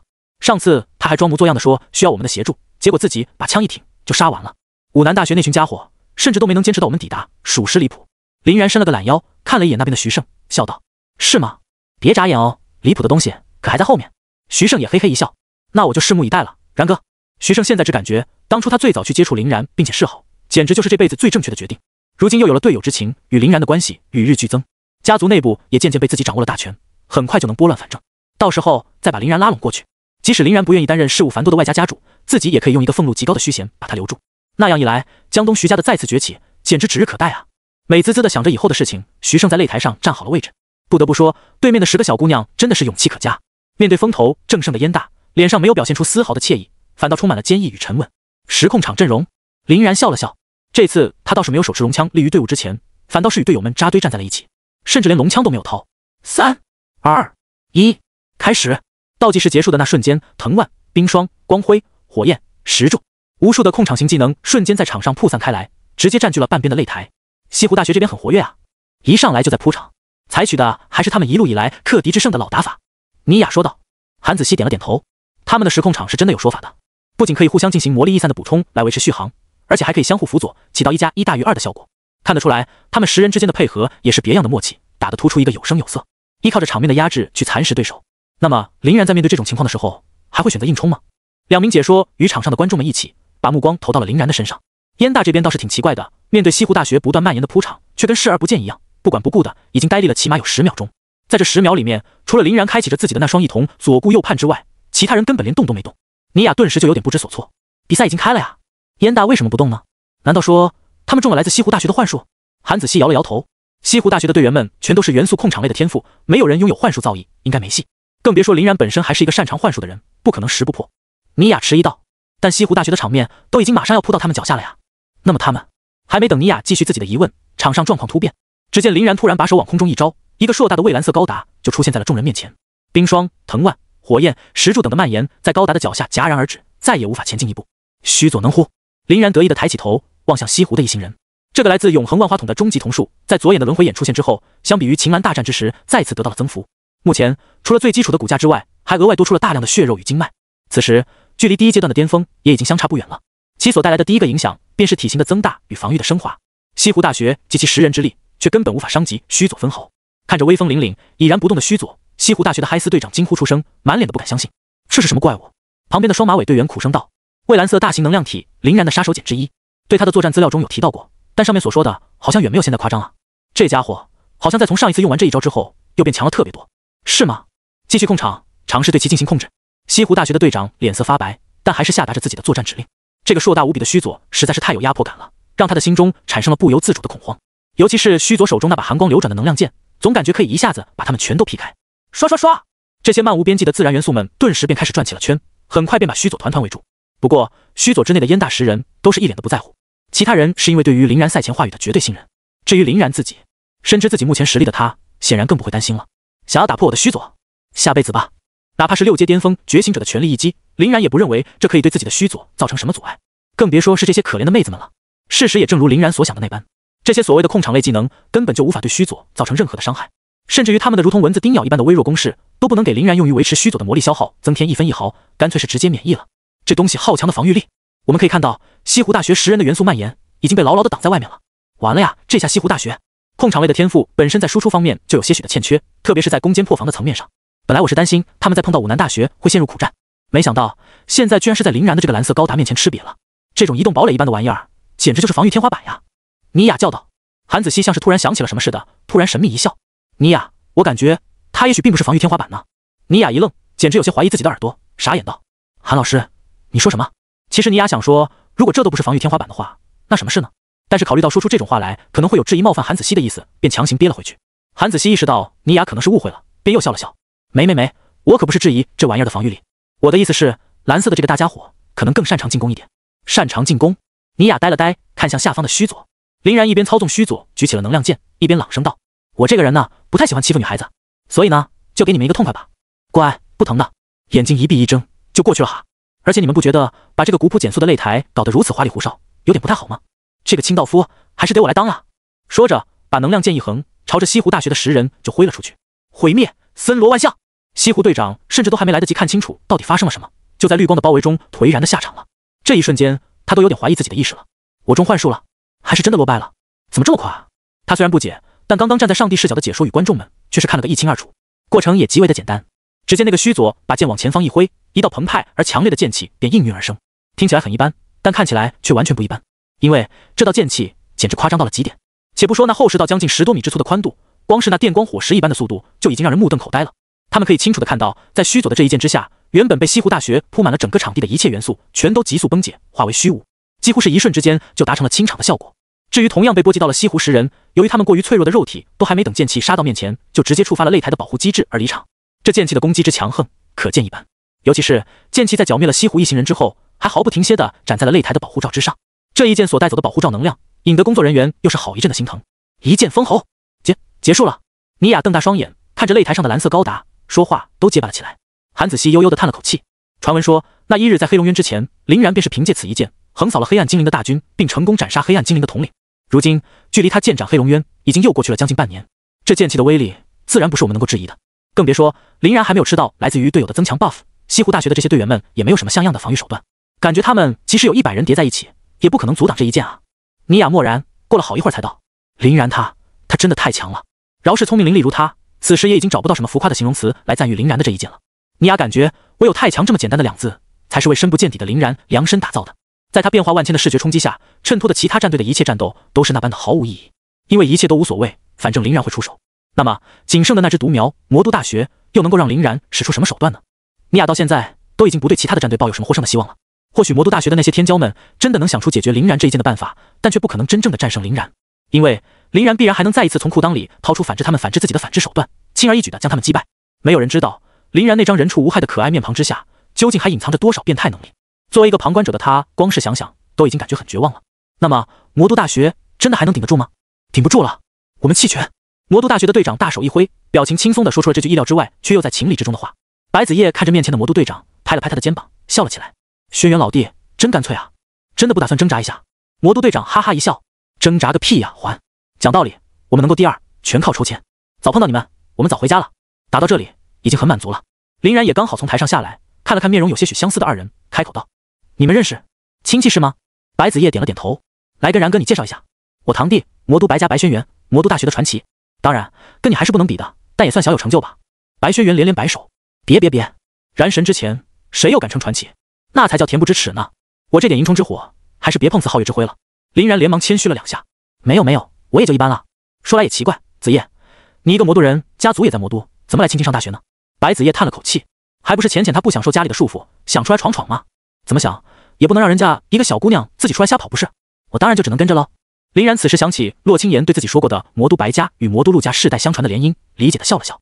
尼雅看了看已经凑到一起聊起天的一行人，无奈道：魔都大学这边直接认输了呀。韩子熙倒是心情不错的样子，正常，看到林然那惊天动地的一剑之后，这样的选择根本就不让人意外嘛。就让我们恭喜燕云大学再次获得团队赛的冠军，已经手握2个积分第1的他们，几乎已经半只手摸到总冠军奖杯了呀。观众们看着这一幕也有些哭笑不得。魔都大学这边简直就是跟燕大的他们串通好的一般，直接就玩了一手当时单人决赛洛清言的操作，一枪不开直接认输。虽然他们也感觉这些人跟林然完全没得打，但还是可以走一下形式的嘛。这样搞的，他们给林然庆祝都有点不是很尽兴了。毕竟刚刚才为林然战胜西湖大学而欢呼过，现在转眼之间又赢下决赛成了冠军，真是要给他们累死。不过狂热的粉丝们倒是也不至于吝啬自己的掌声与欢呼，依旧在燃神的嘶吼着，相当壮观。漂亮，打得不错。吕秋风跟林妙捧着那个属于团体赛冠军的奖杯，滴溜溜的就摸了过来。林妙则更显兴奋一点。好耶！根据积分制度，2个冠军的我们现在几乎已经立足于不败之地了，哪怕在接下来的比赛中全部落败，也拥有打附加赛的资格。除非你们一败涂地，连前10都进不了，不然想输都难。林然翻了翻白眼，妙姐，你不会以为这4个冠军的归属会有悬念吧？有我在，那还不是手到擒来？林妙拍了拍林然的肩膀，好小子，这话我爱听。不过呢，有些事情还是要跟你说一下的。紧盯着排名积分榜的人可不止咱们，而是所有的学校都在注意这一块。接下来的生存赛那可是混战，咱们很有可能会受到其他想要出成绩的学校的联手针对的。不要以为我在危言耸听，历年以来可都是如此，没有任何一个学校能逃过。只要是在前面2个比赛中取得冠军的队伍，必然会沦为众矢之的。尤其是今年的咱们还拿了2个冠军，就更是如此了。林然点了点头，自信一笑。但这也不会影响最终的结果的，让他们一起上吧。我要打1000个。吕秋风脸一歪，当真是给你狂到天上去了。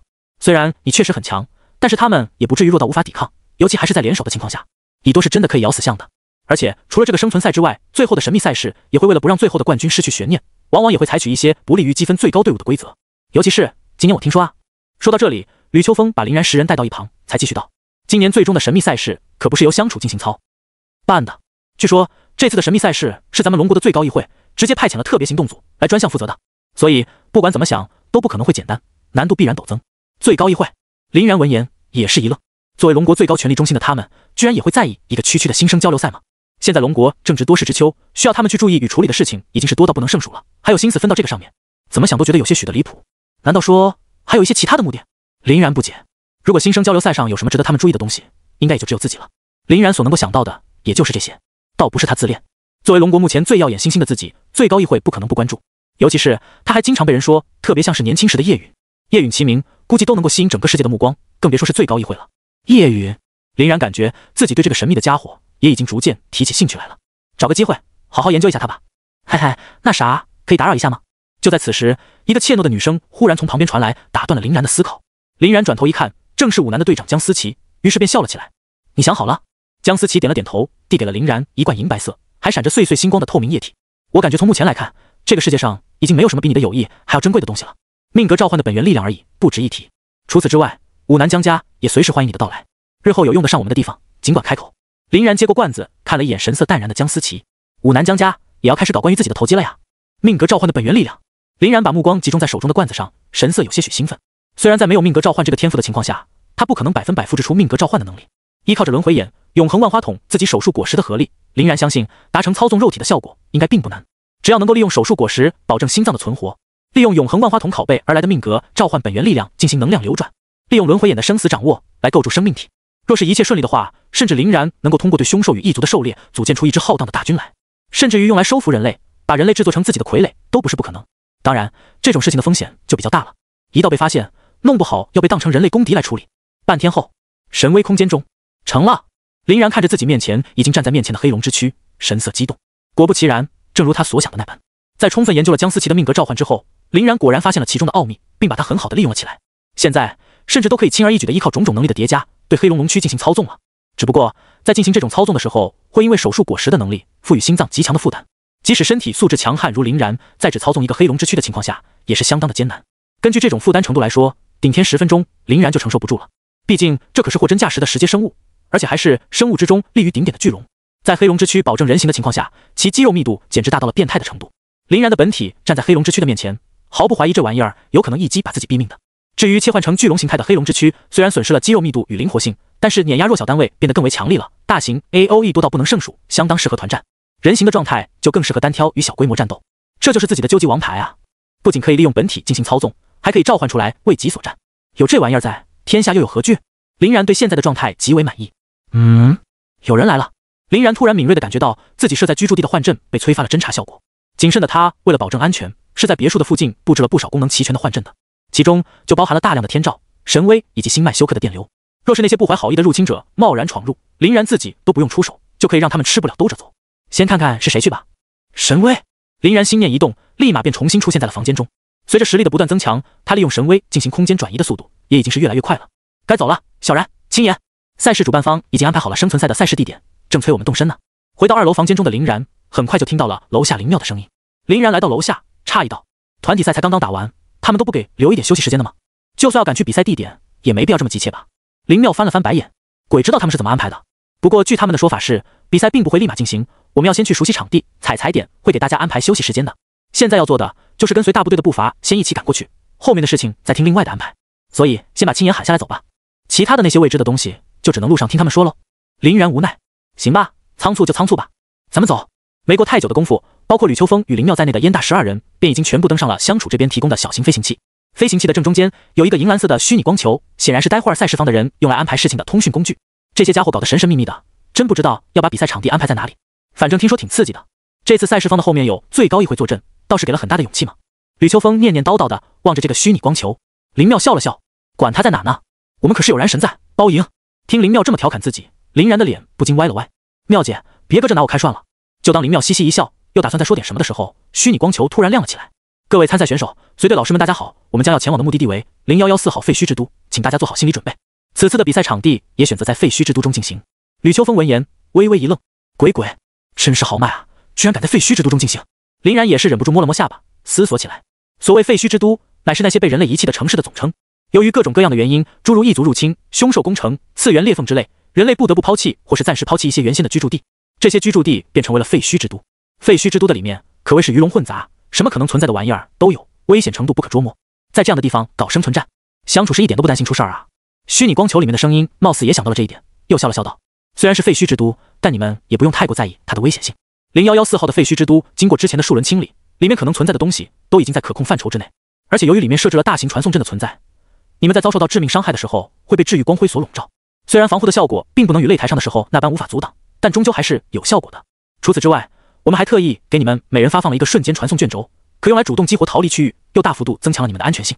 所以不要逞强，发现是不可为之时赶紧撤退，否则若是真的出现了什么意外，吞下苦果的终究是你们自己。看起来要有大乐子呀，不是吗？”林然显得相当兴奋，期待地握了握拳头。林妙没好气地白了他一眼：“乐子是有了，不过危险岛也不是假的。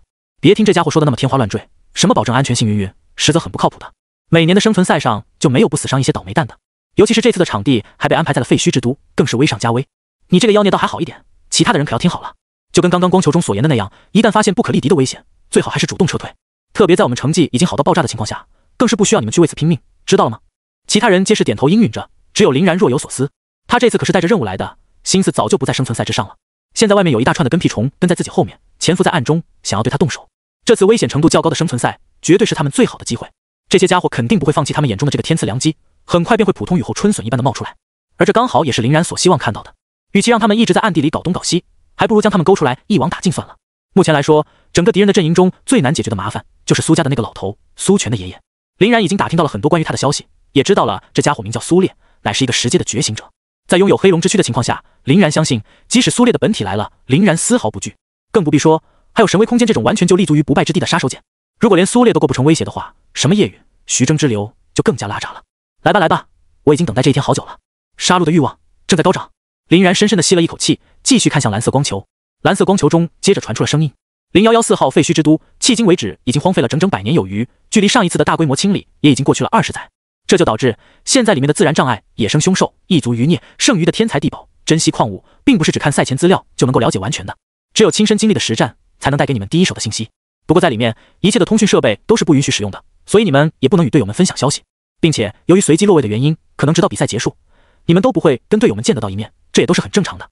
说到这里，蓝色光球便顿了一顿，貌似是给选手们留下了一定的时间来消化信息。等到过了一会儿后，才重新开口。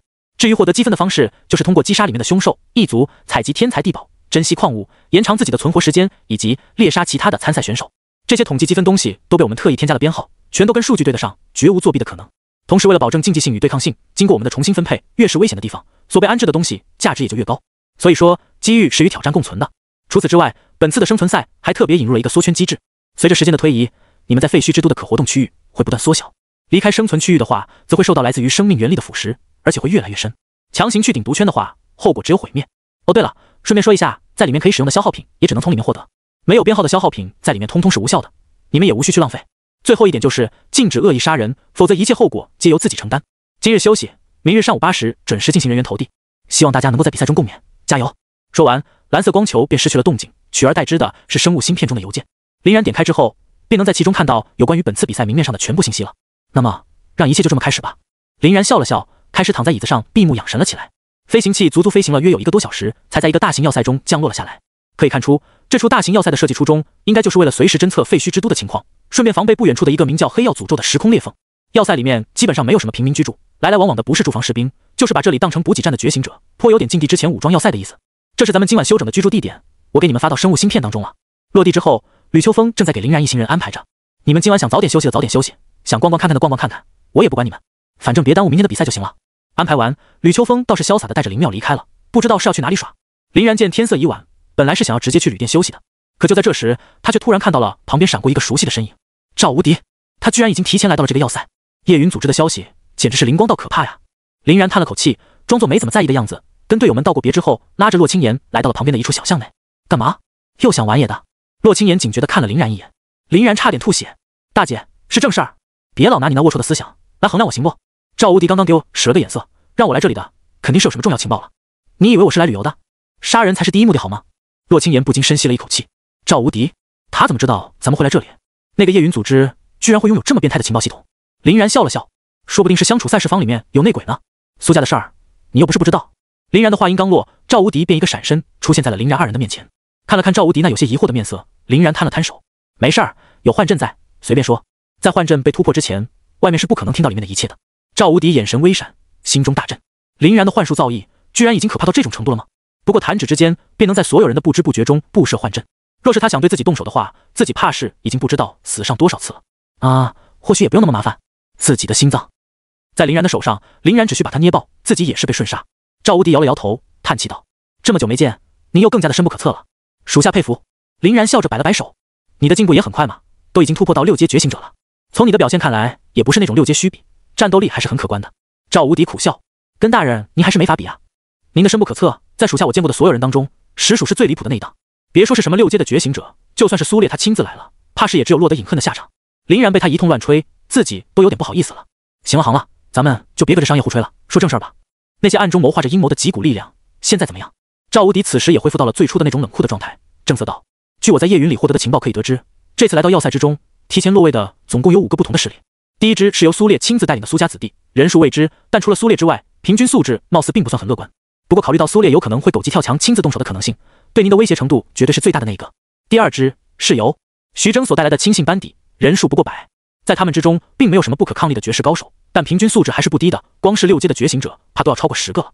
第三支是由我带来的灰熊特种部队，人数共计125，小队的平均实力比徐峥那一波人要稍微弱上一点点，但并不多，而且他们都是肯为属下卖命的绝对忠心之人，大人尽管随意挥使。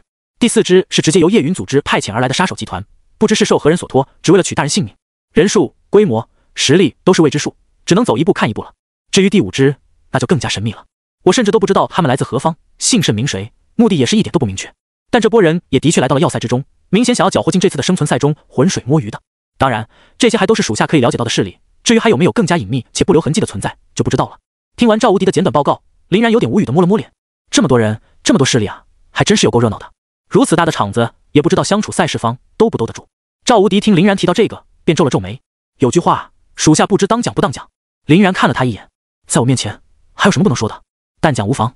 赵无敌在得到林然的应允后，这才开口道：是这样的，其实属下这次感觉，在本次的生存赛中，定然还隐藏着什么大秘密。为什么这么说呢？首先就是我在夜允当中，这次的情报获取的极为简单，都有点让人难以置信，而且情报的完整性也极为夸张。大人，你可以看一下这份情报的案本，与你作为参赛选手拿到的那份明本出入情况如何？说着，赵无敌便把一封邮件直接发到了林然的生物芯片中。林然这不看不要紧，一看还真就吓了一跳。这尼玛！赵无敌给他发来的生存赛信息，比他妈自己手里原先的那一份，简直不知道详细了多少倍。比如，在赛事主办方向他们发放的地图信息中，只提到了哪些区域的高分值物品多，哪些区域的高分值物品少。而赵无敌的那一份，根本就是把所有具体道具的名称都给标注了出来。除此之外，地图的细节、规则的设置、随机的落点、部分最高分值的道具等信息也都是完爆。甚至其中还有无数个傻瓜式教程，能够帮助拥有者在遭遇最少战斗、花费最少力气的情况下，通过特殊的捷径来获取那些最高分值的道具。对于本次的生存赛来说，这玩意儿简直就是一本无所不能的金手指攻略，真他娘的详细啊！林然憋了半天，也只能感慨出了这么一句。旁边的洛清言则也是直接被林然分享给他的攻略惊呆了，话都有点说不出来。赵无敌点了点头，任凭叶允再怎么神通广大，应该也是不可能调查的如此详尽的，所以这份情报的来源也就是相当的一目了然了。有且只有一种可能。林然叹了口气，相处赛事方自己卖出来的是吗？但他们为什么要这么做呢？赵无敌也只能摇头，我不知道，相信也没有人会知道，除了真正去做这件事情的人，其他的人根本就揣测不到。相处要只是把这份攻略研制出来，供给给他们的人使用，来扩大相处大学代表队在赛事当中的优势，那也就算了，直接卖给叶云组织，属实是闻所未闻。林然皱着眉头，轻轻地敲了敲自己的脑壳，这些家伙还真是看不透啊。但不管怎么说，肯定是没安好心就是了。随他去吧，兵来将挡，水来土掩。苏烈我尚且不怕，区区相处的阴谋又有何惧？你这次做得很好，辛苦了哈。次日，好了，规则相信大家都已经明白了，接下来再给你们最后的5分钟准备时间，时间一到，你们放开神识即可被传入其中。整个生存赛的时间设定为72小时，等到时间一过，你们身上的传送石便会立刻激活，将你们送出场外。要塞的集合区域，生存赛的负责人们正在向参赛选手们做着最后的安排。林然则是拉着洛清言在一旁，也给他嘱咐着一些东西。昨晚咱们彻夜研究好的那么多东西，你都记住了吗？洛清言瞥了一眼林然，我的脑子还是好用的，怎么可能记不得？不得不说，你那个用来联络的鬼点子还真是够可以的。林然笑了笑，因为比赛不允许使用任何通讯设备的原因，林然想要跟其他人进行联络，自然只能采取一些比较特殊的方法了。所以林然便给了洛青言一堆被设置在神威空间当中的魔能激活装置触发器，因为本体在神威空间中的缘故，所以也不会被发现。根据魔能触发效果的不同，自然就可以单方面的传递消息了。而且由于洛青言眼中铭刻的有神威的原因，在遇到危机之时，也可以直接躲进神威空间中。走了，你进去就当去旅游都行，我会把胜利带回来的，没必要拼命。搭配上前2场比赛的积分，绝对能够确保不败。林然笑，洛青言翻了翻白眼，看林然这个嚣张且狂妄的模样，还真想给他2拳。不过洛青言也知道，林然不会提前去说自己没把握的事情，既然他这么说了，那肯定就没问题。林然见洛青言没有反驳，便也放下了心来。当然，之前跟徐胜等人，林然他也是这么去说的，自然得到了队友们的一致好评。倒计时结束，在感觉到一股时空之力涌入心神的时候，林然直接放松了精神，接受了比赛的传送请求。下个瞬间，场上将近5万名的参赛选手便一起消失在了原地。唰！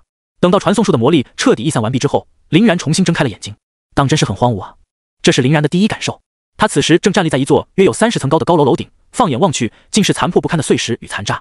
再往下看，大楼磨损严重的墙壁上已经爬满了各种各样的藤蔓与植物，下方还充斥着各种各样的动物残骸、军毯苔藓。不知道是不是受到这座城市所弥漫的灰尘的影响，天空此时都变得不那么明朗了起来，略显阴霾与暗淡，死寂灰败，毫无生机。这就是林然对这座城市的第一印象。比起那些赫赫有名的境地，都不遑多让。废墟之都，名不虚传呀！就在林然刚感慨完的时候，他的周围突然传来了异动声，仿佛是感觉到了林然这个突然出现的人类气息。楼层之内隐藏的凶兽也都不安稳了，哗啦啦的冲了上来。他们行动迅捷，规模浩大，从4面8方向上涌来，甚至还有不少的爬行类凶兽是直接沿着墙壁向上爬的。辛辣天塞！林然把手一伸，很轻易的就将逼到身前的凶兽给全部震开。他可没什么心情陪这些小鱼小虾玩耍，还要抓紧时间赶着去抢空投呢。从赵无敌提供的那一份攻略中可以得知，除了那些个在地面上就能够收集到的普通资源，还有一些会随着时间而将近的珍稀资源。那些资源所提供的积分都是10数倍于普通资源的。所谓得空投者得天下，也正是如此。虽然在正常版本的比赛信息中也提到了空投的存在，但并没有什么用，因为正常版本的那里面是没有空投的具体位置的。而赵无敌给出的攻略不仅标注了每个时间段空投将会降临的区域，还注明了其中的资源。林然在详细的查看过攻略之后，已经制定出了一份颇为详细的行进路线，能够接连不断获得每个时间段里价值最高的空投。也就是说，只要林然能够顺利执行自己的计划，他必然就是稳稳的第一，而且可以把第2给遥遥的甩在身后。这个计划中唯一的不确定因素就是一开始进入场地时的随机传送落点。想到这里，林然便打开了主办方给每名选手配备的实时比赛地图。很好，距离自己第一个要去的东北角并不是很远，绝对能够在首个空投降临前抵达。林然相当满意的点了点头后，双脚把地一蹬，交替施展替羽跃步，在废墟之都的上层的建筑楼顶灵活的穿梭起来。林然的快速移动，甩的那些个弱小的凶兽完全找不到北，但同时也吸引了一部分强大的凶兽。一只硕大的苍鹰此时就从天而降，直直的扑向了移动中的林然。6阶凶兽！林然心念一动，黄金龙枪便应声而出。根据凶兽往往要比觉醒者弱1阶的经验来说，这家伙的真实实力应该在5阶巅峰左右，根本就不够打。而林然之所以要来杀他，主要还是为了给黄金龙枪吞噬本源。自己自从得到了黄金龙枪之后，基本上都是一直在跟人对打，就没有怎么发挥过黄金龙枪的吞噬效果。所以说，现在黄金龙枪的属性虽然不至于依旧停在零蛋上，但总归强的不多。现在顺路能够毛一些能量来，又何乐而不为呢？林然一记跃步踏上高空，正面迎向苍鹰。怒龙穿心破！强悍的黄金龙之力瞬间就以不可阻挡之势，如同刀切豆腐一般，将苍鹰一枪穿心。苍鹰在毙命之后，他的生命原力也直接就被黄金龙枪给毫无保留的吸食了个干净。由于黄金龙枪在吸食属性的时候，必须是要由黄金龙枪亲自杀死才能够做到，而且吸食的效果也跟对方的实力成正相关。所以说，那些太过弱小的凶兽几乎就没什么吸食的价值，这种大型且高阶的凶兽才是黄金龙枪最好的养料。就这么一路杀过去吧，想必那边的守护兽应该也能提供一笔颇为丰厚的生命原力供自己吸食。林然笑了笑，继续朝着自己的目标地点前进。废墟之都东北方，郭宇宙刚刚利用自己的天赋星海云雾清理完一小波凶兽之后，潇洒地拍了拍自己的衣衫，从一处破楼里跳下。就在这时，郭宇宙一抬头，突然发现自己的眼前有一个废弃的公园。当然，公园不公园的不是重点，重点是这个公园的里面居然躺着一只庞然大物，好大的一只乌龟！这只乌龟身上所散发出来的威压，让他不禁身子都有些颤抖。而且乌龟的旁边还到处都是身形同样不小的巨蟒，正在来回的游走。巨蟒的数量之多，哪怕是稍微一打量，估摸着也得有个几百条。妈耶，这绝对不是自己一个人能够打赢的。郭宇宙感觉到了一阵阵的蛋疼，要是林然在就好了。想来这种程度的凶兽必然守护着分值极高的道具，那么自己的星海云雾总有暂时免疫物理攻击的雾化能力，是不是有机会在不触发战斗的情况下给东西偷出来呢？不过那样，万一这个大乌龟要是拥有魔法攻击的能力，他岂不是直接就交代了？不行不行，没必要冒险。郭宇宙一边想着，一边往这里最高处的大楼中走去。先在地图上记录下这个点吧，等到有机会碰到林然的时候，让林然来这边好了，自己顺路给他侦查一下这里的地形，从高处俯瞰一下公园线。打定主意的郭宇宙很快就钻进了大楼中。可他才刚刚踏上2楼，就直接傻眼了，因为这个2楼里面居然蹲满了密密麻麻的人，乍一看上去简直要有上百号。郭宇宙的脑子瞬间就木住了，这尼玛是什么情况？一个学校不是只能派出10名参赛选手吗？他们在这里浩浩荡荡的多了这么多人，居然没有打起来，你们搁着开茶话会呢？那近百号人在看到郭宇宙，尤其是他身上的燕大队服之后，面色也都是一沉。随后便有一个为首的人走到了郭宇宙的身边，燕大的是吧？郭宇宙也察觉到了来者声音中的冷峻，便向后退了一步道：燕大的又如何？趁此机会，郭宇宙也观察了一下他们的队服，这些队服五颜六色，杂七杂八，基本上就没有什么一样的，唯一有共通性的地方就在于都不是什么有名的学校。这些家伙聚在一起是要干什么？郭宇宙不解。来者见郭宇宙已经能胜退役，便微微一笑，既然是燕大的，那也就不用走了，给我留下来吧。兄弟们上，一起拿下此人。郭宇宙脸色一变，瞬间就化作一团云雾向后飘去，冷笑道：就凭你们也想留下我？做梦呢！可下一秒钟，郭宇宙就笑不出来了，因为在他刚刚经过的1楼处，居然也涌进来了一大堆学生，并七手八脚的对他动手。这些人看上去貌似对于郭宇宙还挺有研究的样子，无数的魔法异能交相辉映，直接就把元素化的他给打了下来。妈的！郭宇宙悲愤大叫，对面这人也太多了，算上后面包过来的这一批，足足有他娘的300号人还多。面对这些普通学校的学生，自己纵使在1对1、1对2，乃至是1对10都能够游刃有余，不落下风，可在绝对的数量碾压之下，他也是毫无办法的。激活传送卷轴，离开废墟之都，不然我们就只能亲自送你回去了。为首的那人笑道：非法组队还这么嚣张？郭宇宙郁闷，到现在明显自己拿他们是一点办法都没有，也只能照做了，不然等待他的就是白牙一顿打之后离开。等着，我然哥早晚会来把你们撕碎。郭宇宙一边从自己的储蓄器中摸出卷轴，一边愤愤不平道。为首之人大笑：别倔强了，赶紧走吧。至于你口中的然哥，应该指的是林然吧？不得不说，他确实很强，但终究也只是一个人，在我们这一支大军的面前，也只有被碾压的份。别慌，你们这些名校生是一个都跑不了的。郭宇宙一愣，名校生？莫非这是一个有普通学校的人为了针对他们排名靠前的学校所整出来的联盟？正常来说，这些普通学校的学生在生存赛中往往也都是陪跑的存在，因为他们的个体素质比学校排名前100的名校生们要差很多，往往好几个人也不是人家一个人的对手，除非是运气好到逆天，可以疯狂的捡积分，亦或是始终碰不到人，依靠苟活的生存分数成为黑马，不然的话根本就没有竞争力。但是现在，若是他们的这种联盟搞得好的话，还真能把名校生们给拉下马。这样一来，他们学校的排名就可以浑水摸鱼一样的摸上去了，甚至一些发挥出色的存在还能展望一下诸如前100之类的更好的成绩。这种情况前些年的时候也都出现过，但从来没有一次像是今年这种恐怖的规模。一般想要聚集起近100人都已经很不容易了，各个学校之间又很容易混乱而不听指挥，但今年光是郭宇宙又在这里犹豫的一阵子里，学生们就已经聚集了快有1000人，而且看他们的这个态势，貌似还在继续源源不断的增加。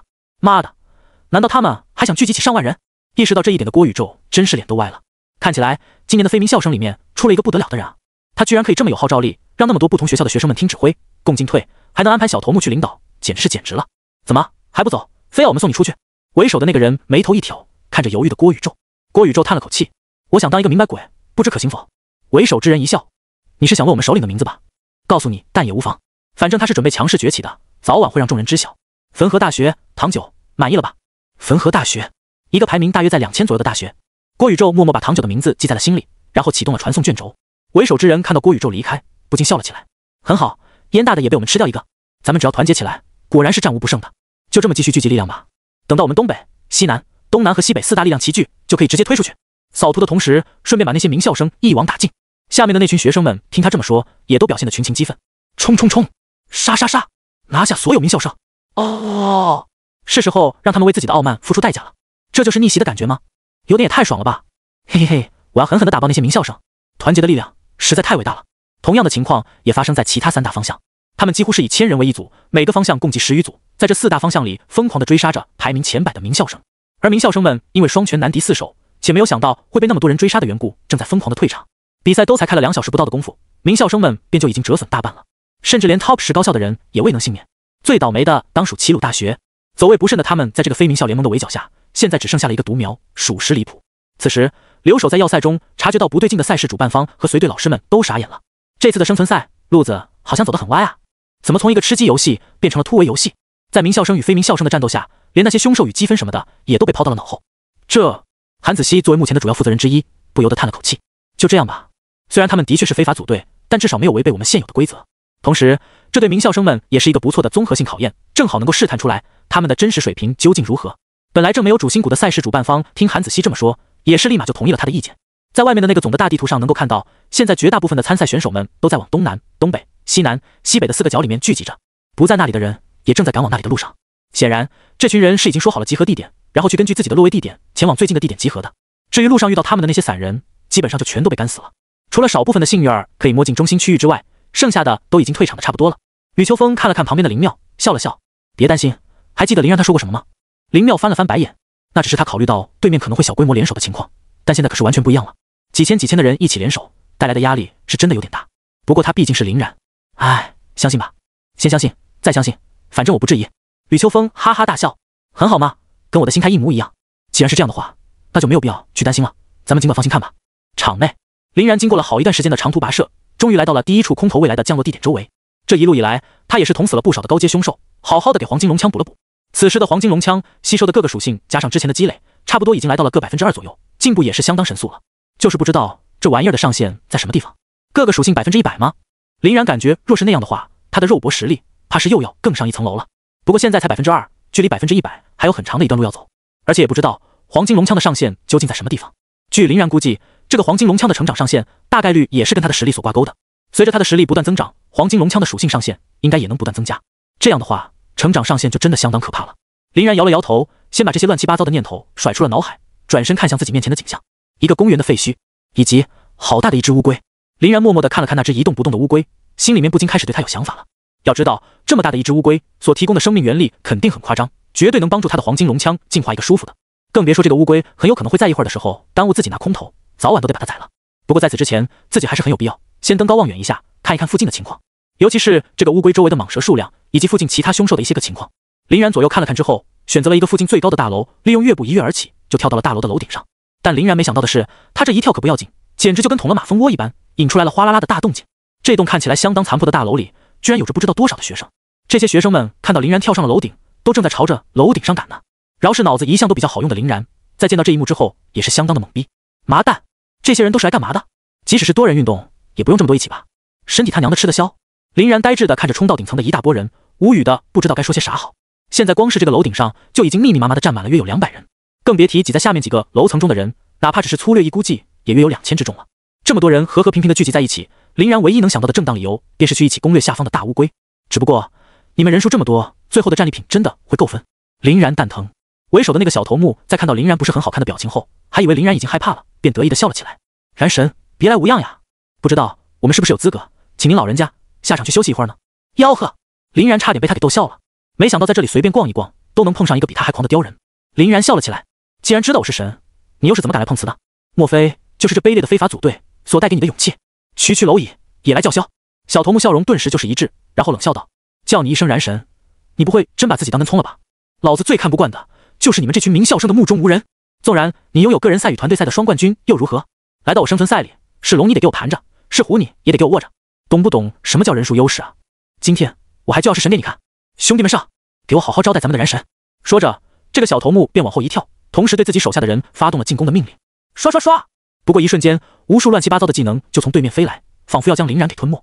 小头目放肆大笑：“让你自己体面，你不体面，看起来只能我们来亲手送你离开了。”燃神、劈神，给爷死！林然把手往前一伸，看起来你们根本就不知道我为什么会被称之为神呢？那些 top 级别的名校生联手，尚且不是我的对手，又何况是你们这种臭鱼烂虾？消失吧，辛辣天塞！这一次的神罗天征，林然可是全力催动的。咚！强大的冲击力甚至直接将这座楼层的顶楼给直接震碎，就更不要说那些被对面的人丢过来的攻击了。轰隆隆！由于林然这一记是大力神的神罗震碎了顶楼的缘故，楼顶之上的那些个学生顿时就哗啦啦的落到了第2层。至于一些个距离林然太近的倒霉鬼，则是直接摔到了楼下。这个将近100米的高楼摔下去，那肯定是凶多吉少。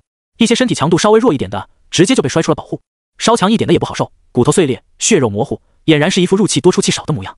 小头目也因为林然的神罗而跌到了2层，摔了一个七荤八素。等到他反应过来的时候，却发现林然静静地矗立在一根石柱之上，背后开满了金色的次元之门，哪怕只是稍微一数，数量也绝对超过了50个。杂鱼们，让你们见识一下神的力量！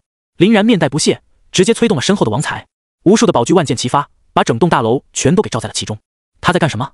难道他想连整栋大楼一起摧毁？小头目一边在地面上翻滚着躲避王财，一边惊恐地叫着，因为他发现林然的王财骑射貌似并没有怎么去攻击他们这一堆密密麻麻的人，火力基本都集中在这栋破旧的大楼的支撑节点之上。快跑啊！快跑啊！楼要塌了！身边的人那也不是傻子，看到林然在这里疯狂的拆楼，赶紧就往下跑。可惜他们这些没有飞行能力的人，只靠2条腿，又如何跑得过林然的王财？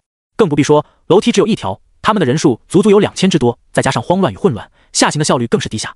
踩踏、挤压、碰撞、谩骂，甚至还有一些急眼的要对自己的盟友动手，当真是一副沁人心脾的人生百态图。结束了，都还没等这一大群人跑到楼层的中间，林然就已经完成了最基本的拆迁工作。现在在写轮眼的观察下，林然可以清楚地看到，整栋大楼已经处于摇摇欲坠的状态了。现在只需要有一股外力轻轻一推，就能实现整栋楼层的坍塌。既然如此 ，Room 指挥棒，林然把 Room 领域撑开到最大，直到覆盖住大楼的最后一层时，把手一拉，大楼最下面的那一层直接就被林然凭空抽出，然后丢在了刚刚被林然震碎的差不多的顶楼之上。这一下子可真是要了大楼里面这2000人的老命。地基被抽出的大楼顿时就向下一坠，再加上上面的一砸，直接轰隆隆的坍塌了下去。楼中的这些人哪里见识过这种动静，再加上失去重心从空中跌落的失衡感，一个个都在哭爹喊娘。王之财宝，林然在这个时候也没有闲着，依旧继续着自己的王财爆射。只不过这一次的目标可就是那些学生们了。伴随着大楼的跌落，林然的射击，楼层残骸的砸压与掩埋，这些学生们一个个保护狂出，纷纷都被强制传送出了废墟之都。再加上那些知道是不可为而主动激活传送的学生，不过短短的几十秒之内，场内就直接锐减了上千名学生。那是什么情况？怎么一瞬之间，代表学生的光点少了那么多？赛事负责人惊叫着，指向了整个大地图的东北角。上俯视图！韩子熙大手一挥，当即下达了命令。由于地图太大的缘故，他们的实时监测系统无法做到对每一个细节的详细侦测，但是借助录像从空中看一个大概还是不太难的。画面一切过来，他们就看到了那让人极为震惊的一幕：倒塌的楼层之下躺满了闪烁着绿光的学生，他们正在不断的被强制传送系统一个个的送离比赛区域。而做到这一切的人，显然正是站在石柱之上，还在不停对着下方进行王财骑射的林然。从林然那轻松自如的表情就可以看出，这降临2000号的学生根本就没有对他造成一点点的困扰。好小子，够争气！是时候让他们这些喜欢耍盘外招的小人知道一下彼此之间的差距了。吕秋风猛地向空中挥了一拳，显然是兴奋的不行。林妙也笑了起来。没错，在绝对的硬实力面前，这些阴谋诡计全都是虚妄，妄图依靠非法组队来翻盘，还真是天真啊！相比二人的兴奋，那些正在观战的普通学校随队老师们可就笑不出来了。这些学生们在进行联盟之前，显然是征求过他们的意见的，所以在他们的非法组队被发现之后，这些人倒是没怎么惊讶。毕竟非名校生进行联盟，几乎就已经是每年的生存赛所被默认的潜规则了。唯一让他们没想到的是，这次非法组队的规模真是大到可怕。那个所谓的指挥者唐九是真的有点东西。刚开始的时候，他们倒是都相当的兴奋，以为能够趁此机会把学校的排名往上好好提一提，这样回到学校以后邀功的时候，可别提多舒服。尤其是淘汰掉所有的名校生之后，他们的学生弄不好还能凭借收集资源的运气混到前100名、前10名，甚至是第1名。如果真的捧一个生存赛冠军回去，简直就是原地起飞。到现在，他们的美梦好像即将就要破碎了。林然居然强势到这种地步，愣是他妈的以一己之力独占将近2000名学生。更夸张的是，看林然的状态，好像都没怎么被攻击，就更别提受伤了，简直离谱。他是直接把大楼拆了啊！韩子熙感慨，借助楼层的倒塌与次元之门的武器攻击，碾压了这一整支的学生军团。这就是最强单核吗？他一个人就是一个军团。此时，旁边的王元庆突然冒了出来：“别急啊，韩老师，林然他可还没赢呢。非名校联盟的成员都突破4万了，他现在打败了2000人又有什么用？只不过是毛毛雨罢了。而且由于林然送走了太多竞争者的缘故，导致他现在手里的积分特别的高，这是能够在排名榜上看到的。这也就导致了，只要谁能够击败林然，夺走他的1半积分，谁基本上就很有可能成为生存赛的第一了。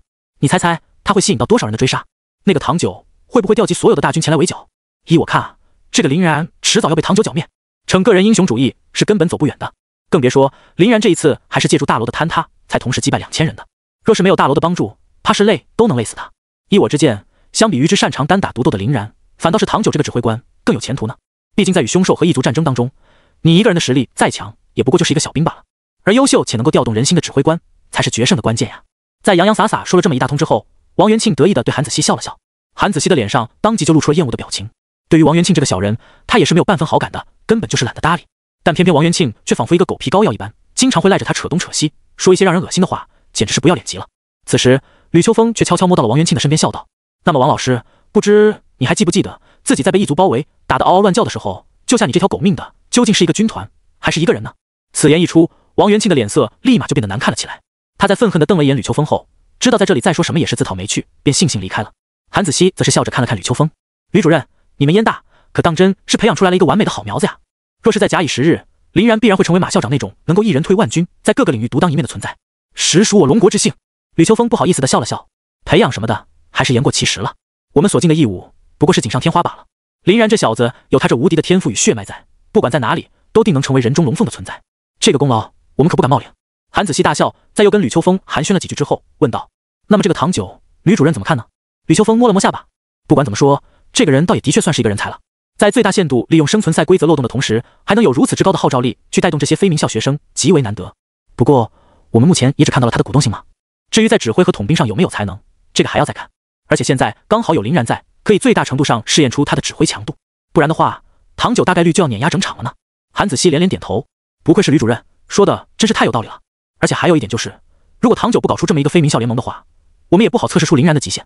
现在在人数的强压之下，林然想要继续夺冠，履行他的诺言，就真的是只能拿真本事出来了。吕秋风也笑了起来，韩主任高见。如此说来，倒是他们两个互相成就了。废墟之都，林然经过一通狂射，基本上已经是把整个楼层之内的学生尽数送出了场。不过，也因为刚刚楼层倒塌而带来的过于惊天动地的轰鸣声，惊动了那一只大乌龟以及乌龟周围数不清的巨蟒。此时，那些巨蟒便在大乌龟的指挥之下，盘着身子哗啦啦地冲向了石柱之上的林然。林然所踩的石柱可也不是很结实，当然经受不起这般的摧残，轰然就断裂成了数节。来得好，自己本来就要在占据地盘抢空投，这群龟蛇不来找自己，自己还要去找他们呢。王之财宝，林然一边操纵着空中的王财继续射击，一边从施展乐步从空中落下，挥舞着手中的黄金龙枪。为了最大限度的让黄金龙枪更好的吸食生命原力，林然的王财骑射只是用来穿透蟒蛇定身，而不是用来杀敌。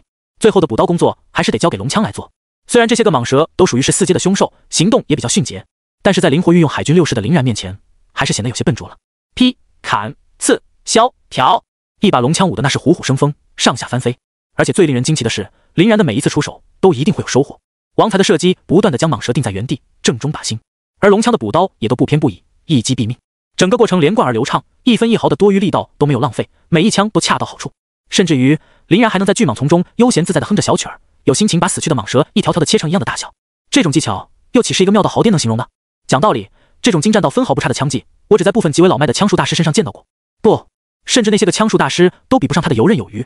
场外，一个普通学校的随队老师已经看傻了眼，因为刚刚这里发生了异动的缘故，要塞当中的主视角也就给到了这边。在看到林然惊动了大乌龟与巨蟒之后，屏幕的1/9便把视角留在了原地，而林然不经意间所展现出来的枪技，直接震惊了好多人。要知道，这种技巧型的东西可是与实力无关的，必须要有时间与苦修的沉淀才有可能做到。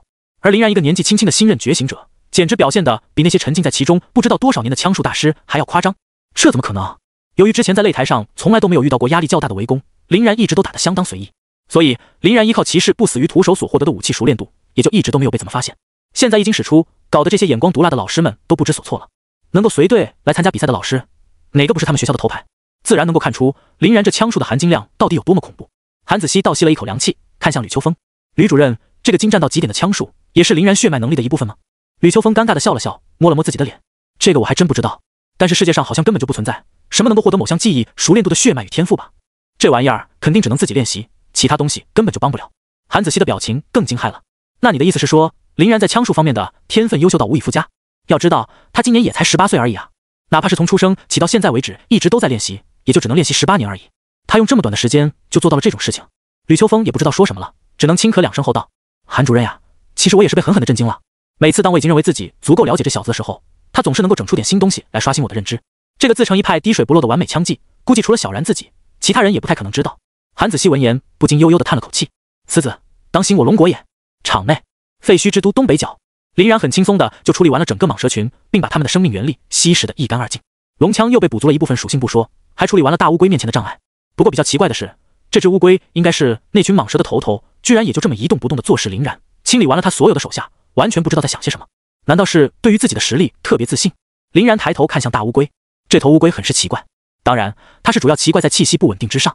明明体内的生命原力澎湃到无以复加，却没有给人带来任何的压迫感，整个人也没有什么气质，仿佛是一坨死肉一般。这也就导致了林然完全无法判断出乌龟的具体实力。当然，不管这家伙到底拥有什么样的实力，林然都是不可能怂的。拥有神威空间与黑龙之躯的掩护，他永远都能立足于不败之地。就让我来试试你这个乌龟壳的硬度吧。林然把手一抬，50门王财顿时就调转了枪头，开始朝着大乌龟开射。不过王财所发射出去的那些宝具却都被一股奇特的力量给挡在了身外。这个大乌龟居然自带了一个透明屏障，而且看起来硬度还不低。此时大乌龟也终于开始回应起林然的挑衅来，把巨大的前足往地上一落，地面上顿时就喷射而出数道碧绿色的泉水。不过这些所谓的泉水貌似都附带了强大的腐蚀性，把刚刚林然定在地上的蟒蛇尸身都给消亡了大半。来得好，天照！林然右眼的勾玉疯狂转动，直接把这些泉水用黑岩全部点燃。我倒要看看是你的泉水阴沉，还是我的天照霸道。天照强悍的灼烧力与充斥着腐蚀之力的泉水燃在一起，顿时就发出了滋啦啦的声响。而林然也就趁着大乌龟的攻势被阻挡的这个时候，挺枪七上，万象天引。林然左手一招，准备直接把那头大乌龟给吸过来。然而，在一声空气爆裂的轰鸣过后，大乌龟纹丝不动，反倒是大乌龟的屏障产生了一次不小的震动。哦，这家伙当真是皮实的紧呀！林然也是第一次万象天影没有发挥作用，便也没再去搞这些的花里胡哨，直接用龙枪戳向屏障。黄金圣龙破，携带着耀眼金色龙光的黄金龙枪直挺挺地戳刺在了大乌龟的屏障之上。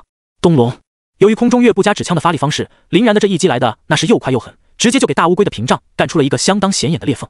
大乌龟则是怒吼一声，身体由内而外震出了一道360度的冲击波，与林然的神罗天征简直有异曲同工之妙。林然也是半步不退，反手一击轰出神罗，挡下了大乌龟的冲击波。咔嚓！可就在这时，一声脆响突然从林然的身前传出。林然惊讶地发现，自己的胸口前居然莫名其妙地裂开了一道约有半米之长的可怖伤痕，而且伤痕之上还正在源源不断地流出碧绿色的鲜血。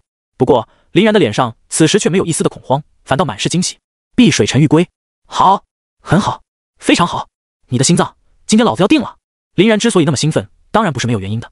这个碧水沉玉龟可不是什么一般的凶兽，而是一种极为珍贵的稀有凶兽。有时候想拿它做点什么，却可能寻觅一整个境地都难以窥其踪迹。不过碧水沉玉龟是一个极其冷门的稀有凶兽，根本就没几个人能够把它认出。至于林然为什么会知道，那是因为林然昨晚刚刚研究过这玩意儿。在得到命格召唤的本源力量之后，林然知道自己可以通过心脏来控制肉体，便去翻阅自己储存在灵魂之界当中从马特的屋子里面拿来的相关典籍。根据马特凶兽典籍的记载，碧水沉玉龟这个凶兽与其他的凶兽最与众不同的地方就在于它的心脏拥有无与伦比的鲜活生命力。这东西可能对其他人意义不大，但是对于林然而言的话，就是一个极为完美的材料了。拥有这枚心脏在，林然完全可以另外去寻得一个足够强悍的肉体，然后利用碧水沉玉龟的心脏为驱动力，制作出一具强悍的傀儡来。之所以非碧水沉玉龟这种心脏不可，主要的原因在于，并不是所有生物的心脏都可能在本体死亡之后还一直保持生命活力的，只有特殊的心脏才能够做到，普通的心脏只能维持短暂的时间后便会消亡。而碧水沉玉龟正是其中的佼佼者。用这种方法制作出来的傀儡，不仅完全为林然所掌控，实力不会有折损，而且还会因为心脏更新换代的缘故变得更为强大。而且因为有神威空间当中黑暗精灵之前的那个滋养泉水在，肉体的损耗也能够被弥补，属实舒服。当然，最重要的一点还在于，林然的傀儡远不是一般的傀儡，他的傀儡可是真实存在且有生命的。这也就意味着，傀儡不管怎么看上去，都与正常状态下的人完全一致，甚至连相貌都没有不同。比如林然要是把苏家的大公子苏全制作成傀儡的话，他就可以在一定程度上掌控苏家。唯一的问题就在于，操纵别的心脏跟操纵黑龙心脏一样，会增加林然自己心脏的负担，尤其是一直保持操纵状态的话，那个负担真的很大很大，是不可能不中途休息的。若是傀儡与林然在一起还好，林然可以把它放进神威空间里面待机，要是不在一起，那种跟完全死亡别无二样的待机状态，不被发现才怪。而且林然也并不了解苏全这个人的生活状态，想模仿出跟他一样的味道，相当困难。所以林然的目前的打算，还是准备把碧水沉玉龟的心脏用在一个强大的凶兽、觉醒者与异族的身上。给苏全这种草包用这种心脏，太尼玛浪费了，林然是怎么都做不出来的。林然摇了摇头，把目光放在了面前的碧水沉玉龟身上。这家伙对自己来说，那可是太有用了。心脏用来炼制傀儡，肉体用来吸食属性，龟壳拿来打造装备，简直就是浑身是宝。所以不管怎么说，林然都不可能会放过他的。林然轻轻抚摸刚刚被碧水沉玉龟利用沉玉之力劈开的胸口，胸口很快便复原如初，只留下了片片碧绿色的血痕。这一招正是林然认出他的关键。碧水沉玉龟的天赋能力沉玉之力，可以施展出能够切割空间的斩击，并含有强烈的腐蚀性剧毒。不过这种手段在林然的自然灵体面前是完全可以用身体硬吃的，就连那对于常人来说足以致命的剧毒，也很快就被林然体内的生命原力化解。哼，切割空间，谁不会呢？看老子扒开你的乌龟壳！神威！林然横枪上前，右眼勾玉疯狂流转。碧水沉玉龟那个看似固若金汤的保护屏障之上，突然就出现了一个空间撕裂的漩涡。咔嚓咔嚓，屏障的正前方当即就裂开了一个不小的口子，足以容纳一个人的前往。豪龙破军！林然果断施展冲锋技能，一枪便捅在了碧水沉玉龟的一只前足之上。噗嗤，锋利的龙枪刺穿了碧水沉玉龟的皮肤，在他的脚上也留下了一道深可击骨的枪痕。这一枪之下，林然也从其中吸收了部分生命力，用于弥补了一下自己刚刚的损耗。吼！碧水沉玉龟吃痛发狠，碧水逆流的冲击从四面八方涌向林然，沉玉之力的斩击也再度于林然的左臂之上浮现。然而林然却一点都没有要闪避的意思，一边在充满腐蚀性的碧水中洗澡，一边无视左臂的崩裂，继续抢攻。从刚刚的那一枪的生命原力汲取中，林然也已经分析出了这个碧水沉玉龟的真实实力，7阶巅峰，对应到觉醒者的层面，也就是6阶的巅峰。这种程度的战斗力，林然还是自信能够应付的。虽然作为稀有凶兽的碧水沉玉龟远比一般的凶兽要厉害很多，可现在他已经被拖入到了林然的擅长领域。对号，碧水沉玉龟打在林然身上的攻击，林然还可以依靠自己本身的恢复黄金龙枪的汲取来进行弥补。碧水沉玉龟可是吃一枪就少一枪的血，它的恢复速度在生物当中已经算是极为迅速的那一档了，但跟林然这种怪物依然还是没法比。王之财宝，百龙流星打！欧啦欧啦欧啦欧啦欧啦欧啦！林然把黄金龙枪不断的向前刺激，配合上身后也片刻不停的王财，每秒钟至少有几十下攻击能落在碧水沉玉龟的身上。木大木大木大木大木大木大！而碧水沉玉龟也不知是不是被疯狂的林然给逼出了狠劲儿，完全不管防守，同样拼命把水流与空间斩击砸在林然的身上。一人一龟就这么宛如两个巴萨卡一般互对，打得双方都是血液横飞，一时间红绿交映。碧水沉玉龟的绿色血液带有强烈的腐蚀性，会进一步损耗林然，而林然的红色血液可是蕴含着霸道的黄金龙血液与澎湃的生命原力的，也能进一步灼伤碧水沉玉龟。场外，所有把注意力放在这里的老师全都惊呆了，他们从未想过还能在新生挑战赛中看到这种战斗的场景，刀刀见肉，枪枪出血，战得那叫一个酣畅淋漓。这个大乌龟看上去就皮糙肉厚，耐打顶锤的，无限硬顶也就算了，林然他是怎么做到能够一直坚持到现在的？难道他的血都不要钱的吗？好变态的生命力，不知道是不是我的错觉，我感觉他的生命力比那一只大乌龟还要顽强。一个普通学校的老师结巴道。哦对了，自然灵体，这家伙的天赋是自然灵体。另外一个普通学校的老师叫了起来。自然灵体？可即使是自然灵体，他也不能这么放肆吧？自然灵体也只是让生命力成倍增长，又不是无穷无尽。而且他这伤势的愈合速度绝对不是自然灵体就可以做到的吧？其他的老师质疑道。这个问题自然没有人能够回答他，因为在场的人根本就没有一个知道的。韩子熙看看吕秋风，吕秋风看看韩子熙，也都是一脸的茫然。林然强的是真的太不像人了。场内，随着林然的百般突刺，碧水沉玉龟的气势终于出现了缓慢的下降。虽然以他那愚笨的大脑袋根本想不明白自己为何会被人摁着打，林然还越战越勇，根本不把他身上的伤势当回事儿。但是作为高阶稀有凶兽的直觉告诉他，这么一直拖下去，自己肯定会输得特别惨。吼！碧水沉玉龟怒吼着，一边把自己笨重的身躯往后拖，一边再次释放了那个类似于神罗天征的技能。不过林然是不会放弃追击的。虚化，林然果断开启了自己无敌的虚化技能，躲掉了碧水沉玉龟冲击波的同时，压到了他的身前。神威，怒龙穿心魄。在躲过冲击波的瞬间，林然就踏步向前取消虚化，利用神威拧开碧水沉玉龟的脑门皮层，一枪插了进去。不得不说，碧水沉玉龟的脑袋的防御力是真的很夸张，纵然是林然最强的单点进攻手段神威，拧起来都是颇为的吃力。不过终究还是捅进去了。这一下当真是重创了碧水沉玉龟，直接把他整个龟都给打懵了。黄金龙枪则是直接附着在碧水沉玉龟的大脑袋上，疯狂地吸食着他的生命原力。林然一手撒开龙枪，放任他在这里狂吸，另一手则做拳状，用月步合体拉开距离之后，朝着碧水沉玉龟的下颚就是一拳。黄金升龙拳，脑袋被捅，下巴被砸，碧水沉玉龟不禁发出了悲惨至极的鸣叫声，开始了拼命的挣扎。然而在刚刚的火拼中，林然已经接连重创了他的四肢脚，让他完全就是有力使不出，完全丧失了对身体的控制。就抓着这个碧水沉玉龟精神最为脆弱的瞬间，林然转动永恒万花筒，阅读。恐怖的精神力宛如滔滔不绝的江河，霸道而强势地涌入了碧水沉玉龟的脑海，将他的心神完全掌握。结束了 ，Room 屠宰场。林然展开 Room 领域，直接趁龟病要归命，把碧水沉玉龟的整个乌龟壳一掀而起，实现了完整的剥离。心脉休克。随后无尽电流的涌入，麻痹了碧水沉玉龟的皮肉，甚至将他的血液都差点给蒸发完毕。Room 手术刀。做完了前面所有的铺垫，林然终于做出了最后一步的动作。此时龙枪已经把碧水沉玉龟给吸食的差不多了，唯一还完好的部位就是林然特意给他空出来的心脏。而此时一道菱形的伤口从碧水沉玉龟的胸膛处划开，把他那枚依然在不停跳动、孕育着生命与希望的心脏掏了出来，然后利用手术果实的特殊能力，把这枚心脏密封在了一个特殊的透明立方体当中，收入了灵魂之界。这样一来，碧水沉玉龟的心脏便就已经不属于他的肉身，这个身躯的生命体特征也终于走到了尽头。轰！宛如一座小山一般的碧水沉玉龟颓然倒下，体内的生命原力已经被贪婪的黄金龙枪吸食得一干二净。黄金龙枪类别特殊，品质传承，装备限制唯有拥有黄金龙血脉者方可激活黄金龙枪之属性，发挥黄金龙枪之威力。装备效果提升装备者 13.7% 的物理攻击力， 13.7% 的物理防御力， 13.7% 的生命最大值， 13.7% 的生命恢复速度。装备特效附加技能一吞噬之力，黄金龙枪能够吞噬一切生物的生命力，死于龙枪之下的任何生物生命力都会被黄金龙枪所掠夺，为黄金龙枪增长属性。装备特效附加技能二生命汲取，黄金龙枪在进行攻击时能够汲取被攻击单位体内的生命力与魔力，用于补充装备者之消耗。不过一只碧水沉玉龟而已，就直接把黄金龙枪的属性提升了将近 10%， 配合上林然之前的一些积累，黄金龙枪的恐怖之处已经出现狰狞了。再假以时日，这玩意儿绝对能让任何与自己为敌的人感到胆寒心碎。吞噬，吞噬，无尽的吞噬，依靠着吞噬的力量去获得属性，形成输出层面的降维打击，简直无情啊！现在它的总增幅，如果不算上自然之心，就已经有整整 504.8% 了。127.7% 的物理抗性， 170% 的魔法抗性， 60% 的魔力最大值， 50% 的移动速度， 25% 的释放速度， 35% 的魔法攻击力， 13.7% 的物理攻击力， 13.7% 的生命最大值， 13.7% 的生命回复速度。若是再算上自然之心的加成，纵然是6阶装备豪华的土豪觉醒者，弄不好也是一个被林然属性碾压的下场。林然想到这里，抖了抖身上的血液，又看了一眼自己的个人面板。姓名林然，性别男，现有身份龙国公民，青金烟云大学3077届特招生，混沌系。身份代号306002290000835671，觉醒者等阶3，战斗力27773，执行者等级 SSS， 军衔上尉，狩猎点33957.2，军功点28343.7。由于之前体内星陨魔运被疯狂消化的原因，再加上这几天的高强度战斗，大大催化了林然体内基因改造液的吸收速度。林然的战斗力比起之前又涨了2000点多，已经马上就要逼近4阶觉醒者的大关了。随着修为的不断增长，林然也感觉到了战斗力增速的变慢。战斗力这东西越往上，含金量也就越高。在前期，可能2个相差几千点战斗力的人都能打得有来有回，到了后期，尤其是6阶以后，可能差个几百点的战斗力就能够产生相当明显的差距了。这也就导致了后面想要涨一点战力，可谓是别样的艰难。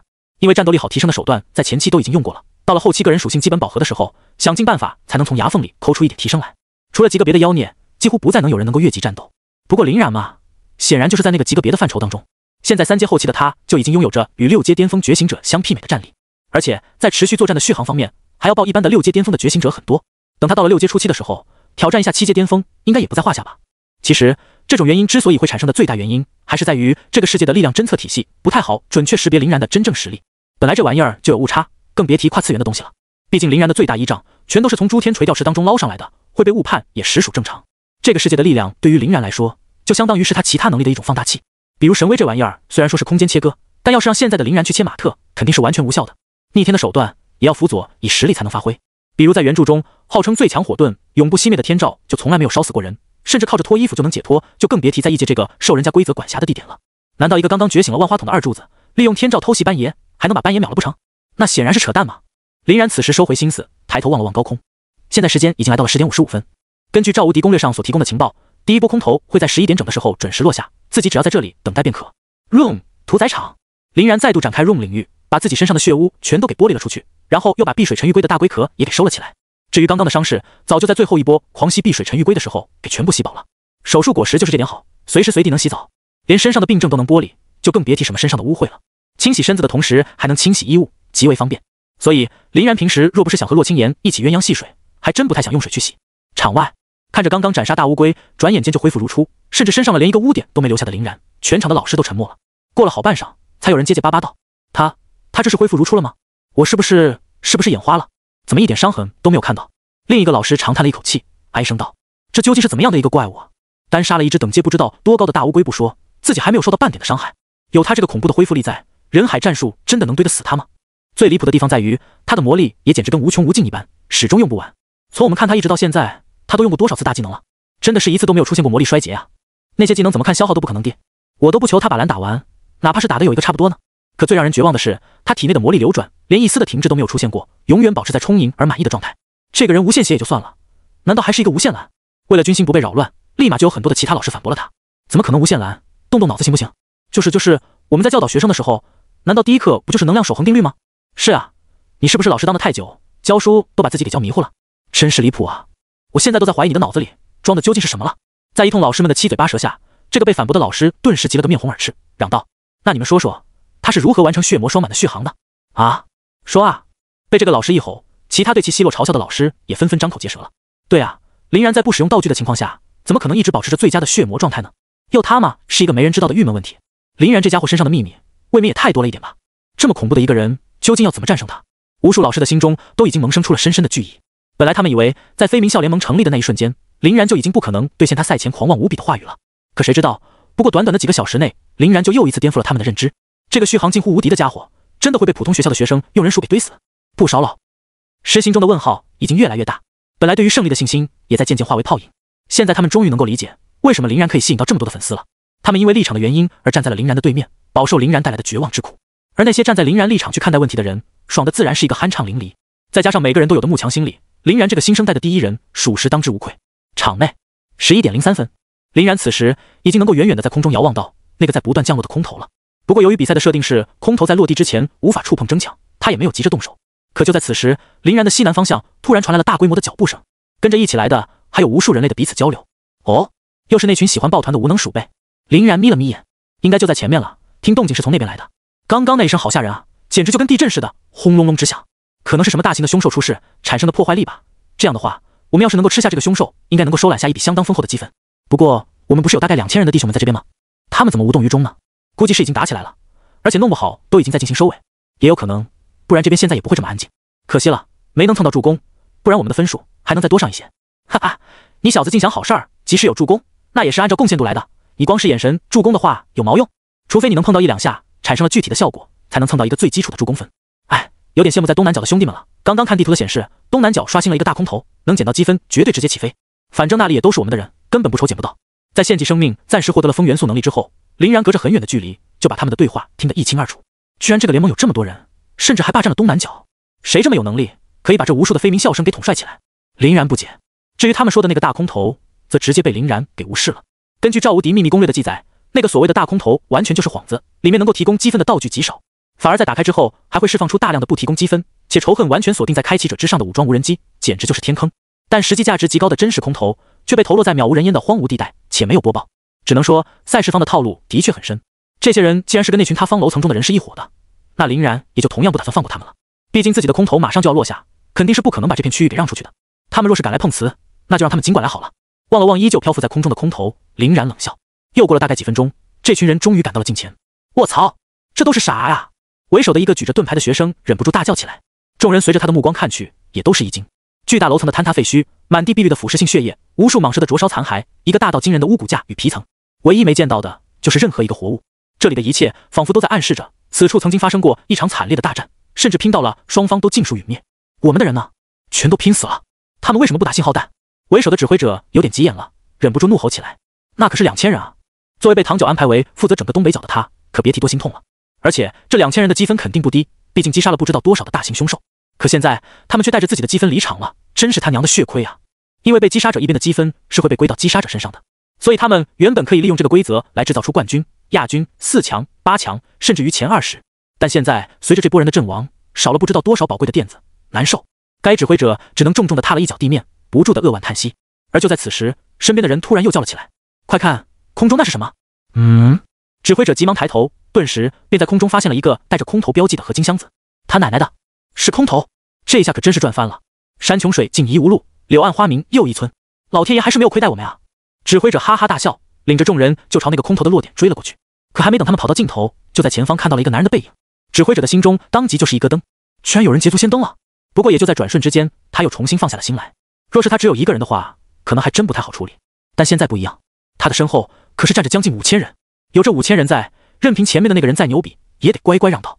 嗨嗨，这位兄台，不好意思，麻烦让一让，这片区域暂时被我们包场了，你赶紧往中间跑，去那里收集资源去吧，别让自己的积分太难看。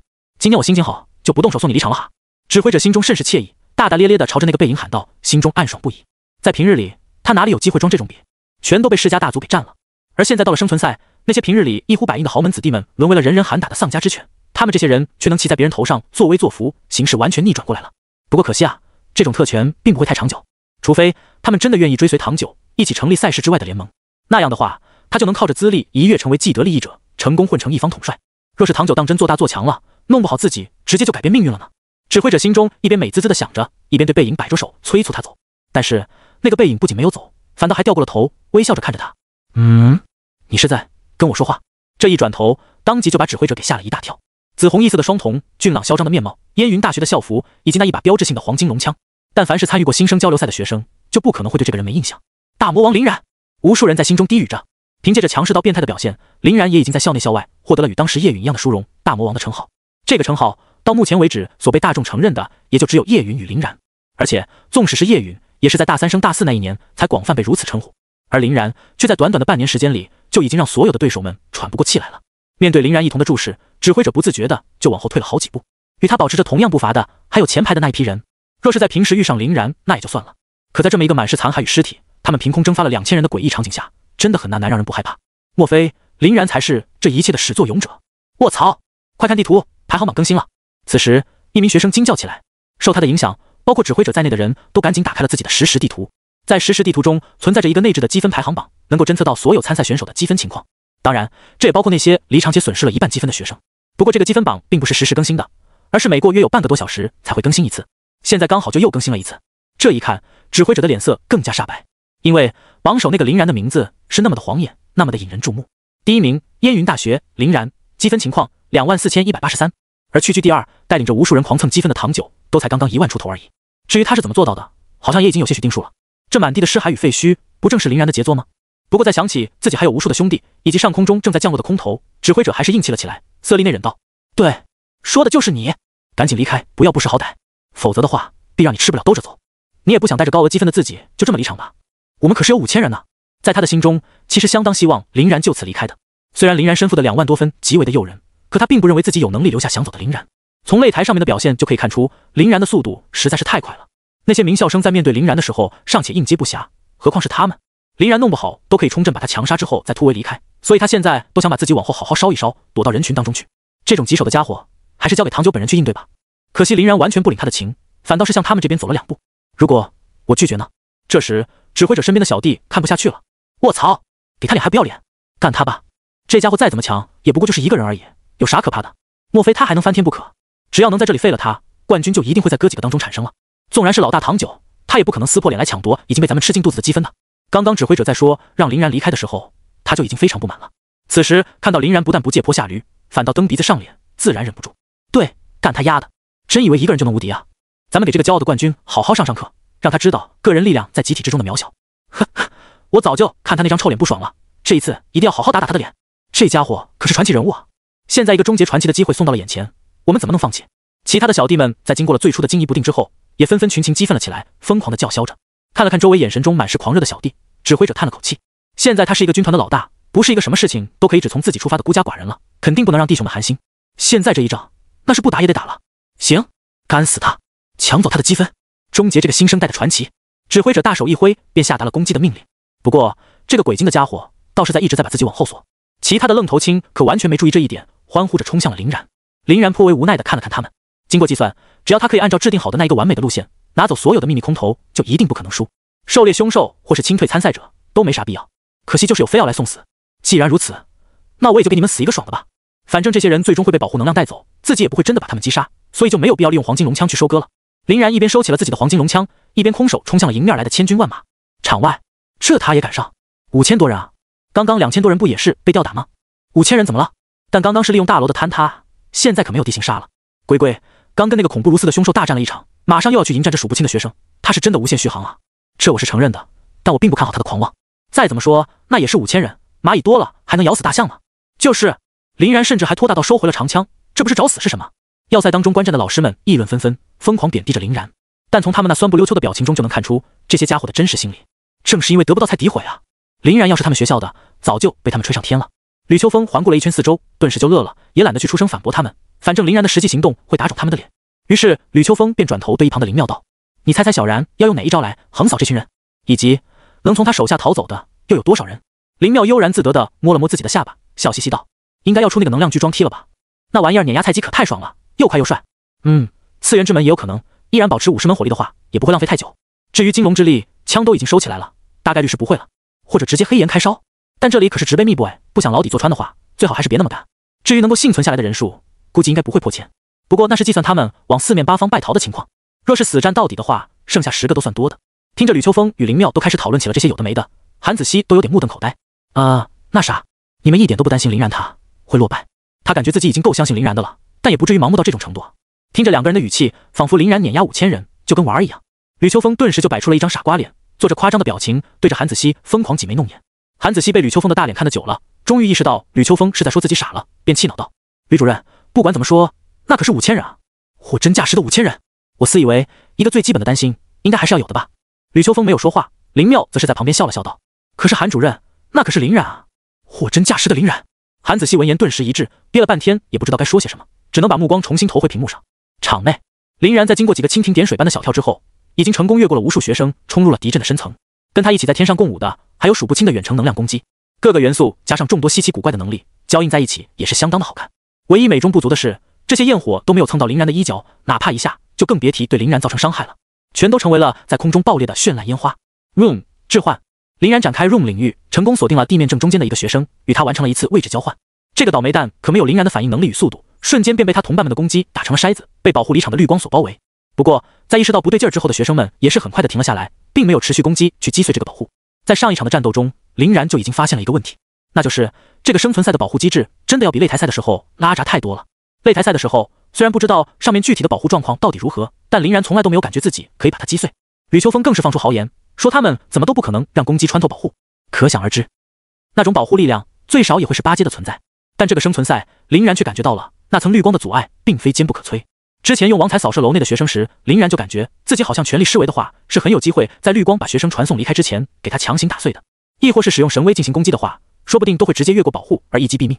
但取他们性命是一件完全没有好事儿，反而会惹来无尽麻烦的蛋疼事儿。林然当然不会刻意去做，除非真的到了有必要的时候。辛辣天塞！此时林然已经通过置换，把自己换到了敌人的阵中，便果断释放了一发神罗天征，用来给自己腾出表演的舞台。离他最近的那一波人直接就被震得头脑昏厥，肌肉崩裂，保护频出；离他稍远一点的，则是直接如同炮弹一般被弹飞，无一人能够幸免。这一瞬之间，便在林然的周围创造了一个半径约有10米的真空地带。呵，无知的凡人，来见证神的怒火！林然双手合十，向空中丢出了一个圆形的小黑球。还没等那些学生们从刚刚的神罗天征中反应过来，立马就感受到了一阵阵的地动山摇。这什么情况？真的地震了？还是说这家伙放了一个引起地面颤动的技能？很多学生根本连站都站不稳，惊骇地望着面无表情的林然。这他妈是什么变态技能啊？居然连地面的震动都能引起！只不过是一个3阶的觉醒者，他怎么可能做到这一切？失去重心的感觉是无助而可怕的。在察觉到地面的震动开始变得越来越明显的时候，无数的学生们便已经开始面无血色的逃跑了。开玩笑，这附近可是有很多并不坚固的废墟楼层，就让林然这么一直摇下去，一会儿楼塌了，怕不是要给他们全都砸死？现在先行撤退，等到林然的技能丢完了再回来也不迟。那个时候林然反倒会因为这个威力恐怖的技能而陷入魔力枯竭的虚脱，正是拿下他的大好机会。他们基本上都是这么想的。可还没等他们的双腿开始行动起来，空中的小黑球顿时就爆发出了一股无法阻挡的强大吸力，将一个又一个的学生全都给吸了上去。当然，伴随着他们一起的还有数不清的泥土、碎石、废渣与残骸。地爆天星！林然在心中念念有词。在他轮回眼的疯狂催动下，地爆天星的规模还在进一步扩大，直到将这5000多人一个不留的尽数吸拢，林然才缓下了心神。此时的空中已经形成了一个极为夸张的恐怖球体，球体由无数的学生与泥土、碎石、废渣与残骸组成，浑然一体。在此过程中，无数的学生本来想惊呼或是怒骂，却都无情地被那强大的吸力狠狠地呼了一嘴的泥巴。只有最外层的那一群人才能得到呼吸与开口的权利。看着这个漂浮于空中的大球，他们已经彻底崩溃了，开始无助地哭喊，嘴里面也说不出什么完整的靠谱话。呀，我好疼，好疼，我浑身都动不了，我是不是要死了？我怎么被埋在空中的土里？难道这是临死前的幻觉吗？我们不是有5000人吗？怎么一个都不见了？全都被吸光了？这他妈到底是啥啊？怎么有这么变态的技能？妈妈，我不打了，放我下去！我要回家！哎呀，他真的不是人啊！这尼玛怎么可能？魔鬼！这家伙就是一个彻头彻尾的魔鬼！我太傻了，我太天真了，这根本就不是人能够击败的力量。别说是这些身临其境的学生们，哪怕是场外那些个观战的老师，都被这震撼无比的一幕惊得完全合不拢嘴。他奶奶的，你放技能也得讲基本法吧？哪有这么开挂的？一个莫名其妙的黑球上去，就直接吸成了这么一个变态的东西。那上面的5000名学生又该何去何从？他现在真的只是一个大一的学生，我怎么感觉比我们在座的各位老师的离谱？5000人，那可是整整5000人啊！就这么被他一把全抓了。我现在已经完全看不懂他了。谁能看懂？光是这一个技能都足以让他封神了。我他妈纵横大陆数十载，还是第一次见识到这种无可匹敌的力量层次。这种无法阻挡的恐怖引力，根本就不是常规手段能够对抗的。无数的老师扼腕叹息，言语中满是慌乱。林然的这发地爆天星，不只打崩了那5000名学生的心态，还直接让这些观战的普通学校老师破防。林然的强大实在太让人窒息，甚至已经让他们完全失去了战意。本来以为他们的非名校联盟是一群食人蚁，林然不过是一个幼年的雏象，只要蜂拥而上就能把他啃噬得一干二净。后来才发现，原来林然是那个狮驼岭的2大王，而他们不过是根本不被人放在眼中的蝼蚁。林然从身上稍微洒出来一点神通，就已经是他们完全无法抵抗的存在了。这还打勾8打？现在连场外的老师们都顶不住压力了，场内的学生们还能顶得住吗？顶不住了，要么是被掩埋，要么是被捆缚的他们根本就找不到一点反制的手段，只能眼睁睁地看着林然把他们困毙。这还没完，林然跳入阵中打这个地爆天星，可不是单纯为了用来控制的，那样的话未免也太浪费这一场盛大的烟火了。心脉休克，林然利用自然之心的能力，疯狂地燃烧生命力，把自己的生命元力转化为雷电能量。不一会儿的功夫，他手中积蓄的汹涌电流都足以掩盖半边天了。是时候送你们上路了，记得在出去之后也要回味这种被掩埋加电击的美妙滋味哦。林然笑着举起了左手，为万千电流指明了他们所需要前进的方向。几乎可以闪瞎人眼的电流顿时就开始疯狂地涌动起来，噼里啪啦地冲向刚刚被林然地爆天星所控制住的5000学生。这么恐怖的电流，是个人都知道不能去应接，可饶是他们想要抽身躲避被地爆天星封印的情况下，又怎么可能做到？更不要说绝大多数的人还被封印在这个球体的里面，五感都被剥夺，对外面的情况根本就是一无所知。于是这道由心脉休克所引发的电流也就直挺挺地落在了地爆天星之上，瞬间把整个球体变成了一个璀璨的硕大电球。无数的学生惨叫着，活生生被这电流给电出了保护。与此同时，林然也放开了地爆天星的封印，放任那些学生们离去。伴随着泥土、碎石与残骸从高空中哗啦啦的跌落，那刚刚嚣张无比的5000名学生也纷纷在电流的激荡下黯然离场。天空重回阴霾，大地也变得荒芜，所有的生机再次荡然无存，唯留下了林然一人立于废墟之间。这就结束了。吕秋风眨了眨眼，看了看大地图上东北角那代表存活人数的光点消失了个干净。要不然呢？这可是小然爱，虽然他的效率还是大大出乎了我的意料，不过总体还算在计划之中。唯一没想到的是，他居然连一个人都没有放跑，给他们全杀了。林妙咂了咂嘴，韩子熙深深地吸了口气。由于他刚刚被吕秋风一气，强势的不看好了林然一把，结果现在脸那叫一个疼啊！本来要是一起附和的话，此时还能跟着吕秋风二人一起谈笑风生，现在可真是傻了眼，说也不是走也不是，一直沉默还更显尴尬，真是恨不得找个地缝钻进去。马蛋啊！要是早知道林然居然强横到如此地步的话，自己强势看好不就完了，非要整一些幺蛾子出来。这一次林然带给韩子熙的教训可真是太惨痛了，让他不由得在心中痛彻心扉地告诉自己，不管日后林然遭遇多么离谱的情况，自己也要强势地站在林然的那一边。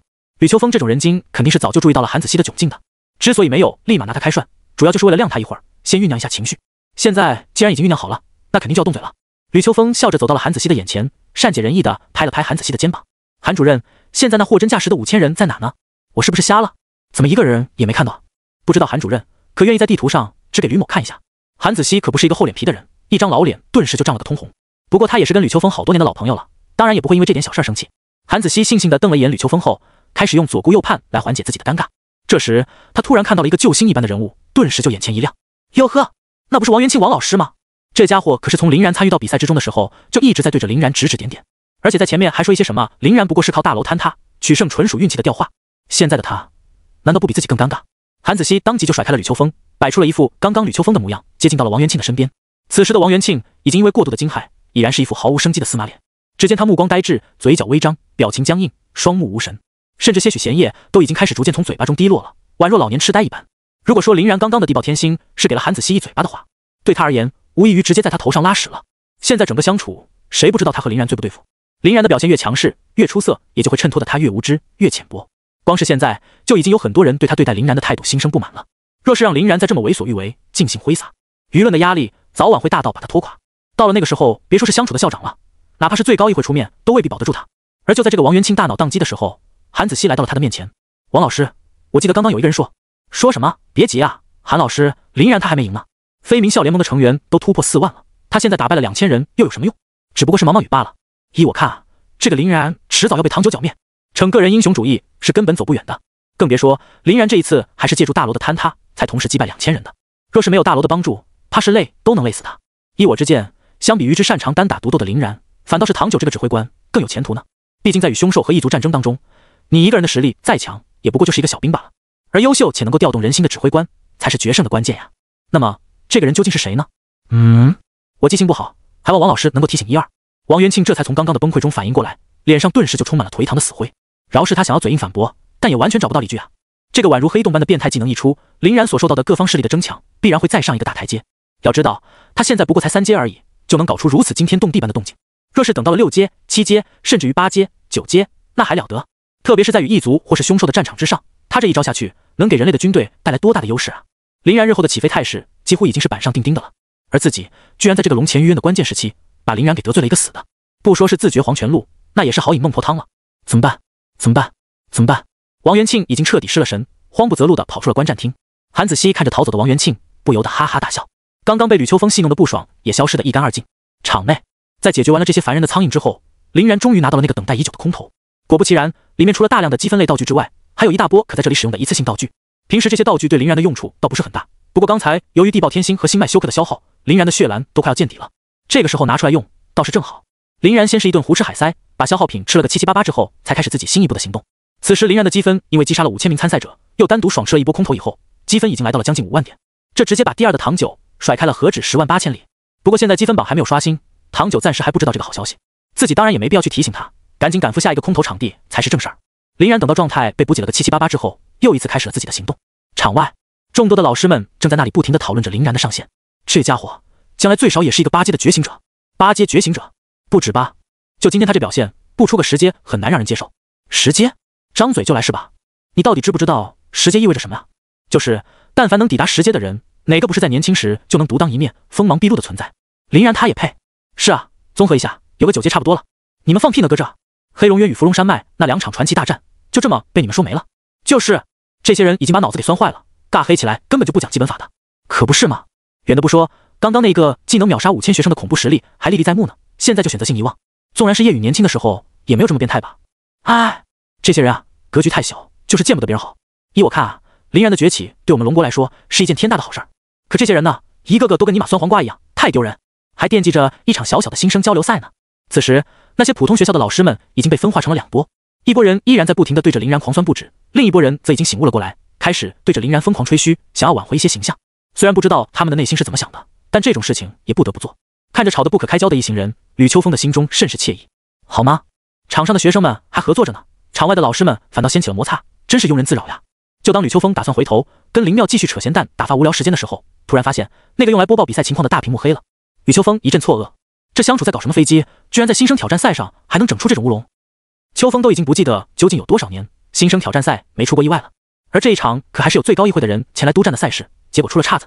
吕秋风虽然在现场没有看到最高议会的人，但他们也肯定正在看比赛呢，有可能在一个密闭的小房间里用其他的设备观战，也有可能就隐藏在人群当中，以一个不显眼的形态出现。吕秋风可没心思去分析这些，最高议会的事儿能不掺和就别掺和，有时候知道的太多也未必是什么好事儿。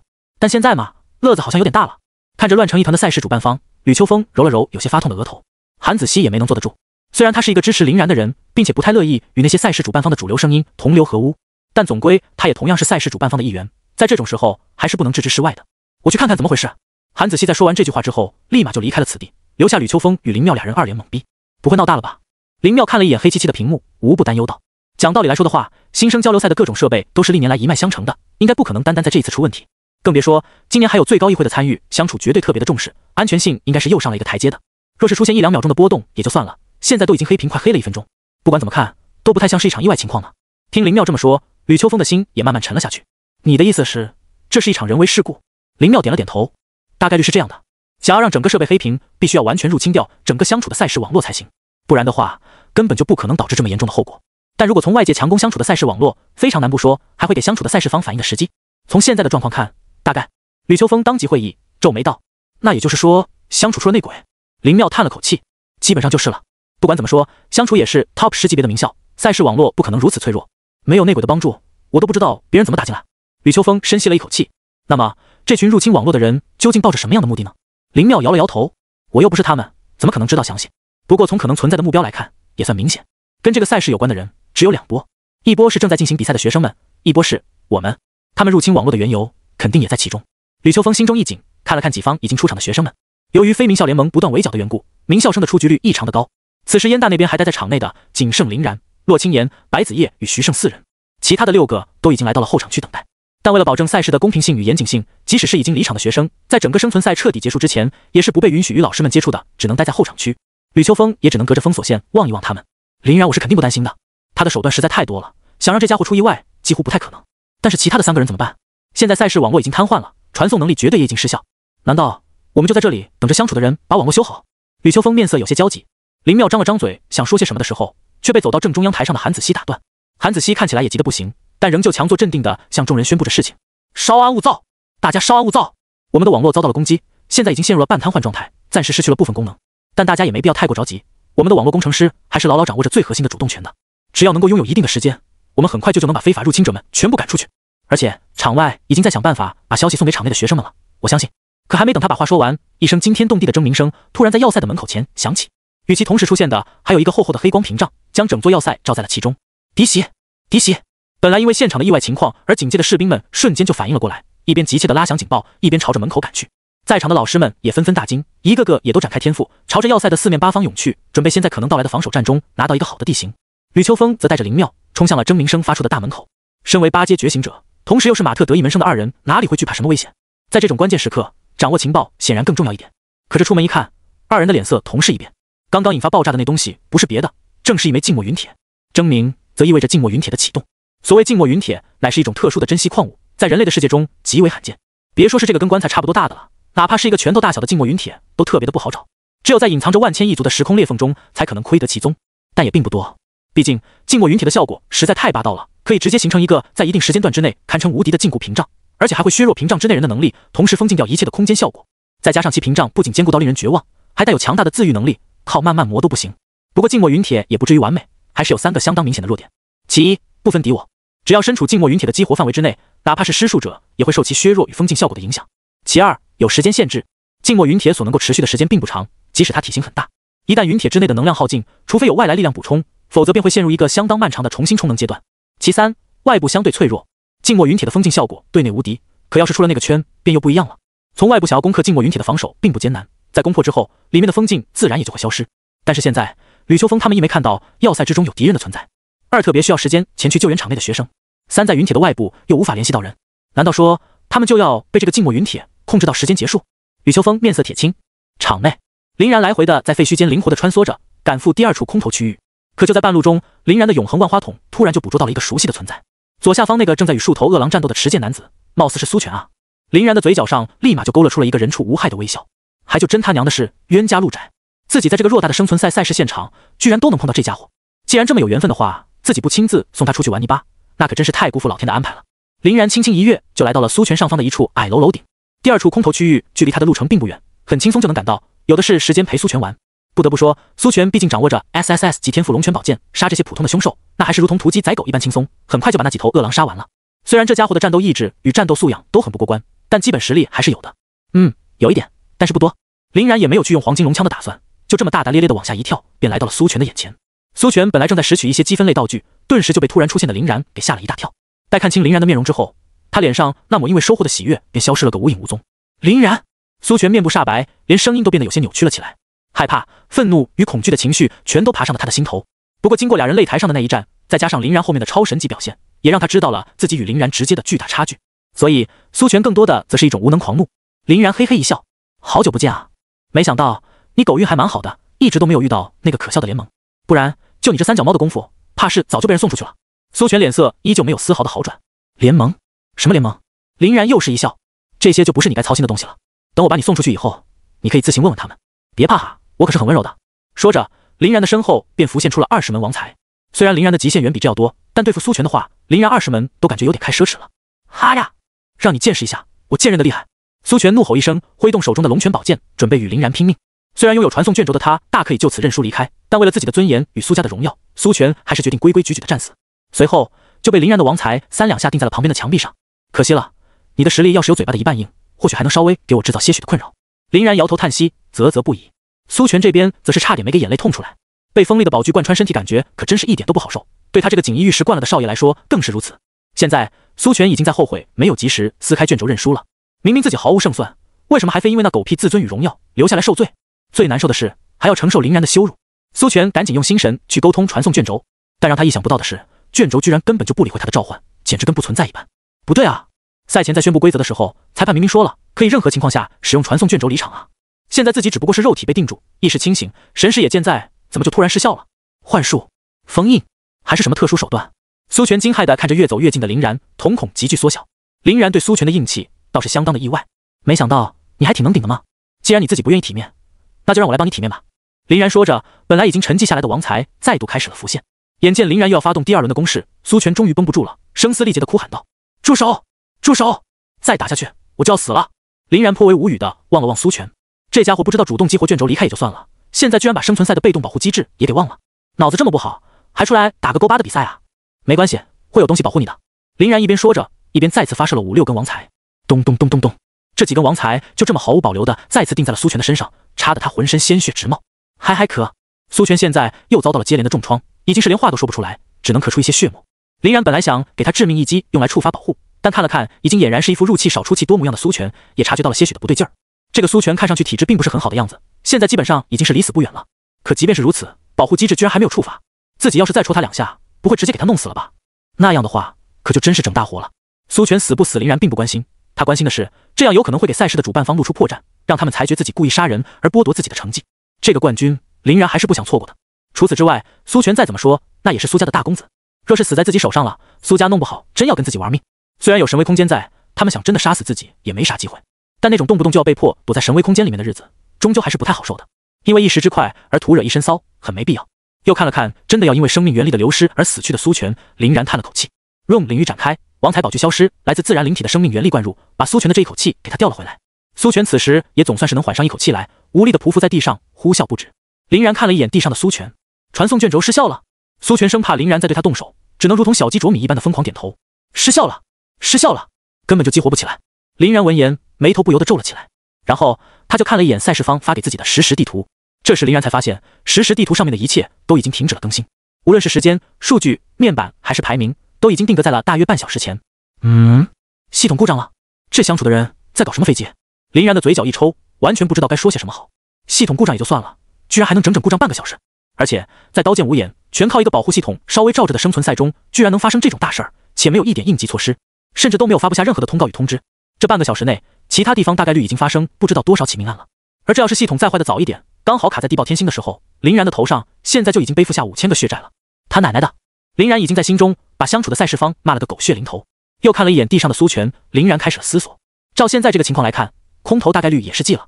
此时的场外绝对是已经出现了大纰漏，事态的严重性绝对不低。那么自己要做点什么？林然在试了一下生物芯片的通讯功能后，发现还在受限，那也就意味着这个比赛区域的功能并没有完全丧失，只不过可能是处于一个诡异的状态。洛青岩那边有用转写封印铭刻在眼中的神威在，不用担心他的安全。至于其他人，林然想担心也担心不上。要不要先找个地方休整一番？就在林然默默思索的时候，突然感应到自己的神威空间内有一个装置被启动了，而这个装置的发起者正是统帅灰熊特种部队，明面上为龙国军方效力，暗地里在夜陨内部任职，实际上现在听命于自己的赵无敌。这个讯号的意思是，在用神识查看完神威空间的状况后，林然微微一笑，这个赵无敌倒也是有些实力的嘛，那么自己可也不能闲着了。至于苏权，就留下他在这里自生自灭吧，一个对自己没有半毛钱威胁的家伙，完全没必要在意。林然把目光投向西南，纵身跃去。半小时前，兄弟们，这是我们最后的机会了。徐峥带领着一众最为忠心的家臣，自己赵无敌统帅的班底，站在新生交流赛生存赛的赛场废墟之都的边缘处，遥望其中。再过一会儿，废墟之都的这就会被打开，相处的网络也会被终止，而我们就可以趁此机会杀进废墟之都。徐峥越说，表情越狰狞。现在的家族里面已经基本上全面失守了，所有的长老全都支持徐胜当内家家主。对于徐胜选择的第一外家家主分人选林然，他们也是举双手赞成。我们若是想要翻盘，必须干掉这2个人。哼，江东徐家的内家家主与外家家主，岂是你们能够染指的？只要能够杀死徐胜，斩掉林然，内家家主之位就还是我的，而你们也会成为江东徐家新一任的长老会成员。大好的日子就在眼前，只能看诸位够不够努力了。徐峥说到最后，都差点把自己的牙齿咬断。这一批人不愧是徐峥的死忠，在听完徐峥并不慷慨激昂的战前演讲后，他们反倒慷慨激昂了起来。杀徐胜，斩林然，夺江东，成霸业。杀徐胜，斩林然，夺江东，成霸业。对于自己亲信们的这波表现，徐峥还是极为满意的。在对着众人点了点头后，徐峥又把目光投向了赵无敌。赵队，此次行动还要多多仰赖你啊！你与你部下的灰熊特种部队，定能成为我的一大助力。若是事成，我愿意在咱们之前谈成的价钱上再翻3倍。赵无敌当即就露出了心满意足的微笑。放心吧，徐公子，我们夜陨的宗旨向来都是拿钱办事。既然你愿意花如此之大的价钱聘请我，我自然不会辜负你的期待。区区一个林然和徐胜罢了，我们全部人马出动，拿下他又怎么可能会费劲？而且我还有他们身上的实时定位坐标点，能够侦测到他们的一举一动。等到废墟之都一开，我们直接就去把他们给拿下。徐峥大笑，好啊，赵队真是我的福星啊！有你在，何愁林然与徐胜不死？赵无敌也是微微一笑，给自己手下那125个灰熊特种部队的人使了个眼色。这些人当即就混入了徐峥的亲信部队，一副要与他们并肩作战的模样。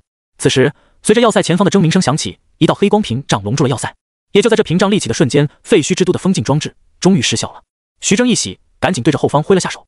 上，兄弟们，我们走，抓紧时间进入，咱们的时间有限，务必速战速决。不过有些奇怪的是，身后并没有人回应他。徐峥奇怪的扭头往后一看，顿时就看到了一个沙包大的拳头朝自己迎面而来。惊慌失措的他这时在想躲闪，可哪里又来得及？在一声骨骼碎裂的脆响之下，徐峥直接被一拳打翻在地。这时跌倒在地上的徐峥才看清楚偷袭的存在，全是赵无敌。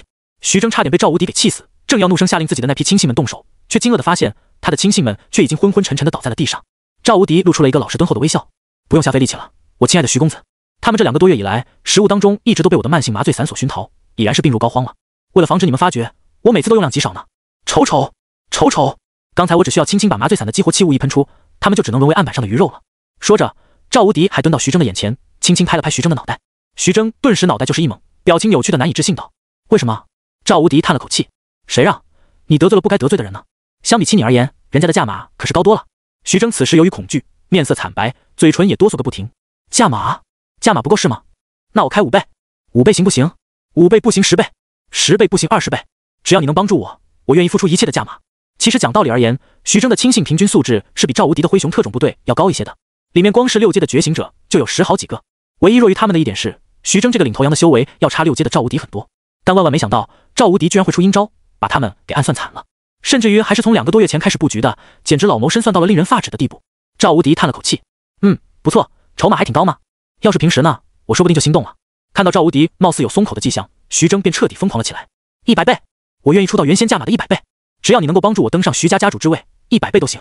徐家家财万贯，只要我掌权，必然不会亏待你。这个世界上除了我之外，根本就不会有人愿意付你们这么多的钱。赵队，赵队，你可一定要想清楚啊！赵无敌笑得更开心了。想清楚？我一直都想得很清楚呀。你的价码的确诱人到了无以复加的地步，只是可惜啊，对面的那位开的可是一个我完全无法拒绝的条件呢。灰熊全队听令，一个活口都不要留。我收到的命令就是尽数斩首，那位大人的命令务必牢牢记住。赵无敌说着，一边摸了摸自己空空如也的胸膛，一边掏出了一个压缩魔能枪，顶在了徐峥的太阳穴上。徐峥见赵无敌完全是王八吃秤砣，铁了心的要杀自己，终于因为恐惧和绝望而破口大骂了起来：王八蛋，你这个吃里扒外的东西和叶允的畜生组织，我徐峥化作厉鬼也不会放过你们的！砰！伴随着赵无敌扳机的扣动，不断怒骂的徐峥脑壳直接被压缩魔能枪击碎，死的那叫一个彻底。而徐峥的那将近100号亲信还要更惨一点，直接在迷迷糊糊的睡梦中就被结束了性命。赵无敌见一切的工作都已经完成，终于是松了口气，一边掏出林然事先给他的那个另一头在神威空间中的触发器激活了一下，一边指挥部下用黄土掩埋了这些死人的身躯。走，我们现在贴着废墟之都的边缘前进，不要贸然进入，等侦测到大人的传令讯号以后再进入废墟之都。场内，林然正在急速赶往整个废墟之都的中心区域。赵无敌那边已经搞定了徐峥，现在剩余的敌人应该还有2波，分别是苏家的老祖苏烈以及叶允的神秘杀手。根据林然的推断，这次的赛事大波动多半就是他们其中之一搞出来的，亦或是更神秘的力量。毕竟想要做到让整个相处的赛事网络阶段性瘫痪，限制住要塞里面高手的救援，并不是什么轻松的事情。至于这些人的目的，林然暂时也没搞懂。难道说他们只为了杀一个自己，就整出如此之大的名堂？那也太夸张了吧！林然自认为自己应该还是没有这种价值的。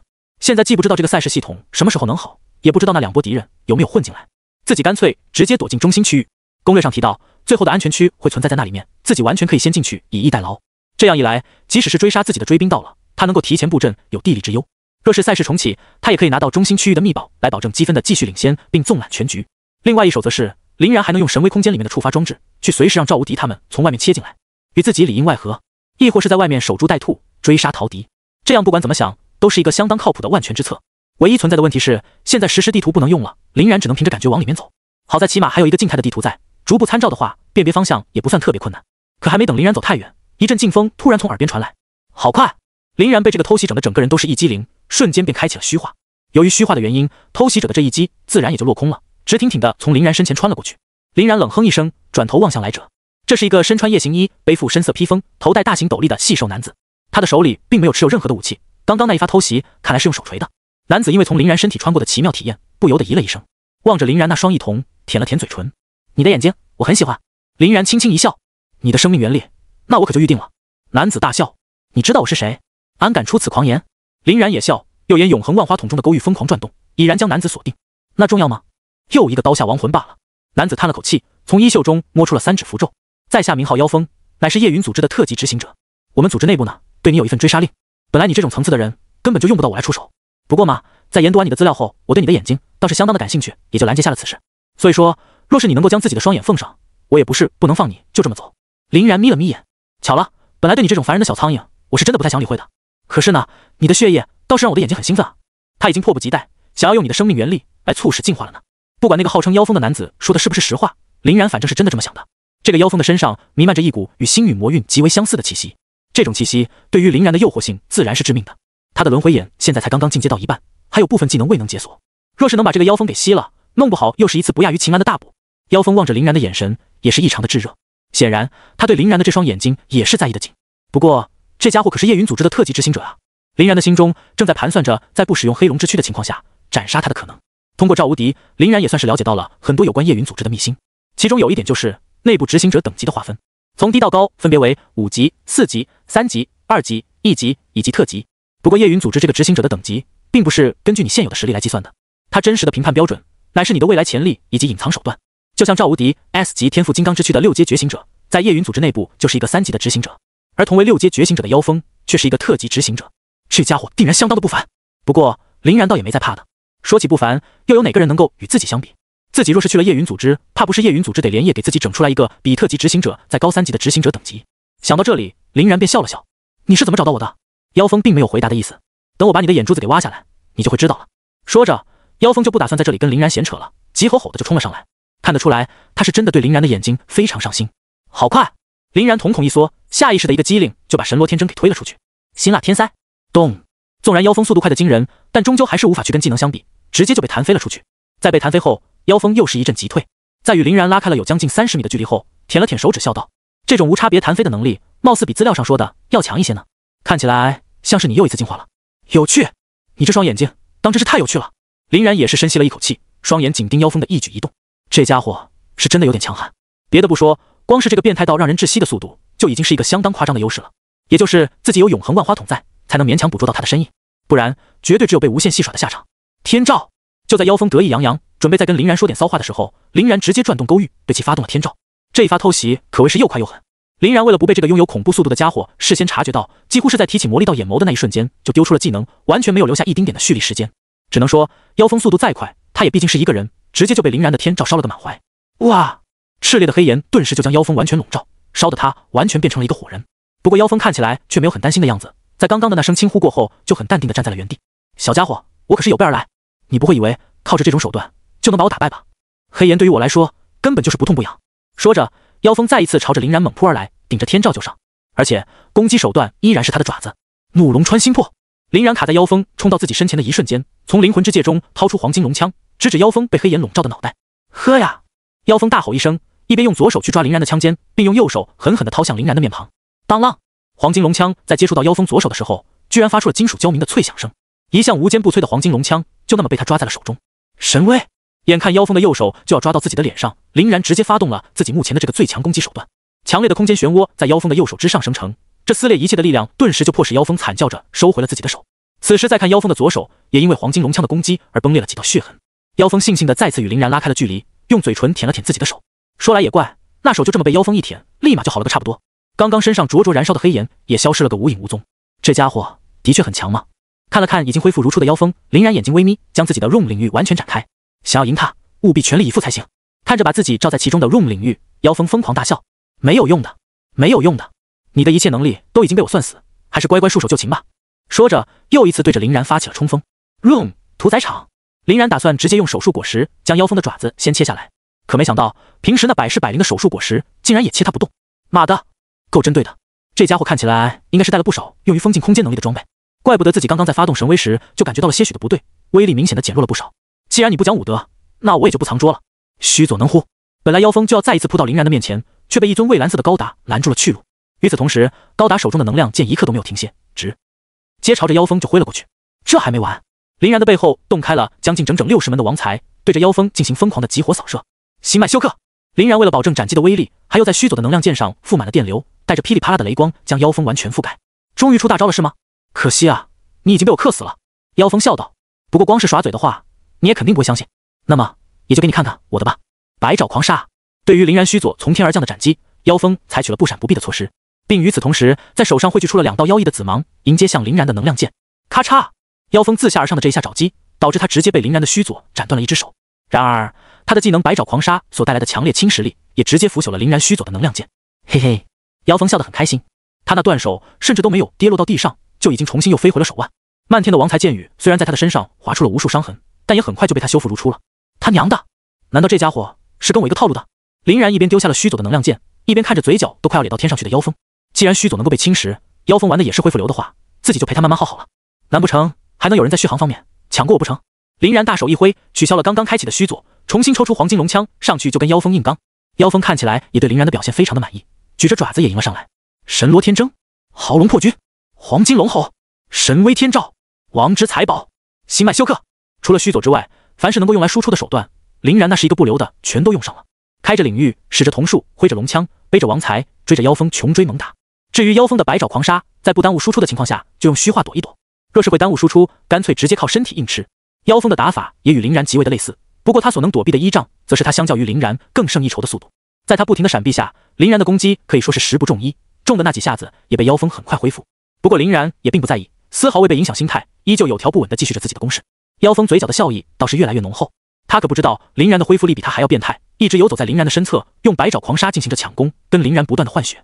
在妖风的视角里面，他的毒素正在一直侵蚀着林然的身体。林然虽然是肉的一笔的自然灵体，但终究并不是无限生命原力的，恢复状态也需要时间。更不必说百爪狂杀上面所蕴含的毒素，乃是他特意为自然灵体准备的慢性剧毒。见效慢，周期长，粘性高，但在积累到一定的程度之后的突然爆发，最少也能直接把林然重创。而自己依靠特殊手段的恢复效果，足以坚持到把林然拖垮的时候。对于林然的资料研究，他已经进行了很多个日夜的分析与模拟，才大胆地找上了门来。针对林然的每一种能力，他都已经准备了足够反制的多种不同手段。在他这么机关算尽的设计面前，等待林然的唯有死亡，当然那双眼睛除外。可惜他不知道的是，林然依靠着虚化的躲避、黄金龙枪的生命汲取与自己本身的恢复效果，按照目前的战斗强度，基本上就是一个完美续航的效果。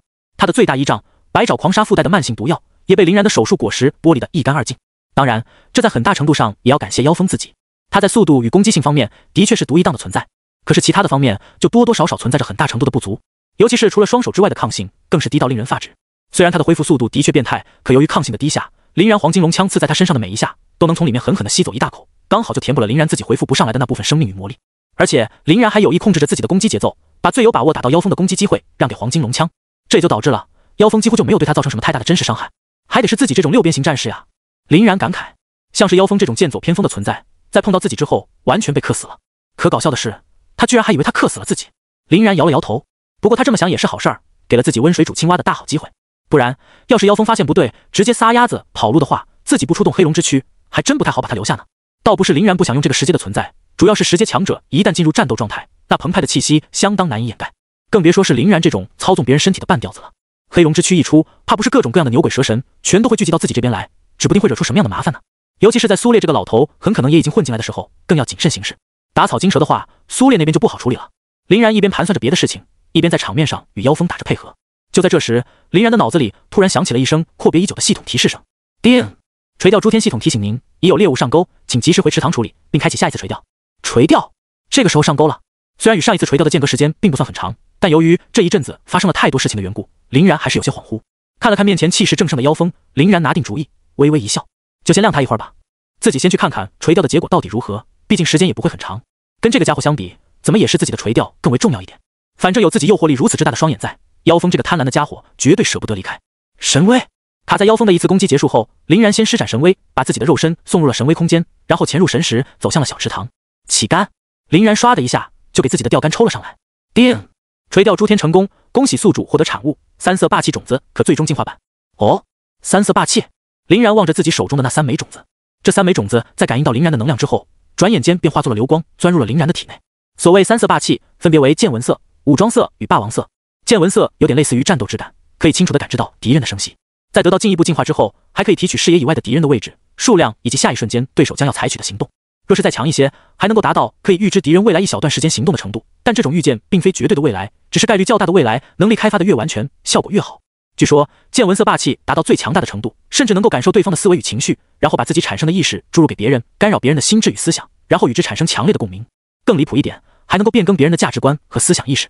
虽说这种最强大程度的见闻色霸气只有与生俱来一种渠道，不能通过后年的努力提升，但对于拿到了可最终进化版本的三色霸气的林然而言，自然不是什么问题。武装色霸气算是一种超高配版本的铁块，基础作用就可以提升个人的防御力，效果类似于不可见的盔甲。当然，武装色也可以转化为攻击力，用来辅助进攻。体现在海贼世界当中，就是能够使得普通人与恶魔果实能力者抗衡，甚至可以触碰到自然系果实能力者的实体。这个世界当中，应该也能或多或少的发展出一些克制元素能力的力量。至于霸王色霸气，基本上是属于把强者的气势发挥到极致的体现。它能够靠着所谓的气魄震慑或吓昏敌人，若是使用者的修为不到家，也可能会使周围的人一并受牵连。若是掌握程度足够深厚，将霸气与自身融为一体，还能够达到大幅度的威压效果。据说霸王色霸气是一种在近千万人里面才会产生一个的天选霸气，生来便附带着拥傲立于他人之上的王的资质。与前2个霸气不太一样的地方是，霸王色纵然达到了控制自如的层面，也不能依靠锻炼来加强，唯有指望使用者本人自身的成长才能强化。可以说每一种霸气都有其特别与独到的地方，只要能够成长起来，未来都特别可期。更不要说现在林然还一次性获得了3个。林然扫了一眼神识空间中的那个大树，笑了笑之后便直接离开了这里。这次的情况跟其他几次不太一样，外面刚好有一个能够陪练的大号沙包，自己就没有必要折腾这个老朋友了。神威！林然迫不及待地从神威空间返回了现实世界，看到了那个正焦急不已的妖风。妖风看到林然的身形再度浮现，终于松了一口气，勉强笑道：“小家伙啊，躲避是没有用的，你能够躲一时，难道还能躲一世不成？乖乖交出眼睛，我饶你不死！”林然冷笑着挥动龙枪，唤出王才，展开领域，又冲上前去，跟妖风站在了一起。其实我真的可以躲一世，不过你这种家伙根本就不可能把我逼到那种程度啊！这一次重新回归的林然，立马就感受到了三色霸气的奥妙。在见闻色的作用下，妖风那原本很难捕捉的身影，由于有了提前的预知量存在，变得轻松了不少。妖风的攻击，林然很大一部分都可以不依靠虚化，而依靠闪避去躲了，进一步降低了消耗。而自己原本10不中1的攻击，顿时命中率大幅度提升，一步跃升到了30%至40%左右。霸王色则在一定程度上震慑到了妖风的行动，相当于给他挂了个攻速、移速与脑速的3减速，进一步削弱了他的作战实力。而武装色则可以用在防御端，让那些无法躲避的攻击造成的伤害变低。其实本来林然也能依靠铁块去发挥一定的作用的，只是林然实在是很不想用这个极为不吉利的掉技能。妖风也不是一般人，交手不过10秒钟就感觉到了林然的异变，这家伙怎么莫名其妙的一进一出就变强了这么多？在那份有关于林然的详尽资料上，可从来都没有提到那个空间躲避技能还有增幅实力的效果呀。而且最怪的地方在于，他好像属性上并没有什么增幅，战斗意识却不知道上升了多少个档次。这种感觉就像是你在打游戏的时候碰到一个对面的中单，一开始菜的像条狗，被你乱杀，过了几分钟之后换上了一个小戴上号，把你乱杀，简直就是离谱他妈给离谱开门，离谱到家了。这不可能！妖风第一次露出了难看的表情，林然倒是笑得很灿烂。怎么不可能了？我亲爱的傀儡妖风先生，您刚刚不是笑得很开心吗？莫非是你的本尊那边出现了什么状况？说着就是一个百龙流星打出手，配合上背后骑射的王财，直接给妖风打破防，朝他的身上一连去了不知道多少个透明窟窿。这一下可真是彻底给妖风的心整乱了。只见他惨嚎一声，后退到了周围的一个楼顶上，惊疑不定地望着林然。你说什么？林然叹了口气，一边用眼睛锁定妖风，一边朝着他慢慢踱步。你不会以为这种粗糙的小把戏能够瞒过我吧？既然知道我的眼睛很厉害，也敢在他们的面前使用骗术，实际上你这玩意儿根本就不是你的身体，而是你的一个操纵单位，区一个傀儡师而已嘛，还非要整出来那么多的花里胡哨。之所以我还要陪你打那么久，就是为了调查你身体的位置啊。不过既然你给我送上了这么一份大礼，我自然就却之不恭了。刚好那枚碧水沉鱼龟的心脏也有了用武之地。说着，林然把手往胸前一拍，丢出去了一个黑色的引力小球。地爆天星。这一次由于只需要封印妖风一个人，所以规模并不是很大，但引力的作用却很强烈，直接把妖风的这一具躯体给牢牢地吸在了其中。随后林然发动自然之心、七属性、时空之力的附魔技能时空之门，撕扯着空间，朝着远方的一处区域进行沟通。是时候把你这个肮脏的老鼠从地底揪出来了。一开始林然在对战妖风操纵的傀儡的时候，只是感觉到了些许的不对劲儿，还没有意识到其不正常在什么地方。随着时间的推移和战斗的持续，才渐渐摸明白了妖风身体的奥秘。无限恢复的身体，永不疲惫的姿态，损耗不尽的能源，怎么看都不像是一个正常人。虽然妖风的这具傀儡精细程度很高，其核心驱动所产生的效果简直与真人无异，毕竟有手术果实在，林然对于人体的熟悉程度远不是一般人能比，还是识破了妖风的诡计。只是即使摸清楚了这一点也没有用，林然还是没有办法找到其本体。直到见闻色觉醒，配合上永恒万花筒的能量脉络分析，林然才最终找到了妖风的本体。由于距离并不是很远的缘故，这个传送门开启的速度相当之快，没过多久就已经勾勒出了一个完整的时空隧道。那么我可要进来了。林然笑着扫了一眼不远处那个被死死封印在地爆天星当中的傀儡，踏入了传送门当中。傀儡只能绝望地看着林然离去。地爆天星虽然不可能把他完全封死，但是禁锢个3-5分钟那还是洒水的。有这么多的时间在，足够林然把妖风这个本体脆弱无比的小傀儡师狠狠蹂躏个成百上千遍了。伴随着空间传送的效果结束，林然也看到了妖风藏身处的地貌。这里是一个毫无光线、完全密闭的洞穴，甚至于都没有什么与外界沟通的通道。洞穴的最边角处蜷缩着一个白白瘦瘦、背负石棺、身材蛮有料的小姑娘，双眼满是惊恐与紧张。没想到这个妖风还是一个女孩子，只不过她是怎么进来的呢？空间传送、奥数跃迁、时空穿梭，总不能是真的会打洞吧？为了防止妖风继续挣扎逃跑，林然直接把 room 领域展开到最大，将妖风完全封死后，才提着龙枪笑着朝妖风走去。妖风明显被林然吓了一跳，不住地用腿朝后方蹬着，怯懦地抱紧了棺材，脸很干净，噙着泪楚楚可怜的模样，更是让人心动。可惜了，若不是腿有点短的话，倒也是一个相当不错的美人胚子。现在反倒是有点像一只萝莉宠物。林然提着黄金龙枪，轻轻对准了他的脑袋。妖风已经贴紧了墙壁，退无可退，终于崩溃大喊道：别杀我，给我条生路，我什么条件都能答应你，什么条件都能答应你。你不是想知道是谁在暗中针对你吗？你不是想知道这次的行动都有什么目的吗？叶允的秘密，苏家的筹划，堕落。噗嗤！林然没有再给他继续废话的机会，直接用黄金龙枪洞穿了妖风纤细的脖颈。妖风顿时便再也发不出声音，只能从口中流出汩汩的鲜血。看着他因为恐惧与惊骇而瞪大的双眼，林然又笑了笑。死到临头了，还想继续蒙骗我？你们这些人的鬼话，那可是一点也不能信啊！不过放心吧，我倒也不会辜负你的一片心意。你想要说的这些东西，我会亲自去过问你的灵魂的。走好不送！在林然的催使下，黄金龙枪正在疯狂地吞噬着妖风的生命原力。就在他生命即将走到尽头的前一瞬间，林然发动幻术，将妖风的灵魂固住。阅读妖风本体的实力连2阶觉醒者都没有，林然可以放心地侵入他的神识。很快，被转化为无数记忆碎片的流光就钻入了林然的体内。苏家的永生计划，叶允的斩首行动，堕落者的传送大军，真是精彩啊！妖风记忆碎片的信息量很大，林然一时间都被冲击得有点恍惚。在这个电光火石之间，林然突然想到了什么似的，赶紧将黄金龙枪的生命原力逆转，反给妖风灌注了回去。这家伙或许能够成为一个不错的支点。身为特级执行者，还又是一个傀儡师的他，很轻松就能把自己带进叶允的核心部门中去。对于这个神秘且强横又总是跟自己过不去的组织，林然早就爆满了好奇心。而自己只要给妖风换上一个被自己掌握的心脏，保准他能够乖乖的听从命令，就像是赵无敌那样。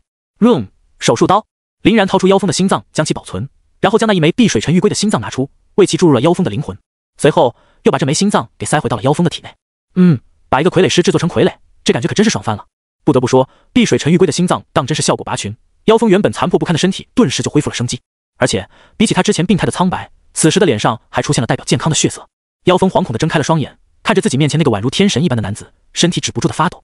林然的手段实在太过逆天，让他都已经有点不知道该怎么去面对了。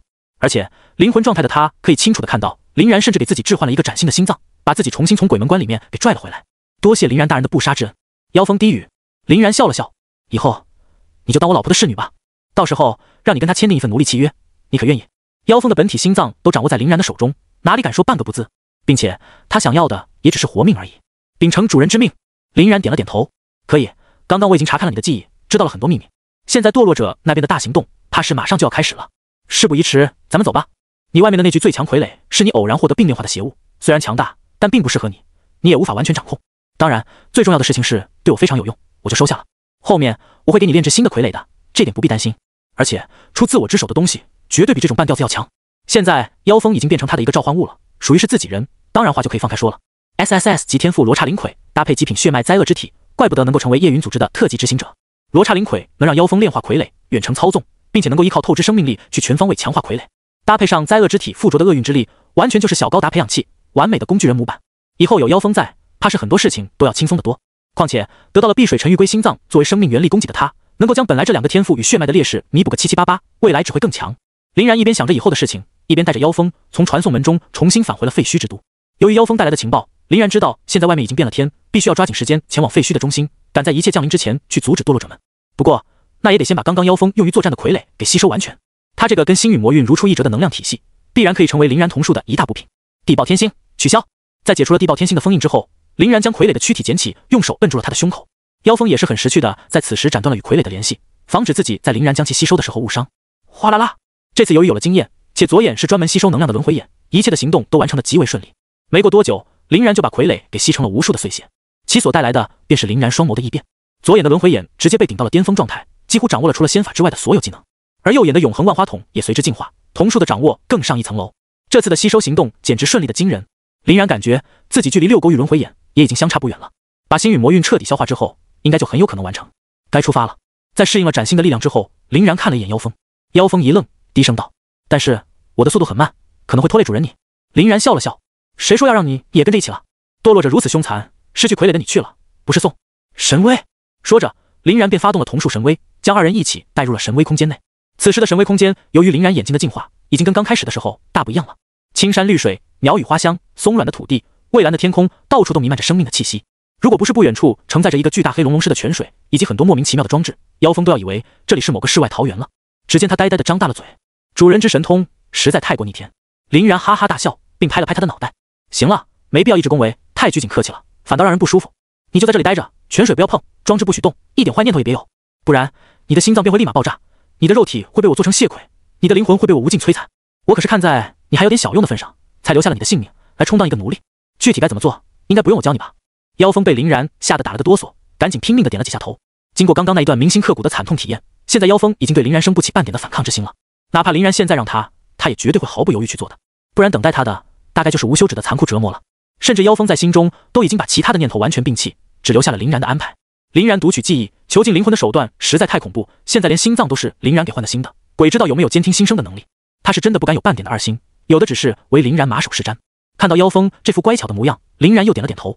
你可以从那个光球之上看到外界的景象，倒也不至于无聊。先躲在这里吧，等到此事尘埃落定，我再给你安排阳光之下的身份。说完，林然便把妖风留在了这里，重新发动神威，来到了外界。此时，废墟之都上面的混沌气息已经越来越浓厚了，明显是堕落者在布局，利用静默云铁封住要塞中的老师，配合内鬼侵入相处赛事的网络，最后由他们本人来散播恐惧，狩猎天骄，甚至吸纳更多的人来参与到他们的阵营。同时，为了制造更多的混乱，还雇佣了夜雨，撺掇了苏家。堕落者打的可当真是一个好主意，可惜他们遇到了自己。林然看向废墟之都的中心方位，一个跃步跳到了空中。天照之翼，哗啦啦，在林然永恒万花筒的催动下，一个由黑岩构成的翅膀于林然的背部浮现。这也是林然在吸收完妖风的傀儡之后，瞳术进化所带来的崭新能力。本来林然在没有月部之前，就特别羡慕能够依靠神圣之翼在天空自由翱翔的洛青年。月部的出现，极大的弥补了林然的这个缺憾，但终究还是翅膀要更为灵动一点。而现在，翅膀与月部相配合，林然完全可以称得上是空中的王者。堕落者，给我洗净脖子等着吧！废墟之都中部的残破高塔，近百个身着黑袍的、将面容与身躯完全遮蔽的神秘人正站在这里的最高点处，低声呢喃着什么。无数的血红色魔法符文漫天飞舞，逐渐在空中凝聚成了一个血红色的传送门。空间撕裂，风云变色，一个模样相当俊俏、古铜色肌肤的男子从其中走了出来。男子并没有身穿黑袍遮掩面容与身体，所以他身上铭刻的异族符文也就暴露了他堕落者的身份。男子看了看周围的黑袍人们，笑了起来：“同胞们，一切的准备工作全都就绪，我们也是时候开始狠狠屠杀这些所谓的天骄们了。散播恐惧，传递教义，招揽信徒，未来是属于我们的。”要塞之内，相处的赛事负责人还正在满头冒汗地攻克着网络的技术难关，而那个已经沉寂了太久的黑色屏幕突然就亮了起来，下面也都处于焦急等待状态。坐立不安的老师们顿时开始了议论纷纷。卧槽，好像好了，妈的，终于好了呀！要是再晚一点，黄花菜都凉了。哎，等等，这个直播的内容是否有些不对？好像还真是，怎么屏幕里面这么多的堕落者？这又不是时空裂缝里面的战场，哪来这么多的堕落者？的确不能理解，难道是相处那边刚刚修复网络，所以调错台了？靠，相处的人是真的不靠谱啊！这都整不明白，就是白白浪费大家的感情。无数老师怒骂着，可其中也有眼尖的老师发觉了一点不对。等等，等等，你们看这里的地理位置，不正是废墟之都内部的高塔吗？啥？我瞅瞅，卧槽，还真他妈的是！这什么情况？废墟之都内部出现了大批量的堕落者，而且他们还正在不断的用传送门呼唤来同胞。这尼玛，他们想要干嘛？老师们纷纷惊呆了，互相左右看了看，最后把目光落在了相处赛事方的负责人身上。负责人的脸色可谓是满面的死灰，带着哭腔道：“完了完了，这下彻底完了！我们经过不懈的努力，终于丧失了对网络的完全掌控。现在相处赛事的网络已经被彻底夺走。唯一值得庆幸的是，在彻底失守之前，我们摧毁了赛事系统的传送功能。但是赛事的屏障被他们重新开启，学生们出不来了。”负责人还没说完，底下的老师们已经因为愤怒和震惊，全都要冲到台上去了。你他妈说什么？你们知不知道自己在干些什么呀？我们的学生可都还在废墟之都里面呢，他们可都是龙国未来的希望，现在全被堕落者困死在里面了。到底是哪个内鬼泄露了相处网络的机密？我必须要让他付出惨痛的代价，血债血偿。摧毁传送功能，你是恨不得直接把孩子们全都赶尽杀绝吗？听他这么说，老师们一个个全都红了眼，眼看就要上来声嘶负责人了。韩子熙见状，连忙出来主持了一下场面。大家别急，大家别急，听我一言。之所以摧毁传送功能，是因为为了防止被堕落者们利用，不然得到这个系统功能的他们，若是对毫无准备的学生们使用，绝对要血流成河呀。我也知道你们都很急，但是现在急解决不了问题。我们相处的好几个学生，现在也被困在里面没等出来呢。大家都急，现在我们已经向外界求了援，军方与附近城市的增援马上就到。再晚一些，还有最高议会的人马与学校的高手，我们会尽可能把损失降到最低的。在韩子熙的安抚下，老师们终于稍微恢复了点冷静。一个是因为韩子熙确实比较有面儿，且人缘好，得人心；另外就是他作为一个8阶的觉醒者，在众多老师里面是属于实力最强的那一档。即使有人对他不满，也不太敢贸然表现出来。他们只能愤懑地望向大屏幕，看看堕落者们到底在整什么幺蛾子。嗨嗨，你们好，听得到吗？听得到吗？这时，屏幕上那个为首的堕落者男子自顾自地说起了话，众人自然无法回答他，只能隔着屏幕不断将其咒骂。堕落者这种二鬼子，本来就是每个正常人类最为恶心的存在，现在他们还把手伸到了本届的精英新生当中，能给他们好脸色才怪。堕落者男子在跟周围的人确认了一下网络效果后，又笑了起来。好的好的，看起来直播效果还是很不错的，我这边都听到了，那么你们那边肯定也听到了。先自我介绍一下子吧，在下凌霄，深渊恶魔一族的天赐神选。堕落者的内部自然是不会称自己为堕落者的，他们在背叛人类之后，投靠了哪个一族，得到了哪个一族的力量，便会自称为该族的神选。凌霄的发言自然又是被老师们好一阵唾弃。顿了顿之后，凌霄继续道：我们神选一族呀，跟人类那是一直都想要和平共处，当好朋友的。可惜人类貌似并不是很识相，3番5次的拒绝我们的好意，还总是对我们进行各种的围剿与屠杀。我们虽不是什么好战之辈，但也不是没有脾气的怯懦羔羊。所以经过我们神选的商议决定，针对人类的狂妄之举进行大规模的打击报复。这次的新生交流赛便是一切的续端。你们引以为傲的天骄将在我们的铁蹄下站立，你们坚不可摧的网络对我们而言不过一团沙粒。你们所谓的高端战力，只能看着直播无能狂怒，对自己人大发脾气。你们能做的唯有一条路，那就是加入神选，方得永生。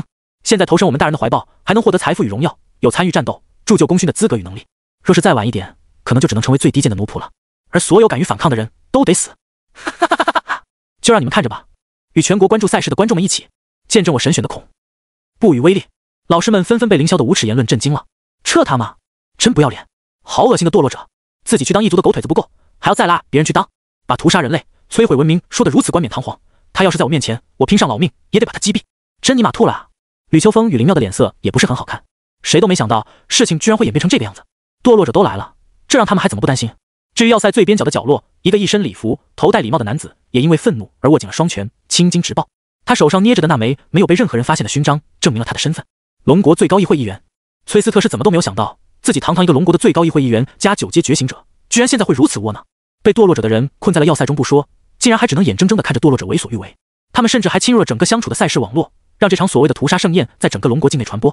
要知道，新生交流赛作为一项备受全国人民瞩目的赛事，在哪个地方的关注度那都是相当的高。现在好了，他们这下子全都看到嚣张的堕落者与无能的官方了，弄不好还要看到天骄们惨死的模样，简直就是奇耻大辱。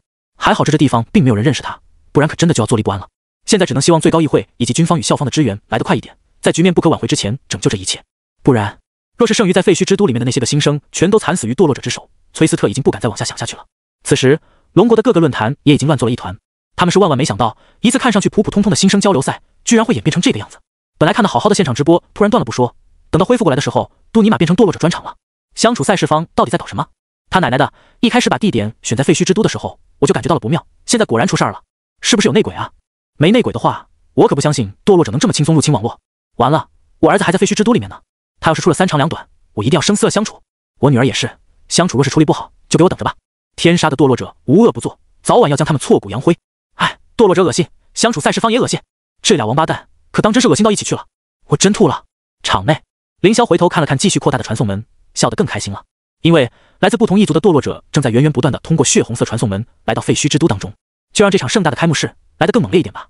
无需我们的尊上出手，我们就能把人类屠戮殆尽，用这些人类的鲜血向尊上祷告。来吧，美妙的杀戮时刻即将到来，你们都将会成为养料。偌大废墟之都当中的上万名学生，一个也跑不了。我要让你们见证他们死亡的每一个瞬间。愉悦，这实在是太愉悦了。哈哈哈哈哈！凌霄狂笑，可就在他笑得最狂妄的时候，一个悠长的声音却从远方传来。我说，你是否得意的有点太早了一些？凌霄笑声戛然而止，一开始还以为自己听错了，一开始赶紧转着脑袋来回搜寻了好多圈，却一无所获。直到把目光投入空中的时候，才看到了一个拥有黑岩翅膀的男子。凌霄这才放下心来。妈的，一开始还以为来了哪一尊大神，想要当程咬金，没想到原来只是一个小毛虫罢了。与此同时，在堕落者主导的相处赛事网络的直播下，众人也纷纷看到了这一幕。卧槽，这不是林然吗？真的是林然，他怎么会出现在这个位置？而且听他的语气，貌似是早有准备啊。这小子单枪匹马的杀奔这里而来，他是准备做点什么？不管他想干嘛，这未免也太有胆气了吧！这就是拯救黑龙渊武装要塞，保护了伏龙山脉万千人类的英雄吗？他还想再一次站出来？老师们惊呼着，望着屏幕上宛若孤胆英雄的林然，心情复杂。万万没想到，在这种关键时刻，能够站出来的人，居然会是他们之前那些学生们最大的劲敌林然。至于吕秋风与林妙，则只能无奈的相视一笑。林然这小子，真是哪都缺不了他啊。的确，他实在是太喜欢凑热闹了。但是这次的热闹可真的有点大，他真的凑得了吗？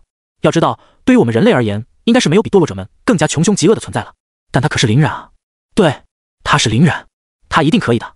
崔斯特在看到这一幕后，也是微微一愣。作为一个在生存赛之后才来到现场的观众，崔斯特所对林然的了解，也就是这个人带队拿到了个人赛与团队赛的双冠军，实力是有的，但终究还是摆脱不了新生的范畴。至于当年的黑龙渊与伏龙山脉，崔斯特认为还是运气成分居多。没想到啊，没想到他居然会在这个时候站出来。崔斯特第一次拿出了认真的目光，注视向大屏幕。那么，他是感觉自己能够阻止堕落者们吗？场内，凌霄冷笑：“啊，听你那狂妄的语气，不知道的还以为你是个多高的高手呢。结果整了半天，连4阶都没有呀！不好好躲在废墟之都里面，祈祷自己不要被找到，来到这里撞大头葱。既然你这么想死的话，就由我来亲自送你一程。”凌霄一边说着，一边在自己的背后释放出了他作为深渊恶魔一族神选的恶魔之翼，朝着林然呲起了他的恶魔之牙。在气势毫无保留的全面爆发下，那6阶巅峰的气势一览无余。由事先安排进来的内应们所能撑起的传送门极限，也就是足够6阶觉醒者程度的高手通过了。若是实力再往上走，传送门必然会被撑破，这才导致凌霄会成为本次堕落者行动的头目。毕竟在堕落者们的视角里，屠杀那些普遍3阶的新生们，一个6阶巅峰的凌霄，再带上数不清的4、5阶堕落者，简直就是轻而易举，完全够用了。林然则是被他这副搞笑至极的模样整笑了。你是在 cosplay 哈巴狗吗？呲牙瞪眼的。哦，也是，毕竟你对于那群肮脏的深渊恶魔而言，大抵也就是一条狗吧？可能还不如狗。狗要是被逗得开心了，还会汪汪叫2口呢。你应该不会吧？凌霄脸色瞬间变得很难看。那些通过传送门源源不断进入到废墟之都里面的堕落者们，也都板起了脸。显然，林然应该是戳到他们的痛处了。在异族手下的日子，远不如他们此时表现的光鲜。凌霄沉着脸，从空间储藏器里摸出了一把鬼头刀。我改变主意了，让你就那么简简单单的去死，根本就满足不了我。我要把你生擒活捉，再狠狠的将你在全国的瞩目之下直播折磨，鞭笞肉体，拷打灵魂，摧残神识。你的身上别想留下一丁点的好东西。说到最后，凌霄的语气简直比腊月寒冬更盛。林然大笑，嗨呀，我理解你的意思了，原来你会叫啊，这点屁事儿直说不就得了，非要让我兜这一个大圈子。抱歉哈，我不该诋毁你的，跟狗相比，还是你更好用一点。凌霄怒极反笑，尖牙利嘴的小子，给我死！说完，将鬼头刀挥舞出一道漆黑如墨的流光，携着恶魔之意斩向空中的林然。网络上正在关注这场赛事的网民观众们，原本紧张不已的心情也缓解了不少，被这一幕逗得哈哈大笑。哈哈，急了，他急了，这就是二鬼子的尴尬啊！哪头都不待见他自己还挺骄傲，笑死我了！骂得好，老子就看不惯这些狗鸡巴东西嚣张的模样，不愧是我龙国的英雄，有胆色，有气度，嘴也够好用，我欣赏你。燃神牛逼，燃神还在继续发光发热，我宣布，以后我就是燃神最忠实的粉丝。望着这个呼啸而来的鬼头刀，林然不以为意的笑了笑，要上来跟自己拼蛮力，那可是他最不怕的了。黄金圣龙破，林然催动体内的金龙之力，呼唤出2条黄金龙的虚影，附着在了黄金龙枪之上，随后朝着凌霄反迎了上去。轰！龙枪与鬼头刀交汇在了同一点上，爆发出了惊人的能量溢散。炽烈的黄金龙魂与协会的恶魔之力互相侵蚀，震得天边一阵的黑金辉映。凌霄挥动翅膀，惊骇不定地向后连续退了数十米，甩了甩有些酸痛的手腕。眼前的这个男子究竟是一个怎么样的变态？居然能以一个不到4阶的实力硬汉自己这个6阶巅峰，甚至在刚刚的力量对拼当中还尼玛占了上风。林然那边手持龙枪倒是没有出现一点点有样的迹象，只见他大笑了一声后，又一次朝着凌霄发起了冲锋。很好，看起来你倒也不是完全没有实力嘛，算是勉强挂上跟我陪练的标准了。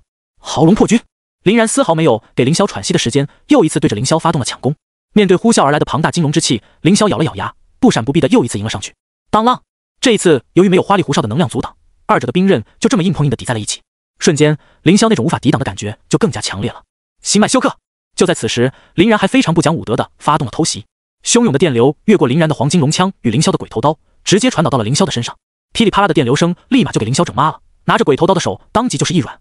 林然自然不会错过这个机会，将龙枪向上一挑，挡开凌霄的鬼头刀，左手做拳打在了凌霄的胸口上。黄金龙咆哮，这充满高昂龙吟声的一拳直接给凌霄从空中干到了地上，在一片碎石地上砸出了一个相当半径足足有2米的半圆形大坑。这还没完，王之财宝！林然身后洞开了整整将近60门的王财，朝着凌霄倒下的位置疯狂扫射。凌霄刚被重拳出击，气息不稳，血脉不调，抽身躲避的速度自然是慢上了很多，转眼间就被王财刺伤了几十下。呵呀，恶魔闪光！一直憋屈挨打的凌霄终于忍不了了，果断施展出他的招牌位移技能，唰的一声跃到了林然的身后。可林然仿佛是知道他会这么做一般，转身的动作简直比凌霄闪烁的速度还要早，还要快。怒龙穿心破！凌霄偷袭的手都还没能举起，就被林然一枪穿透了腹部。神威！趁着凌霄无法躲避的时机，林然转动右眼的勾玉，给凌霄的头上补了一发神威的空间漩涡。这一下可真是差点要了凌霄的老命，撕裂一切的空间漩涡直接将凌霄的脑袋拧断。如果不是恶魔血统还在的话，凌霄怕是就被林然给一击毙命了。接连被重创的凌霄身躯一闪，又一次施展刚刚那一发位移，躲到了不远处的大楼上，依靠恶魔之血修复着他的断头与残躯。林然倒也没有追击的意思，而是把目光落到了那个血红色的传送门之上。要塞内被静默云铁封印其中，只能驻足观看的老师们已经全都看呆了。由于林然与妖风的那一战是在黑屏的状况下进行的，他们并不知道林然的极限战力到底在哪。此时看到林然摁着凌霄一阵暴打，将凌霄打得毫无还手之力，完全绷不住了。这是一个什么怪物啊？他居然能够以3阶的实力碾压6阶的堕落者。哦，不对，他是突破了，他已经突破到了4阶啊！还真是，这家伙居然在战斗中完成了突破。可即使是4阶的觉醒者，也不可能有实力暴打6阶巅峰的堕落者吧？这阶位约的也太多了。你说锤子呢？之前3阶状态下的他，还一个技能秒掉了5000名3阶的学生，不比这震撼的多。我感觉还是这个震撼一点，那个毕竟只是数量的累积，这个可是质量的飞跃啊！没办法，林然他实在太强了，已经强到了根本就不应该出现在这个层次的比赛上。不过还好有他在，现在堕落者们已经无法为所欲为了。但是堕落者只是头目被重创，他们的族类还有一堆啊，管那么多干嘛？我们现在只要相信林然就行了。对，相信林然，林然他能创造奇迹。现在在场普通学校老师的心也都已经跟林然紧紧的贴在一起了。要知道，他们其中绝大部分的学生可都还困在废墟之都当中呢。若是林然无法阻止这些堕落者们，那么他们此次带来的精锐们怕是就要全军覆没了。这个结果任谁都无法接受。可越是无法接受的东西，往往就越是现实。身处困境的他们根本就无法阻挡残暴不堪的堕落者，只能眼睁睁地看着堕落者将整个废墟之都变成屠宰场。而林然的出现加上暴打凌霄的表现，则给他们打了一剂完美的强心针。对他们而言，林然就是傲然于空，斩断绝望的那道光，这又能让他们怎么不激动？现在他们都恨不得把自己的元气分给林然，让林然赶快摧毁传送门，杀光堕落者，跟之前那副巴不得林然赶紧淘汰的嘴脸形成了鲜明的对比。好小子，真有你的！林妙一直揪着的心也终于放了下来。吕秋风也笑了笑，还得是他啊。说句大不讳的话，我感觉老大年轻的时候也比小然也逊色多了。林妙也乐了，不止吧，这个表现别说老大了，整个天下怕是能跟他媲美的，也就只有一人而已。听林妙提起这个人，吕秋风的表情也稍稍严肃了一点。的确，除了他之外，真的是再也找不出可以与小然在同阶段足以相提并论的人了。望着屏幕的崔斯特将藏于手中的最高议会勋章握得嘎吱嘎吱发响，若不是这玩意儿的材质足够优秀，绝对要被崔斯特的重手给摁断了。崔斯特已经不知道有多少年没有感觉到这种热血沸腾的感觉了。林然那无比酣畅淋漓的战斗，真是完全勾起了他年轻时的回忆。这个小家伙当真是变态的惊人，哪怕是现在身为9阶觉醒者的他，在横向对比自己刚刚突破4阶的时候，都有点无地自容。哪怕是他把预想拉到5阶，甚至于6阶，都感觉不是很保险。自己6阶的时候，能打得过目前状态之下的林然吗？崔斯特深深吸了口气，看起来本年度他一直在寻找的玄龙执行者，终于要有着落了。网络上，这一次堕落者入侵，事态发酵的速度快到惊人。毕竟堕落者本身就是人人喊打的对象，新生交流赛也是备受观众们瞩目的赛事。再加上今年还有林然这个大爆点，以及相处首次大胆的把生存赛安排在了废墟之都，都导致此次比赛更加的扩圈。而当这4者相结合之时，几乎是在转瞬之间就传遍了整个网络。现在守在各种设备前观看直播的观众，至少是占了整个龙国人口的1/10。对他们这种绝大多数都是平民百姓，天赋不足以充当觉醒者的人而言，并不能看出那么多的门道。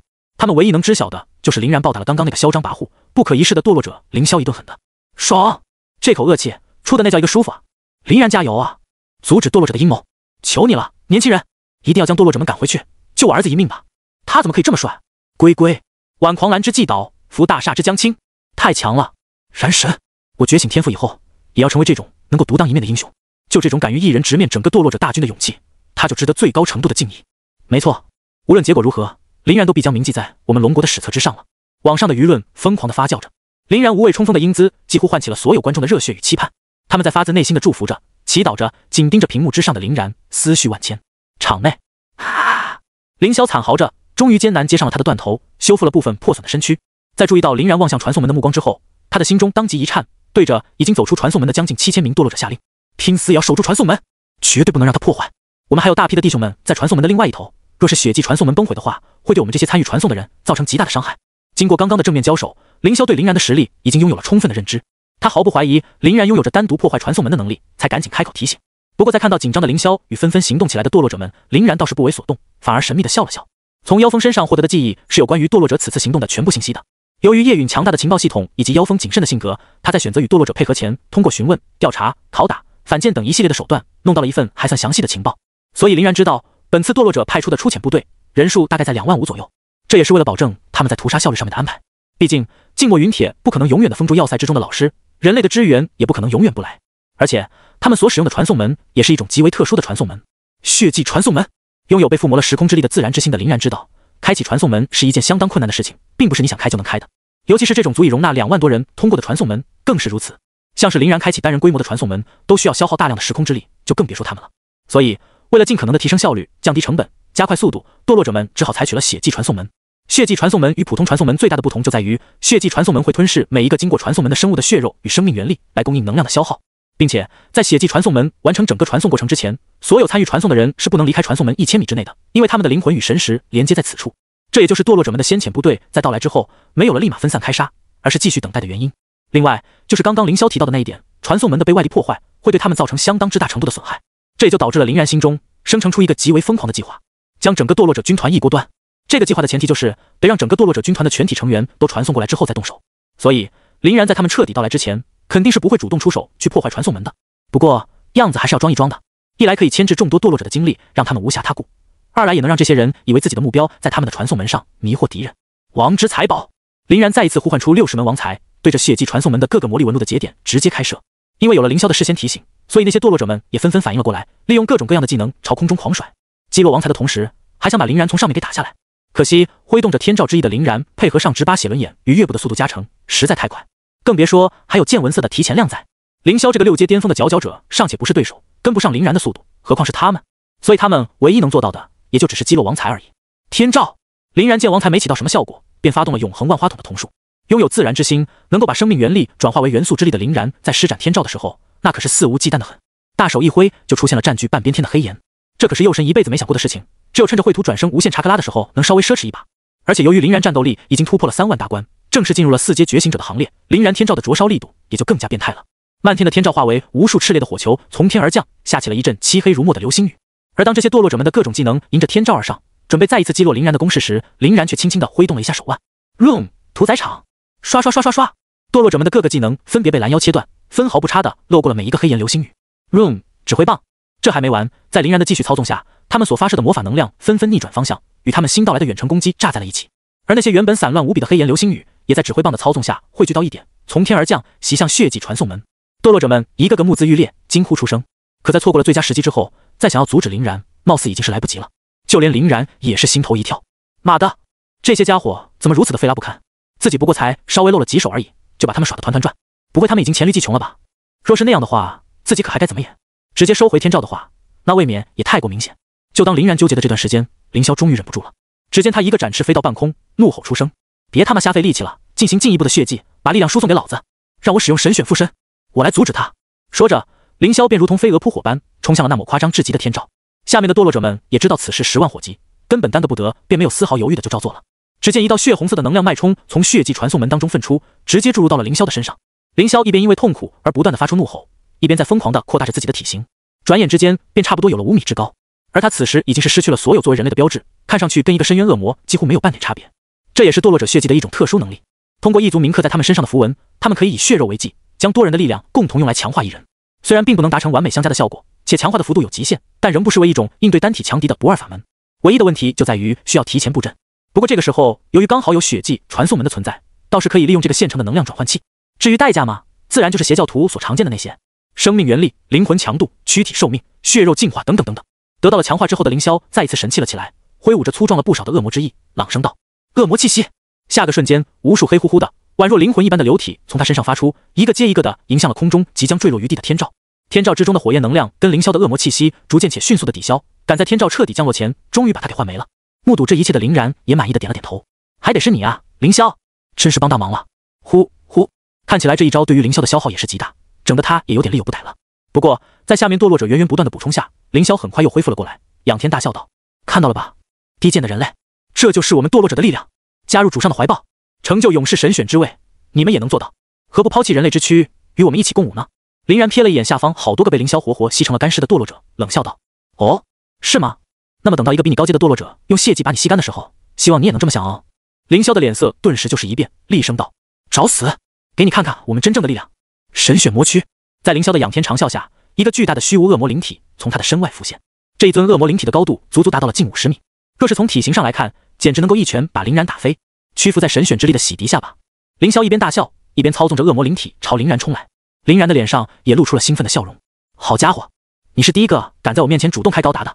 现在传送门的进程已经过半，下面的堕落者人数也来到了1万有余，看起来还是陪你再玩一会儿。须佐能乎，开！不甘示弱的林然右眼勾玉流转，一座半身须佐也随之浮现。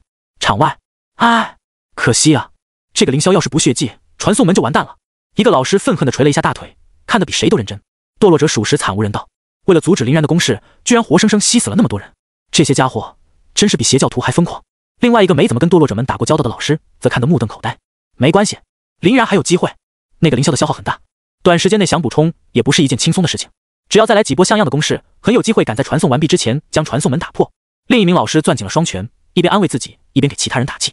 对，一定要再来几波，只要能摧毁传送门，就能重创那些个参与血祭的堕落者。这样一来，我们的学生在废墟之都里也就不至于毫无抵抗之力了，至少存活率能够大大上升。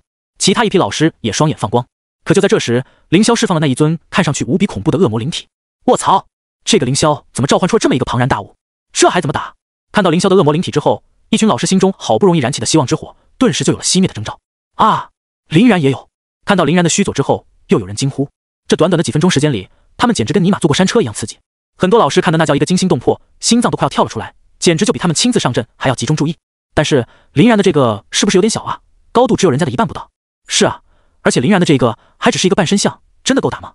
还有一些老师则依旧没有摆脱担心。不过有一点还是要说的，林然的这个武器很全，有剑有盾的。相比之下，凌霄的那个赤手空拳估计会吃亏。如此一来，劣势就没有那么大了，甚至还可能占据优势。除了悲观派之外，场外倒也不乏乐观派。只是林然这个能量体手中的剑好奇怪啊，和他前几次召唤的好像不太一样。对哦，这把剑怎么看上去跟一个软趴趴的软剑一般，剑柄还是一个宝葫芦。另外部分观察细致的老师则发现了另外的问题。老师们面面相觑，谁也不知道究竟是一个什么样的情况，只能继续注视着林然与凌霄站在一起。场内望着凌霄呼啸而来的恶魔利爪，林然淡淡一笑，将老师们嘴中那个软趴趴的葫芦剑迎了上去。就在二者的能量体相交汇的一瞬间，林然的剑顿时爆发出一股强大的吞噬力，直接把凌霄恶魔灵体的一只手臂直接绞断，并吸入其内。凌霄眼皮狂跳，赶紧操纵着恶魔灵体后退。在又一连吸死了几个堕落者后，才又一次重塑了恶魔灵体的右臂。这是什么剑？凌霄龇牙咧嘴，显然对林然手中的那把葫芦剑忌惮不已。林然自然不会告诉他，自己手中的就是右神手中那把赫赫有名的十拳剑，而是乘胜追击，又一次冲了上去。在吸收过妖风的傀儡，战斗力进一步提升之后，林然双眼进化，得到增强的自然不只是其他几个技能，须佐也同样如此。除了基本已经抵达身披外甲的第二形态之外，还解锁了2个来自于右神须佐的武器：十拳剑、八指镜。十拳剑可谓所击刺之物附加如醉梦般的幻术效果，同时具有将其永久封入的力量。剑身能够以能量体的形式进行伸缩，剑本身也亦含有封印术。八指镜没有实体的灵气，拥有一切的性质变化，能够根据被攻击的属性去相应的变更自身本体的属性，使攻击无效化。二者一攻一守，堪称无敌。再赤夜一剑，现在林然的须佐也拥有了初步的翅膀，能够在空中自由度翱翔，自然是追着凌霄的恶魔灵体狂打不止。凌霄顿时就被林然打了个狼狈不堪，他的攻击每次都被近乎于未卜先知的林然识破，让那个八指镜挡了个干净。而十拳剑的攻击却总是能够撕扯下他的恶魔灵体的一块身躯，封印在那个充当剑柄的葫芦当中。如果不是抱着拖延时间的目的，凌霄绝对要落荒而逃了。开玩笑，让这种不平等的交换一直持续下去，多少个堕落者也不够他吸啊！别一会儿堕落者们还没全来，前面的就给他吸死完了，那还打毛？好在林然的剑虽然强悍无比，但终究还是有节制的，不至于一剑给他吞完。每次被砍中一剑，也就是吸死几个人而已。这种损失相比较进行传送的大计，亏还算吃得起。等到2万余人通通降临之后，必然要让林然知道什么叫残忍。凌霄一边肉疼着抵挡着林然的攻势，一边积攒怒意，猖狂笑道：“小子，你就先得意吧，现在血祭绝大多数的力量都被用在了传送门上，不然哪里轮得到你在这里造次？嘿嘿，等到传送门结束，我就可以像碾死蚂蚁一样碾死你。”场外的老师们看到林然又一次占据了上风，本来虽然高兴，但也有些焦急，毕竟他们可是眼睁睁地看着传送进来的堕落者正在逐渐增多呀，这人数都在朝着1万多往上走了。等到传送结束，堕落者们没了后顾之忧，麻烦可就大了。再一听到凌霄的话，心态差点直接崩了。到那时，不止林然自己要面对规模大不知道多少倍的血祭之力，满城的学生们也会被无情屠杀。不妙啊！林然虽然牢牢占据着战局的优势，可想要完全突破凌霄，却也没那么容易。这群堕落者太卑鄙了，竟然无限用他们同胞的性命去填坑，真是冷酷无情到了极点。怎么办？怎么办？怎么办？优势还不够大，我只想看到血祭传送门现在就爆炸。妈的，这静默云铁的持续时间未免也太长了一点，现在我们居然还只能作弊上关，太难了，真的太难了。林然能够走到这一步就已经是一个奇迹了，还想再让他独自一人摧毁传送门，实在太难为他了。老师们叹息着，沸腾的热血慢慢凝固，已经不太看好空中依旧在努力的林然了。林然的精神与勇气固然值得肯定，也几乎就做到了以一己之力阻止整个堕落者大军的事情，但终究还是差那么一点啊。这个总是能不断创造奇迹的年轻人，终于要燃烧到尽头了吗？不只是他们，此时所有正在观看直播的龙国人也都纷纷揪紧了心，他们一次次看着林然剑斩恶魔灵体之躯而欢呼雀跃，却又一次次因为凌霄依靠吞噬与吸取堕落者补充恢复而哀叹不已。孤身面对整个穷凶极恶的堕落者军团，还是有点太难为他了。毕竟林然只是一个刚刚突破4阶的觉醒者，做到这里已经堪称完美。若是时间足够，就凌霄这个吸法，早晚给所有的堕落者吸干。但问题是，他们现在最为沉痛的阿克琉斯之种，偏偏就是时间啊！他们现在所关心的，已经不是满城的学生们能否从废墟之都里活命，而是林然这个龙国的未来之星，是否可以从堕落者的魔爪下逃离。等一会儿传送结束了，林然这个堕落者的心头大恨，凌霄是怎么都不会放过的。走吧，林然！他们多希望把自己的心声送到林然的耳朵中啊！现在由于堕落者们行动受限的缘故，林然依靠强悍的须佐撕裂废墟之都的屏障，还是可以走的，甚至还能在路上尽可能的带走一批学生，把损失降到最低。废墟之都的惨案已经无法逆转，保存有生力量才是关键。尤其是林然这个神一般的男子，更是不能死在这里。他还年轻，他还有未来，他只要成长起来，必是国家的顶梁柱，庇佑龙国的一方巨擘，而且有义务、有担当、有梦想、有拼劲儿，还有着黑龙渊与伏龙山脉2次战役的光辉履历。若是陨落在这里，怎么会让人能够接受？废墟之都可以亡，但林然绝对不能死。对，林然绝对不能死，他是我们龙国的未来，是我们龙国的希望。无论如何，得让他活着回来。走吧，孩子。作为一名学生的父亲，对于你能够奋战至今，我已经足够感谢了。有跟你共同比赛过的经历，绝对是他们一生的荣幸。你快走吧，大哥哥，快走啊！坏人太危险了，走啊，孩子，走啊！无数人呐喊着，看着屏幕上的林然一次又一次的对着凌霄发起冲击，半步不退。林妙揉了揉自己的眼眶，秋风，这件事情已经无解了吗？吃到完美血迹增幅后的凌霄，当真就天下无敌？吕秋风此时也没有了那副玩世不恭的模样，眸光忧伤的喃喃道：“他要是坚持不走的话，应该就无解了吧？”在这么多堕落者的血迹增幅下，凌霄突破8阶战斗力的桎梏都是轻轻松松，完全不是小然能够抵挡的。6阶之上，每一阶都是天堑，他能够正面迎战6阶的觉醒者，本就已经是一个惊人的奇迹了。但应该也就仅此而已。根据我对小然的了解来说，他既然已经战斗到了这一刻，大概率是不会走了。崔斯特此时也看不下去了，懊恼又愤怒地捶了一下眼前的桌案，大步走到台上，抓住了韩子熙的领子。本来心情也不好的韩子熙还想发脾气，但在感受到了崔斯特体内那堪比洪水一般的汹涌魔力后，只能闭上了嘴。9阶觉醒者，这让他怎么敢还嘴？难道是哪个豪门的长辈，亦或是哪个学校的最高管理？韩子熙一团浆糊的脑袋现在也想不出来了。崔斯特怒道：“你们的网络难道就失败的如此彻底，连一个信息都发不出去，就不能想想办法告诉林然，让他赶紧逃离？”韩子熙苦声道：“阁下，我们是真的没办法呀。若是有的话，不用你说，我们也会照做的。”崔斯特心中的懊恼真的要把他逼疯了。混蛋，他是真的恨自己不够谨慎，中了堕落者的套子，也恨相处无能的可怕，居然出了这么大的纰漏。万般愤慨之下，崔斯特本想一拳把这个大屏幕干碎，不忍继续观看，但又怕会激起民愤，搞得他不好下台，只能愤愤地捶爆了旁边的躺椅。场内，眼看着传送门的传送即将走到尾声，凌霄终于再也收敛不住嘴角的笑意。马上你就会知道，你这一切的努力都只不过是徒劳。不仅这满城的学生要死，就连你这个狂妄无比的小子也得死。至于你那美味的躯体，就留下来给我享用好了。距离传送结束仅剩下了1分钟的时间，一直有点担心林然突破他防守，亦或是意识到事情不妙而逃跑的凌霄总算放了心。此次的意外收获还真是足够丰厚的，斩杀一个未来的巨大威胁林然，能让他在深渊恶魔一族当中邀到好大一份功，而林然这具躯体还能变成他恶魔能量最好的一块养料，双喜临门，怎一个爽字了得。可他没想到的是，林然不但不惧，还露出了一个神秘的微笑。算算时间，你们22832人应该是马上就到齐了。既然如此，就让你们这些肮脏的鼠辈见识一下盛宴的到来吧。林然先是手持十拳剑，一记横砍斩飞了恶魔灵体，然后右眼勾玉转动，青眼发出声音的同时，林然的神威也在自己的身后转出了一个空间漩涡，从里面钻出来的正是消失了好久的洛青岩。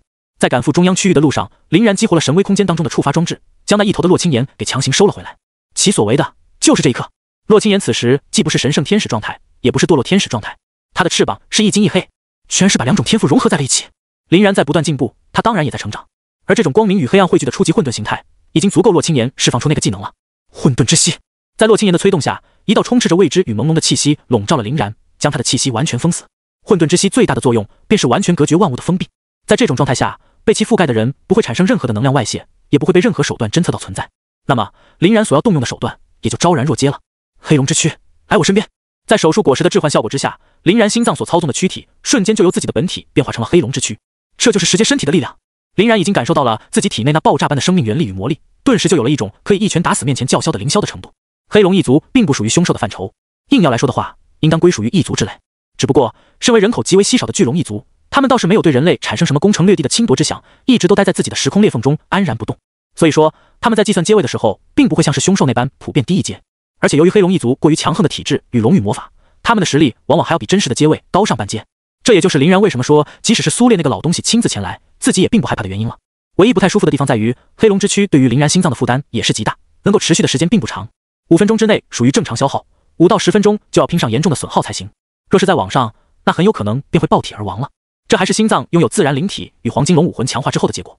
正常人即使被置换到了黑龙之躯当中，也是不可能能够驱动这玩意儿的。另外一点就是，由于躯体发生了置换，林然的很多能力便也暂时失效了。毕竟那些能力都是原本肉体的产物，无法随着林然的心脏一起到达另外的身躯。不过林然也倒是因此获得了使用龙与魔法与黑龙天赋的能力。唯一一个能够跟随林然一起移动的，就是林然的那双眼睛。众所周知，轮回眼与永恒万花筒在可以催使他们的人身上一直都是即插即用的。比如班爷可以直接抢走卡卡西的神威眼睛，追进带土的神威空间当中，拿走带土身上的轮回眼放到自己身上使用等等。而现在这个带着永恒万花筒与轮回眼的黑龙之躯，究竟能够发挥出多么强大的力量呢？须佐能乎，被林然刚刚取消的须佐能乎又一次显现，只不过这一次明显要壮观了很多，不仅体积大幅度增加，额外长出了下半身与双腿，身上还多出了乌天狗盔甲，已然是全副武装。第4形态的顶点，距离完全体也不过一步之遥。看着面前这个宛如天神一般的须佐，凌霄顿时就笑不出来了。受到混沌之息的保护，林然的实力他无法清晰的感知到，但这个须佐的可怕强度实在是太过于身临其境了。凌霄毫不怀疑，此时这个可怕的须佐绝对拥有着一刀砍死自己的能力，甚至于将下方的传送门与堕落者们也一起斩尽。凌霄的目光不由自主地变得惊骇且恐惧，苦涩的绝望笼罩了他全部的心头。这家伙怎么可能会拥有这种能力？这个属性的增幅与升华，比他们上万规模的血迹都还要夸张啊！开了。而注意到这一幕异变的场外老师也纷纷从座位上惊坐而起。卧槽，好大！那个小姑娘是哪里来的？她是不是给林然上了一个奇妙的 buff？ 我不知道啊，但这种程度的增幅当中是 buff 所能够做到的，太夸张了。虽然感知不到林然目前的战斗力峰值，可从这个大玩意儿上来看，就绝对变态的一笔。是的，感觉这种程度下的林然想要冲破凌霄的封锁就要简单多了。那机会来了呀！现在若是拼命一搏，依靠着强悍的个人战力，很有可能能够碾碎传送门，借此一击再利用血迹传送门的副作用，胜负犹未可知。这应该是林然的一种秘法吧，可以在短时间之内强化自身能量的，时间必然不会很长。希望够啊！加油！吕秋风与林妙也是一阵阵的心惊肉跳。这小子还想继续创造奇迹吗？小然真是一个潜力无限的家伙啊！崔斯特深吸了一口气，压了压自己已经有些不对称的帽檐，沉默不语。但他的手拳头可一直没闲着，几乎都要把自己手中的最高议会勋章给攥出水来了。场内，凌霄一退再退，直接退到了传送门的上方，嘶吼道：“上！都给我上！哪怕是用命去填，也得给我阻止他！我们的传送仪式只剩最后1分钟，再坚持1分钟，只要能顶得过这1分钟，胜利最终必然还是属于我们神选的。胆敢有抗命者，死！”由于血祭的缘故，下面堕落者们的性命可都是掌握在凌霄的手中。面对凌霄不顾一切的命令，他们也只能照做，前去跟林然拼命，或许还有那么一线生机。可若是违抗命令，必然会被已经陷入癫狂状态的凌霄直接吸死。冲！拿下他！无数的堕落者们手段尽出，一批开始朝着林然须佐站立的方向前进，另一批则在远处利用各种各样的能量进行攻击掩护。只不过他们的攻势根本连林然须佐的一点能量碎屑都没能蹭掉。眯着眼睛看了看前来螳臂挡车的堕落者们，林然笑了笑，回头望向因为施展混沌气息而脱力，借助一点翅膀的余晖而趴在他背上的洛青岩。辛苦了，要不要我放一个大烟花来给你看下？由于混沌之力的不可捉摸性，洛青岩此时消耗巨大，怠倦无比，便哼哼地翻了翻白眼。随便你，反正赶紧结束就行。这个废墟之都的气息，我可是太不喜欢了。林然大笑，既然你不喜欢的话，那我就不客气了。说完，林然又一次调转视线，看向乌泱乌泱的堕落者大军。时间还剩下半分钟，一切都刚刚好。凌霄则在半空中望着一脸漠然的林然，咬牙切齿：“等着，给我等着！当清算时刻到来之时，我必然将你挫骨扬灰。”林然不耐烦地皱了皱眉头，同时操纵自己与须佐啪啪啪的连续结了3个印。不知死活的蝼蚁，还真是聒噪啊！让你们见识一下神的力量，给我结束一切吧！天爱振兴。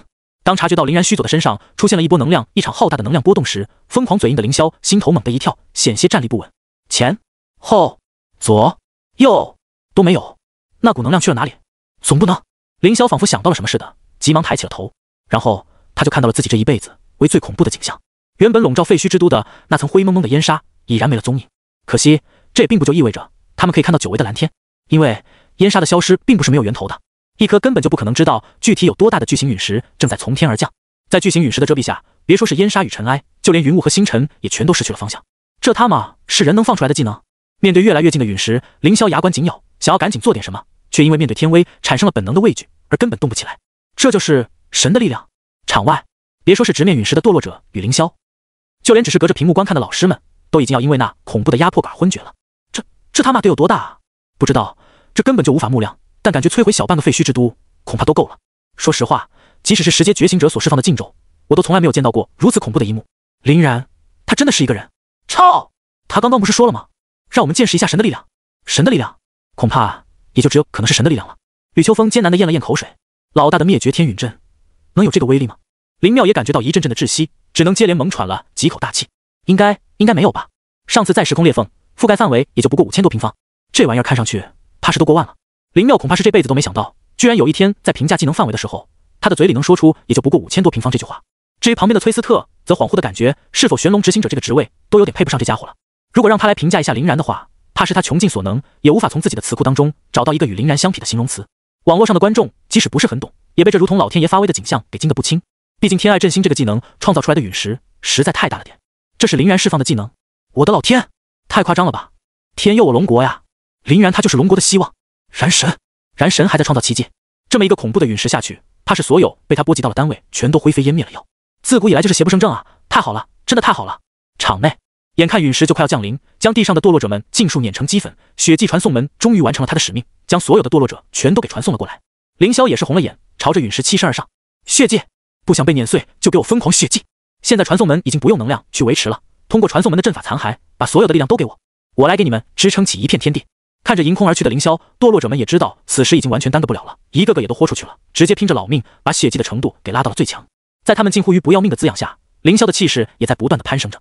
6阶、7阶、8阶，甚至由于能量提升的过快，凌霄的身体都因为有些承受不住过于强大的力量而出现了崩解之势。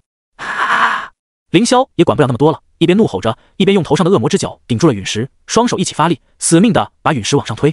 而且由于下方有近乎于取之不尽用之不竭的充电宝在，凌霄对能量的运用也是奢侈的一笔，疯狂的往陨石当中注入着反向的冲击。不得不说，堕落者一族的血迹的确有点东西。凭借着不知道吸死了多少堕落者的代价，凌霄正在一点一滴的减缓着陨石下降的速度，并试图把陨石往上推。还差一点，就还差一点。凌霄已经完全陷入了恶魔化，几乎要把自己的一口恶魔之牙咬碎。邪能爆发，终于，当地面堕落者被活活吸死的干尸排成了一大团之后，陨石的下降还就真的被他给顶住了。这他妈还能被顶住？老师们本来已经渐渐要把心放回到肚子里了，见到这一幕之后，又一次提了起来。林然能够使用出如此惊天动地的一招，必然是付出了巨大的代价的。而拥有能量补充的凌霄却可以随时恢复，这要是……可还没等他们的担心完全成型，场上再生异变。望着拼尽全力、浑身肌肉暴起的凌霄，林然还算满意的点了点头。不错嘛，你永不屈服态度还算值得肯定。我赞赏你勇于挑战天爱振兴的勇气。可惜，这也是你唯一值得称道的地方了。如果第一颗都把你逼迫得如此狼狈，那么第二颗呢？这一瞬间，凌霄甚至都怀疑自己的耳朵出了问题。第二颗？什么第二颗？然后他那发达无比的恶魔感知瞬间便告诉了他，林然所谓的第二颗，乃是天上的那个在第一颗陨石之后的又一颗更为硕大的陨石。这怎么可能？这怎么可能？凌霄的脑子可谓是彻底的木住了。他是怎么都没有想到，林然这个名为天爱振兴的技能，居然还不止此时自己头上的这一枚陨石而已，后面居然还有一个更大的第二颗。完全失去了思考能力的凌霄，已经是一点都不知道该要怎么办才好了。可即使他能够想出来，第一颗陨石还牢牢地压在他头上，限制了他的一切行动呢。于是，这第二颗陨石便也就落在了第一颗陨石的上方，借力打力，不偏不倚。轰！咔嚓！第二颗陨石带来的强大冲击力，直接打破了依靠玩命血迹顶住压力的平衡，抵着第一颗陨石与凌霄就朝下方压去。而凌霄用来支撑压力的最大依仗恶魔之角，也因为那强大的冲击力而直接被震碎。他的本体也因为这足以打出脑震荡的一击，而陷入了深沉的昏迷。颤抖吧，这才是真正的天爱振兴。林然一边兴奋地舔了舔嘴唇，一边取消了虚佐，防止被波及，揽过正在用手臂环着他脖子的洛青岩，将二人一起用虚化笼罩了起来。就在林然收起虚佐，开启虚化的下一瞬间，两颗陨石一压一的落地，将满地的堕落者尽数掩埋的同时，在大地上激荡而起巨大的冲击波。因为陨石的落地而掀起的风浪一波接着一波，把能够看到的一切全都无情碾碎。高塔、破楼、废墟、陆地，甚至在第二颗陨石再次落地之后，还进一步掀起了更大程度的冲击波。要塞内，卧槽，这也太壮观了吧！居然还有第二颗！林然他难道真的是神？我的妈！这恐怖的力量直接把整个废墟之都从正中间给刨去了1/5。是啊，而且陨石所带来的余震还在继续摧毁着剩余的区域。还好，从地图的光点上能够看到，其他的学生们都已经因为堕落者的气息而躲到边边角角去了。之所以没有逃离废墟之都，应该是因为被屏障阻挡的缘故。是的，这样一来，他们倒也不至于被陨石波及。不对啊，那林然自己呢？这个陨石虽然是林然召唤的，但落地之后也是不分敌我的啊。对啊，但现在满屏都是烟尘，完全看不清状况。啊，他没事，是林然与那个小姑娘。终于有眼神比较好的老师，在一阵的灰土蒙蒙当中，寻觅到了施展着天照之意的林然踪迹，惊喜的指给大家看。太好了，太好了，林然没事，学生们没事，堕落者们也被团灭了。黑龙渊英雄，伏龙山脉拯救者，不愧是你，又一次创造了奇迹。哎，我以前还怀疑过林然英雄事迹的不真实性，今日看来，实在是自己太浅薄了，我一定要对林然说一声对不起。我也一样，这个歉必须给他道。没错，身为三番五次拯救了无数群众的英雄，他值得。此时，绝大多数的老师们都已经被林然给深深的折服，一个个激动的热泪盈眶。他们都是如此，屏幕前的观众们，尤其是有孩子在其中参加比赛的那一批，自然更不用提。特别是当硝烟散尽，确定了全体堕落者的死讯之后，他们爆发出了惊人的欢呼。林然，他竟然又一次创造了奇迹！好小子，太棒你了！林然，救我儿子一命的恩情，我必没齿难忘。日后若是有能用得上我这个老家伙的份上，只需你随便一句。太强大了，他实在太强大了。然神日后的人生履历上，怕是又能添上一条废墟之都终结者的名号了。其实，我感觉还是堕落者屠夫这个名号帅一点。燃神，我的超人，我龙国有此英豪，何愁不兴盛啊！吕秋风在看到二人的身影之后，与林妙相视一笑，抖了抖身上贴着的已经被汗水浸湿的衣衫，叹气道：“看小然这一场惊心动魄的大战，真是比我自己打10场还要累。老了，过于紧张刺激加血腥的东西，实在不适合我观看。”林妙也是长松了一口气，确实呀，这一战看完，我都也有点虚脱了呢。麻蛋，这小子有这么变态的技能不早用，非要一直拖着吊我们胃口，害我们为他白担心。吕秋风晃了晃脑袋，这个怕是他早有预谋的吧？毕竟他陨石落下来的时机特别巧妙，刚好卡在了堕落者全部传送完毕的关键节点，所以我推测这次大概率是他一开始就想着把堕落者们全骗进来，再用陨石一网打尽，除绝后患。不然干嘛非要整得这么刺激？林妙惊讶地张大了嘴，那小然他也太拖大了吧！一网打尽的风险简直大到没边，也就是这个陨石技能足够变态，才能把事情给兜住。毕竟我看到最后那一刻的时候，凌霄依靠血迹爆发出来的能量，怕是都能和9阶觉醒者相比了。这种极度走钢丝的事情，给我100个胆子，我也不敢啊！吕秋风嘿嘿一笑，所以你不是小然啊？林妙扁了扁嘴，本来被吕秋风如此嘲讽，他肯定是要整回去的。但这一次，吕秋风借助的手段是林然，林妙决定看在林然的面子上，忍吕秋风这么一次。就在二人在这里聊得正欢的时候，崔斯特却悄悄摸了过来。二位，介意不说话？望着眼前的气息浑厚的陌生人，吕秋风顿时心生警觉，冷声道：“你是？”崔斯特笑了笑，不留痕迹的在周围设下一个遮掩术后，拿出了一块通体玄黑色、上印五爪金龙的勋章。最高议会议员崔斯特，找你们呢，是要相商一下林然这个学生的相关事宜。吕秋风与林妙顿时就是面色一正。玄龙令这玩意儿可是造不了假的，虽然他们并没有见过崔斯特，但至少认识玄龙令。请，场内，你这个烟花是不是有点太荡了？而且都没有焰火，一点都不浪漫，只有烟没有花。洛清言躺在林然的怀里，眯着眼睛软绵绵地说道，神情之惬意，就像一只偷吃猫粮到饱，躺在毛团上晒太阳的小花猫。林然此时已经换回了本体，但因为如此之大规模的天爱振兴，心脏给耗用的那叫一个厉害，所以状态相比强行施展了混沌之息的洛清言强也有限，只能拖着一口气无奈道，你这叫站着说话不腰疼。哦不对，你还躺着干，早知道就不接你，让你摔地上来个四仰八叉了。洛清言脸一歪，正准备再嘴林然两句时，突然心中一悸，一股强烈的危机意识刺激得他头皮发麻。等他再看向林然的时候，林然的表情也变得前所未有的肃穆与幽深，而且林然的眸光正在盯着正前方，那个位置所站立的是一个胡须如钢针般狰狞、鬓发斑白的老者。这个人身上散发出来的死亡气息，竟然比刚刚完全吸满的凌霄还要夸张。哪怕是光从这一股气息上面来判断，林然都能毫不犹豫地锁定来人。苏烈，林然突然笑了起来，还笑得很开心。老头冷哼一声，小辈竟敢直呼老夫名讳，看起来老夫还是很有必要教导你一下，什么叫礼。本来正在欢欣鼓舞的要塞众人也被这突然的变化看得一愣，什么情况？这尼玛怎么又不知道从哪里冒出来一个苏烈？而且最离谱的是，这个苏烈居然态度还很不客气，一副要针对林然前来找茬的模样。难道他不知道林然现在的身份吗？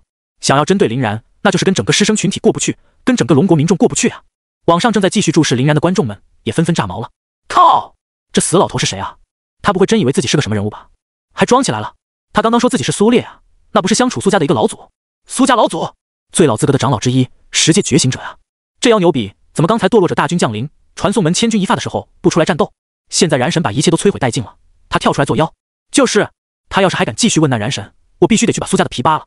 场内，林然见到苏烈那一脸煞气的样子，突然跟想起来了什么似的，不禁玩味一笑。嘿嘿，那个啥，苏烈，苏老爷子是吧？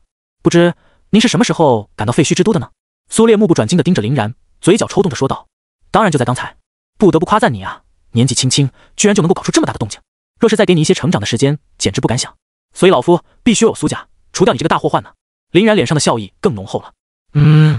果然，这老头并不知道，此时相处网络在堕落者之前的操作下，还正在实况向全网转播着这里的一切。即使在废墟之都的中央被打成一片赤地之后，也没有停止，不然他怎么可能有胆子说得出要除掉自己的话呢？在他的眼里，被堕落者侵入的相处网络绝对已经彻底崩坏了，自然无所顾忌。只不过苏烈绝对没有想到，堕落者们为了传播恐惧、传递教义，对待相处的网络竟然采取的是占领，而并非破坏，还要把这一切的过程全部直播。既然这样的话，自己可真的要好好勾引他一下，让他多说点话。场外，苏烈此言一出，别说全网的观众了，就连要塞之内的师生们都被其震惊了。这老头刚刚说什么？他是疯了吗？除掉林然，除掉我龙国的大英雄，除掉这废墟之都接近2万之众学生的救命恩人，而且理由居然是为了苏家。苏家这是想上天啊？想上天？我看呀，他们这是想叛国，居然想在众目睽睽之下做这种大不韪的事情，欺我龙国无人。观众们骂的就更直球了，抄他嘛，这死逼老王八蛋，说要除掉谁呢？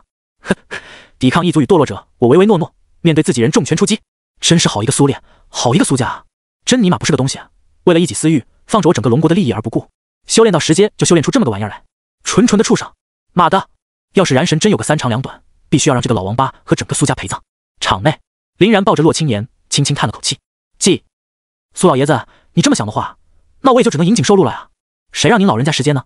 我是一点抵抗之力都没有，只不过我一直都有件事情特别好奇，不知道苏老爷子能否帮我解答一下。苏烈听林然这么说，脸色傲慢之色顿显。哦，说说看。林然展露苦笑。第一件事就是，苏老爷子你是怎么进来的呢？我可是听说这次针对废墟之都的行动，主力的堕落者辅助是叶云组织，你一个苏家人怎么就和他们搅在一起了？苏烈哈哈大笑。年轻啊，可怜的小伙子，难道你就没听说过敌人的敌人就是朋友吗？对我而言，只要触及到苏家的利益，就没有不能联合的人，也没有不能剿灭的存在。哪怕你是天王老子来了，老夫也会以家族为先。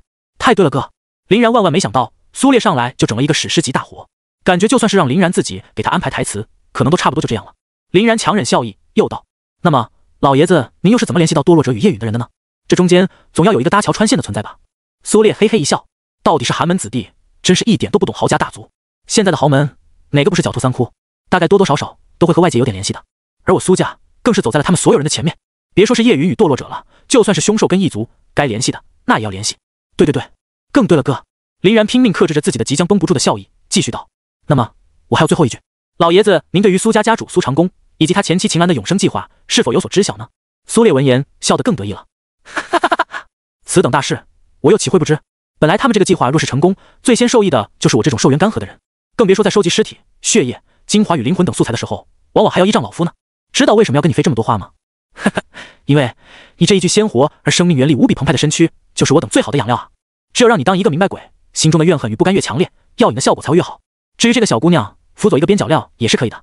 怎么样，知道一切真相的你，是不是很绝望？林然轻轻扶额揉眼，遮住了自己的半边面容。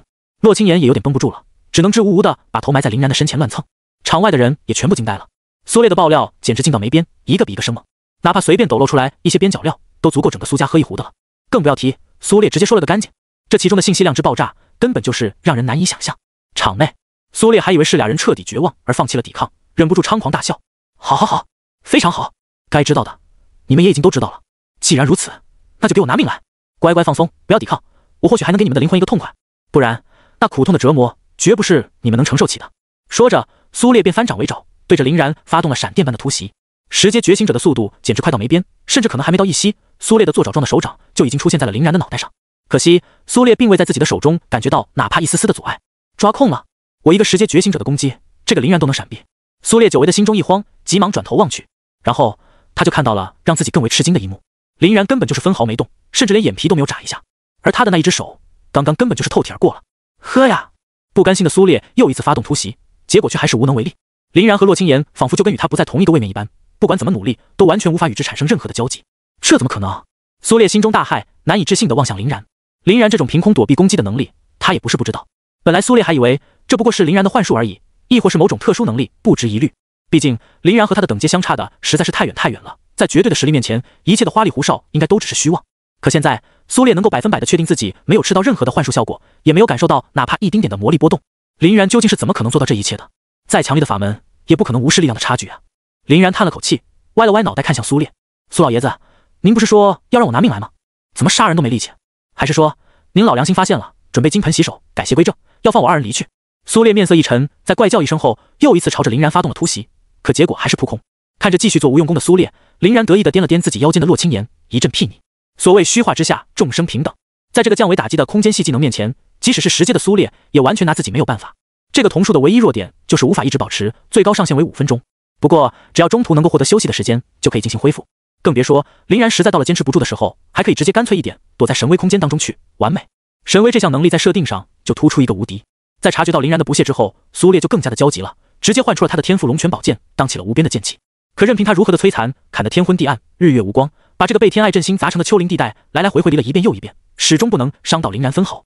林然就那么悠哉悠哉的在苏烈的剑光中漫步，对其啧啧称赞：“不愧是苏老爷子你啊，剑气之眷狂，怕是整个龙国都找不出来几个啊！再努努力，可能就有机会切下我的头发丝了。”一直毫无所获，还要被林然无限嘲讽的苏烈，终于破防了。他一个背靠苏家的10阶觉醒者，什么时候受过这种鸟气？纵然在极少的情况下碰到了打不过的人，也不至于像今天一般无力吧？这根本就是一场不公平的游戏。场外的人在看到林然的诡异手段之后，也只能感受到一阵阵的颓然与心悸。好可怕的林然，好无情的手段。SSS 级进攻性天赋的顶点之一，龙泉宝剑的持剑人10阶觉醒者苏烈都拿林然没有什么好的办法，更何况是他们呢？这小子究竟有多无敌啊！啊！惊涛骇浪，苏烈剑光又起，技能狂出，气势之猛，简直遮天蔽地。然而这次的剑气却还没有出手，便就已经烟消云散了。伴随着一抹星光的闪耀，一切的剑意皆归于零。老大！林然和洛青言都惊喜地叫了起来。场外的人在看清那位白衣老者之后，也纷纷惊坐起。马特，是马特！马特他来了！作为整个龙国最具盛名的英雄人物，同时还是燕云大学的现任校长，马特的名号那可是相当的响亮。可以说，整个龙国境内根本就是无人不知且无人不晓的存在。而经过今天的这一役之后，怕是林然也有这种待遇了。苏烈在看清来者之后，同样心头大震。马特来了，这还完毛？纵然同为10阶，但马特那深不见底的实力，远不是他能够相比的。他充其量就算是一个10阶初期的觉醒者，而马特10阶巅峰都不足以形容他。傲立于人世间最高点多年的他，怕是有可能都要越过10阶的那层天堑了。而且马特的天赋也是号称全 SSS 级当中的最强，宇宙洪荒。马校长，苏烈艰难地挤出了一个比哭还难看的笑容，已然是心生退意。马特淡然一笑，苏烈是吧？其他的暂且不论，你为何要对我校学生，同时也是我嫡传弟子的林然与洛青言出手？哗！整个要塞与网络都是一片沸腾。马校长又有嫡传弟子了，而且还是2个人。要知道，想当初马特收下的5名嫡传弟子徐磊、吕秋风、林妙、林商情、高仙这5人都是在30出头的时候就已经达到了8阶巅峰的层级。徐磊更是仗着更长一点的年纪，顺利抵达了9阶。这种成长速度，哪怕是放在最为优异的天骄当中，都是一个不可想象的存在。要知道，很多在前期表现的精彩艳艳之人，等到一踏入6阶之时，立马便会各种碰壁。1到5阶的下5阶与6到10阶的上5阶，在成长与突破的难度上，根本就不是一个量级。而徐雷5人却可以一路毫无阻碍的高歌猛进，简直就跟开了挂一般变态。这就不得不让人怀疑，马特自己是否就是一个大挂壁。于是坊间便有传闻说，只要是被马特收为嫡传弟子之人，将来必会成为龙国的一方巨擘。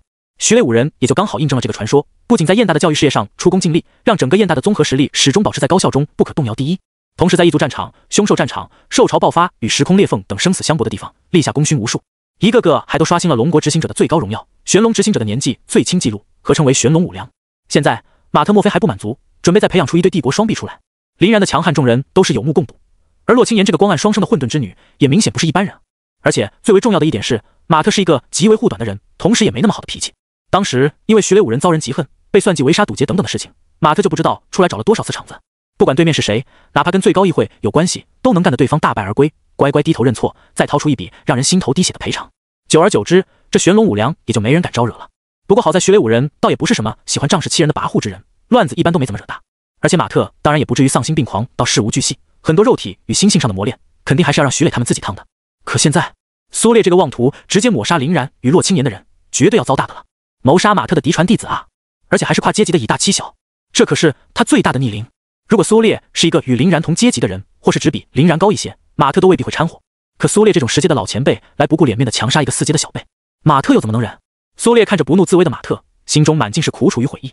马特怎么会在此时赶到？未免也太凑巧了吧！自己这直接被逮了个现行，真是百口莫辩了。而且最离谱的地方在于，自己还洋洋洒洒跟林然交代了一大盘苏家的秘辛。回想起来，苏烈都想狠狠地给自己挤嘴巴。唯一值得庆幸的就是，林然即使把这种话说出去，估计会相信他的人也不多。毕竟如此耸然听闻、震撼人心的事情，简直太不真实了。自己只要咬死了不承认，或者说是自己一时兴起瞎胡叨叨，应该还是可以顺利混过去。那么问题就只剩下一个了，此时该怎么面对马特的怒火？熟悉马特实力的苏烈很明白，打是肯定不可能打的，只能从商量和谈判中选择其中一种。那么就先试一试马特的口风吧。苏烈正在大脑急速的运转，马特那边却等得不耐烦了。怎么，不愿意回答问题？既然如此，那也就不值得你爷爷我跟你废话了。马特倒是相当的接地气，上来就整国骂。苏烈直接在脑子里将马特的辱骂自动过滤，唰的一下单膝跪地抱拳。马校长见谅，误会啊，我那是一时糊涂，我其实根本就没想要真的杀死他2人或怎样，只不过是与他们友好切磋罢了。在目睹了刚刚的陨石大爆炸之后，我对马校长您弟子的威猛可谓是高度认可，所以便想要测试一下2人的极限实力。而为了给他们保持最真实的压力，才会说一些乱七八糟的话的，全都是无心之言。不管怎么说，让我先跟您老的2位弟子真诚的道个歉。马特还没说什么，网上的观众们先不乐意了。瞧瞧这老王八蛋，说的是人话吗？哈哈，有够不要脸的，人前一套人外一套，要不是林然的保命手段够强，马校长都只能赶来收尸了。误会，一时糊涂，友好切磋，测试，乱七八糟的话，无心之言，真诚道歉。这种人啊，就应该把他妈杀了，然后再给他真诚的道个歉。这种人哪里有嘛？你那个提议不现实。别急，马校长会打断这老王八的狗腿的，我们等着看就行。没错，还能趁机再欣赏一下马校长宇宙洪荒的奥妙与炫酷。刚刚的惊鸿一瞥，着实没看够呀。场内，马特似笑非笑的看着苏烈，稍微眯了眯眼。那啥，难道你爹妈没教导过你，给人下跪要用双膝的吗？单膝跪地也想得到我的谅解？或者说，你干脆就是一个彻头彻尾的野种，从来不懂得什么叫礼仪？苏烈的一张老脸顿时就长成了猪肝色。这马特不但言辞粗鲁，语调激烈，把苏家的上上下下一起骂了个遍，要求也是极度的无理，让苏烈根本就没法接受。因为前面有2个年纪怕是不够他零头的小辈在，哪怕是单膝跪地，苏烈都已经感觉是奇耻大辱了，现在还要他双膝，苏烈只感觉腹中那股滔天的邪火都要把他的身子给烧坏了。说实话，如果面前的这个人但凡不是马特，随便换一个10阶的人，甚至哪怕是10阶后期的存在，苏烈也要冲上去跟他拼命。可偏偏这个人正是马特，在万般的不甘、无奈与憋屈之下，再加上马特的死亡威胁以及自己对生存的渴望，苏烈还是屈服了，扑通一声双膝跪地，又朝着3人抱了下拳。他妈的，就当是跪马特了，反正也没有第5个人看到，忍了。大丈夫尚且能屈能伸，何况是自己这一大把年纪。可苏烈万万没想到的是，马特这个宛如恶魔一般的吊人又一次开口了。嘿嘿，那啥，跪都跪了，情绪也已经到了，不得再给你的爷爷们磕几个头，记得磕得响一点哈。苏烈听完，简直犹如晴天霹雳，正中脑门，差点给眼珠子瞪出来。没跟马特打过交道的他，是怎么也没想到，马特居然如此的得理不饶人，被人踩头摁着跪地道歉，几乎就已经是他可以接受的极限。所谓士可杀不可辱，你个老匹夫，当真就欺我无能，不堪受辱的苏烈咆哮着一跃而起，重新换出宝剑，对着马特发起冲锋。不得不说，身为一个10阶的觉醒者，且还是最强的进攻性天赋之一，苏烈的气势的确十足。这寒氛一击所发出的辉光，闪得林然的眼睛几乎都要看不见了。可惜吗？在苏烈决定动手的下一秒，这个世界间所有的光芒便全都消失殆尽了。一个微小、宛若黑洞一般暗色能量球，敛去了这个区域中所有的光华。林然甚至都没看到马特是怎么操作的，这个小黑洞就被一把扣在了苏烈的胸口上。奇怪的是，虽然小黑洞在接触到苏烈的瞬间就消融了完全，苏烈也随之颓然倒地，但却没有哪怕一丁点的外伤。如此看来，马特的这一招攻击方式与手术果实专打内伤的部分技能还是有异曲同工之妙的。强啊，老大！林然适时的在旁边造起了氛围。洛青岩也兴高采烈的拍得手掌啪啪响。好爷，痛打老疯狗！老大你真帅！马特哈哈大笑，得意的捋起了胡须。哼，区区苏烈不足挂齿，哪怕是整个苏家一起上，老夫也有自信让他们一只手。本就被打得摇摇欲坠的苏烈，在听完了马特这句更为离谱的话后，终于顶不住了。内脏之中气血翻滚，皮肺皆伤，胸腔之内怒火满盈，直冲脑门。二者一结合，直接给苏烈气得狂喷了一口鲜血后，仰面昏厥了过去。开始装死了。马特不屑地走到苏烈面前，踢了踢他跟死肉一般的身躯，叹了口气。可惜还是不能就这么放过你啊！走，小然、金爷，咱们先回要塞，我要在那里举行一个让所有人都参加的审判大会，好好审判一下这老王八蛋的种种罪行。说着，马特抬手唤出一个流光溢彩的星辰球，罩住了苏烈的身体，抬脚飞到了空中。得嘞！林然则是抱着洛青岩展开天照之意，紧随其后。由于马特在赶到废墟之都的时候是直接打破了废墟之都的封闭屏障的，所以这也使得那些仍然困在场内学生的传送装置全都被解锁了。相处赛事方也是一刻不敢停的就激活了他们的传送，先把所有的学生都给召集了回来。这些学生们虽然并不太清楚一开始发生了什么，但在他们老师的言传身教以及早早出场在要塞中目睹了全过程的学生们的口口相传下，也是弄明白了经过。这一下子可真是给他们整尴尬了。尤其是唐九，本来他们之所以成立那个所谓的非名校联盟，最主要的针对对象就是林然这个变态。谁知道他们的针对根本就没有任何意义，能够暴杀整个堕落者大军的林然，想要横扫他们根本就不用花费过多的力气，更别说还有一击秒杀将近5000人的潜力在。最主要的是，林然还直接的拯救了他们所有人的性命，算是他们每个人的救命恩人。这么多让人尴尬的因素整合在一起，搞得唐九现在只想赶紧找一个地方钻进去，直到发觉也没有什么人在意他之后，才赤红着脖子抬起了头，看向了那块大屏幕。林然这家伙怎么可以强得如此过分？此时马特已经带领着俩人飞离了废墟之都，所以实况转播上已经没有了他们的身影。唐九所能看到的也只不过是空落落的屏幕。深吸了一口气后，唐九郑重地告诫自己，日后无论如何也不要与林然为敌。他作为一个修炼天赋并不出色的人，所要走的道路明显不与林然一样。调兵遣将，坐镇沙场，运筹帷幄，决胜千里，才是他毕生的追求。本来想要趁着这一次的新生大比，好好展现一下自己的领导才能，为日后从军留下一块坚实的敲门砖。可现在梦想貌似破灭了呢。唐九摇了摇头，既然不能一飞冲天，那就步步为营。难道我这匹千里马还能没有伯乐赏识不成？既然已经提前知道了马特要来，要塞当中大大小小的人物自然也都忙碌了起来。所以等到马特带领着林然赶赴要塞，破除静默云铁落地的时候，他们早就编排好了一个热烈的欢迎团队。马校长亲临场地，大驾光临，韩某失敬了呀。由于赛事主办方整出来的这场超级大乌龙，一时间根本就没有人再敢站在台面上了。只有韩子熙仗着与马特等人还算熟络，才接下了这个重担。当然，这对他而言也是一个巨大的机遇。只要能够顺利将此事结尾，日后他在相处内部的话语权，怕是就会与日俱增了。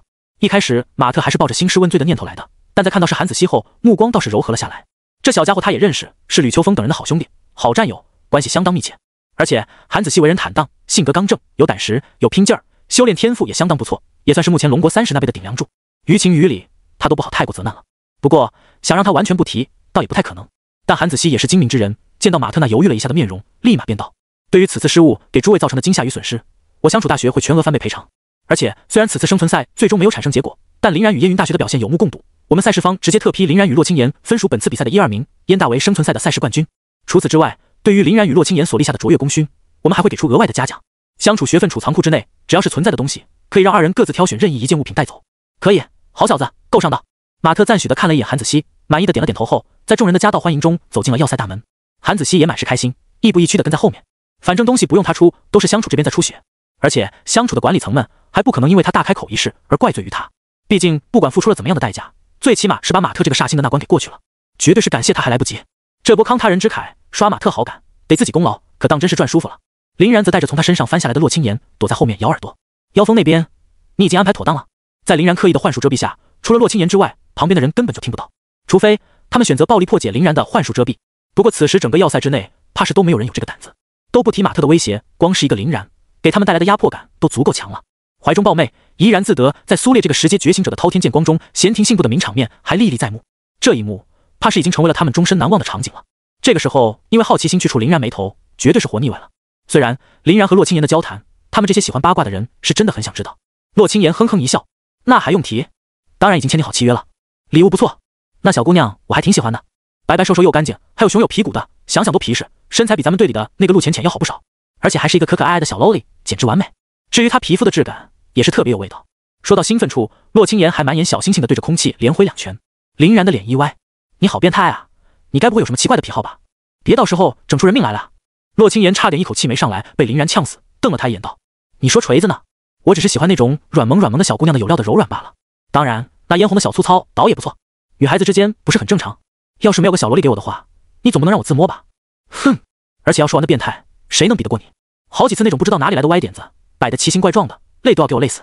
说到最后，洛青言的声音越来越小，面容也越来越红，赶紧帮帮给了林然胸口2拳来缓解尴尬。林然嘿嘿笑了2声，那还不是仰仗你体质好吗？不用，可是未免太过于暴殄天物了。至于你说的那些歪点子，主要也是为了快速消耗你的体力，加速咱们的节奏罢了，不然哪里能让你乖乖讨饶？凌乱之下，那枕边小风吹的征服感简直比征服全大陆都爽。洛青言被林然这么一逗，羞得满脸红霞，险些说不出话，便只能把心中的郁闷化为雨点般的拳头，给林然来了一整套全雷打。只可惜洛青言这柔弱无骨的小拳头捶在林然的身上，对林然来说完全就是享受，舒服呀！还有人打白工给自己捶背。林然一边摇头晃脑地感慨着，一边跟着马特的步伐来到了要塞最中央的台上。马特也不含糊，见所有人都在，直接大咧咧往最中间的椅子上那么一坐，把手往案台上那么一捶。既然大家伙也是一个不差的都到了，那就开庭，举办一个简单明了的审判会，审判一下这个老王八蛋的累累罪行。若是民意比较激愤呢，直接处死就好，反正我自己感觉是杀他3次都有余。不过呢，我还是想听听你们的意见，省得大家又说我专断独行，仗势欺人嘛。说着，马特便把装着苏烈的那颗星辰球给呼唤到了身边，朝着球上拍了拍。好家伙，貌似是要玩真的呀！本来还以为马特只是说说而已的一行人，不禁相互望了望，面面相觑。苏烈再怎么说，那也是一个10阶的觉醒者，对于龙国而言，绝对属于是战略级储备人才。更别说他还是相处苏家长老会里面的大长老，哪能说杀就杀啊？就算苏烈在大屏幕上说过的那些话全都属实，也得将其交予龙国的执法者们，经过法庭的审理与层层判决，才能处死。马特这一张嘴就是冲着要人老命去的，属实没见过。他们沉默，但自然有人捧场。吕秋风就笑着向前一步：苏烈之罪，罄竹难书，恶行滔天，证据确凿，按律当斩，且牵连无辜众多，带来损失极大，实属不杀不足以平民愤。我认为给他一个痛快，那都已经算是便宜他的了，这还不杀，实在说不过去。马特大笑：此言有理，此言有理啊！苏烈，你可知罪？说着，直接在封印苏烈的星辰球当中激起了万千电芒，直接把昏厥的苏烈给电醒了过来。苏烈本来还有点神志不清，可一听到马特居然正在召开公开的审判会，要审判他，还准备判死刑，立马就不困了。污蔑，纯是污蔑，怎能听林然那黄毛小子的信口开河之言？我苏烈一生坦坦荡荡，从未做过对不起国家之事啊！难道马校长，你要因为一己私利而除掉我这个龙国的10阶觉醒者？别说我苏家不愿意，就是整个龙国的民众也不可能愿意。苏烈的惨嚎一出，在场的一堆人便就绷不住笑了出来。这家伙貌似还不知道，他刚刚的精彩言论被直播的清清楚楚呢。马特这边也是懒得跟他废话，直接一个眼神过去，示意那边的韩子熙做点什么。韩子熙正巴不得在马特面前狠狠地刷一波好感呢，立马就笑嘻嘻地调出了大屏幕的回放。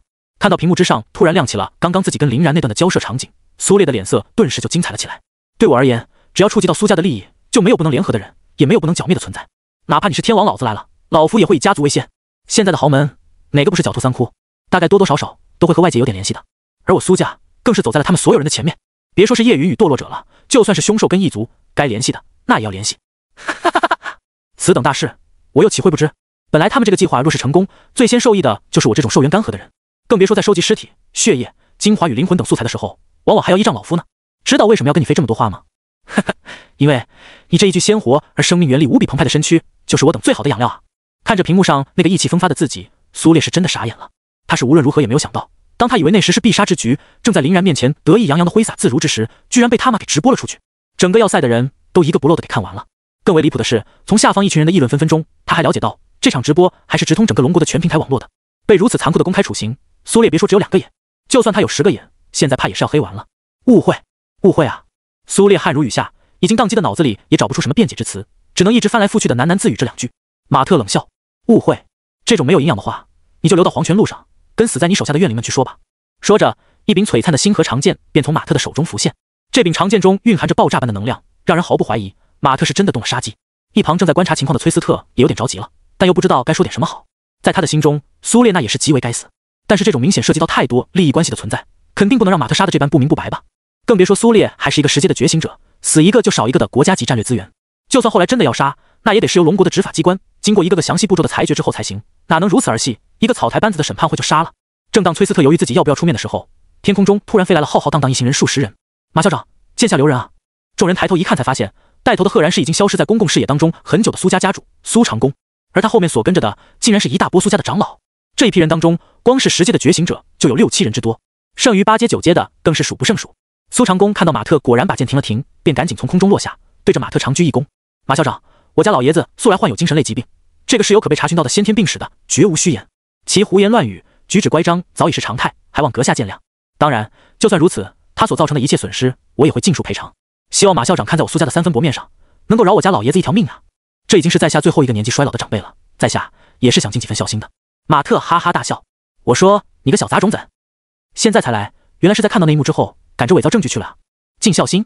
尽你妈了个逼的孝心！你不要爹妈来我这里恬不知耻的时候，怎么不想着尽孝心？区苏家还想要我给你面子，给你个勾巴面子，我他妈给你一拳！”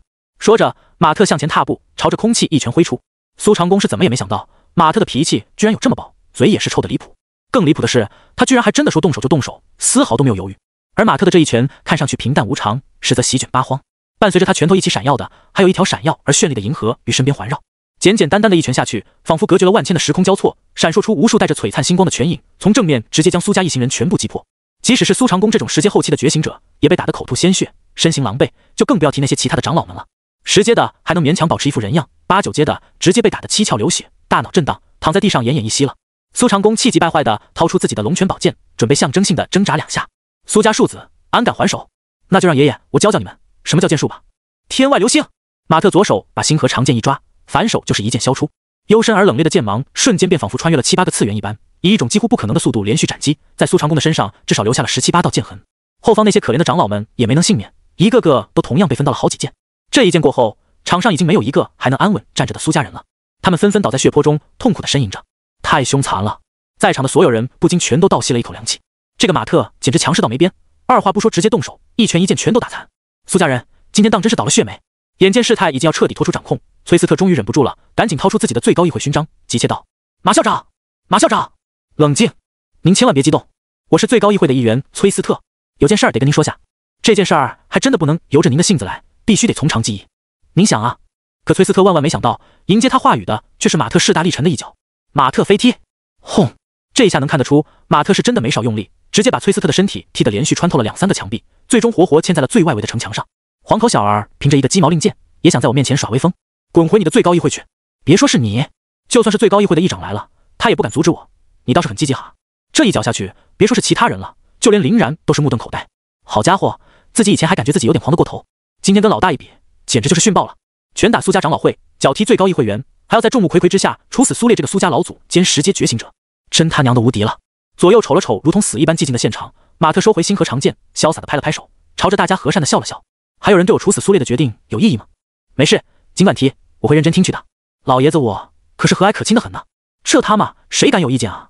其他的人无语的看了看这躺了一地的大大小小，全都暗暗吞了口唾沫。您老人家也确实够和蔼可亲的，最起码还没给人直接打死。稍微扫了扫周围皆是一脸漠然的老师学生们，马特终于露出了满意的笑容，回头望向苏烈。苏烈被死死地封在马特的星辰球当中，虽然一直在张嘴，却根本说不出话，因为他的声音也已经全都被这枚神秘的星辰球给吸收了。安心去冥府，给被你残害过的那些个冤魂与怨灵安心赔罪吧。马特说完，轻轻地往星辰球之上一拍，星辰球顿时闪耀出了耀眼的星光，将球内的苏烈完全覆盖。当将其全部笼罩之时，又猛地一亮，便化作了无边的黑色深渊。其强大的空间绞杀效果，直接将苏烈的身子吞了个4分5裂，静静消失在了众人的视线中。这就死了。场内的人呆呆地望着星辰球，一时间还有点恍惚。一个强大的10阶觉醒者，刚刚在屏幕上飞扬跋扈、无限嚣张的苏家老祖，就这么被蒸发了。匍匐于地的苏长恭也在此时抬起了头，看到这一幕之后，不禁又喷出了一口鲜血。马特，他尼玛未免也太强势了，杀起人来还真的就没有哪怕一点点的顾忌，手起刀落说杀就杀。长老会的大规模出动，结果被人疯狂摁在地上摩擦不说，还没能成功拯救苏烈。而且由于苏烈生前的不谨慎，还抖出了无数苏家的秘辛，这一切简直就是糟糕透顶。崔斯特也是一脸震惊的从地上爬起，平时注重形象保养的他，都有些顾不上去抖落身上的泥灰。崔斯特都已经不记得自己有多久没有被人做得如此之惨了，特别是当他成为了最高议会的议员之后，任凭在牛比轰轰的什么豪门家主、隐士大能，只要玄龙令一出，哪个不是客客气气、毕恭毕敬？别说是像马特这种直接暴起打人的，就连言辞激烈的情况都几乎未曾出现。而且从马特刚刚的话语中，貌似对龙国权力第一人，他们最高议会的议长都没有很尊敬，这让崔斯特都有点开始怀疑自己是否在梦境中。马特此时用余光瞥到了站立起来的崔斯特，便轻笑一声，大手一揽，便将崔斯特吸到了近前。崔斯特大惊，还以为马特要继续对他动手，赶忙摆出了防御姿态。马特冷哼一声，别故作徒劳了，我要是真的想打你或者杀你，你怎么挣扎都没有用。既然我没有继续动手，那就说明对你并未起杀心，那么激动干嘛？这次把你弄过来，主要是想问几件事儿。崔斯特听马特这么说，这才把提到喉咙口的心稍微放了放。这老爷子虽然脾气暴躁，言语粗鲁，但毕竟是一个相当好面的人，自己说出口的话肯定是不会打自己的脸的。那么自己只要不继续激怒他，小命还是能保住的。想到这里，崔斯特突然就一阵郁闷。他一个堂堂的龙国最高议会议员，居然有时也会因为能够保住性命而兴奋。刚刚的事情是在下鲁莽了，马校长您见谅。若有什么要问的，尽管讲。崔某知无不言。虽然满身的泥灰，但崔斯特还是保持了自己的风度，相当恭敬地给马特行了一礼。台下看到这一幕的老师学生们突然都感觉到十分的好笑。一般来说，最高议会的议员在他们心目中应该都是那种神秘强大且逼格十足的存在。结果今日第一次见，就看到一个最高议会议员被人暴打不说，站起来之后顾不得整理形象，立马去用热脸贴冷屁股，反倒给人家赔不是，真的很难让人绷得住。不过马特可以在崔斯特面前为所欲为的摆面子，因为人家有这个实力，而他们这种人微言轻的存在，又哪里敢得罪崔斯特？纵然心中波澜万千，也只能拼命把笑意往肚子里克制。马特颇为欣赏地看了一眼崔斯特，还不错，就喜欢这种擅长审时度势的聪明人，还是跟这种人打交道比较省劲儿。马特笑了笑道，我听说你们在生存赛之后还有一个神秘赛事，现在生存赛已毕，神秘赛事不准备公布一下？虽然我们燕大已经拿下了3个冠军，还有猛将林然在，但最终的胜负依旧仍未可知吗？崔斯特心中仿佛1万头草泥马奔腾而过，若是别人这么寻他开心，崔斯特必然要在那人的脸上印下2个拳印。可是面对马特，崔斯特就只能苦笑了。马校长，已经没必要了。拿到前3个赛事冠军的燕大已经是本届新生交流赛无可置疑的总冠军，最终的神秘赛事无论是什么都不可能改变最终的结果。更别说我们原本安排的最终赛事是被放置在废墟之都的中心区域当中的，现在废墟之都在吃过1枚陨石，欧不2枚陨石之后，中心区域连一个渣都不剩了，想办也办不了，所以咱们直接给燕大颁奖就行了。马特皱了皱眉，可是这样的话，相处的赛事方和广大的参赛师生们怕是有点不能接受吧？万一要是落得一个胜之不武的名头，那让我们燕大怎么给外界解释？听马特这么说，韩子熙第一个跳出来摇头，不可能的，马校长，您多虑了，怎么可能有人会认为燕大胜之不武？燕大代表队的实力，连上场外的网络观众们，他们可都是有目共睹啊，又怎么会胜之不武呢？不信，您自己问问他们有没有意见。有意见的话，大不了直接让林然冲出来单挑，公公正正的一决雌雄。听完崔斯特的话，马特便顺着他的手指往台下看去，目光所及之处，全体师生都在拼命的摇头摆手。和林然单挑？开什么国际玩笑？哪怕是很多实力达到了6、7阶的老师都没这个自信，更别说学生们了。刚刚暴打凌霄的场面还历历在目，他们可不认为自己能够比凌霄更强。万一再给这位爷逼急了，2个陨石降下来，岂不是直接给要塞平了？那谁顶得住啊？在绝对的实力碾压面前，任何的赛制都不可能保证他们不被吊打的。装模作样的扫了一圈之后，马特点了点头，那就颁奖吧，赶紧把奖励呈上来。咱们都是实在人，不整那些虚头巴脑的，就只讲硬货。韩子熙倒是早就想到了这一茬，直接就给奖杯以及兑换券整了出来。一波浩浩荡荡的仪仗队鱼贯而出，给林然等人举行了一个还算有仪式感的颁奖。而林然的优异表现，还顺理成章地获得了本届新生交流赛的 FMVP， 拥有一份额外的奖杯与奖励。冠军有3个史诗级装备兑换券，3个史诗级天才地宝兑换券。FMVP 额外有1个史诗级装备兑换券和1个史诗级天才地宝兑换券，再加上韩子熙承诺的那个可以从相处的学分仓库中任选一个的万能兑换券，大丰收！自己的装备和天赋属性又能得到一次崭新的升级换代，林然都已经有点迫不及待要回相处去收割他们的宝库了。一起跟着吃肉喝汤的徐胜、郭宇宙等人也都是一个个的喜笑颜开。这可当真是我和科比合砍81分之夜了，基本上什么都没做，打酱油就跟着拿了冠军，舒服啊！而跟着热热闹闹格格不入的那群人，诸如苏权、苏长公、苏家的一席长老王元庆，其他的相处赛事负责人全都选择了黯然离场。既然这场盛况并不属于他们，大家也都没有本事，各走各的才是现实啊。至于吕秋风，则在旁边又悄咪咪地摸到了崔斯特的身边。老崔，怎么样？经过之前的一席促膝长谈，这俩脾性爱好、XP 风范等一系列的东西，基本全都有共通性的吊人，几乎是在半刻钟之内就完全混熟了，唯叹相见恨晚。崔斯特叹了口气，今天发生的事情实在太多了，事态也远远超出了预计，我一个议员怕是也解决不了那么多的事，只能先向议会禀报了。经过议长他们的商谈，肯定会得出一个让人满意的结果的。不过我事先承诺给林然与洛青言的那么多待遇，肯定分毫不差就是了，甚至经过议长他们的评估，待遇只会更好更多，这点你放心便是。吕秋风笑眯眯的点了点头，那就行，反正你们要是整出点什么幺蛾子来，去找你们算账的也不是我，而是我们老大，这点你也放心就行。见吕秋风又提起马特，崔斯特的心瞬间就是一抽，便没好气的瞥了吕秋风一眼。以前在没有和马特打过交道之前，只听闻马特传说的时候，崔斯特还以为马特会是一个和蔼可亲的慈祥老者，结果今天见了才发现，和善倒是蛮和善的，就是不慈祥，甚至自己还吃了他一脚。看来为了不让这位老爷子继续出现在自己的眼前，自己是无论如何也得在议长面前好好帮林然争取到更大的利益了。对于这种根本就不可能惹得起的煞星，自己还是得机灵一点，尽快刷好感度才是关键呀。至于苏家的这些个破事儿，也得交与议长定夺。虽然崔斯特对苏家这种极度利己，甚至不惜出卖国家与人类的利益的行为深痛恶绝，但由于豪家大族背后势力的复杂性，所以导致处理起来极其的麻烦。很多事情都要瞻前顾后，深思熟虑，突出一个不痛快。就像是苏烈的这件事儿，倘若没有马特如此强势的横插一笔，在只凭言语之词，而没有决定性证据的前提下，谁又敢直接审判苏烈？更别说直接杀了他。即使全国人民都知道这件事儿大概率8、9不离10，但他们却依然不能那么做。苏烈的下场大概率就是被苏家接走，只承受舆论上的压力，根本就无伤大雅，弄不到他分毫。经过数千年的发展，差不多有将近3/4豪家大族都已经渐渐成为了一株株根深叶茂的毒瘤，敛聚钱财，囤积资源，霸占秘境，包场禁地，称霸诸省，吸血百姓。他们简直就是整个龙国头上挥之不去的一把达摩克利斯之剑，极度危险且不稳定，随时都有垂落在龙国身上的可能。慢慢去蚕食这些家伙，消磨他们的实力，速度可能还不及他们发展的1/1000。毕竟这种豪家大族在龙国数得上号的，至少也有上百家。他们能够历经风雨一路混到今天，肯定是一个赛一个的精明。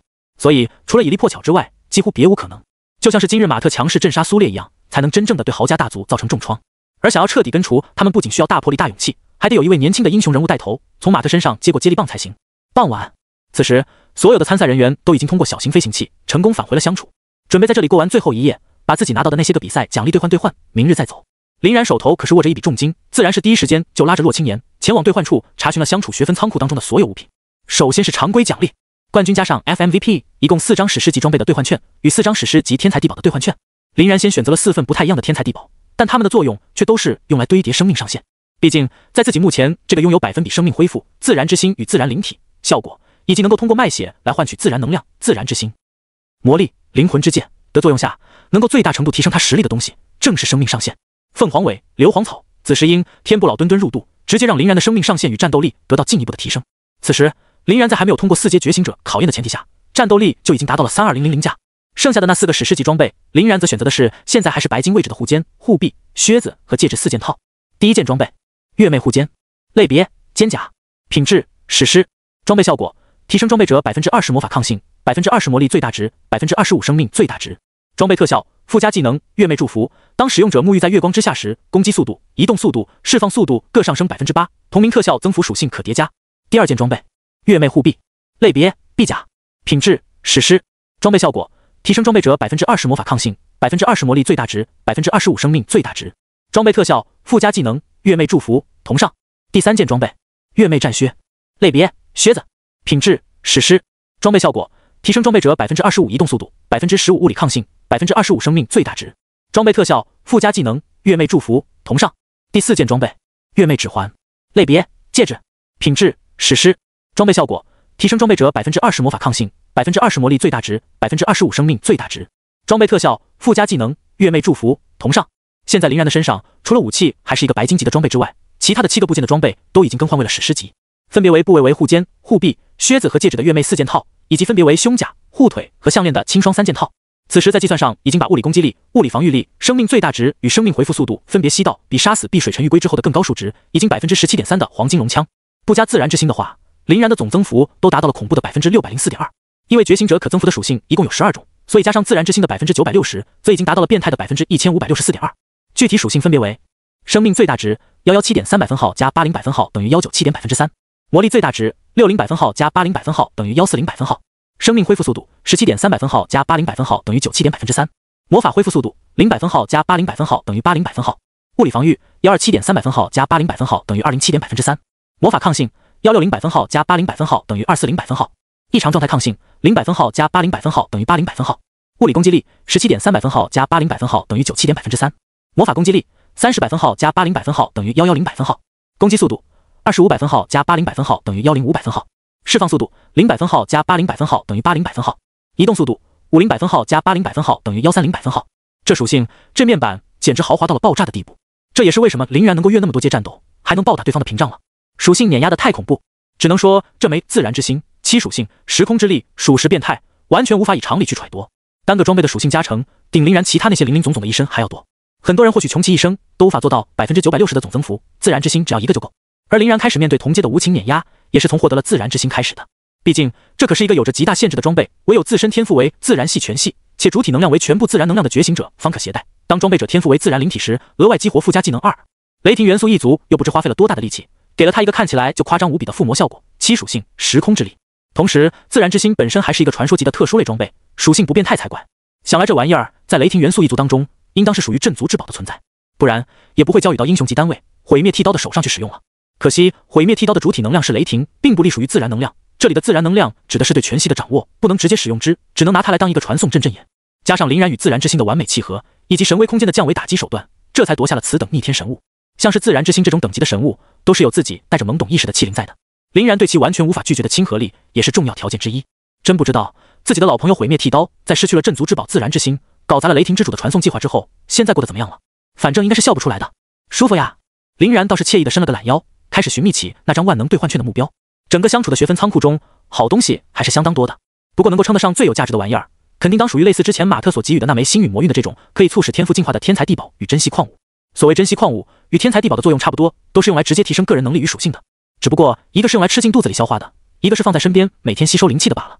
另外就是珍稀矿物还得有炼化后才能使用的这一条件，比天才地宝要稍微麻烦点。现在林然从垂钓池里获得的能力很多，可得到了进化的也就只有永恒万花筒。秉着全面发展共同提高的理念，也是时候给其他天赋寻找一点进化途径了。寻寻觅觅了好久之后，林然终于确定了自己的目标：伏魔金刚杵。类别：珍稀矿物，已炼化。品质：传说。吸收效果：由无暇金刚石传说级为原料炼化而成的器物，能够促使精细天赋突破进化，并额外为精细天赋附加一种能够抵挡一切能量的密宗之力。这玩意是仓库当中跟自己契合度最高的一个天才地宝珍稀矿物了，对标的自然是王之财宝。只要能够把伏魔金刚杵彻底吸收完全，林然相信王之财宝的威力也能跟永恒万花筒进化出18，又有一只眼睛进化为轮回眼那般，得到一个质的飞跃。就在林然想这些事情的时候，一条来自于崔斯特的私信突然发到了他的生物芯片中。见一面吧，地点你选，以最高议会的名义。半小时后，相处大学的一个酒吧中，压低着帽檐的崔斯特小心翼翼地探头看了看，确定好情况之后，才轻轻坐到了林然与洛青年的桌对角。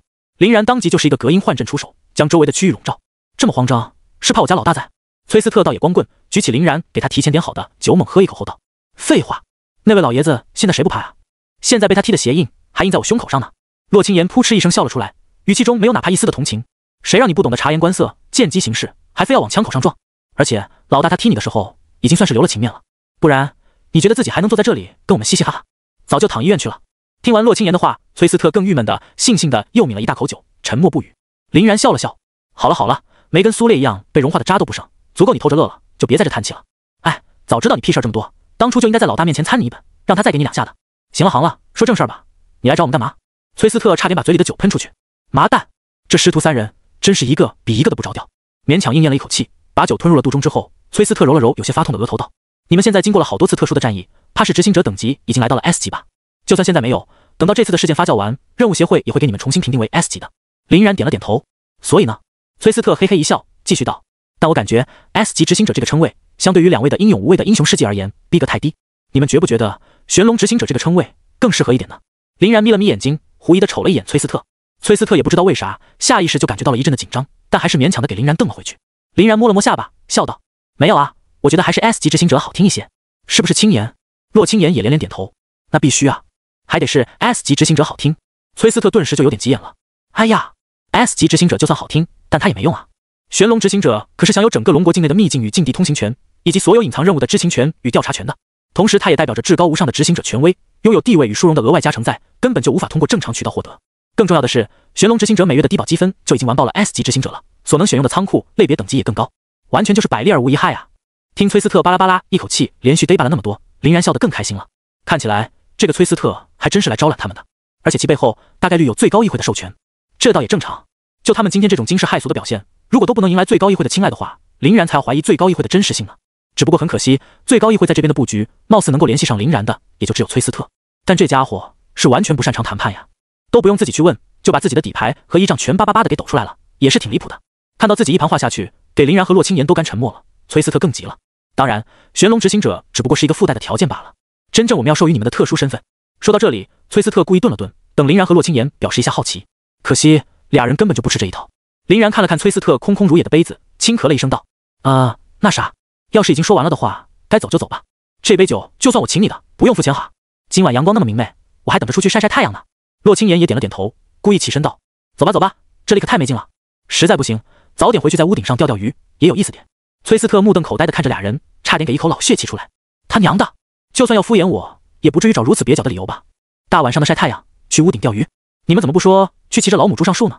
但现在他身上背负着最高议会的指令，是无论如何也得把俩人拿下的，便赶紧也站起来，双臂伸展开来，挡住了林然和洛青言的去路。别急别急，再喝一杯吗？刚刚我已经在他们的系统里又点了100杯酒，怎么也够咱们喝好一阵子了。啥？林然眉毛一挑，对着崔斯特露出了一个古怪的表情。然后林然便看到了让他特别蛋疼的一幕，无数大大小小的托盘无人机从远方的吧台处起飞，载着一杯又一杯五颜六色的各种鸡尾酒哗啦啦的飞了过来。这一路上可当真是吸引了无数围观群众的注视。然后这些无人机就飞到了他们的面前，一丝不苟地执行着崔斯特的点单命令。将酒杯摆满了他们的桌子还不够，连他们的座椅旁与地面上也又摆了不知道多少，瞬间就让林然他们这一桌成为了整个场子里最受瞩目存在。围观群众们纷纷露出了看怪物的表情，脸色那是一个比一个凝重。也就是有隔音换阵的存在，还不至于太过社死，不然再让他们听到崔斯特嚎的那一嗓子，林然就真的要吐血了。现在林然已经开始后悔听洛青言的鬼主意，把崔斯特带到酒吧来，同时这也更坚定了林然要赶快离开的念头。看着自己点的100杯酒还是没有让林然和洛青言因此留步的趋势，崔斯特只能深吸了一口气，放出了大招。等等，难道最高议会的外边议员职位你们也没有兴趣吗？听崔斯特这么说，林然和洛青言才算是止住了脚步。最高议会的外边议员整这么大啊，那可是整个龙国最高权力的中心，要说林然不心动显然是不可能的。龙国的最高议会常态情况下的议会构成分别为议长1人、副议长4人以及议员64人，共计69人。但是除了这些正式的议员之外，同时最高议会还设置了外边议员的职务。据不完全统计，截止至目前为止，龙国明面上的外边议员大概有40个左右，至于暗地里的那就不得而知了。所谓外边议员，除了不用整日在青京处理大量的政务，或是在各种机关要务的部门任职之外，权力与正式议员几乎无二。他们的作用往往体现在民间、社会、家族或是战场等等中。而且外边议员也可以在议会召开的时候前去参与议会，并进行意见的归纳与投票。不想去的时候，可以说算是一个相当清闲的美差，在拥有极大权力的同时，还能享受到优厚的福利，又不用付出很多的辛劳。有了这一层身份在，日后不管去做什么都能方便不少。想到这里，林然便微微一笑，揽着洛青言大大咧咧的又重新坐了回去。那么不便宜吧？崔斯特看到俩人总算是又重新产生了谈判的欲望，才松了口气。怎么会？就你们俩这种程度的妖孽，同时还怀有着济世幽冥的赤子之心，最高议会让你们加入，那不是理所应当？当然还有这个。崔斯特说着，从自己的储物空间中掏出了2个小盒子，给林然先生，你的呢是一颗传说级的天才地宝七窍玲珑心。我们最高议会的议长在欣赏完你的表演之后，感觉你应该需要这个强化心脏效能的天才地宝，直接通过微型传送阵把这玩意儿给我送来，让我交付到你手中。给洛青言小姐你的呢是一枚传说级的珍稀矿物混沌鸿蒙石。我们最高议会的议长看目睹你的混沌之气后，特意找出了这一枚尘封于最高议会已经很久都没找到主人的东西，认定你就是他最合适的主人。传说级天才地宝和传说级珍稀矿物，而且还都是根据他们俩的最大需求而量身打造的，这价值，这诚意，这豪迈，只能说不愧是最高议会。林然大手一挥，先把这2个小盒子接过，将七窍玲珑心自己收好，混沌鸿蒙石丢给洛青言后，再看向崔斯特，当真没有要求。崔斯特见俩人收下了东西，终于彻底放下了心来，又递给了俩人一人一枚玄龙令。别急，这是你俩的外边议员的身份证明，至于数据，则在今天下午就已经登记在册了。现在你们拥有进入玄龙网查阅一切龙国非绝密资料的权限，随时可查，如假包换。当然了，玄龙令这玩意儿识货的人也不是太多，你们的身份也别随便暴露给那些七七八八的人。用到正途道。好，若是因为去楼下吃完豆腐脑跟人起了口角，就要拿出玄龙令来压人，那可就太蠢了。林然无语地看着崔斯特，你难道觉得我俩是脑瘫吗？崔斯特哈哈大笑，举个例子，虽然夸张了一点，但道理还是没错的。林然点了点头，跟洛青言一起又分别收好了玄龙令。没想到最高议会在这方面如此的决绝，直接就给两人的议员身份安排好了，甚至于还又拿出了一份极为贵重的见面礼。想到这里，林然又一次看向崔斯特，当真没有条件？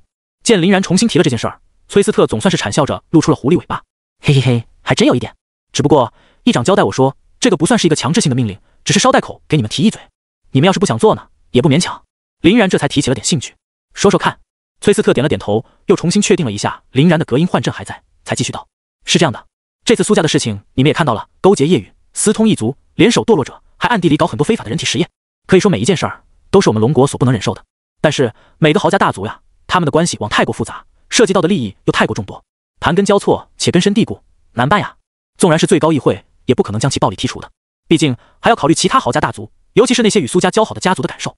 万一他们认为最高议会是在杀鸡儆猴，把他们逐个击破，弄不好直接形成大规模的战乱，都是有可能的。那样的话，龙国……说到这里，崔斯特长叹了一口气。林然听崔斯特这么说，便也悠悠地叹了口气。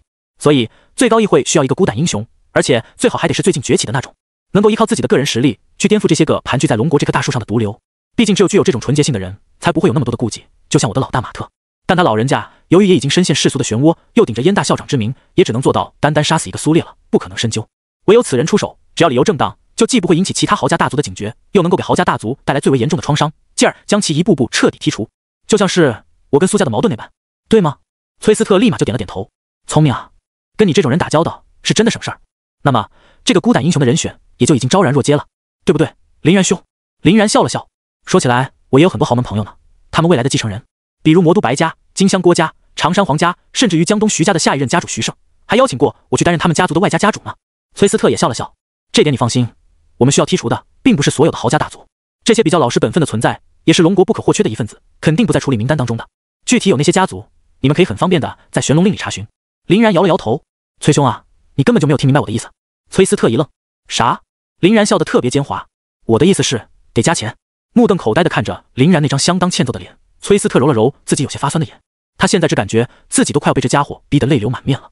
但现在由于最高议会下达的死命令，崔斯特也是根本还不了嘴，他只能勉强的干笑了2声。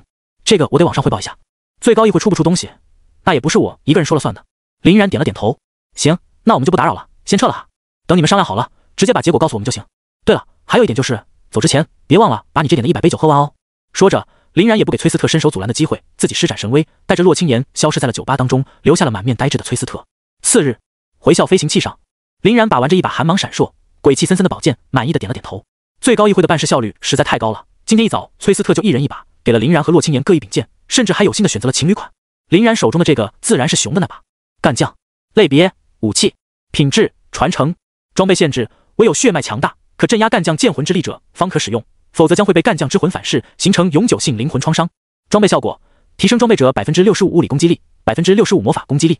装备特效：附加技能一鲜血渴望。身为传承类武器，干将拥有着自己与众不同的进化方式，可通过使用者鲜血的喂养去提高其装备的层级与属性，并获得额外的特效，但也会受到使用者阶级的限制，而无法过度培养。目前属性层级为钻石级。装备特效：附加技能2干将剑魂，使用者可与干将剑魂进行沟通，通过鲜血祭祀的方式呼唤剑魂持剑而出，为己而战。干将剑魂持续时间无限，但会在持续时间内持续消耗使用者魔力。干将剑魂的各项属性取决于使用者的各项属性，相当强力的一把武器。传承属性决定了它能够不断成长，而且还能够持续不断的获得崭新的装备特效。可惜现在林然虽然实际战力各种无敌，战斗力的数值却还是只有4阶，所以只能把它先给喂到钻石级。可饶是如此，也已经相当强力了。尤其是它还拥有着超磨了整整一个大等级的属性。按理来说，钻石级的装备增幅的总属性正常应该是 50%， 史诗级的装备则为 65%。根据武器会翻倍的效果来看，以干将这个暂时保持钻石等级的装备来说，居然有整整 130% 的双攻增幅。超磨装备倒也不是没有，但从来也没听说过有像是干将这么夸张，足足超磨了一整级的。钻石之名，史诗之时，当把这个装备喂养到史诗甚至传说、神话的时候，那属性根本就不敢想了。而且干将提供的属性也相当干脆，就是单纯到极点的物理攻击与魔法攻击，不带一丁点的花里胡哨，又极大的增幅了林然的攻击效果。现在林然的总增幅一跃来到了 1614.2%， 物攻和魔攻分别为 162.3% 和 145%， 都差不多能翻到原本攻击力的 2.5 倍。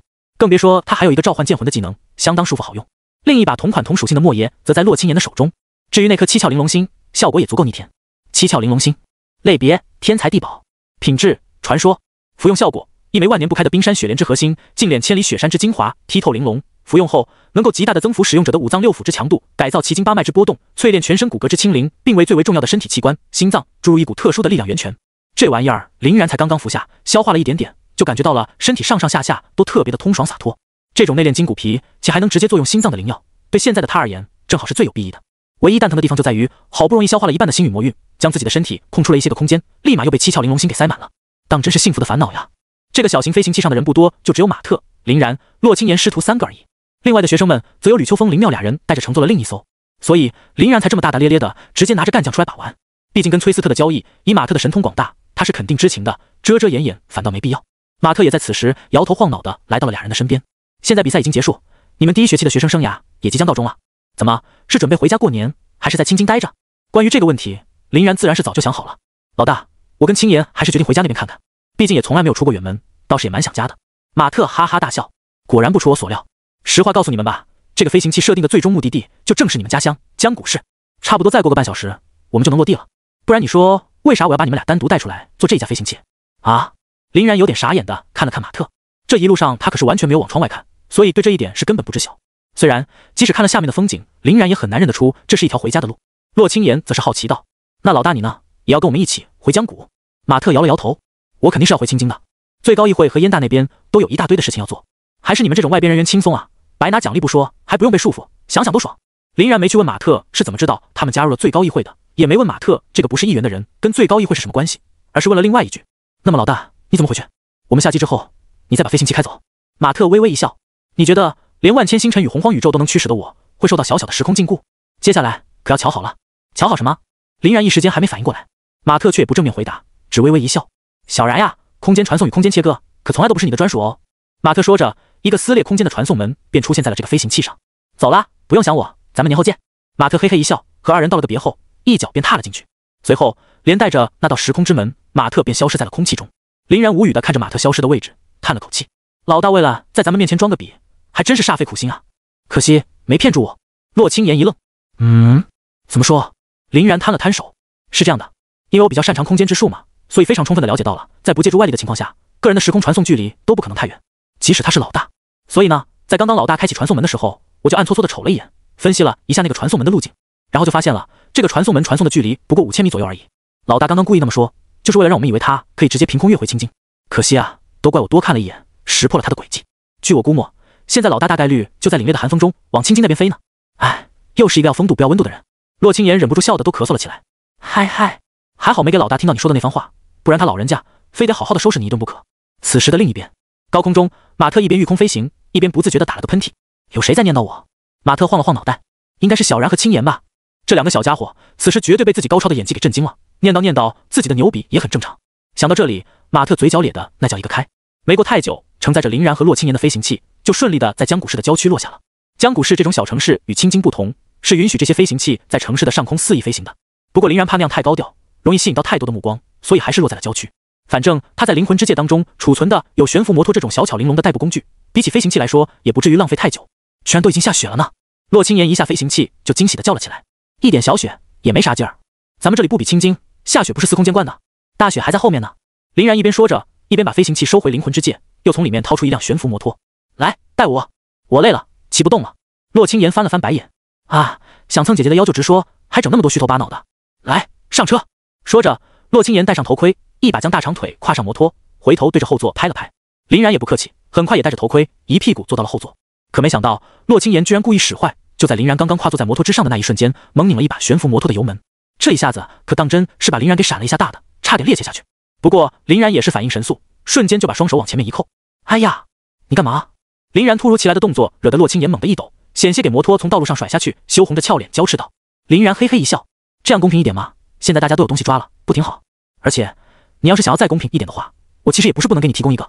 可惜的是，通过平日里的表现来看，你应该并不是太想抓。”洛青言这下更气更羞了，拼命催动着悬浮摩托疾驰狂飙，想好好的教训一下林然，但没想到这一下反倒是折磨到了自己。由于高速移动会带来紧张的缘故，林然不由自主的就埋下了头。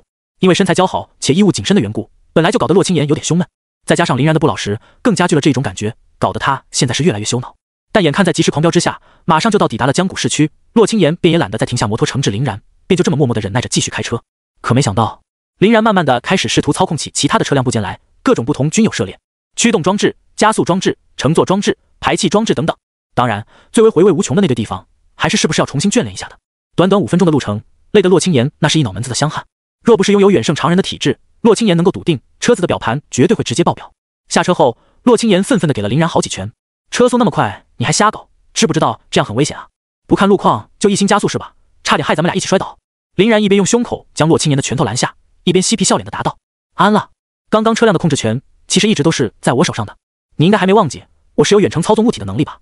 不然就你那心乱如麻的状态跟臭不可闻的车技，车早就翻了。”听完林然的话，洛青言更来气了，梆又是几拳。好呀，那也就是说我刚刚没那么折腾，还要去掌控车辆的努力都是白用功。今天不把你脑浆打出来，这事儿绝对不算完。林然依旧不闪不避，用脸把洛青言的拳头全都吃完。舒服呀！不只是洛青言拳头带来的酥麻感，他那娇羞恼怒而又气急败坏且无可奈何的炸毛模样，也是极大的满足了林然的 XP 系统。不过让他这么一直猛锤，倒也不叫什么事儿。林然看了看周围，轻咳了一声道：“咱们去吃点夜宵吧，还是以前老地方的那家包子铺，怎么样？”本来就有些虚脱的洛青言，在听完林然的话之后，感觉到自己也已经有点累得气喘吁吁了，便愤愤停下了手，轻喘了几口气道：“那走呗，反正这事儿没完，咱们晚上再说。”林然也笑眯眯道：“行，晚上再说，晚上再说。”赵氏包子铺在江谷市的小吃店里也算是赫赫有名的那一档，其包子肉质鲜美，面皮劲道，皮薄馅大，种类丰富，而且价格还不贵，深得各个阶层的市民喜爱。在以前的学生时期，由于经济比较拮据，林然就喜欢带着洛青言来这边吃。现在风风光光的衣锦还乡，故地重游，反倒还别有一番滋味。把那个小姑娘也放出来吧。洛清言乌泱乌泱点了一大堆包子后，对林然说道。林然点了点头，先是开启幻阵封锁了附近的空间，之后施展神威给妖风放了出来。看着惊慌失措的妖风，林然拍了拍他的头，把他带到了座位的附近。点得多，先吃点包子吧。不用客气，你在里面应该也是饿了蛮久了。妖风不知是因为饥饿还是寒冷或害怕，颤颤巍巍地动了起来。不过看他咬包子的那副凶狠样，应该是饿坏了。毕竟他的本体只不过是一个2阶不到觉醒者而已，没办法像是林然与洛清言一样，很久不吃也不会饿。在进入包子铺之前，林然就在他和洛清言的身上各自施展了一发小型幻阵，遮蔽了原本的容貌，同时封锁了2人附近的真实谈话。现在俩人在全国范围内都是名声大噪，就更不必说在家乡江谷市了。听旁边这些包子铺当中的人的议论，几乎每时每刻都能听到俩人的名字。这要是被人出来了，天知道会惹出多大的麻烦。田夭夭，对吧？林然看了一眼狼吞虎咽的妖风，笑道。妖风先是咽下了嘴里的食物后，才悻悻道：“你都把我的记忆拷贝走了，还明知故问干嘛？”林然摸了摸下巴：“我那不是让你现任的主人也了解一下你的真名吗？不得不说，你的记忆的确是立大功了，不仅覆灭了堕落者们的计划，还让我对夜云组织加大了那么多的了解。可以。”妖风此时看上去也吃得差不多了，一边胡乱的用桌上的纸恶狠狠地擦着手，一边没好气的道：“你胆子是真的大！既然你都已经知道了那么多关于夜云组织的事情，那就更不应该继续涉猎了。他们的恐怖与危险，你绝对比我更清楚。尤其是你现在还拐卖了一个夜云组织的特级执行者，我要是你的话，我绝对会先老实本分的销声匿迹一阵子，躲一躲风头，不然绝对会迎来夜云组织狂风暴雨般的报复的。”林然笑意不改：“你觉得我会怕？”妖风翻了翻白眼：“是我比较怕，我可是一点都不想死。现在好了，你俩一个人跟我签订了主仆契约，一个人拿走了我的本体心脏。你拿走心脏的特殊能力，应该会随着你的死亡而失去作用，所以不管是谁死，我都得跟着一起死，倒大霉了。”洛清言被妖风给逗乐了：“你就那么不想死？”妖风更气了，婴儿肥的小脸上煞气一闪而过，最后又变成了无奈：“莫非你们想死不成？这个世界上怎么会有人想死呢？”看得出来，这家伙也是一个脾气不好的主。如果不是林然和洛清言对他的绝对压制，妖风绝对要捶着桌子跳脚了。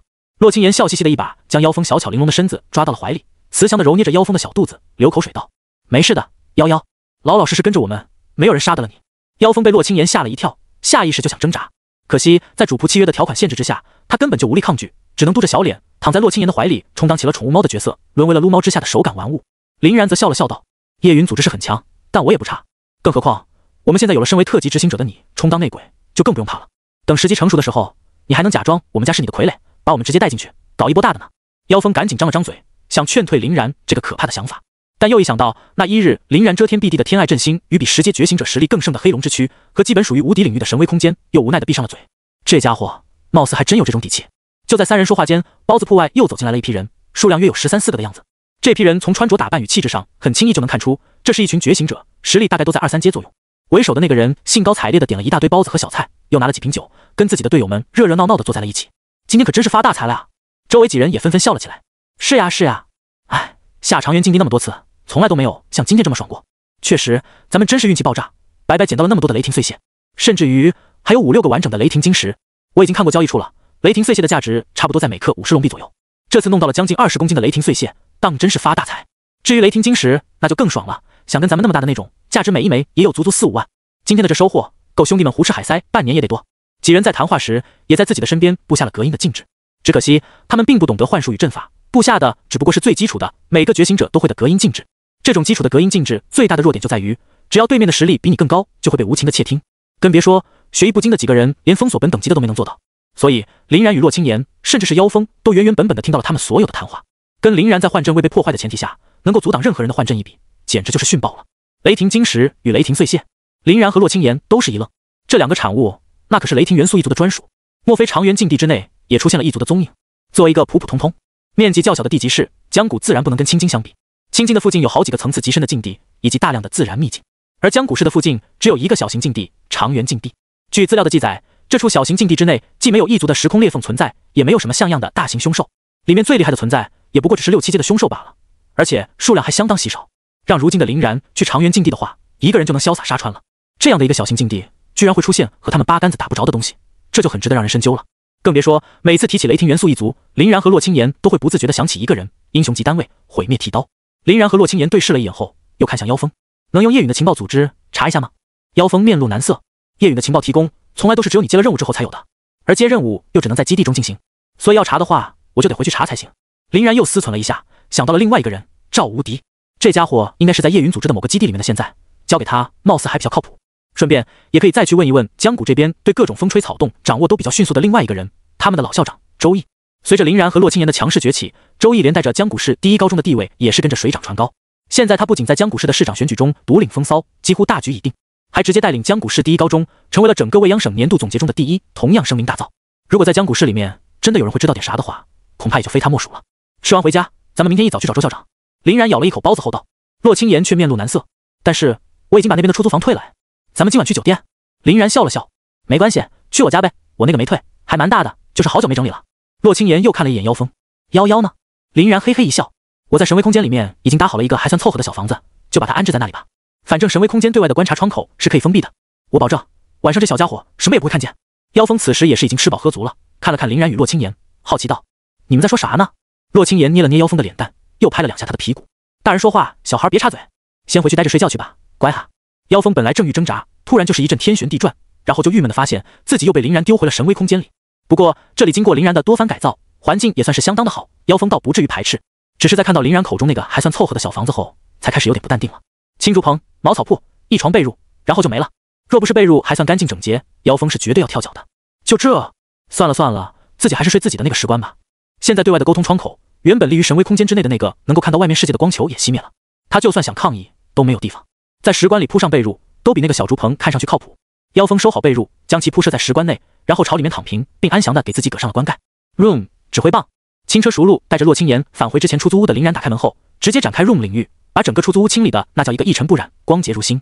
洛青岩即使已经看过了无数次，但还是依旧很受触动。真好用啊，这能力！林然得意地笑了笑，拉着洛青岩走进了一室一厅的出租屋，轻轻掩上了房门。那可不，哎呀，还真是有点怀念呢。上一次在这个地方与你相遇，还是在前往青金的临行前，现在时隔半载，居然又一起回来了。洛青岩点了点头，坐在那个并不算大的床边，同样感叹道：时间过得的确很快。林然突然笑了起来，说起来我还一直都有个梦想没能实现呢。洛青岩一愣，不知道林然突然要提什么，便疑惑道：啊？林然继续笑意盈盈道：只能说你的确是恰巧好好的长在我的 XP 上了。以前我就经常的幻想着干起你来会是一种怎么样的舒爽，而这种念头呢，又总是在这个出租屋里面最为强烈。毕竟众所周知嘛，出租屋这种地方天生就跟蛮横、粗暴与引人入胜的雨后故事挂钩，你说是不是？林然一边说着，一边跟富家公子调戏良家少女一般，用手轻轻点了点洛青岩的光滑的下巴。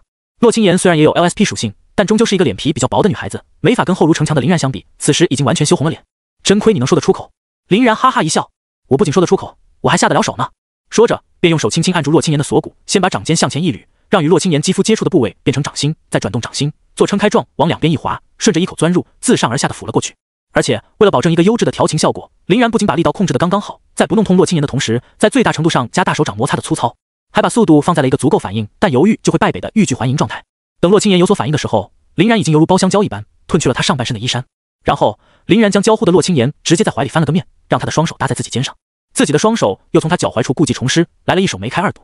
这两下弄完，洛青岩的身子便彻底软了下去，失去了抵抗能力。很快就享受到了来自林然的泰山压顶与更为刺激的粗糙。次日清晨，在跟周易提前沟通过之后，林然很快便带着洛青岩来到了江谷市第一高中。此时江谷市第一高中正处于寒假期间，校内几乎没什么人。林然与洛青岩也是相当轻车熟路的，就摸到了周易的校长室。周易显然是等待很久了，见二人前来，立马站起来迎接，激动的神色溢于言表。好，太好了，小然、青岩，你们真的回来了。林然笑了笑道：要过年了，肯定还是会回家来的。周叔叔您坐，咱们慢慢说。没想到林然居然还记得他之前的那个称呼，看起来那一日的投资绝对是自己这辈子做出的最正确的选择。周易兴奋的脸都有点涨红了。在三人相互寒暄了一会儿后，林然终于切入了正题。周叔叔，您现在对整个江谷市的掌控程度应该属于最高的那一档了，所以我想问您一件事。周易一直被林然拧来拧去的，本就有些受之有愧，见林然发问，连忙诚惶诚恐的答：小然你请说，我必知不无言。林然笑了笑，把之前在包子铺里的见闻简单的复述了一遍。周易闻言顿时露出了比较微妙的神情。这个事情的确是存在的，差不多在大半个月前就已经出现前往禁地探险的觉醒者们从里面带回来雷霆晶石与雷霆碎屑的情况，但我们因为没有什么强力人手的缘故，一直都没能调查清楚状况。本来因为担心会发生什么不好的事情，准备禁止低阶的觉醒者前往长原禁地，但那样的话势必会让那些闻讯而来前往长原禁地想要淘金撞大运的觉醒者们心生不满，阻力太大，这个政策最终也就不了了之了。林然若有所思地摸了摸下巴，大半个月前吗？那应该还来得及。见林然开始了思索，周易便问道：小然、青岩，你们是准备前往长原禁地一探究竟？林然点了点头，确实有这个打算。各种事情一旦跟异族挂上钩，绝对都不会有什么好情况。调查一下他们的动向还是很有必要的。毕竟这种事情一旦他们搞得很大的话，弄不好还会危及到整个江谷。自己家乡有难，我们又能坐视不理。周易也笑了，真不愧是我龙国的大英雄啊！格局就是不一样。既然如此，那你们可一定要注意安全。行走，我会帮你们保密的。哦，对了，之前你让我调查的那个人，现在也已经有结果了。周易说着，把一沓资料递到了林然的手中。林然接过资料，略微翻看了2眼后，满意的点了点头，对着周易抱了抱拳。那就多谢周叔叔了。时间紧迫，事情还很多，我和青岩就先告辞了。周易也急忙回了一礼。慢走，祝你们马到成功，顺利开学。出校门后，洛青岩奇怪地看了看林然手中的资料档案。这是？林然笑了笑。你应该还记得咱们第一次见面的场景吧？洛青岩一愣，惊慌失措的小女孩，坚毅的少年，凶狠的狼狗，旋转的铁门，及时的救援，以及那个被辞退的门卫。你是说？林然点了点头。没错，就是他的资料。那天把我们从狼狗的嘴里救下来的门卫，名为李德三，无儿无女，没亲没故，妻子因病离世的早，唯一的独子又死在了受朝战争当中。今年他也已经72岁了。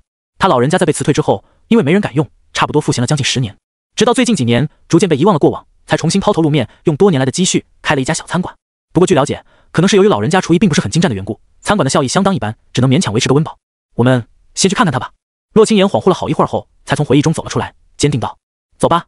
在江谷市这种小城市里，在使用高端悬浮汽车这种顶级代步工具的情况下，去哪里都是相当的快。都没过半个小时，洛青岩就载着林然来到了餐馆的位置。李氏面馆，相当简朴且常见的招牌，在这一整条的小吃街上丝毫不显眼。不过林然他们的车子倒是极为的显眼，回头率无限接近100%。这时林然才想起来，他们现在所处的地方可是江谷，而不是青京。就这种价值差不多仅有2000W龙币的悬浮跑车，在青京的路上随处可见，甚至于相比之下都属于中低端那一档。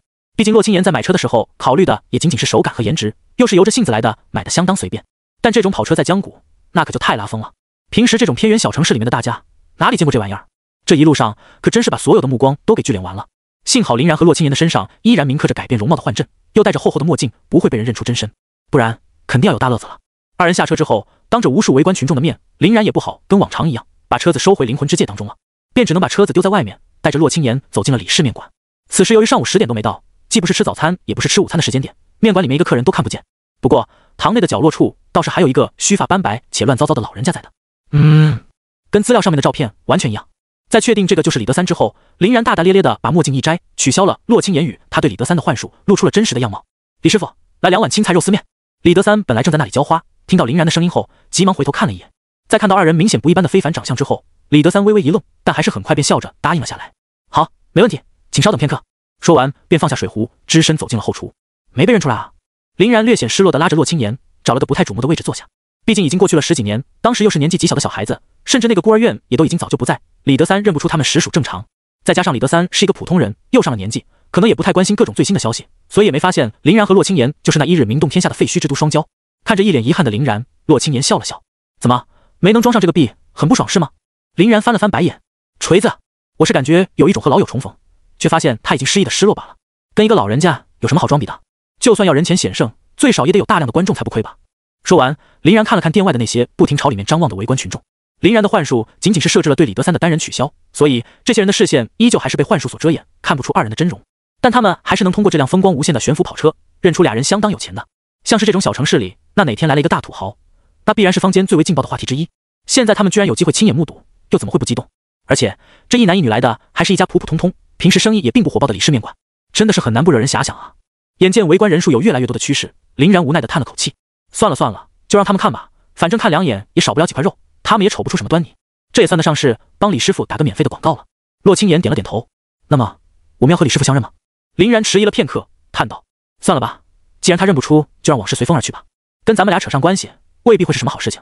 他老人家一个普通人，我们暗中帮帮就好，还是别打搅人家的正常生活了。若是日后他这个面馆开不下去了，我们就委托周校长接他去学校，给他安排一个能够维持温饱的闲职，照顾一下他的晚年生活。李师傅是个好人，还有我们有恩，这些也都是应该做的。洛青言点了点头，浅笑着拍了拍林然的面颊，可以吗？你思考的还挺全面的，想来这也应该是最好的安排了。等把面吃了，咱们就跟周校长发个消息，让他留意一下这边。俩人这边正说着话，后厨的李德三端着一个盛有2碗肉丝面的托盘，不徐不慢地走到了二人的面前。二位请用，辣椒小料我们桌子上安排的都有，前窗位也可以取用免费的萝卜汤，祝你们用餐愉快。林然赶紧接过托盘，对李德三笑了笑，李师傅辛苦，我们知道了。此时就在二人的说话间，店外的斜上方突然传来了一阵阵尖锐而刺耳的机器声，伴随而至的还有围观群众的惨叫与逃窜。还没等林然弄清楚这是什么状况，他就看到一个冒着黑烟的飞行器加速着油门从天而降，直直地朝着街道落下，而且从他逐渐偏移的角度来看，貌似有点想要歪到李氏面馆这里的意思。妈蛋，自杀式袭击！林然下意识就展开了自己的 room 领域，直接把他、洛清言和李德三护在了当中。轰！下一秒钟，飞行器不偏不倚地命中了李氏面馆门口的街道，引发了剧烈的爆炸和轰鸣。从地面掀起的震荡与焰火，直接吞噬了大半个李氏面馆以及周围的数个铺子，将它们全都席卷当中。林然则是脸色阴沉地放大了 room 领域的范围，光速就把这些个火焰与残骸从店铺的身上驱逐了出去，并带着了洛清言走出了店门。李氏面铺中便只留下了目瞪口呆的李德三。虽然林然的反应已经够快了，但秉着保护人要紧的念头，一开始不清楚此次袭击的规模与力度，所以并没有将 room 领域展开很大。所以这几个被波及的铺子皆是一个大门粉碎，门牌跌落，被炸得满墙黑灰的状况。尤其是处于波及正中心的李氏面馆，直接大半个前厅都给炸没了。围观群众们由于比林然看到的更早，一个个也是跑得飞快，看起来只有少部分被震荡而起的空气冲击震倒，倒是没有出现什么伤亡。洛清言的那辆炮车倒是倒了大霉，直接被飞行器撞了个正着，在爆炸中跟着一起殉爆，成为了一堆废铁，看起来像是一场意外，被飞行凶兽袭击之后的迫降。林然抬头望向空中的那10几个降落伞，目光幽深。不过降落伞之上的那10几个人明显都是觉醒者，仅仅依靠着降落伞提供了一个缓解效果后，便在空中直接取消了降落伞，一个个潇洒的落到了地面上。哈哈，真的好刺激啊，陈少！那可不，我就说用降落伞爽多了吧。不过这一下直接损失了一架小型飞行器，回去家主若是问起，几个亿的龙币而已，我老爹不仅不会责问，还会再给咱们批一个的，你们就放心好了。到时候啊，还可以这么玩。反正这一次也是因为我非要把飞行器开到长原禁地的头上去探险，结果被飞行凶兽啄破了机器，只能迫降。你们不用担责任。哎呀，那可真是太好了，陈少大气。大气不大气的还用我说？不过现在的飞行器都拉了不少，因为内置的防爆炸系统导致威力貌似不是很大。本来我还以为在里面镶嵌了那么大枚的能量晶石，引来的爆炸足能炸掉一条街呢。哎，要是带的是老式飞行器就好了。妈的，现在看上去好像根本就没啥伤亡，真是一点都不好玩。这一行人说话的时候完全没有掩饰自己的音量，一个个的声音比谁都夸张。围观的那些群众一个个才惊心动魄地逃过了爆炸，本来正处于魂不守舍的地步，在听完那些人的嚣张之语后，恐惧便全都化为了愤怒。他奶奶的，差点撞死了人，居然一点悔意都没有，真不是东西啊！就是道歉也不会，真尼玛没有教养。而且这些人居然因为没炸死我们而很遗憾，他是准备把我们全都给炸死。畜生，全都是畜生啊！这不是谋杀是什么？咱们直接报警吧。就是光这个对店铺的摧毁程度来说，绝对都已经足够立案了。围观群众们一个个唾弃着从天而降的这一行人，一边准备用各种通讯设备开始与执法者进行热线沟通。至于这一行人当中那个为首的被称为陈少年轻人，则是目露凶光，大胆刁民，一个个嘴巴不干净也就算了，对本少也是一点敬畏都没有。别说你们这些江谷的下等人了，哪怕是在未央省的省会长乐市，本少把街炸了，有人敢多放一句屁？还记吧，要报警。阿福，给我拿下他们！旁边一个须发火红的彪形大汉当即应允了一声，狞笑道：“交给我吧，陈少。”说着，整个人化为了一道迅捷的黑旋风，直接将这上百号人全部卷入其中。等到这些人普通人反应过来的时候，他们便都已经被莫名其妙出现在身上的绳子给捆成粽子围成一圈，还被贴上了用来阻断信号的干扰信标。陈少得意大笑，区区小城的一些个普通人也敢嚣张，真是不给你们展现出来一点实力，你们就不知道什么叫敬畏。来人啊，给我把他们的嘴全都踢烂，不用留情，就凭我的身份，哪怕把整个江谷给掀了，整个未央省谁又敢说半个不字？看着朝他们涌来的剩下的10几个觉醒者，围观群众们的脸色那叫一个惊恐。他们这种小城市里面的普通人，什么时候见到过如此跋扈的存在？然而，就当这10几名大汉的抬起脚准备落下的时候，一道银蓝色的光幕迅速的拂了过来，结结实实把他们的腿给挡在了外面。与此同时，2道人影正在从刚刚爆炸扬起的烟尘中走出。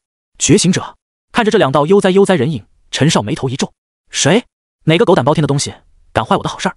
在荡开烟尘之后，林然没有回话，而是扫了一眼这个所谓的陈少胸口的家徽，笑容不禁勾了上嘴角。未央陆家，那么你的全名应该就是陆晨了。陆晨脸色一变，惊疑不定地看了看林然那张陌生的脸。你是？林然没有答话，而是继续扩大着自己 room 领域的范围，直到将整个区域的人全部笼罩。江谷市所在的未央省一共有3个排的上名号的豪家大族存在，分别为未央陆家、未央齐家与未央钟家，其中又以未央陆家的势力最大最夸张。在未央省这个相对偏远的省份，陆家对整个省的掌控力度相当的高，可以说完全覆盖了未央省的整个领域。以前由于江谷市太靠东，是整个未央省最靠东的边陲小镇，地方又穷，陆家看不上，便没有设点，这里的人才没什么感受到。可实际上，就连最高议会直属的未央省省长，很多时候都得看他们的脸色，毕竟省长是一茬一茬的在换，而陆家已经在未央盘踞了数千年。至于后面的2个新兴大家齐家与钟家，也基本以陆家马首是瞻。只要新任的未央省省长不配合他们就会不停地在各个领域进行煽风点火，无事生非，制造混乱与破坏，想尽办法折腾未央省省长，一茬接一茬，一浪接一浪，活活把省长给逼迫走。在这种大环境之下，几乎所有的省长都无外乎2种结局：屈服或滚蛋。这也就导致了陆家的家主更是宛如整个未央的土皇帝，权势滔天。可以说，这些相对靠西的省份比起东部的省份，豪家大族的恐怖程度也是大不少。就像是相处的苏家，虽然对相处省也有很大幅度的遥控效果，但终究不会像陆家这么夸张。怪不得会把最高议会给逼急眼，打算制定出将他们完全铲除的计划。毕竟差不多要有将近70%的豪家大族都是这种尿性，完全就是龙国这棵大树之上的毒瘤。当然，除了龙国之外，其他的很多国家也都大差不差。豪家大族几乎已经占据了国家将近1半以上的力量，甚至于更多，有些还有能力成为国中之国。相比之下，龙国倒还算是其中稍微好一点的。这些从灵气复苏时代初期就开始逐渐发展壮大的各个家族，现在经历了数千年的沉淀，完全已经成为了全球性问题，一个比一个伟大不掉。可惜，今天这个不长眼的陆晨，却偏偏惹上了最不该也最不能惹的林然。从马特之前镇杀苏烈的事件中，林然学到了一个道理，那就是当你的个人战力达到一个让其他人完全企及的程度时，再势大的豪家大族也无法拿你怎么样。毕竟豪家大族的顾忌那可太多了，而马特疯起来完全是什么都不讲，而林然是十分自信自己将来能够达到马特的层次，甚至将他超越的。既然如此，那还有什么好顾忌的？更别说自己还答应了崔斯特，要帮他和最高议会慢慢剔除这些毒瘤的。想到这里，林然笑了笑。对了，你和陆远是什么关系？陆晨见林然这么问，有点意识到林然的身份不简单了，便警惕地看了看那些将他们包裹的银蓝色光幕，高声道：陆远是我家大哥。怎么了？你们认识？林然的笑容更灿烂了。哦，原来陆远是你家大哥呀。我可太认识了。陆晨一听，这才笑了笑。他已经看出林然身手不凡，本来还感觉有点麻烦，但现在看来，大家好像是一路人嘛。可还没等他的笑容彻底成型，林然的手上突然闪烁起了晶莹的电光。与此同时，一股强大的威压震慑，险些压碎了他的双肩，让他腿脚下一时一软，扑通一声跪在了地上。星脉休克，霸王色霸气！在场的所有人当中，就属这个陆晨修为最菜，仅有2阶，直接被林然的霸王色给压垮。其他的那些个狐朋狗友兼保镖，则差不多都有个4、5阶的样子。理论上来说，这种配置横扫一个江谷市这种小城，那也是绰绰有余。只不过在林然的面前，这才仅仅是一个霸王色霸气的外放而已，就已经压制的他们很不舒服了。虽然不至于直接像陆晨那样被打跪，但也有一些呼吸困难、行动迟缓、伤害被消等 debuff， 相当难受。但现在他们看到自己的老大给人摁怕，虽然感觉出了面前这个神秘的男人很不好惹，在明明知道陆晨的陆家公子身份也敢打人，可那也得上了。放开陈少！10几个人纷纷怒吼着，朝着林然涌来，各种五光十色的技能与特效纷纷涌现。可惜林然根本就懒得看他们哪怕一眼。Room 屠宰场，10几名大汉连技能带身体，瞬间全都被一股无形的力量所斩断，宛如一堆4分5裂的人偶一般在空中飘荡。可诡异的是，这些切口的痕迹上并没有留下哪怕一滴的鲜血，仿佛就与整个空间浑然一体，自成一派一般。还没等被吓傻的大汉们反应过来，刚刚凝聚在林然手中的雷电也动了起来，刺啦啦，这些电流也在手术果实的切割下划分成为一个个细小的整体，纷纷命中了他们刚刚被切开的身体部位。这些身体部位明明已经没有和他们的躯干或是大脑连接在一起，可那痛楚与麻痹倒是丝毫没差。啊！大汉们惨叫着，一个个都被电成了黑炭，抽搐着四肢动弹不得，唯有青烟缭绕。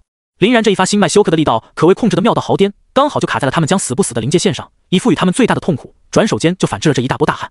由于平时面对的对手基本都是什么诸如 SSS 级天赋的天才，或者是血脉极其强大存在，要么就是残暴的凶兽与阴险的异族，第一次碰到战力如此虚高的一群人，林然也是有点不适应。想来这些天赋垃圾也没有什么像样血脉的普通觉醒者，哪怕是有个7阶之多，自己应该都能轻松战而胜之吧。虽然天赋垃圾的觉醒者很可能就到不了7阶。围观群众此时也惊了个呆，看着开展领域大发神威的林然，都有点不敢相信自己的双眼。这是什么力量？怎么会如此恐怖？我记得觉醒者之间的战斗好像应该是那种拳拳到肉的白刃战啊，第一次见到有这么玩的。这个年轻人身上明明没有感觉到任何的气势，可实力居然会如此的强横，当真是大隐隐于市，高手在民间呀。奇怪了，我怎么不记得咱们江谷还有这么一号高手的存在？废话，都说了人家是隐士高手，你怎么可能会知道？傻了吧？哎，等等，我好像发现了盲点。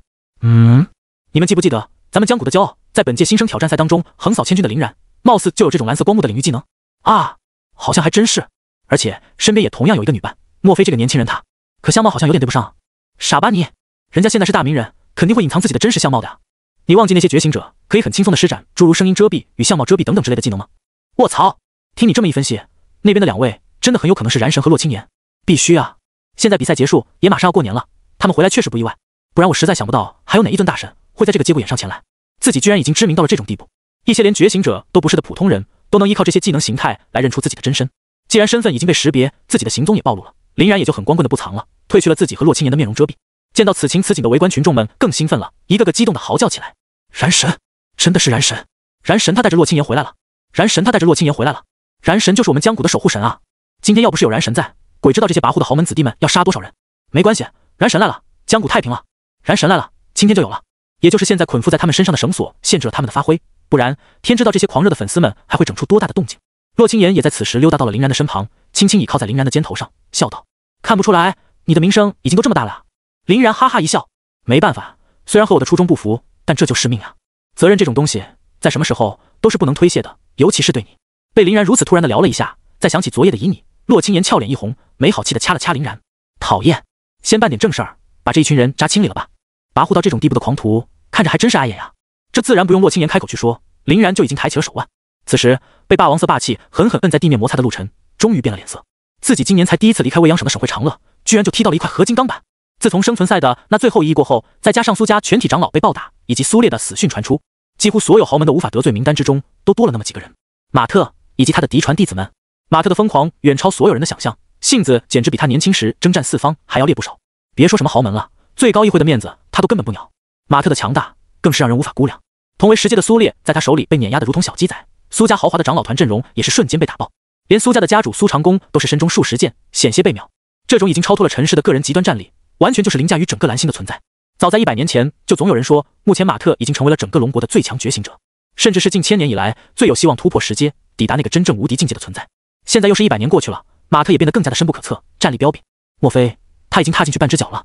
很多豪门大家里面最有资历的老东西们纷纷如此猜测，于是他们便给自己的整个家族都下达了死命令，无论如何也不能再跟马特产生任何的瓜葛，哪怕是正面的影响，他们也不想承担风险去招惹这个龙国，亦或是整个蓝星之上的最大煞星。不仅如此，他们还暗地里颁布了家令，谁若是得罪了马特一脉的任何人，家族不会承担一丁点保护的责任，相反的，还会为了整个家族的利益，毫不犹豫的把人给供出去，一切咎由自取的后果，通通自负。而现在，刚刚才在新生交流赛上大出风头，名震天下的林然就站在自己的面前，自己还差点开着飞行器把他给撞了。甚至这里还是林然的家乡，自己又叫嚣着要杀害这里的平民，无数豆大的汗珠哗啦啦滑落，陆晨感觉自己马上就要昏厥。林然倒是相当慈祥的将手指一挑，把他的身子在 room 领域当中给凭空提了起来。未央陆家是吧？当真是好得很呢。光是草菅人命、殴打百姓这一条，都已经够杀你们1000遍了。不过我倒是可以给你一个挽回的机会。说着，林然意念一动，那些被电流电至焦黑的大汉们哗啦啦的被重新拼接到好，堆在了一起。天照，唰！炽烈的黑炎根本就不讲任何的情面，将那一群大汉全部点燃。不配合的话，你也是一样的下场。陆晨差点都被吓得尿了裤子，涕泪横流道：“燃神，您说，燃神，您说，小的必定知无不言。”林然冷笑，用生物芯片给你们未央陆家的家主陆战国拨打通讯，然后转接给我。若是半分钟之内没有接通的话，那就意味着你这儿子在他眼中根本就没有任何的价值，对我那就更没用。陆晨根本是连1秒钟都没有犹豫，直接就给陆战国打了过去，并且在心中不停的祈祷，这次自己的老爹可一定得接啊。可惜的是，还没过3秒，他的通讯请求便被陆战国那边无情挂断。察觉到林然略有不善的眼神后，陆晨这下子是真的哗啦啦的尿了一裤子，再一次发送了通讯请求。就这么来回的拉扯了2、3次，眼看就要达到林然所说的半分钟时限，陆战国那边终于接通了。那边传来的是一个不悦的声线：“怎么了，晨儿？我正在召开家族会议呢，若不是什么紧急的事情，就一会儿再说。”不过让陆战国极为意外的是，回答他的并不是陆晨那熟悉的语调，而是一个陌生的声音：“陆战国，陆先生，未央陆家的家主，对吧？”陆战国当即心中就是一咯噔，拍案怒气道：“你是何人？竟敢绑架我家晨儿，欺我陆家无人！”林然笑道：“非也非也，陆家主，我只是一个非专业的气象人员罢了。这次利用这种非常规手段联系你，主要是想要提醒一下你和陆家，大约在2个小时之后，你们家族领地所处的那个地方的正中央，会有2枚与地面的直接接触面积可达上万米的陨石落下。这种级别的大事件，若是不提前告诉你，怕是会给整个陆家带来难以想象的重大损失啊！”陆战国脸色巨变：“你说什么？哪里来的神棍？安敢狂口妄言？若是真有这种惊天动地的大事件，根本就不用你提醒我，整个龙国的上上下下都会知晓。当我有这么好骗？你要是识相的话，就赶紧放了我的晨儿，我还能考虑既往不咎。否则……”林然也没给陆战国继续废话的机会，冷声道：“对了，再提醒陆家主一句，我的名字叫林然。”陆战国气急败坏道：“林然？我管你，你鸡巴林什么然？别说你林然，就算你是……什么？你是林然？”顺着秃噜不完的嘴说了好几遍之后，陆战国才反应过来林然说的是什么，心神大骇。林然笑了笑：“对，没错，我是林然。刚刚你儿子陆晨驾驶着一艘小型飞行器来到我江谷市的上空，给我送了一个坠毁飞行器的大礼。我妈一直都是一个知恩图报之人，想着也给你们回一封礼。所谓滴水之恩，当涌泉相报。既然大家都是天外来物一边的降临方式，那我就选一个最大的给你吧。”由于过于的震惊，陆战国险些把自己面前的桌案给捏碎。自己那不长眼的儿子今年就出去了一趟，就得罪了林然。他记吧，怎么那么扫把星？现在无论是谁，只要一提起林然，最先想起的东西就是那一日在废墟之都接连降落的2颗遮天蔽日的陨石。依靠着这2枚陨石，林然不仅一举歼灭了整个堕落者的传送门军团，碾碎了血迹传送门与依靠血迹险些膨胀到8阶觉醒者的凌霄，还直接破坏了大半个废墟之都，掀起了无数股掩埋、摧毁、冲碎建筑的尘浪。在建筑已经不是特别密集的废墟之都里面，威力都已经如此恐怖。若是陨石降临到了人口稠密、建筑密集且到处都是能源设备、安置了大量能量晶石的区域，毁坏力根本就不敢想。比如他们的家族领地，虽然那一日没有人知道被洛青岩掩盖在混沌之息当中的林然是如何做到那一切的，但无可置疑的是，林然绝对有复制那一幕的力量，加上神出鬼没的空间能力，足以躲避世阶强者苏烈攻击的次元脱离能力、神威虚化，以及各种一个赛一个恶心的其他能力。林然真想把陨石丢到他们头上，可真是一点都不难，简直是开挂呀！这个世界上怎么会有如此恐怖的禁咒？陆战国的双手都在颤抖。在林然的天爱振兴之前，他们所见过的最声势浩大的禁咒，应该属于是马特在时空裂缝中面对万千异族的灭绝天陨阵。但哪怕是马特，也只能将覆盖范围控制在5000平方左右。而且那漫天滑落的小型陨石虽然数量众多，但一来没有林然的天爱振兴有气势，二来在落地之后也无法激荡起2次冲击和3次冲击。至于林然的天爱振兴，在落地的时候覆盖范围就已经足足有上万平方了，甚至还他娘的能够创造出2颗。而那么大的陨石在落地之后所引发的2次冲击与3次冲击掀起的尘浪、撼动的地震，都会进一步加大其破坏效果。这种陨石一旦形成，哪怕他们提前在空中就给将其击碎，也很难处理剩下的陨石碎裂的残渣，多多少少会给地面带来破坏。更别提，即使锤爆了第一个双黄弹陨石，林然在经过修整之后，很可能还有第2个、第3个、第4个。在已经见识过马特疯狂的他们，对于身为马特嫡传弟子的林然，是毫不怀疑林然有那么做的胆量的。陆战国几乎要把牙齿咬碎，艰难地从嘴角中憋出了几个字：为什么？林然叹了口气：我不是说过了吗？陆家主还真是贵人多忘事啊！你们豪家大族可以随意践踏平民百姓的财产与性命，我就可以践踏你们的。这很公平，你说是吗？哦对了，距离陨石降落还有1小时059分钟，我已经要动身了。你们其实可以提前把墓碑立好，埋葬的事宜交给我就行。在深吸了好几口气，把一腔的憋屈与怒火深埋在腹中之后，陆战国强行憋出了笑脸。那么，林然，你想要什么呢？陆战国没见过这么不按常理出牌的人，为了不浪费时间，他直接单刀直入，也不搞什么弯弯道道了。林然对陆战国的表现相当的满意，眯了眯眼道：让你们的人，还有齐家和钟家这2个和你穿一条裤子的，给我滚出江谷！你们现在在其他地方嚣张跋扈、为所欲为，我或许暂时还管不到，但在江谷以及江谷的周边区域，给我老老实实的把尾巴夹住。下一次若是再让我见到这种情况，可就没有提前的警告喽。说完，林然根本就不给陆战国任何讨价还价与辩解的机会，直接斩断了联络。看了一眼已经被完全吓傻的陆晨，林然眼帘一垂：还不滚？要我送你一程？陆晨这才猛地一激灵，使出平生最快的速度，也顾不得整理衣冠，飞也似的朝城外的方向跑去。洛清言在欣赏完林然这一系列的操作之后，惊讶地拍起了小手：牛！就刚刚那一大番话，你说自己是老大，我都信了。怎么，欣赏完老大镇杀苏烈的表演之后，又进一步觉醒了？林然笑：嗨呀，我只是觉得，在自己已经无需唯唯诺诺的时候，该重拳出击，那就得重拳出击。这些家伙都是一群欺软怕硬的恶狼，你对他软，他就蹬鼻子上脸；你对他狠，他就直接哈巴拳。当然，那也得有实力才行。这些老东西对陈氏的眷恋太多了，已经完全丧失了拼劲儿，和我们根本就没法比。现在他们那腐朽的脑子里，估计思索的全都是怎么让自己活得更长久一点，怎么能更多的给自己的家族创造更大的权益。更别说神威空间的存在，还给我们留下了立于不败之地的最大保证。黑龙之躯则给我们提供了反击的手段，我们又为什么要怕呢？洛清言也笑了起来。行，其实你也没必要跟我解释那么多，反正只要是你打算去做的事情，我无论如何都会全力支持的。林然听洛清言这么说，便坏笑了一下，将洛清言搂入怀中，贴到他耳边道：即使是我打算玩一些让你很羞耻的体位。洛清言的俏脸顿时就从面颊红到了脖子根，恨恨地捶了林然的腰一拳。去死吧你！多浪漫的氛围，又被你这张不着调的嘴给破坏了。围观群众虽然没有听到林然后面与洛清言的谈话，可林然前面警告陆战国的那些霸气语录，他们可是一个不漏的全都听完了。现在他们的目光之中，剩下的唯有崇拜与敬仰。这就是燃神的格局吗？纵然自己此时已经今非昔比，身居高位，还是没有忘记自己身为一介寒门的赤子之心。在这个豪门相互同流合污、勾勾搭搭、最高议会掌控乏力、有心无暇的大环境下，简直就是圣人一般的存在啊！不说别的，光是今天这一件事情，要没有林然在，陆晨都不知道会杀死多少人，造成多大的破坏。他们这些人的性命能不能保住都是个问题。燃神！他们热泪盈眶着，哽咽万千。林然笑了笑：别哭了，都起来吧。最起码咱们江谷还会是一片净土，绝不会受到那些豪门的腐朽。过去的千百年间就是如此，以后这点也不会变。说着，林然再度催动手术果实，切断了他们身上的绳索。一直目瞪口呆站在店内的李德三此时也走了出了，抬起他已经有些昏花的双眼，看了看林然和洛清言，突然感觉有点熟悉。林然则是带着洛清言在用手术果实抵挡完这一条街所有的污秽后，又折回了店内，坐回到了刚刚的座位上。不错，面还是温的。二人也不做作，就在那里挑着面大口大口的吃了起来。不得不说，周易的情报的确没什么太大的问题，李德三的厨艺的确不是很精湛，只能说是开一个小店够用，起码这份肉丝面是比不上那些江谷名吃的。不过嘛，在狼吞虎咽的吃完之后，林然笑眯眯的对着李德三竖了个大拇指：真好吃啊，李师傅，下次我还带着青言来。李德三那种熟悉的感觉再次涌上心头，张了张嘴想要说些什么，但临到嘴边却又改了口，和蔼的笑道：好吃就行，好吃就行，只要你们喜欢，老头子我也愿意天天做。那天之后的连续几天内，江谷各大论坛与报刊不出意外的被引爆了。林然回到了江谷，还正面打脸了嚣张跋扈的陆家公子陆晨，并且郑重警告了陆家家主陆战国：滚出江谷！这可真是太振奋人心了。江谷有林然和洛清言这一对守护神在，何愁有危难，又何愁不兴盛？人们议论纷纷，交口称赞，方士相传。不仅如此，有林然和洛清言的江湖传说在，还让整个江谷的治安都上升了好几个台阶。那些平时喜欢偷鸡摸狗的小偷小盗之辈，生怕撞到林然被正义执行，直接没了踪影。另外就是李德三的李氏面馆也着实大火了一把，毕竟这可是林然那日的显圣之处，直接成为了无数人朝圣的一块圣地。再加上李氏面馆被林然亲口夸过好吃，这还了得！络绎不绝的食客们差点把李氏面馆的门框挤破。和林然与洛青岩同款的肉丝面更是彻底大卖，以前可能需要1个月2个月的营业额，现在仅需1天就能达到，这直接让李德三一个人完全忙不过来了，招揽了好几个打下手的服务员，才堪堪稳住了局面。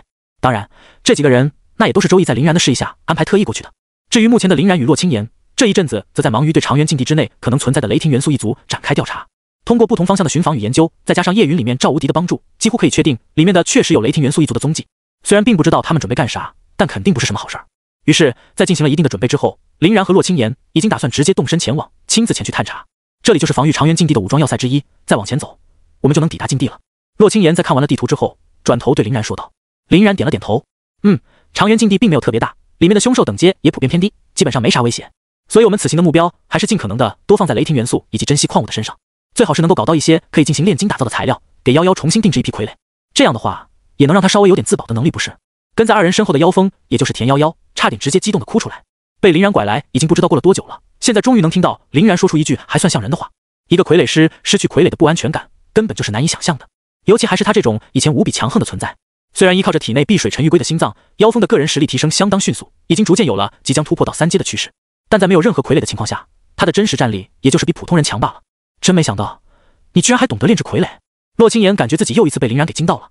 林然笑而不语，这种活他虽然在此之前从来都没有干过，不过依靠着洞穿一切的永恒万花筒，以及对生命和能量把握精准到极点的手术果实，炼制活人傀儡都不难，正常形态的傀儡自然更是轻松。反正自己只要把傀儡做好，拥有顶级傀儡天赋与血脉的妖风，就能轻而易举的把傀儡改造成他最适合的模样，自己其实也不需要操太多的心。为了不暴露自己、洛青岩以及妖风的身份，林然带着俩人走的直接是军方秘密通道。经过那波畅爽屠杀堕落者的战斗之后，现在他的军衔都已经达到了少校的级别，在整个江谷估计都找不出更高的存，所以走这里根本就没有人拥有查看他信息的权限，相当方便。给他安一个翅膀，咱们走。踏入了长原禁地的土地之后，林然看了一眼洛青岩，洛青岩点了点头，身上圣光之力浮现，天使之翼。顿时6只翅膀就在妖风的背后展开，也不听他本人的指挥，载着妖风就直接起飞。哇呀呀！被吓了一跳的妖风惊叫出声，直到发现这些翅膀能够灵活且迅速的躲避障碍，并牢牢跟紧林然与洛青岩之后，才总算安下了心来，笑道：嗨呀，原来这么好用。洛青岩也笑，那可不，只要你能乖乖听话，以后好用的东西那可还多着呢。妖风被洛青岩这么一呛，也不知道该说什么好了，只得老老实实的闭上了嘴。在前方开路的林然毫不保留的释放着自己的霸王色霸气，不得不说，霸王色霸气的却是虐菜神技。在他的影响之下，整个长原禁地之内根本就没有凶兽敢上来强行碰瓷的，皆是闻风而逃。这也就使得林然3人能够毫无阻碍的到达了长原禁地的环中心区域。还真有！正在空中跳跃的林然一眼就瞅见了地上的部分雷霆碎屑落到地面上观察了起来，随后赶到的洛青岩和妖风也轻轻落下，围在了林然的身边。林然转动永恒万花筒，分析着雷霆碎屑的体内能量的流转与命脉。在地下呢，跟你还真有点异曲同工之妙。那么走吧，用同样的方法把那些老鼠给揪出来。林然坏笑着看了一眼妖风。妖风显然也是回想到了前些日子的那些并不愉快的回忆，脸稍稍一歪。那先把我收回去吧，鬼知道里面会不会很危险。我现在完全是手无缚鸡之力啊，碰到那些残暴的异族，一个不留神可就完蛋了。林然翻了翻白眼，真是怕是死呀你。行吧，那我就给你加一道保险。说着，林然便把目光瞥向妖风，施展转血封印，在他的眼睛的左右瞳孔上各自铭刻了一发神威。这就好了。虽然感觉到了神秘力量的涌入，但妖风还是有些不放心。绝对没问题的。我家的保险可比新生交流赛里面的那个应急保护措施靠谱多了，只要你遇到危险，就会把你传送回之前你一直待着的空间的。林然此时已经将传送门完全展开，说完话就大大咧咧地踏了进去。在舒拉拉传送完毕之后，林然便看清了此处地底的景象。别的不说，比起之前妖风的那个简陋到极点的地坑而言，这里的环境还是好上太多了。起码有光，有设备，有食物，有能量晶石，甚至于正中间还有一个由81次能柱构成的法阵。镇上的一切设施可以说都准备的差不多了，唯独缺少了一份阵眼。奇怪，这看起来也不太像是传送阵呀。林然走到磁能柱的旁边拍了几下，有些疑惑道。通过燕大的资料记载以及自己的亲身体验，林然见过的各式各样的法阵，那也可以说是数不胜数。但这种奇奇怪怪、不合常理的玩意儿，的确还是第一次见。随后赶到的洛青岩和妖风可以说是对此一窍不通，就更加提供不了什么帮助。俩人便在这个洞里的其他区域游走了起来，利用着空间储物装置搜刮着洞内一切可以被带走的东西。跟这些人类的大敌，那自然没什么道理可讲，拿就完事儿了。中间的林然则在默默研究了法阵约有10几分钟之后，终于悠悠地叹了口气。不行，确实破解不了这个吊阵，主要是真的从来都没有见识过这玩意儿，想让他在短时间内有所发现，还是太难了一点。不过嘛，虽然并不知道这玩意儿是拿来干嘛的，但是林然却可以通过对法阵基础知识的了解来对其修改一二。法阵的修改可是一个极为难搞的尖端技术活，尤其是对法阵一点都不了解的情况下。可林然毕竟是林然，依靠着永恒万花筒与手术果实，他对能量的掌控可谓是妙到毫巅。说是5点魔力，就绝对不会多上哪怕1分1毫，连流转与波动都不会产生任何的偏差，简直就是一个伟大且不会手抖的艺术家。而法阵就是他的艺术品。首先改动一下法阵的发力方式，其次纠正一下法阵的主受益人，最后更变一下阵眼的能量源泉。忙里忙外忙了半天，林然突然发现了一个极为蛋疼的事情，那就是这个法阵在设置的时候居然还设置了8个分阵，这8个其他的分阵则被设置在长原禁地的另外8个方向的地底。更离谱的是，这总共有9个分阵组成的大阵，里面他娘的还是由9种不同的能量来运行流转的：火焰、冰霜、草木、烈风、大地、金玉、圣光、黑暗以及这里的雷霆。9大分阵的每一个阵法都是由其中的一种能量为主导，剩余的8种能量为辅助，形成9个奇怪的小循环，最终构成一个更为奇怪的大循环。大循环的漩涡之内还有一股极为庞大生命原力在其中流转，复杂的程度真是远超想象。即使是依靠着自然之心、七属性、时空之力的林然，凑齐了冰、雷、火、木、土、风、金7大元素，以及更为澎湃的生命原力，都还差了最后的光暗。青岩，来，把你圣光与黑暗的力量借我用用。我今天还就不信了，拿不下这个吊阵，必须得给这个镇牛过来。林然眸光之中满是战意，对着洛青岩伸出了左手。洛青岩当然没啥可犹豫的，直接就把手给搭在了林然的手上。随后，林然轮回眼的魔力吸取能力与自然灵体的生命原力献祭的补充能力同时激发，一边在源源不断的把圣光与黑暗的力量从洛青岩的身体里吸出来纳为己用，一边又利用自己的生命原力的燃烧，哗啦啦的给洛青岩补充着魔力。可以说，林然像与把洛青岩当成了一个能量转换器，将通用属性的魔力进行转换，最终变为光和暗。干活！此时，林然已经凑齐了火焰、冰霜、草木、烈风、大地、金玉、雷霆、圣光、黑暗以及最里面的生命这10种完全不同属性的魔力，开始从整体上对整个9合1的超级大阵进行修改。规模越大，设置越复杂的法阵，对于能量脉络的精细程度要求也就越高。在林然这种未经授权强行修改的情况下，但凡稍有不慎，就可能会直接让整个大阵产生从部分到整体的全面崩坏。那样的话，大阵出现如此之异动，他们的小动作必然会被发现，可以说就会前功尽弃。于是林然搞的那也是相当的小心，一点都不贪。如此之大规模的法阵，哪怕只是修改其中的极少一部分，所带来的消耗那也是巨大的。可以看到，林然的魔力与生命原力在每时每刻都在不断的消耗着。生命原力的恢复速度极快，只要林然的生命原力有点跟不上消耗了，林然就会把速度放慢，很快就能把生命原力再重新补满。而魔力就更夸张了，在没有饮用任何药物的前提下，林然就跟开了挂一般，直接就猛地一口恢复上去25%，太变态了！你是无限水源的抽水泵吗？妖风直接被林然完全惊呆，不由自主的结巴了起来。洛青岩由于境界更高，且与林然肌肤相贴的原因，对能量流转的观察则要更为细致一点。他发现林然那25%的魔力其实也并不算是凭空产生的，貌似是付出了一点点的生命原力作为代价。毕竟林然体内差不多每过25秒就会恢复一次25%的魔力最大值。与此同时呢，就也有一部分的生命原力被他给凭空蒸发掉了。想必这一部分应该就是林然可以恢复魔力的代价之一。但是林然体内每秒钟自动恢复的生命原力就已经不知道比那部分所消耗的生命原力大上多少倍了，更别说是25秒之内的总恢复量，根本连9牛1毛都不太算得上。可以说，只要林然不被真正的彻底杀死，他就可以以这种近乎于变态的恢复速度，很快重回巅峰，无论是生命原力还是魔力，属实是强的令人绝望。而且有神威空间作为遮蔽的他，甚至还能给自己与他人提前铭刻上被动触发的效果，又怎么可能会被人给彻底杀死呢？太无解了呀！这就是林然敢于威胁未央陆家，甚至于整个未央的豪门体系撕破脸的最大依仗吧。毕竟从一开始，林然就立于一个根本不可能输的完美境地。但饶是如此强悍，魔力取之不尽用之不竭的林然，在这个9合1的复合型大阵面前，也消耗了足足2个小时的时间。好了，真他娘的不容易啊！这个大阵已经被我给修改完毕，虽然修改的东西有限，但修改的可都是最为关键的玩意儿：主导者、受益人和阵眼。现在只要这个大阵一被启动，那些家伙就会惊讶地发现，他们的法阵已经和以前大不一样了。林然看上去相当的兴奋，毕竟可以说是在神不知鬼不觉的情况下，做成了一个超级有难度的技术活。正常来说，这些法阵都是有其内部的预警系统的，当察觉有人试图修改亦或是破坏法阵，便会弹出安保防御系统的同时，将这个信息传送给阵法的主导者。不过，那个是使用蛮力亦或是正常的法阵修改手段才会被触发的机制。在永恒万花筒之下，这个法阵对林然来说完全没有任何的秘密可言。林然就像是一个高明到极点的黑客，识破并绕过了法阵所有的防御措施，将其杀死在了睡梦中。突出一个精湛。洛青岩看了看一脸疲惫的林然，好奇道：“那么这个法阵的具体效果是什么呢？”林然摇了摇头：“这鬼知道。我不仅不知道法阵的具体作用，也没办法主动去激活法阵。那些东西想要修改的话，对于工程如此浩大的9合1大阵而言，根本就不是一个人能够完成的活儿。所以，即使这个法阵在激活之后的主导者与受益人都是我们，但激活法阵的权利还是在那些异族手上的。”洛青岩突然感觉到了一阵阵的无语。那你还费那么大的功夫去搞这个？林然哼哼一笑：“你懂个锤子！不管怎么说，这个法阵被异族们设计出来，那绝对都是有大用途大好处的。虽然现在并不知道其用途与好处究竟是什么，但总归先给他牛了，肯定没错。哪怕到时候在我们手中没用，浪费掉了，那也比被他们用来害人强。洛清言这才搞懂了林然的意图，不过嘴硬的他还是翻了翻白眼。希望如此吧。林然仰头喝下一瓶用来补充精力、驱逐疲劳的药物杨柳甘露，让自己清凉一下之后，对着俩人招了招手。好了，那么看起来这边也没什么比较有价值的东西了，咱们走吧。万一一会儿那些异族来这边……林然话都还没说完，一道小型的传送门便在他的面前展开了。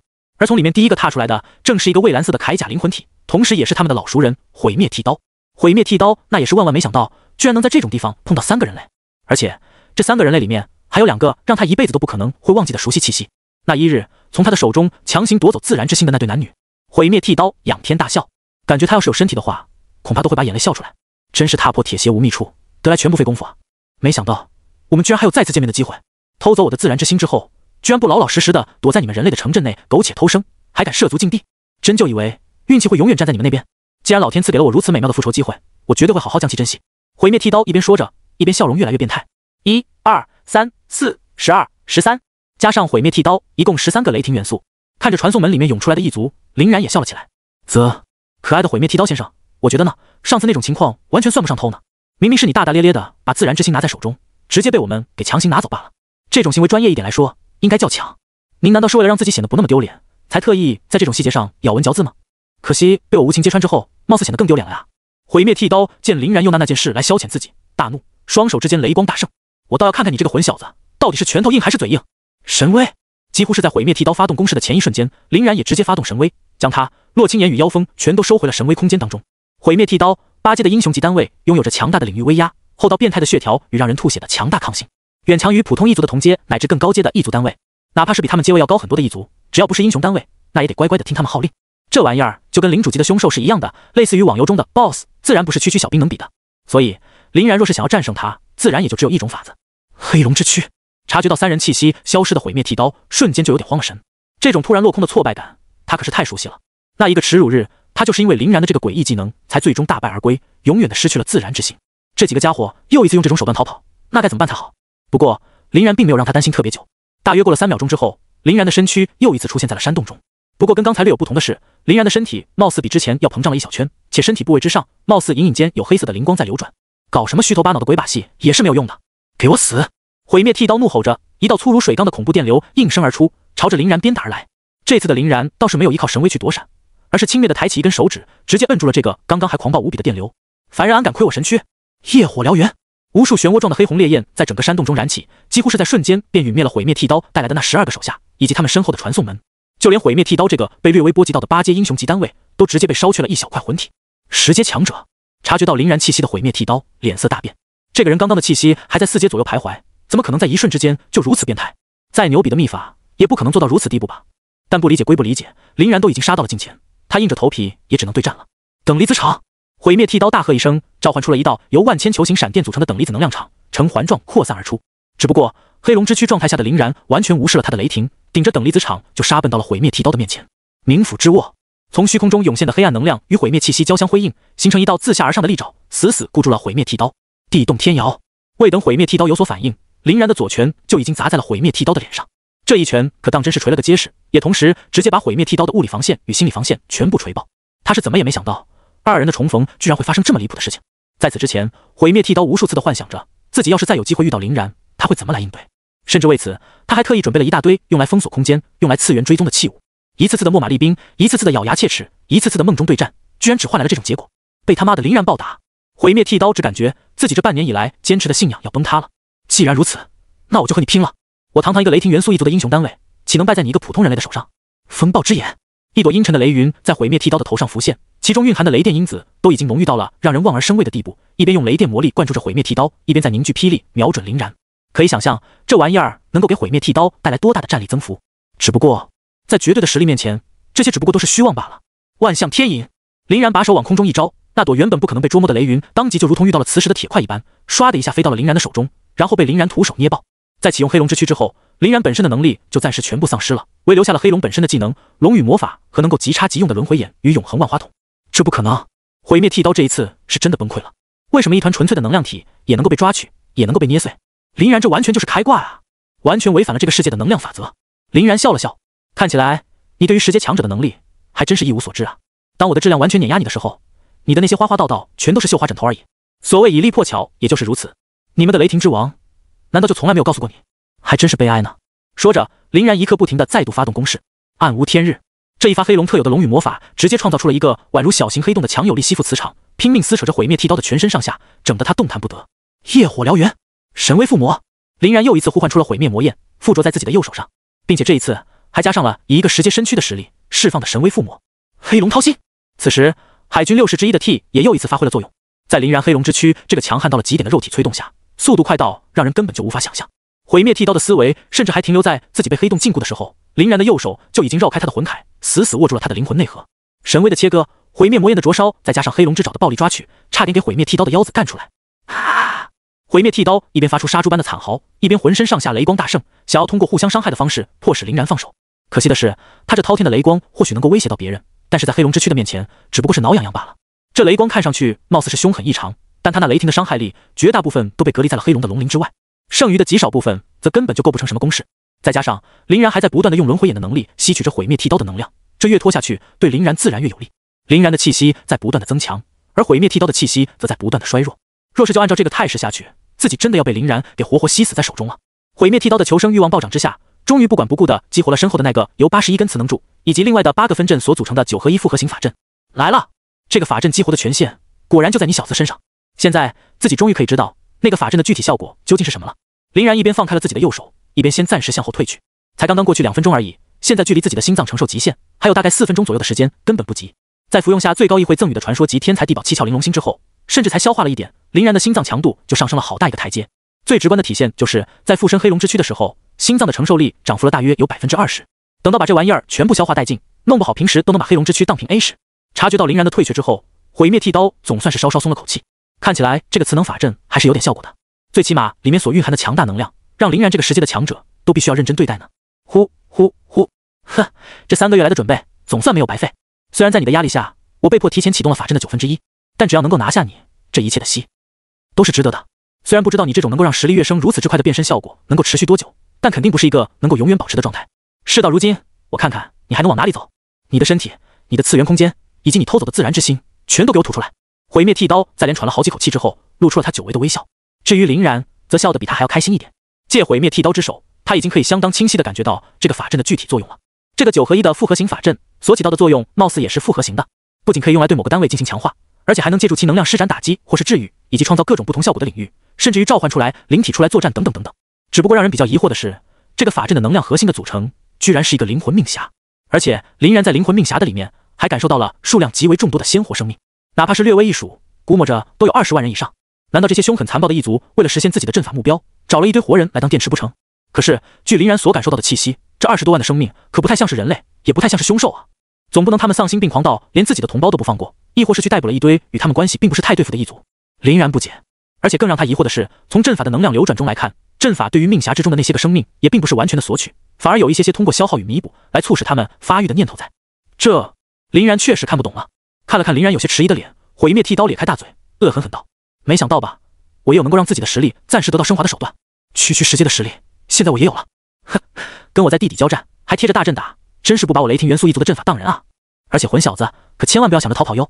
这附近所有的一切都已经被我借助阵法之手展开的领域全面封锁了，妄图逃窜的念头只会让你撞得头破血流，甚至于更惨。就让你见识一下什么才是真正的雷神之威吧！雷动9天，毁灭剃刀一边怒吼，一边疯狂地催动法阵，让他的气息也在不平稳中勉强抵达到了10阶。经过实力的增幅之后，这一次经由他手所释放出来的雷电，闪耀的都有点让人睁不开眼了。而且不要忘了，毁灭剃刀可是一个英雄级单位，血条后的变态不说，抗性也是1顶1的强。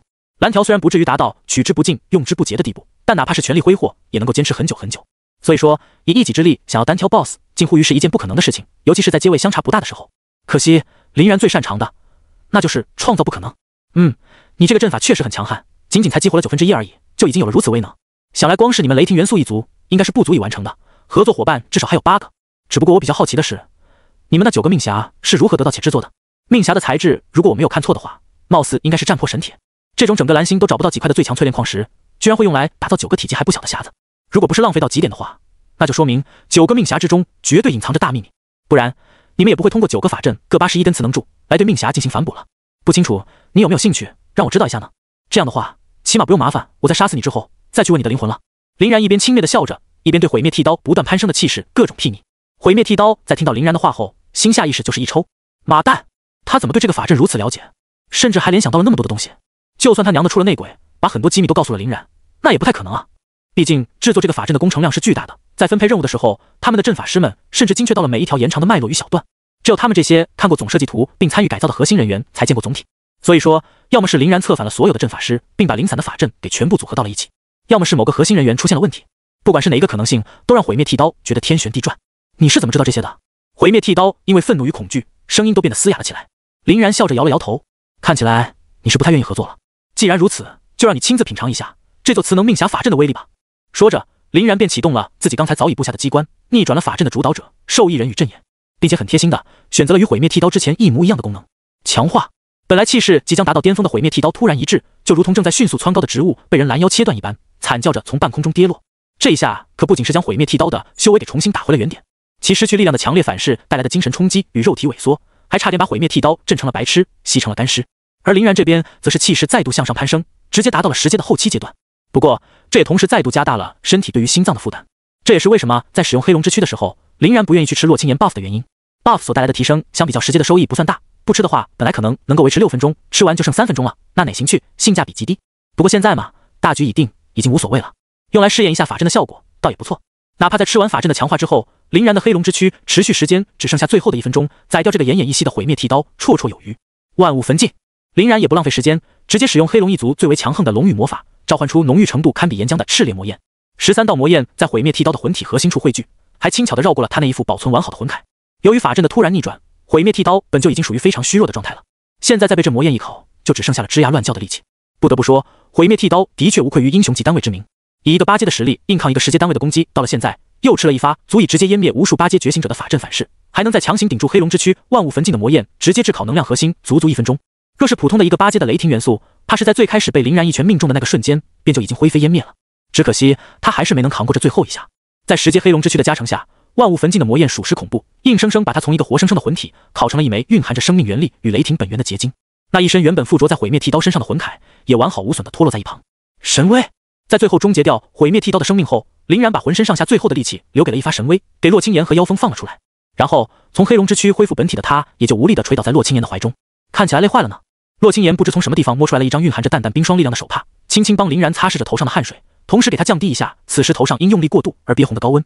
废话，10阶强者的身躯掌握起来还是太勉强了一点，我也是第一次咬着牙强行顶到了最后一刻。若是时间再长一点，估摸着自己的心脏都要爆炸了。哪怕是现在，我的心脏那跳动的频率与劲道，感觉它都要从我的嗓子眼里跳出去了。林然有气无力地在洛青岩的身前蹭着，打算用香味来弥补一下自己的亏损。洛青岩无奈地摁住了林然的脑袋，停！我看你这大头有活力的样子，可一点都不像是累坏了呀。都什么时候了，脑子里还尽是那些玩意儿。林然稍微转动了2下自己的脖颈，叹道：是真的累坏了，这种真心累的感觉简直比空血空蓝还要难受。要不是现在还有一些必须要做的事情，我真想直接躺在原地就睡。不过好在这一切的努力都是值得的。说完，林然强行提起了一点精神，朝着遗落在地的雷霆结晶与魂铠处走去。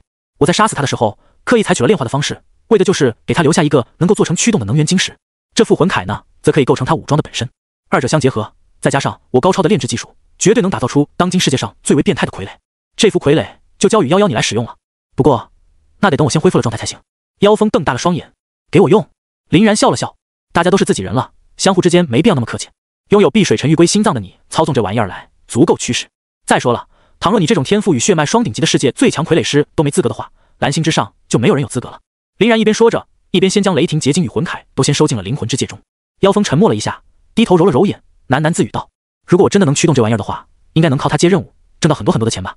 林然突然一时间不知道该说点什么好，貌似这夜云里面的人目的都相当纯粹啊，他们都只是单纯的为了一个字，钱。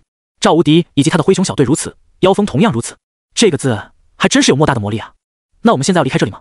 毁灭剃刀这种级别的存在，肯定是在雷霆元素一族以及他的合作伙伴手中留有魂灯的。此时这家伙的死讯绝对已经被那些人知晓了。待会儿要是有人再用传送门赶来，我们怕是就只能先躲在神威空间当中好一阵子了。洛青岩询问道。林然摆了摆手，不急，在杀死毁灭剃刀的最后关头，我趁着他精神虚弱到最顶点的时刻，对其使用了幻术。虽然这种级别的存在想要读取记忆是一件极为困难的事情，但截取其中的某一段还是不难的。也正是如此，让我知道了这个9合1磁能法阵的究极秘密。如果我所想不错的话，这绝对就是我们此行的最大收获了。林然一边说着，一边露出了兴奋的笑容。洛青岩惊讶地看着林然，察觉到他有点一瘸一拐之后，连忙搀扶着林然走向了法阵。林然把手放在了磁能法阵之上，轻轻地顺着他的能量脉络，往里面注入了一丝细微到几乎不可察的能量。然而，就是这么一丝能量，却直接让整个法阵闪耀出了辉煌的耀光，最终褪去所有的能量，在中心处凝聚成了一枚宛如文具盒大小的命匣。就是它了。林然在洛青言的搀扶下，快步走到命匣的旁边，用手轻轻把它抓了下来。就在林然把它抓下来的一瞬间，洛青言心中大震。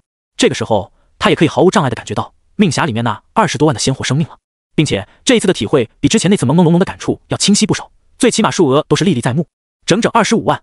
林然又笑了起来。这次的9合1大阵并不是单单由雷霆元素一族自主研发的，除了雷霆元素之外，还有其他的8大元素：火焰元素、冰霜元素、草木元素、烈风元素、大地元素、金玉元素、圣光元素以及黑暗元素，再加上雷霆元素，组成了这个9元素搭配上亿凶兽生灵的生命元力献祭究极大阵。这下子别说是洛青言，就连旁边的妖风也惊呆了。9大元素，上亿凶兽生灵的生命元力。林然点了点头。而且这用来献祭的数额上亿的凶兽，还都是采用的那种等阶不低，且在同阶凶兽里面生命元力更为充裕的存在。其最终目的就是为了克隆出第一代9大元素的元素之子。克隆第一代9大元素的元素之子，洛青言和妖风都感觉自己此时的脑袋有点晕，简直就跟听天方夜谭一般。林然把自己手中的命匣翻了个个，点了点头道：没错，若是他们计划顺利的话，就能够克隆出火焰、冰霜、草木、烈风、大地、金玉、圣光、黑暗和雷霆这9大元素各25万的元素之子。这些元素之子有男有女，且修炼天赋极佳，寿命悠长，生命元力充裕，又拥有肉身与灵体2大组成部分，很难被杀死。最重要的是，他们还保持着对阵法主导者的绝对忠诚。或许第一代来说，这些单属性的元素之子们还不会特别的起眼，但如果给他们一定的时间去繁衍生息，且不同种族之间的元素之子相互通婚的话，他们的后代又会有多么恐怖呢？双属性、3属性，甚至于4属性以及更多的属性的元素之子都可能会被培养出来。再加上本身为克隆人的他们，基因的优越程度那是极为变态的存在。到了几十年、上百年，以至于几百年之后，直接培养出出生就自带9大元素相融合的混沌之体的后代，也不是不可能。而且他们的计划已经到了最后的关头，其他的8大元素或许还欠缺了一点火候，但作为他们最终主导者的雷霆元素，则已经在刚刚的阵法激活之时走到了尽头。我估摸着，毁灭剃刀刚刚通过传送门来这里，就是打算检阅一下他们的成果的。可惜遇到了我们。洛青言听完之后，也是不禁深深的吸了一口气。好疯狂的计划，也不知道他们准备了多久，才凑齐了那么多的集极品。那我们的来的还真是巧啊，早一点晚一点都不太行。林然得意的笑了起来。只能说咱们的运气确实无敌，直接赶在了最紧要的关头，截胡了雷霆元素的命匣。现在这25万的雷霆元的元素之子已经落入到了我们的手中，其他的8大元素就先让他们帮咱们保管一会儿，等到果实成熟之时，我们再来采摘。这种危险的计划，纵然我们不能顺利推行，也绝不能让这些异族得以实施。妖风咽了咽唾沫，突然插了一句：但是现在我们已经取走了他们9合1大阵之中的一枚阵眼，还杀死了身为主导者的毁灭剃刀，剩下的那8大元素一族不可能不警惕的吧？万一他们选择稳妥一手，带走作为阵眼剩余8大命匣，咱们岂不是功败垂成？林然玩味的看了一眼妖风，好吗？这小家伙适应身份适应的倒是挺快，已经完全不把自己当外人了呀。难道这就是画大饼的威力？一个毁灭剃刀的晶石与魂铠所制成的傀儡，加上一枚碧水沉玉龟的心脏，直接把妖风给完全收买。但是那个傀儡的打造计划，现在可是8字都没一撇呢。怪不得很多老板都特别喜欢空头支票与画大饼、画饼充饥这一招，在任何的领域那都是相当的好用。当然，画大饼的前提还得是你有那个把大饼蒸出来的实力才行。员工也不是傻子，被你的大饼画的多了，又一直吃不到，还给你干个锤子干，早够扒了挑子了。林然当然是有那个实力的，便对着妖风笑了笑。放心，我当然也想到了这一层。首先，他们并不知道毁灭剃刀死在哪里，我们只要让他们以为毁灭剃刀死在外面就行了。另外呢，在截取了毁灭剃刀的那段记忆之后，我已经对这个9合1大阵拥有了堪称完美的掌握，操纵它就跟操纵自己的身体部位一般简单，毫不费力。至于那8大元素的执行计划领袖，往往还局限于自己那1亩3分地。要不说我是天才呢，在能量掌控这一方面，我称第2，整个蓝星根本就没有人敢称第1。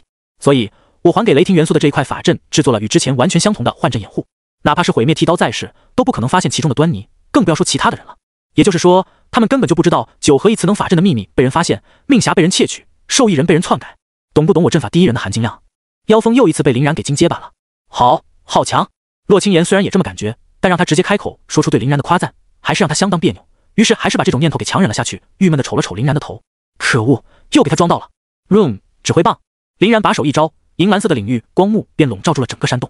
那么第一步，你们先把之前从这里收缴的东西都拿出来吧，我来复原这里的一切设施。有我的领域在，绝对跟之前一根毛都不会差的。而且在击杀毁灭剃刀的时候，我还在他神魂陨灭之前劫走了他一小段神识，封印在神威空间中。待会儿出去的时候，只要把这一小段神识给放出去，我再用黑龙之躯造出一点痕迹与动静，那就是一个完美的犯罪现场了。10阶强者暴杀一个得不到法阵加成的8阶英雄单位，合理，相当合理。而且动手的还是黑龙，这是最完美的。哪怕是雷霆元素一族想要复仇，也只能把那一腔的怒火发泄在黑龙一族的头上。他们敢不敢都要另说。就算真打起来，那也是狗咬狗的精彩大戏，同时也算帮咱们人类缓解了一部分压力了。听着林然的娓娓道来，妖风已经记不得自己今天是第几次傻住了。这是你在来到这里之后，短短的几分钟之内就想到的事情？你战力强横，技能变态，天赋无敌，血脉看不懂也就算了，脑子也如此好用。林然惬意地伸了个懒腰，懒洋洋道：“差不多吧，毕竟我最擅长的一直都是将计就计啊。不过这次我也感觉自己可能有点超常发挥了。毁灭剃刀带来的压力也不是没有嘛，多多少少还是被刺激了一点灵感出来的。”龙国未央省江谷市长原禁地某山洞地底，8个八阶且颜色各异的元素体沉默地坐在一起，每一个的脸色都是相当的难看。从外表上看过去，他们除了颜色之外，其他的东西和死去的毁灭剃刀相比，差别都不是很大。灵体的浓郁程度要弱上一些，魂铠的华丽程度也稍显逊色。毕竟他们虽然也是8阶的元素体，但却不是英雄级单位，自然没法跟毁灭剃刀相比。过了好久，才有一个浅绿色的元素体开了口：“毁灭剃刀居然死了！这他妈究竟是什么情况？他可是一个8阶的英雄级单位啊！光是那个肉度都令人生畏了。究竟是何方神圣，才能让他消亡的如此彻底？”另外一个火红色的元素体叹了口气：“根据最前线传过来的消息，现场留下的打斗痕迹，怕是都已经超过9阶了。这种程度的攻势，剃刀他顶不住，也实属正常。若是换了我们过去，怕是3个回合都走不下来。”冰蓝色元素体大惊：“超越9阶？你的意思是，长原禁地这种极为隐蔽的小地方，他娘的出现了10阶强者？这怎么可能？当初咱们把最终的仪式地点选在长原禁地，不就是看中了他不起眼这个最大优点吗？再加上长原禁地也确实是整个蓝星之内为数不多的9大元素相对平衡的区域，可现在10阶强者都整出来了，那还玩毛？”火红色元素体又叹了一口气：“再说一个你不知道的吧。据调查，那些打斗的痕迹充满了毁灭之焰、腐蚀性的龙息和黑暗能量，这些东西代表着什么？你应该了解。”冰蓝色元素体这下子脸是真的歪了：“你是说黑龙一族？不可能吧？那些各色巨龙们不都是喜欢在各自的巢穴中混吃等死的吗？怎么会冲出时空裂缝来，还袭杀了毁灭剃刀那家伙？”一个洁白无瑕的元素体摸了摸下巴：“但若是真的说有哪一种颜色的巨龙能干出这种事儿来，那也就只有黑龙了。毕竟他们相比其他的巨龙而言，脑子里面的疯狂想法与混乱欲望都不低。如果在半路上看毁灭剃刀那家伙不顺眼，直接宰了他还真有可能。”另一个漆黑如墨的元素体轻咳了2声：“嗨嗨，那啥，各位，现在毁灭剃刀都已经死臭了，我们再讨论它也没有什么意义。现在不如讨论一下另外那个更有价值的话题。”土黄色的元素体愣了愣：“你是说元素之子计划？”黑色元素体点了点头：“没错，雷霆元素的那个磁能法阵，虽然我们已经检查过它没问题了，但也并不能保证它永远都没问题。这次的黑龙事件就是给了我们一个极大的惊喜。元素之子计划真的不能再拖了。耗费1000年时间准备的上亿生灵祭品，耗费900年时间打造的9大命匣，耗费800年时间收集的729根磁能柱，耗费700年时间铭刻的魔法纹路，绝不能就这么毁在我们的手上。现在咱们的整个计划除了雷霆元素那边之外，就差最后的临门一脚。只要我们完成最后的收集，就可以直接带着命匣离开，到时候还管它是什么黑龙白龙都不顶屁用了。”金光闪闪的元素体皱了皱眉头：“那么最后的这一点生命元力和供给魔力又该从哪里获取呢？”黑色元素体笑了笑：“关于这个我也已经想好了方案。我之前已经研究过了，整个长原禁地之内的凶兽们就没有什么大家伙，全都是阶位偏低的凶兽，且没有作为领袖的领主级凶兽存在，所以说他们特别的好鼓动，也没有什么智商。同时呢，长原禁地之外的人类城镇江谷市也是一个弱不禁风、不堪一击的小城。我们到时候只要把凶兽们轰出去，营造出一次怪物工程来，再激活磁能法阵，这样一来，不管是被人类杀死的凶兽，还是被凶兽杀死的人类，他们流逝掉的生命元力便会被激活状态下的磁能法阵给吸过来。至于剩下的那点魔力，大不了直接让咱们的族人们，甚至是咱们自己来充当电池，不然夜长梦多的话，总感觉不太安心呀。”黑色元素体的话一出，其他的7个元素体的眼睛也纷纷亮了起来，好像有点道理。是这样的，最后的临门一脚，提前加速也没什么，最好如此吧。鬼知道那个黑龙会不会还在附近盘踞？巨龙这种种族寻找其宝藏来，鼻子比他妈狗都灵。万一哪一天在地里瞎拱到咱们的磁能法阵了，可真是得不偿失。是啊，而且就黑龙那种笨脑子，绝对也看不明白磁能法阵是个什么玩意儿，恐怕会直接嘎嘎给他砸了。如此一来，砸到哪个族可就真的倒了大霉了。听着其他那7个元素体的议论，黑色元素体又咳了咳道：“嗨嗨，所以说大家赶紧收拾收拾，准备动手吧。最好在鼓动兽巢攻势的时候，让我们的那些相对弱小的族人也前去压阵，尽可能的加大人类与凶兽两方的损失，而且这样也能在最大程度上牵制人类一方的精力，让他们根本无暇他顾。顺便再把这次的兽巢规模搞大一点，把咱们剩下的所有家伙全都用上算了。反正这长原禁地也是一个垃圾禁地，直接给禁地里面所有的凶兽全都轰出去，这样一来，甚至都还能帮助我们开拓出一片能够建立时空裂缝的土地。据长原而窥江谷，4级还能展望龙国的整个未央省。”黑色元素体越说越兴奋，讲到尽兴处都开始不住的拍桌子了。龙国未央省江谷市林然出租屋中，神威空间，这火焰好变态。看着林然释放天照，淬炼着这些天来利用超能力、狩猎点与军工点收集到的无数材料，妖风感慨了起来。那可不，林然的表情相当轻松。在永恒万花筒与手术果实的加成下，对于切割、铭刻、淬炼、覆膜等这种需要细致、耐心与精湛的技术活，他可以自豪地说自己是当之无愧的第一。哪怕是10阶的觉醒者来了，也不敢说自己挥洒出去的魔力能够分毫不差地按照设定好的轨迹发挥出被预定清楚的效果，且毫无破绽。但林然就可以，再加上拥有号称最强火盾的天照在手，淬炼起材料来简直得心应手到了极点。也就是林然没有选择铁匠这条路，不然根本不知道会饿死多少人。外界吹得再牛逼的所谓神将，在林然的面前那也都是小须须罢了。真是下血本了呀！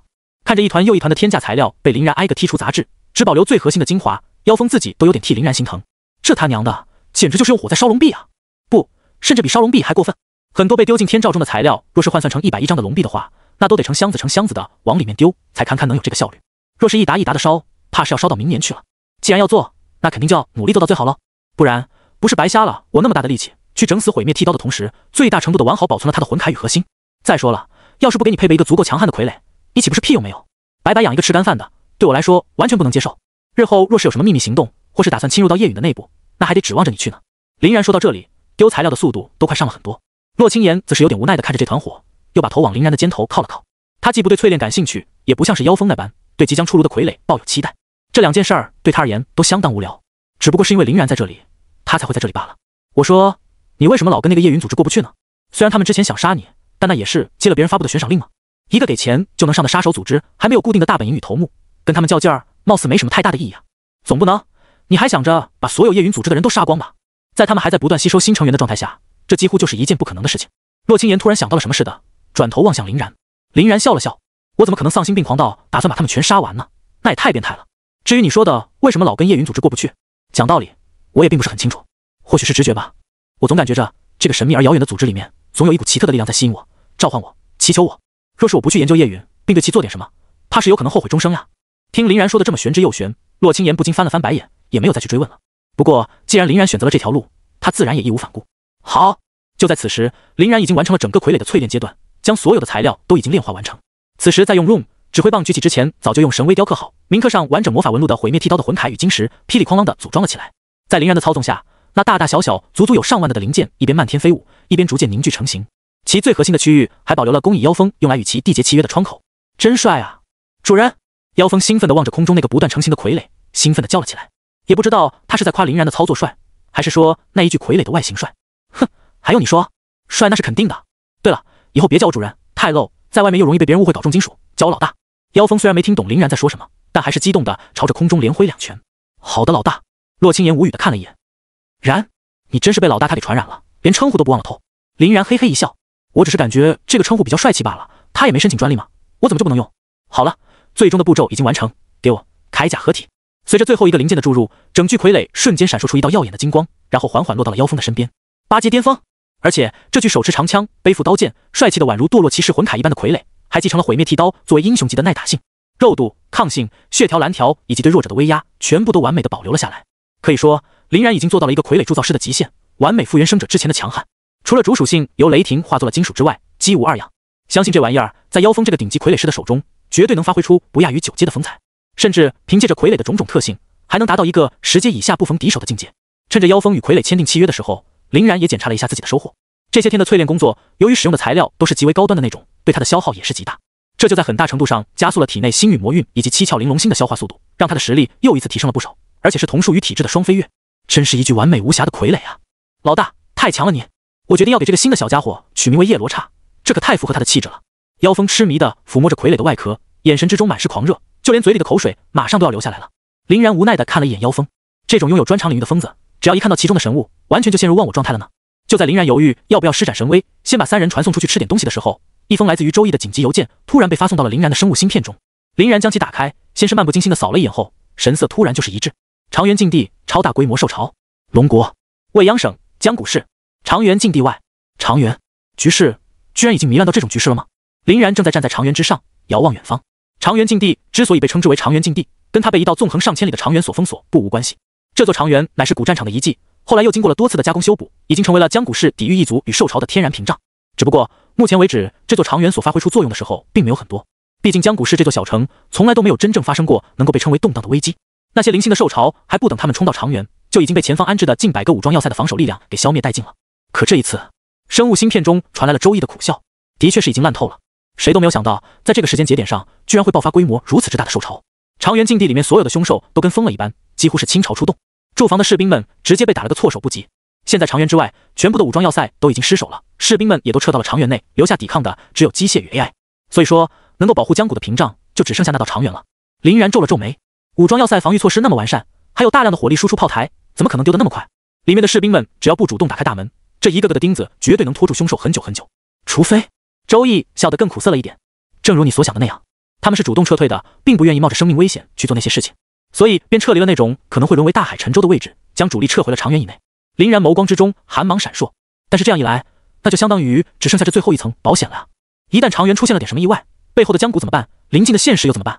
军队本就应该是冲锋陷阵、视死如归的存在，现在反倒被那些人给带成了贪生怕死之辈。他们对得起自己的福利、奖金与俸禄，而且我也没有看到这长原之内有已经武装完毕的大规模备战军队呢呀。听林然这么说，周易也不知道该说啥了，只能保持着死一般的沉默。良久，林然叹了口气，看来未央省这边在各种意义上都是相当的糟糕呢。想要改变目前的这种状况，也并非一朝一夕之事。既然如此，也就只能给他下一剂猛药了。当然，得先处理完这一件祸事才行。那些喜欢趋利避害、作弊上官的大爷们，我会让他们把肠子悔青的。说完，林然便挂断了通讯，从灵魂之戒中取出命匣，看向一旁的洛青言：“和我一起成立一个家族，怎么样？”洛青言没想到林然居然会在这个时间点说这种话，俏脸一红：“怎么突然之间说这个？我都还没心理准备啊！而且就咱们俩人的话，说是家族是否有点太夸大了？总不能你打算直接让我先生个10个8个的吧？”那，林然翻了翻白眼，想哪去了？你当是产崽呢？一窝生，还10个8个？咱们的家族成员现在可都在这里面待着。对于汇聚了9大能量、赋予了他们生命的我们，完全就是他们父母一般的存在啊！洛青言目瞪口呆，你是说咱们在转眼之间就多出来了25万的子嗣？林然急忙摆了摆手，没，当然不至于那么夸张，只是他们会把我们当成生命的缔造者对待，当然不是真正意义上的父母。同时，这也保证了他们的绝对忠诚性，更别说我们还能随时在命匣里面摘除他们的命格，来达到抹杀的目的。所以，咱们也就是多出了25万个强悍、忠心且未来潜力极大的打手，而且这些打手也悍不畏死，哪怕死去也会魂归命匣。我们随时能够通过对命匣的能量补充，来达到重新召唤他们的目的。洛青言这才恍然地眨了眨眼，真不愧是被那些异族们准备了这么多年的元素之子计划，果然恐怖。那么，咱们现在就能把他们给召唤出来了？林然笑了笑，当然。说着，林然便轻抚命匣，启动了命匣的召唤系统。下个瞬间，原本空旷无人的长原之上，出现了一波又一波身着素衣的人，他们有男有女，容貌俊美，体型健硕，气息浑厚，一举一动之间还有隐隐的雷光闪烁，个个看上去那都是一脸的音容，必然是未来的人中龙凤。饶是现在，平均实力都已经在2阶左右徘徊了。由于林然在命匣之中提前植入的记忆，他们在适应了自己的身体之后，在第一时间便朝着林然与洛青言的方向跪拜了下去。参见家主，参加家母。洛青言差点一口老血喷出来，你看看自己都给他们输入了什么东西？林然哈哈一笑，一个代表身份的称呼而已啦，又不是真的把你当妈。别急，有这个着急的功夫，还不如给咱们的新兴家族想一个名字。洛青言瞅了瞅林然那张宛如人畜无害的笑脸，便只能把郁闷给憋回了肚子里，悻悻地闭上了嘴。林然则是大手一挥，孩子们发兵器了，给我把后面的那些个储藏库全都给我撬开，将自己武装到牙齿再说。储藏库的里面应该还有一些空间储物装置，给那些玩意儿也都收缴了，再用来装走拿不下的东西，一根毛也别剩下。拿完东西之后，返回长原准备守城。听完林然的命令后，这些雷霆属性的元素之子们爆发出一阵热烈的欢呼声，撒开花就跑了下去，轻而易举地放倒了身为普通人的驻守士兵，大把地收缴着物资。妖风在一旁瞪大了双眼，这是否有些不妥呀？老大，你这直接纵容手下去抢夺军队的装备，万一到时候追责起来。林然摊了摊手，冷笑道：啊，他们若是真有这个胆子的话，那就让他们来吧。这群贪生怕死的东西，自己连自己的职责都忘记了，难道还想抱着这群装备烂掉不成？我们只要能守住长原，灭杀来袭的凶兽，不管是最高议会还是军方高层，都不可能不站在我们这边。实在不行，就直接2颗陨石塞进他们嘴里。这年头哪有那么多的道理？谁手里的家伙够硬才是关键。洛青言则展开天使之翼，高高飞起，在空中眺望了片刻之后，又飞回了林然的身边。来了，依照最前排凶兽的冲锋速度，恐怕最多再有个10分钟，他们就会抵达长原之下。林然回头看了一眼混乱不堪、被打得哭爹喊娘的长原内部，朗声道：孩子们，拿起武器，登上城墙，准备进行防守了。城头上拥有大量的防御炮塔以及驻防 AI 机器人，你们只需注入神识即可操纵。顺便再抽调出一部分人手，给我盯紧身后的那些杂鱼，别让他们给我们添乱。最后，给我打开所有的通讯设备以及侦察无人机，让江谷的市民乃至于整个龙国的民众们都看看你们的英勇身姿，以及这些腐朽军队的丑恶嘴脸。对于林然的命令，元素之子们自然是言听计从的，很快便整队完毕，有条不紊地进行着各式各样的操作。在他们的努力驱动下，很快沉寂了不知道多久的江谷军区一线的长原频道便重新开始了连接。与此同时，林然也给目前江谷市已经成功成为市长的周易发去了消息，让他将长原频道的优先级提升至最高。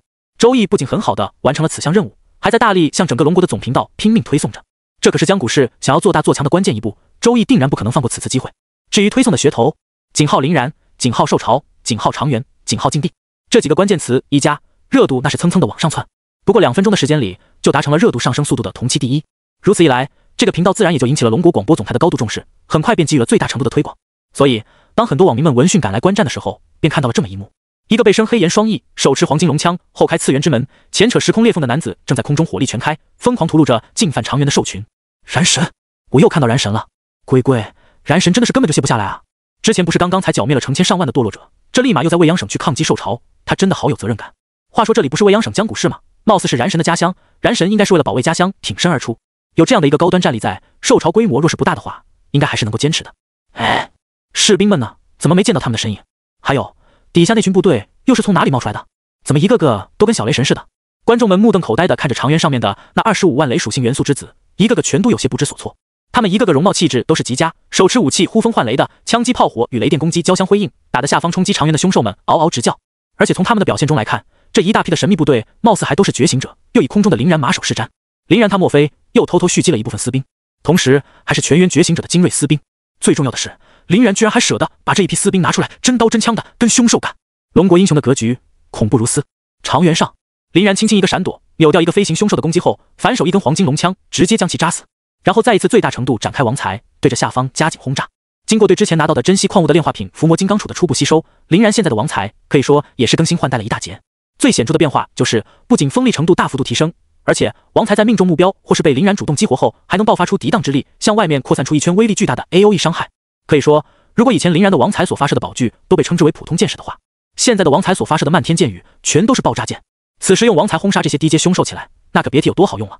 80门王财被凌然张开到极限，一边在空中飞舞，一边向下方轰炸，每一根王财都能炸得下方那些个凶兽们皮开肉绽，血肉模糊，简直就相当于白白多出了80门人形自走大炮。至于凌然的本体，则在揣着黄金龙枪，挨个刺杀那些等阶较高的凶兽，从他们的身上汲取生命元力，促使黄金龙枪继续往上进化。凌然在灵活的运用海军6式的情况下，在空中转向的灵活程度与移动速度堪称不可思议，很快就将那些个高阶凶兽点杀了个干净。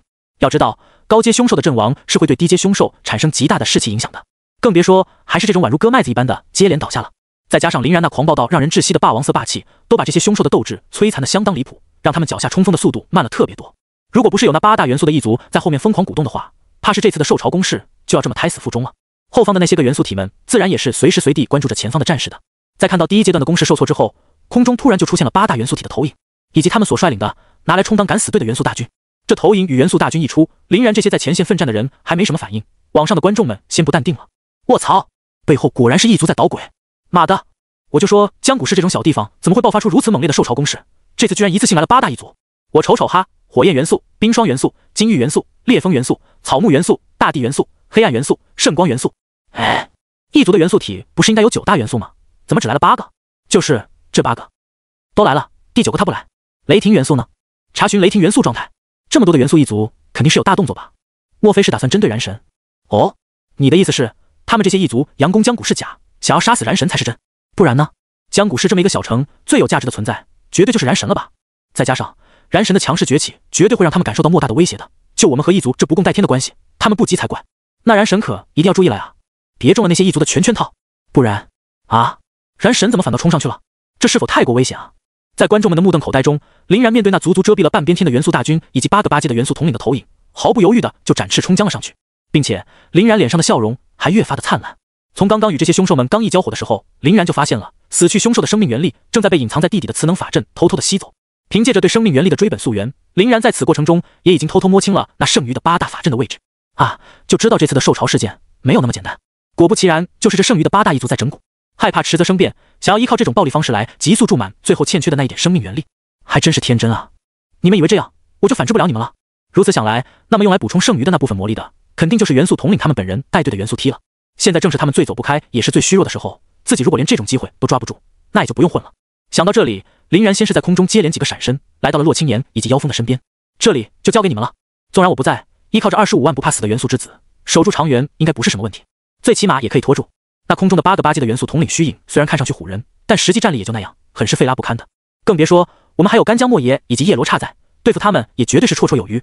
说着，凌然便激活了干将的剑魂技能，呼唤出来了一只剑魂，并将干将剑身的本体交付在了他的手中。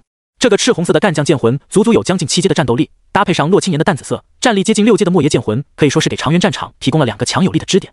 而且干将剑魂与莫邪剑魂还有配合与合体技在，发挥的完全是1+1大于2的效果。其魔力也是由林然供给，林然可以源源不断的把自己的魔力提供给干将，干将又能通过合体技补充给莫邪。如此一来，就相当于是2个能够无限修补魂体、恢复魔力的超强战力。再加上妖风手中更为变态，10阶以下堪称无敌的傀儡叶罗刹，不反手碾压那些元素们就不错了。洛青岩一边指挥着2个剑魂下阵杀敌，一边开展堕落天使形态，换出了一把暗属性光剑，又给妖风的小身板插上了一双神圣属性的翅膀。这里有我在，你就尽管放心吧。命匣的事情应该也拖不得，你不用再花心思操劳这边。林然满意的笑了起来。行，那我就去直端他们老巢，你们在这里守卫长垣便可。说完，林然也不耽搁，挥舞双翼，迅速朝着第一个磁能法阵的方向飞去。洛青岩则快步走到了前台，一边呼唤漫天的暗属性陨石，一边操纵剑魂指挥元素之子作战。自从那一日与林然进行了一波属性交融，共同凑齐9大属性夺走了雷霆元素的命匣之后，就让他们充分认识到了属性结合的好处。于是在回去之后，2人又好好的进行了一波深入浅出的交流，缔结了一个共享契约。这样一来，林然和洛青岩不仅能够暂时借用对方的属性，同时也能够在相互之间进行生命元力、魔力以及其他能量的流转。不过一般是林然照顾洛青岩多一点，毕竟林然现在的魔力与生命元力几乎都是取之不尽、用之不竭的，额外的那部分恢复力闲着也是闲着，不如拨给洛青岩用。所得到的好处就是，除了借用神圣属性与黑暗属性之外，洛青岩能够通过共享契约，随时随地的把各种 buff、debuff 等辅助效果丢在林然的那边，完成一个能量的远程供给，这就可以说是2全其美，相得益彰了。如此变态的契约，当然也有一个看似严重的副作用，那就是当共享契约的其中一方死亡之时，也会因为对另一方生命元力无止境的吞噬而带走另外一方。不过，这对于眼睛里都利用转血封印铭刻了被动神威触发的2人来说，根本就没有一点的问题。所以说，现在到了洛青岩用起魔力来，可谓是大手大脚了许多。他的 SSS 级天赋神圣天使与堕落天使的双生，再加上最顶级的天使之魂血脉，能量的浓郁程度与技能的变态效果，可以说都属于无敌的那种。之前往往是要考虑续航的缘故，所以没能在最大程度上发挥起威力。但现在有了林然充当后备隐藏能源，就完全不一样了。比如说这漫天下的黑暗陨石，不过几秒钟的时间就落下来了，将近有上百枚之多。天哪，这陨石雨直接把底下的凶兽们砸晕了。毕竟洛青岩也是双生 SSS 级天赋加顶级血脉的天才啊，如果不是燃神的光芒太过耀眼的话，他绝对是近100年以来的最强新秀了。是啊，光是这一手陨石雨就已经是能够媲美很多小型禁咒了。那2个剑魂也好强啊，一个人能追着一群凶兽砍，差不多他们也不知道是从哪里冒出来的，砍这些凶兽就跟砍瓜切菜一样。最离谱的是，这2个剑魂就没怎么见他们的魂体破损，魔力衰减过，离大谱啊！卧槽，那个铠甲是怎么回事？就在这时，观众里面有人突然惊呼了一句，下个瞬间，傀儡叶罗刹便吸引了全部观众的注意力，因为他居然高高跃起，挺着长枪，一枪就把一个元素统领的虚影给砸成了碎片。要知道，那可是一个8阶的元素统领啊！纵然只是一个虚影，那也是继承了元素统领的很大一部分实力的。而现在就好像是一个虚胖的气球一样，轻轻一戳就碎了。那个看起来平平无奇的铠甲，真就有如此恐怖？长垣之上的妖风在戳爆一个元素统领的虚影之后，露出了一个宛如偷吃到灯油的小老鼠一般的满意神态。爽！第一次能够亲手操纵如此变态的傀儡，让他整个人的身心那都是相当的愉悦。傀儡叶罗刹凭借一个8阶巅峰的实力，能够号称10阶以下无敌，绝不是什么虚言。哪怕其他的不说，光是从那些元素统领的虚影攻击在傀儡身上的状态就能看出，同为8阶的元素统领虚影的元素攻击，根本就是连破防都做不到，直接被傀儡叶罗刹完完全全的靠脸全部硬接了下来。毕竟是从英雄级单位毁灭剃刀身上扒下来的魂铠，防御端自然是相当的无敌。至于攻击端，这一枪一个虚影，那就是最好的证明。在妖风的操纵下，傀儡叶罗刹简直宛如赵子龙在世，在元素大军的阵营里面杀了个7进7出，完全就没有能够挡其锋锐者。甚至傀儡叶罗刹的武器配置都与赵子龙酷似，手持长枪，背负利剑，在他不知疲倦的无限冲阵之下，杀的整个元素大军那叫一个阵脚大乱。纵然那些元素统领的虚影不停的气急败坏的指挥，却也根本掩盖不住颓势。傀儡叶罗刹实在太强了，而那些还在冲击长垣的凶兽，下场还要更为凄惨一点。面对已经火力全开，神圣天使与堕落天使各用1半的洛青岩，再凶猛的冲锋也只是徒劳。光是那无限从天而降的神圣陨石与黑暗陨石，就已经能够把他们砸得七七八八了。配合上方合作默契，见缝插针，火力充足的雷霆属性元素之子，能够冲到长垣底下的就已经极少，更不必说能够对长垣造成什么危害的那些了。干将剑魂与莫邪剑魂这2个完全不惧陨石天威的魂体，则成为了长垣前方最为有力的支点，也为长垣吸引走了很大一部分伤害。尤其是在智商低下的凶兽面前，还起到了巨怪的效果。以目前凶兽完全疯狂的状态来说，自然是不可能放过他们冲锋路上的干将莫邪的。于是乎，这里便也成为了洛青岩陨石的重点轰炸对象。干将莫邪的魂体被波及了，可以很快靠着凌然的补给恢复，但凶兽们若是被陨石一砸，就会沦为粉身碎骨的下场，突出一个凄惨。在凌然亲属的长垣守军如此一大套组合计下来，别说是身临其境的凶兽与元素一族，连场外的观众们都被打懵了。这真的是在守城抵御兽潮？我怎么看起来完全是一边倒的吊打屠杀呢？简直比割菜还轻松！天哪！我记得教科书上不是写着凶兽所形成的兽潮特别的恐怖与危险吗？怎么今天一看虚的厉害呢？对啊，第一次见到受潮的冲击，让我有了一种我上我也行的错觉。你上你行个锤子，那是因为这边的守卫们太强，你上去能顶住10分钟，都已经算是托了长渊之福的运气了。就是这明明是相对论，受潮依然很恐怖。难道你们没有见过那些汹涌的受潮淹没武装要塞，亦或是城市的场景？主要还是咱们这边这次的阵容太过于变态，才有了这种一边倒的局面。我突然想到了一个很恐怖的事情，咱们目前所看到的这支变态的阵容，貌似好像都是燃神的亲兵啊！卧槽，被你这么一说，好像还真是。燃神他不仅自己实力强横无比，各种无敌，居然还能带出来这么一支足以纵横天下的亲兵。妈的！更离谱的是，我们在此之前根本就没有见识到过这么一支部队，燃神他藏得好深，只能说燃神的底牌太多了，根本就打不完。人家都是明面10张牌，底下扣3张，燃神倒好，明面80，下面还扣1000，这还玩个蛋！哎，话说回来，怎么光见这些亲兵们在大杀四方，燃神自己却偷偷不见了？对啊，燃神他干嘛去了？对了，我想起来了，刚刚看到他最后一眼的时候，貌似是朝着长原禁地那边飞去了。长原禁地？难道燃神只是拦截下凶兽与异族的攻击还不够，又打算直接摊牌，把对方的老巢给掀喽？真不愧是燃神啊，个人实力不仅强横到极点，麾下的势力还如此庞大，而且每次还都相当的大胆，总是能够做出一些旁人根本就不敢想的事情，还能打出无比炫酷的画面。还有一点最重要的，那就是燃神始终站在我们民众的这边，在废墟之都主动袭杀堕落者，拯救龙国的万千新鲜血脉，还揭穿豪门的丑恶嘴脸，让大众看到他们的肮脏。现在家乡有难，有主动发起筹措，率领亲兵同赴长原，自己孤身单刀直入，去消除根源。这就是我龙国新一代的圣人啊！至于消失在他们视线中的林然，则在刚刚施展幻阵作为掩护，利用自然之心的传送门，抵达了其中一个磁能法阵的布置处。这才刚一进来，就看到了一个8阶的烈风元素统领，正在那里一边率领着一批小烈风元素往磁能法阵里面注入着魔力，同时他还在忙着朝前方的战场处不停地投影自己的虚影。这忙里忙外的一通瞎搞，弄得他有点无暇他顾，甚至都没有发现自己的身后降临了一个死神。林然真是差点笑出了声。这些人对于自己法阵的隐秘就这么自信，一点都不考虑法阵的设置位置被发现的问题，亦或者是自己的永恒万花筒太牛逼了，这个世界上除此之外根本就没有能够顺藤摸瓜到如此地步的存在。但不管怎么说，既然来都来了，那肯定是得好好的给这些烈风元素安排一下的。林然挺枪向前，将枪尖微微压低，黄金降龙舞，一团燃烧着黄金龙焰的黄金龙当即浮现在枪头，于地面翱翔腾空，碎裂为无孔不入的炽烈龙息，从四面八方涌向烈风元素群。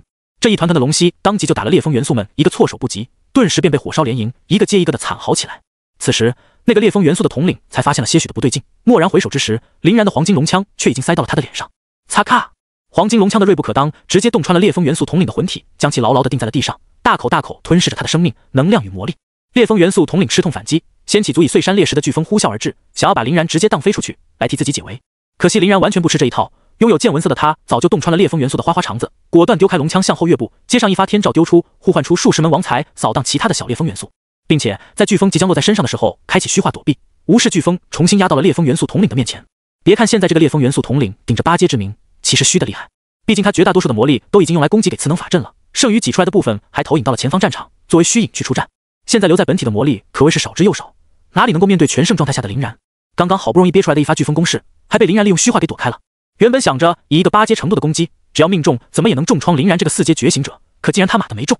心态大崩的烈风元素统领终于忍不住了，开启元素化状态就想要逃跑。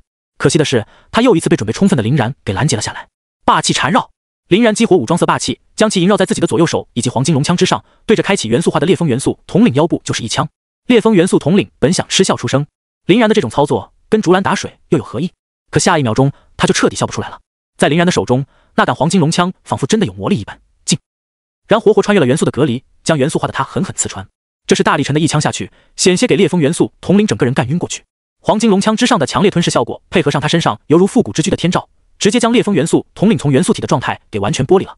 林然在没有放开黄金龙枪的情况下，又腾出左手，借助武装色霸气，轻轻地握住了烈风元素统领的核心，开始启动轮回眼的吸收能力。这下子，烈风元素统领算是彻底的挣扎不了了。黄金龙枪配合轮回眼的双重吞噬，直接让魔力干涸的他颓然无力。一直在身上炽烈燃烧的天照，更是随着他生命元力的减弱而更加的咄咄逼人。不过半分钟的时间里，他就已经陷入了奄奄一息的境地。安心去吧，很快我就会送你的兄弟们跟你团聚的。这样一来，你们在黄泉路上还能有个伴不是？林然笑了笑，用阅读给予了烈风元素统领最后的精神重击之后，将其陨灭在了原地。而此时，洞穴里剩下的那些个小型烈风元素，也已经被林然之前的黄金龙息给全部燃烧殆尽了。收敛好烈风元素统领的魂铠与核心晶石后，林然来到这一个磁能法阵的旁边，检阅了一下齐命匣的完整程度，果然就差最后的临门一脚呀。现在这个法阵之上设置的还有收集外部战死单位的生命元力与逸散魔力的效果，就把它先放在这里好了。自己还得赶着去消灭剩余的7个元素统领呢。只要把剩余的7个元素统领也尽数铲除，这8个命匣自然也是自己的囊中之物，可谓是手到擒来。而且其他元素统领的状态估计也都跟这个烈风元素统领差不了多少，自己想要消灭他们，简直就是轻轻松松。唯一要注意的就是在打斗的时候，别给他们的魂铠与核心弄坏了。这些玩意儿可也是炼制傀儡的大好养料呢。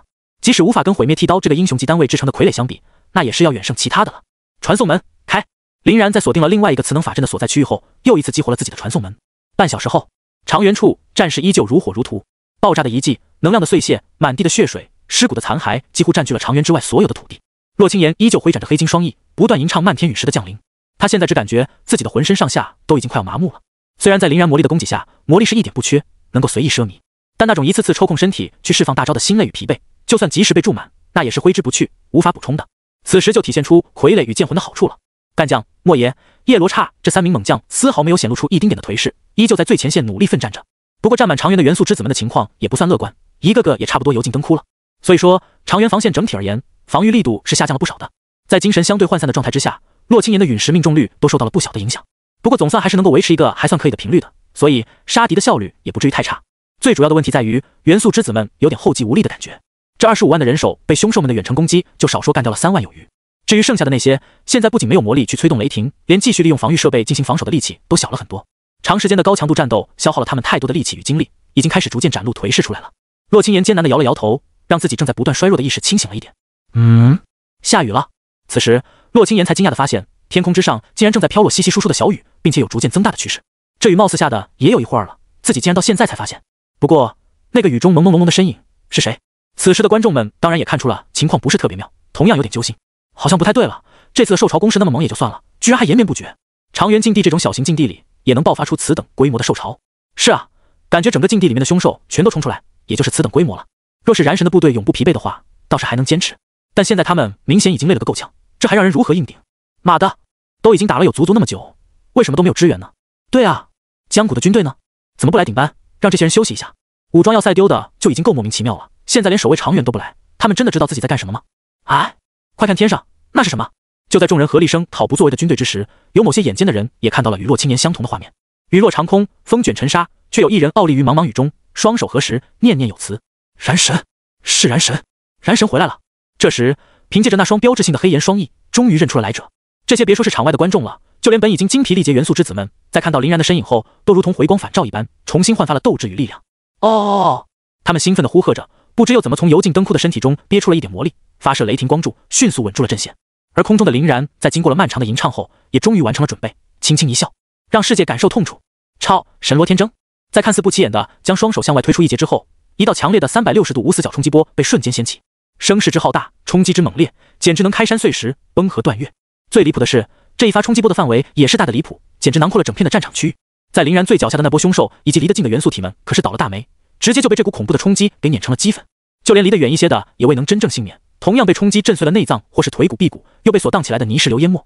哪怕是距离相当遥远的长原城墙，不是洛清言撑起一道由神圣之光所形成的屏障，险些都被卷起来的泥沙淹掉。卧槽！卧槽！卧槽！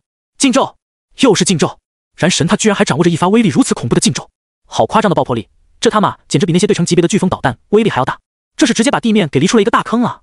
最下面的那一批凶兽与异族，估计是尸骨无存了吧？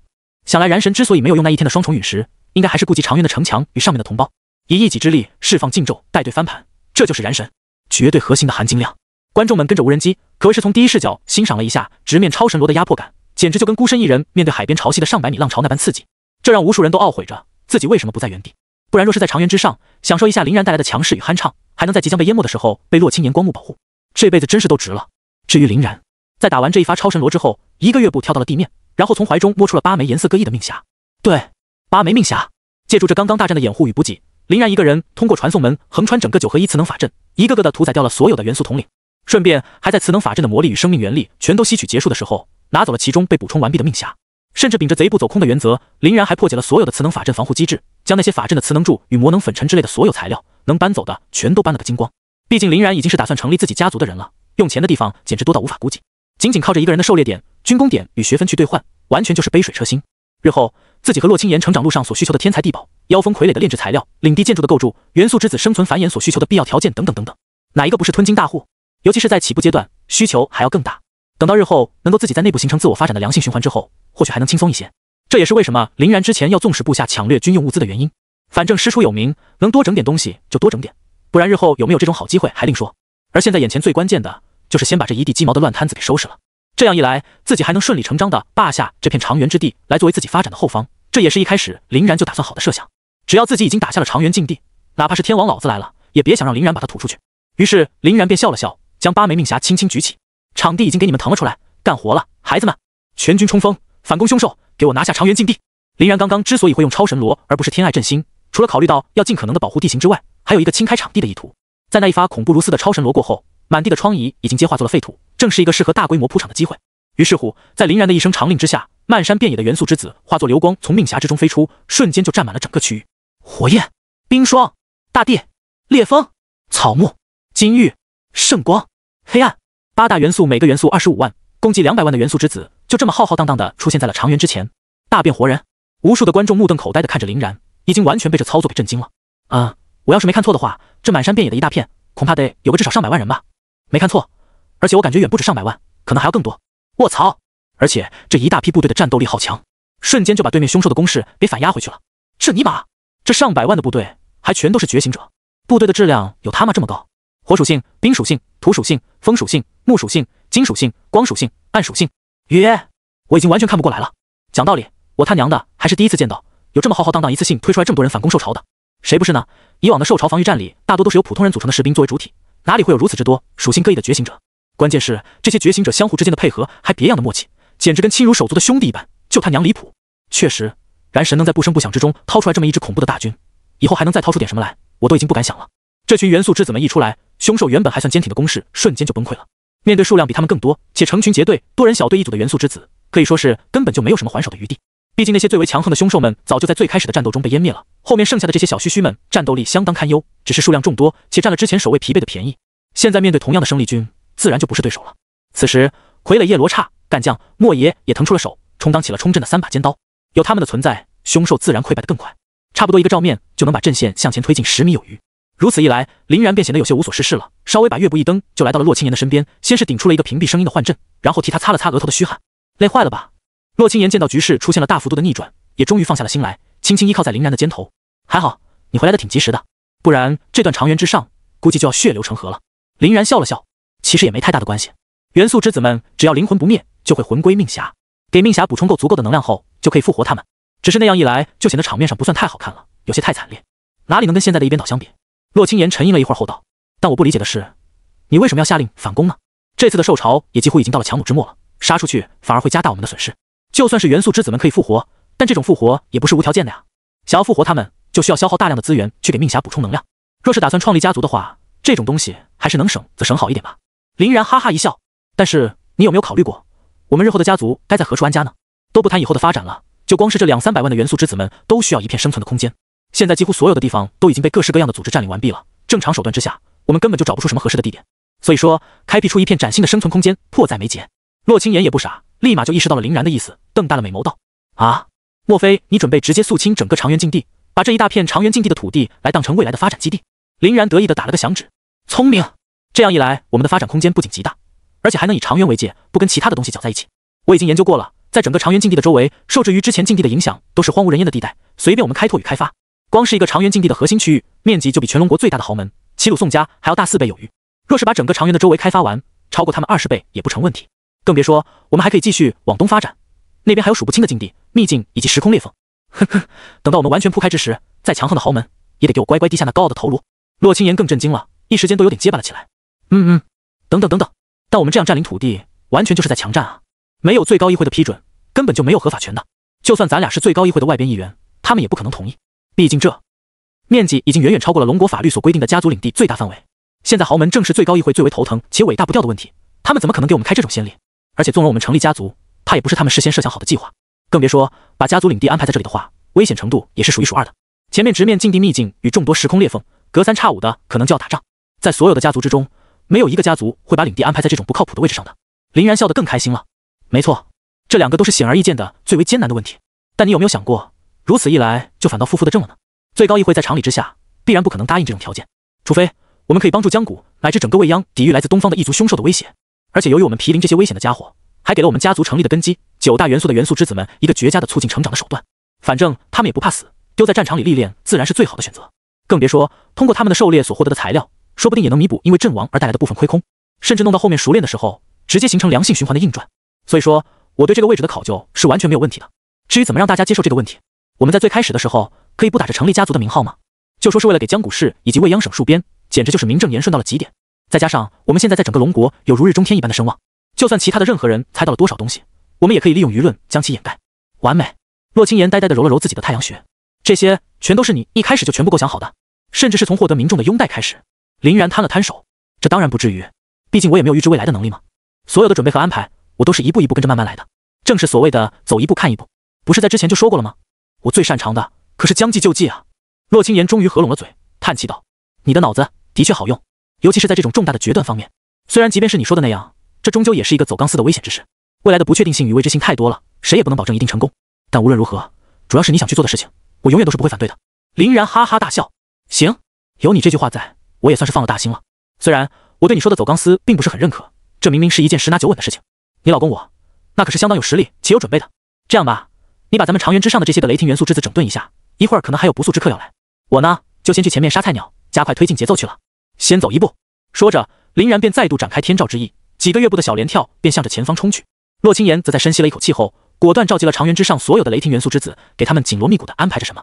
本就颓唐不堪的凶兽们，在林然这个超级战力重新加入之后，更显寂寥，只能用一溃千里来形容。林然这边又突出一个人多力量大，整整200万人的冲锋屠戮，的确效率非凡。才仅过了2个钟头左右，基本就已经肃清了所有的抵抗力量。由于林然是知道本次那些的异族们是鼓捣出了长原禁地之内的所有凶兽，所以也知道现在的长原禁地之内基本空无一物。于是他便派出了整整100万人先行进入，前往长原禁地之内，先在关键的节点之上站住位置，铺设下最基本的营帐。另外的100万来号人则被林然给带回了长原之内。毕竟现在正是多事之秋，哪里都少不了人手的镇压。而果然，也就正如林然所想的这般，刚一回到长原，就看到了双方对峙的一幕。长原之上是洛清言带领着那一波最初的雷霆元素之子们剑拔弩张，对着下方的军队怒目而立。下方赶来的军区军队们则也是一个个严阵以待，手持长枪短炮，对着长原虎视眈眈。林然一个月不接替，窜到洛清言的身边，眯着眼睛看了看那支军队的领袖。为首的那一位看起来貌似是一个膀大腰圆、大腹便便的军官，正在手持战刀，摸着他的小胡子想些什么。见林然出现，这才冷笑一声，大步向前道：林然，对吧？你带着这批私军肆意妄为，在我江谷市内的领域横冲直撞，那也就算了。但问题是，你为什么要打伤我手下的士兵，放纵手下的人抢掠我等的军械？这批物资那可都是未央省省长亲自审批下来的，是让我们来抗击凶兽与异族的，不是让你们这些宵小之辈趁机发财的。赶紧离开长原，退还军械，赔礼道歉，并给我军士兵补偿医药费，否则后果自负。这个小胡子军官的话语一出，本来还纷纷沉浸在林然又立大功的喜悦中的观众们都是一惊。打伤省属军队的士兵，抢掠省属军队的士兵军械，若是此事属实，那貌似真的有点危险啊。林然再怎么疯狂，也不能干出来这种事情吧？这种冒大不韪之事，哪怕是有最高议会的审批，都不太好为之，更别说林然大概率还没有。真是怎么想怎么离谱。林然却一点面子都没给这个小胡子军官，笑得比他更冷一点。原来是孙兴孙军长呀，我当是谁呢？你这个驻守江谷的军长，我平时也是久闻大名呢。收受贿赂，结党营私，勾结国敌，蓄养死士，你貌似是一样都没有少干，而且应该还偷偷联系过叶云组织，蓄意暗杀某几个同僚，我说的对不对啊？被林然突然嘴了这么一句的孙兴脸色大变，直接林然暴跳如雷。林然，你不要仗着自己的功劳就血口喷人，你知道诽谤一个军长会给自己带来多大的灾难吗？做事是要讲证据的。林然和善地笑了笑，孙军长，您老该不会忘了，我曾经捣毁过一个叶云组织的老巢吧？我从里面发现的某些东西可是相当有价值的哦。这当然是林然胡诌的，从赵无敌那里截取的信息自然是没有这么凑巧就有孙兴的一份。之所以林然会这么说，完全是提前拜托了赵无敌调查了一下孙兴，这么一调查肯定就发现了孙兴曾经在叶云里面干过的那些勾勾当当。孙兴被林然这么一说，整个人简直都要僵住了，身体抖得厉害。但马上他又深吸了一口气，咬牙切齿道：但这些也不是你打伤士兵抢掠军械的理由。这次的孙兴气势就弱了特别多，显然是已经怂了。之所以还在强调这些，显然是为了拿到林然一个让他能够形成反制的把柄。可惜林然完全不吃他这一套。林然悠悠地叹了口气，孙军长三番五次的说我打伤士兵，抢掠军械，究竟意欲何为呢？我想呀，应该多半是为了开脱自己吧。本来最好防守的地带，那一堆宛如钉子一般守备力量坚固的武装要塞，被你主动撤离，丢了个干净。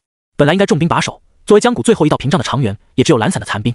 这次受潮的规模之大，冲击之狠，连我这个局外人都能深切体会，而你却装作不知，这真是不得不让人怀疑，是否是你故意在放水，亦或是不愿意承担责任了？又或者还有一种最可怕的可能，你自己主导了这一切，想要借异族与凶兽之手屠戮整个江谷，进而当做自己叛国的跳板。孙军长，我说的可有一点问题？孙兴被林然气得差点一口气没上来。你血口喷人，血口喷人啊！我对龙国之忠诚日月可见，碧血丹心，岂能被你这种小人污蔑？林然双眼微眯，透露出了骇人的杀气。日月可见，碧血丹心，所以你就放弃了一整套长垣的防线？你可知道，长垣一旦被破，在无险可守的江谷市内，有多少市民要生灵涂炭，又有多少家庭会流离失所，阴阳相离？要不是我带着嘉宾迅速赶来，长垣哪里坚持得下10分钟？而你们在这里驻防的士兵们，居然还不打算备战迎敌不说，还禁止我的嘉宾使用本地军械。莫非他们还打算抱着这些军械烂掉，亦或是资助之后到来的异族大军不成？还是打算让我的亲兵们赤手空拳前去战斗？想来，无论你和他们是出于什么目的，都是十恶不赦的畜生行为，罪不容诛。纵然杀了你，也难以抵消你带来的罪恶。听林然说到这里，一直观战的百姓们也忍不住了，尤其是江谷本地的民众，一个个义愤填膺的厉害。草他妈！孙兴这个狗王八犊子可真不是个东西。就是，还好现在有然神在江谷，不然后果真的不堪设想。这种东西还留着他干嘛？直接杀了泄愤啊！绝对觉得杀这个篮子1000次都不够。哼，抛弃百姓于不顾的人，还留着他们干嘛？直接处决吧。对，而且还得把这个老王八蛋的一切财产全部充公，弥补然神的损失。唉，龙国就是这些蛀虫太多了，才被阻碍了发展的速度。对于这些只知道吸血，还败坏国家利益的存在，就应该斩尽杀绝。而现场，孙兴一张老脸已经憋成了酱红色，拳头几乎要把手中的刀柄捏爆。罪不容诛，就凭你一个小小的少校？林然轻轻一笑，唰的一声便从腰包里掏出来了一块令牌。睁大你的狗眼，好好看得清楚，我到底是谁？孙兴本来又欲怒骂，但在那一闪之间，貌似看到了一些极为恐怖的东西。这枚黑黑的令牌怎么那么像是最高议会所独有的玄龙令呢？迅速反应过来的他顿时面如土色，颤抖的匍匐在地上，大脑完全宕机，彻底不知所措了。今天发生的一切都是那么的荒诞，让孙兴都感觉自己像是做了一个极为可怕的噩梦。林然则是笑了笑，用寒冷的目光扫向后面那一排排的士兵。这一手也是他早有预谋的，为了更好地完成自己的各项计划，当着公众抛出玄龙令的身份，显得相当的有必要。虽然一来是和崔斯特商议的是把这层身份隐藏在暗处，偷偷进行对豪家大族的侵蚀计划，不过那样一来，并不是很符合林然的利益。林然是一个特别喜欢怀疑一切的人，哪怕是对于最高议会，他也不是特别的信任。鬼知道自己老老实实的跟着最高议会做事，会不会沦为一个兔死狗烹的下场？若要不想被人如此轻松的拿捏，就得积蓄起足够的实力才行。这个玄龙令的抛出，便是林然计划中的一个关键步骤。先给自己找一块金字招牌，把最高议会强行绑上战车再说。想要不被别人算计，那就得先算计别人。而孙兴这个不长眼的，刚好就给瞌睡的林然送了一个大大的枕头，真的舒服。天照，就让你日月可见，碧血丹心吧。呸！老子烧的就是你这种败类！林然毫不犹豫的一发天照出手，直接将孙兴堂堂一个军长给烧成了火人。啊！反了！给我上！孙兴惨叫着，已经都开始意识模糊了。但他手下的这群士兵们却根本没有动的。开玩笑，对面那一批批的部队可都是货真价实的觉醒者，打起来根本就没有胜算。一开始他们还能跟孙兴在这里坚持着，全都是凭着孙兴足够硬的军长身份。但万万没想到，对面的林然更是硬到夸张，最高议会的玄龙令都整出来了。在天时地利人和都不在的情况下，谁又敢去触林然的眉头？于是他们便就这么眼睁睁地看着孙兴陨落在了这炽烈的黑岩当中。孙兴本身不过是一个3阶的觉醒者罢了，当然是不可能抵挡得住林然的天照的。刚刚杀死了一个军长，林然却丝毫都不脸红心跳，立马又下达了下一个命令：给我拿下那群叛军，解除他们的武装，敢于反抗者直接罪同孙兴，给我当场处死。现在正是抓同伙的大好时机，千万一个别给漏过了。林然一边说着，一边走到孙兴的尸骸前，转动永恒万花筒，固住了孙兴的灵魂记忆。果然是一个暗藏私心的奸诈之辈呢，自己倒是也没有冤枉他，而且里面还有一些日后定然用得到的东西。林然对自己这次的收获相当满意，点了点头后，又扫了一眼那些士兵。这一群士兵见老大都被火给烤死了，更是一点都不敢妄为，全都乖乖缴了武器，宣布投降。好了，现在事情已经结束了，长垣保卫战也大获全胜，你们可以哪来的回哪去了。林然在得了好处之后，摆了摆手，就要把这些士兵们赶走。当然，这对士兵们同样也是一种解脱，他们本就巴不得自己赶紧离开这个危险的地方呢。被全员觉醒者的大军虎视眈眈，杀气缭绕，心理压力别提多大了。在跟林然道过谢后，一个个那是跑得灰头土脸，仓皇至极，连最基本的军阵都没有保持。见到这一幕的林然不禁摇了摇头，也不知道是整个未央省都这样，还是只有江谷一个是。这军队以及其隶属军官的各项素质，简直都低得离谱。龙国要是把保卫边疆的重责交予在这群人手上，后果简直不堪设想。尤其是在距离青津相对较远的那20-30个省，受最高议会的管辖程度很低，地头蛇可谓是一个比一个蛮横。相比而言，还是中间的省市要和谐很多，最起码不可能出现未央省的这种无法无天的情况。就当林然正在想这些事情的时候，突然发现前方那一片乱糟糟的退兵们又出现了新的状况。他们那一片的混乱之中，居然凭空杀出一团逆流，顶着汹涌的冰潮反冲到了林然的身前。这是林然纳闷的，瞅了瞅他们，这个时候黄花菜都已经凉了，怎么还有人在往这边走？而且看起来还是一副全副武装的模样，总不能是来给自己找茬的吧？让林然没想到的是，这件事儿还就真给他猜对了。这乌泱的一大片人，果然是冲着长垣或者说是自己来的。为首的那个人虽然看上去蛮拉胯的，但他的身边却站着一个相当危险的存在，一个大胡子中年人。虽然他手无寸铁，但是直觉告诉林然，谁都可以忽视，唯独这家伙不行。大胡子中年人在察觉到林然的不善的目光后，也是朝着林然挑衅的笑了笑，却并没有多说什么。开口的是他旁边的另一个稍微年轻点的存在。林然，林大英雄，久仰久仰啊！在下未央王家王振，失敬失敬。未央王家？林然摸了摸下巴，这可不是一个豪家大族，而是一个相当普通的家族，整体实力跟什么未央的那3大家族陆家、齐家和钟家是根本没法比。唯一让他们这个家族相比较其他小家族来说有点不一样的，总共有2大特点。其一就是他们的家族之内在200年之前出过一个天才，足足修炼到了10阶的境地。其二就是他们与陆家相交甚密，算是陆家在未央省东方的一个小狗腿。如此一来，林然也多半能够猜到为什么这波人会来这里了。想来坏自己好事儿，那也得看看你们有没有这个实力。仅仅依靠一个小小的10阶强者就要压制我，未免也太看不起人了。林然看了看冷笑，现在长垣战事已毕，王家主为何还要赶来此地？莫非是打算来给我们收尸的？王振大笑，哪里，林大英雄言过其实了，言过其实了。我们其实本在长垣遭难的第一时间就在赶往此地的路上，但由于路途遥远以及集合家族军队所花费的时间略长了点，所以才没能赶上。当然，这也主要是因为林大英雄你处理事情处理得太快了，正所谓英雄出少年，实在让我等惭愧啊。不过我等却有一事不知，林大英雄可否为我等解惑？林然轻轻摸了摸自己的手腕，你是想问为什么我们已经处理完了长垣的战事，还非要赖在这里不走是吗？王振点了点头，似笑非笑。林大英雄果然聪明睿智，一下子就猜到了我要问什么。这其实也不由得我等不关心啊，毕竟林大英雄你想，任凭换作是谁来，都不太想自家的炕头上有别人与此酣睡的。这下别说是在场的其他人，就连场外的观众都搞明白了王振的意思。好家伙，原来这厮是赶来分地盘的。大概原来在陆家的安排下，江谷附近的势力范围当归属于他们，他们可以享用这里的一切资财，尤其是长垣禁地更是一块不可被放弃的区域。但万万没想到，就在今天，林然居然不知道从哪里搞出来一支大军，直接给霸住了从长垣防线到长垣禁地的整块区域。这当然是把该地区视作后花园的王家所无法接受的。他们本在林然率领部队与凶兽刚刚交火的时候就已经屯兵一旁了，本想等到2者两败俱伤之后再下手，可眼见林然大胜，便也不得不提前出手了。这种恶心人的举动自然迎来的观众们的一番怒骂。原本在看到战事结束，无数人都已经准备退出该频道，该干嘛干嘛去了，但在见到这一幕之后，顿时又都丧失了离开的欲望。好狗的人啊，他怎么敢呢？哼，打仗的时候不来浴血奋战，打完了却想来享受胜利果实，我呸！这赤裸裸的小人嘴脸可真是让人恶心。妈的，不想着如何对抗外敌的侵略，老想着怎么拖自己人的后腿，一个个的内战内行，外战外行，我真吐了。哎，他们的心里就没有半点家国情怀，都只知道红果果的给自己谋福利。只能说现在这个社会，这样的人已经成为主流了。真他娘的扯淡！这个小小的王家不是陆家的知名狗腿吗？怪不得这些人会来这里，一来可以打压燃神替自己邀功，二来可以继续保证自己的利益，而且他们刚还有10阶觉醒者的存在，能够在高端战力上压制燃神，当真是打得一手好算盘。不过林然看上去倒是没什么表现的样子，甚至根本就没有拿正眼看过王振，他所关心的还是只有一人，就是那个王振身边的大胡子。王振此时也终于发现了林然的目光一直锁定在自己的旁边，便十分开心的笑了起来。看起来林大英雄对我旁边这位很上心吗？既然如此，那就让我给你介绍一下好了。我大舅王子服 S 级天赋幻灭浮尘拥有者，同时呢，他也是一位10阶的觉醒者。这次带他前来呢，主要是大舅他对林大英雄你的英雄事迹特别的崇敬，所以非要来找，希望你们俩能交流愉快哦。林然也笑了起来，巧得很嘛，刚好我也有一个大舅，想介绍给王家主你认识一下。王振不以为意的轻哼了一声，哦，是吗？那不知你这个大舅。未等王振话音落下，一道黑色的身影突然凭空杀出，一个快如闪电的飞踢正中靶心，不偏不倚的踹在了王子服的老脸上。王振本来并不以为意，反倒有些想笑，毕竟那可是10阶觉醒者呀。自从王家有了王子服的存在，只要是面对规模相差不大的家族，那都是降维打击的存在。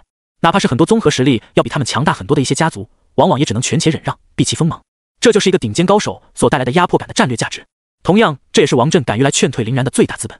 之前过多的顺风顺水，已经给予了他极大的自信心，让他对于王子服的实力已经拥有了一种近乎于迷信的无敌判断。然而，由于距离非常近的缘故，王振能够极为清楚地听到一声来自于王子服左臂的鼓震声。饶是王子服的反应已经十分之快，在黑影袭来的瞬间就做出了应对反应，施展了能量护盾，可还是被打了个大半而归，飞出了足足有数十米之遥。黑影的一击没有施加任何技能的攻击就能够破防，那岂不是证明这个黑影至少也是跟自己同阶的存在？王子服心中大骇，怎么可能？有那么一个瞬间，王子服都要怀疑是马特来了。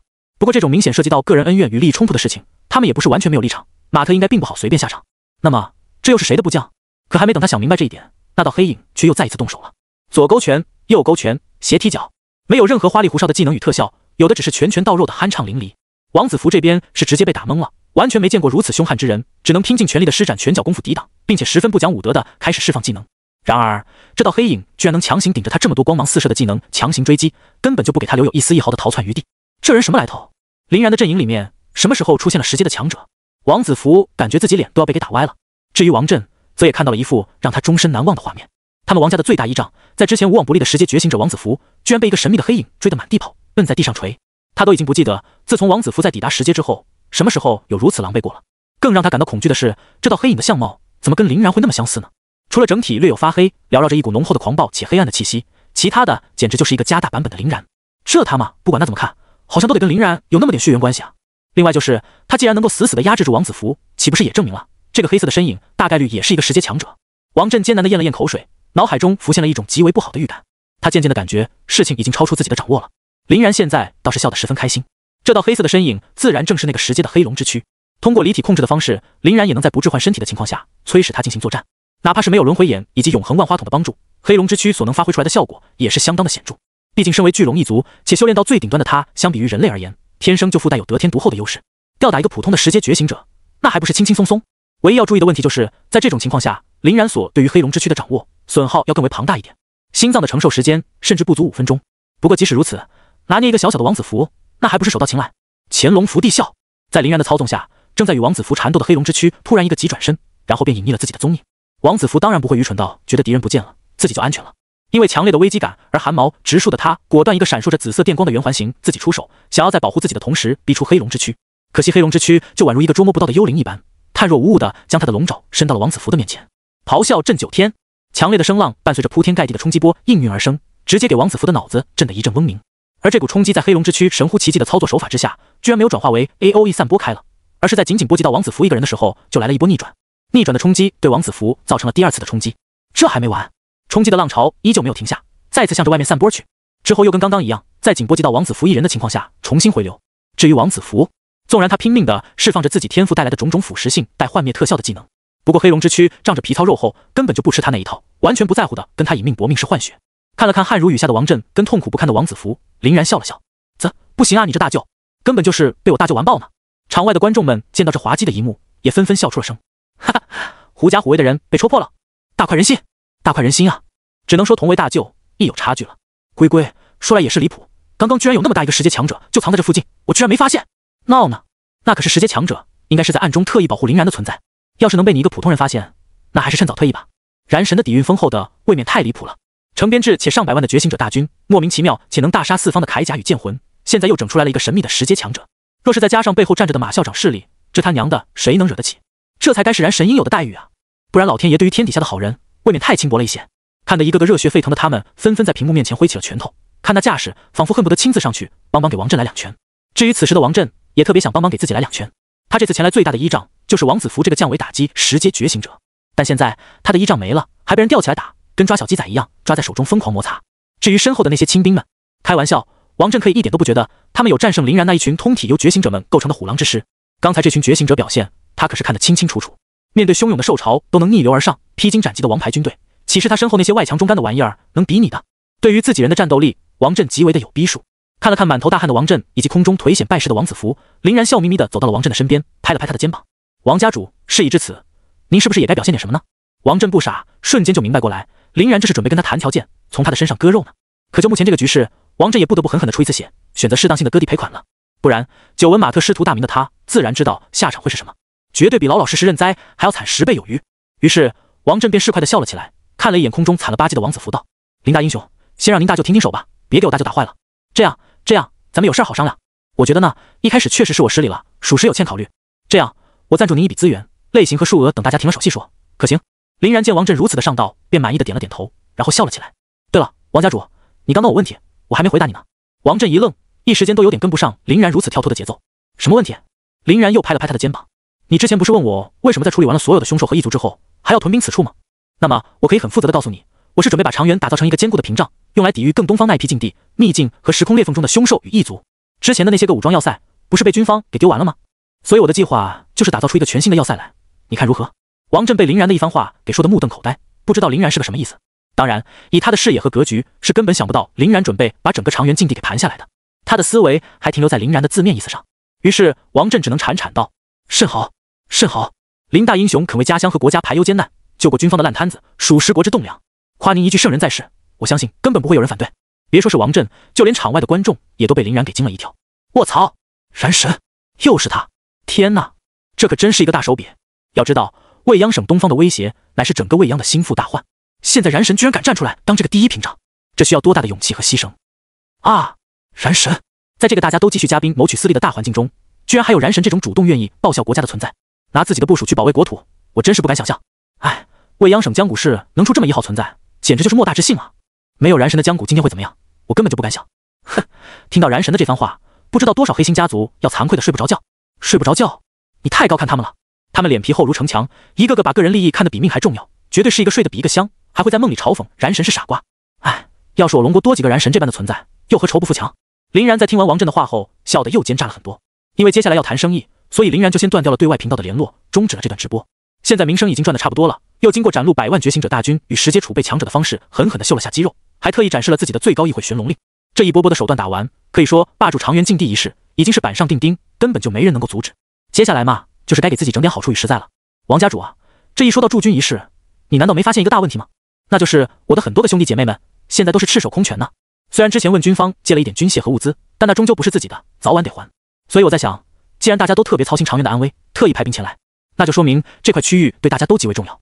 既然如此，我已经出了人，这东西是不是……听到林然的要求居然是军械和物资这种普通的玩意儿，王震这才松了口气。还好，只要不是什么天才地宝与珍稀矿物，都根本不叫事儿。于是王震便点了点头道：“有道理，很有道理。那么不知林大英雄一共需要多少人份的军械物资呢？”林然笑而不语，对着望着比了个耶。王震稍微一愣，犹豫地摸了摸下巴，露出了一个略显心痛的表情。20万人份，这……在思忖了片刻之后，把牙一咬道：“行，20万就20万，这笔军械物资我王家出了。”林然继续笑而不语，摇了摇头后，又对着王震伸出了那2个手指头。王震面容一喜，急声道：“莫非是2万？”林然依旧不语，继续摇着自己的手指头。王震这下子有点傻眼了，颤颤巍巍道：“林大英雄，您说的总该不会是200万吧？”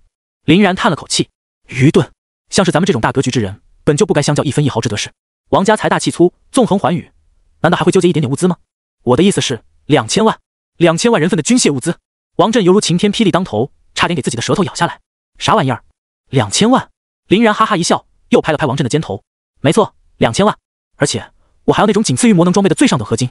想来王家主为了我江谷和未央的百姓安危，绝对不会吝啬这些许吧？”王震的脸色已经几乎死灰到了看不见的地步。不行不行，绝对不行！就算把我王家掏空了，也做不到。林大英雄，您知道2000万人份的最上等合金装备意味着什么吗？即使不算上龙币，这些合金的淬炼价值也根本就无法估量。林然笑了笑，轻轻挥了挥手，身后的100万大军当即会议哗啦啦的就涌了上来，将王震以及他带过来的手下们团团围住。王震由于一开始是只想靠着王子服这个10阶强者当一个鸡毛令箭，跑出来吓唬吓唬林然，起到不战而屈人之兵的作用，所以带来打酱油的小兵们只有10万不到。然而没想到，现在王子服还在天上给人摁着锤，至于他手底下的这些人，则根本连给林然塞牙缝都不够。王震哭丧着脸，又瞅了一眼空中已经被揍到奄奄一息的王子服，就差声泪俱下了。林大英雄，2000万是真不行啊！别说我王家根本就拿不出来那么多的钱，就算拿得出来，想筹集这么多的材料，也是一个极为浩大的工程。感觉就算把江谷以及周边的县市买空，再一个个的进行打造，又算上路上的来回运输，没个1年半载的都不可能。林然叹了口气，看字啊，你这么有诚意的份上，我就给你宽限一下吧。1000万应该就不至于如此狼狈了吧？林然当然也知道2000万是在扯淡，只是故意往上提一提筹码而已。他实际上的心理价位差不多就在300-400万左右，在能够把所有元素之子武装起来的前提下，再额外准备一部分备用的储备。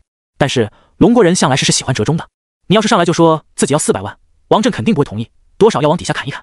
而你要是上来直接整一个大的，说是2000万，后面再说是400万，王震就很容易接受了。王震听林然稍微有些松口，也知道林然是在给他最后的拉扯机会，便把牙一咬道：“这样吧，林大英雄，咱们也别整那么多虚头巴脑的，直接一口价500万套最上等的合金装备，如何？”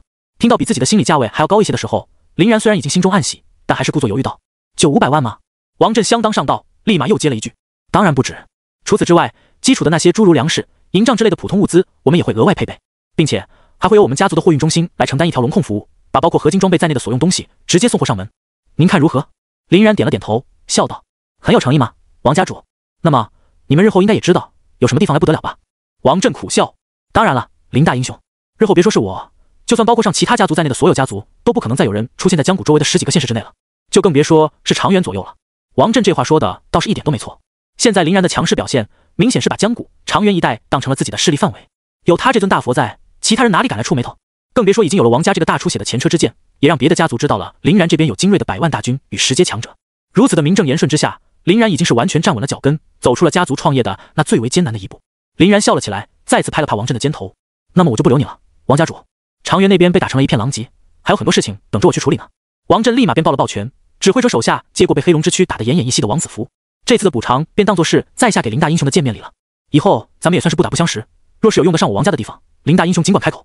林然闻言不禁摸了摸下巴，若有所思地瞅了瞅王震，这家伙不是陆家的附属家族吗？居然还敢来自己这边搞 ZZ 投机，看起来此时的未央省也并不是铁板一块嘛。王震见林然没有答话，知道此事急不得，也不嫌尴尬，哈哈一笑后又跟林然寒暄了2句，带着人马转身离开了长园。看了看王震离去的背影，林然悠悠地叹了口气，收回黑龙之躯后重新飞向长园，站在瞭望台上眺望整片禁地。很好，就从这里开始吧。占禁地，霸长园，破东土，平裂缝，拿秘境，团山头，出江谷，入未央，然后算了，还是别想那么远，先走一步看一步吧，慢慢壮大自己的实力才是王道，以后的情况说不定还会发生变化。林然展翅一波低空翱翔，转身飞向了东方。半个月后，原长园禁地，抬头望着漫天的鹅毛大雪，洛清言兴奋地用手捧起了飘零的雪花，感慨道：都已经下雪了呀。林然点了点头，也陪着他一起走出了帐外。今天是腊月27，这个世界观里没有阴历、阳历、阴阳历之分，全蓝星通用一套历法。马上都要过年了，下点雪也实属正常。洛清言闻言，又看了看坡下来来往往的元素之子们，不禁笑了起来。这次过年可真是热闹太多了呢，不像是之前冷冷清清的咱俩蜗居在小房子里哆哆嗦嗦的吃饺子。林然点了点头，那必须的，今年一下子多出了200多万人陪咱们一起过年，属实是没想到。洛清言先是缓缓地伸了个懒腰，然后道：不得不说，那些元素一族们的克隆手段简直逆天。这些元素之子们不仅每个人都有自己不同的名字、不同的喜好、不同的人格，而且喜怒哀乐、悲欢离合等情绪一应俱全，跟真正的人类完全没有什么两样。林然摊了摊手，那当然，这些克隆人在原本上那也就是真正的人，自然没有区别。更别说他们还是打算让这些元素之子们经过漫长周期的生长繁衍，最终培养出与生俱来的完美混沌体，肯定不会在这方面打马虎眼，不然怎么配得上9大元素一族的绝密？洛清言笑了笑，又道：那么关于咱们家族的名字，你有副稿了吗？未央林家，但元素之子们的姓氏不统一，难道要强制性给他们改名？林然轻轻操纵自然之心，不断将空中的雪花凝聚为雪球。为什么一定要在家族的前面拘泥上一个地名呢？那样岂不是在无形之中就限制了自己家族的未来发展方向？洛清言一愣，啊！林然笑了起来，我决定把咱们这个家族的名字命名为混沌家族，你觉得怎么样？洛清言晃了晃脑袋，也开始凝聚起雪球来。这个名字还挺好，挺符合你不喜欢按常理出牌的气质的，就是感觉这么大的一个名号有点容易吸引仇恨呀。但想来我们本就已经把仇恨给拉到满中满了，也没必要在乎更多。林然此时已经积蓄好了自己的雪球，将其从空中送到手中，轻轻地拍了拍。他之所以会给家族起这个名字，其一，元素之子们确实是冲着培养混沌体而去的，林然也没打算打乱这个总纲。其二，这其实也算是洛清言与他未来修炼的一个不可避免的方向。之前在燕大的时候，林然就好奇过，为什么马特在收他们2人为学生的时候，会给他们这个新开辟出来的系命名为混沌系。现在看来，确实有其高瞻远瞩的一部分。洛清言作为神圣天使与堕落天使的双 SSS 级天赋结合体，是能够自己孕育出来混沌之气的。之前在废墟之都的一战中，那层混沌之息就帮助林然在众目睽睽之下偷偷操纵了一把黑龙之躯。他的混沌当属光明与黑暗的结合体，而自己是一个能够不断获得崭新能力的人。越到后期，能力也就越为繁多杂乱。到后期，可能几十上百种能力加深的自己，在一场战斗之中，都未必能把全部的能力给用过来一个遍。那样的话，岂不是形成了资源的闲置与浪费？所以，相对王道的做法是尽可能多的促使自己的能力觉醒升级，甚至到后面将它们发展成融合技能，亦或是融合能力，形成1+1大于2的效果。那样的话，若是融合了足够多的能力，林然最后恐怕也会形成一个混沌的共同体。而且，他这个混沌还是真正的混沌，并不是单纯意义上的光暗交融，亦或是自然元素合而为一。这种程度的混沌，怕是在整个蓝星之上都找不出第2家了。其威力不用想都知道，绝对是相当的恐怖。就在这时，林然的生物芯片里突然响起了来自于崔斯特的通讯请求。崔斯特，这家伙大年关的给自己打电话干嘛？总不能是来拜年的吧？不过林然倒也没怎么多想，直接就给他接了过来。通讯一联络上，那边就响起了来自于崔斯特气急败坏的声音：林然，看看你干的好事儿！你这家伙当真是一点都不害怕捅娄子，嚣张的很啊！林然哈哈一笑，懒洋洋的回道：崔议员，我这边还不知道您说的那件事儿呢，要不您再详细点一点，不然总不能我一个个的把咱们分别之后的所有经历挨个挨的给您讲一遍吧。崔斯特深深的吸了一口气。那好，我先问问你，你是从哪里整出来这么多的觉醒者，甚至还组成了一支大军？林然愣了愣，然后答道：这个好像并不是最高议会的管辖范畴吧，总不能我稍微弄点打手出来，还得跟最高议会禀报一下吧。崔斯特脸都歪了。稍微？你管200多万的觉醒者叫稍微？那可是200多万的觉醒者啊，而且貌似天赋的等级还不低。据我的初步估计，他们的平均天赋水平差不多能达到一个 S 级的范畴了。这么多的 S 级天赋觉醒者聚集在一起，你知道会形成多么可怕的聚集力吗？林然冷哼了一声。既然崔议员你知道我有200万的 S 级天赋觉醒者，还知道他们会形成可怕的聚集力，那么你跟我说话就是这种态度？你是来询问信息的，还是来兴师问罪的？我现在可也是最高议会的在编议员，是你平级的同僚，既不是你的手下，也不是你的家臣。说话之前最好把一切都考虑清楚，否则我可是不保证未来会发生什么。崔斯特差点没被气死，他是万万没想到林然居然很快的就适应了自己的新身份，还反拿这个来压制自己。他们俩加入最高议会的介绍人。顿了顿后，崔斯特几乎是用牙缝憋出了几个字：好，那我也不问你为什么要把这支军队放在长原禁地的遗址上，并进行大规模的军屯了。反正你也会拿保卫家乡的事情来搪塞我。我现在就想知道，你为什么要故意暴露最高议会的寻龙令给外界？这不是分明就在明说，跟最高议会有着密不可分的关系吗？如此一来，该怎么执行我们的肃清豪门计划？林然笑了笑，但是这两者之间貌似并没有什么特别的联系吧？崔斯特怒，锤子没有。你要是顶着最高议会的名头对豪家大族那些人动手的话，岂不是不亚于我们直接对他们动手？那样的话，根本就不敢想，到时候问题和矛盾会激化成什么模样。林然见崔斯特态度没有一点好转的意思，声音也逐渐冷了下去。崔议员，这件事儿我心中自有打算，你就无需多言了。我只要把事情给你们办成，又何必来管我的过程如何？别说是你来问，就算是最高议会的议长来了，我也同样是这套说辞。别忘了，当初可是你求的我们。行了，就到这里吧，我现在要忙的事情很多，就不跟你继续废话了。说完，林然就没有再给崔斯特继续废话的时间，直接单方面掐断了联络。洛清言在旁边笑了笑，那家伙果然来了，而且听你的语气，把他甩得不轻哈。你倒是还真的一点都不怕最高议会跟咱们翻脸呀？林然点了点头，哈哈一笑，来的已经比我想象中慢很多了。这可能也是最高议会的议长在试探我们，所以我们这边必须要保持强势才行。现在咱们的领地还处于初级阶段，百废待兴，打他主意的人实在太多，不得不谨慎呀。至于你说的翻脸不翻脸的事情，我心里还是有分寸的。最高议会明显不可能放弃我们，只要我们不去踩他们的红线就行。洛清言又笑了笑，刚准备说点什么的时候，林然的通讯却又一次响起了。林然眉头一皱，还以为是崔斯特贼心不死，可在看到来者之后，面容却立即舒缓了下来。老大，什么事？洛清言也不知道那边的马特絮絮叨叨的说了一大堆什么，反正林然的表情却是变换的厉害，一会儿严肃，一会儿兴奋，一会儿认真的，搞得人莫名其妙。唯只见林然接了几句，只有我们俩就够了。哎呀，我一个人一打7都是常态，别说有2个了。老大尽管放心，我们必定马到功成，凯旋而归。区区东瀛鬼子根本不足挂齿，那一群群的家伙们依靠着这种类似于卡 bug 的机制是走不远的。搞黑幕啊，他们要是敢弄，我绝对让他们后悔终生。其实我也蛮期待在一个小岛上给他们降下一颗足以引发滔天海啸的陨石会是什么场景呢？等之类的调话。待通讯完毕，洛清言已经完全按捺不住自己的好奇心了，一个劲儿的怎么了怎么了，个不停，简直就跟一个吃不到玻璃罐里面的猫粮而团团转的小花猫一般。林然倒是相当悠哉的叹了口气，不接，你现在知道那么早也没意义，到时候路上我再跟你细说。你只知道我们大概10几天之后会出趟远门就行了，具体的位置嘛，先保密。现在咱们要做的就是先把这个年过好，顺便安排好领地之内的一切，比如我们离开之后的发展方向、建设目标、拓土开疆等事项。洛清言一时间都不知道该说什么了，憋了半天才憋出来一句：可是呢，万一咱们离开以后，领地遇到危险了，该怎么办？虽然看上去领地之内有200多万的2阶觉醒者很唬人，但也不能完全没有高端战力吧？不然若是出一个王子服之流的敌人，还不是把我们直接杀穿？总不能，你打算把黑龙之躯就在这里吧？林然摸了摸洛清言的头，这个嘛，首先有夭夭在，他的夜罗刹傀儡能保证10阶以下无敌，更不必说其他的那些元素统领的魂铠与晶石也被我炼制成了崭新的傀儡，即使比不上那一具夜罗刹，但战力也算不上差。而且由于有自然之心传送门的存在，只要我们提前在这里定好导航所用的传送法阵，并把另一头用于沟通的机制保存在身上，我们就可以随时回来。虽然传送所消耗的东西会稍微多一点，但也不是不能接受。最主要的是，你知道老大还对我说了什么吗？洛清言呆住。什么？林然笑道。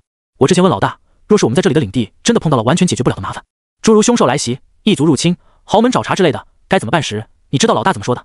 他说无所谓，我会出手。洛清言也不禁深深地吸了一口气，竖起了大拇指。真不愧是老大，就是霸气。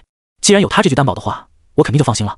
这个世界上没有什么比老大的承诺更让人安心的了。已经。林然笑，指着下方那群来来往往、忙于建设的元素之子们。现在我们最初的营帐已经是搭起来了，组织规模什么的也都安排完毕，剩下的就是逐步发展壮大，直到把这块长原禁地变成真正让那些人闻风丧胆的禁地。有可以无限复活又特别能干的元素之子们在，相信我们下一次回来的时候，这里绝对就让人耳目一新了。这几天过度铺垫和拓展世界观略显无聊，但激情的大剧情正在路上，敬请期待。以往这种剧情比较干的时候都会飙车润滑，但目前特殊时期还是稳妥一点好。大年初10刚过，林然和洛清言就已经乘上了一架小型飞行器，一路顺着导航的方向向东飞去。洛清言相当不满地哼哼了2声，都已经过去了那么久，现在你总算可以告诉我咱们要去干嘛了吧？之前可是说好要在路上说的。林然哈哈一笑，揽着洛清言坐到座位上。当然，不过其实也没什么特别的，就是一场比赛而已。洛清言一愣，一场比赛？林然摊了摊手，你忘了？也是，毕竟这个赛事在咱们龙国之内现在都没什么人关心了。自从10几年前我们宣布退出比赛，就一直都是这个情况。听林然这么说，洛清言才微微有些恍然。全球学生交流赛？林然点了点头，对，正是全球学生交流赛，咱们这次要去参加的正是这个赛事。居然是这个？洛清言诧异地揉了揉脑袋。全球学生交流赛顾名思义就是把全球的精英学生聚集在一起比赛的超大型赛事。这个赛事大概在几十年前于龙国之内还是相当火爆的。不过后来嘛，龙国直接在某一年选择了退赛，之后的10几年间也从来没有去参加过。其原因在于，这个全球学生的交流赛已经逐渐变味道了。本来这个带着交流意义的赛事，也就是以学生为主体，大家所派出的基本都是大4的在读学生。可在某一年中，棒子国首先打破了这一惯例，他们居然丧心病狂的暗搓搓让7个3年前大4的学生硬生生留了3年的级，不让他们毕业，为的就是这个比赛。由于多出了3年的成长发育期，棒子国的那7名参赛选手自然是大放异彩。随后，这一传统又被灯塔国、红叶国、莱茵联邦等发扬光大，渐渐成为了一个新型的潜规则。于是乎，大家越卷越离谱，越卷越夸张，甚至发展到后期，还出现了那种专门培养参赛型选手。这些参赛型选手被各大高校培养，且唯一存在的意义就是参加比赛。除此之外，他们可谓是什么都不会，不懂得如何对抗凶兽，不明白该怎么应对一组，甚至连很多生活的技巧都没有。年复一年，日复一日的苦修，无限制的留级，全都是为了在这个比赛中拿到更高的名次，去获得那所谓的荣誉。唯一值得庆幸的是，比赛还是限制了参赛年龄的不大于30岁才行，不然的话，天知道这群国家到底会整出什么样的怪物来。弄不好过个他妈几十上百年，都会是一群老头子在里面打所谓的学生交流赛了。这也就导致了一向注重实用性的龙国会不愿意去和他们卷，把大好的人才胚子放置在这种意义不大的事情上，简直就是奢靡到犯罪的浪费。再加上龙国的学生只要出国，就会受到来自于很多个国家的针对，出去进哥那受气了，这自然就让他们更加对这项赛事提不起兴趣。久而久之，赛事没有人愿意参加，自然也就报废了。不过今年的情况却完全不一样了，拥有了林然和洛清言这2个堪称无敌的妖孽，使得龙国重新对这项赛事提起了兴趣。反正他们这2个人闲着也是闲着，还不如出去把这个奖励给嫖来。而那个冠军奖励里面有其中一种对他来说也相当重要，他愿意花费10倍的价值把他从林然的手中换来。马特是这么说的。对于俩人的实力，马特简直自信到了没边，根本就没有考虑过失败的后果。洛清言却提出了另外一个疑问，可是我听说这个全球学生交流赛的赛制和我们国内惯用的赛制是不一样的，他们没有设置个人赛，设置的都只有 KOF 赛制的擂台赛与团队赛。不管是 KOF 赛制的擂台赛还是团队赛，都是7人制的。咱们的其他5个人呢？林然笑，有你我2人还不够，要什么其他人？擂台赛、团队赛、卡等级、卡年龄，有锤子用，咱们把这些虚头巴脑的全部打爆。如果你要是不想动手的话，在后面挂着给我加 buff 也行，看我一人杀穿。洛清言白了林然一眼，瞧给你狂的，但是人家每个国家都有几十上百支的队伍可能，咱们就这么光棍的俩人，不会成为众矢之的吗？尤其是会受到本届东道主的针对。林然大笑，让他们来，真给我逼急了，直接开黑龙之躯嘎嘎乱杀，最后再一发天爱振兴砸了他的斗，看他们还狗叫不狗叫。洛清言诧异，岛？林然点了点头。对了，你还不知道这次的东道主是樱花国，所以咱们要去的地方就是他们的东瀛岛。洛清言一愣，啊，那我们要怎么过去？直接跨越国境线肯定不行吧？那么这个小型飞行器的目的地是哪里？林然笑了笑，这个小型飞行器的行进路线是跟主办方那边报备过的，只要我们按照原定的路线走，就可以直接飞到刚好卡在他们国境线上的一个小岛倭瓜岛上。到那里之后，再统一听赛事主办方安排。据说他们打算让我们一起乘坐一艘超大型游轮去，也不知道在搞什么幺蛾子。洛清言也笑了起来，管他呢，反正你有神威在，任他们捣了。套路肯定有一点的，不然也不会选择游轮这种慢到极致的方式。小鬼子嘛，就喜欢搞那些花花道道的。林然点了点头，又想说点什么的时候，突然听到自己的脑海中传来了一声久违的系统提示声。叮！垂钓诸天系统提醒您，已有猎物上钩，请及时回池塘处理，并开启下一次垂钓。垂钓新产物。林然立马就把刚刚准备对洛清言所说的话抛到了脑后，把眼睛一闭一睁。哎呀，我困了，我得睡一会。说完，也不等洛清言有所反应，就那么跟倒栽葱一般倒在了他的怀里，潜入了神识空间当中。来到熟悉的小池塘边，林然把手那么微微一捞，就给钓竿捡了起来。然后林然便看到了自从垂钓开始以来最为壮观的一幕，整整12团颜色各异的光芒闪耀而出，直接在空中组成了一个小型的圆环。同时，他的脑海里的系统提示声也叮叮咣咣个不停。叮！垂钓诸天成功，恭喜宿主获得产物英雄王的珍藏12神器版。叮！恭喜宿主获得产物一对神武装天之锁12神器之一。叮！恭喜宿主获得产物2王之玉座维摩纳12神器之一。叮！恭喜宿主获得产物3诅咒之剑达瑟汀12神器之一。叮！恭喜宿主获得产物4胜利之剑破灭的黎明12神器之一。叮！恭喜宿主获得产物5圣先之骨因陀罗之雷12神器之一。叮！恭喜宿主获得产物6连刃神剑屠戮不死之刃12神器之一。叮！恭喜宿主获得产物7大神宣言命运之枪12神器之一。叮！恭喜宿主获得产物8对魔术武装黄金铠甲12神器之一。叮！恭喜宿主获得产物9绝对防御众神之盾12神器之一。叮！恭喜宿主获得产物10贯穿天地真射杀百头12神器之一。叮！恭喜宿主获得产物11冥王之布黑帝斯的隐形头盔12神器之一。叮！恭喜宿主获得产物12乖离剑天地乖离开辟之星12神器之一。卧槽，全是英雄王的珍藏！这次自己是抽到大宝贝了。本来正愁自己的王财只能当插杆之术用，没有什么特别的能力，这立马就来了12神器。而且这12神器里面还有最为重要的那个东西——乖离剑 EA。这个号称能够分离天地、撕裂世界的对界宝具，如果达成最大解放状态的话，甚至是可以对世界这个概念造成影响，堪称吉尔加美什手中的最大杀器。至于其他的11个，那也都是各有妙用。1. 对神武装天之锁。恩奇都使用过的锁链，曾经捕捉过传说中使大地陷入7年饥荒的天之公牛，可以说是一个相当好用的控制型宝具。而且这个东西有个特别变态的地方，就是存在一个特效，所谓对神的归界，被天之锁锁定的单位神性越高，锁链的硬度与捆缚效果也会随之上升，属于是一个极为少见的特殊效果。在某些方面，好用程度简直爆表。比如说，拥有神圣天使天赋的洛青岩的神性肯定不低，到时候要是把它这么结结实实的一捆。2. 王之玉座维摩纳。英雄王曾经持有的王之玉座，类似于一种特殊的飞行器，通体由被魔力灌溉过的黄金与祖母绿宝石组成，号称可翱翔于天空的光之徽州。而王之玉座的燃料也相当特别，采用的乃是一种秘制水银，并且使用太阳水晶驱动太阳能充当辅助，所起到的效果是可以无视物理法则进行高速飞行，直接把牛顿老师的棺材板彻底掀翻。并且王之玉座还配备有强大的攻击系统，上面充斥着各种各样的宝具系统，甚至还配有传说中的远古核弹头。3. 诅咒之剑达瑟汀。北欧神话中丹麦王赫格尼拥有的诅咒之剑，这把剑最特殊的地方在于其剑身附带着强烈而致命的决绝诅咒，会引导所有的持有者尽数不向死亡，除非你拥有的王者霸气以及生命原力能够压制住剑身所附带的诅咒之伤。并且达瑟汀也是号称一旦被拔出就不夺人命不归鞘，但凡现世必要夺走至少1人之性命。4. 胜利之剑破灭的黎明。传说中德意志和北欧的胜利之剑，圣剑的真名为古拉姆，是由齐格鲁德所拥有的，并不是呆毛王的那一把。古拉姆由冥界之铁锻造，却闪耀着英雄胜利的光辉和炽烈的神圣之气，可以说也是很离谱了。5. 圣仙之骨因陀罗之雷。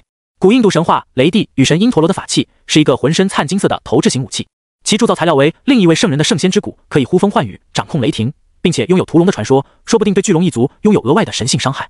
6. 连刃神剑屠戮不死之刃。希腊神话之中的一把传说神剑，其形状相当特别，通体与镰刀几乎无异，内侧带有锋利的连刃。虽然这把剑看上去其貌不扬，并没有特别的强，但是屠戮不死之刃之所以被称为这个名字，也不是没有原因的。只要是被其所创的伤口，便会被添加法则之力，若不能破坏法则，就永远无法复原。同时，它还拥有着令不死属性无效的力量，管你什么永生者不永生者，吃剑还是得死。7. 大神宣言命运之枪。北欧神话主神奥丁持有的威名赫赫的命运之枪，其威力极为恐怖，完全无法以常理去揣度，并且其最变态的地方在于，这是一把蕴含着因果律的武器，只要出枪就绝对不会落空，投掷出去之后便会宛如天边的流星一般，死死锁定目标。8. 对魔术武装黄金铠甲。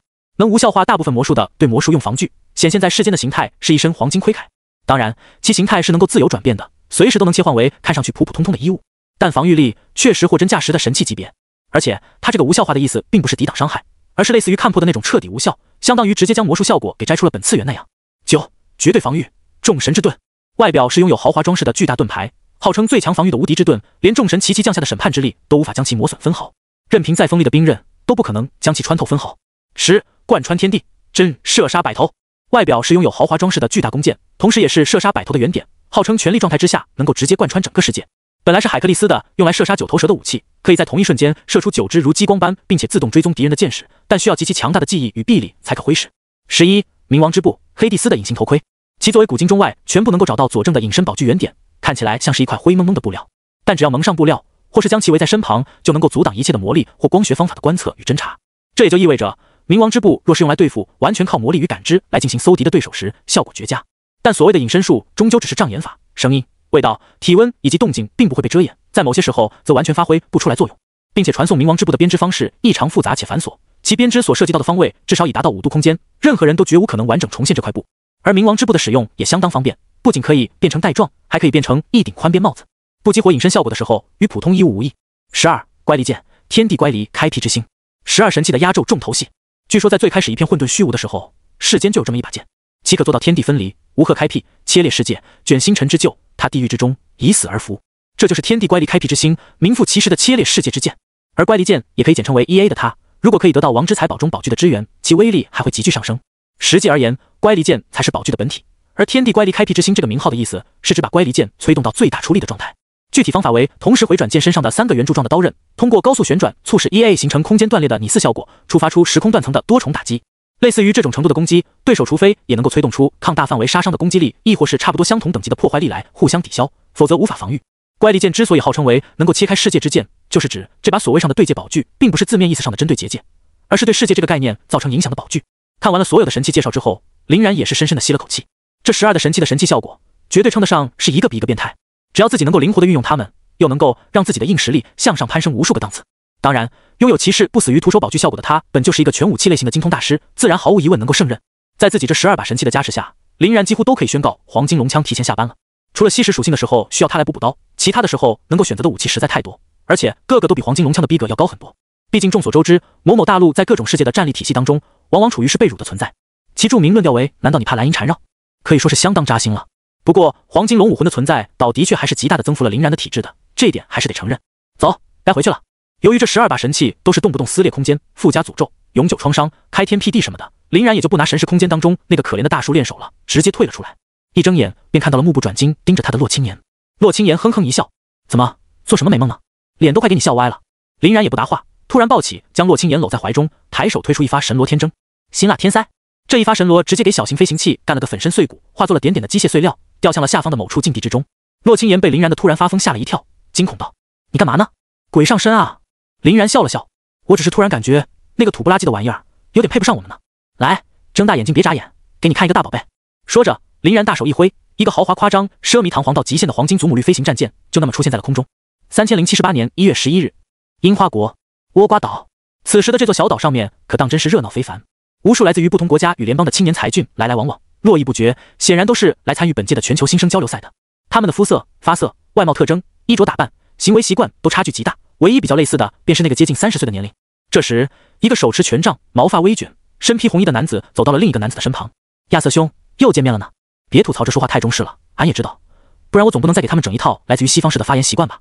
架空世界，大家凑合看，给观众老爷们磕头了，砰砰砰。被称为亚瑟的金发男子笑了笑：凯撒兄，你的精神气头还是那么的完美，真不愧是去年的亚军呢。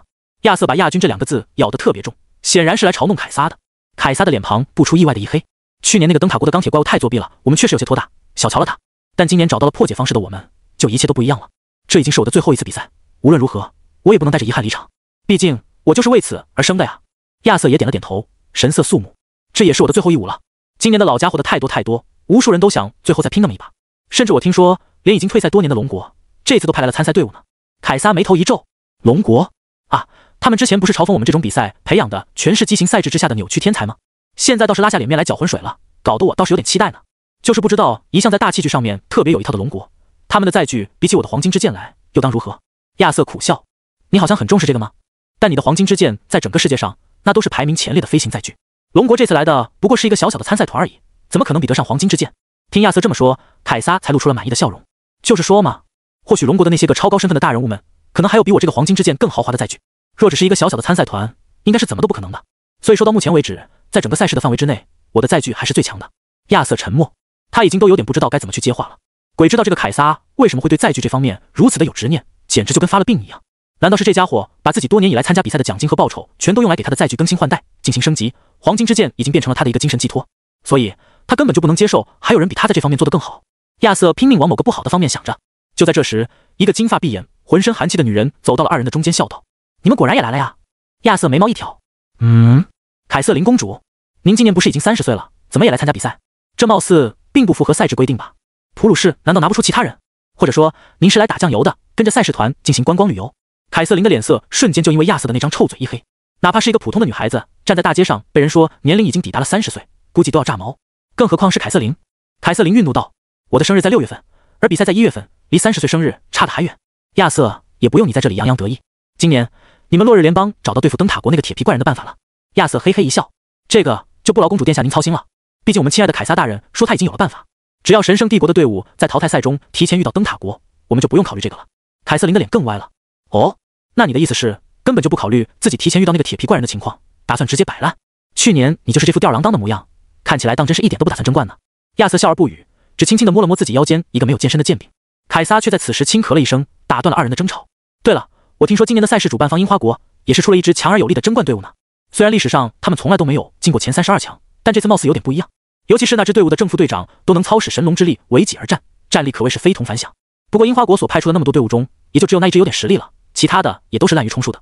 凯瑟琳冷哼一声：小小樱花国能出什么好手？就算是好手，那也只是几个新进的小屁孩罢了，有个25岁那都算好的。真正的好手都是像我们这样25、6开始参加比赛，一直打到30岁，不然没有经验的积累，哪里来的实力夺冠？自从几十年前开始，夺冠的队伍中就已经没有一个年龄底低于28的选手了。凯撒，你该不会因为一点道听途说就产生恐惧吧？凯撒哈哈大笑，我也就是那么一提，两位不用太放在心上。与其操心他们，我还不如操心你们，是不是，亚瑟？说着，凯撒便转过了头，看向亚瑟那宛如紫宝石一般好看的眼睛上。然而他却发现亚瑟根本就没在看他，而是目光呆滞地盯着远方，显然连刚刚的话都没听进去。凯撒不悦，正准备斥责一下亚瑟的没礼貌，却突然余光一瞥，看到了空中一抹闪耀着绿色光芒的金黄。于是凯撒也转过了头，然后他就看到了那幕让他多年以后回想起来都会噩梦连连的场景。那是一个多么光辉耀眼的载具啊！奢华的鎏金烫黄，内敛的祖母绿光，处处彰显着这个飞行器的不一般。上面的魔法符文更是玄法奥妙到了极点，可以想象其中每一枚铭刻上去的不易与辛劳，其威力更是完全不用去怀疑的恐怖。就连其外观构造都是那么的合理且霸气，上面没有哪怕一个装饰是多余或浪费的，冥冥之中仿佛还有天地大道在其中蕴藏。哪怕是在做白日梦的时候，凯撒都从来没有想过这世间还能有此种载具。这是什么？凯撒激动之间连话语都有点说不囫囵了。凯瑟琳的反应也相当不小，眉目之中满是惊骇。当然，这也是每一个在场者的正常反应。自从这个光之徽州出现的那刹那，就已经夺走了所有的目光。它实在是太过耀眼华丽了，仿佛就是为此而生。直到看着载具慢慢的降落到停机坪之上，这些人才反应过来，此等载具的主人貌似他妈的是一对参赛选手。啊西巴列，这种工艺的制造方式肯定是来自于我们泡菜国。留守在此地的一些泡菜国的队员们第一个叫嚷了起来。当然，并没有人理会他们。没什么了不起的，我们人多，就算靠着人力硬堆，也能堆出来这样的飞行器。阿三国的队员们说着酸不溜秋的话，倒是相当的蜜汁自信。灯塔国的选手们则是个个如临大敌。这是哪国的选手？看起来大的要来了。但不管怎么样，我们都得拼死保卫住卫冕冠军的荣耀。拜占庭帝国则不停地感慨：艺术品，多么完美的艺术品！要是能在这种足以媲美诺亚方舟的飞行器上喝上一杯82年的拉菲，那该有多美啊！这个突然出现的大家伙瞬间就成为了所有在场之人的谈资，他们纷纷扬扬地议论着，猜测着飞行器可能存在的主人。毕竟这艘飞行器上没有任何的附带有身份标识的东西，他们也只能去想象。然后飞行器的大门还真就打开了。林然是万万没想到，在大门打开的那一瞬间，竟然有超过了万余记得的目光全都投放在了自己的身上。这种猛然间被万众瞩目的感觉，属实是怪怪的。应该是你这个飞行器太特么引人注目了，一上来就这么高调，是不是有些不太好？洛青言小声嘀咕。林然哈哈一笑，怕锤子，反正目光又不能杀人，想看就让他们随便看好了。说完，大大咧咧地拉着洛青言的手，就走下了王之玉座。维摩纳二人就这么一下船，维摩纳直接在身后洞开了一个次元之门，将自己自动收入了王之财宝的珍藏当中，还他妈是一个能够随身携带的飞行器。围观的这些不同国家的参赛选手们纷纷都惊呆了。要知道，越是花费巨大、材质精良的武器装备，想要将其便携式携带，代价就会越大。而且，如果不是特别逆天的空间储物装置，根本就没办法将这种玩意儿装进去。比如在之前的新生交流赛上，手持魔剑吞天的苏晨就没办法把吞天装进空间储物器。再加上想要容纳如此之大的一个飞行器，那得需要多么巨大的空间储物装置啊！至于林然使用空间储物装置的手段就更为夸张了，几乎就是在不做出任何举动的情况下，就洞开了一个巨大的次元之门。这种种的表现结合在一起，又让人怎么不惊骇于从飞行器上走下的这两人？最坐不住的凯撒仿佛跟失了魂一般，踉踉跄跄地跑到了林然的面前，好好的盯住了他看了一眼。东方面孔，年轻的面容，帅气的长相，但也就仅此而已了。装束普通，气质沉稳，完全看不出半点特殊的地方。正要带着洛青言离开这个万众瞩目之地的林然，被人突然这么一堵，顿时心生不悦。阁下为何要拦我去路？凯撒这才意识到自己有些失态了，连忙是好似的笑了笑。抱歉，是我失态了。在下神圣帝国凯撒，也是本次神圣帝国第一支队的队长，还请多多指教。说着，凯撒便对着林然伸出了手。有道是伸手不打笑脸人，虽然对于凯撒的莽撞，林然并不是很乐意，但还是勉强的跟他握了握。龙国，林然，龙国人。凯撒瞳孔一缩，又一次打量起来了俩人。由于此时围观群众已经越聚越多了，林然带着洛青言站在中场，给人这么盯着，又一次感觉到了不舒服，转身便准备离开。然而凯撒却又一次一个箭步冲上，拦在了俩人的身前。林然终于有些不耐烦了，微微皱起了眉头，眸光之中隐隐有杀气流转。阁下还有什么事？我们旅途劳累，已经很疲惫了。凯撒一边再次配起了笑脸，一边说道。别急，林兄，我还没问你们，这次来倭瓜岛的目的是什么呢？旅游？观光？不过这个时间点，哎呀，你瞅瞅我这脑子，才想起来今年龙国也派出了参赛队伍对吧？你们应该是随团人员，跟着队伍一起来参加比赛的，顺便给他们提供一点其他方面的帮助。那么林兄，你们的队伍呢？正常来说，一个国家的众多参赛队伍加上随行老师和杂七杂八的人员，凑个1000人应该是不成问题的。我这就帮你们安排住处，你看怎么样？就是不知道龙国的大部队会在什么时间抵达呢？林然感到一阵阵的头大，这个凯撒是从哪里冒出来的愣头青？怎么一上来就逮着一个陌生人疯狂的问问题？而且从他那急切到不行的话语中，还能感觉出他带有一点小巴结的成分。他该不会是个骗子吧？但要是作为一个骗子，服饰与装备什么的，未免也太豪华了一点。察觉到林然狐疑的目光后，凯撒连忙摆了摆手，那啥，林兄，我这可不是在刻意想要打听你们的情报哈，千万别误会。我呢，就是感觉出门在外，多条朋友多条路，特别想要结交一下诸位。尤其是我还对龙国的文化一直都极为的欣赏和憧憬。等到贵国的大部队来了，咱们必须得好好的交流一下。林然终于绷不住了，叹了口气道：“凯撒兄，凯撒兄，我知道你很急，但是你先别急。虽然不知道你为什么在这里前言不搭后语的非要跟我们结交，但我可以明确的告诉你，这次龙国一共就来了我们俩人，根本就没有什么大部队。”凯撒差点把眼珠子瞪出来。啥？就你们俩？可是我明明看到龙国的使节团在前些日子里呈送的函件上面明确注明了要参赛啊。林然点了点头。是啊，我也没说不参赛啊。你看，我们俩这不是来了吗？虽然赛制上规定了每支队伍的人数最高为7个，可并没有限制最少人数呢，所以也没有违反规定吧。这下子别说是凯撒了，就连一旁围着看热闹的其他国家队伍也都是一片的哗然。闻所未闻，这可当真是闻所未闻啊！7人赛制的 KOF 擂台赛加团队赛，人数根本就不会成为负担，居然还有国家会主动缩减队伍人员，还只派出1个队伍的。这龙国当真是不鸣则已，一鸣惊人啊！时隔几十年的再次见面，上来就给大家伙整了个很活。他们难道认为仅凭1支2个人的队伍就可以在这种拼得你死我活的国际性赛事上取得什么好成绩？甚至这2个人看上去还是那么的年轻，完全不像是将近30岁的样子。而且他们也没有任何的随行人员来辅助分析战术、处理事务，是超脱于常人的自信，亦或是干脆瞎胡闹的摆烂。在场的所有人都感觉到一阵阵的无法理解。如果不是这些年来龙国的国际地位一路飙升，国力已经膨胀到了一个让人无比害怕的地步，他们估计很多人都要直接出言嘲讽了。凯撒艰难地咽了咽口水，张了张嘴道：“那……由于发生了完全想不到的大脑宕机事件，凯撒已经根本不知道应该怎么做了。林然也懒得继续跟这个莫名其妙的人废话，带着洛青岩不留痕迹地抽出了身，几个晃影过后就消失在了原地。这不可捉摸的身法，貌似龙国来的这2个人还真他娘的有那么点实力。在林然简简单单的小露了一手后，围观群众们对于他的观感瞬间就改变了一些。虽然依旧因为林然的嚣张而不爽，但这一下最起码证明了俩人不是什么空架子。毕竟这个世界上无论在什么情况下，永远都是要依靠实力去说话的，特别是在这种针尖对麦芒的赛事当中，则更是如此。狂傲之人若是有与之相匹配的实力，那叫天生王者霸业的霸王之气；可狂傲的人若是没有与之相匹配的实力，那就只能被称之为自取灭亡的愚蠢之徒。看了看依旧呆立在原地的凯撒，亚瑟叹了口气，走上去揽住了他的肩膀：“走，喝2杯去咱们。”倭瓜岛，倭瓜酒吧，凯撒、亚瑟与凯瑟琳同坐一桌，一起酣畅共饮。只不过就是这3个人的兴致看上去都没有很高。凯撒抬头猛喝了一大口冰饮，重重的将空杯子砸在了面前的桌案上。真他娘的离谱！亚瑟笑了笑：“你是说什么东西离谱？那个黄金祖母绿方舟，还是那2个神秘的龙国人？”凯撒又给自己倒上了满满一大杯。都离谱！我是真的想不出那个黄金祖母绿的方舟到底是怎么打造出来的，太不合理了。说到载具的打造这方面，我可是绝对顶级专家。但那个方舟上面几乎做到了所有在物理结构层面上不可能的事情，还他奶奶的组成了一个根本看不懂的玄妙法阵。更变态的是，那些黄金与祖母绿里面蕴含的魔力结构简直让人望而生畏，而且其通体的黄金与祖母绿貌似还都是从一块原石上面取下的，彼此之间有仿佛流转生命原力的气息。说到这你应该懂了吧？单单只是找到一块如此之大、魔力容纳性又如此之好的黄金，在这个世界上几乎都是一件不可能的事情，更别说人家还多了一块祖母绿。哪怕是直接把原石拿出去卖，纵然我倾家荡产，都不可能凑够其1/1000。而由这2块夸张到极点的原石所打造的空中战舰，在高空之中，我根本就想象不到有什么东西能够将其击落。感觉就算是我们国家空军的战斗机编队来了，都是一个大半归的下场。亚瑟大惊：“这么夸张？那你的黄金之剑呢？”一提到这个，凯撒立马就是一脸的颓唐。实话说吧，我的那艘黄金之剑完全是给人家提鞋都不配，无论是在逼格、造价、外观、战力、实用性等任何的方面，全都是被完爆，不然我也不会那么的失态了。亚瑟恍然的点了点头，然后道：“但是你失态也没有用啊，这种玩意儿都不提其原材料，光是那个打造的手段，都不是你能够用正常方式问出来的。那个叫林然的年轻人，怎么把这些可能告诉你？”凯撒不语，只得郁闷的再饮下一杯酒。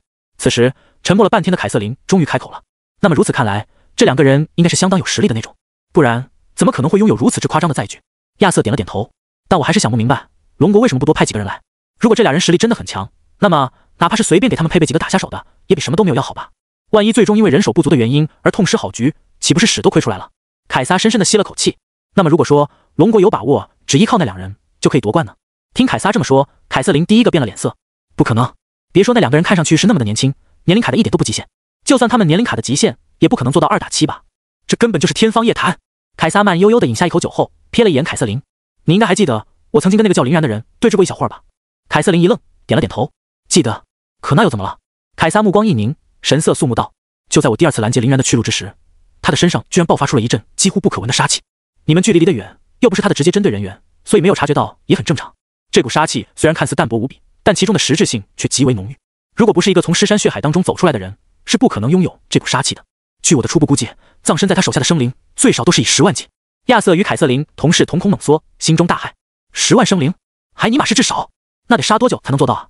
之所以他们会对凯撒说的话毫不怀疑，是因为凯撒平时也有这种嗜好杀猎的习惯，并且屠戮过的凶兽与异族同样不少。像是他们这种地位相对崇高的人，生活倒也没有跟那种完全依赖比赛的决斗士们一样，虽然以训练为主的主体依旧不变，但还是要丰富多彩不少的。凯瑟琳叹气，但我还是不太相信，他们只依靠2个人就能有如此实力。杀的人多，也并不一定就代表着他们可以在比赛中大放异彩。凯撒点了点头，那倒是，就像是灯塔国的那个铁皮人，听说从来没有杀过人，去年还是把我吊起来打，属实让人郁闷。亚瑟在此时倒是突然坏笑了起来。听你这么说，我倒是想到了一些很有意思的事情。其他人可不像是凯撒兄你那么的懂行，也不知道林然在某种程度上面的恐怖。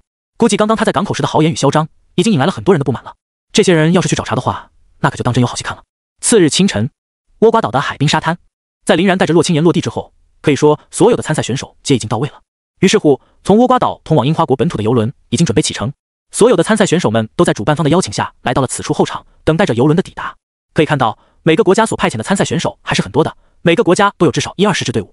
蓝星上一共大约有将近30个国家与联邦，按照每个队伍7名选手来算，再加上那些乱七八糟的随行人员，这个小小的沙滩上就已经有了上万人还多。不过每个国家虽然派出的队伍不少，但真正用来争冠的却不是很多，主力队一般最多也就那2-3个，剩下的队伍嘛，大都是一些由25-26岁的年轻人组成，主要是前来实战演练、吸取经验和教训的存在。等他们磨砺个2-3年，才会成为真正的争冠主力。至于那些年满30岁已经失去了参赛资格的选手，只要大赛的成绩较好，就可以在国家队中留任教练一职，混到35岁甚至40岁左右。这也一直都是这些个志在夺冠的国家们惯用的培养方式。预言一代，主力一代，传承一代。围绕着全球学生交流赛，他们已经构筑起了充分且完善的职业联盟。在这个异国他乡的沙滩上，林然则是已经看花了眼。这一茬又一茬密密麻麻来自不同国家的外国人们，可谓是形态各异，各有不同。在龙国生活了那么久的他，自然觉得新奇好玩。至于洛青岩，则是感觉到一阵阵的兴趣缺，样样的倚靠在林然的肩头，一言不发，不知道在想些什么。就在这时，伴随着一声悠扬的轰鸣，一个如同小山一般的巨大黑影就那么浮现在了远方的海平面上。来了，游轮来了！本来正在聊个天的选手们纷纷感到了一阵阵的兴奋，一个个的全都驻足观看起来。还挺大的嘛，亚瑟笑道。凯撒则是冷哼了一声，你说他大我不否认，但这玩意儿的制造者可当真是没有一丁点的艺术美感。你看看这破船，丑不拉几的，上面的装饰物和绘画更是恶心的，如同被随便泼上去的浆糊。真不知道这些东瀛人到底在搞什么东西。都不说我们昨天看到的林然的那个黄金祖母绿方舟了，哪怕是我的黄金之剑，都要在各种方面胜过这破船不知道多少。亚瑟倒是没凯撒那么挑剔，但是他大就是正义，你懂不懂？至于上面的那些乱七八糟的东西，虽然我也并不喜欢，但那也是他们文化的一部分，不理解到也没必要批判。凯撒依旧不满地哼哼了2声，不过倒也没有再继续多说什么。随着游轮的缓慢到来，一直站在海岸最前方的一个小胡子东瀛人则在此时开口了：诸位，请听我一言，我是本次的全球学生交流赛事的第一负责人古川中彦。现在请允许我为大家介绍一下现在正在向我们缓缓驶来的游轮天草太郎号。这个游轮总吨位约为500万吨，船身长约5200米，高360米，是目前世界上所有登记在册的游轮当中最大的那一个，并且要远远领先于第2名。说到这里，古川中彦的脸上不由得浮现出了自豪的笑容，把他的一张脸都衬托得红扑扑的。这个游轮呢，光是正中央的豪华大礼堂都足够容纳将近1万人之众，至于其的极限载客量更是远远超过了10万人，绝对足够大家在上面随意畅玩。甚至在天草太郎号的内部，我们还特意修筑了一个小型的水上公园，全息模拟了夏日的场景，绝对能让诸位领略到完全不一样的东瀛风光。说完，古川中彦骄傲地抬起了头颅，等待着参赛选手们可能到来的欢呼与鼓掌。可非常遗憾的是，在场的所有人根本就没有一个人理会他。更气人的是，这些人还自顾自地聊起了天来，也完全不掩饰他们的声音，感觉不如黄金祖母绿，就是造的大谁不会啊，就是看愿不愿意花钱罢了。真不知道他是怎么有脸如此得意的。哎，还是昨天见到的那个黄金祖母绿惊艳，那个奢华低调有内涵的飞行器，我真是一辈子忘不了。差不多，人家那个把功夫都花在细节上了，又不是这种无脑垒大的堆料式载具，这游轮属实没劲。光是傻大个确实没用，还不如给我们每人发一个橡皮艇，呼哧哧自己自驾游到对面去，说不定还好玩点。东瀛鬼子们老想着用这种奇奇怪怪的方式来赢得别人的期待，完全是在做梦吗？被这些乱七八糟的话一刺激，古川中彦的脸色顿时就难看了起来。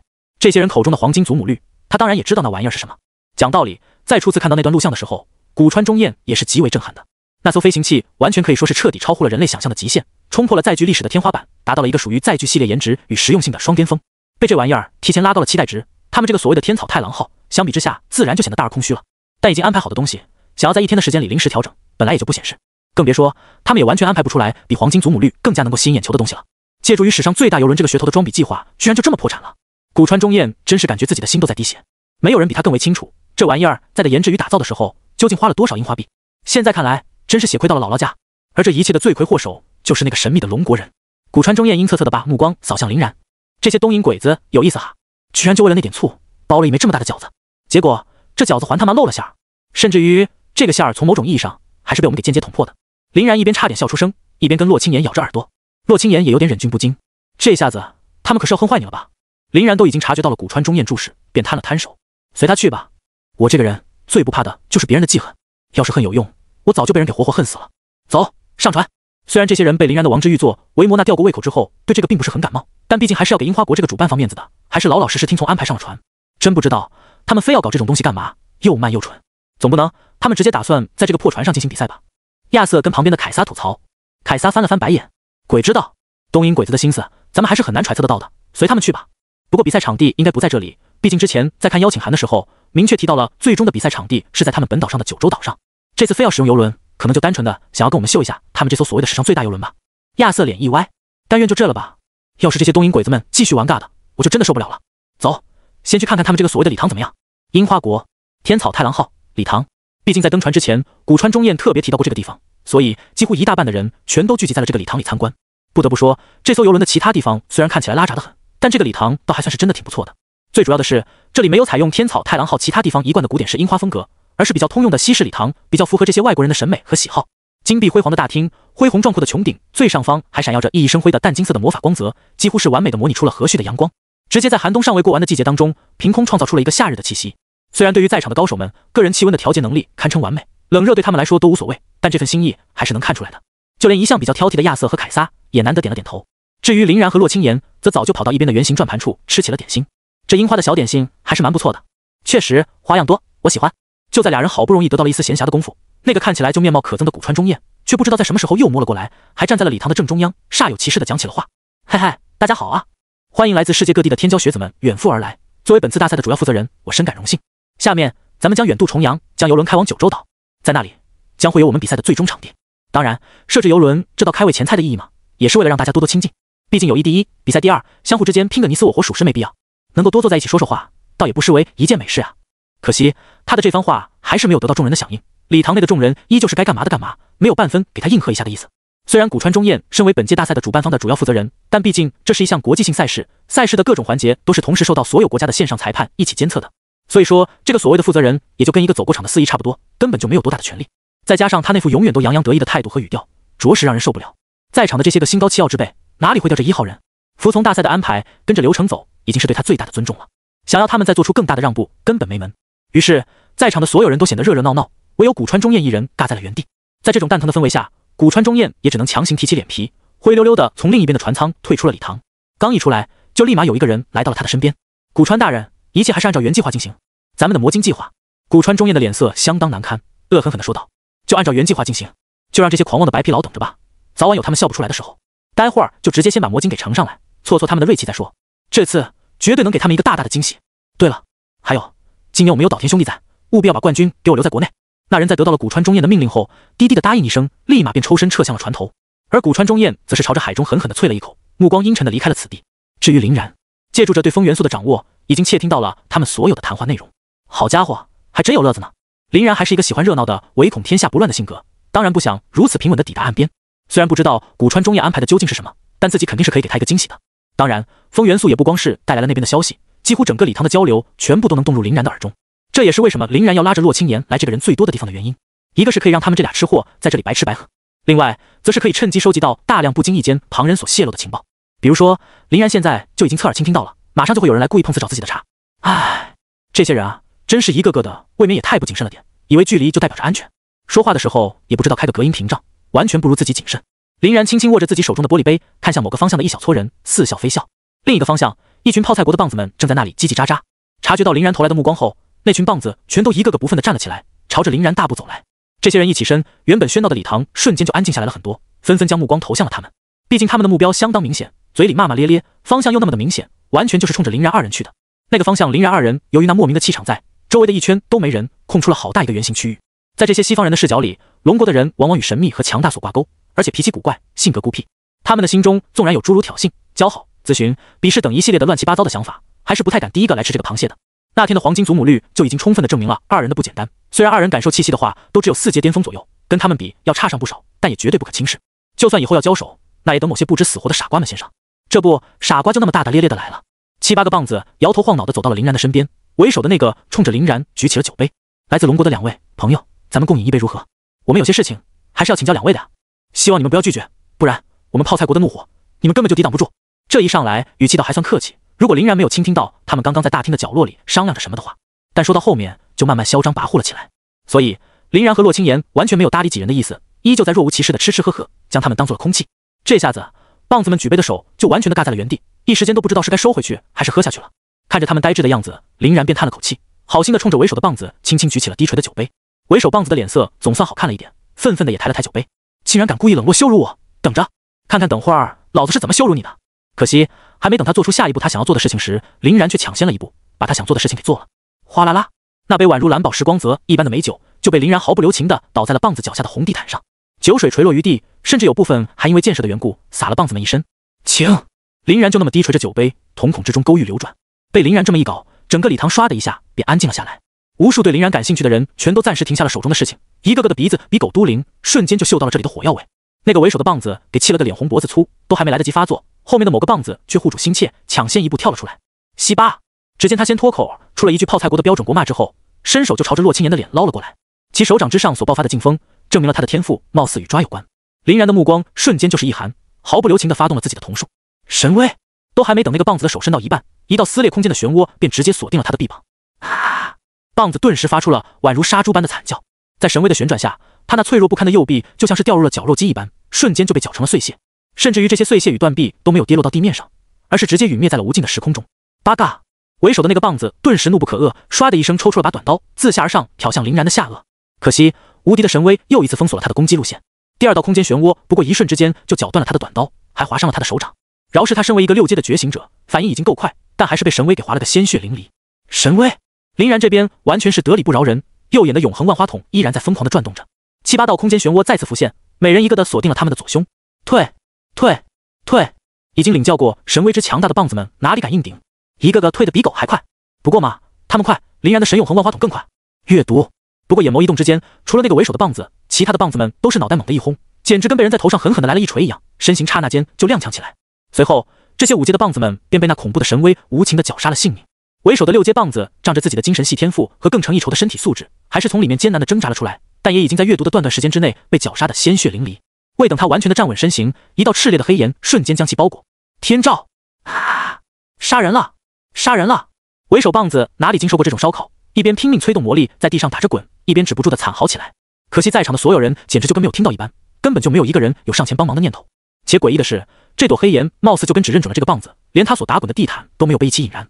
而任凭棒子怎么去催动魔力抵抗黑炎，黑炎却仿佛永远不会熄灭一般，反而还吞噬着他的魔力作为自己的补给，越烧越旺了起来。于是都没有等他挣扎过1分钟，连尸骸带血肉便尽数被天照给湮灭，连个渣子都没有剩下。至于其他的那几个棒子，则是早就被神威给彻底剿没了，同样是没有留下任何的东西来作为证明。这也就是说，这7、8个前来挑衅的棒子就仿佛从来没有存在过，人间蒸发了一般，未曾留下一丁点的痕迹。而这一切的始作俑者林然，却从头到尾屁股都没有离开椅子，甚至动作都只有抬眼与闭眼。那不，现在他还正在跟洛青言毫无顾忌的说说笑笑，大吃大喝呢。又足足沉默了大约半分钟，这座礼堂的内部才重新喧闹起来。至于谈资，自然就是刚刚的林然。我的老天，那玩意儿究竟是什么技能？貌似是一种撕裂空间的能力呢，而且可以做到脱手而出，范围还很大。最离谱的是，他居然可以在一连串的时间中丢出那么多个来，这也太变态了。而且这场冲突的自始至终，林然都没有动哪怕一下，看起来这场战斗对于他而言完全就是轻松到了极点。哈哈，只有这些泡菜国的家伙们才会这般的没眼色了。在场的人无一不想试探这2个龙国人，可却偏偏只有蠢驴才会下场。说实话，回国之后，我要是跟别人说一个4阶的觉醒者可以做到在不动声色的情况下秒杀5阶和6阶的觉醒者，绝对要被同伴笑死的。但这却偏偏就是事实。这就是神秘而可怕的龙国人吗？真是一个无比危险的国度啊！林然的这一手可以说是把他们全都给唬到了。那些人也只能纷纷感慨，拥有着黄金祖母绿座驾的人果然不一般。这就是龙国只派2个人来参加比赛的自信吗？多么神秘而恐怖的天赋能力啊！真想知道这玩意儿的名字究竟叫什么。亚瑟饮下了一杯酒，扭头看向凯撒，凯撒的面容则是严肃了很多。好强，真的好强！刚刚我就扪心自问了一下，若是自己的话，能不能处理的比他还好？杀死那7、8个挑衅者的难度不算太大，就是不可能像他那么装逼似的动都不动。这个小家伙若是火力全开的话，弄不好能有个64强到32强之间的实力呢。唯一可惜的是，龙国还是太拖大了，仅仅只有2个人到场。若是能够派出7个像是林然这样的人来，8强不说，16强应该是稳得。可惜啊，现在他们只有2个人的话，都未必能等得到与我交手呢。亚瑟笑了起来，龙国这次应该主要是让他们来吸取经验的吧？但为什么不再给他们配备5个队员，那就不知道了。哪怕是随便塞5个也好一点啊。从气息与阶位上来看，这2个人很可能连24岁都没有。等到他们28、9的时候，他就会是龙国的争冠主力了。未来或许是属于他们的，但现在还会被我们这些老家伙们牢牢攥在手中。凯撒点了点头，所以我们就尽量不要与他们交恶了。能够掌控未来的年轻人，妥妥的是一笔值得投资的潜力股啊！等到咱们退役带国家队的时候，很可能就要面对全盛时期的他们了。提前教好的话，到时候说起话来都方便很多。可惜他们偏偏是脾性最不好琢磨的龙国人，想要投其所好，貌似也是相当困难啊！在场的人谈什么的都有，唯独没有为那7、8个泡菜国的家伙们鸣屈申冤的。像这种不知死活的弱者去挑衅强者的剧情，可谓是每年都有，大大小小的激烈冲突，他们也都见证过无数起，早就见怪不怪了。只不过这次林然的手段确实太过狠辣，直接将他们一个不留的全都抹杀，显得要霸道多了。作为一个旁观者而言，还是舒爽无比的。毕竟泡菜国的小偷们无论在蓝星的哪个角落，都是一种被人天然厌恶的存在，而偏偏他们自己还不自知，一个个膨胀嚣张的厉害。只能说林然真的是好杀了。当然只有一种人除外，那就是其他泡菜国的成员们，尤其是他们现在主力队的队长金太光更是如此。因着目光紧盯林然的他，险些都要把自己手中的酒杯捏碎，但一向好面子的他又实在不想自降身份，去梅开2度找林然的茬，便只能暂且忍耐了下来，默默地等待着新的机会。为了发泄自己的不爽，金太光开始将自己的目光在整个礼堂的大厅当中流转了起来。就在这时，他突然注意到了一个耀眼的存在。高挑曼妙的身姿，美丽端庄的容颜，黑色为主基调且镶嵌着金丝的古典长裙与礼帽，仿佛一朵娇艳而优雅的黑色蔷薇。尤其是那白皙的皮肤潜藏在黑色的纱袖前，更是让人浮想联翩。好漂亮的一个小美人！金太光自认为自己也是一个相当英俊的大帅哥，对自己的容貌魅力还是相当自信的。于是他便笑盈盈地捧上了一束玫瑰，彬彬有礼地走到了那个小姑娘的身旁。泡菜国陕星家族继承人，本次泡菜国的主力队队长金太光，不知在下可否有机会询问姑娘芳名，并请姑娘共舞一曲呢？说着就把自己手中的玫瑰不容置疑地交了过去。可还没等这个小姑娘有所反应，不远处的2个老男人却先坐不住了。一旁的凯撒跟亚瑟都是满面的阴沉，脸色难看的甚至要滴下水来。这名小姑娘名为茱莉亚，是神圣帝国皇室继承人之一凯撒的亲妹妹，同时也是神圣帝国年龄最小的一位公主。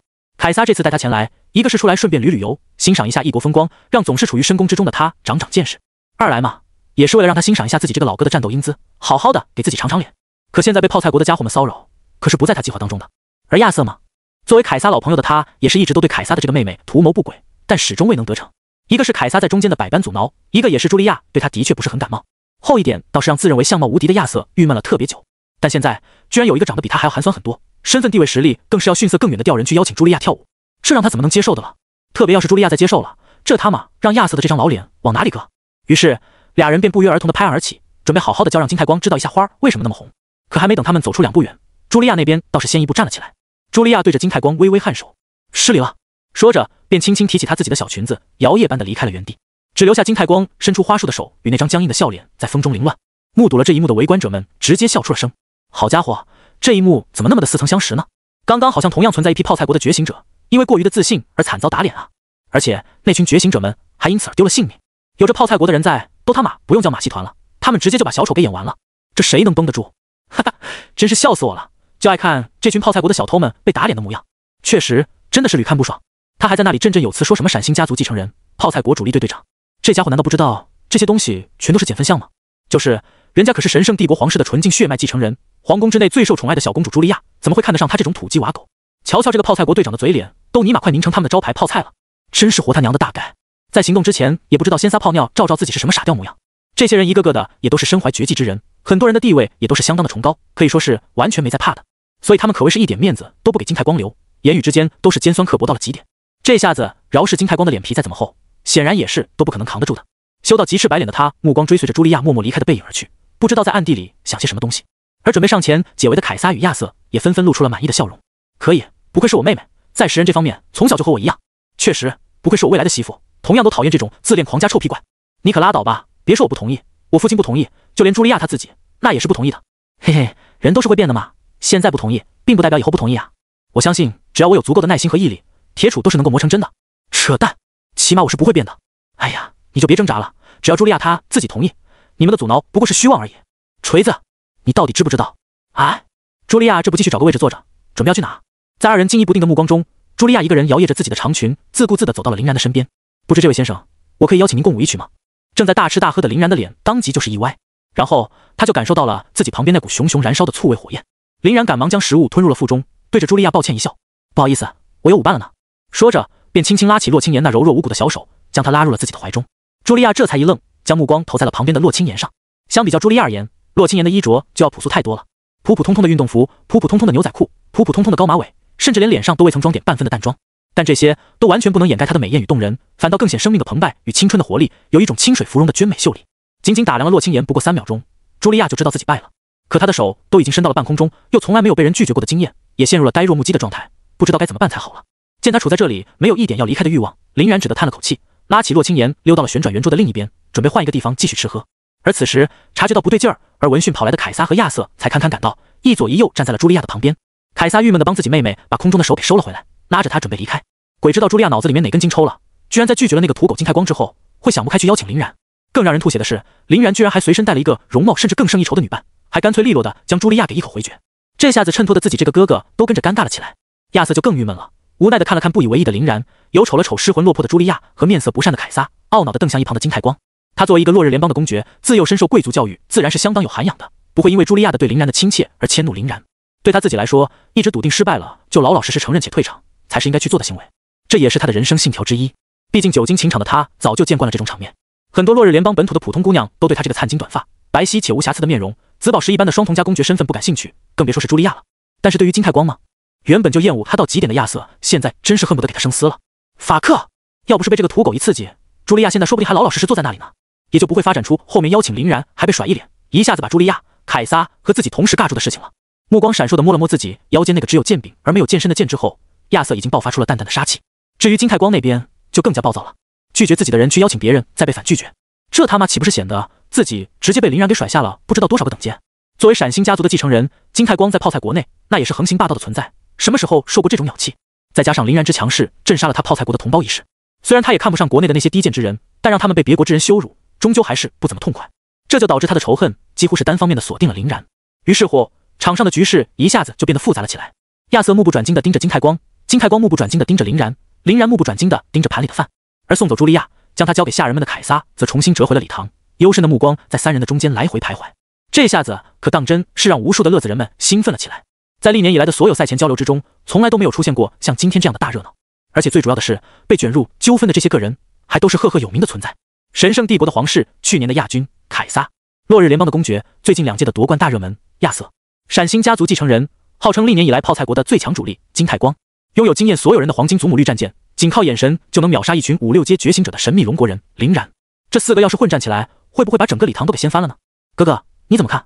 在另外一个不为人知的角落，来自樱花国的2兄弟正在偷偷的交流着。问话的这个人是一个浓眉大眼、黑色短发、背负长刀、腰挎飞镖与断刃的一名年轻男子，他的身上还流转着绿色神龙的印记，活灵活现。凯撒应该是他们之中最强的，然后是亚瑟。龙国人比亚瑟要稍弱一点，或许有机会和亚瑟五五开，但也绝对能压制金太光。答话的人是一个赤裸半身、背负长弓、标准武士打扮的稍微年长的男子，他的身上则流转着蓝色神龙的印记，循序渐进。年轻男子一愣，哥哥，你居然会认为那个龙国人要比金太光强，还和亚瑟五五开？这怎么可能？不管是凯撒、亚瑟还是金太光，他们都是货真价实的7阶觉醒者，而那个龙国人只有区4阶。不管怎么看，他都不可能是这3个人中间任意一个的对手。年长男子摇头，我愚蠢的弟弟啊，强与弱从来都不是从这些最外围的东西来判断的。你这些年间看的竹简，难道都看到狗肚子里去了？年轻男子无奈地叹了口气，还请哥哥指教。年长男子点了点头，判断一个人是不是高手的最重要因素，就是要看他们的心。年轻男子不解，心？年长男子继续点头，没错，就是心。心境往往是决定强弱的最关键因素。举个最简单的例子，你可有曾见过哪个绝世高手会像是金太光一般渣渣呜呜，毫无城府，把很多完全没有用的东西看得比什么都重要的吗？其他那3个人在这方面显然胜过了他太多。没有心境，只有修为的人，最多只能当一个愚蠢的打手，在同阶之中横行霸道一下。而只有有心境的人，才能真正傲立于人世之巅，达成越阶战斗的效果。即使是在6阶以上，也同样如此。但很可惜，修为与战力这种东西，显然同样也是客观存在的。所以在目前看来，龙国人还不是凯撒和亚瑟的对手。但若是再有个2、3年，一切可都就未必了。年轻男子这才恍然，抱拳道：“哥哥，受教了。也就是说，一个强者的心境，才是决定一般高手与顶尖高手的最大分水岭。那若是几人混战起来？”年长男子摇了摇头，在场的皆是实力强劲之辈，这个我也不好赌断，所以我才要带你来此观看。这种突如其来的冲突，比起擂台上一板一眼的厮杀来，对人的成长与促进还好更好。年轻男子点了点头，正欲再说点什么时，突然就感觉到了一阵来自于甲板的剧烈震动。轰隆！这突如其来的晃荡，震得好多人当场就是连续的好几下趔趄，挣扎了好几下才堪堪稳住身形。而礼堂之上，无数的装饰与食物也都在这一次震动中纷纷跌落，浪费的属实看到就让人心碎。有些正在吃或者喝的人则直接就被撒了一身。妈蛋，搞什么飞机？这他娘的不会是触礁了吧？樱花国的这些吊人开船都不会。卧槽！我只想知道，能让这么大的船产生如此之大的震动，究竟什么玩意儿？去看看。走走走走走！本来还想着在礼堂看热闹的人群被这么一震，顿时就感觉到了外面有更大的热闹，便纷纷飞也似的跑向了礼堂外。这样一来，互相牵制住的凯撒、亚瑟、金太光与林然四人倒也算是解脱了，没必要为了表面上的面子而继续绷着。凯撒看着散去的人群，悄悄松了口气，给亚瑟使了个眼色后走出了舱室。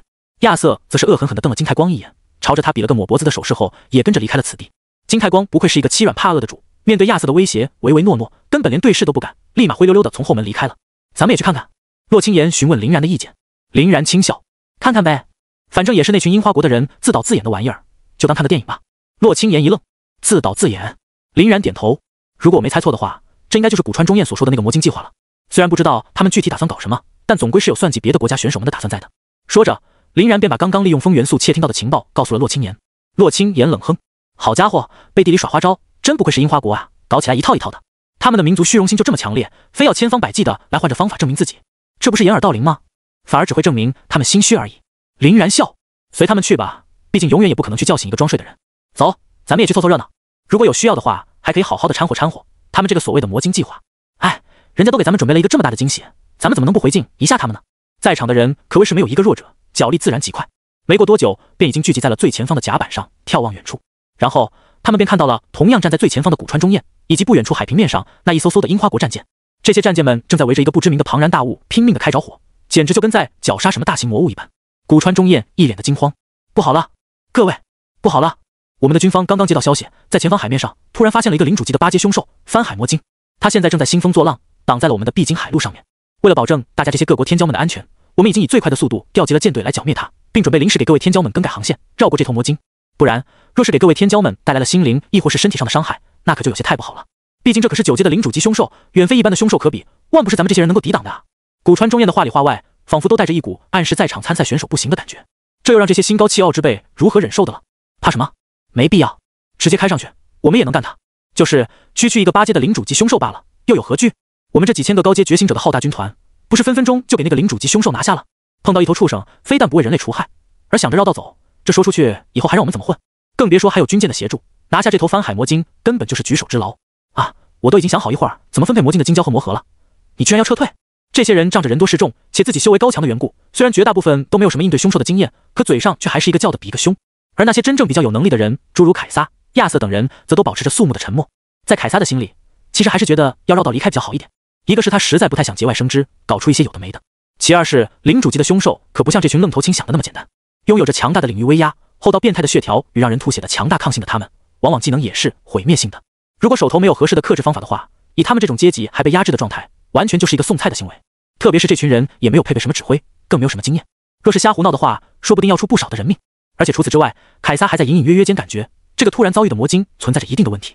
且不说为何会如此的凑巧，就光是那古川中彦带有激将性的诱导性话语就很有问题。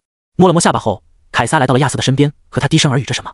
而早就知道内情的林然则舒舒服服地依靠在一旁的桅杆上，将洛清言轻轻抱在怀里揉捏着，同时还不忘了分散精力去注意另一边的一对兄弟。那对兄弟就是刚刚隐藏在暗处说一些有的没的话的那两个。再结合上之前古川中彦说过的话，想来他们应该就是樱花国本届的王牌选手岛田兄弟了吧。对于岛田兄弟说的那些话，林然并不是很认可。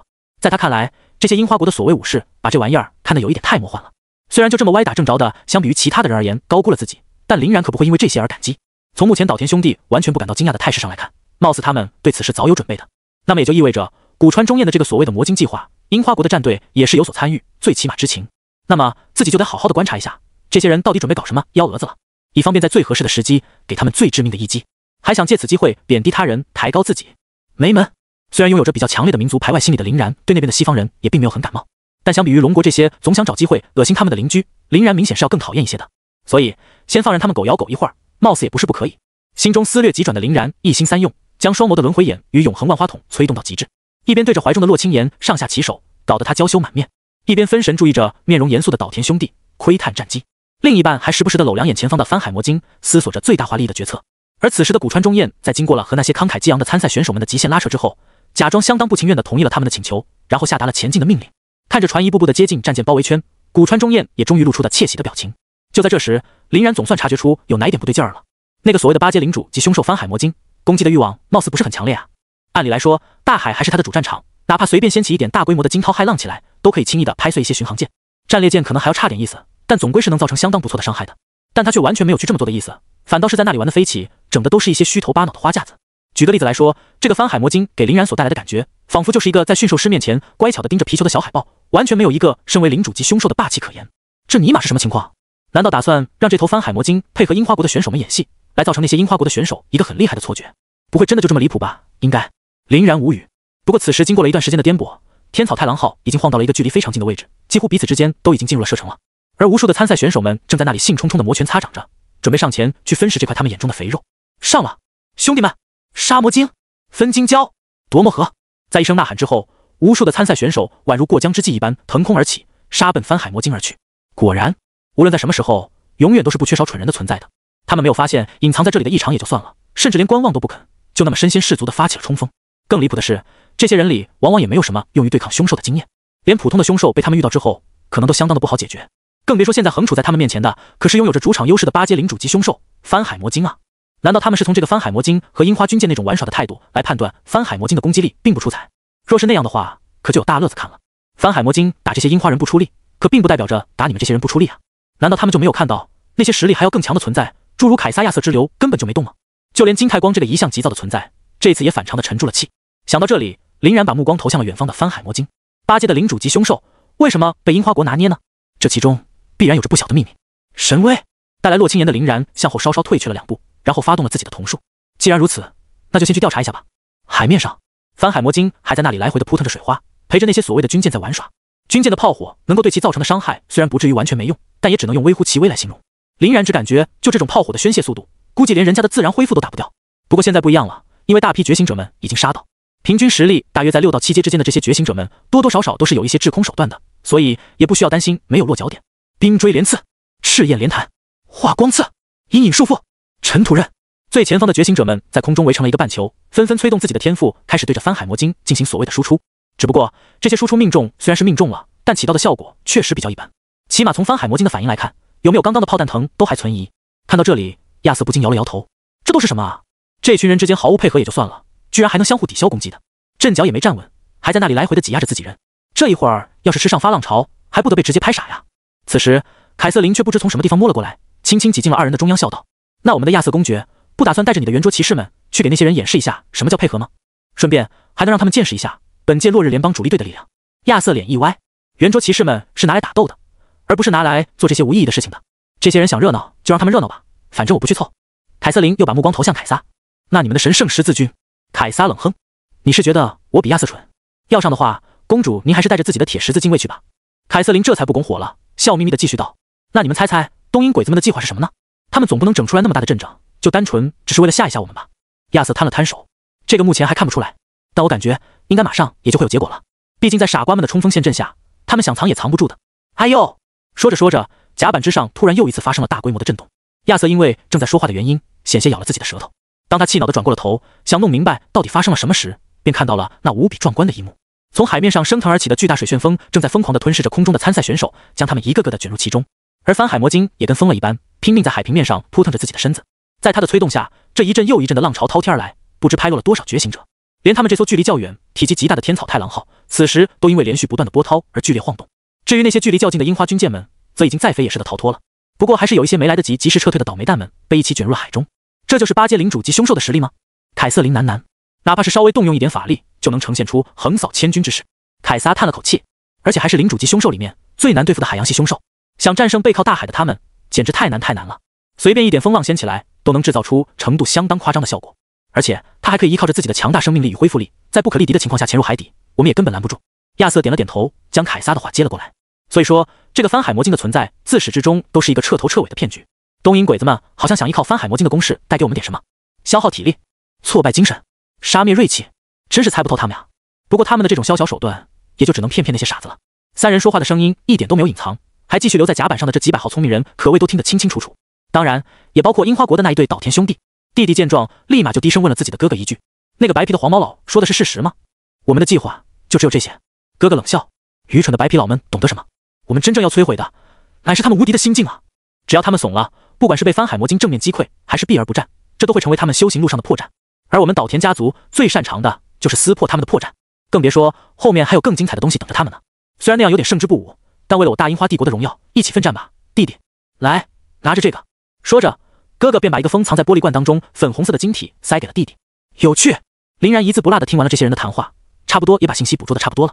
看起来魔晶计划的关键点就在那个粉色晶体之上了。那个粉色晶体虽然现在暂时不知道有什么用，但想来之前那些樱花国军舰能够与魔晶愉快玩耍，绝对是少不了这玩意儿的功劳的。既然如此，那就去搜查一下吧。林然轻松地披着冥王之布、黑帝斯的隐形头盔，漫步在浪尖与潮汐之上。停留在甲板之上的不过是林然利用神威投影出来的虚影，真实的他早就在那几艘军舰上溜达完一圈了。至于洛清言，还停留在甲板之上，配合林然的虚影一起演戏。在刚刚的惊鸿一瞥之间，林然就已经牢牢地利用永恒万花筒记载下了粉色晶体的能量结构、原理与脉络。只要能见到相似的，林然就绝对不会错过。经过一番细致的搜查，林然也果然就发现了蹊跷。这些军舰以及被摧毁的军舰残骸之上，都涂抹着一种奇怪的液体或粉末。这些液体和粉末也正是刚刚岛田兄弟所拿出的那种。莫非这种粉红色的结晶就是番海魔晶的克星？那么樱花国的把戏也就昭然若揭了。先是放出番海魔晶，营造出一种其突然出现的假象，这一点可不难，只需要利用着粉色晶体去围追堵截，就能很轻易的将其赶到天草太郎号的必经之路上。然后由古川中彦上去假惺惺的嘴两句，直接勾起愣头青们的插手欲望。如此一来，甲板上便会分成两个群体：纯粹至极的傻子与自以为是的聪明人。这个番海魔晶计划会先让那些傻子们充当炮灰，将他们狠狠地席卷一波，营造出一种番海魔晶极为强大的假象。而那些自以为是的聪明人则会感觉上去也是徒劳，只会停留在甲板上观战，并给自己不上前找一个借口。看看那些傻子，上去就是送吗？还是我们聪明，没有中小鬼子们的计。可殊不知，被套路的最狠的反而就是他们。这个时候，以岛田兄弟为首的樱花代表队趁机起势，站出来强势发表意见，大放厥词说番海魔晶不过一盘沙粒，还能顺便嘲讽一下甲板上那些人的懦夫行为。甲板上的那些人肯定不可能接受自己被嘴，绝对会嘲讽回去，说一些什么岛田兄弟也站在甲板上，根本就没有资格说这种风凉话的话。而这也刚好就是岛田兄弟们想要的。在被他们嘲讽完，岛田兄弟就能表示一下自己的愤慨，说一些什么原本不想上，然后被逼无奈只能上的调话，装一个大的。然后他们就可以在漫天的质疑声中，带上粉色结晶冲上去，啪啪一阵乱干，重创番海魔晶的同时，给他留下一口气。这口气当然可不是白流的，自然有其深意。首先如此一来，绝对会直接刷新甲板上那些所谓聪明人的认知，让他们感觉自己刚刚的言辞与判断就是一个沙笔。番海魔晶在那些小鬼子的手里如此的不堪一击，自己刚刚还拼命鼓吹这番海魔晶的不可战胜，这尼玛不是在咔咔砍自己的脸。这样一来，甲板上的人多半会忍受不了，他们在心中绝对不会认为自己比岛田兄弟们差，肯定要冲上去狠狠地证明自己。他们能做到，我们肯定也能。这个番海魔晶就是一个大虚逼而已，只要能在猎杀番海魔晶的过程中出力，多少还是能够挽回一点颜面的。不过嘛，想法是好的，但现实是残酷的，小鬼子的套路绝对会直接把他们给整晕掉。没有粉色水晶的他们冲上去，也必然会是送菜，沦为与那些傻子们同样的结局，然后成为整场事件当中最大的小丑。而岛田兄弟还能抓住这个机会，彻底终结番海魔晶，甚至顺手给那些聪明人捞上来，救他们一把。事后还能装作不以为意而拼命凡尔赛，利用看似诚恳的语气诉说简单的事实。这样一来，受人恩惠的聪明人们绝对会直接破防，弄不好还会产生深刻的自我怀疑，甚至那些第一波上前的傻子们都有充分的资格与立场，狠狠地嘲笑一下他们。我们最起码没有自作聪明，还被人双重来回打脸不是？至于风光了整场事件的岛田兄弟们，则会彻底封神，成为整个赛事当中最亮的那个仔。好一个杀人诛心的谋划大计！不得不说，从客观的角度而言，林然还是很欣赏他们这个计划的。这一招可谓是大大挫败了这些外国人们的锐气，让他们在岛田兄弟以及樱花国的人的面前，好长一阵子估计是抬不起头了。除非他们能够在战场上亲自战胜岛田兄弟，才有可能击溃这个心魔。但是在先天上就认为自己与岛田兄弟有着巨大差距的他们，已经属于是心境崩坏的状态了，未必在交手之时就能发挥出全部的实力。若是再负于岛田兄弟之手，那简直不敢想。某些把脸面看得比什么都重要的人，说不定饮恨自尽都有可能。可惜啊，可惜他们没有把握住这个计划当中唯一的破绽，那就是自己。只要有自己在，最大的小丑只能是他们。在顺利摸清了樱花国的整套计划之后，林然得意地扬起了嘴角，然后展开了自己的 Room 领域。Room 指挥棒，在林然的操纵下，这一层层的液体与粉末都被林然尽数收于身上，放进了灵魂之戒里。这还没完，林然有利用自己堪称无敌的幻术与雕刻手段，利用之前储藏的某种颜色几乎与粉色晶体一模一样的一些结晶和玻璃，打造出了10几个从外表看上去几乎与其无异的赝品。这些赝品的仿造手段可以说是相当高，除了没有最核心的本源力量之外，其他的几乎都与原件分毫不差，就连脉络和结构都完全没有差别。好，万事俱备，只欠东风。这些自以为是的小鬼子们马上就会知道什么叫真正的小丑了。既然完成了所有的前期准备，林然自然也就操纵着本体重新回到了甲板之上。反正闲着也是闲着，自己不如再来轻轻推波助澜一下，给他加点佐料，让整场大戏更加精彩。回来之后，林然先开启隔音换阵，把情况和自己的计划告诉了洛青年，然后拉着面色精彩的他不留痕迹地走到了亚瑟等人的身边。而岛田兄弟为了给自己的装比大计做准备，此时也已经离开暗处站到明面上，慢慢摸了过来。这也就是说，此时的甲板之上几乎聚集了本届所有的顶尖队伍的队长们。而林然通过长久以来的窃听，也搞清楚了他们每个人的国服、名字与称号：阿三国、大地之灵、卡皮尔；樱花国、神龙之力、岛田兄弟。灯塔国机械飞升，亚当重锤，泡菜国闪星金太光，神圣帝国审判之力凯撒，白熊国远古咆哮安菲亚，蓝鹰联邦蔚蓝桎梏迪努，雄鸡国马奇诺防线佩特雷，普鲁士国极限寒冰凯瑟琳，落日联邦时钟剑亚瑟，拜占庭帝国末日晚钟艾萨克，红叶国双刃狂战瓦西里，大洋联邦腐蚀洋流桑杜，奥土帝国毒蝎玛格丽塔，巴拿马联邦致命金靴多鲁。加上来自龙国的他们，这16个国家也是目前蓝星上最为强大的国家。在综合国力的补给下，他们的主力队自然也是最强的。现在这些人齐聚一堂，场面自然也是热闹非凡。除了沉默的岛田兄弟之外，其他的都在谈论着前方的番海魔晶以及前赴后继的傻子们。来自泡菜国的金太光先是咧嘴一笑，愣头青还是多啊。这些人看起来完全不知道一个8阶的领主级凶兽到底有多么的可怕。接他话的人是来自大洋联邦的桑杜。没办法，这些人和我们根本就没法比，他们那可怜的脑子里已经完全被人与人之间的擂台打斗给占满了。其余的东西，哪怕是喝水要用什么样杯子，对他们而言都是极为超纲的难题。雄鸡国的佩特雷倚靠扶手，优雅地饮下一杯甘醇的佳酿，这也就是傻子们存在的意义吗？即使是本国家的那些次要队伍，我都不太瞧得上眼，更别说其他的那些了。不过也正是因为有他们的存在，才能衬托出咱们的聪明睿智嘛。由于佩特雷的语调既高昂又夸张，声线又特别的奇怪，知道内情的林然和洛青言差点没绷住，笑出声来。妈的，真不知道这个蠢驴在得意什么。要是没有自己在，这个吊人现在还不知道啥样呢。可偏偏这群人还感觉自己特别的聪明，殊不知都被樱花国的人给套路惨了。于是林然便微微一笑道：“虽然这个魔晶的确很强，但我感觉若是咱们这些人一起上的话，未必没有机会将其拿下。”此言一出，包括岛田兄弟在内的几乎所有人都把惊讶的目光投向了他。在经过黄金祖母绿的强势登场，以及礼堂中的小试牛刀之后，这些见多识广的人已经普遍认同了林然的实力。从林然的风轻云淡当中，再不济的差不多也认可了林然拥有成为他们对手的资格。所以对于林然说的话，实在不太好将其当成放屁。凯撒由于对载具极为上心的缘故，对林然基本上是处于一个小8阶的态度，立马便接上了林然的话：“林兄，真这么认为？”林然点了点头：“当然，那得需要我们有极为精妙的配合才行。结阵压制，互相增益，技能融合，拉扯割据，很多东西都要做得相当完美才可以。不过这种东西的话，那是需要长期养成的，并非一朝一夕之功劳。纵然在场的队长们个个身经百战，运筹帷幄，可终究是巧妇难为无米之炊啊！”众人这才恍然，纷纷把心上的目光投向林然。好家伙，大家伙原来是一路人嘛！林然弯弯道道那么一大堆，就还是想说明他们想要说明的那个问题。魔晶嘛，是很强，可是哥几个呢，也不弱，硬实力绝对还是够拿下他的，就是因为各种各样的客观问题，所以才没能实现罢了。而这种客观原因，还是可以被后天的训练所克服的。真不愧是龙国人啊，语言的艺术真的登峰造极。来自蓝鹰联邦的迪努第一个笑了起来。林兄所言极是啊，在场的人当中，那个不是人中龙凤，那区一个番海魔晶确实不在话下。只不过那玩意儿毕竟是个领主级，血太厚，抗性也高，恢复也变态，在大海之中想要留住他的话，我们相互之间得有足够的默契配合才行，不然的话也只能是徒劳，捕捉不到，只能放他归海。这种竹篮打水的生意，聪明人肯定是不会干的，对不对大家伙？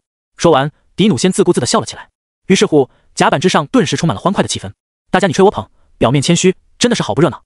林然也笑得相当开心，几句话的功夫，就在这些人当中白嫖到了一个还不错好感度，顺便把气氛给造了起来。这样一来，岛田兄弟强势登场的时候，必然就会吸引到大量的仇恨了。至于对于那10几个国家的人而言，林然简直是一个相当完美的交善对象。首先实力强大有逼格，自身财力雄厚，身份看起来也相当崇高，完美的符合他们这个上流圈子。其次呢，由于龙国这次的比赛连7个人都凑不齐，他们自然而然的就认为林然和洛青言的舞台在未来，这次只是来吸取经验的。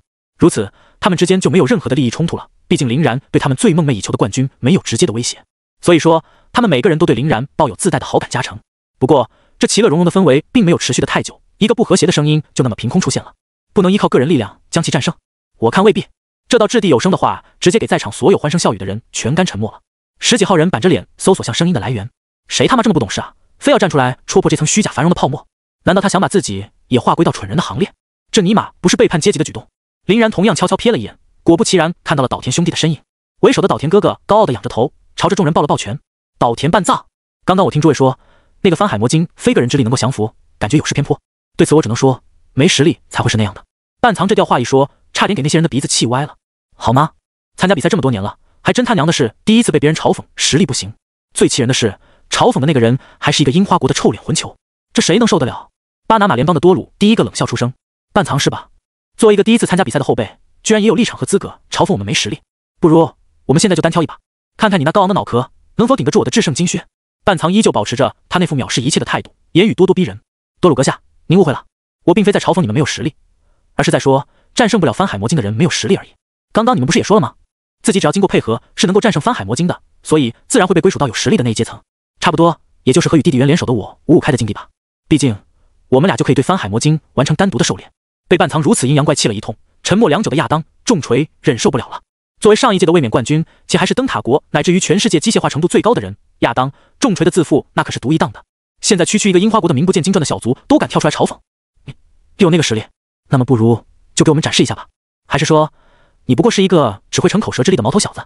面对身上没有半点血肉、气息压迫感十足的亚当重锤，半藏也是没有半点的惧色。哦，给你展示，你也配？我们岛田家族的武艺可不是用来供人赏乐的，只要时机到了，我自然会出手，又何须你在旁边提？看到半藏的强势态度之后，周围的人脸色瞬间就精彩了起来。好家伙，主人养的狗他妈，这是要是主啊！这个蓝星上，谁不知道，由于某些历史原因，樱花国和灯塔国之间那层不可言喻的关系，灯塔国的很多指令，甚至都可以直接对樱花国越级下达。而樱花国在几乎所有的对外措施之上，都只能亦步亦趋地跟紧灯塔国的步伐。虽说这些年间，随着经济的发展，樱花国已经开始逐步尝试摆脱灯塔国的掌控，但始终未能奏效。这也是另外一个为什么樱花国在蓝星的国际社会上地位永远低人一头的原因了。但现在半藏的狂妄之语，搞得不知道的还以为半藏是灯塔人，亚当重锤是樱花人呢。亚当重锤自然不可能受得了这种鸟气，怒吼一声过后，直接对着半藏举起了自己的臂膀。下个瞬间，他的整个臂膀瞬间呈伞状展开，浮现出了不知道多少个枪枪炮炮以及激光武器。轰！一刻都没有停留的亚当重锤悍然发动攻击，猛烈的炮火直接将半藏吞没。然而在硝烟散尽之后，半藏却安然无恙地站在甲板上，身上的神龙纹印帮助他将亚当的炮火给抵挡了下来。还没到擂台比赛的时间，又何必急于这一时？如若你们不相信的话，我和哥哥证明给你们看便是。一旁的岛田园却在此时走了上来，横亘在二人的身前。半藏吊着那个高高在上的架子不肯低头，也只能他站出来打圆场了。毕竟对面可是声名赫赫的亚当重锤啊，单打独斗起来，半藏多半是要吃亏的。其他的不说，光是刚刚的那一发轰击，就已经将半藏用于抵挡的神龙之力去了好些许。要是再火力全开，多来几炮，始终保持着活力压制的话，绝对能直接给半藏干晕掉。而就连他们日前制定的战术中，面对灯塔国的主力队，尤其是亚当重锤 ，KOF 的擂台赛要车轮，团体赛则需要围殴包抄。只能说还好赛制中没有纯粹的单挑战，不然他们还真的不知道该怎么对付亚当重锤。亚当重锤自然也听出了原话语中的服软成分，既然已经讨回了面子，便收回了手臂，轻轻颔首冷笑：“好呀，那就让喜欢当小丑的你们来为我们在座的各位献上一场盛大的马戏吧！快去快回，时间可是很宝贵的。”半藏阴沉着脸也不说话，而是默默摸出了自己背后的弓，娴熟的搭好箭后，瞄准了远方的翻海魔晶。此时经过翻海魔晶不懈的狂轰滥炸，前方那些第一批冲锋的觉醒者们则几乎已经全都铩羽而归了，其中更有甚者还已经葬身在了海底。所以说，此时再去面对连炮灰单位都没有的翻海魔晶，难度系数自然再次增加。这也是为什么刚刚亚当重锤要对着半藏重拳出击一下的原因。一个是正好拿他来泄泄愤，二来是为了让这个家伙能够利用的因素少上那么些，更容易翻水水一点。虽然亚当重锤几乎不认为半藏有那个实力，可以凭借一己之力就将翻海魔晶干翻，但这种稍微动点头脑就能给对手使绊子的事儿，他还是很乐意去做的。起码这样一来，托大的半藏弄不好都不能活着回归了呢。若是半藏遗憾的陨落在此，自己可一定得想一个最为华丽的庆祝方式。亚当重锤如是想到，而一旁看似古井无波的半藏也终于松开了他的手。嗡！就在这根剑脱弓而出的那刹那，半藏身形闪烁，以更快一些的速度爬上了剑士的剑身。吆喝！别管其他的怎么样，起码这个开场的姿势还是蛮帅的。而猿那边也是极为的迅捷，轻轻踏空一踩，便紧紧跟上了半藏的步伐。而且就在猿腾空而起的刹那，他的浑身上下顿时就不知道从哪里冒出来了无数机械铠甲，乒乒乓乓的组装在了身上。好家伙，又是一个玩科技的！众人见到这一幕后，不禁稍微把目光朝着亚当重锤的身上移了移。说到这种事，应该没有哪个人比这个全身上下几乎都已经用机械改造完毕的家伙更为变态。原本的亚当重锤还是一个老实本分的机械师，利用自己的 SSS 级天赋机械之心，也算是称霸一方的存在。但是跟目前这种堪称无敌的程度还不一样。自从在某次的时空裂缝中执行任务而陨灭肉身，开始使用机械意志之后，便整个人都不太对了。从此，亚当重锤的生涯便只剩下了疯狂的改造与提高，并且越来越痴狂，最终彻底投身到了机械当中。在目前这种近乎于完美机械化的程度下，配合上 SSS 级天赋机械之心，亚当重锤的实际战力让人根本无法想象。尤其是在去年的大赛中，几乎是单凭一己之力就杀穿了当年的亚军队伍，由凯撒带领的神圣帝国队。不过，那也与所有人都是第一次见识到亚当重锤的恐怖有关，临场之时根本就找不出什么应急的对策。现在又经过了1年的锤炼，也不知道他们准备的怎么样了。这些资讯都是林然刚刚在礼堂中窃听的结果。想到这里，林然瞥了一眼凯撒，可以看出现在的凯撒在面对亚当重锤的时候还是相当的沉稳的，说不定他还真的有点针对的套路。不过那些跟自己关系倒是不大，自己要做的就是老老实实的把挡在自己面前的敌人一个个击溃，无论他是谁。但现在嘛，明显还是得把重心放在那2个樱花人身上的。林然眯了眯眼，扫向已经栖身到翻海魔晶前侧的岛田兄弟。虽然二人都将粉色水晶很好的隐藏在了衣物的内部，但是这可骗不了拥有永恒万花筒且对粉色水晶的能量极为熟悉的林然。先悄悄利用感知力锁定好那2枚水晶之后，林然又默默沟通灵魂之界，把里面自己偷偷仿制好的赝品给拿了出来。动手吧，就等你开火了。那边的半藏仿佛能听到林然的心声一般，踩着剑矢的他突然高高跃起，在空中来了个后空翻，散。随后便是一根荧光剑矢脱手而出。这根剑所指向的方向并不是面前的翻海魔晶，而是凭借着机械驱动的飞行加速，已经在半藏头顶落位的圆。圆轻轻落脚踩向那根荧光剑，并借助这一个落脚点再次爆发出了一个蹬地的加速度。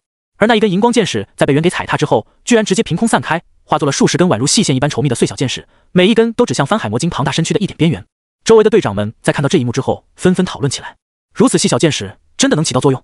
说不定还真行，毕竟那么自信满满的上前，若是一开局就拉胯，那也太说不过去了。那么他往边缘射击，难道是要利用那些剑矢封印魔晶？封印之后再开刀是吗？但仅仅依靠他们二人的攻击力，能不能破防还不好说。快看，魔晶居然受伤了！在他们惊疑的目光中，半藏所激发的细碎剑矢每一发都成功划伤了魔晶的表皮，并聚集在其周围连丝成线。这也太离谱了！明明看上去微小无力的剑矢，就那么强悍？是啊，里面蕴含的能量是相当之少的，莫非是他对能量的运用出神入化，每一分每一毫都用在了正地方？这样看来，他是准备采取以点破面的打法了呢。这就是这2个樱花国人敢于自信上前的勇气吗？好像真有点东西呢。半藏的首先得手，不由得直接改变了场内不少人的态度，让他们从最开始的不屑一顾变得有些严肃认真了。毕竟在之后的比赛中，半藏可是会成为他们对手的人啊。提前多观察点情报，在脑子中多模拟对战一下，显然对日后的擂台相遇大有裨益。场内，剑道伞已经发挥了自己的作用，半藏微微一笑，他清楚的知道，在平时的情况下，这发散根本是连翻海魔晶的表皮都接近不了，估计还没到身边就被翻海魔晶的气息给压制的裂成虚无了。现在之所以可以如此神效，其最大的原因在于自己怀内的那枚粉色水晶。有水晶在，任凭这个翻海魔晶如何夸张，对于自己也就是一个潜水池里的王八，想抓就抓，随便拿捏。远，出大招吧！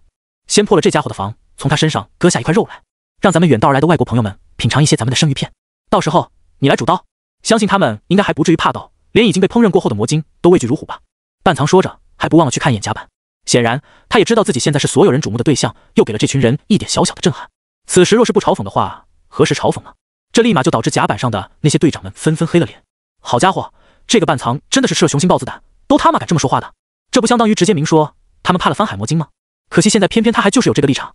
一群人呲着牙花子，面色阴沉如水的盯着半藏。半藏则是将手臂伸向了跃到更高处的圆，借助圆拉着他臂膀的一甩，搭弓瞄剑，厉声喝道：圆，释放神龙之力，让那些贵宾们好好看看咱们俩是如何处理晚上的食材的。圆低声应和一声，默默将手伸向了他背后的刀柄。下个瞬间，岛田兄弟二人的身上一绿一蓝都在朝外疯狂地溢散着能量。至于林然，此时也没闲着，已经将手中的赝品悄悄对准了岛田兄弟怀内的珍品。置换，释放神龙之力，我他妈直接置换！来自于手术果实的降维打击能力，直接瞒天过海，来了一招狸猫换太子，给岛田兄弟怀中的真正的水晶换成了假货。当然，现在这俩人还是完全不知情的，依旧傻呵呵的认为自己的神龙之力能够帅气的降服翻海魔晶。唰！半藏脱手而出的剑矢化作了2条交叉而出的蓝色神龙，旋转着冲向了翻海魔晶。而原则在拔刀之后得到了一条绿色神龙的帮助，人龙合一，御空而行，赌上岛田家族的荣耀，此战必胜！半藏潇洒的低喝一声，傲然而立。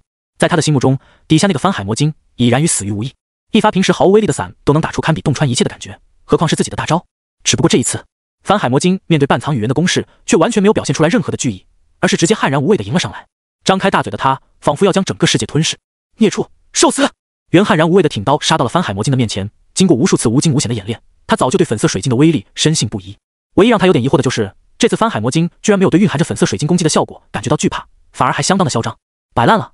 袁只感觉到一阵阵的无语，然后在下一秒钟，他就知道了为什么这家伙毫无惧意。猛张大嘴的他在口中孕育出了一个惊人的尾兽蛋一样的东西，仰头便吐了出来。而早已有了充足的应对敌经验的袁之轻轻一笑，将背后的砍刀朝前猛地一挥，给爷断！袁是这么想的。甲板上的队长们也纷纷激动了起来。虽然他们心中是不想着岛田兄弟能够大杀四方的，但毕竟对于他们这种崇尚武道的人而言，见到这种令人热血沸腾的场景，还是忍不住兴奋。隔空起跳，悍然无畏的斩向大型冲击波，这一幕的确有点帅。来了来了，大的要来了！看看岛田老二的斤两如何吧，感觉至少能跟这个翻海魔晶过上10招。10招？多了。虽然他很自信，但我感觉也就是8招的水平。8招嘛，感觉他悠着劲儿打的话，挺个20招都不在话下呢。你们可别忘了，这家伙是一个能够在空中无限2段跳的家伙，灵活且灵敏，又有他哥哥在一旁帮忙吸引火力，俩人一起可还是相当有操作空间的。对哦，他并不是在单挑，而是还有队友在配合。既然如此的话，我也才20招好了。不得不说，这些个队长还都是很现实的，而且眼光毒辣。虽然他们刚刚然归然，可对实力的判断与局面的掌握同样相当精准，依旧不看好岛田兄弟吹出的大话。不过数十秒之间，就基本上猜出了袁在没有水晶加成下的面对番海魔晶战绩。在勘场内，袁现在可是突出一个志得意满，粉色水晶带给他的无穷自信，几乎已经要让他看到自己一刀劈开尾兽玉的场景了。然后在下一秒钟，他就感觉到浑身麻痹性的一痛，整个人当即失去了意识。袁，身后的半藏撕心裂肺地叫了起来。处于第三视角的他能够清楚地看到，那枚硕大的尾兽玉不仅直接搅碎了袁的绿色神龙，甚至还他马直接震碎了袁的青铠，将他整个人都吞没其中。若不是神龙之力的护身效果，还能被动触发，勉强把袁给保了下来，袁恐怕就会当场被湮灭为灰烬了。于是半藏便赤红着双眼，宛如疯了一般的接近着从空中坠落的袁。而甲板之上的队长们，则是一个眼珠子瞪得比一个大。我刚刚要是没看错的话，从天上掉下来的那个应该是岛田老二吧？好像还真是他。法克，亏我还那么看好他，上来就直接躺。我起了，一枪秒了，有什么好说的？讲道理，刚刚我们分析的是他可以在番海魔晶的手下走过多少招，而且着重点出了他的速度能力。本来想着靠着敏捷的优势，怎么也能玩好大一会儿呢，结果却是直接记。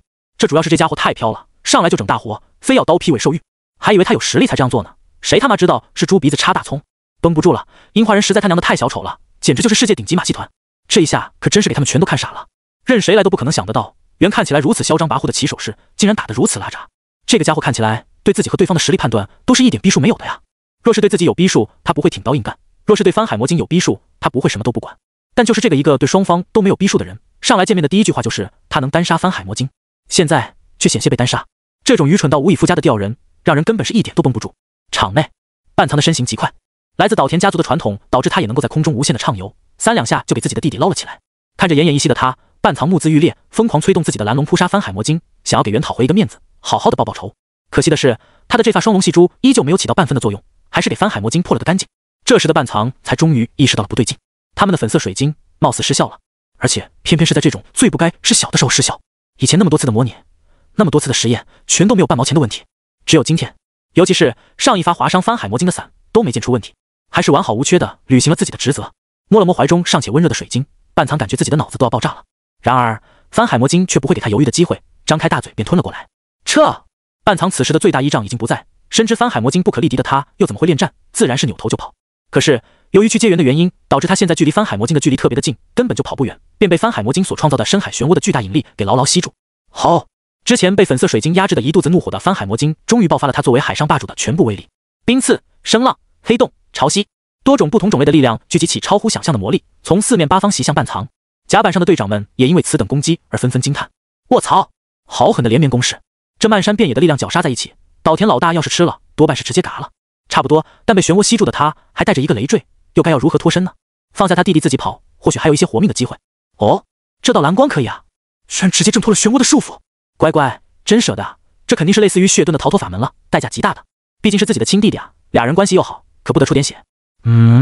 但是这家伙的逃脱路线是不是有点不对劲儿？我瞅着他怎么那么像是冲我们来的呢？啊，被你这么一说，我看还真他妈有点像。不好，这样岂不是把暴怒状态之下的番海魔晶给他娘的引过来了？意识到这一点的队长们纷纷脸色大变。看热闹，他们自然是没人不喜欢，但若是自己变成了热闹本身，那可就又不一样了。在岛田兄弟亲身经历的验证下，几乎所有人都认可了这个番海魔晶的实力，至少对于目前的他们而言，完全无法力敌。所以此时有无数人已经在心中把半藏给骂死了。你说说，你自己带着弟弟死了多好，还非要挣扎？挣扎就挣扎吧，还非要往这里挣扎？现在被他这么祸水一东引，整个船上的人没法安稳了。打舵，转向，咱们撤退！当即就有人冲上去，一把抓住了古川中彦领口，朝着他大声咆哮。古川中彦此时则是已经完全被吓傻了，根本不知道该怎么办才好。岛田兄弟被番海魔晶吊起来打，这可一点都不在他们的计划当中啊！要知道，他刚刚的脑子里想的还全都是岛田兄弟回来之后，自己该说什么样子的骚话来庆祝加嘲讽他国。现在事态突然发展成了这个样子，可当真是太让人崩溃了。看着古川中彦一脸呆滞的模样，抓他领口的人更生气了。你是聋子吗？我让你转舵开船，若是不想把整个船上的人都给害死，就立马按照我说的那样去做。古川中彦这才猛地打了一下机灵。对啊，自己这里可还是有一船的人呢，而且最主要的是自己也在上面。在这个世界上不想死的人当中，古川中彦绝对是其中的佼佼者。掉头，掉头，赶紧打舵！可是这个时候，想要让如此之大的船成功调转船头，又岂是一件轻松自如的事情？天草太郎号引以为豪的硕大，此时却成为了他最为致命的催命符。完了，来不及了！看着越逼越近的半藏和番海魔晶，不少人的目光中都满是绝望。现在他们的心中当真是把樱花国的这些人给骂了个狗血喷头。先是这个辟谷川中彦非要整幺蛾子，坐他马的船去樱花岛，那也就算了，结果在半途中发生意外以后，调集了一大批外强中干的舰队来给番海魔晶挠痒痒。现在想一想，是真的离谱啊！这些人究竟是什么脑回路？能够想出来用普通的制式军舰来应对8阶的领主级凶兽。最骚的是，这头翻海魔鲸还是主场作战。至于半藏和猿这两个王八蛋，也不是什么东西。两个人在没跟翻海魔鲸打之前，一个比一个牛皮，吹得震天响。结果一交手，立马自信被干碎，前后反差之大令人啧舌。要是单纯如此，那也就算了，算是请在场的各位欣赏了一场异常出彩的马戏表演而已。但现在半藏的这个态势，是要直接给整个台子掀了，拉他们下水啊！狗东西！但是气得咬牙切齿的他们，也只能做好了应战准备，打算一起和这个翻海魔鲸一较高下。这种事情是真的没办法，纯纯的被绑架。他们可不像是林然那样，就带了一个小女友来，俩人吃饱，全家不饿。在这艘天草太郎号上，可满满都是他们的人，有的带了家眷，有的带了仆从，有的带了部属，有的带了妹妹。哪怕是为了国家里的那些成千上万的同胞，也有不得不战斗的理由。至于林然吗？他自然是眉头一皱，退至众人身后。所谓事不关己高高挂起，虽然拥有粉色水晶本体的他，想要拿捏翻海魔鲸就犹如探囊取物一般容易。刚刚半藏的那发足以伤到翻海魔鲸的伞就是证明，但自己却完全没有必要去那么做。他们这些外国人的死活跟自己有个锤子关系，甚至林然的心中还有点希望事情闹大一点，整点人命出来，让这诸多的国家跟樱花起冲突呢。所以哪怕是天草太郎号翻水了，连人带船摔了一地，林然的心中也不会泛起什么波澜，甚至还会有点想笑。反正拥有神威的他也完全不必害怕，自己只需要找到一个最合适的机会出手入场便好。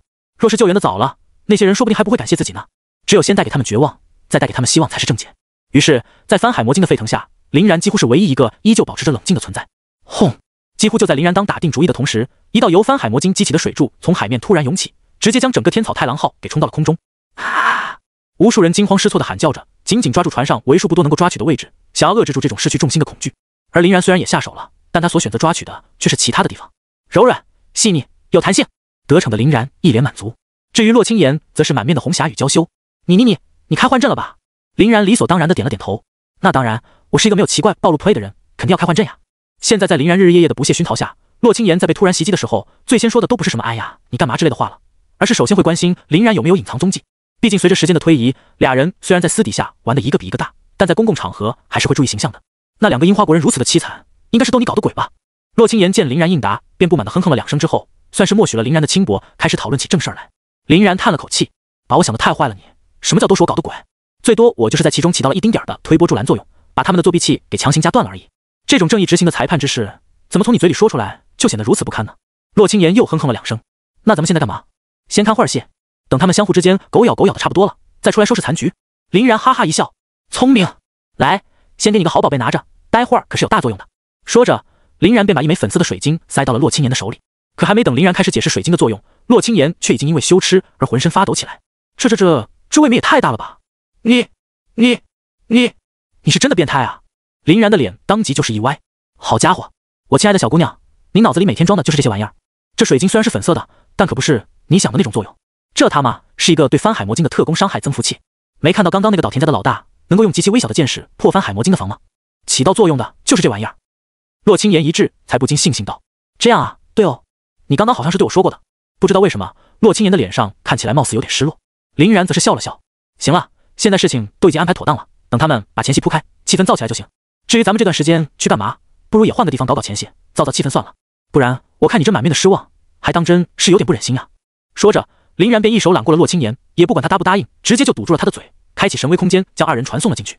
反正有安排好的换阵护身，旁人根本看不清这其中的真切，是没办法发现这神威的又一奥妙的。再看船上，林然的莫名消失，就像是一颗水滴落入了汪洋大海，完全没有引起其他人的注意。现在乱作一团的他们已经是泥菩萨过河了，操心自己都费劲儿，更别说去瞅其他人了。茱莉亚、凯撒和亚瑟几乎是同时想到了这个貌美如花的小姑娘，俩人一个赛一个的跑向了船舱。船身凭空跃起的颠簸，并没能阻止2人的矫健步伐，反而让他们的脚步更加的坚决。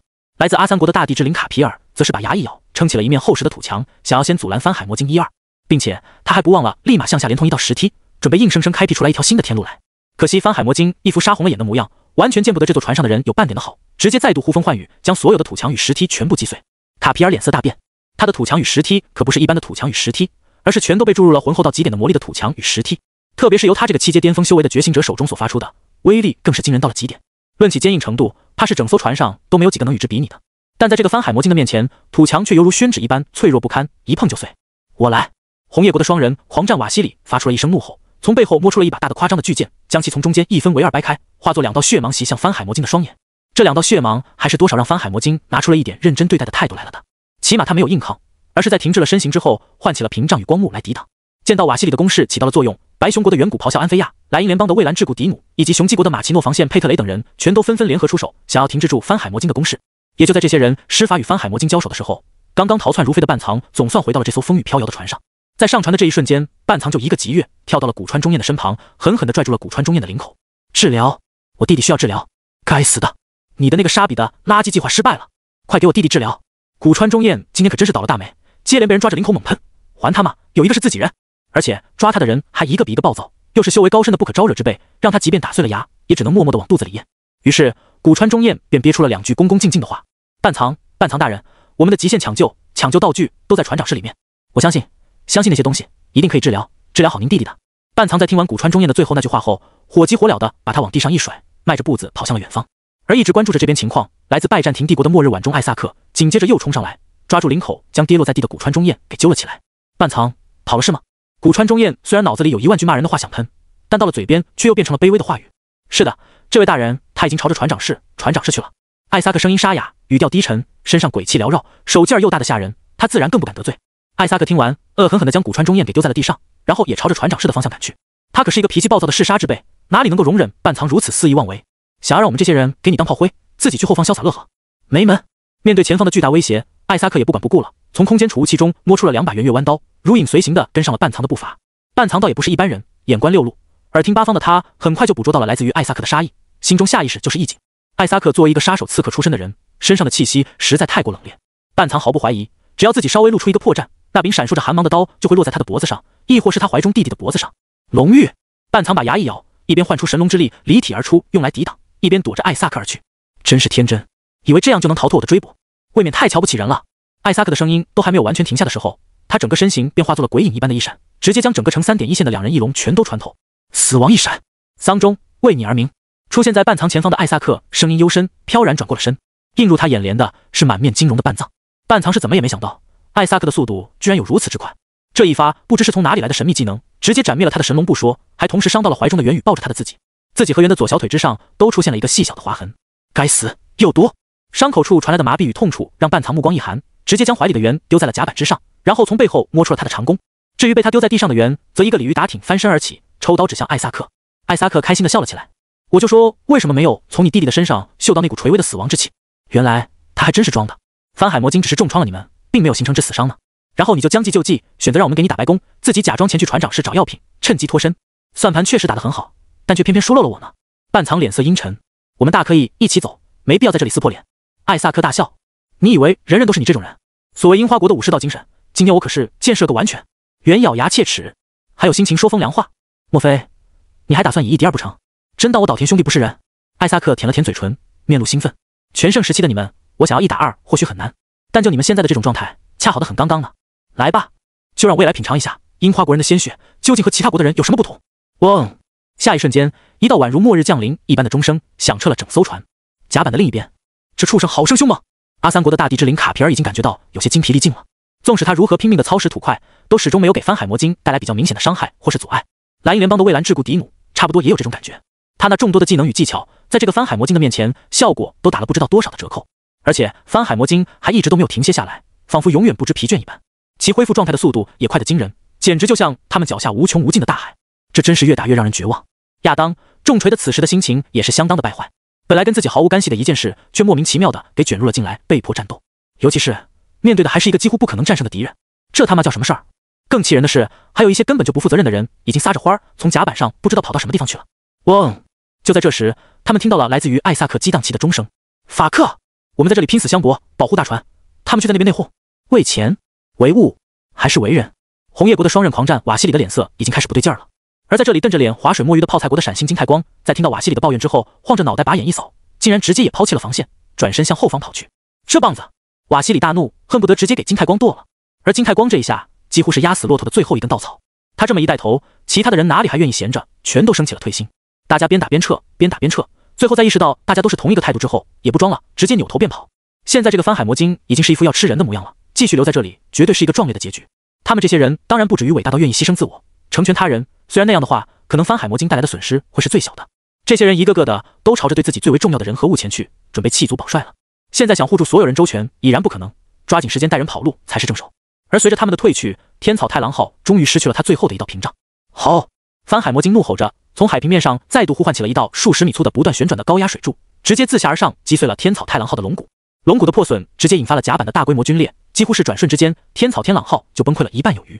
这还没完，翻海魔晶显然是准备下狠手了，果断又在自己的嘴巴里积蓄起了一颗硕大的尾兽玉，顺着天草太郎号的龙骨就又是一波洞穿。这下子，天草太郎号所受到的创伤，中间部位反而大于了船头，再加上一刻都没有停歇的漩涡洗刷，整个天草太郎号终于是不堪重负，彻底在空中四分五裂了。再看那边，岛田兄弟与艾萨克的战斗正打在了激烈的关头，三人显然都是打出了真火，一个比一个拼得凶猛。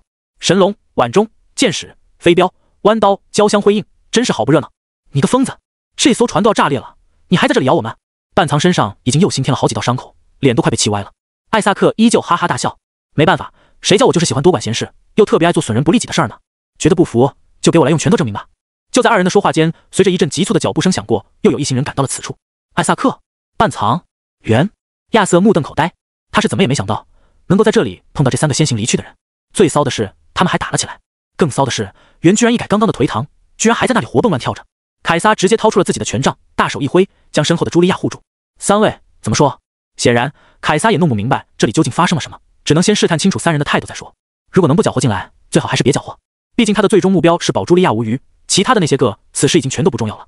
艾萨克直接冷哼了一声，与你们无关，哪来的可以回哪去，想干嘛都行。反正现在我所想的不过是手刃这两个畜生而已。半藏怒极反笑，手刃我们？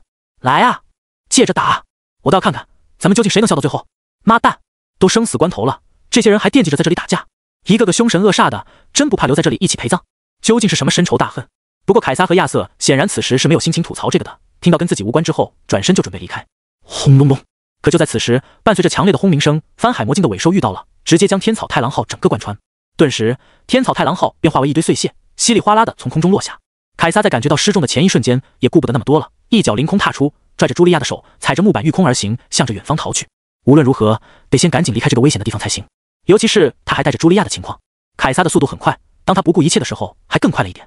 没过多久，便就已经跑到了原先的船尾处。然而，当他想要再向前一步的时候，却突然发现，居然有一道若有若无的屏障将他给拦住了去路。而且这个屏障的浑厚程度，只要稍微一感觉，就知道绝不是目前他们能够将其打破的存在。想要等其出现破绽，那就必须等到翻海魔晶的魔力消耗下去才行。这个翻海魔晶，他想要做什么？再回头望去时，同样有无数的跟他抱有相同想法的人也被拦住了脚步。这个翻海魔晶居然以他自己为圆心，创造出来了一个偌大的领域，并把所有人全都给罩在了里面。他想干嘛？总不能还想赶尽杀绝吧？此时很多眼疾手快已经跑到边缘的觉醒者们都已经忍不住要骂娘了。该死的翻海魔晶，欺人太甚！别慌，大家别慌，如此之大规模的领域，纵使他是8阶的领主级凶兽，也不可能无限保持。只要我们能坚持住，早晚都有破壁的那一刻。而且他创造的领域很大很大，我们的拉扯空间也是足够的。有人在空中叫嚷着，这个道理在场的人又不是傻子，当然懂的。只是面对杀心如此之重的翻海魔晶，仅仅依靠拉扯真的能行吗？尤其是拖家带口有不能放弃的累赘的人，艰难程度简直不敢想。还没等他们全都琢磨明白，下一瞬间翻海魔晶再次爆发了。随着翻海魔晶的呐喊声，一团暗淡无垠的黑洞之核凭空产生，开始旋转着扩大自己的威力与范围。而翻海魔晶的下一步动作，则是直接使用了一种让人莫名心悸的血祭之力，嗷呜嗷呜的呼唤出了12条水龙魂。每一条水龙魂的体内都蕴含着一缕来自翻海魔晶的鲜血。可以说，翻海魔晶真的是在拼尽全力的想要他们性命了。这家伙疯了，利用精血来血祭出禁咒来。我们对他根本就没有威胁，为什么他会如此丧心病狂的想要赶紧杀绝？总不能是那群樱花国的人在我们来之前给人家的牛剁了吧？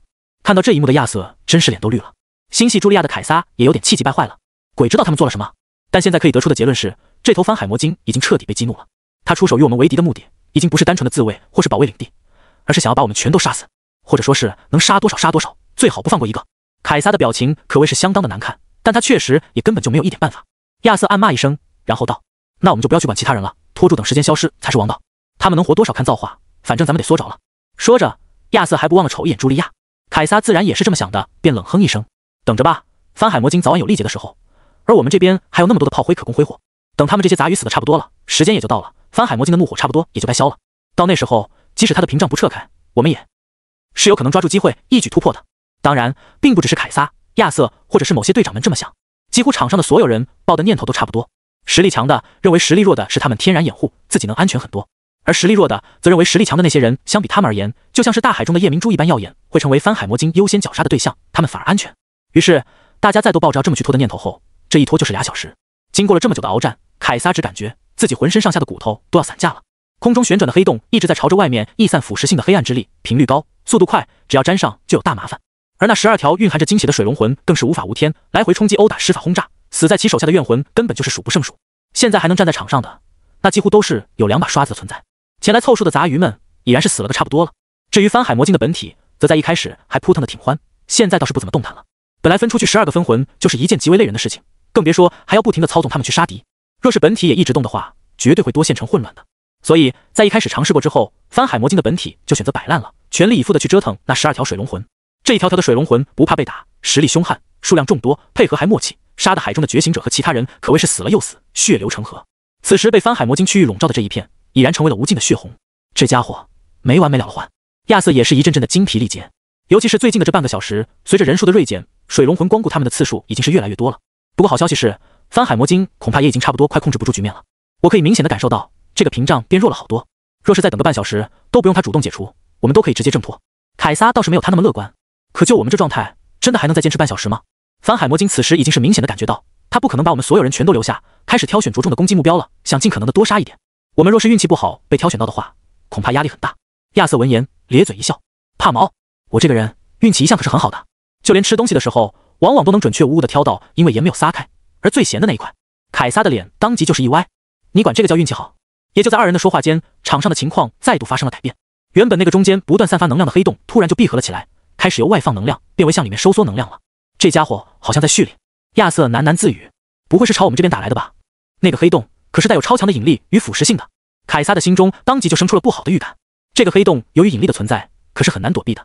若是正面吃上一发黑洞的话，连他和亚瑟都有可能有危险，就更不必说身边已经因为寒冷和恐惧而瑟瑟发抖的茱莉亚了。所谓怕什么来什么，就在凯撒刚说完这一句话，那枚黑洞的朝向目标就该为了他们仨。亚瑟的脸顿时就是一白，凯撒你个乌鸦嘴！凯撒的面容也是相当糟糕，明明是你个倒霉催，不行，躲肯定是躲不掉的，我们得把他给挡下来，不然茱莉亚绝对是十死无生。亚瑟也明白了事情的重要性，把牙一咬，摸向自己腰间没有健身的剑柄，交给我吧，你看好茱莉亚。凯撒一愣，你要自己上，能行吗？亚瑟冷哼，要不然呢？不能行也得行啊，总不能还指望那个翻海魔晶自己打歪吧？你就给我瞧好了，什么才叫真正的？但还未等亚瑟说完，翻海魔晶那边的状况再度发生了改变。原本12条肆意飞舞的水龙魂突然就列好了一个颇为整齐的队伍，并一字排开，呈现出形状的口袋。水龙魂的嘴中还隐隐有寒气在沸腾，显然已经准备好了下一波的攻势。而且看他们这团聚腰身、蓄势待发的模样，貌似并不打算只打一发水龙弹就完事儿了，还准备直接近身猛攻。亚瑟原本准备好的话，瞬间就给憋回了肚子中，化为了一声无力的苦笑。凯撒，我们好像要死了呢。凯撒也心头也是猛地一跳，这种被万千危机锁定且头皮发麻的感觉，他可是太熟悉了。在他并不漫长的生涯当中，除了这次之外，一共也就出现了2次而已。一次是在时空裂缝的战场中被万千异族所包围的时候，一次是执意不弃权，直接被亚当重锤打到失去意识的时候。是我不对，哥哥不该带你来这里的。凯撒哀伤地望了一眼瓷娃娃一般的茱莉亚，险些都要哭出来。茱莉亚反倒是懂事地笑了笑，没事的，哥哥，我们不应该把意外的不可抗力情况归咎到个人失误身上。反正我这条命也是你在战场上救下来的，咱们兄妹之间也没什么亏欠不亏欠。被茱莉亚这么一说，凯撒的鼻子更酸了。也罢，说不定这也是咱们这对兄妹命中早该就有的劫难，能够活到今天也已经很满足了。凯撒也欣慰地笑了笑，回头望向那边滔天的能量团，黑洞、12水龙以及翻海魔晶又新聚集起来的各种看不懂的技能，几乎已经要占据半边天了。凯撒可不会侥幸地认为自己能够在如此澎湃的攻击之下苟活。至于周围的其他人，别说帮不到自己，就算能帮，恐怕也不会出手，反而会因为自己的死而高兴。反正都是死，还不如死得稍微体面点。想到这里，凯撒直接进行一个摆得烂，做出了一副拥抱太阳的动作。茱莉亚则是默默地站在凯撒的身边，目睹那道最后的曙光。亚瑟则是满面的不舍，显然还对尘世很有眷恋。若是能挣扎的话，他肯定会挣扎的。只不过被黑洞锁定的死死的，他们又怎么可能挣扎的了呢？眼看自己就要被吞没的前一刹，亚瑟的眼前突然蓝光一闪，随后身边便传出来了一个并不陌生的声音：“嗨呀，我应该还没来晚吧？”林人。亚瑟的瞳孔猛地就是一缩，这熟悉的龙国语调，如果不是他，还能是谁？就在这跌宕起伏的恍惚间，亚瑟目瞪口呆地见证了一个他此生以来从未见过的壮观画面。这是一个什么样的存在啊？高大、威猛、蔚蓝、纯粹、强大。透明的能量体紧紧地包裹着他们，左手持盾，右手持剑。持盾的那一只手轻而易举地格挡下了水龙魂的浪潮呼啸，而另一只持剑的手则轻轻一挥，准确无误地命中了汹涌而来的黑洞。这个看似深邃无垠的黑洞，被能量体的剑那么轻轻一触碰，便就被哗啦啦地吞噬了个无影无踪。这他妈都是啥呀？这一手惊世骇俗的表现，别说是被保护下来的凯撒、亚瑟与茱莉亚，就连旁边的围观者们也纷纷惊掉了下巴。林然居然可以强横到这种程度，轻而易举就斩掉了折磨他们那么久的黑洞。凯撒艰难地看了一眼身边的林然，一时间都不知道该怎么称呼这位救命恩人了。林然倒是潇洒地对着他笑了笑，别怕，有我在，定能护你们周全。在最关键的时刻救下他们，可是林然早就想好的计划。这可是一个直接把好感给刷到爆棚的一个机会，能珍惜还是要珍惜的。而且这个人选也是相当的完美，仨人分别都是落日联邦和神圣帝国的地位崇高之人，又是懂得知恩图报的有心之辈，不是那种忘恩负义的白眼狼。卖他们一个这种天大的人情所带来的隐形收益，简直大到爆炸。好饿！翻海魔晶突然整个身子都惊慌了起来，不停地在水里扑腾着，显得极为恐惧。因为那个能够将他死死压制的粉色水晶之力，竟然又神奇的出现了。只不过这次出现的时候换了一个人而已。翻海魔晶的情绪变化敏锐地被在场的高手们给感知到了。这一下，他们脸上的表情可谓是更加的精彩。这头刚刚还不可一世，纵横深海杀了无数人，折腾的他们死去活来的翻海魔晶，居然也会心生惧意。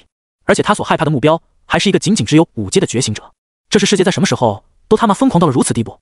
开着须佐的林然对着哽咽万千的凯撒微微一笑，有什么话等到以后再说吧，我先解决了这个畜生，处理了这坨麻烦。说着，先是转动永恒万花筒取消了须佐能呼，然后展开天照之翼高高跃起。青眼！林然向空中振臂一呼，神威的漩涡仅仅浮现了1秒钟，一道黑金相间的身影便闪烁而出。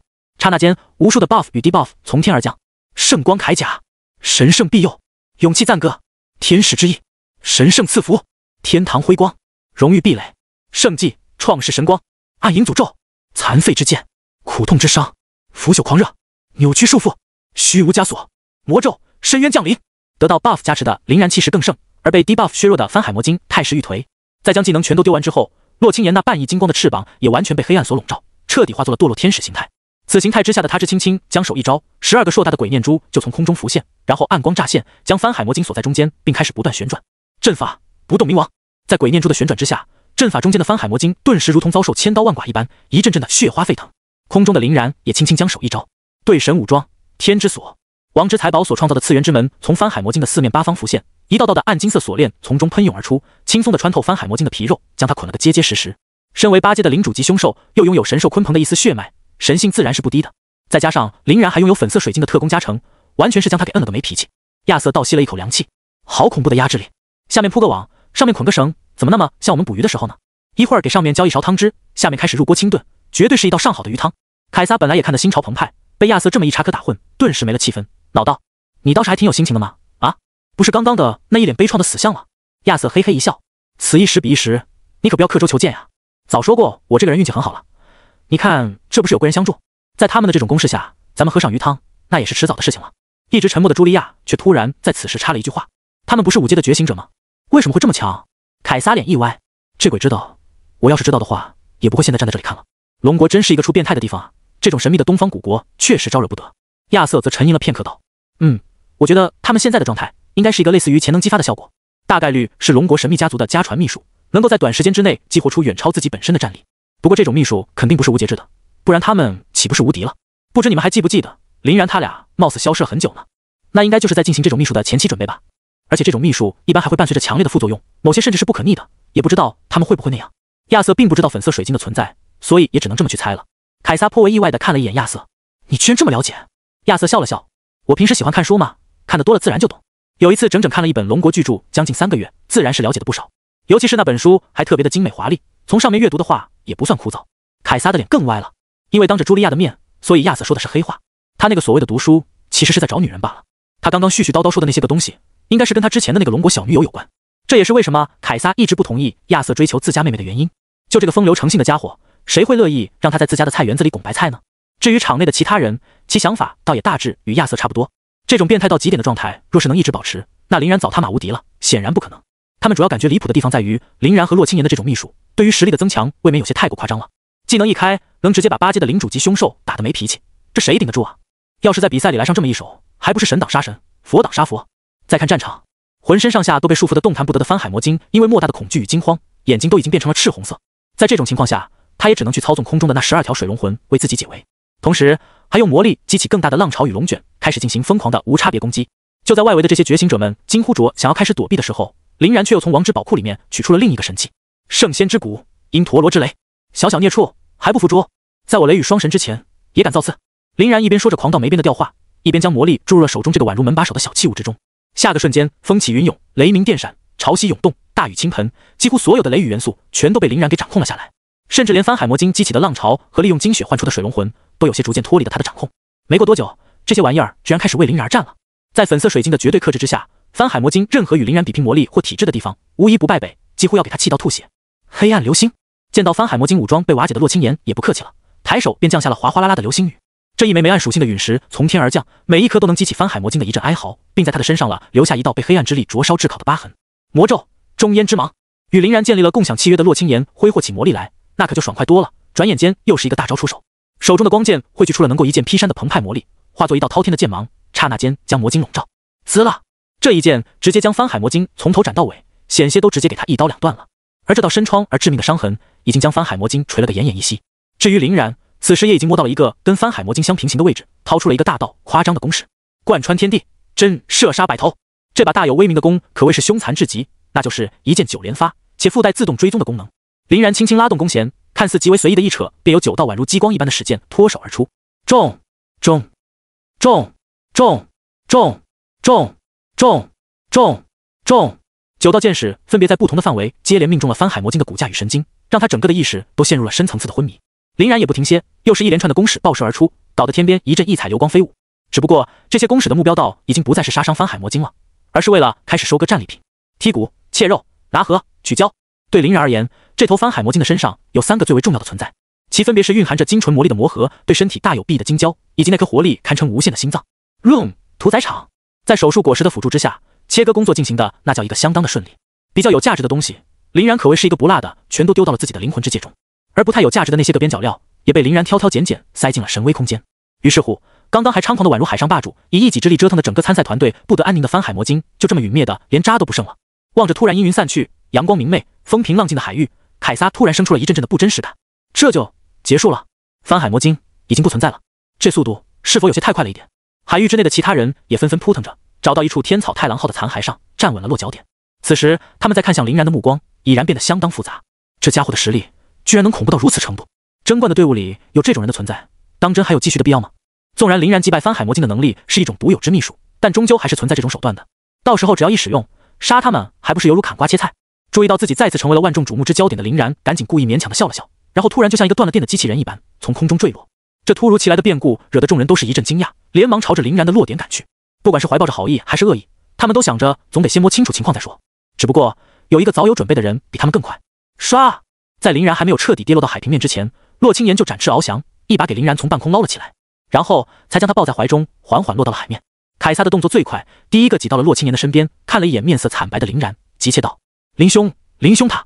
洛青岩轻轻抚了抚林然憔悴的面容，叹气道：“这个冷却时间1年1次的秘术，副作用实在太大了，而且准备起来还极为的消耗时间。林然刚刚为了提速，还付出了更大的代价，才在2个小时之中完成了前奏。也正是这样，我们2人才得到了大幅度的强化。只能说还好作战的时间并不算长，不然他的心脏怕是就要永久性破裂了。走到那一步的话，神仙难救。”凯撒一听到洛青岩这么说，眼眶当即就是一红。“林兄，你放心，有我凯撒在，绝对不会让你撒手人寰。”说着就从自己的身体中唤出了神圣之力，要上前注入林然。林然差点被凯撒的话呛出一口血来，连忙摆了摆手：“别，让我自己恢复就好。以我现在的这种状态，一切的外力都只会是反作用罢了。青岩说的是情况最坏的打算，现在明显还没有走到那一步。凯撒兄不必担心。”凯撒听林然这么说，心里更难受了。如果不是为了赶着来救我们的话，你明明还可以准备的更久一点的。这份天大的恩情，凯撒没齿难忘。林兄放心，只要你日后来我神圣帝国的地盘，我凯撒必会给你准备最隆重的皇室接待礼。你永远是我们神圣帝国皇室的荣耀贵宾。一向玩世不恭的亚瑟也难得的严肃了起来。落日联邦同样如此。英伦三岛虽然不大，但实力还是极为雄厚的。无论是在皇室还是议会那边，我的面子都是相当管用的。只要林兄有需要，来一句话就行。听到凯撒和亚瑟这么说，周围的人也纷纷为之动容。我的老天，这可是2个国家最大权贵的承诺啊，根本就是完全无法用金钱来衡量的存在。林然这笔开秘术救下他们的举动，只要自己还能一息尚存，绝对就是赚到发家的买卖。而对于他们而言，其实也是亏欠了林然一个不小的人情的。在那个最后的关头，虽然翻海魔镜的攻击已经慢慢凸显了颓势，但谁也不敢保证在轰掉了凯撒3人之后，会不会继续进行点杀。他们之中的每个人，那也都是有可能被选为目标的倒霉蛋。林然的存在，则是彻底的扼杀掉了那种可能性，可以说是感天动地了。于是在场的几乎所有人全都与林然不由自主的热络起来，除了极个别的人之外，比如金太光便是其中的一员。但他毕竟不是傻子，在现在这个大环境下，他要是敢跳出来说林然的不好，不成为众矢之的才怪。现在怎么办？还要继续前往九州岛吗？这时来自白熊国的远古咆哮安菲亚突然接了这么一句，众人听完也是一愣。对啊，这还真是一个大问题。现在天草太郎号出师位洁身先死，已经烂得不能再烂，那这场比赛如果还要继续下去的话，他们又该何去何从呢？众人你看看我，我看看你，也没看出个所以然来。于是他们便在周围的人当中寻找起樱花国的人的踪迹。这随便一瞅，还真就发现了他们的存在。除了面色极为差劲的半藏与员外，还有一个狼狈不堪的人在。古川中彦，不得不说，这个小胡子的命是真的大，以一个4阶觉醒者的存在，硬生生是挺到了现在。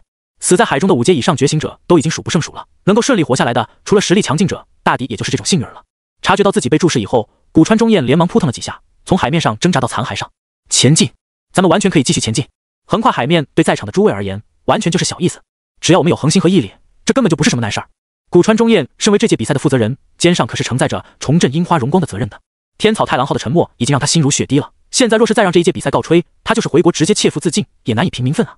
樱花国现在正处于重新崛起的关键节点之上，若是现在站出来打击他们的民族自信心的话，必然会成为历史的罪人的。一想到自己有可能即将要面对的严峻后果，古川就恨不得直接把这些人绑了去。只不过很可惜的是，在场的人当中站出来响应他的并不多，也不过就那寥寥几个而已。其中还有半藏和源这种自己人。这些人虽然也并没有说要放弃比赛，但明显是不太想搭他的话的。毕竟古川中彦可是几乎以一己之力酿成了这个血流成河的惨剧，甚至险些连带着他们一起害死。若不是现在才刚刚从生死危机中脱身而出，心境还没有平缓下来，估计有不少人都是想直接抱起杀人的。在这种情况下，又有谁会给他面子？林然倒是在这个时候开口了：“这样吧，去不去的话可以稍后再提，现在要做的还是尽快整顿一下队伍吧。刚刚死在翻海魔晶手下的人不知道多少，总之损失是极为惨重的。大家可以将这些残骸聚拢在一起，组建一个辅导，先把人数统计出来，再看也不迟。有很多实力没那么强烈，或是受了重伤的兄弟还在水里泡着呢。”林然的话倒是激起了他们很多人的兴趣。林兄说的对，现在清点人数，整顿队伍才是关键。就是看看人家的想法和格局，跟某些永远只惦记着自己事情的人就是不一样。大家还是先把自己国家的人清点清楚吧，不然万一遗漏了些许，给人丢下也不好。走，干活，就让这几个小丑好好在这里忏悔吧。说着，在场的一批批的队长们带领着他们手下的精锐部队，很快便行动了起来。只能默默傻在原地的，也就只剩下了源、半藏和古川中彦而已。他们倒也不是不想动，而是动了也没有意义。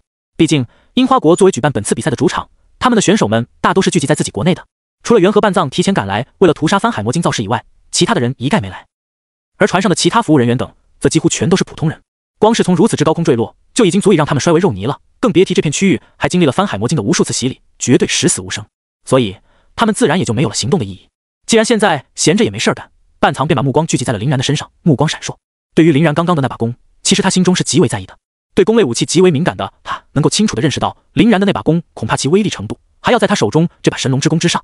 再加上之前出现的黄金祖母绿、穿越次元的暗金锁链以及操纵风雨、逆转乾坤的法器，林然的豪迈手笔简直大到惊人。而且就算这些全都不提，光是那个足以将整个翻海魔晶给全部装进去的空间储物器，就已经夸张到了极点。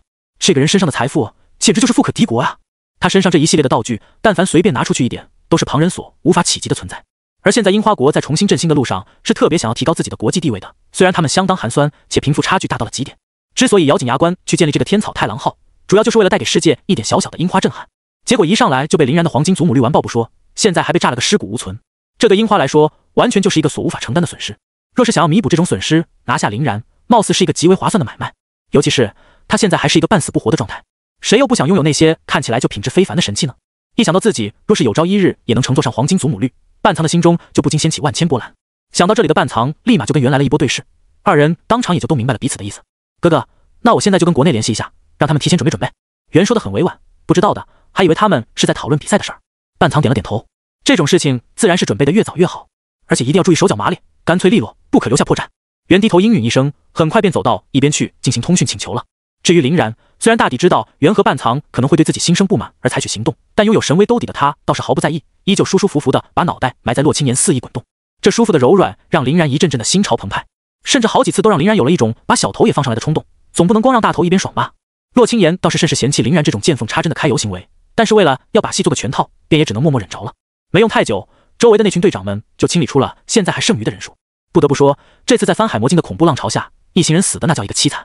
从最开始连带随行人员的上万人，到现在仅仅剩下了1000人不足，人数瞬间就锐减到了最初的5%左右。在人数的锐减之下，最直接的后果就是很多编制直接都他妈凑不齐人了。还剩下的依旧可以参加下面比赛的队伍，剩余的几乎也就剩主力队。虽然这些主力队的队长们对于他们国家的这些备用队员感情并不算深厚，但一时间见到如此凄惨的景象，还是有些忍不住的感慨。就这些人了，咱们继续前进吧。毕竟不管怎么说，比赛该打还是要打的。凯撒说着，还瞥了一眼旁边的岛田兄弟，显然他是准备把以一腔的怒火在擂台上给尽数倾泻在岛田兄弟的身上了。其他的也都是点了点头，算是认可了凯撒的想法。毕竟今年的比赛对于他们而言，基本可以算得上是最后一舞了，肯定是要认真对待的。即使半路上出现了如此操蛋的事情，也不能轻易放弃。那走吧。亚瑟挥了挥手，咱们现在有残骸作为落脚点，直接通过魔力催动就好，把它当做船去行进，也不是不能抵达。有什么话也可以等先上岸了再说。如此合理的意见，自然也没有迎来反对。众人很快就聚集在一起，以魔力当桨，迅速朝着东方破浪前行。这一划，那就又是数个小时。直接等到众人都已经开始逐渐不耐烦的时候，才终于在前方看到了海平面上那道陆地的曙光。终于到了，林兄，你还好吧？凯撒见到前方已经即将抵达目的地，才总算松了口气，转头看向一旁的林然。林然在这一路上可谓是一句话都没说，一直保持着一副半死不活的病态样，看着就让人很是担心。林然洒脱的笑了笑，副作用而已，无所谓的，自然恢复一阵子倒是能恢复个差不多，就是会留下一定量的后遗症。另外就是冷却时间会很长，这都是属于没办法的事情，反正大问题倒是不存在。凯撒兄，你也不必太担心倒是。凯撒这才点了点头，如此便好。若是你因为救我们而出了点什么意外，我怕是要愧疚一辈子。看着凯撒那真诚的脸，林然在心中暗暗偷乐，自己果然没有看错人，救的人全都是最对的选择。若像是金太光之流，救了也绝对会当白眼狼，一点作用都没有。而凯撒与亚瑟则还是靠谱多了，最起码他们会念着自己的好。旁边的看起来很疲惫的古川中彦，此时也有气无力地插上了一句：在九州岛岸边的周围那圈已经被我们全都安排好了住宿的地点，你们随意挑选便是。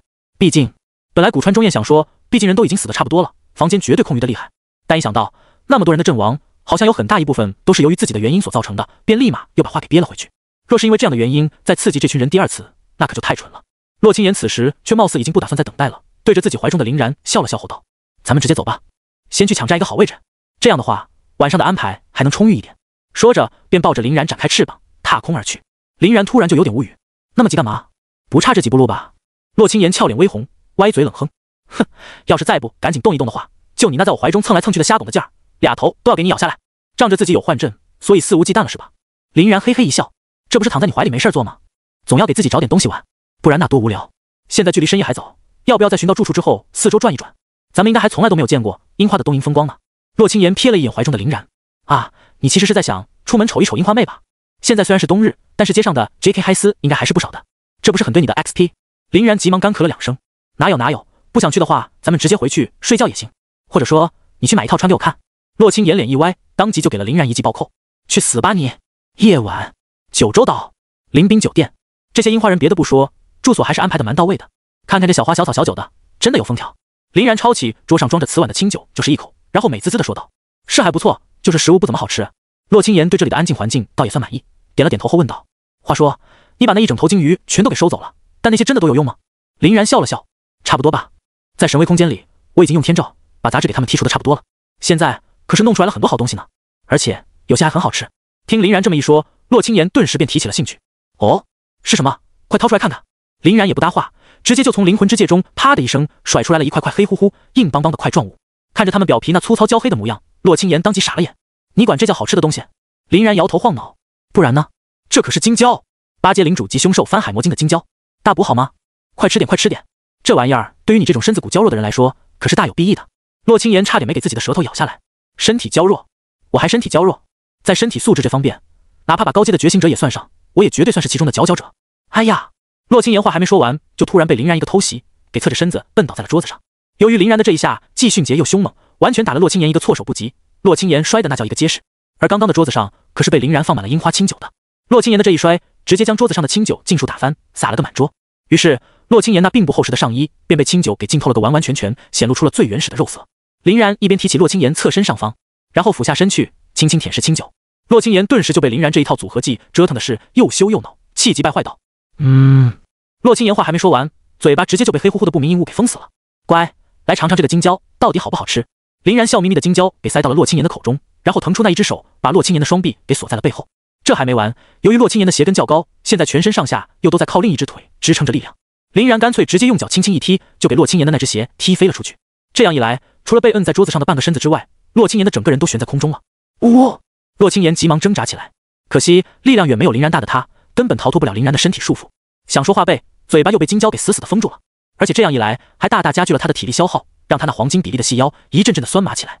然后洛清言就发现，在这种别扭的姿势下，他如果想要得到休息，就只能把腿盘在林然的身上，才能得到一个支撑点。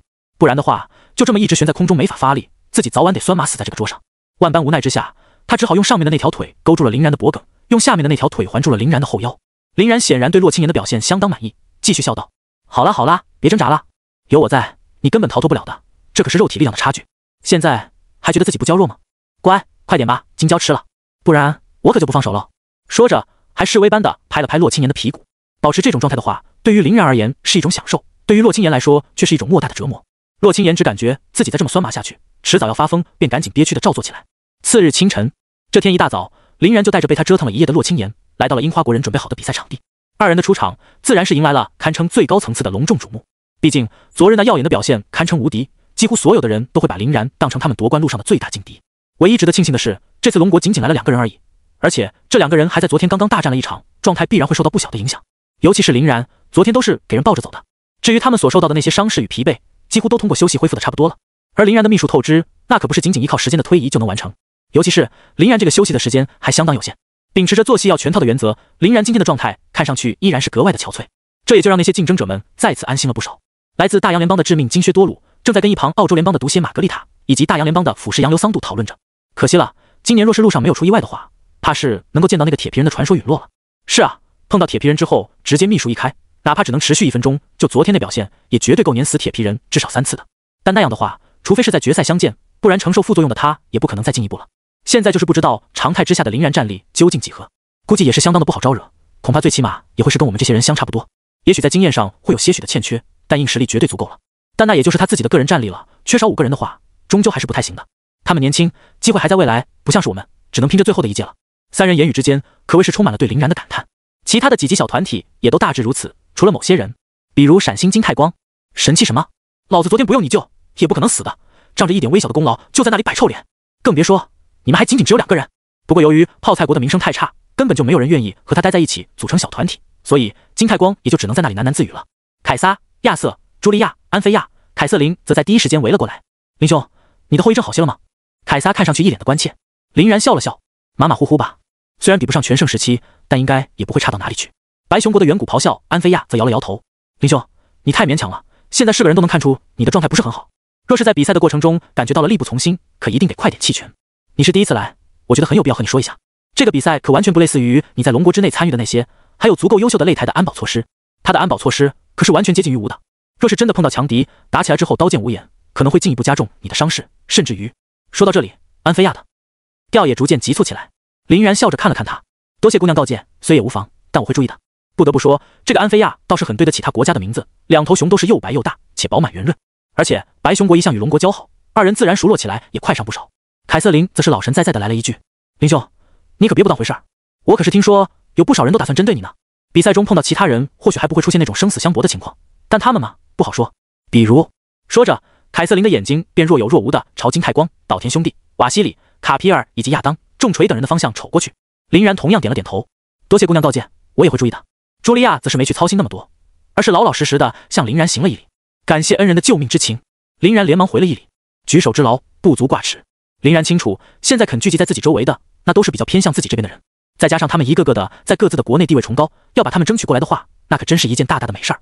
而此时的场内，伴随着林然2人的到来，比赛的参加选手已经抵达的七七八八。樱花国给这次的比赛选择的场地，乃是九州岛的一块模拟夏日度假豪华山庄，平时都是那些豪门贵族以及皇室成员才有机会前来的。这一次为了挣足面子，就干脆直接安排在了这边。当然，原本预想的只是把这里当成最终的决赛场地，一开始的初赛什么的还要在外围进行。但没想到的是，路上竟然出现了那么大的意外，导致死了无数的人。现在可好，稍微菜一点的人近乎于全军覆没，剩下的全都是争冠的主力选手们，可不得直接来这边了吗？剩下的那几百号人当中，林林总总也就凑够了30-40支队伍，稍微比几下就可以进入64强的决赛环节了。而且这也导致了山庄内的观众席上相当的疏疏落落，因为里面原本有很多的座位是给那些随行人员亦或是替补所留下的专座，现在却完全没有用处了。不过在赛事主办方的筹划下，又有很多的樱花国的有头有脸的大人物在逐渐入场，慢慢的填补空缺。毕竟樱花国对这一次的赛事特别的重视，又十分自信的认为他们有将近1半以上的概率夺冠，观众自然是越多越好。其实讲道理的话，樱花国的这个擂台选的并不是很豪华，但却相当有山水风光的唯美质感，配合上他们全真模拟出来的夏日风光，倒也别有一番韵味。而且这次的赛事既没有配备解说，又没有配备转播，在比赛的结果正式出炉之前，是没有任何人能够收到此次比赛的消息的。但在该专业的地方，那也是1顶1的专业。比如半空中那10数枚枚时时刻刻都在从各种角度与渠道监测着擂台的魔法棱镜，他们甚至还配备了慢动作以及实时回放和魔力侦查功能。此时，昨天看起来颓败不堪的古川中彦却又一次上场了。今天的他显得倒是相当的春风满面。欢迎各位参赛选手来到我们樱花九州岛，这里是我们1年1届的全球学生交流赛赛事的比赛现场，最终对于冠军的角逐也将会在这里产生。值得一提的是，由于本届比赛的中途遭遇的不可抗力意外，导致原本参赛的比赛选手数量锐减，所以本届交流赛的赛制也做出了一点微小的调整。说到这里的时候，古川中彦的表情明显的有些不自然，但在见到没有人向他喝倒彩时，还是放着心继续往下说了。首先要进行的就是 KOF 赛制之下的擂台赛，目前所整理出来的队伍共计约为192支，所以我们直接会跳过以前比赛中所进行的那些繁琐的海选步骤，直接采用决赛的赛制。192支队伍通过抽签的方式捉对厮杀，第一轮过后将会有128支队伍晋级，剩余的96支队伍中有64支将会被直接淘汰，剩下的32支可以通过复活赛的方式重新杀回到正式的比赛中，依旧与直接晋级的队伍一样，享有继续争冠的资格。不过复活赛也仅限一次，之后的128强比赛中若是失败，就将丧失所有的机会。由于擂台有限，每场比赛都要逐一进行，所以 KOF 擂台赛暂定的持续时间为2日，视后续情况进行增减。古川中彦解释的还算相当明白，众人依旧没有意见的默许了本次的规则变动。毕竟由于目前的队伍实在太少，想通过层层选拔的方式角逐出真正具有实力的队伍几乎不可能，只能通过这样的方式直接展开了。直接展开的后果就是可能会导致很多有实力的队伍在第一轮就碰到诸如亚当、重锤之类的卫冕冠军，从而一轮游。第一轮的复活赛则避免了这种情况的出现。至于 KOF 擂台赛冠军的奖励嘛，咱们还是根据以往的惯例，70个史诗级的天才地宝，14个传说级的天才地宝，以及1件国之重器级别的珍品和一个来自于时空裂缝跨次元产物。奖池已经提前呈现在给你们生物芯片发布的邮件当中了，彼时可以自行挑选。在说这些话的时候，古川中彦的表情还是相当肉痛的。要拿出这些东西给外人的话，他真的是相当不情愿。但没办法，想要成为主办方，总是得付出一定的代价的。而且，若是最终樱花国的队伍可以夺冠的话，那就相当于是舒舒服服的白嫖了。这才是古川中彦所最为在意的事情。那么，规则既然已经宣读完毕，下面就正式开始抽签阶段。说着，古川中彦把手朝着上空一抬，无数如雪花般飘扬的荧光签子便从天而降。林然也不犹豫，就那么随随便便的把手一招，就给一张签子薅了下来。看了看自己手中流光溢彩的这个签，林然的脸不由得意外，因为那张签子上居然写着一个大大的一字，自己就这么不凑巧的成为了揭幕战的首发人员。上方的魔法棱镜反应而是很快，转瞬直接就给所有的匹配表全都打了上去。于是乎，龙国林然下面的那个一简直异常的显眼，众皆哗然。这能给林然抽个一啊？针对的要不要再明显一点？就是说别人救了他的命，不想着感谢也就算了，居然直接整这一出，趁他病要他命是吧？真是一群白眼狼畜生啊！不愧是樱花国养不熟的柴狗。干！我顿时觉得自己手里的这玩意儿没公信力了。鬼知道这些狗东西会不会在我们的签子上也动了手脚，让我们互相消耗内卷，来让他们选手抽到一个好签。操！是真尼玛没品！就算是潜规则之下的主场优势，他们也不能搞得如此明显吧？参赛选手们议论纷纷，分别都把矛头指向了樱花国的赛事主办方。察觉到这一幕的古川中彦脸色顿时也难看了许多。这都勾巴的是什么事儿？天地良心，他们可是没有在林然的签子上动手脚的，动也只是动了岛田兄弟的那个。林然能够抽到1号，那纯属他自己运气臭。但现在被林然这么一搞，他们这边可就要把黑锅给背死了。毕竟根本就不会有人相信林然是凭运气拿到1号的。这样一来，就会导致一个最坏的情况，参赛选手们会对他们的所有安排都产生不可避免的怀疑。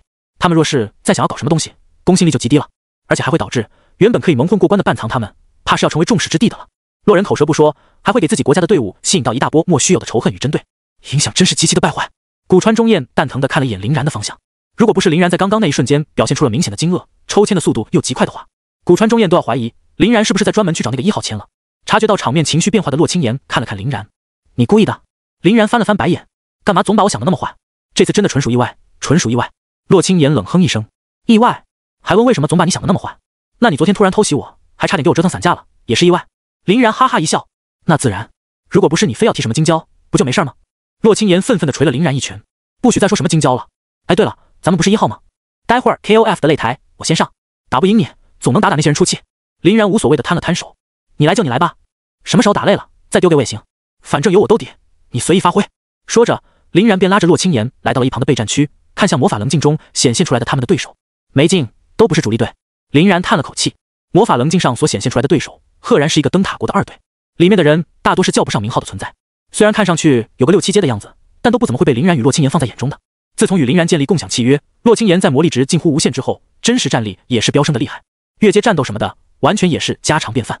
二人丝毫没有掩饰自己的声音，他们的话自然也被那边灯塔国的2队给听了个清楚。这些2队的队员们顿时就是一阵的不爽，要是你们有什么7个人那也就算了，可你们现在不管再怎么厉害，不也就只有2人吗？更可气的是，这2人中的那个男的还因为昨天大战翻海魔晶而承受了巨大的秘术反噬。本来对于龙国的神秘，他们可能还会心中发怵，但现在你的最大底牌都已经打掉了，还会怕你？灯塔国2队的队长约翰便阴沉着脸走到了林然2人的身前，得罪了，待会儿擂台相见的时候，我可不会因为你们昨日的表现而放水或是怎样，若是出现了什么意外，还敬请谅解。吆喝，还挺嚣张。林然笑着点了点头，了解。同样的话，我也回敬给你们。另外，可千万要多坚持一下，别还没有看到我上场就全军覆没了哟。所谓话不投机半句多，约翰在听完林然的话语后，脸色更差劲了，也不再搭话，冷哼一声后就走向了他们的备战区。而现场在经过了短暂的喧嚣后，也纷纷兴奋地期待了起来。没有人不想知道这两个龙国人的真实战力究竟几何，尤其是擂台上的表现更加的值得参考。秘术如此恐怖的龙国人，常态化的战力应该不可能非常强吧？大洋联邦的腐蚀洋流桑杜看了一眼身边巴拿马联邦的致命金靴多鲁，多鲁眨了眨眼。理论而言应当如此，更别说他们还承受着秘术的反噬。但我觉得可能赢下这一队问题还是不大的。桑杜惊讶，你那么看好他们？灯塔国的二队确实不如那个铁皮人一般变态，但实力也绝对不算弱了。放在常人里面，那也是能够轻松越级战斗的天才。再加上又是7个人，多多少少还是会有一些优势的吧。澳洲联邦的毒蝎玛格丽特突然插了一句，别说7个人，就算是70个人，我也觉得龙国那边会赢。桑杜差点被一口噎死，看了看玛格丽特那一脸认真的模样后，也只能蛋疼的点了点头，无奈道，那就让咱们看下去吧。另一边，亚瑟望向凯撒，林然他们会赢吧？凯撒冷哼，必然。难道你还怀疑他们的实力不成？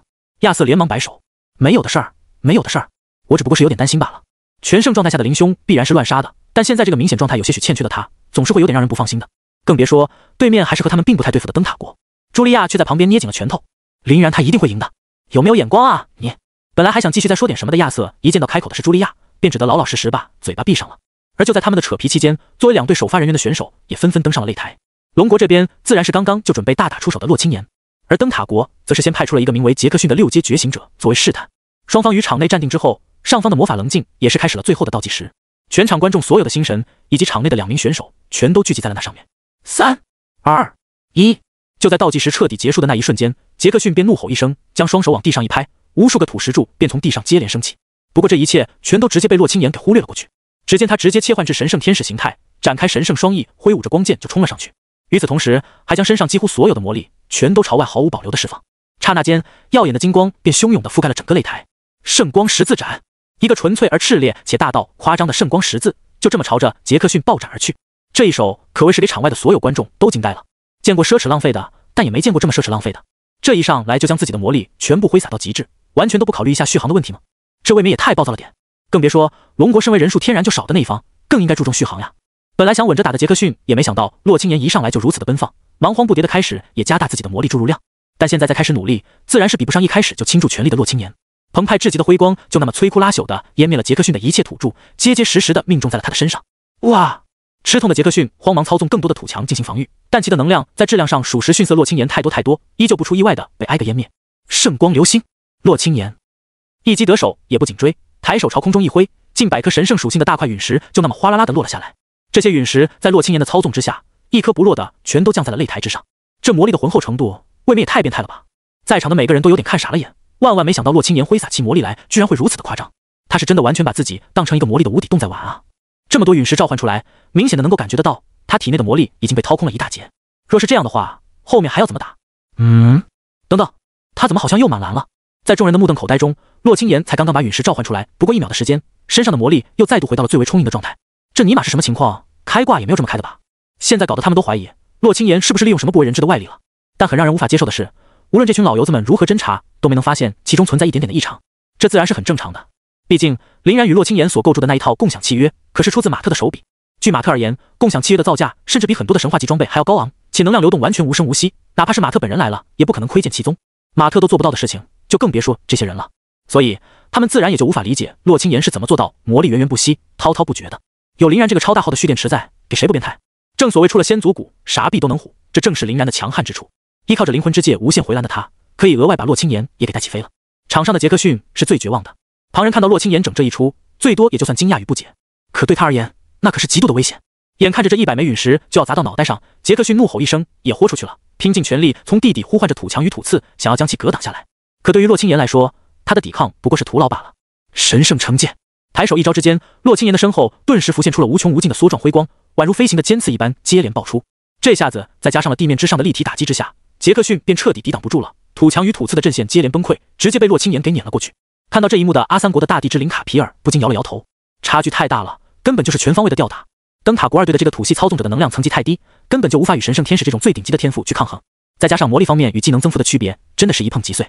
给我们土系的人啊！泡菜国的金太光在听到卡皮尔的吐槽后，不禁问了一句：那么如果是你上的话，能够顶得住这种攻势吗？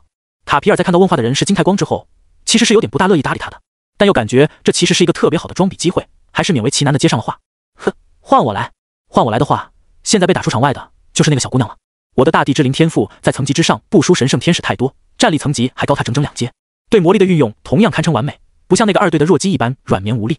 再加上我的技能质量也足以与其抗衡，绝对能战而胜之，最多也就是被他打得惨胜而已。金太光被卡皮尔不屑的语气搞得相当不爽。对于阿三国的人，他其实也是慢慢的看不上，但问题是除了卡皮尔之外，其他人又根本都不将其搭理，搞得他更尴尬，只能被迫与这个蠢驴说话。见卡皮尔把话说得这么满，金太光便嘿嘿笑着揶揄道：“那人家那近乎无穷无尽的魔力，你又要怎么面对呢？总不能就直接摆烂当没看见，还是老老实实正常打吧？那样的话不被拖死才怪。”卡皮尔更傲慢了：“啊，这种东西你还要来问我？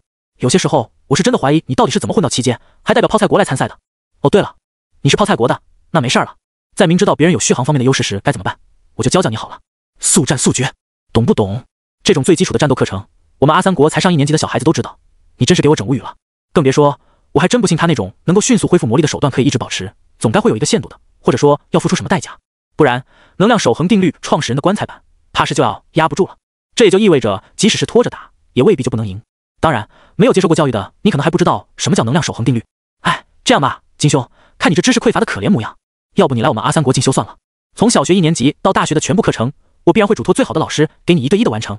看着卡皮尔那张洋洋得意的老脸，金太光只感觉自己肺子都要气炸了，但为了保持自己那所谓狗屁风度以及尽量不得罪大国的原则，忍了又忍道：“哦，是吗？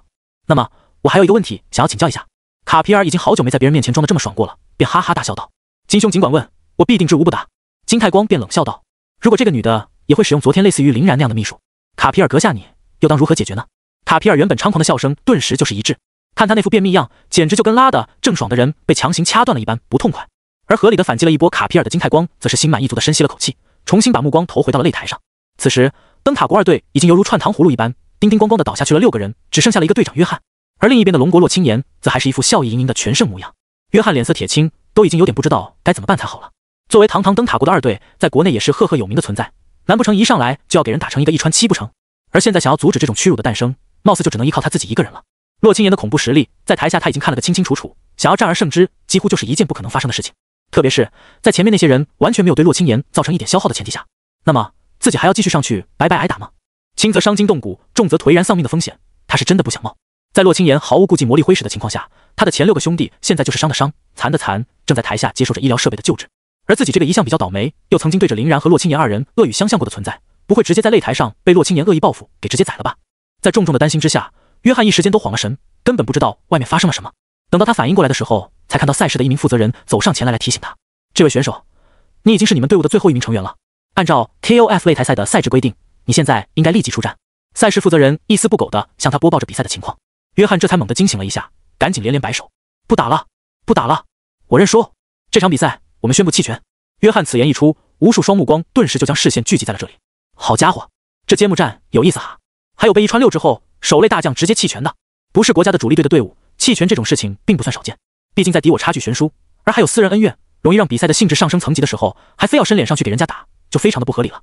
只不过就这次而言，在观众的视角里面，约翰还没有落魄到完全不能打的等级，就直接抛弃队友，直接放弃，显得稍有懦夫了一点。于是整个场地之中瞬间就被嘘声充斥了全部。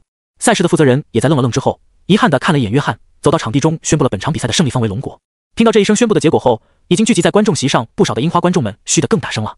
在这满山遍野的嘘声中，约翰的脸色并不是很好看，但一想到自己即使上去可能也是被吊打狂嘘，心中还是稍稍平衡了一点，掩面转头就往后面走去。按道理而言，他们还有复活赛可打，自然还是要带着其他的队友们一起去准备的。可就在他才转身走了2步远的功夫，突然就撞到了一个硬邦邦的物体。连柱子也要羞辱我？可当有点气急败坏的约翰睁眼一看，才发现堵在他身前的赫然是亚当重锤，他们灯塔国主力队伍的队长，上届比赛的卫冕冠军 FMVP。这一下自然是让他吃了一惊，连忙有些慌乱的向亚当重锤行了一礼。亚当先生，亚当重锤点了点头，不必多言，我知道你的想法，我也尊重你的决定。约翰惊喜地看了一眼亚当重锤，本来他还以为亚当重锤是来兴师问罪的，没想到却是这般的善解人意。开心的约翰正准备再说点什么表示自己的感谢，却突然看到了一个黑洞洞的炮口对准了自己的脑袋。所以也请你谅解一下我对于懦夫的零容忍吧。明明可以选择光荣的战败，为什么却要选择苟且的活着？既然你这么怕死的话，我就来帮你一把。从此以后，你就再也不用担心死亡的威胁了。轰！亚当重锤在自顾自地说完这些话后，根本就没有给约翰一点反应和辩解的时间，直接就启动了他臂膀上的手炮。这发顶着脑门的重火力一枪，直接给约翰的脑袋瓜干了个稀巴烂。这突如其来的变故与响声直接吓了正在吃瓜的观众们一跳，纷纷朝着这边投来了惊骇的目光。然后他们就看到了正在冒着硝烟的亚当、重锤以及身死魂灭，甚至连脑袋都被轰没了的约翰。他居然直接把人杀了，就因为提前认输，真是好狠的心。再怎么说，约翰也是跟他一个国家的自己人，他就这么不给情面？同样被吓了一跳的洛青言，本来正蹦蹦跳跳的打算回去跟林然邀功，被亚当、重锤这么一搞，顿时就没了很多心情。这倒也不是替约翰可惜什么的，就只是一种单纯的对亚当、重锤这种跋扈而漠视生命的态度不爽而已。观察到洛青言情绪变化的林然笑了笑，将他拉到了怀里。无所谓的，就是一点脏东西，这种只会冲着自己人耍横的废物，这辈子也就到这里了。林然的话音不大，但也足够让在场的人听得清楚了。众人纷纷向他投来了更为惊骇的目光，而且比刚刚亚当、重锤动手杀人之时更甚，直言不讳地说是亚当、重锤是废物。这在所有人的记忆里根本就是从来都没有发生过的事情。去年亚当、重锤带领着灯塔国战队横扫一切不可一世的夺冠场景，仿佛还历历在目。同时，他也是这一届的最大夺冠热门，是每一个志在冠军的人都不可能不考虑的存在。就这样的恐怖家伙，居然也会被人说是废物。如果不是昨天林然所展现出来的实力同样惊天动地，绝对就要有人上前来嘲讽他不知死活了。同样听到动静的亚当、重锤倒是没这么大的反应，他只是将目光投过来，轻轻地笑了笑。看着你昨日确实有功于我们的份上，我可以不计较你言语上的冒犯，但若是只纯粹的仗着所谓的功勋倚老卖老，也只会让人徒增厌烦而已。这点希望你明白。期待咱们俩擂台相遇的那一刻，彼时再用非口舌之力的部分较量一下吧。林然则笑得更开心。到那时我会一个不落的把你身上的零件挨个挨拆光，好好的将你改造改造。毕竟你这个家伙实在是太没有审美了，把自己整得丑的一笔，这种货色，哪怕是充当我的奴仆我都会觉得碍眼。真不知道你是怎么独自坚持到现在的。被林然又是这么阴阳怪气的一阵嘲讽，亚当、重锤终于有点不堪忍耐了。放肆！你根本就不懂得什么是机械之美，安敢在这里大放厥词？若不是想要等着擂台之上的宿命对决，我必然现在就将你撕为粉碎。林然哈哈大笑，刚刚让我不要逞口舌之力，现在你自己不也是在这里耍嘴皮子吗？倒也无妨，到时候擂台见分晓就是。希望你不要在遇到我之前就被别人给淘汰了呢。亚当、重锤冷冷一笑，同样的话我也送给你。说完，亚当、重锤便傲然地看了一眼地上约翰的尸体，大踏步离开了此地。在又欣赏完林然和亚当、重锤针尖对麦芒的一阵交锋后，死寂无声的擂台周围终于再次人声鼎沸起来。不论是围观群众还是参赛选手，都一个个激动地讨论着刚刚的话题。拜占庭帝国的末日晚中，艾萨克双手抱胸，看向旁边红叶国的双刃狂战瓦西里。你觉得他有那个实力吗？瓦西里相当果断地摇了摇头，必然没有。艾萨克有些惊讶，你这么不看好林然？他可是龙国人，龙国人最喜欢的就是在自己的手中藏底牌。依我之见，林然的手中肯定还有某种足以用来对付亚当、重锤的秘密武器，不然他根本不可能这么的有恃无恐。瓦西里点了点头，却又摇了摇头，他大概的确是有什么底牌，但若是说到什么足够对付亚当、重锤的话，那肯定就是他的一厢情愿了。没有经历过亚当、重锤的拷打，经历过和他对战的那种绝望，是根本不可能知道亚当、重锤的恐怖的。除非林然的底牌依旧是类似于昨天那种足以吊打翻海魔晶的秘术，不然是真的机会渺茫。可他自己也说了，秘术的消耗极大，冷却时间是否真的达到了1年暂且不论，最起码是不可能能够连续使用的。在不使用这种增幅秘术的前提下，我根本就想象不到他哪里会有什么胜算。艾萨克大笑，你该不会是被去年的失败给吓破了胆吧？我亲爱的朋友，若是这样的话，那可太影响你的心境与修炼了。瓦西里摇了摇头，不，去年的失败的确带给了我相当惨痛的教训，但也让我自己更加的警醒与清晰。经过无数次数据库中的模拟演练，让我对亚当、重锤这个家伙的了解，甚至比他自己更真切，所以我才断定林然胜不了他。艾萨克翻了翻白眼，没有说话。在他看来，瓦西里多多少少有点魔怔了，但自己也没有必要去说这种没劲的话，搁那瞎得罪人不说，还进不了人家的心里去，又何必呢？自己还是老老实实的操心好自己的事情才是。比如等到擂台相遇的时候，狠狠地捅爆岛田兄弟。上次对这二人的追杀，由于天草太郎号的崩坏而无疾而终，若是到了擂台上，就必须让他们好受了。接下来的时间里，林然和洛青言便舒舒服服地摆起了烂，欣赏起剩余人员的比赛起来。一方面找点乐子看，另一方面也是临阵磨枪的研究一下对手。这家伙还是有两下子的嘛。看着台上也是以一己之力横扫了整个阿三国2队的亚当、重锤，林然满意的点了点头。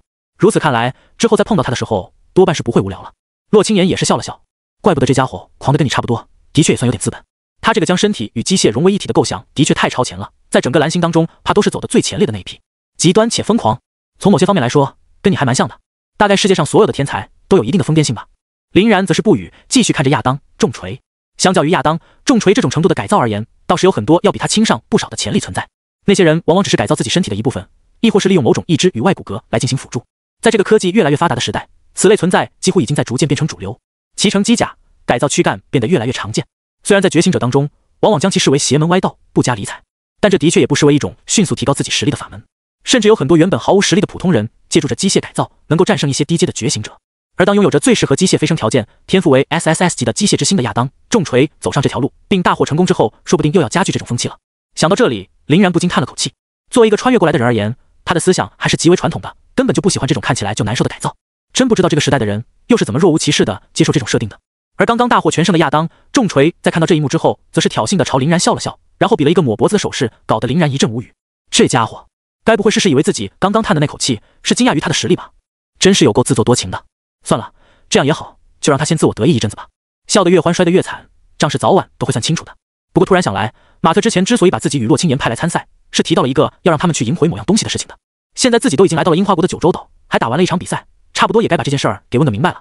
樱花国九州岛某处活火山口的洞穴，在这个幽深且昏暗的地方，居然聚集着10数名看不真切面容且气息强大的存在，正在低声讨论着什么。他们身形模糊，语调奇怪，一个个说的全都是标准的异族语，只不过从外表的轮廓上来看，他们的差距相当之明显，看起来根本就不是同一个种族的。而这些不同种族的存在还能在一起其乐融融，倒也真是极为少见了。老三，上次元素一族的那次大失败，你应该听说了吧？废话，当然听说了，如此惊天动地的大事儿，我要是没听过才怪。哎，谁知道他们怎么就和黑龙们起了冲突，还丢了本族谋划千年的大计以及秘宝。据说他们遗失的那些东西的价值，很可能比一些小种族的全族之力都要恐怖。这么夸张？不会吧？哼，不会。我实话告诉你，老五他说少了，别说是小种族的全族之力，哪怕是像我们疆族，全部加起来都未必有那玩意儿重要啊！这怎么可能？老七，你们疆族可是在咱们各大种族当中绝对是排得进前20的存在啊！哪怕是这样，都比不上元素们失去的东西。哼，二哥，你要知道，元素族身为咱们族群当中的第3大族，可不是没有道理的。光是他们其中的某些分支，例如火焰元素、冰霜元素，都足以抗衡很多排名进前20的种族了，更别说全部合起来。而且你知道他们究竟遗失的是什么吗？是什么？哼，那里面可是有机会孕育出混沌本源的东西，甚至有机会窥见一丝成神的奥秘。而且那玩意儿在元素们手中，还能帮助他们孕育后代，直接逐步培养，将他们全部进化成混沌体。这么说，你应该就清楚那东西的价值了吧？卧槽，老七，你是怎么知道这些的？哎呀，二哥，这你就别管了，你光知道那玩意儿很重要就行了。废话，重要不重要还用你说？那可是成神契机啊，哪怕是这个世界上最为顶级的存在，都不可能去拒绝它的诱惑。等等，老四你先别激动，还有一件事儿，我必须得问一下。老七，你刚刚弯弯绕绕，费尽心思的跟兄弟们说这一大堆，莫非？聪明，我已经借助命运转盘的侦测，窥得了那玩意儿的一丝线索。命运转盘指引我来到了这个人类国度樱花国，并告诉我那个元素一族的命根子很可能就在这里。卧槽！那若是咱们兄弟几个能够拿到那个成神契机，是的，这也就是我把咱们大家全都呼唤过来的目的。无论是什么样的东西，它只要涉及到成神契机，那绝对就值得我们全力去争取。可是老七，命运转盘那玩意儿一向以来都是玄之又玄的玩意儿，就算它能指引你到这里来，但也不会直接告诉你其身在何处。樱花国的面积虽然不大，但也不是咱们哥几个就能掘地3尺的吧？我们究竟要怎么找？对啊，而且不是哥哥说你现在都被病毒摧残成这个调样了，还要去用本源之力去沟通命运转盘，真是怕自己死得慢。嗨，我的身体我自己最清楚，哥哥弟弟们也不用太担心，我和命运转盘所进行的沟通都是极为有限的，还不至于太过的损耗身体。至于如何寻找到成神契机的直接线索，我自然也是想到了一个还算不错的办法。众所周知，成神契机这玩意儿往往需要鲜血和灾难的浇灌，才能显露其神性与辉光。所以，我们只要能够掀起一次足以颠覆整座岛的灾难，你猜成神契机会不会出于对人世间的悲悯而强行现身呢？只要我们能够夺得成神契机，纵然把人类与其他的所有种族全都给得罪死，也完全不可惜。你们怎么看？要不要赌这么一把？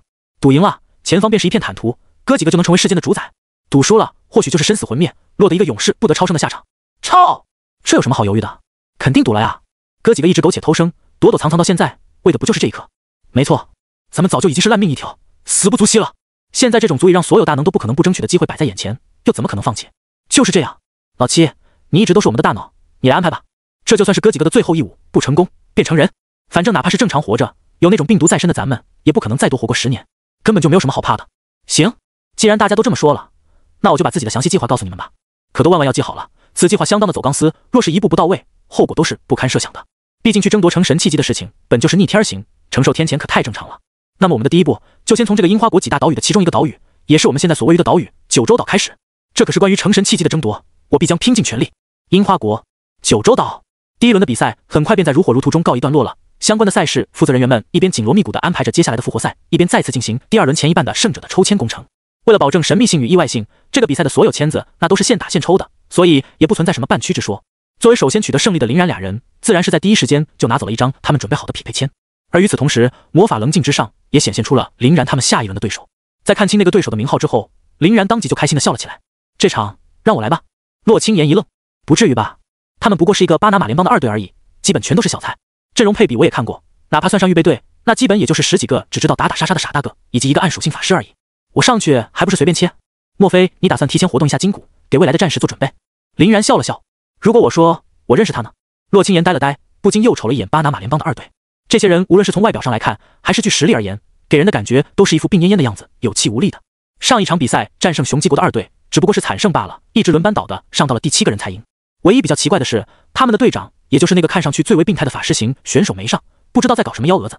某些时候，洛青言甚至都嫌吃萝卜淡操心，怕这个巴拿马联邦的二队玩脱了。好家伙，都已经跟人血拼到了最后的守卫大将环节，还他们要保留实力，这不是做是什么？而且最后他们的险胜，还是以雄鸡国二队高举双手的认输作为了结束。若是因为队长没上的缘故而导致败北，真不知道巴拿马联邦的二队要遗憾多久。总不能他们这次就是来练兵的吧？那样的话，林然就更加没有上场的意义了。林然轻轻叹了口气，敲了敲自己的额头。傻孩子，那外表的浮华不过是掩饰他内心深处肮脏的手段。这家伙在整个地底世界，那可都是赫赫有名的存在呢。在我看来，他的一部分软实力，甚至要更胜很多成名队长们一筹。当然，这不是最关键的，最关键的是，我要借着这次擂台赛的机会，彻底撬开他的口。我有预感，我们和叶允这个组织纠缠不清的缘分，很可就要再次重新揭开序幕了。拿下他，又何止是受益无穷？洛青言大惊，仗着附近被林然唤阵封死声音的缘故，抬声道：“这家伙是叶允的潜伏人员。”林然点了点头，甚至不止，他在叶允中甚至能够跟管理层们沾上关系。在他手下打工的，几乎最低那也是特级执行者的层级。比如之前拐到的小姑娘妖风，就是他手下的一个挂名徒弟。虽然他手下妖风这个徒弟不过是将来打算给自己提供一个容器的退路罢了，只要能够将其拿下，固住他的灵魂，我们早晚能够从其的手中窥出机密的。妖风那小丫头涉世不深没有察觉，可是他又怎么可能骗得了火眼金睛的我？从窃取到妖风记忆的第一时间里，我就已经探得这份机密了。只是嘛，没想到能和这家伙如此的有缘分，居然在这种异国他乡的荒郊僻野之地也能碰到，甚至还让我在擂台赛中碰到了他。或许这就是上天的命运安排吧。死灵术士维金斯，这次落在我的手中，无论如何也不能让他跑了。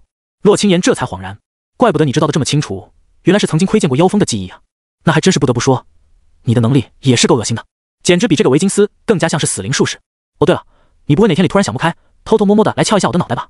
林然一愣，不禁转头瞅了一眼洛青言那毫无瑕疵的美丽面庞，上面居然写满了认真。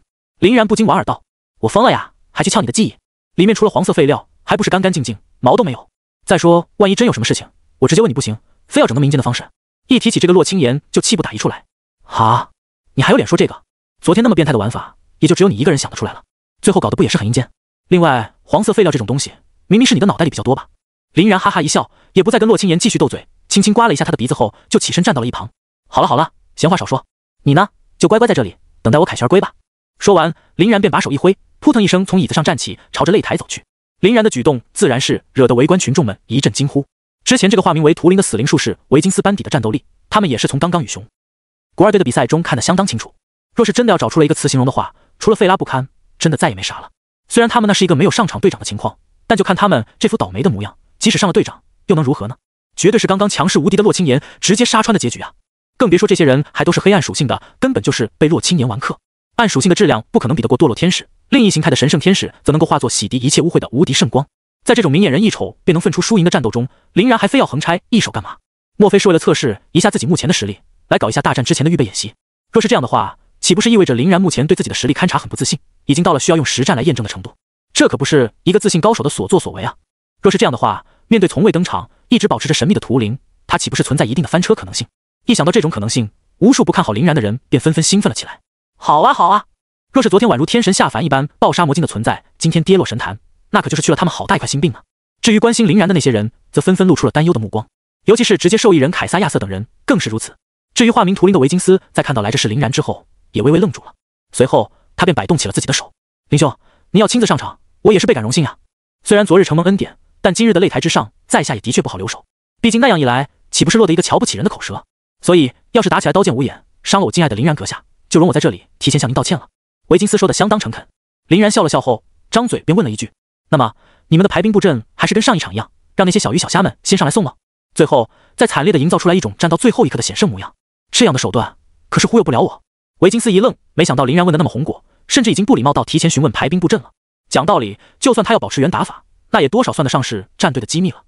难道自己就暗默告诉他？经过了大脑的一番思索，维金斯便打定了主意，谦卑道：“回禀林然阁下，我们的确是那么设想的。若是林然阁下感觉到其中存在任何的不妥，可以随时跟我们说。为了弥补您昨日的伟大，我们愿意做出最大程度的让步。没错，那正是我们预先设想的套路与战术。若是林然阁下想要让我们更换打法的话，也能够尽早提出，只要不是太过分的建议，我们都会认真听取的。维金斯最终还是决定，既然一开始选择了谦卑的话，那干脆就谦卑到底算了。这样的话，戏里戏外他都能落上一个还算不错的名声，同时也为自己的突然反转击败林然狠狠地造上一波势。至于失败，对自己实力极为自信的维金斯压根就完全没有设想过那种情况。我会败北？开什么国际玩笑？他们根本就不懂的，能够把死灵术与炼金术结合起来的自己到底有多么的恐怖。只要林然不能再次施展出那天那样的所谓秘术，绝对是被自己狠狠的拿捏。二人的谈话并没有刻意的掩饰自己的声线，所以在场的人也全都听得清清楚楚。在初一听到之后，几乎所有的参赛选手和观众们都是一愣。好家伙，这俩人在搞什么鬼？怎么一个就莫名其妙的指导上了另一个人的排兵布阵，另一个人还他妈欣然接受了呢？属实离谱，简直跟老朋友一般。但他们说起话来又有些略显生分，也不像是之前就认识的模样。而林然在听完了维金斯的话后，也是笑得更开心了。既然你那么自信的话，我也不可能辜负这份好意啊。那就你先上吧，尊敬的死灵术士兼炼金术士，来自夜陨的维金斯先生。反正您的那些队员们不也正是您的傀儡吗？林然的最后两句话是开了换阵的，仅仅说给了维金斯自己听。听到此言的维金斯当场脸色大变，满面的得意之笑瞬间就变成了冰冷与寒霜。开什么玩笑？自己精心准备的谋划居然也会被识破？图灵这层身份他根本就不知道已经掩盖了多久，今天居然就这么被一个陌生人给强势的揭穿了。还好林然运用某种力量将消息给封锁了个严实，不然以他这臭名昭著的尴尬属性，不直接被人当场撕碎才怪。面对场内如此之多的人，维金斯可不敢打自己有一定逃脱把握的包票，毕竟双拳难敌四手，面对同样如狼似虎的强者们，维金斯自然不可能自负到膨胀。该死！维金斯咬了咬牙，目不转睛地盯着林然。你从哪里得知的消息？莫非你在夜陨当中也有一层假身份不成？而且你现在刻意点出这个，到底究竟是想要什么？看得出来，林然的这一手釜底抽薪，可谓是直接搞得维金斯心态大崩坏，彻底打乱了他的节奏。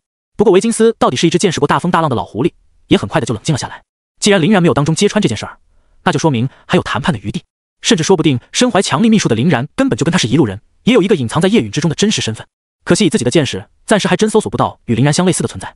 这家伙藏的可真是够深的哈！林然看着维金斯表情闪烁的面庞，也大致猜到了他在想些什么，便狞笑一声。这个维金斯是绝对想不到，自己之所以不把他当中揭穿，就是为了他这个堪比宝藏山的大型移动宝藏。据妖风的记忆来看，维金斯这个不知道暗地里利用药物苟活了无尽岁月的老家伙，收敛的财富可谓是相当的惊人。而只要拥有永恒万花筒在，也不怕这个老王八不开口。醒醒，老东西，是时候报金币了。我要的自然是你的性命。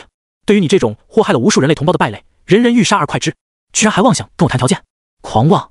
维金斯被林然的这一嘴给弄得差点岔了气儿，不禁有点气急败坏的眯起了眼。现在的年轻人当真是个顶个的嚣张啊！老夫我年轻的时候纵横整个蓝星大陆，也没见过有那个家伙敢于同我这么说话。既然你如此着急上路的话，老夫就只能送你一程了。顺便你的身体也将会由我收下，我保证绝对会把你炼制成我有史以来最伟大的作品，甚至于我都已经提前给你想好了一首歌，来作为你的登场命名曲。怎么样，是不是相当的善解人意啊？维金斯看向林然的眼神终于变得贪婪而不加掩饰一般，兴奋地舔了舔自己的嘴唇，桀桀而笑。身为蓝星上最为老牌的炼金术士与死灵术士，维金斯自然是能够清楚地感知到林然体内那堪比世界树一般的恐怖生命原力。这对于已经垂垂老朽的他而言，简直就是一封上天亲自送下的大补药。围观的群众虽然不知道他们两个互相嘴了两句什么，但看到两边的滔天战役之后，也是相当满意的点了点头。对于他们而言，那自然是希望比赛越精彩越好了。林然要出手了，这不管对于哪一个志在夺冠的选手而言，都是一个值得亢奋的消息。承受秘术反噬的林然实力究竟几何，这可是一个极为重要的话题。现在刚好有一个貌似跟林然之间有点故事的家伙跑出来找打，可当真是别提有多舒服了。唯一有些可惜的是，这个图灵不过是一个巴拿马联邦的二队成员，怕是实力略有欠缺。要是碰上他的是某个国家的一队主力，那该多好呀！对周围情绪变化比较敏感的维金斯，当然也很快察觉到了台上不少人对自己的不屑，立马便冷哼了一声。这群小毛孩子居然还敢瞧不起自己，那么自己的确很有必要让他们好好品尝一下来自死灵术的恐惧了。维金斯先是冷冷地笑了3声，随后轻轻摘下了自己头上的礼帽。下一瞬间，维金斯的身影便化作了一道幽深暗淡的飓风之力从天而降，不偏不倚地正落在了擂台中央。与此同时，他那阴邪而庞大的黑暗之气也毫无保留地向四面八方扩散而出。这一个惊人的亮相，直接就让无数的围观群众与参赛选手变了脸色。好家伙，这个人居然是一个7阶巅峰的强者！巴拿马联邦什么时候这么人才济济了？区区一个二队都能整出如此恐怖的存在，很多人不禁赶紧把目光投向巴拿马联邦的主力队长致命金靴多鲁，去查看他的反应。而从多鲁的表情中能够看出，目前的他也只能用一脸懵逼来形容。在多鲁的心目中，图灵一直都是一个年轻有为、懂礼貌的后辈，今天的气息怎么这么像是一个老朽腐败的老混蛋呢？莫非他的身上还隐藏了一些不为人知的秘密？而林然刚好是知情人之一，而自己对此却一无所知，属实离大谱了。看着台上笑容满面的图灵，多鲁感觉到了一阵阵的不爽和愤慨。这家伙，等他跟林然打完，自己非要追着屁股问他个明白不成？至于另一边的林然，则依然保持着那副吊样，病恹恹的表情，病恹恹的态度，病恹恹的站姿，跟那边看起来各种嚣张跋扈的图灵一比，别提有多大的差距了。这样的话，当真可以赢下图灵吗？无数人的心中都打了一个大大的问号。看着台上越走越近的倒计时，场上的观众可当真是突出一个想啥的都有。3、2、1，比赛开始。就在倒计时结束的这一刹那，维金斯便将2只手分别伸向高高的半空，而伴随着他的这一步动作，2本颜色各异、形状不同的死灵典籍当即便出现在了他的手中。死灵术士，多鲁的脸不禁更歪了。好家伙，在当初报名比赛的时候，他可是把图灵的能力记得清清楚楚。按理来说，他应该是一个火属性的觉醒者才对。现在这个蛋疼的场景，让他一度感觉自己是真尼玛瞎了眼，居然是死灵术。讲道理，随着近几年的天赋觉醒的态势改变，真的已经很少有死灵术的存在了。即使是觉醒了相关能力的天赋，他们也往往会朝着其他的方向靠拢。毕竟死灵术这种邪恶的手段，是很容易干出天怒人怨的事情的。凯撒缓缓说道：“作为神圣帝国的一大战将，平时若是说谁跟这种玩意儿打交道最多，那必然就是他了。在他们的国度内，还有一个名为黑暗议会的组织，可以说是处处跟他们对着干。虽然神圣帝国已经组织了不知道多少次对于黑暗议会的围剿，可那个黑暗议会却仿佛百足虫一般，死而不僵，可以说是让人很蛋疼了。出于对黑暗议会的讨厌，凯撒自然就对这个图灵喜欢不起来。维金斯倒是在台上笑得极为开心，仗着灵然换阵的声音掩护，直接也不装了。你知道吗？我以前最巅峰的时候，可是摸到过世界觉醒者的门槛的。可惜后来中了人的算计，把寿元损失了个七七八八。为了继续苟活于世，我不得不进行一波又一波的自斩，引导一波又一波的杀戮。经过了整整近100年的时间，才总算是堪堪把实力稳定在了7阶巅峰。但这也不过只是暂时的。若是不能寻找到一具鲜活的肉体供我夺舍的话，终究还是一个濒临死亡的恶性循环。这也是我混到这里来的目的。本来我的意中人应该是亚瑟才对，但随着你的出现，我想我已经有了新的答案。林然被维金斯说的脸一歪，随后冷笑道：“意中人？你这个老王八蛋，说的是真他娘的肉麻啊！既然如此，那我让我斩断你这种浮华的梦想，亲手送你去阴间，去向那些被你杀得不明不白的怨魂赔罪吧。”林然一边说着，一边也在将自己的气势给提升起来。不过相比一开始就做好了充足准备的维金斯，多少还是有点慢了一些。哗啦啦，哗啦啦，被维金斯呼唤而出的2本死灵书无风自动，一个个自觉自地翻动起来。嗡嗡嗡，嗡嗡嗡。随着死灵书的翻动，一个个按属性的契约召唤法阵随之浮现。而且极为夸张的是，维金斯所营造而出的法阵结构极为的夸张，完全不像是一般的死灵术士。最为直观的一点就是，维金斯居然能够在弹指一挥间的功夫里，轻松自如地召唤出来几十个召唤法阵。特别是这些个所谓的召唤法阵，每一个法阵之中走出来的召唤物也不止一个。所以在这一亮相的功夫里，维金斯那边便已经站满了各种各样的亡灵单位，哪怕是随便一数，估摸着也不下200之众。骑着梦魇古马，手持战旗长枪的死灵骑士小队，左手古盾，右手古剑，列好阵型的死灵战士，驾着剑尖之上冒着死灵火，于后排站立的死灵弓手，以及部分同样手持死灵书与死灵权杖，在口中念念有词的死灵法师。更过分的地方在于，那些被维金斯所召唤出来的死灵法师们，在走出召唤法阵的第一时间，竟然也在释放自己的召唤法阵。这样一来，随着又增添了很多的法阵的情况下，场上死灵单位的数量直逼300。看到这一幕的白熊国的安菲亚一阵的无语啊，这个名叫图灵的家伙的打法，不禁让我想到了一种我们国家的经典玩具。坐在他旁边的普鲁士国的凯瑟琳当即就笑了起来。你是说套娃对吗？别说，还真有点像。若是给这个图灵就这么无限的召唤下去，林然怕是就要陷入苦战了。毕竟这次的比赛场地是真的很大，完全足以支撑他的这种猥琐流打法。若是不赶紧限制一下召唤的话，弄不好就要被这么莫名其妙的耗死了。面对满山遍野的死灵单位，真的很难搞呀。亚瑟则在旁边接了一句，不过他这些死灵单位的质量却还是比较一般的，基本上都停留在4、5阶左右。若是死战到底的话，这些召唤物的作用或许还算不小。不过林然可不是傻瓜，他完全可以游走着打，不管召唤物，只盯召唤师的。一般来说，这种精通于召唤术的死灵法，自己的本体都是相当脆弱的。只要林然抓住机会，给他狠狠的来上几下，管你有多少亡灵大军，最后也只能歇逼罢了。凯撒在一旁点了点头，差不多就是这么个情况。等等，这个人又搞出了什么新花样？伴随着凯撒的惊呼，场上的所有人都不禁再次把目光投回到了场上。然后他们就看到了一个极为离谱的现象，一道道暗绿色的光芒先是从维金斯的本体上弹出，随后很快便将整个亡灵大军给波及了一个来回。场内的这些参赛选手们眼光可谓是毒辣得很，很快便看出了这道暗绿色光芒的作用，全是生命链接。这可是每一个召唤系的觉醒者所梦寐以求的存在。毕竟众所周知，召唤师在与其他人进行对战的时候，最先所需要担心的东西就是自己本体的安危，尤其是在单挑里没有队友掩护的情况下，保不准就会遇到一个速度极快且攻势极猛的存在，直接追着召唤师的本体打，分分钟就给召唤师干碎了。不过生命链接这种能力的存在，则是直接彻底弥补了召唤师的这一点缺陷。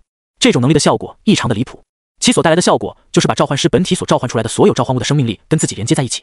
只要召唤师本人遇到了危机，召唤物便会采取自我献祭的方式，为召唤师把这部分生命力给弥补回来。这也就意味着，如果解决不掉召唤师所召唤出来的满场的召唤物，是没办法解决掉能够无限从召唤物当中获取生命力的召唤师的。这家伙居然会存在有如此稀有的能力！观众们和参赛选手一个个的惊叹着，纷纷对维金斯投去了赞许的目光。万万没想到，在巴拿马联邦的2队之中，居然还存在这么一号隐藏 BOSS。7阶巅峰的实力，配合上这种无比逆天的生命链接，哪怕是喊出争冠的口号来，相信其他人也不会多说什么。至于巴拿马联邦的主力队队长多鲁，也已经有点目瞪口呆了。这个叫图灵的家伙所展现出来的离谱实力，都已经让他不得不开始思考另一个问题，那就是若是他们2人相遇的话，自己能打赢图灵吗？虽然相当的不愿意承认，但内心中那个诚实的声音却在不断的提醒着多鲁，告诉他自己的胜率绝对是偏低的。毕竟，首先大家都是7阶巅峰的实力，谁也不可能说是在境界上压制谁。而他所倚仗天赋致命金靴，则是一个单点能力爆发极足 ，AOE 能力却相对匮乏的存在。在这样的被克制下，多半是要交代的。一想到那密密麻麻、铺天盖地的死灵大军，多鲁就有些头皮发麻。那么，对于林然而言，他还能顶得住吗？快看，林然那边也动起来了。好像是一个吟唱时间较长的手段，貌似是大型 AOE 吧。不赶紧打乱一下图灵的召唤节奏的话，林然多半就要咖喱给了。啊，怎么林然那边也出现了莫名其妙的法阵？我操，这尼玛！林然所采取的应对方式，竟然也是召唤。林然他也会召唤。在一众参赛选手与场内观众的呆滞目光中，林然只大大咧咧的把手往空中一招，他的那边也出现了好多个召唤法阵。而从林然的召唤法阵当中走出来的，居然是一只只的不同属性与形态的元素：火焰元素、冰霜元素、草木元素、烈风元素、雷霆元素、大地元素、金玉元素、圣光元素以及黑暗元素，整整囊括了9大元素系。而且被林然召唤出来的这些个元素，居然阶位还要高于死灵单位，他们每一个都是6阶。看到这一幕的维金斯脸色顿时一阵灰暗，这尼玛是在搞毛啊！他怎么也能会召唤的？而且召唤出来的召唤物质量，居然比自己这个正牌的死灵法师还要高。林然那边倒是笑得很开心，这种召唤的能力，自然就是那些元素之子的命匣们所附带的另一种功能了。虽然其召唤的代价相当严重，需要付出大量的生命元力才行，可对于林然这个血牛而言，最不缺欠的就是生命元力了。而他之所以要同样采取召唤的方式来对付维金斯，也是有其深层的用意所在的。因为永恒万花筒所附带的转取记忆的功能，被施术者的属性全面碾压被施术者才行。以林然目前5阶的表面实力，当然不可能做到这一点。所以，想要将维金斯的记忆给转取出来，就必须先行摧毁他的精神才行。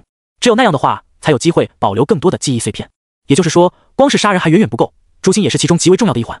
这家伙一个5阶的觉醒者，居然可以召唤出6阶的召唤物，这根本就不符合最基础的召唤法则定理啊！观众席上，泡菜国的金太光第一个失声叫了出来，而且他所进行的召唤质量还是那么的高。这一个个的元素之灵，居然还是全副武装的那种，武器、盔铠、符文，每一项都配备的整整齐齐。这看起来完完全全就是一个极为标准的召唤师所为呢。阿三国的卡皮尔也是眉头紧皱，雄鸡国的佩特雷脸色则是还要更为差劲一点。他明明就不是一个主召唤的觉醒者，居然也能召唤出如此恐怖的存在。那么在他真正擅长的领域，这家伙又该有多恐怖呢？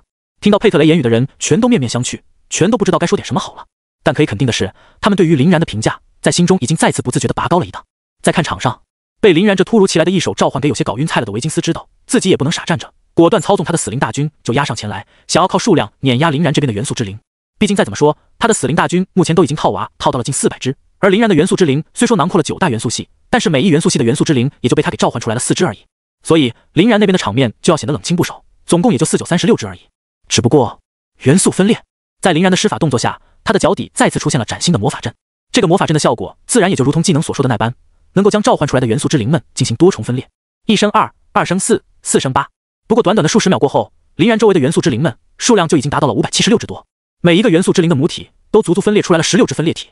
而且最为变态的是，这16只分裂体能量的衰减程度相当微弱，哪怕是进行了如此多轮次的分散，最终居然还能保留一个5阶巅峰的战力。这下子别说是台下的观众与选手们大呼不可思议了，连维金斯这个亲身经历者都感觉到一阵阵的头晕眼花。开什么玩笑？这个家伙当真就不遵守一丁点的基本能量法则吗？未免也太离谱了一点。维金斯在发呆，林然可没有，直接指挥着这支浩浩荡荡的元素之灵大军就那么乌泱泱的杀了上去。于是乎，无数的能量元素的五颜六色顿时闪耀了整个擂台。林然的元素大军配合默契，技能繁多，个体战力强劲，又能远能近，不怕针对，顿时就将死灵们冲得一阵大乱。相比之下，维金斯的死灵军团就显得有些相对羸弱了。后排较多的他们根本就找不出什么好的办法来阻挡元素之灵们的冲阵，无论怎么努力，能做到的也只是暂时抵挡而已，但溃败已成定局。该死！维金斯是万万没想到，林然在一上来，经过了一番花里胡哨的操作之后，居然就那么堂而皇之的弄出来了一支比他的死灵军团还要夸张的元素大军。最无语的是，这些元素大军的实力还要在他的死灵军团之上，甚至于数量也形成了不小的压制，是真的要逼自己出绝招啊！看起来，想要战胜林然，就必须搞出更多的高阶召唤单位才行。只不过，想要召唤出高阶的召唤单位，就必须要以低阶的召唤单位作为祭品才行。而在刚刚的那波交锋中，自己的祭品单位甚至都还没有完全铺开，就已经被林然元素大军的第一波攻势给锤死了不少。现在能够使用的祭品素材就更加寥寥无几了。若是继续依照常规手段进行召唤的话，招的都不一定有人家杀得快，就更别提依靠数量的积累来实现高阶的召唤物召唤了。不过嘛，除了死灵术士的身份，我还有另外一个身份，那就是炼金术士。可以，不得不承认，你这个如此嚣张的家伙，果然也是有些许实力的，甚至于可能是特意针对我，还采取了独到的战术体系。不过那些玩意儿，在我伟大的炼金术面前，根本就是虚妄而已。维金斯怒吼着，不知从什么地方摸出了一管药剂，仰头就喝了下去。在这种比赛的比赛规则里，对于一次性道具的限制是足足有100个的，所以他也完全无需担心这一点。随着这一管莫名其妙的药剂被维金斯饮下，他的浑身上下都开始冒出绿油油的不健康光泽，尤其是瞳孔之中那深不见底的绿光，更显幽深而骇人。看着逐步陷入疯狂的维金斯，林然脸上的笑意更浓。哦吼，这家伙居然还会自己饮用这一种降低神智值的药剂的，可当真是帮大忙了。不管最终他这个药剂能够发挥出什么样的效果，对于志在灵魂的自己而言，都不过是无所谓的毛毛雨而已。再看那边，吃下了药剂的维金斯显然亢奋了很多，连动作都变得癫狂而抽搐了起来。与此同时，他手中的那2本悬浮到空中的死灵典籍也在哗啦啦地翻着页。随着典籍翻页的速度越来越快，维金斯附近所产生的召唤法阵也越来越繁多，越来越大量。无数的低阶死灵单位跟不要钱一般蜂拥而出，很快便依靠着数量将林然的元素之灵们给牵扯住了。这还没完，随着召唤法阵的又一层深入，更为高端的献祭法阵也接连接的显现。在献祭法阵的功效下，低阶的死灵单位们一个个全都嗷呜嗷呜地倒在了地面，化为了腐朽的骨粉。而他们的牺牲也并不是毫无意义的，献祭法阵毫无保留地将其的生命力以及能量尽数收敛，创造出来了更为高阶的死灵单位。亡灵战神、死灵飞龙、夺魂梦魇、符咒女妖，一个个的身上皆散发着不祥死亡气息。随着这些玩意儿加入战场，林然的元素之灵们明显就有一些力有不逮了。毕竟质量被追平甚至反超的同时，对方的那一边还多出了巨额的数量，这还怎么打？望着重回上风的局势，维金斯哈哈大笑。你以为这就完了？不，这才仅仅是个开始。献祭，给我继续献祭！伴随着维金斯更为疯狂的呐喊与催动，场上的献祭法阵变得更加澎湃与夸张了起来。而刚刚在上方浮空的那2本死灵典籍，则因为太过用力的缘故而直接过载，咔的一声自内而外爆裂开来。正是借助这典籍爆裂所带来的能量增幅的临门一脚，一个史无前例的献祭法阵几乎直接占满了整个擂台。讲道理，维金斯应该庆幸这次由于 KOF 的擂台赛与 7v7 的团队赛所采用的是同一个擂台，所以擂台的面积极大。不然若是换了一些较小的擂台来，还真不够他这么肆无忌惮的铺设的。而这一次，维金斯所释放的献祭法阵所针对的目标，居然是场上的整个亡灵大军，甚至包括他好不容易才召唤出来的刚刚的那些高阶的死灵单位。这一团团的死灵们可以说是还没来得及把自己的位置给占热乎，立马就再次悲催的成为了其他单位的养料。而这一次从献祭法阵当中所走出来的单位，可就是相当恐怖了。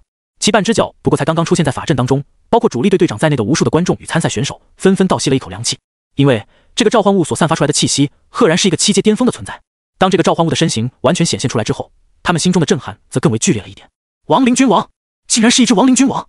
这个看上去与普通骷髅无异，仅仅是气势大有提升的灰色骷髅，那可是大头来头。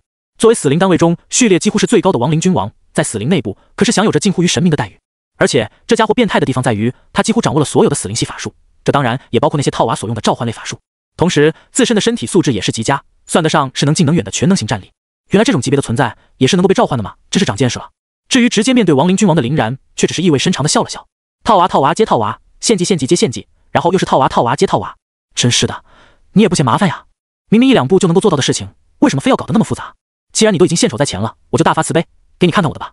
元素融合，林然一边说着，一边张开左手对准了前方的元素之灵大军。这一茬茬的元素们当即就化作了其对应属性的流光，全都聚集在了林然前一个身位的半空中。交融在一起的流光可当然不只是为了好看的。没等维金斯搞明白林然想要干什么，这些流光的交汇点便也显现出来了一个召唤物的身影。7阶巅峰，又是7阶巅峰，什么时候7阶巅峰这么不值钱了？跟你妈满大街的白菜一般。更别提这还是7阶巅峰的召唤物，含金量要更为的夸张。观众和参赛选手们都已经不知道该摆出什么样表情来了。而当他们看清楚林然所召唤的召唤单位全貌之后，一个个都简直要拍案而起。因为被林然这一记元素融合所融合出来的东西，乍一看也是一个跟元素之灵相差无几的东西，外形上都差不多，唯一的区别就是他的身上所萦绕的那一股股的气息，居然是混沌之气。传说中的混沌之灵就这么被林然给轻易的融合出来了。今天场上的这2个人是商量好的，一起来给大家制造震撼的吗？怎么一个比一个离谱？本来以为能见识到亡灵君王的存在就已经是梦中的场景了，可没想到更大的还在后面。那可是混沌之灵啊，能够挥使混沌之力的他，绝对是整个世界上能量层次最为高端的存在。相比较而言，连亡灵君王都有些相形见绌。不得不说，今天这场比赛看的那真叫一个过瘾。光是亲眼目睹了这一场召唤物斗法，都已经绝对够值回票价了。场上的观众和参赛选们是看爽了，维金斯的心态则是彻底崩坏了。开什么玩笑？自己辛辛苦苦搞东搞西，甚至于不惜损耗了2本珍贵的死灵典籍，居然就换来了这种结果。林然不过随意抬手的一次毫无特征的召唤，都能够创造出比自己更为变态的单位，那可是混沌之灵啊！若不是精通所有的自然元素，且参悟了一部分混沌法则的话，他又怎么可能做得到这一点？最可气的是，当自己悲愤地望向林然的时候，还能看到林然脸上那种似笑非笑的嘲讽之意。他仿佛在说：来啊，你随便搞，反正不管你做什么，老子我就是能够轻轻松松的在相同方面超越你。真是龙游潜水遭虾戏，虎落平阳被犬欺呀！自己当时境界没有跌落的时候，又怎么会受这种气？本来就因为炼金妖姬而导致思维能力欠缺的维金斯，在被林然这么一气，不由得剧烈咳嗽起来，恼羞成怒的嘶吼道：“杀！给我杀！管他什么混沌不混沌，杀就完了！我还真就不信，他区区一个5阶的觉醒者，什么地方都有如此变态。7阶混沌之灵的维持消耗，你当真承受的了？呵呵，我看顶多几个回合过去，你就要歇逼了吧？”得到维金斯命令的亡灵君王顿时便一跃而起，一边从地底召唤出数不清的死灵炮灰，一边抽出一柄古剑，跳劈斩向混沌之灵。混沌之灵倒是没有整那么多虚头巴脑的玩意儿，不过就是轻轻把双手朝外一推，一道蕴含着混沌之力的波纹就朝着四面八方震荡而出。这一圈混沌波纹不仅直接震碎了所有的死灵炮灰，甚至还把亡灵君王向后逼退了一大截，在他的骨壁上留下了一道相当之深的印痕。与此同时，林然也没有闲着，直接一发脚尖点地的踢窜到了维金斯的身后，附到其耳边轻声道：“尊敬的维金斯先生，到了这种生死关头，还不拿出你真正的硬东西的话，怕是只能留到下辈子用喽。”维金斯冷不丁的被吓了一哆嗦，瞳孔紧缩的调转了目光，看向后方的林然。谁能想到，这个刚刚看上去还一副病恹恹模样的家伙，转瞬之间就跟个没事人一样，爆发出了如此惊人的速度。那么，若是没有被秘术反噬的林然，实力又该有多么的恐怖？至少，他的真实战力绝不止外表看上去那样，是一个5阶中期左右的觉醒者，最少也得有个7阶巅峰，不然哪里又能够召唤得出来相同等阶的混沌之灵？就林然今日所展现出来的这种实力，完全可以想象，在龙国当中，他的地位会有多么的崇高。而就是这样的一个存在，却为什么要隐藏成一个名不见经传的小人物，漂洋过海来到九州岛，参加一个莫名其妙的比赛呢？莫非维金斯已经有点不敢再往下想下去了？他突然意识到自己来碰上林然，绝对是一个莫大的错误。等等，好像有哪里不对，貌似是这家伙主动找上自己门来的啊。也就是说，当自己决定潜伏在巴拿马联邦，并以图灵的身份生活了好几年，成功混进这个大赛也都是错误的。而这2个龙国人之所以仅仅派了2个人来参战，实际上就是醉翁之意不在酒，假意参与比赛，实则逮捕自己。可如果这样说的话，那林然总不能从几年前就知道自己的一切计划吧？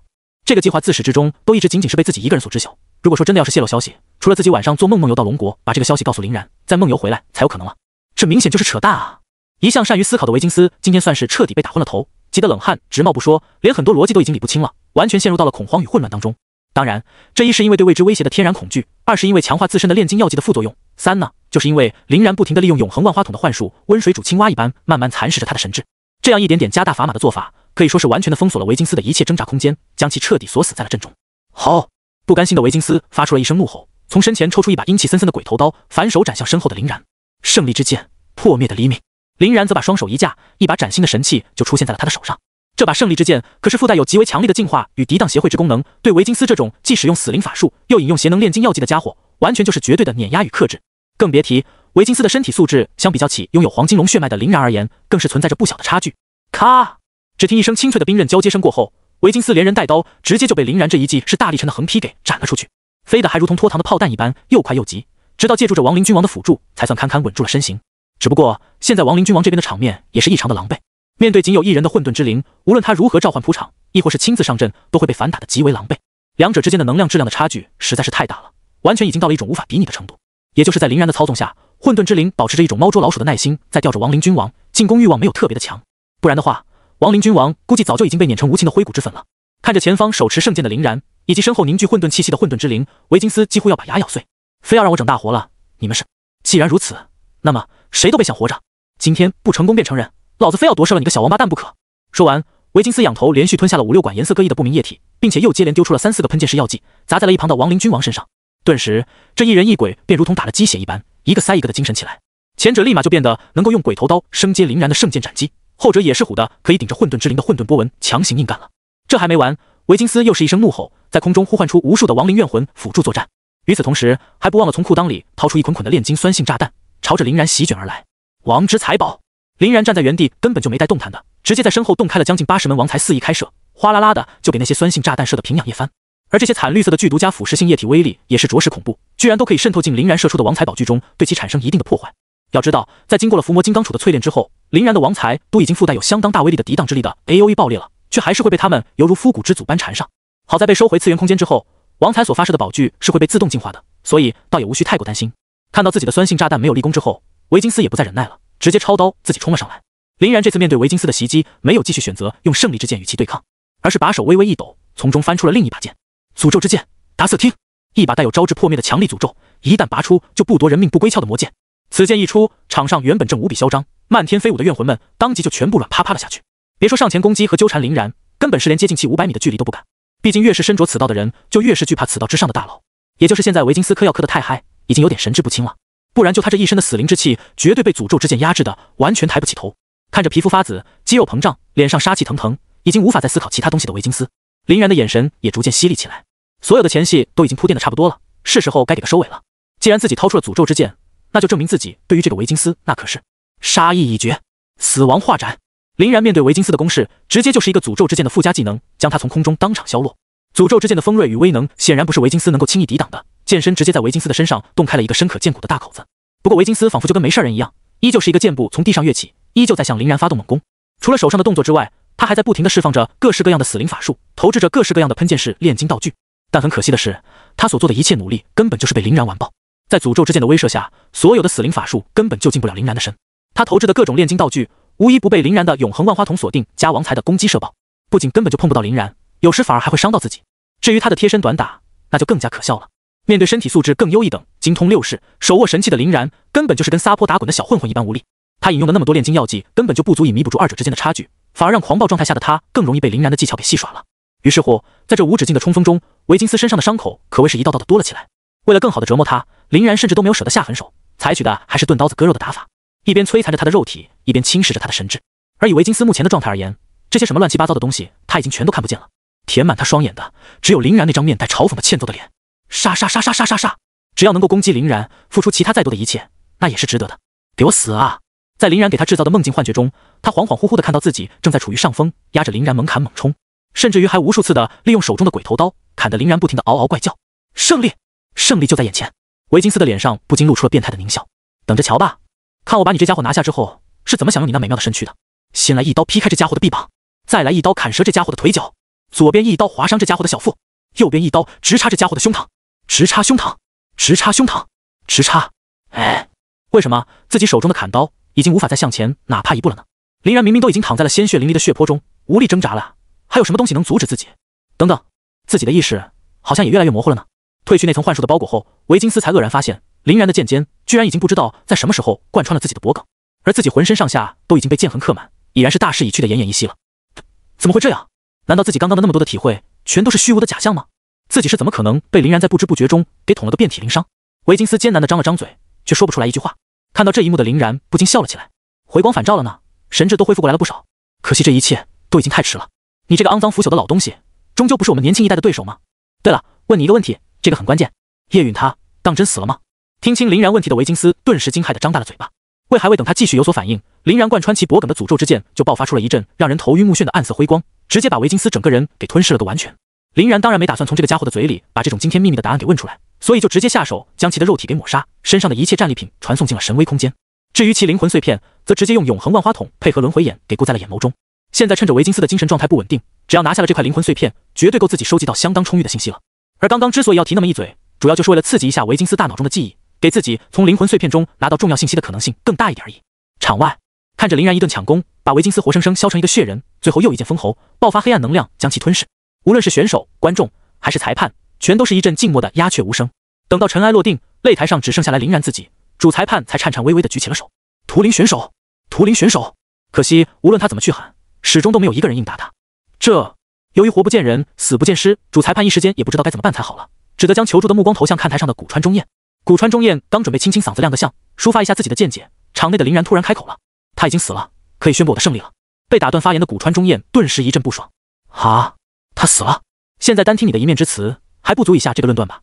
万一他只是被你暂时用某种特殊法门放逐，或者是封印了，过一会儿就莫名归来了怎么办？那岂不是显得我们主办很无能？”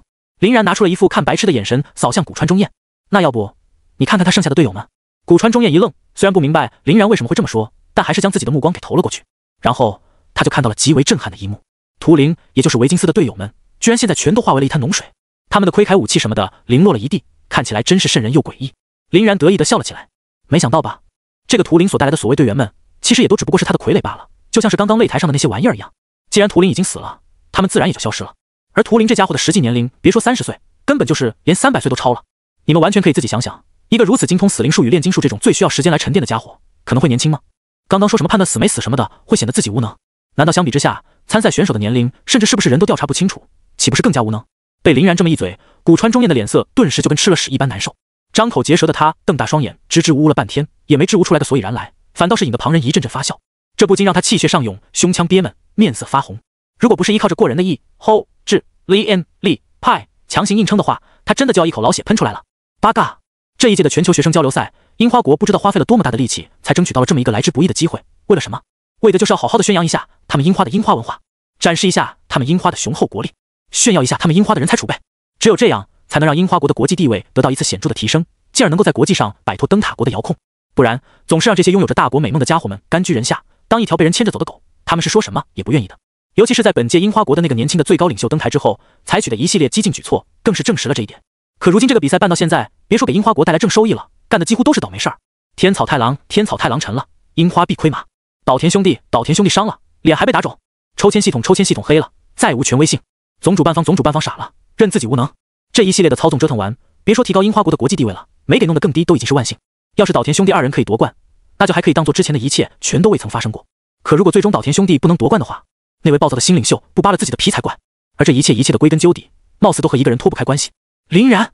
此时古川中彦看向林然的眼神，已经几乎都快要喷出火来。可惜单靠眼神显然是无法杀人的，甚至连伤害都做不到。古川中彦也就只能在那里无能狂怒了。这家伙真的好强！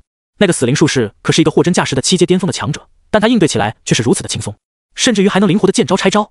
来自拜占庭帝国的末日晚钟，艾萨克深深叹了一口气，一旁雄鸡国的佩特雷也点了点头。而且这还是建立在他承受着秘术反噬的情况下。现在我已经充分认可林然的常态化个体实力了。红叶国的瓦西里则冷笑了一声，那你们有没有感觉林然之所以能够赢得如此轻松，跟他全方位克制对方也有很大的关系呢？那个图灵的每一招每一式都恰恰好好的被林然完美克制。说实话，这巧合的实在是有些太不可思议了吧。而且到最后关头的时候，图灵的身躯是直接消失了的，然后林然便咬定他一口死了。事实上谁知道呢？弄不好这个图灵很有可能是林然找来的托，就是为了衬托他的强大与威风。瓦西里的话让佩特雷和艾萨克皆是目瞪口呆，这哥们真的是魔怔了，居然都能说得出这样的话。还好他的话没给巴拿马联邦的多鲁听到，不然自家队员被指认为龙国的托，多鲁不狠狠地在他脸上留下一脚鞋印才怪。两人无奈的对视一眼后，都纷纷不自觉地往旁边列了列，想要跟这个白痴划清界限。至于同为巴拿马联邦的多鲁，在看到图灵阵亡之后，则是心情复杂了好一会儿。要说是悲伤吧，好像也没有，毕竟他和这家伙本来也就不熟，最多就是一个提携了2句的后辈而已。而且后来发现这家伙的实际年龄远超预估，甚至身份大概率都是假的。他这个死灵术士的存在，甚至对于巴拿马联邦来说，很有可能是场灾难，死了刚好。可要说完全没感觉吧，又总有一点怪怪的。怎么说，图灵也是挂着他们巴拿马联邦的牌子在战斗，自己要是因为他的战败而去叫好，那未免也太离谱了。更别说他还直接死了。算了，摆烂吧。要是之后有机会在擂台上碰到林然的话，就顺便是帮他报仇好了。而除了这些人之外的其他人，也都把目光牢牢对准了林然，感慨着林然的可怕。这时的他们才刚刚意识到，即使龙国的这支参赛队伍仅仅只有2个人，但也已经足够强大了，甚至于已经强大到了能够与他们满编制的队伍相抗衡，并能战而胜之的程度。至于解决了维金斯之后的林然，则是志得意满地跑回到了看台上，坐在了洛青岩的身边。舒服了。洛青岩笑了笑，怎么说，收获很大。林然嘿嘿一笑，伸手展开隔音换阵。那必然，维金斯不愧是一个合格的老东西，可真是太能爆金币了。洛青岩愣了一下，你是说他的身上钱财很多？林然得意地摇了摇手指头，不，这些东西可基本都是钱财买不来的。你可能不知道，维金斯他之前实力一度有达到10阶左右，后来因为身体机能老化和寿元将近的缘故，被迫使用各种猥琐的手段进行续命，而这续命的代价就是自斩境界。所以别看他现在只有7阶巅峰，但还是拥有10阶左右的强者标配自己开辟的小世界的。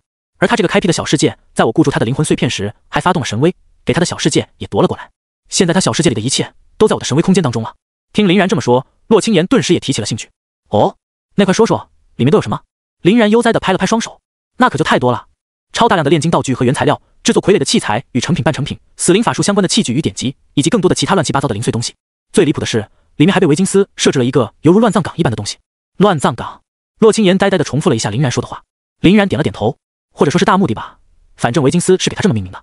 里面的死灵气息浓郁到无法估计，完全就是召唤低级死灵单位最好的补给地。据我这个非专业人士估计，里面最少都能够在短时间内孕育出上千万的低阶死灵单位，且不会损伤那个坟场的根本。若是努力的话，上亿也未必不可能。只不过那样的话，大墓地里面的素材就会被用完，我们得重新收集才行。洛青岩一阵傻眼，上亿死灵单位虽然是低阶的，但这数量都已经足够碾压很多的存在了呀。林然笑了笑，我还没说完呢。高阶的死灵单位也有，是储存在另外的一个乱葬岗当中的。那个乱葬岗的名字要显得高端一点，叫什么王者大厅。至于数量的话嘛，就仅仅只有不到10万了。不过里面类似于他今天召唤出来的亡灵君王这种等级的单位，就已经有足100头了，在质量这方面还是无需担忧的。洛青岩更傻眼了，这维金斯花费了这么多的时间，收集了这么多的亡灵素材，他是想要干嘛？总不能是打算在某个人类国度上建立起一个亡灵之城吧。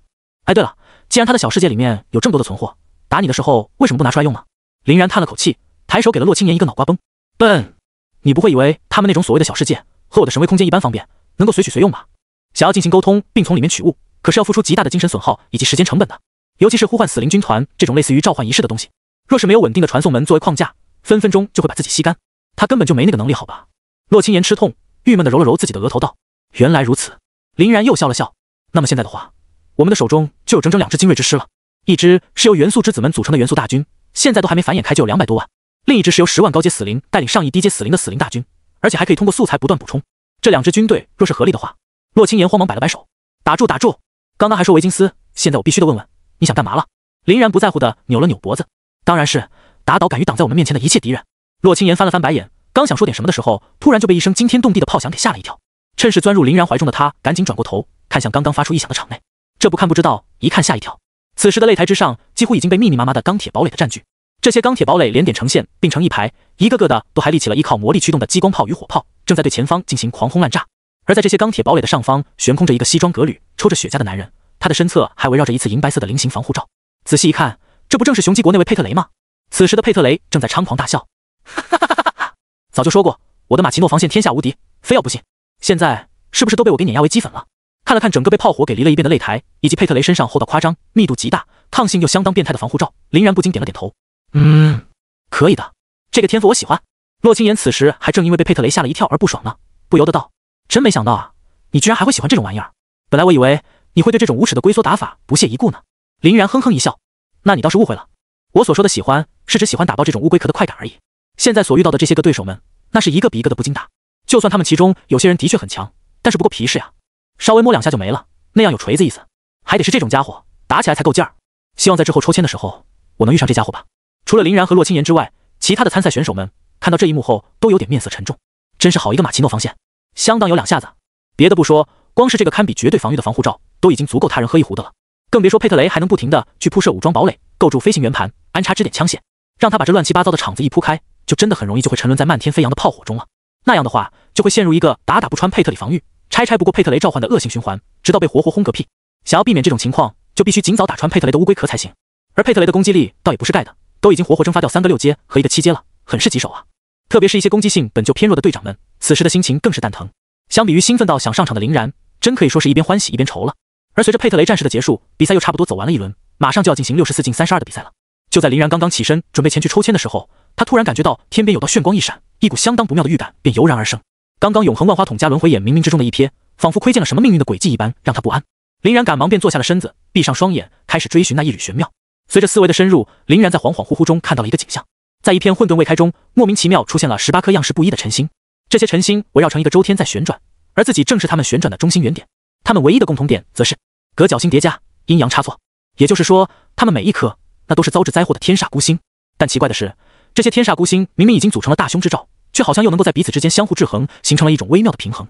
而处于平衡正中央的林然，虽然被他们18个针锋相对的威胁着，却又能从中受益，汲取这18颗天煞孤星的星芒精华。这到底是……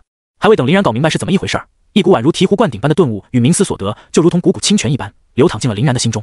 随后，林然就惊讶地发现自己的境界正在得到突飞猛进般的提高。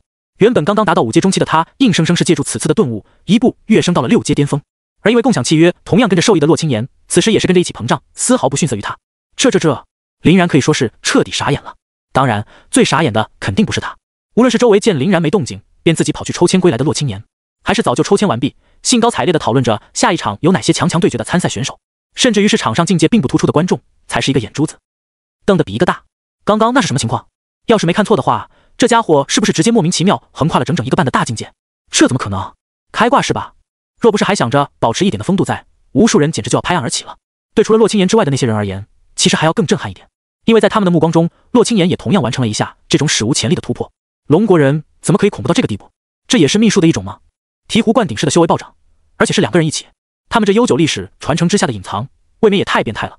莱茵联邦的迪努笑得相当勉强，澳洲联邦的玛格丽塔也只能叹气。人与人的体质果然是不能一概而论的。当然，你也无需太过灰心，就是这2个家伙恐怕在整个龙国当中也都属于是妖孽等级的存在。如果他们要是能够代表龙国的平均水平的话，龙国早就可以横推世界了。迪努摇了摇头，我真正关心的是另外一个问题，那就是刚刚在自己的实力还处于5阶阶段的他，都能斩杀7阶巅峰的图灵，现在实力已经飞跃到6阶巅峰的他，又该怎样呢？玛格丽塔顿时也说不出话了，只能同样无奈的扶额苦笑。洛清言则是悄悄地坐到了林然的身旁。你刚刚干了什么啊？整出这么大动静！我的天，一次性直接把咱们的境界修为给拉高了这么多，不会你真开了吧？林然此时也已经从那种玄之又玄的状态中走出来了，便伸了个懒腰道：怎么说呢？刚刚那下应该算是窥破了一道天机吧，所以得到了天道的垂青。反正总归是好事儿，别的你就别多想了。洛清言虽然感觉没那么简单，但既然林然没说，他也就没继续问，而是笑了笑道：行，那先不说这个。刚刚我看你坐在椅子上发呆没动，就自己上前去把签子给抽了。莫，给你瞧瞧，运气是不是非常的好？林然接过签子一看，一抹笑容不禁也勾勒上了嘴角。泡菜国还真是冤家路窄啊。那行，其他的8个人交给你。至于金太光嘛，我亲手来把他了结。樱花国九州岛某处森林中，3个穿着打扮相当奇怪的人正在并肩行。从他们那极为显著的外表上来看，就能够明显看出他们不是正常人类，而是3个不同种族的一族。左边那位头有巨角，背生双翼，再加上身上的皮肤特征，很容易就能看出是一头恶魔。右边那位只有眼白，没有眼黑，金色长发，耳尖肤白，明显是个血精灵。中间那位就比较有意思了，背后有宛如蝴蝶一般的翅膀，眼睛的光泽格外的深邃璀璨，一举一动之间还有星屑在流转，竟然是一只妖精。妖精这个种族可是一个几乎灭绝了的稀有种族，哪怕是在境外的时空裂缝中，几乎都无法寻找到他们的踪迹了。3人走了没多久，恶魔族的那个先开口了：老十一，你确定七哥他说的地点是这里吗？或者说我们的路走得对？妖精族的男子笑了笑：我的记性可是相当出色的，自然没什么问题。咱们18兄弟当中，还不是什么事情都在指望我。七哥他在安排事情的时候，我可是听得比你们谁都认真，更别说办起事情来，七哥那也是最放心我。所以你俩根本就不用想那么多，老老实实跟着跑就是。血精灵叹了口气，真没想到这次来九州岛居然会整得这么大。这次这一役无论成功还是失败，我们应该都不会再苟活于世了。世界上最后的遗忘者们也就要因此而陨落。腐朽的老家伙们还是抵不住时代的发展呀。恶魔笑了笑：老十二，你什么时候还变得这般多愁善感起来了？从我们被强行赋予宿命，一直顶着最为灾厄之星辰走到今天，为的不就是寻找到一个改变命运机会吗？我命由我不由天，贼老天把这种沉重枷锁禁锢在我们身上，我们却可以依靠后天的努力将其挣脱。成神契机的出现，几乎就是实现目标的最好机会，同时也是实现目标之后能够获得的最佳成果。不仅不用继续永世轮回承受折磨，反倒可以一步登天，升为神明。这种天大的好事儿，完全应该高兴才对嘛。血精灵点了点头，那是自然。我只是突然想到了以往的峥嵘岁月，不自觉的就多感慨了2句。走吧，咱们继续赶路。飓风之旋的第一处安置地点应该就在眼前了。扑通，伴随着泡菜国的第6名队员也倒在了擂台上，泡菜国那边就只剩下了金太光这个光杆司令，而龙国这边根本是连第一个上场的洛清言都毫发无伤呢。这倒也不是说在前面的一串6当中，洛清言完全没有损耗，主要是这些损耗产生的都相当无伤大雅，很快便被洛清言利用强悍的神圣治疗法术给全部恢复如初了。西巴，废物，全都是废物，就这还有脸一个个的抢着上去送菜，真是把我们泡菜国的脸都丢尽了。金太光看了一眼再次犹如死狗一般被从台上丢下来的队友，感觉自己的肺子都快要气炸了。这6个人究竟是他吗？干什么吃的？堂堂6个大男人收拾不了一个小女子。更可气的是，他们甚至没有哪怕对洛清言造成什么像样的消耗。现在的洛清言还依旧站在台上，哼哼哈哈的生龙活虎呢。来吧，看起来还是得自己上了。这些饭桶当真是一个比一个靠不住。就在金太光阴沉着脸走到台上的时候，才愕然发现那个刚刚完成1穿6的洛清言居然直接选择了弃权。此时站在他面前的赫然是龙国的最后一名选手林然。放着满状态的人不用，直接给自己整这一出，这不是在放海？林然这家伙这么玩，难道是为了亲自羞辱自己？察觉到此层用意的金太光更愤怒了，把双手的手关节都摁得咔咔直响，显然已经完全按捺不住自己上前开打的欲望了。而林然的这一手，让其他的部分围观群众们也不禁有点目瞪口呆。玩得真花呀，龙国人，那可是一个近乎满状态的生力军，说不要就不要了，还真是说不要就不要了。哪怕是通过这种方式下场的人，根据赛制也是不能再登场的。而且就目前的淘汰赛阶段，只要失败，那就相当于直接告别擂台赛。龙国是真的一点都不怕翻车啊，有一个双保险多好。就是我看那个洛清言也是很生猛的样子，上去对着金太光乒乒乓乓一顿锤，就算打不死他，多少也能消耗个七七八八。只能说本来几乎稳赢了局面，龙国非要浪成一个双方满状态的单挑局，属实离谱。格局打开，没准是龙国为了羞辱那些泡菜小人而故意的呢。那格局可当真属实是太大了，我必须得给他点赞。泡菜国的臭名昭著已经是深入人心的了，这个世界上几乎就没什么人喜欢他们。若是能够恶心到这些泡菜们，任何国家的人估计都不会吝啬于给别人加油。场上明白大战在即的金太光猛吸了好几口气，促使自己尽快冷静下来。在他的眼中，林然的羞辱意图已经是极为明显的了。若不想让林然如此肆无忌惮的胡作非为，自己能做的就只有全力以赴将他击败，狠狠地打打林然那张臭脸。逐渐压低了身形的金太光一边思索着迎敌的策略，一边咬紧了牙关。至于场外的其他人，则在叽叽喳喳地讨论着这场比赛当中林然会用到的武器与手段。下注下注，猜猜看林然在本次的比赛中会使用几种不同的武器，以及会不会出现在此之前从来没出现过的武器，以及他会不会动用新能力，以及一共会动用多少种能力。应该至少也是2种武器吧，我觉得3种，其实4种也不是不可能。你们想啊，从船上看到现在林然所使用的武器，一个个数过来都有差不多5、6、7、8个了，多用几种也不是不可能。还有，你说下注的话，得先规定一下，那一个从背后呼唤出来数不清箭矢的技能，算不算是武器的一种？新武器，我猜大概率有，毕竟是拿来打泡菜的，必须要狠狠的给它上强度，不然的话，也太对不起这些讨人厌的泡菜们了。能力这种东西是真猜不到呀，林然他花样太多了，绝对是花里胡哨界的第一。粗略一琢磨的话，估计比隔壁的岛田马戏团都能耍杂技。哈哈，你可真损！说林然还不忘了提一嘴小丑呢。现在一提起林然，这些选手们和观众们最先想到的，基本都是他层出不穷的武器、技能、手段等东西。毕竟林然在他们眼皮子底下发生的那一幕幕，都太过于震撼人心，而且每次施展出来的玩意儿还都大不相同。所以对于林然这种惊喜制造者的比赛，他们还都是很乐意看的。花里胡哨第一人相当的明智实规，尤其是打的还是泡菜国的败类，想想都很他娘的解气。而场上的林然现在也就是那么单调的站着，既没有压低重心，也没有掏出家伙，不知道在想些什么。金太光那边倒是相当的激动，看得出来新仇旧恨的积攒之下，他怨念很深。金太光先是一边张开了自己的左手，将其搭在了自己右拳的上方，通过此处场景中模拟出来的阳光垂落，能够在隐隐约约间看到他那白净的手掌之上正在跳动着金色的流光，流光从手臂不断的传导，游走于身躯之上，很快便让他整个人都变得流光溢彩了起来。这正是泡菜国闪星家主的招牌天赋闪星之光。就事论事来说的话，这个天赋还是极为强力的，不仅可以大幅度的强化身体的身体素质，增幅速度与肉体强度，还能用来发射催发，进可伤敌，退可控场。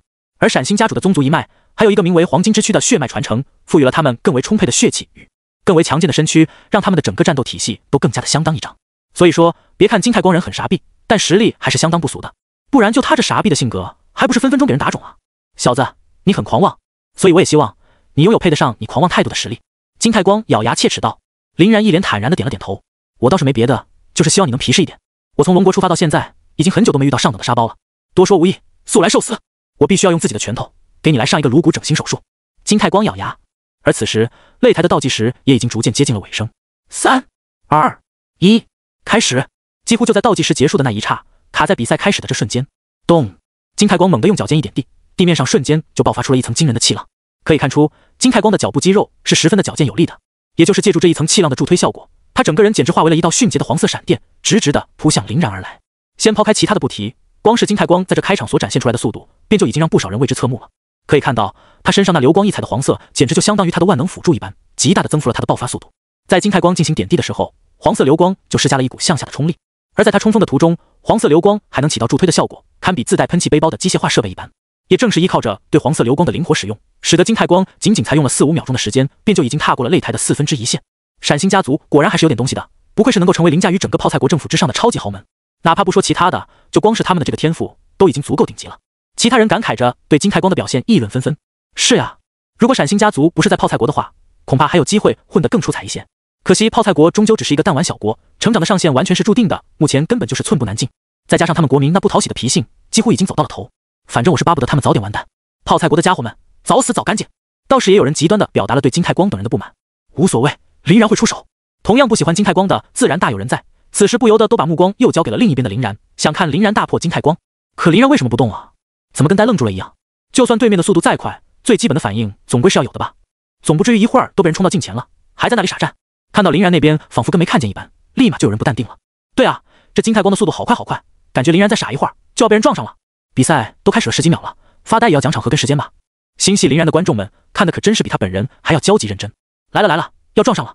他们惊呼着，有点不知道下一幕是该瞪大双眼还是先把眼闭上。就在这千钧一发之际，一直挂机的林然总算动了起来，而且他并没有掏出任何一个武器，就那么赤手空拳的迎了上去。唰！只见林然轻巧的将身子往旁边侧出了一个不大不小的弧度，几乎是分毫不差的躲过了金太光的这一拳，可以说是惊险刺激到了极限。砰！而借助着闪星天赋带来的超高加速度奔驰而来的金太光，第一时间并未察觉，这一拳依旧打得格外结实。然后他就惊骇地发现，自己拳头所命中的那个所谓的林然，居然只是一道因为他快速移动而留下的残影。这种毫无极的实质感，让金太光整个人都是一阵失落，慌忙开始调整自己因一击不中而有点失衡的重心。讲道理，这一拳能打空，他是怎么也没想到的。在他的算计中，从起身加速到开始挥拳，他自认为是把林然的一切都给算死了。不管林然往上下左右哪个方向逃跑，他都已经做好了充足到不能再充足的追击准备。可林然他娘的选择了没动，这让他还以为林然碍于面子不打算闪避，就打算站在原地和他硬碰硬呢。但万万没想到，林然居然卡在了拳头到来的最后那刹那躲避，搞得他真是异常难受。现在忙于收力的金太光已经无暇再去分神注意林然，只能闭上双眼，把一切全都交给了感觉。该死啊！这家伙居然玩得这么极限，还一点都不怕翻车的。自己的拳头若是再快上那么一点点，绝对就能把这家伙的鼻子打歪了。当然，这只不过是金太光的一厢情愿罢了。林然之所以会采取这种看上去很冒险的打法，其原因就在于这样根本就一点也不冒险。拥有永恒万花筒与轮回眼的他，动态视力强悍的极为可怕，而见闻色的存在又能让他怎么也不可能反应不过来。所以金太光这种在别人看来快若闪电的速度，对他来说也就事儿罢了。哪怕金太光的速度再快上1倍，林然也有足够的自信能反应过来。至于现在，林然微微一笑，之所以他要玩的这么极限，那自然不是没有原因的。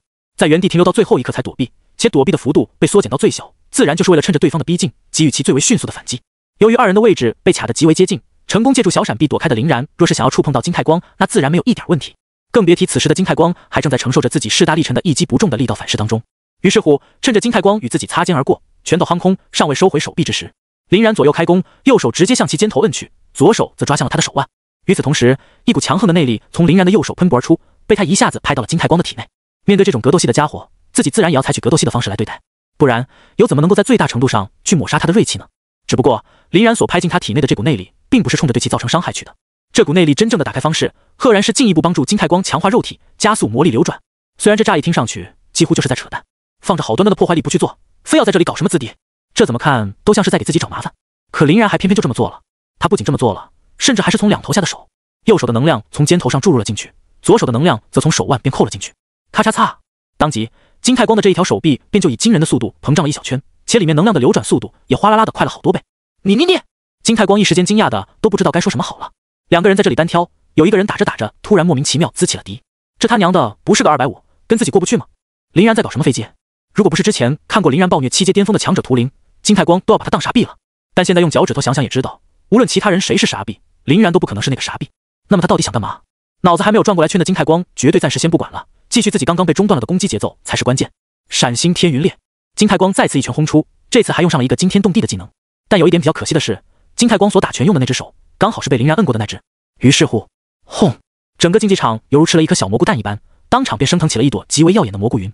这个强悍的爆炸效果所掀起的冲天威能，直接震颤的整个擂台的防护罩都在摇晃，效果可谓是极其的变态。啊！刚刚发生了什么？不知道，我也没看清啊，就只看到林然轻轻的摸了那个金太光一下，然后金太光不爽的回敬了他一拳，再然后一切便就被焰火给吞噬了。我的天，这究竟是怎么一回事？场上的变故发生的太突然，直接让看台上的观众们看傻了眼。其实别说是他们，哪怕是那些经验丰富的选手们，一时间也有点没看出来个所以然。爆炸究竟是哪里爆发出来的爆炸？而那几个为数不多能够看出端倪的存在，则是迫不及待地装起了逼。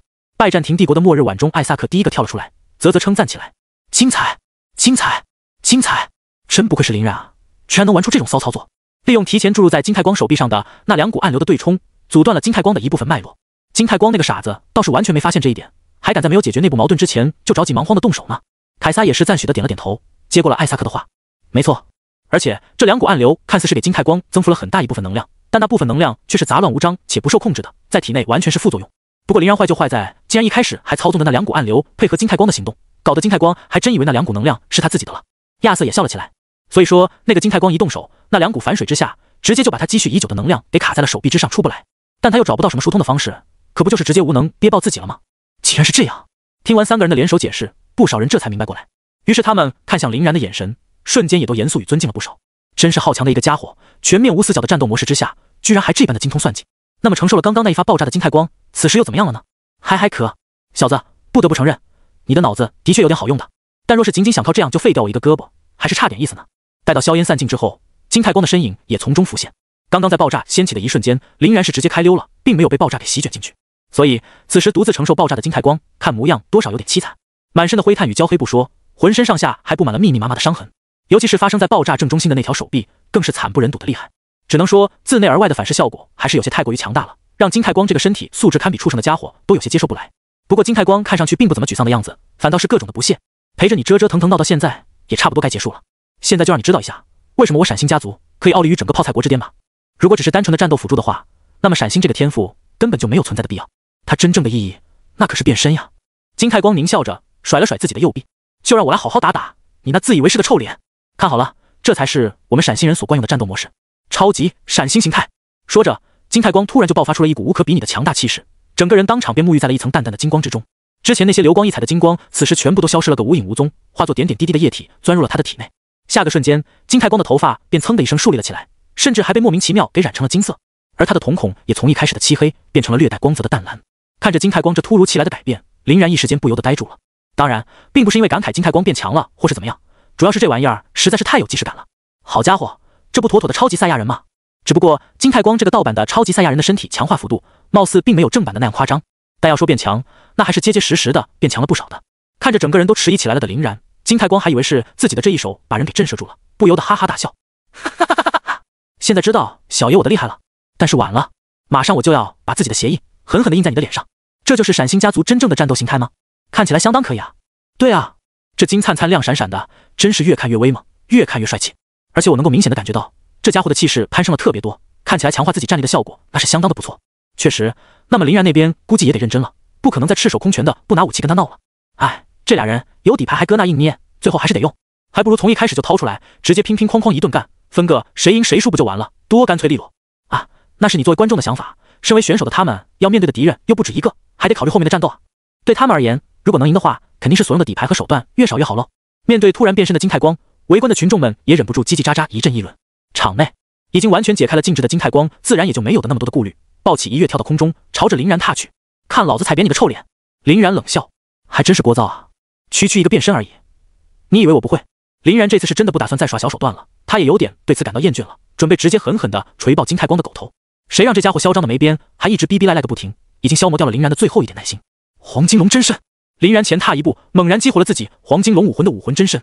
下个瞬间，林然顿时也沐浴在了一层厚厚的金光当中，而且他所沐浴的金光比金太光的金光更加灿烂无瑕。除此之外，林然的肌肤之上也随之浮现了密密麻麻稀碎稠密的龙鳞虚影，将他整个人都衬托得极为的威武不凡。好，伴随着一道深沉的龙吟声，在场的所有人也都搞明白了林然的这种转变究竟是何意义。黄金龙，全是黄金龙，这怎么可能啊？黄金龙的不应该只是存在于传说当中的幻兽种吗？它难道其实真实且存在？而且更为离谱的是，其血脉还出现在了一个人类的身上。观众和选手们这一次可当真是比看到金太光变身还要震撼得多。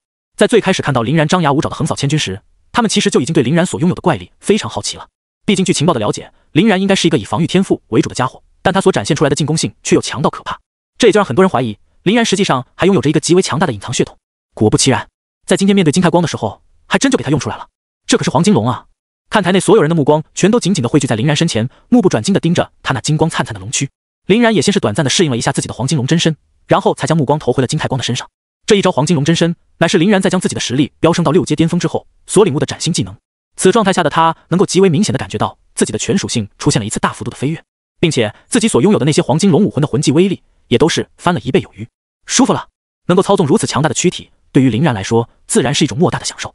再加上面对的又是金太光这种顶级沙包，皮实耐打且存在仇恨的情绪加成，此时林然浑身的血液都因为兴奋而沸腾了起来。就让你这个虚假的黄金好好的见识一下什么才叫做真正的黄金之力吧。金龙嗜血，随着金龙嗜血这个魂技的开启，林然那灿金色的龙躯之上还额外浮现出来了一道血光。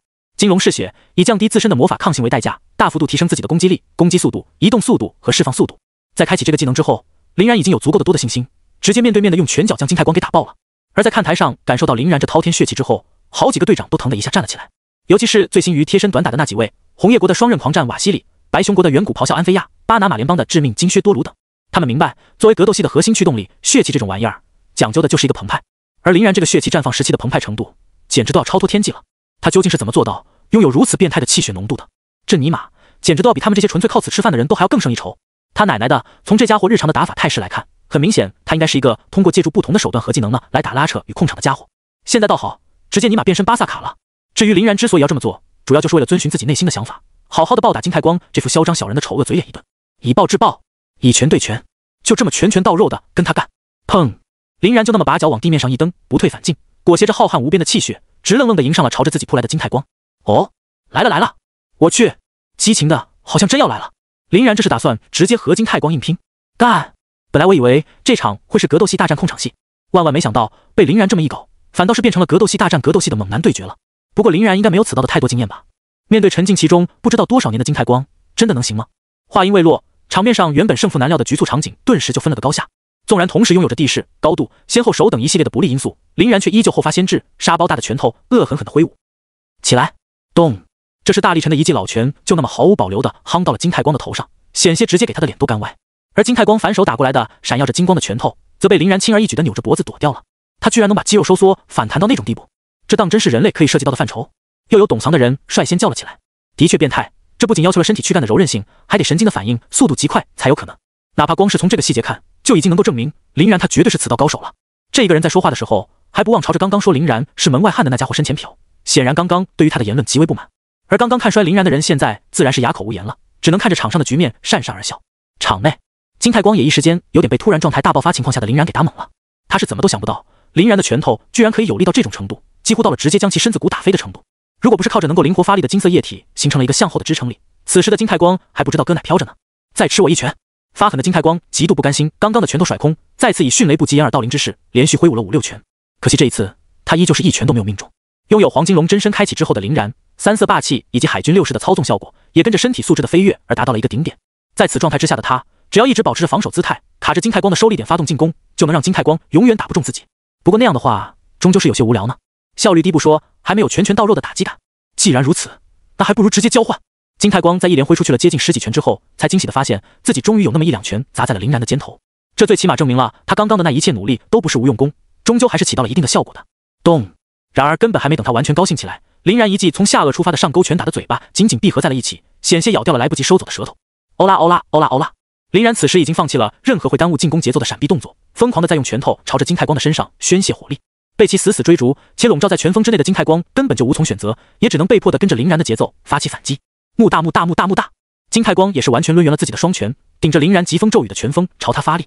于是乎，这两个人便就那么干干脆脆地站在了原地，用一种最原始也是最野蛮的方式发起了决斗。你一拳我一拳，你一拳我一拳，没有闪避，没有技能，没有后退，也没有花里胡哨，有的只是最为真实的双拳与坚硬的身躯。两团灿金色聚集在一起，可当真是毫不壮观。这种堪称以命搏命的拳锋交换，也让无数的观众与选手们看傻了眼。我的天，这根本就是在拼命啊！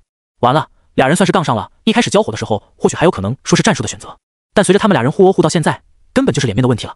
确实，现在哪怕是脸被人打歪了，也不可能后退一步，不然那种挫败的屈辱，绝对比输了比赛还难受。龟龟实在是太暴力了，看得好爽，真尼玛解压。确实，而且就这么高强度的捶打之下，估计胜负很快也就要见分晓了，马上就会有人坚持不住。看他会是谁吧。一方是觉醒变身状态下的闪星传承人，另一边是只存在与传说当中的神秘幻兽种，感觉还真不是很好说。哎，动了，他们动了！伴随着看台上观众的惊呼，本来还在疯狂输出的金太光气息突然猛地一滞，突然就被林然一记从中间夯出的寸拳给捶在了胸口，当场给打飞了出去。与此同时，林然也是再次发出了一声高昂的龙吟，脚尖轻轻点的跳至空中，摆出了一副苍鹰捕食的追击姿势。围观群众目瞪口呆，这是什么情况？刚刚看着金太光在那里猛捶，不是也打得挺流畅的吗？这怎么短短的一瞬之间，场面上就发生了如此之大的改变？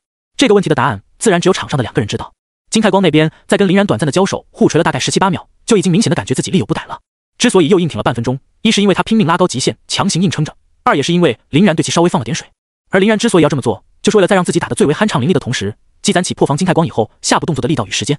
譬如现在被夯飞在半空中的金太光，面对从天而降的林然，根本就找不出什么像样的动作来挣扎，因为他无从发力，只能借助金色液体一点点的缓解。虽然不至于说是什么杯水车薪，但终归效果还是没那么显著的。于是乎，等他能够自由移动身形的时候，林然的大脚也就随之踏了下来。怒龙穿心破，将枪技用在左脚上的林然毫无保留的向下一踩，直接正中靶心，不偏不倚的命中了金太光的那张油头粉面的老脸。可怜的金太光好不容易才拼命的站稳了身形，瞬间又被林然破坏了平衡，给人一脚把脸踩到了地上。啧，刚刚我记得有人可是说要把我的脑袋踩在脚下呢，现在怎么反倒是反过来了？莫非之前是我听错？你说的其实是自己摆好了老脸来放任我踩？不过有件事儿还是要夸夸你的，最起码刚刚的按摩按的还不错，只一次300。林然傲然的眯了眯眼，身上的龙威与霸气毫无保留的释放了出来。此时黄金龙真身之下的他，眼眸也已经被同化为了灿金色的树瞳，更显威严与不羁。哇！被当场打爆的金太光甚至还仰头吐出来一口血，显然是气急败坏到了极点。我跟你拼了！情绪无比激动的金太光此时也管不了那么多了，双手撑地，眼眸赤红的歇斯底里起来。随着他不甘的嘶吼，一股浓厚至极的血气波动也从他的身上蔓延了出来。血爆！看起来这家伙是真被打急眼了，已经开始不管不顾的想要拼命了。巴拿马联邦的致命金靴多鲁叹了口气，他们这种格斗系的人自然是认得血爆这种通用技能的。所谓血爆，就是让自己的气血在短时间内得到一个大幅度的激发，导致使用者的血液浑身高度沸腾，可以在大约5分钟的时间里得到一个全属性大幅度提升的增益。只不过这么强悍的技能效果，自然不可能是没有副作用的。血爆的副作用就在于，若是没有能够及时的在5分钟时间内解决对手的话，自己当即就会陷入一个因过度爆发而气血衰败、全属性大幅度降低的尴尬境地。到了那个时候，自然就会沦为案板上的鱼肉，任人宰割。不太明智啊，这家伙。虽然血爆的作用相当明显，是一个身处劣势之时不错的翻盘技能，但这个技能那也是存在着很大的问题的。现在进行的是擂台赛，并不是什么需要完全不后退的生死相搏的死亡决斗场，人家只要有走着打，慢慢把你写报的时间给耗过去，你岂不是就直接傻眼了？看到这一幕的白熊国的远古咆哮，安菲亚不禁摇了摇头，相当不看好金太光的选择。旁边的亚瑟则是笑了起来，话是那么说没错，但你说的那种情况是建立在金太光有选择的基础上。目前他完全是已经被打到黔驴技穷了，根本就找不出任何一个有效解决问题的办法。对他来说，开启雪豹或许是最后那个唯一的选择了。而且以我对林然的了解，他可是很有可能压根不回避的。安菲亚大惊，什么？根本不回避？不可能吧？为什么啊？这根本就没有道理。难不成他还打算跟雪豹状态下的金太光硬碰硬不成？那也太离谱了，根本没必要啊！只要撑过了雪豹时间，那就是必胜，根本没必要去承担那个风险。稳赢的局还有啥可浪的？亚瑟又笑了笑，都看到这里了，你难道还没发现吗？林然的战术选择与战术变化可以说是整个系列赛选手当中最为多样的那一个，而且他的变化与更迭还都不是乱变的，都是有一定的依据在里面的。这个所谓的依据，就是指他特别喜欢在别人的最强面将其击败。虽然我也不知道他是从哪里学来的这种让人蛋疼的恶趣味，但这很明显就是事实。像是上一场面对召唤为主的死灵术士图灵，他就洋洋洒洒抛出一大片元素之灵来迎敌。当图灵把所有的死灵单位进行献祭召唤的时候，他也整出了一个类似的融合效果，融合出来了一头混沌之灵。至于这一场面对格斗系的金太光，知道金太光擅长拳脚功夫，就直接干脆武器都不掏了，甚至刚刚还跟他来了一场真男人之间不闪不避的硬碰硬。所以我才感觉林然很可能面对哪怕是雪豹状态下的金太光，也不会采取拖时间的策略。他想要的往往都是从敌人的最强面将其击溃，避而不战的话，显然就与这种理念不相符了。听完亚瑟这长篇大论的一番话，安菲亚也只能叹一口气，然后感慨地拍了拍自己的大腿。你要是这么说的话，那好像确实还有些道理。林然这家伙的确是一个坏心人啊，而且还喜欢玩花活，简直了，杀人诛心，杀人诛心啊！亚瑟大笑，没办法，谁让他就是有这个实力呢？很多时候有实力就是可以为所欲为啊。场内，在察觉到自己脚下的那个家伙发生异变之后，林然根本就没怎么在意，依旧大大咧咧的抬脚向下踩去。不过这一次的金太光速度和力道明显就要夸张多了，他几乎是以一个闪电般的速度一跃而起，出腿格挡林然攻势的同时，将自己的右拳夯了过来，闪星破灭。怒吼的金太光显然是已经用上了自己的全力，这一拳打得格外生猛。他本以为在自己这种血气沸腾到极限的状态，林然是怎么都不可能跟自己硬碰硬的，所以金太光甚至都已经想好了，在林然进行闪避之后，自己要如何进行追击了。开启血豹的他已经完全没有了回头路，只能就这么一条路给闷到黑。5分钟的血豹时间，他一点也不允许自己浪费。可他万万没想到的是，面对这是大力神的一拳，林然居然跟疯了一般，也就那么挥舞着拳头，红果果的迎接了上来。找死！再次被林然的狂傲所震惊的金太光，简直鼻子都要气歪了，果断将所有的力量全部倾注到了右拳之上，恨不得一拳就把林然直接锤死。可就在二者的拳头即将交接到一起时，金太光突然发现林然的那只手的手臂与拳头上居然莫名其妙地裹上了一层厚厚的伪装。那是什么？短短不到1秒钟的思考时间，显然无法让他整明白。于是乎，二者的拳头便就那么严丝合缝地对在了一起。轰！这一记对拳所激起的气浪，直接将俩人全部都给掀飞了出去。他们各自都后退了20米有余。挣扎着站稳身形的金太光简直不敢相信自己的双眼，这是什么情况？面对雪豹状态下的自己，林然竟然不闪不避也就算了，还尼玛冲上来跟自己对起了拳。当然，那并不是最重要的，最重要的是他居然可以跟自己打成一个差不多的5-5开。当然，别说是场上的金太光了，林然的这一手让几乎所有懂行的参赛选手都震惊了。这怎么可能？那可是雪豹状态下的金太光啊！就雪豹这种提升属性的程度，哪怕让一头猪来，猪也稍微顶一顶吧。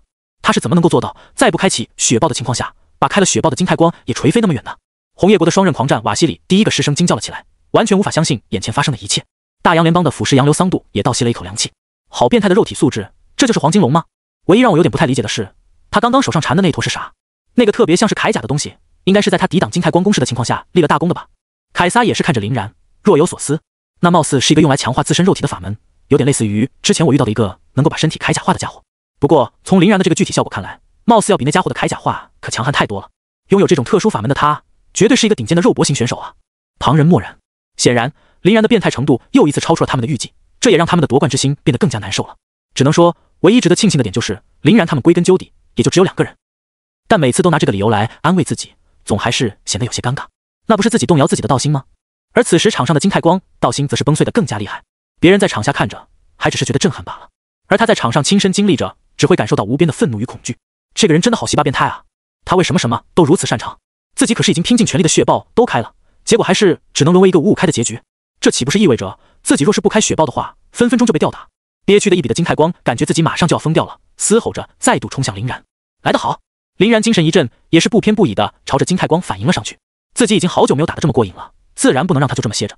刚刚用来阻挡金太光攻势的手段，自然是武装色的霸气缠绕。这招用来硬碰硬时的威力之大，林然一开始也是有些没想到。本来他都已经做好了被直接弹出去的打算的，不过在经过试验之后，心里有底气的林然就完全不慌了，果断将霸气缠绕给充分的利用了起来，继续跟金太光交换拳脚。咔咔咔咔咔咔咔咔咔，两人的进攻节奏都进行得极快，短短的几十秒内又一连拼了10-20招，一边仗着雪豹的加成，另一边凭借霸禅的优势，也算是旗鼓相当。可问题在于，林然的霸禅能够无限使用，而金太光的血豹可是有时间限制的。这种限制也使得进攻端的金太光打得相当焦急，一直在不停地寻找着突破的机会。可惜有见闻色的林然应对起他来就突出一个得心应手，滴水不漏，任你骤雨狂风，惊涛骇浪，我只淡然自若，已然不动。如此一来，双方的心境差距也就被拉得更加明显。久攻不下，心态崩坏的金太光终于在这焦急的抢攻之中露出了一个破绽，被一直等待时机的林然巧妙抓到。黄金升龙拳，林然毫不客气的魂技出手，直接就给金太光的下颚上了一拳闷的。这结结实实的一拳，险些直接给金太光的下颚骨干脱臼不说，还直接将其打成了悲催的短暂晕眩状态。于是乎，林然也没有放弃这种难得的机会，果断就追了上去，开始对其进行接连不断的猛烈打击。直拳、左勾拳、上边腿、凌空踏、右勾拳，接连不断的打击锤的金太光的身体骨那是噼里啪啦的一顿乱响。等到他反应过来的时候，却已经有点掩盖不住自己的颓势了。再怎么的拼命挣扎，却依旧难改被无限爆锤的局面。林然的进攻实在是太狠辣了，现在又因为先手而占据了上风，自然更显威力。至于完全被笼罩在拳风之下的金太光，便就只有招架之功，而无还手之力了。胜负已分。看到林然宛如推土机一般，将金太光从地面锤到天上，又从天上锤回地面，几乎所有人都已经看出这二者之间的巨大差距了。人家没有血爆都吊锤血爆状态下的你还玩个锤子？等血爆再那么一消，岂不是分分钟被随意拿捏？事实也正如同他们所想的那般，面对火力全开的林然，金太光依靠着血爆还算能够勉力支撑。可当血爆时间截止的那一刹那，就直接被林然无情打爆。虚弱状态下的金太光甚至都没能走过一个回合，便被林然势大力沉的一拳给锤成了奄奄一息的死狗模样，再次惨遭踩头。服气了吗，小宝贝儿？现在你应该也了解到了，为什么我们彼此之间的差距如此之大了吧？那是因为你只是一条可怜的泡菜狗，永远只能在自己的国家横行霸道，一旦敢跑出来嘤嘤狂吠，就只有被人打掉狗牙的下场，懂了吗？林然看着自己脚下已经只能不断的发出呼噜噜声音，被打成了痴呆状态的金太光，摇头问道。金太光顿时就被林然气得浑身颤抖，挣扎着还想重新站起来，可惜林然完全不给他这个机会，飞起便开了一记大脚，直接给金太光从擂台之上来了个弹射起步，给其踹回了他们泡菜国的阵型当中。本场比赛的获胜者，龙国林然。古川中彦十分蛋疼地宣布了这个让他极为不爽的结果。本来在看金太光一度重振男人雄风，威猛起来有翻盘的希望时，就被林然无情打脸，这让他不得不感慨，泡菜国的虚比们果然靠不住，想要将这个讨厌的林然拿下，还是得靠他们大樱花国的武士们才行啊。这个人当真是有些离谱啊，也不知道我有没有走到他面前亲自领教一下的机会。拜占庭帝国的末日晚钟艾萨克摇头叹息，旁边澳洲联邦的毒蝎玛格丽塔也笑了起来。说实话，经过他这么一搞，我都开始有点对龙国这个神秘的国度感兴趣了。究竟是一个什么样的国家，才能培养出如此恐怖的家伙？如果给他再配备上5名强力且配合默契的队员的话，怕不是他们就会成为本届最有希望夺得冠军的队伍了。艾萨克点了点头，是呀，主要是从几天前一直看到现在，林然都完全没有表现出来一丁点的短板的存在，这一点绝对比什么强势碾压还要可怕。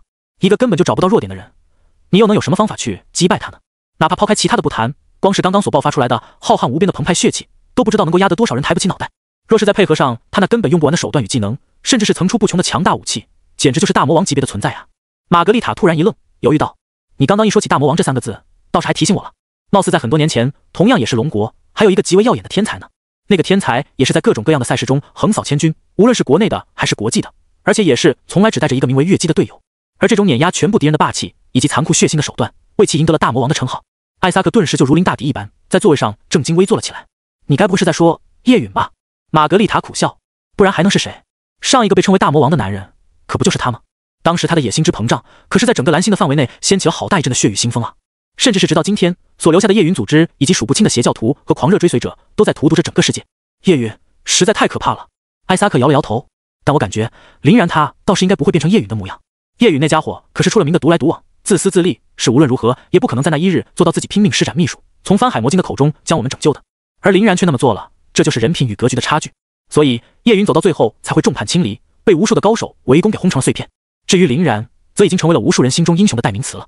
玛格丽塔倒是没艾萨克那般乐观，叹气道：“但愿如此吧。毕竟不管怎么说，人都是会变的。我总有一些隐隐约约的担心林然日后也会成为一个无法处理的存在。哎，你可以笑话我杞人忧天，只能说大概是那次叶允事件给大家带来的伤痛实在太深了，所以我已经有点杯弓蛇影了吧。”艾萨克理解的笑了笑，人之常情，在所难免。林然今后会走上什么道路，倒也不是咱们说了算的，就这么老老实实的看着吧。现在我们目前要操心的，不过是冠军的争夺而已。话说回来，若是能让这位未来大魔王级别的存在吃瘪，甚至是折戟沉沙，那也不失为一段佳话嘛。等到以后自己老了，都能成为一个给孩子的完美谈资。玛格丽塔翻了翻白眼，说着只考虑现在的比赛，结果你还不是都想到老了之后生孩子的事情了？艾萨克哈哈一笑，悠哉悠哉地伸了个懒腰。别说是他们，几乎在场的所有人，此时都有一个相当统一的共识，那就是若是真给林然成长起来了，绝对觉得不得了。毕竟这家伙可是比他们这一波的参赛选手年轻了有近10岁啊，简直就是才华横溢到了极致。通过各方面的了解，他们也知道了今年前来参加比赛的林然和洛青言，还都只是2个年不过20的小年轻。这个消息一开始在爆出来的时候，简直就引起了整个参赛团体与赛事主办方的极大震动。2个不过20岁的存在，居然提前了10年参加比赛，要跟他们这些将近30岁的7个老家伙争冠，说出来他们自己都有点觉得天方夜谭。如果不是林然提前在翻海魔晶事件中利用那个所谓的秘术大秀了一把，估计很多人都要忍不住出言嘲讽了。但随着时间走到现在，林然和洛青言以一种近乎于无敌的姿态，连续横扫了3轮比赛之后，几乎依旧打消了所有的质疑。不到20岁又如何？只有2个人能怎样？我们就是有那个实力。所以此时面对林然2人，他们根本就再也提不起什么心理上的优越感了，反倒开始把林然2人视为一个值得尊敬、旗鼓相当的对手。虽然说是旗鼓相当，多多少少有点抬高自己的意思，但他们也总不能在开打之前就怀疑自己，破坏自己道心吧。赢下比赛的林然就那么接受着所有人的行注目礼，轻巧地溜回到了洛青言的身边，得意地秀了秀自己那健硕的肌肉。怎么样，你老公我猛不猛？洛青言本来还真挺想夸林然1-2句，但开口就被林然这么一呛，自然就没了心情，翻翻白眼道：马马虎虎吧，差不多应该相当于一个120功率的电动小马达了。林然脸一歪：哈，只有120功率吗？你这明显是大黑。很多时候我抱着你的腿，每分钟的频率都不止这个数号吗？这下子洛青言是真的要被呛死了，轻咳2声，拍了拍自己颤巍巍的胸口，瞪了一眼林然：赶紧闭嘴吧，你每次一开口就没个正形。下几场比赛你自己首发去，我决定要先休息一会儿了。林然一愣：为啥？你要养胎？洛青言感觉自己都要给林然气死了，又一连连咳了好几声。调息懂不懂？哎，也是，你应该不懂的，毕竟你的身体里面没有光暗这2种互斥的法则相互打架。本来我还能给他们维持一种微妙的平衡，可刚刚你带来的那种突然提升却打坏了那种平衡。现在为了更好的去鱼混沌，我就只能先摸一阵子的鱼了。林然挑眉：确定不是你就单纯的想摸鱼，所以随便编了个理由？洛青言哼哼一笑：这是只有你才会做得出来的事情，你就不要有几多人了。好了，就这么定了。先看比赛。看完比赛之后，你再老老实实去把签抽了就完了。林然摊了摊手，倒是也没有出声拒绝。神圣裁决！凯撒一脸漠然地挥动自己手中的权杖，无数的光辉之力从半空中那个正方形的环状物之中喷涌而出，直接将其最后一个对手轰出场外。这凯撒可以剑法双绝，当起法师来毁天灭地，当起战士来也能剑劈敌手。面对场上凯撒的强势表现，林然不禁赞叹了一句。洛青言点了点头，掏出了一块电子液晶屏的战术面板。是这样的，这个人我研究过，差不多是属于本届比赛夺冠的前3大热门，仅次于亚当、重锤。他身为神圣帝国的皇室，拥有着最为纯净的帝国皇室血脉，能够使用他们皇室一脉相承的神圣之力。只不过嘛，他们的那种神圣之力在质量与纯度上还是要弱于我的神圣天使一筹的。论力量的纯粹性，还真没有什么能跟我的天使相比。但神圣帝国的神圣之力往往更偏具进攻性，多为惩戒类效果，和我的力量体系还是大有不同的。所以说，凯撒也绝对是一个不容小觑的强力对手。林然有些惊讶：你居然还回去研究那些，挺有心的嘛？洛青言瞥了林然一眼：不然呢？总不能都跟你一样2眼一闭就来参加比赛了吧？很多时候，这种最为基础的信息还是很有必要了解1-2的。而且别说是这了，连咱们出门之后的领地事宜，你都从来没过问，还不是我每天都在跟那边联系，统筹规划的同时为他们指明发展方向，拍板拿主意。指望你，那还不如指望老母猪上树。林然哈哈一笑：怪不得那边一直都没有跟我联系，原来是你把东西都安排好了呀。挺好。本来以为你只会吃了睡，睡了吃，没想到居然还这么有用。辛苦，真是狗嘴里吐不出象牙，连夸人的话都说得那么蛋疼。不过洛青言倒也不会因为这种吊事儿去跟林然置气，而是点了点液晶屏继续道：除了他之外，还有值得注意的人，就是落日联邦的时钟剑公爵亚瑟、拜占庭帝国的末日晚钟艾萨克、樱花国的岛田兄弟以及灯塔国的亚当、重锤了。在我看来，他们这些人的实力应该是要比那些常规的核心队长们稍高一筹的。当然，这也只是预估的分析罢了，未必准确。反正总而言之，遇到谁最好都全力以赴才是正解。林然闻言便极为嚣张地朝着洛青言摇了摇手指：不一定吧？就目前的这些阿猫阿狗，当真值得我全力以赴？当然，这不是瞧不起人哈，主要是怕给他们打坏了，那就不好了。这种各自在自己国家有头有脸的家伙们，只要稍微出一点事儿，那很可能就会引发国际性问题，极其麻烦。更别说万一火力全开状态下的我一个收不住，再给人干死了，那就更麻烦了。洛青言不由得再次剧烈的咳嗽了2声，无奈的瞪了一眼林然：行，你牛你无敌行了吧？那建议你直接把后面的比赛全部包圆了，不管碰到谁都是冲上去砰砰哐哐一顿乱干，给他们7个全都扬了，我倒还乐得轻松了呢。林然则是摊了摊手，没有接话，但从他那战意盎然的眼神中，不难看出他的想法。随着凯撒的比赛落幕，擂台之上又一连经过了好多阵比赛，时间都一路疾驰，来到了下午3点半的时候，128-64的 KOF 擂台赛才算终于结束了。这次由于很多对手相互之间并不是白给的存在，所以打的甚至比之前还要慢一些。64强的最新名单已经出炉了，大家可以从魔法棱镜上随时查看。从现在开始进行为期半小时的休息时间，结束之后进行下一轮的抽签。盗墓人一丝不苟地执行着自己的职责，并十分贴心地给大家指了指空中的那几块魔法棱镜。而在这种一条一条成数条式排列的名单之下，唯一那个短小精悍的存在就相当引人注目了。这自然是来自于龙国的林然和洛青年了。由于参赛的名单是一共就只有俩人，所以他们的晋级名单上也就只有俩名字。这样一来，就跟旁边那动辄7大主力列成一条的名单格格不入。更别说有些丧心病狂的家伙们，还一连带了好几个替补，让他们的名单显得更为臃肿且漫长了。在场的观众们不禁也是议论纷纷，这两个龙国人是真的嚣张啊！就是，居然只派了2个人来参加比赛，还一路杀到了64强，简直离谱。这种事情又让其他的那些满编制的队伍怎么想？不过接下来应该都是强强对决了，他们人数上的劣势很可能会成为他们最大的桎梏。确实，我早就等不及要看这2个龙国人的失败，然后狠狠地加以嘘声了。看着他们一直在咱们自己的国土上耀武扬威，还真是极为的不爽啊！由于在场的观众全都是樱花国人，所以言语之间自然充满了对林然的敌意。半小时的休息时间并不算长，选手们互相串门插科打诨了一小会儿，基本也就过完了。而刚刚用于让在场的参赛选手们放松心情的舒缓音乐也随之停止了下来。64强晋级32强的擂台赛即将开始，下面要进行的是抽签仪式。台上的比赛负责人如实的播报着比赛情况，下方的裁判也在挨个挨的进场。此时的比赛基本已经进入了最后的白热化阶段，每个人自然都是极为的认真。自从第一开始抽到了那次第一，现在每场比赛都得先上，还是多少有点不爽的。林然叹了口气，洛青言则是摇头晃脑道：“也不是不行嘛，毕竟先上的话可以先休息，后面就能爽摸鱼了。”林然横了洛青言一眼：“那是你没打算上，所以可以爽摸鱼。对于我这种苦哈哈的打工人来说，还是后发制人比较好。”说完，林然也不在这里跟洛青言斗嘴了，果断走上前去，从空中摘得了自己的签子。对手是红叶国主力队，带队的人是那个双刃狂战瓦西里。很好，自己可是暗地里听说这小子也对自己颇有微词呢，现在倒是给了他这个复仇的机会了。林然一边想着，一边瞟了一眼那边的瓦西里。瓦西里在看到自己抽到了人是林然之后，显得也是相当的激动，紧紧地握住了自己的双拳，面色狰狞，口中念念有词，也不知是在想些什么。这家伙相比于那些真正的底蕴强者而言，大概要稍微差上那么点意思，但其的战斗风格相当疯狂，手里的队员们也极为给力。综合来讲，比什么金太光之流还是要强悍不少的。洛青言在林然回来之后，赶紧第一时间跟他分享了一下情报。林然点了点头，了解，擅长疯狂的战斗是吗？既然如此，我只要比他更加疯狂不就可以了？还跟我搁着双刃狂战，好装逼的称号啊！我必须得把他的头套给他薅掉，必须打他脸，看这家伙还能不能继续嚣张。洛青言翻了翻白眼，不愧是你。至于另一边的瓦西里，则已经迫不及待地走到他们那边阵营的正中，开始对着那一堆堆的队员们挑兵挑将的排兵布阵了起来。从他那犹豫的神情不难看出，瓦西里应该是不打算自己第一个上的。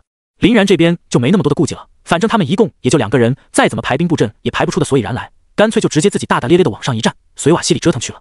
瓦西里则在经过了一番深沉的深思熟虑之后，还是决定了先来试探试探林然的深浅，派出了他们阵营当中一个普普通通的队员前来。上吧，法比安，我看好你。说完，不由分说的便把这个名为法比安的年轻人给推上了台。法比安在看到台上的林然后，一连吸了好多口气来缓解自己的紧张与恐慌。林然的强大他之前可是在上面看得清清楚楚的，法比安可不认为自己拥有战胜林然的实力，自己上来就是消耗一下林然，顺便给队伍争取到更多的情报的。若只是这样的话，他确实倒也没必要如此紧张，毕竟没有压力嘛，可以放开了手脚的打。但主要的问题在于，林然之前可是有着击杀了图灵的先例的，他在擂台上杀过人，自己要是也成为了那个倒霉鬼，可怎么办哟？法比安面容苦涩的叹了口气，脸上写满了不情愿。林然这边只是以为他在害怕受苦，便笑了笑道：“别担心，宝贝儿，我下手那可是很快的。若是你比较配合的话，根本就感受不到什么痛苦。当然，你要是不识相的拼命挣扎的话，就免不了得遭点罪了。”法比安一听，更是差点哭出来。这林然的言外之意，不就是在红果果的暗示，他想要弄死自己吗？如果可以的话，法比安真想现在就弃权。但若是直接弃权的话，瓦西里又岂会放过自己？前面已经有灯塔国的家伙帮忙探过路了，下场那叫一个凄惨。自己留在场上的话，说不定还有那么微不足道的一线生机。法克，不管了，直接来吧。看着台上的倒计时已经321走到了最后，法比安也咬牙切齿的选择了接受。咚！见到来的是一个小鱼小虾的林然是抱着速战速决的心思来的，直接就是一个脚尖点地的踢，朝着法比安飞窜了过去。法比安顿时就如临大敌一般的撑开了自己的天赋，一种说不清道不明的泡沫破碎之后会产生各种各样不同效果的元素反应。但这玩意儿对于林然来说根本就没有产生什么像样的阻碍。辛辣天塞，林然随手推出的神罗直接就将所有的泡沫一并弹开，并轻松自如地杀到了法比安的面前。小子还在看奶呢，该上路了。眨眼之间飞窜到法比安背后的林然微微一笑，将手掌摁在了法比安的肩头之上。法比安顿时就如同见了鬼一般的猛地一激灵，这家伙刚刚不是还在自己的泡沫大阵当中吗？现在怎么莫名其妙就混到自己身后去了？可还未等他反应过来，林然便再次抢先一步动手，将手推到了他的后心之上。辛辣天塞，这第二发的神罗天征，由于是贴着法比安的身子释放的，直接就将其整个人给弹射了出去，把他高高的掀起到了半空。这还没完，林然将刚刚伸出去的手做爪状，对准了刚刚的才飞出去的法比安。万象天引，这一记引力的牵扯，直接逆转了法比安的飞行方向，将其从空中就那么又给拽了回来。可还未等法比安完全从空中飞下来，林然貌似又改主意了，重新把爪收做了掌状，再次向外弹射的一股推力。辛辣天塞，于是乎，可怜的法比安就再次被那么毫不留情的给弹飞到了天上。林然的这一手直接给旁人全都看傻眼了。好家伙，别人是来参加比赛的，你倒好，直接打起乒乓球了是吧？这让不少讨厌林然的人顿时全都同仇敌忾了起来，开始给法比安加油鼓劲。可惜的是，这种场面的劣势显然是不会以他们的意志为转移的。任凭法比安如何努力的催生泡泡，怎么拼命的挣扎，下面的人加油鼓劲儿的如何煽情动容，始终都不能摆脱林然那双牢牢将其固住的大手。就这么无限神罗天征配合上万象天影的无赖式打法，都还没拉扯够2分钟，就直接给法比安干趴了。林然倒是也没有为难这种小人物的意思，轻巧的抬起一脚给他踹飞到台下后，对着红叶国的阵营抱了抱拳，承让承让。这让心高气傲的瓦西里哪里受得了，当即就暴跳如雷。赫克托，你上，务必要给我狠狠地挫一挫那家伙的锐气。名叫赫克托的那个人立马便兴奋地答应了一声，唰的一下跳上台来。他跟怕这怕那的法比安可不一样，这家伙的满脑子里想的都是该如何恶狠狠地将林然羞辱一番，以达成自己一战成名的目的。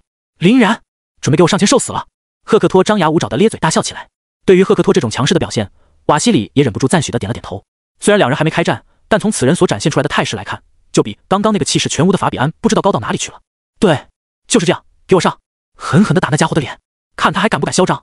台下的瓦西里看起来貌似比台上的赫克托情绪还激动，他们这无比乐观的态度不禁让林然翻了翻白眼。好家伙，真当自己是一个能够被随意拿捏的软柿子，这都还没开打呢，就敢在这里一个个的大放厥词。倘若真给他们赢到一点，岂不是一个比一个飞天飞的厉害？既然如此，自己也得稍稍认真一点，好好让他们知道一下，什么叫人和人之间的差距比人和狗还大了。看着倒计时缓慢地波动到了最后一刻，林然的目光也是随之阴冷了下来。Room 领域开，卡着倒计时结束的瞬间，林然直接将自己的 Room 领域给推了出去，并将赫克托这个人完全的笼罩在了里面。赫克托此时还完全没有意识到问题的严重性，只是大大咧咧的将自己的双手往空中一撑，开始蓄起了一个莫名其妙的元气弹。好吗？居然还妄想在现在这种1v1的擂台赛中如此肆无忌惮的蓄力，简直是胆大妄为到了极点。自己要是不好好的给他上一课，都对不起这家伙的目中无人。林然冷笑着将手一挥，手术果实带来的强大切割力当即就将那个空中的元气弹斩断。Room 屠宰场，这一斩下去，可谓是差点给赫克托的眼珠子瞪出来。他哪里见到过有人可以凭空将自己蓄好的能量体给斩断的？这完全不讲一点基本法呀！目瞪口呆的看着自己空中的元气弹被重新斩成了分子，赫克托着急忙慌的就要赶紧去积蓄下一发能量体。可惜早有预谋的林然又怎么会给他这种机会？下个瞬间，林然的手中便出现了一柄利刃，胜利之剑，破灭的黎明。至于林然相隔这么远就掏出这把剑的用途，那当然是 K-Room 冲击波动。在这发手术果实的觉醒能力影响下，林然手中的胜利之剑顿时就变成了40米长的大砍刀。对的，没错，就是手术果实的觉醒能力。在那一日击杀完翻海魔晶，拿到翻海魔晶的魔核之后，林然晚上便回去进行了一发小小的吸收，并惊喜地发现其魔核有促进自己手术果实进化的能力。果不其然，在将其吃到肚中之后，林然的手术果实便开始了自己的觉醒之路。现在的林然已经可以相当灵活地使用各项觉醒技能了，比如现在突然变长的胜利之剑以一个不可思议的速度延伸出去，直接就洞穿了赫克托的腹部。这什么鬼？他的武器居然能变长，而且这变长的武器居然还能被包裹在一个不知名的屏障里，啥情况啊都是。不过帅倒是蛮帅的。下面的人一个个难以置信地瞪大了眼，差点都以为自己看错了。对于他们观众而言，的确没有什么比这种花里胡哨的强大更为吸引注意力的了。但一想到这种花里胡哨的强大来自于林然这个讨人厌的家伙，他们的心里就又是一阵的膈应。八嘎！为什么？为什么啊？为什么这种人要是一个龙国人？他要是一个樱花国的人，那该多好呀！又是一个从来没有见过的崭新能力。干！这家伙的底牌真的就是无穷无尽吗？把武器延长的诡异效果，妈蛋！无论是血脉能力亦或是天赋作用，我都从来没有听说过呀。那难道他的其他那些能力你听说过？神秘的异色双眸射出飞矢的次元之门，从未见过的诡异黑岩，恐怖如斯的增幅秘术，不全都是一个比一个离谱的东西？操！如此想来是真变态呀，这家伙！你这不是废话吗？他要是不变态，又怎么敢在不到20岁的年纪来跟我们这些老家伙争？更别提还只来了2个人。在我印象里，除了那个禁忌的存在，这根本就是没有人能够做到的。是啊，话说回来，那家伙也是龙国人呢。龙国真是一个神奇的国度。就在这些人感慨万千的时候，擂台之内也已经发生了根本性的改变。一开始在台上各种耀武扬威的赫克托，此时可谓是再也神气不起来了。他就像是一个可笑的旗帜一般，被林然高高的挂在了剑尖之上，反倒成为了林然作为胜利者的荣耀象征。这一剑实在太狠，被当场捅穿的赫克托自然露出了一脸惊恐的神色。他是怎么也没有想到，林然的攻势居然会快准狠到如此地步，眨眼间就将他给直接击溃。现在腹部被洞穿的赫克托简直就感觉自己浑身的力量全部被抽空了一般，根本就使不出任何的力气。更令人崩溃的是，林然所用来洞穿他的这一剑，居然不知道是由什么材质构成，还在从他的身体中疯狂地掠夺着能量。看到被胜利之剑吞噬的一脸颓败的赫克托，林然眯着眼睛笑了笑。胜利之剑自然是没有这种能够吞噬别人能量的效果的，而他之所以产生了这个效果，主要是因为林然已经将黄金龙枪给融入了自己的体内，让它成为了自己身体中的一个器灵。这样做的好处就在于自己能够随时随地的将黄金龙枪的那2个吞噬以及汲取的效果通过自己的身躯作用到别的武器之上。当然，这种将武器融为器灵的操作，那也并不是随随便便就能做到的。毕竟如此优异的效果，若是能够无限使用的话，林然肯定是早就把所有的神器也给融完了。想要做到这种事情，首先你得跟那个武器100%契合才行。就像是拥有黄金龙武魂的林然，就可以完美契合黄金龙枪。除此之外，还得对于你所拥有的那把武器建立起深刻的共鸣。然后就是你的身体素质也要特别优异才行，融合的武器越强力，那就得越优异。而且往往是第一次融合要相对简单，越往后融合则越为艰难。毕竟体内已经有气灵的情况下，融合新的气灵必然会受到老气灵的排斥。最后还得保证融合的过程中能够处理得好一切的突发情况，不然若是有哪一点没弄好，最后还会弄得一个人气两伤的尴尬境地，得不偿失。所以说，林然能够成功融合掉一把黄金龙枪，已经是一件十分幸运的事情了。比如现在用来吊打赫克托，效果就是极为的显著。差不多得了，连我的一剑都接不下来，一天天的叫的倒是挺欢。下去之后别忘了撒泡尿，好好照照自己那德行，清楚的认知一下自己，不然某天走在大街上，可能就被某位不知名大佬碾死了，都还不知道呢。说完，林然轻轻将剑的剑柄稍稍那么一拧，加深了赫克托伤口的同时，更加剧了他的痛苦。这种不人道的做法，自然引来了赫克托的声声惨嚎。滚吧！就你这种小渣子，连出现在我击杀名单上的资格都没有。林然在翻来覆去的折腾了他一会儿后，直接把剑锋那么一逆，就将赫克托给甩了出去。送客，下一位。看着宛如死狗一般倒在地上的赫克托，瓦西里面无表情的将其接过。埃弗拉，下一个你上，一定要注意好他这种阴险手段了，小心别再给偷了。被其唤作埃弗拉的那个壮汉神色肃穆的点了点头，随后走上了擂台。来吧，林然，神秘的龙国人，就让我来领教一下你的实力。林然这边还没张口说些什么，下面看台的人已经先有不乐意的了。这瓦西里在搞什么啊？他难道觉得自己的那些队员们能够将林然击败吗？就是，都到这份上了，还不自己亲自出马，非要派人上去一个个的送菜。就算他是抱着消耗林然的念头，那也很不合理啊。刚刚这两个人上去根本就没有对林然造成什么像样的伤害的，就是完全起不到一点消耗的效吗？真不知道这家伙是怎么想的。所谓兵熊熊一个，将熊熊一窝，他肯定是自己怕了呗，不敢上了。真的丢人，既然不敢上，那还打什么打？直接滚回家不就好了？属实离谱。这些人丝毫没有避讳自己声音的意思，这些讨论也就自然而然地钻入到了瓦西里的耳朵里。瓦西里虽然险些被气得半死，但他还是强忍住了没有发作，而是默默地把这笔仇记在了心里。这些愚昧的凡夫俗子们根本就不懂得自己的计划，就让他们先在这里聒噪吧。等到自己绝地翻盘的时候，看他们还有什么话可说。而登场的埃弗拉则看起来并未被这些言语的讥讽影响心态的样子，依旧是相当的沉稳。你看起来还不错，比刚刚那个咋咋呼呼的家伙强多了。林然一边收回胜利之剑，一边赞许的点了点头。埃弗拉看了看即将截止的倒计时，便笑了笑，那就得罪了。说完，卡在这个时间截止的最后一秒，埃弗拉发出了一声怒吼。随着怒吼声在擂台上的响彻，埃弗拉的身体也在发生着惊人的巨变。锐利的尖爪，亮丽的毛皮，魁梧的身姿，厚实的肩膀，可以说埃弗拉的整个人都几乎变成了一个物理膨胀的黑熊精。变身系天赋呀！看着气势陡然提升的埃弗拉，林然默默开启了自己的永恒万花筒。不得不说，这家伙的能量厚度还是很恐怖的，整个人现在就跟一个大火炉一般。可惜的是，他这副造型怎么看怎么笨重，丝毫没有给人带来一种颇为强势的体会。自己哪怕是随便动动脑筋，都能找出100种玩死他的方式。比如说天照。就在埃弗拉完成变身的那一刹那，一大团黑色的焰火当即从其的体内冒出，瞬间就将他的整个人直接吞噬。好啊！被天照命中的埃弗拉却丝毫没有就露出畏惧的表情，在仰天长啸一声之后，跟一个冒着浓烟的火车一般凶悍地冲向了林然。林然却站在原地，完全没有动弹的意思，直到埃弗拉莽莽撞撞地冲到近前，才继续转动自己的永恒万花筒。虚化，随后将自己肉体收入神威空间并朝外投影虚影的林然，便让埃弗拉彻底开始怀疑人生起来。以前的埃弗拉从来都没有遇到过这种情况，这一击在他看来结结实实命中林然身体的一拳，居然莫名其妙的从林然的身体当中给穿越过去了。尼玛，这怎么可能？讲道理，以前埃弗拉无论是面对何等强大的敌人，从来也没有遇到过如此蛋疼的事件。势在必得的攻击若是被闪避掉，那也就算了，现在直接干脆就是打不中，是从哪里来的道理？莫非刚刚是自己在某种特殊的镜面折射之下所形成的错位所带的错觉？聪明的埃弗拉瞬间就想到了这种可能性，于是他立马便闭上了在他看来自己有可能被林然干扰到的双眼，开始凭借气息的判断进行对林然位置的分析。左边，察觉到能量波动的埃弗拉想都没想，立马就是朝着空中挥舞的一拳，给我中！可惜偏偏天不遂人愿的是，那种软绵绵空落落的未命中感又一次占据了他的全身心。不可能，哪怕是其他的东西全部都出了问题，自己对气息的判断也绝对不会出问题。难以置信的埃弗拉慌忙睁开了双眼，然后便再一次看到了那一个令其怀疑人生的场面。他那坚实无比的拳头携着滔天的劲风，依旧是从林然的身体当中穿越而过。甚至于这一次，由于他没有及时收手，还能清楚地看到自己的拳头是如何与林然的身体完全不接轨的。面对此等诡异的场景，别说是场内的埃弗拉了，就连围观的观众和进行战术分析的选手们流露出的表情，那也是一个比一个精彩。我要是没看错的话，那个埃弗拉的拳头是不是从林然的身体中穿越了过去？你应该没看错，因为在我的眼睛里，他也是如此呈现的。操，这什么情况啊？居然还有人能够做到这种事情？难道是幻术？但也不像啊，幻术的话应该只对埃弗拉一个人起效啊，总不能林然他心大到直接施展了一个将我们在场的所有人都笼罩进去的幻术吧？那也太夸张了。可不是幻术的话，那应该就是某种特殊能力了。这种能够完全免疫别人攻击的能力，未免也太变态了吧？的确变态，因为他的这个免疫并不是单纯的只免疫伤害而已，而是连带着别人技能的种种效果都一起给免疫掉了。妈的，要是我也能会这一招的话，基本上就可以一招先吃遍天了。这个林然手段繁多到让人完全看不懂啊！真是。面对林然又一次从裤裆里掏出来的新能力，这些被他来回来惊讶了不知道多少次的选手们已经彻底无语了。这家伙简直就如同一个永远不会被掏空的无底洞一般，总是能给你从里面整出来点新花样。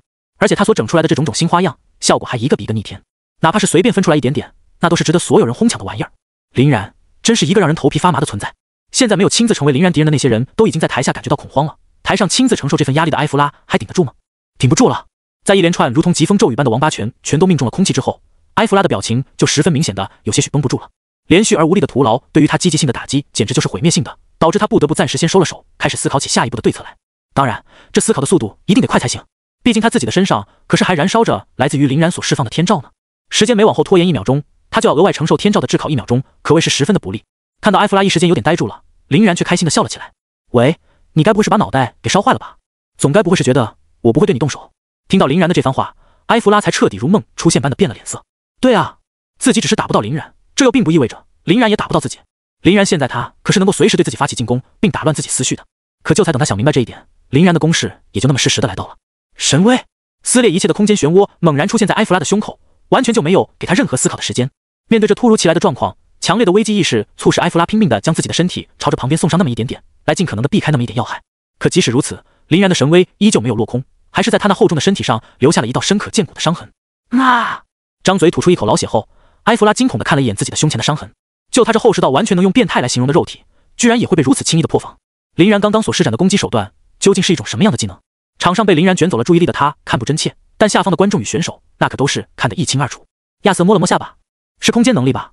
凯撒点了点头，满脸的感慨。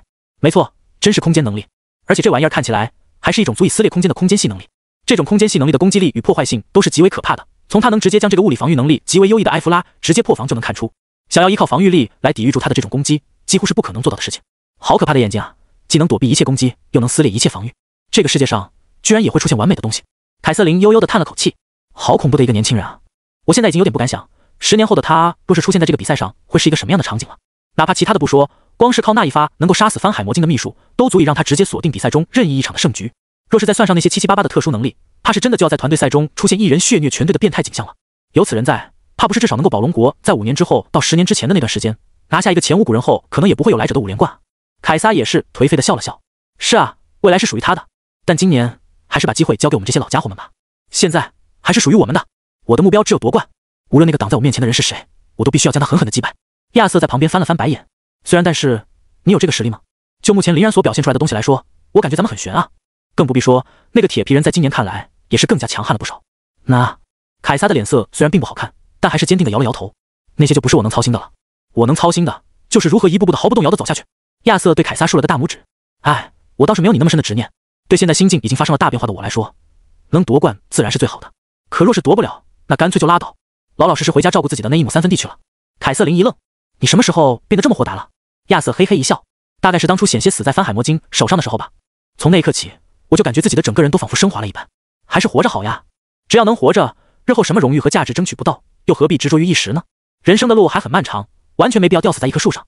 凯撒脸一歪，你弯弯绕绕说了这么一大圈，不会是为了说给我听的吧？总感觉你话里有话呢。亚瑟大笑，没有，完全是老兄你多心了。我说的话全都是用来告诫自己的，我可还没有圣人都要去说教每一个迷途的灵魂。虽然执着于自己的坚持，也算不上什么迷途就是了。好了，不讲这些了，看比赛。随着亚瑟的岔开话题，3人便又重新将目光投回到了比赛的擂台之上。而此时的擂台里已经完全呈现出了一边倒的局势。在发觉自己无论如何都打不中林然之后，埃弗拉最初的那股昂扬的斗志都已经丧失的差不多了。他完全不知道该怎么去处理这种蛋疼到极点的场面，只能犹如无头苍蝇一般的乱窜，尝试着各种各样的不同方法。只不过他虽然有无限尝试的那颗心，但却没有无限尝试的那种时间。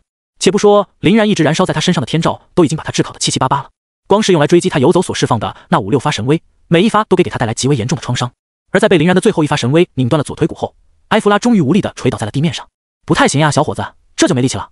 本来我还以为你这副魁梧的身材能够坚持奔跑很久很久呢。林然慢悠悠地走到埃弗拉的近前，再一次轻轻转动了眼眸中的勾玉。埃弗拉本来正欲抬头怒骂来提振一下士气，可没想到就这么才刚一抬头，就注视到了林然那双极为可怕的眼睛。那双眼睛仿佛带有着夺去世间所有光华的阴冷一般，直接勾走了他的魂魄。阅读在精神层面的绝对碾压之下，仅仅1秒钟不到的时间，埃弗拉便彻底崩溃了下来。只见他脑子嗡的一声倒在了地上，七窍出血，浑身瘫软，再也没有一丁点的作战能力了。林然也不客气，直接飞起一脚，又把埃弗拉也给踹到了台下。抬走，下一位。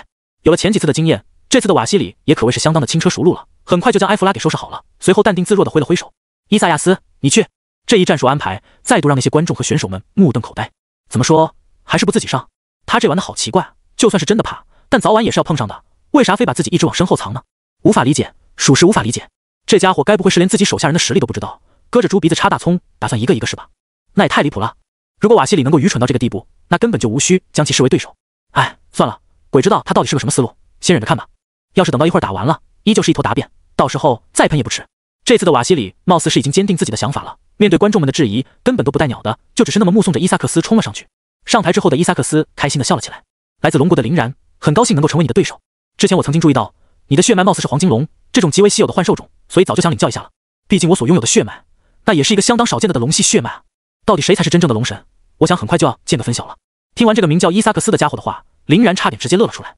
好家伙，这年头居然还有自己主动上来送菜的。既然他自己就是一个龙系的血脉，居然会不知道上位的龙族对下位的龙族拥有着绝对的压制力吗？还是说他感觉自己的那个龙族血脉要比黄金龙更为尊贵？看着伊萨克斯那一脸高傲的自信脸庞，林然不禁都已经想象到他待会儿怀疑人生的状况了。于是林然便叹了一口气，那就指教了。说着，林然便摆出了一个无所吊位的姿势，等着伊萨克斯向前冲锋。伊萨克斯看到林然那副满不在乎的样子，当即就有些恼火，居然敢如此的瞧不起自己，看来自己必须得拿出点真东西，好好的让这家伙开开眼了。喝呀！伴随着倒计时的结束，伊萨克斯也是撑开了自己那个隐藏已久的血脉能力。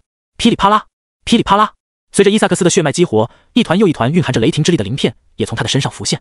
伊萨克斯哈哈大笑，没见过吧？来自于血脉变异而产生的顶级龙系血脉，蓝电霸王龙。现在怕是在整个蓝星之上都很难找得出比我这个血脉还要浓郁强大的龙族了。能够御使雷电的龙族都别说见过了，谁又可曾听闻过？任凭你的黄金龙是传说中的幻兽种又能如何？我这个传说中都未曾存在的蓝电霸王龙，还不是轻轻松松就能将你拿捏？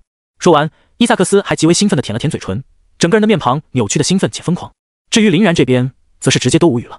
好家伙，还以为会是个啥呢？结果就这样，本来胃口都被吊起来了，以为对方多多少少也得是一个大拿，谁知道原来是纯混的。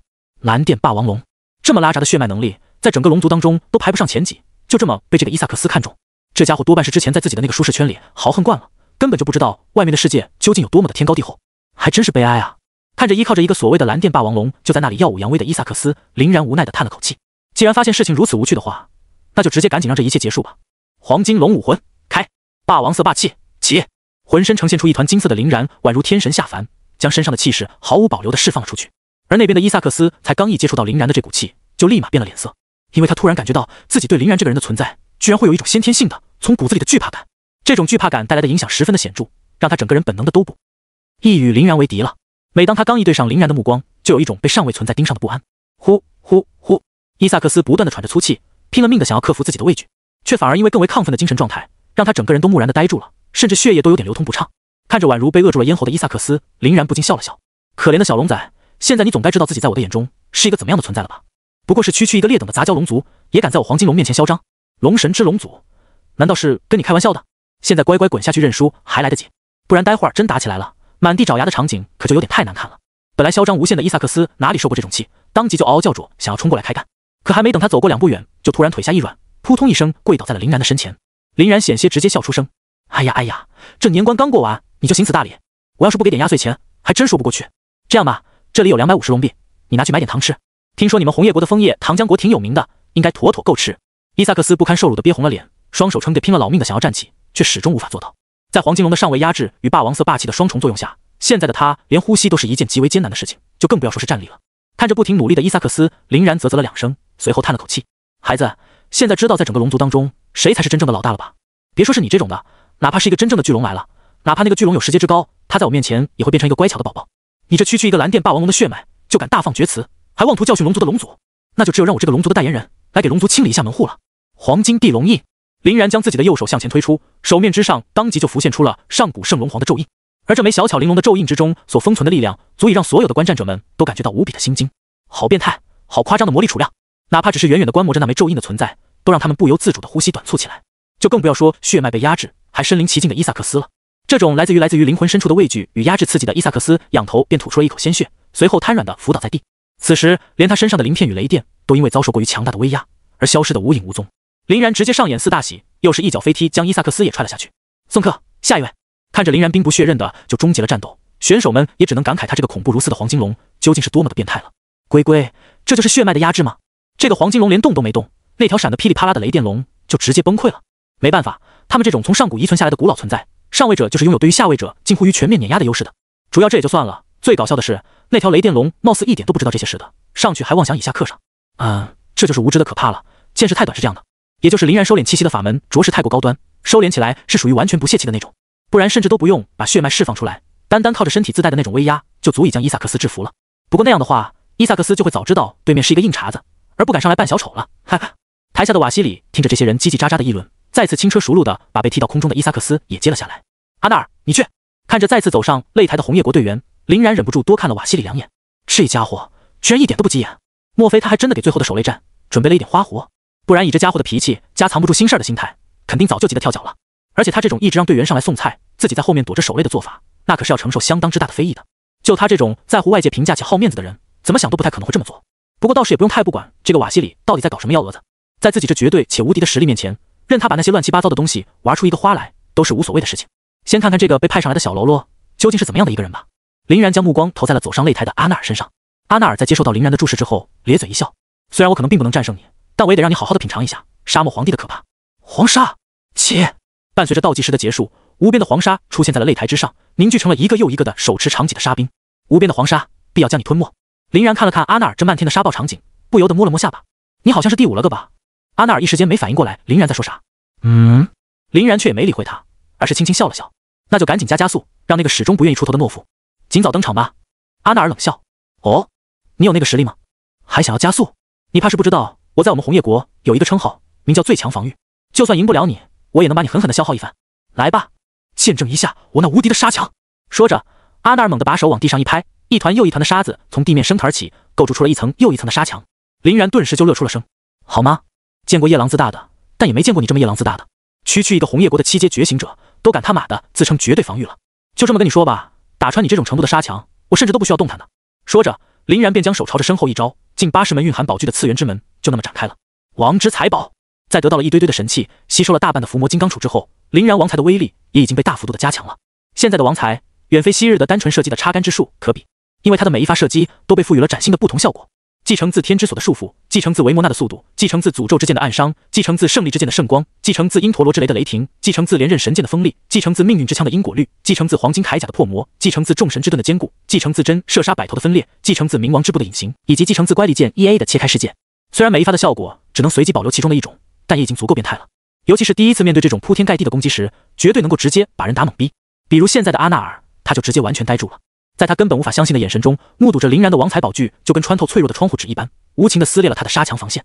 其中那些继承自连刃神剑锋利的王财宝具，以及继承自黄金铠甲破魔效果的王财宝具，完全承担起了排头兵的作用，瞬间就击溃了阿纳尔的自信防守。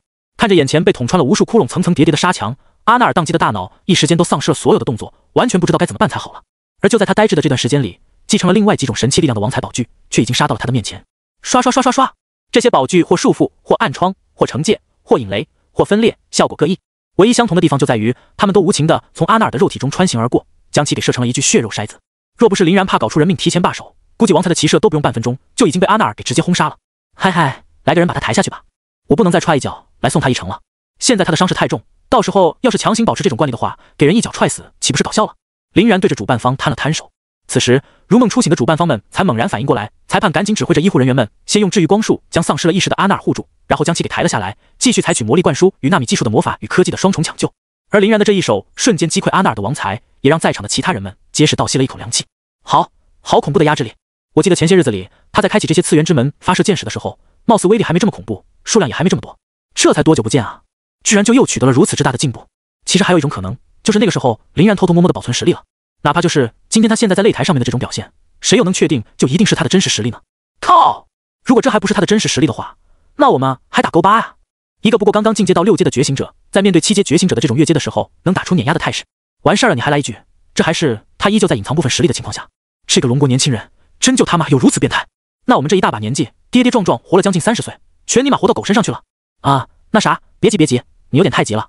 这其实也是没办法的事情，人生总有那么几天是要被迫接受原先自己完全无法接受的设定的，其实很正常。另外就是有时候还真不得不承认，在某些领域之中，天赋的重要性。人和人的差距就是他妈比人和狗还大，你能怎么办吗？而此时有一些心思机敏的人则把目光投向了在场的人当中那个最擅长防御之道的存在——雄鸡国的马奇诺防线佩特雷。你觉得自己在面对林然这种次元之门的攻势之时，能够坚持下来吗？或者我应该问你，你是否能在顶住的同时发动反击？蓝鹰联邦的蔚蓝桎梏迪努表情略显僵硬地看向佩特雷。佩特雷深吸了一口气，真是一个好可怕的人形自走炮台。首先不得不承认，他的站桩输出火力在整个八阶之下都是我生平仅见的变态。但是你也不要忘了，我的马奇诺防线究竟是怎么样的一个存在？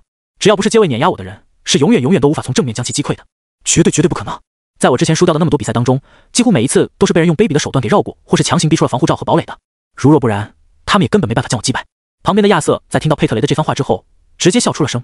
哎呦喂，老佩呀，怎么听你这口气，还挺骄傲呢？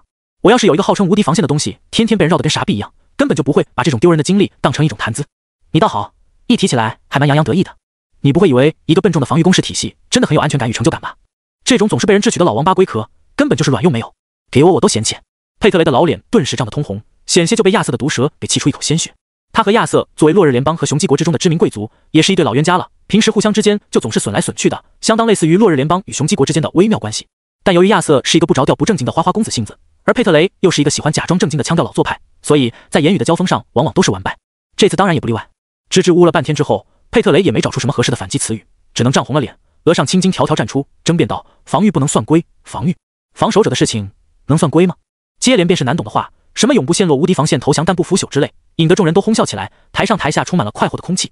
而当佩特雷终于缓过神来的时候，擂台之上的第6场比赛都已经走完了最后的倒计时，是神圣骑士。有人率先就已经叫了起来。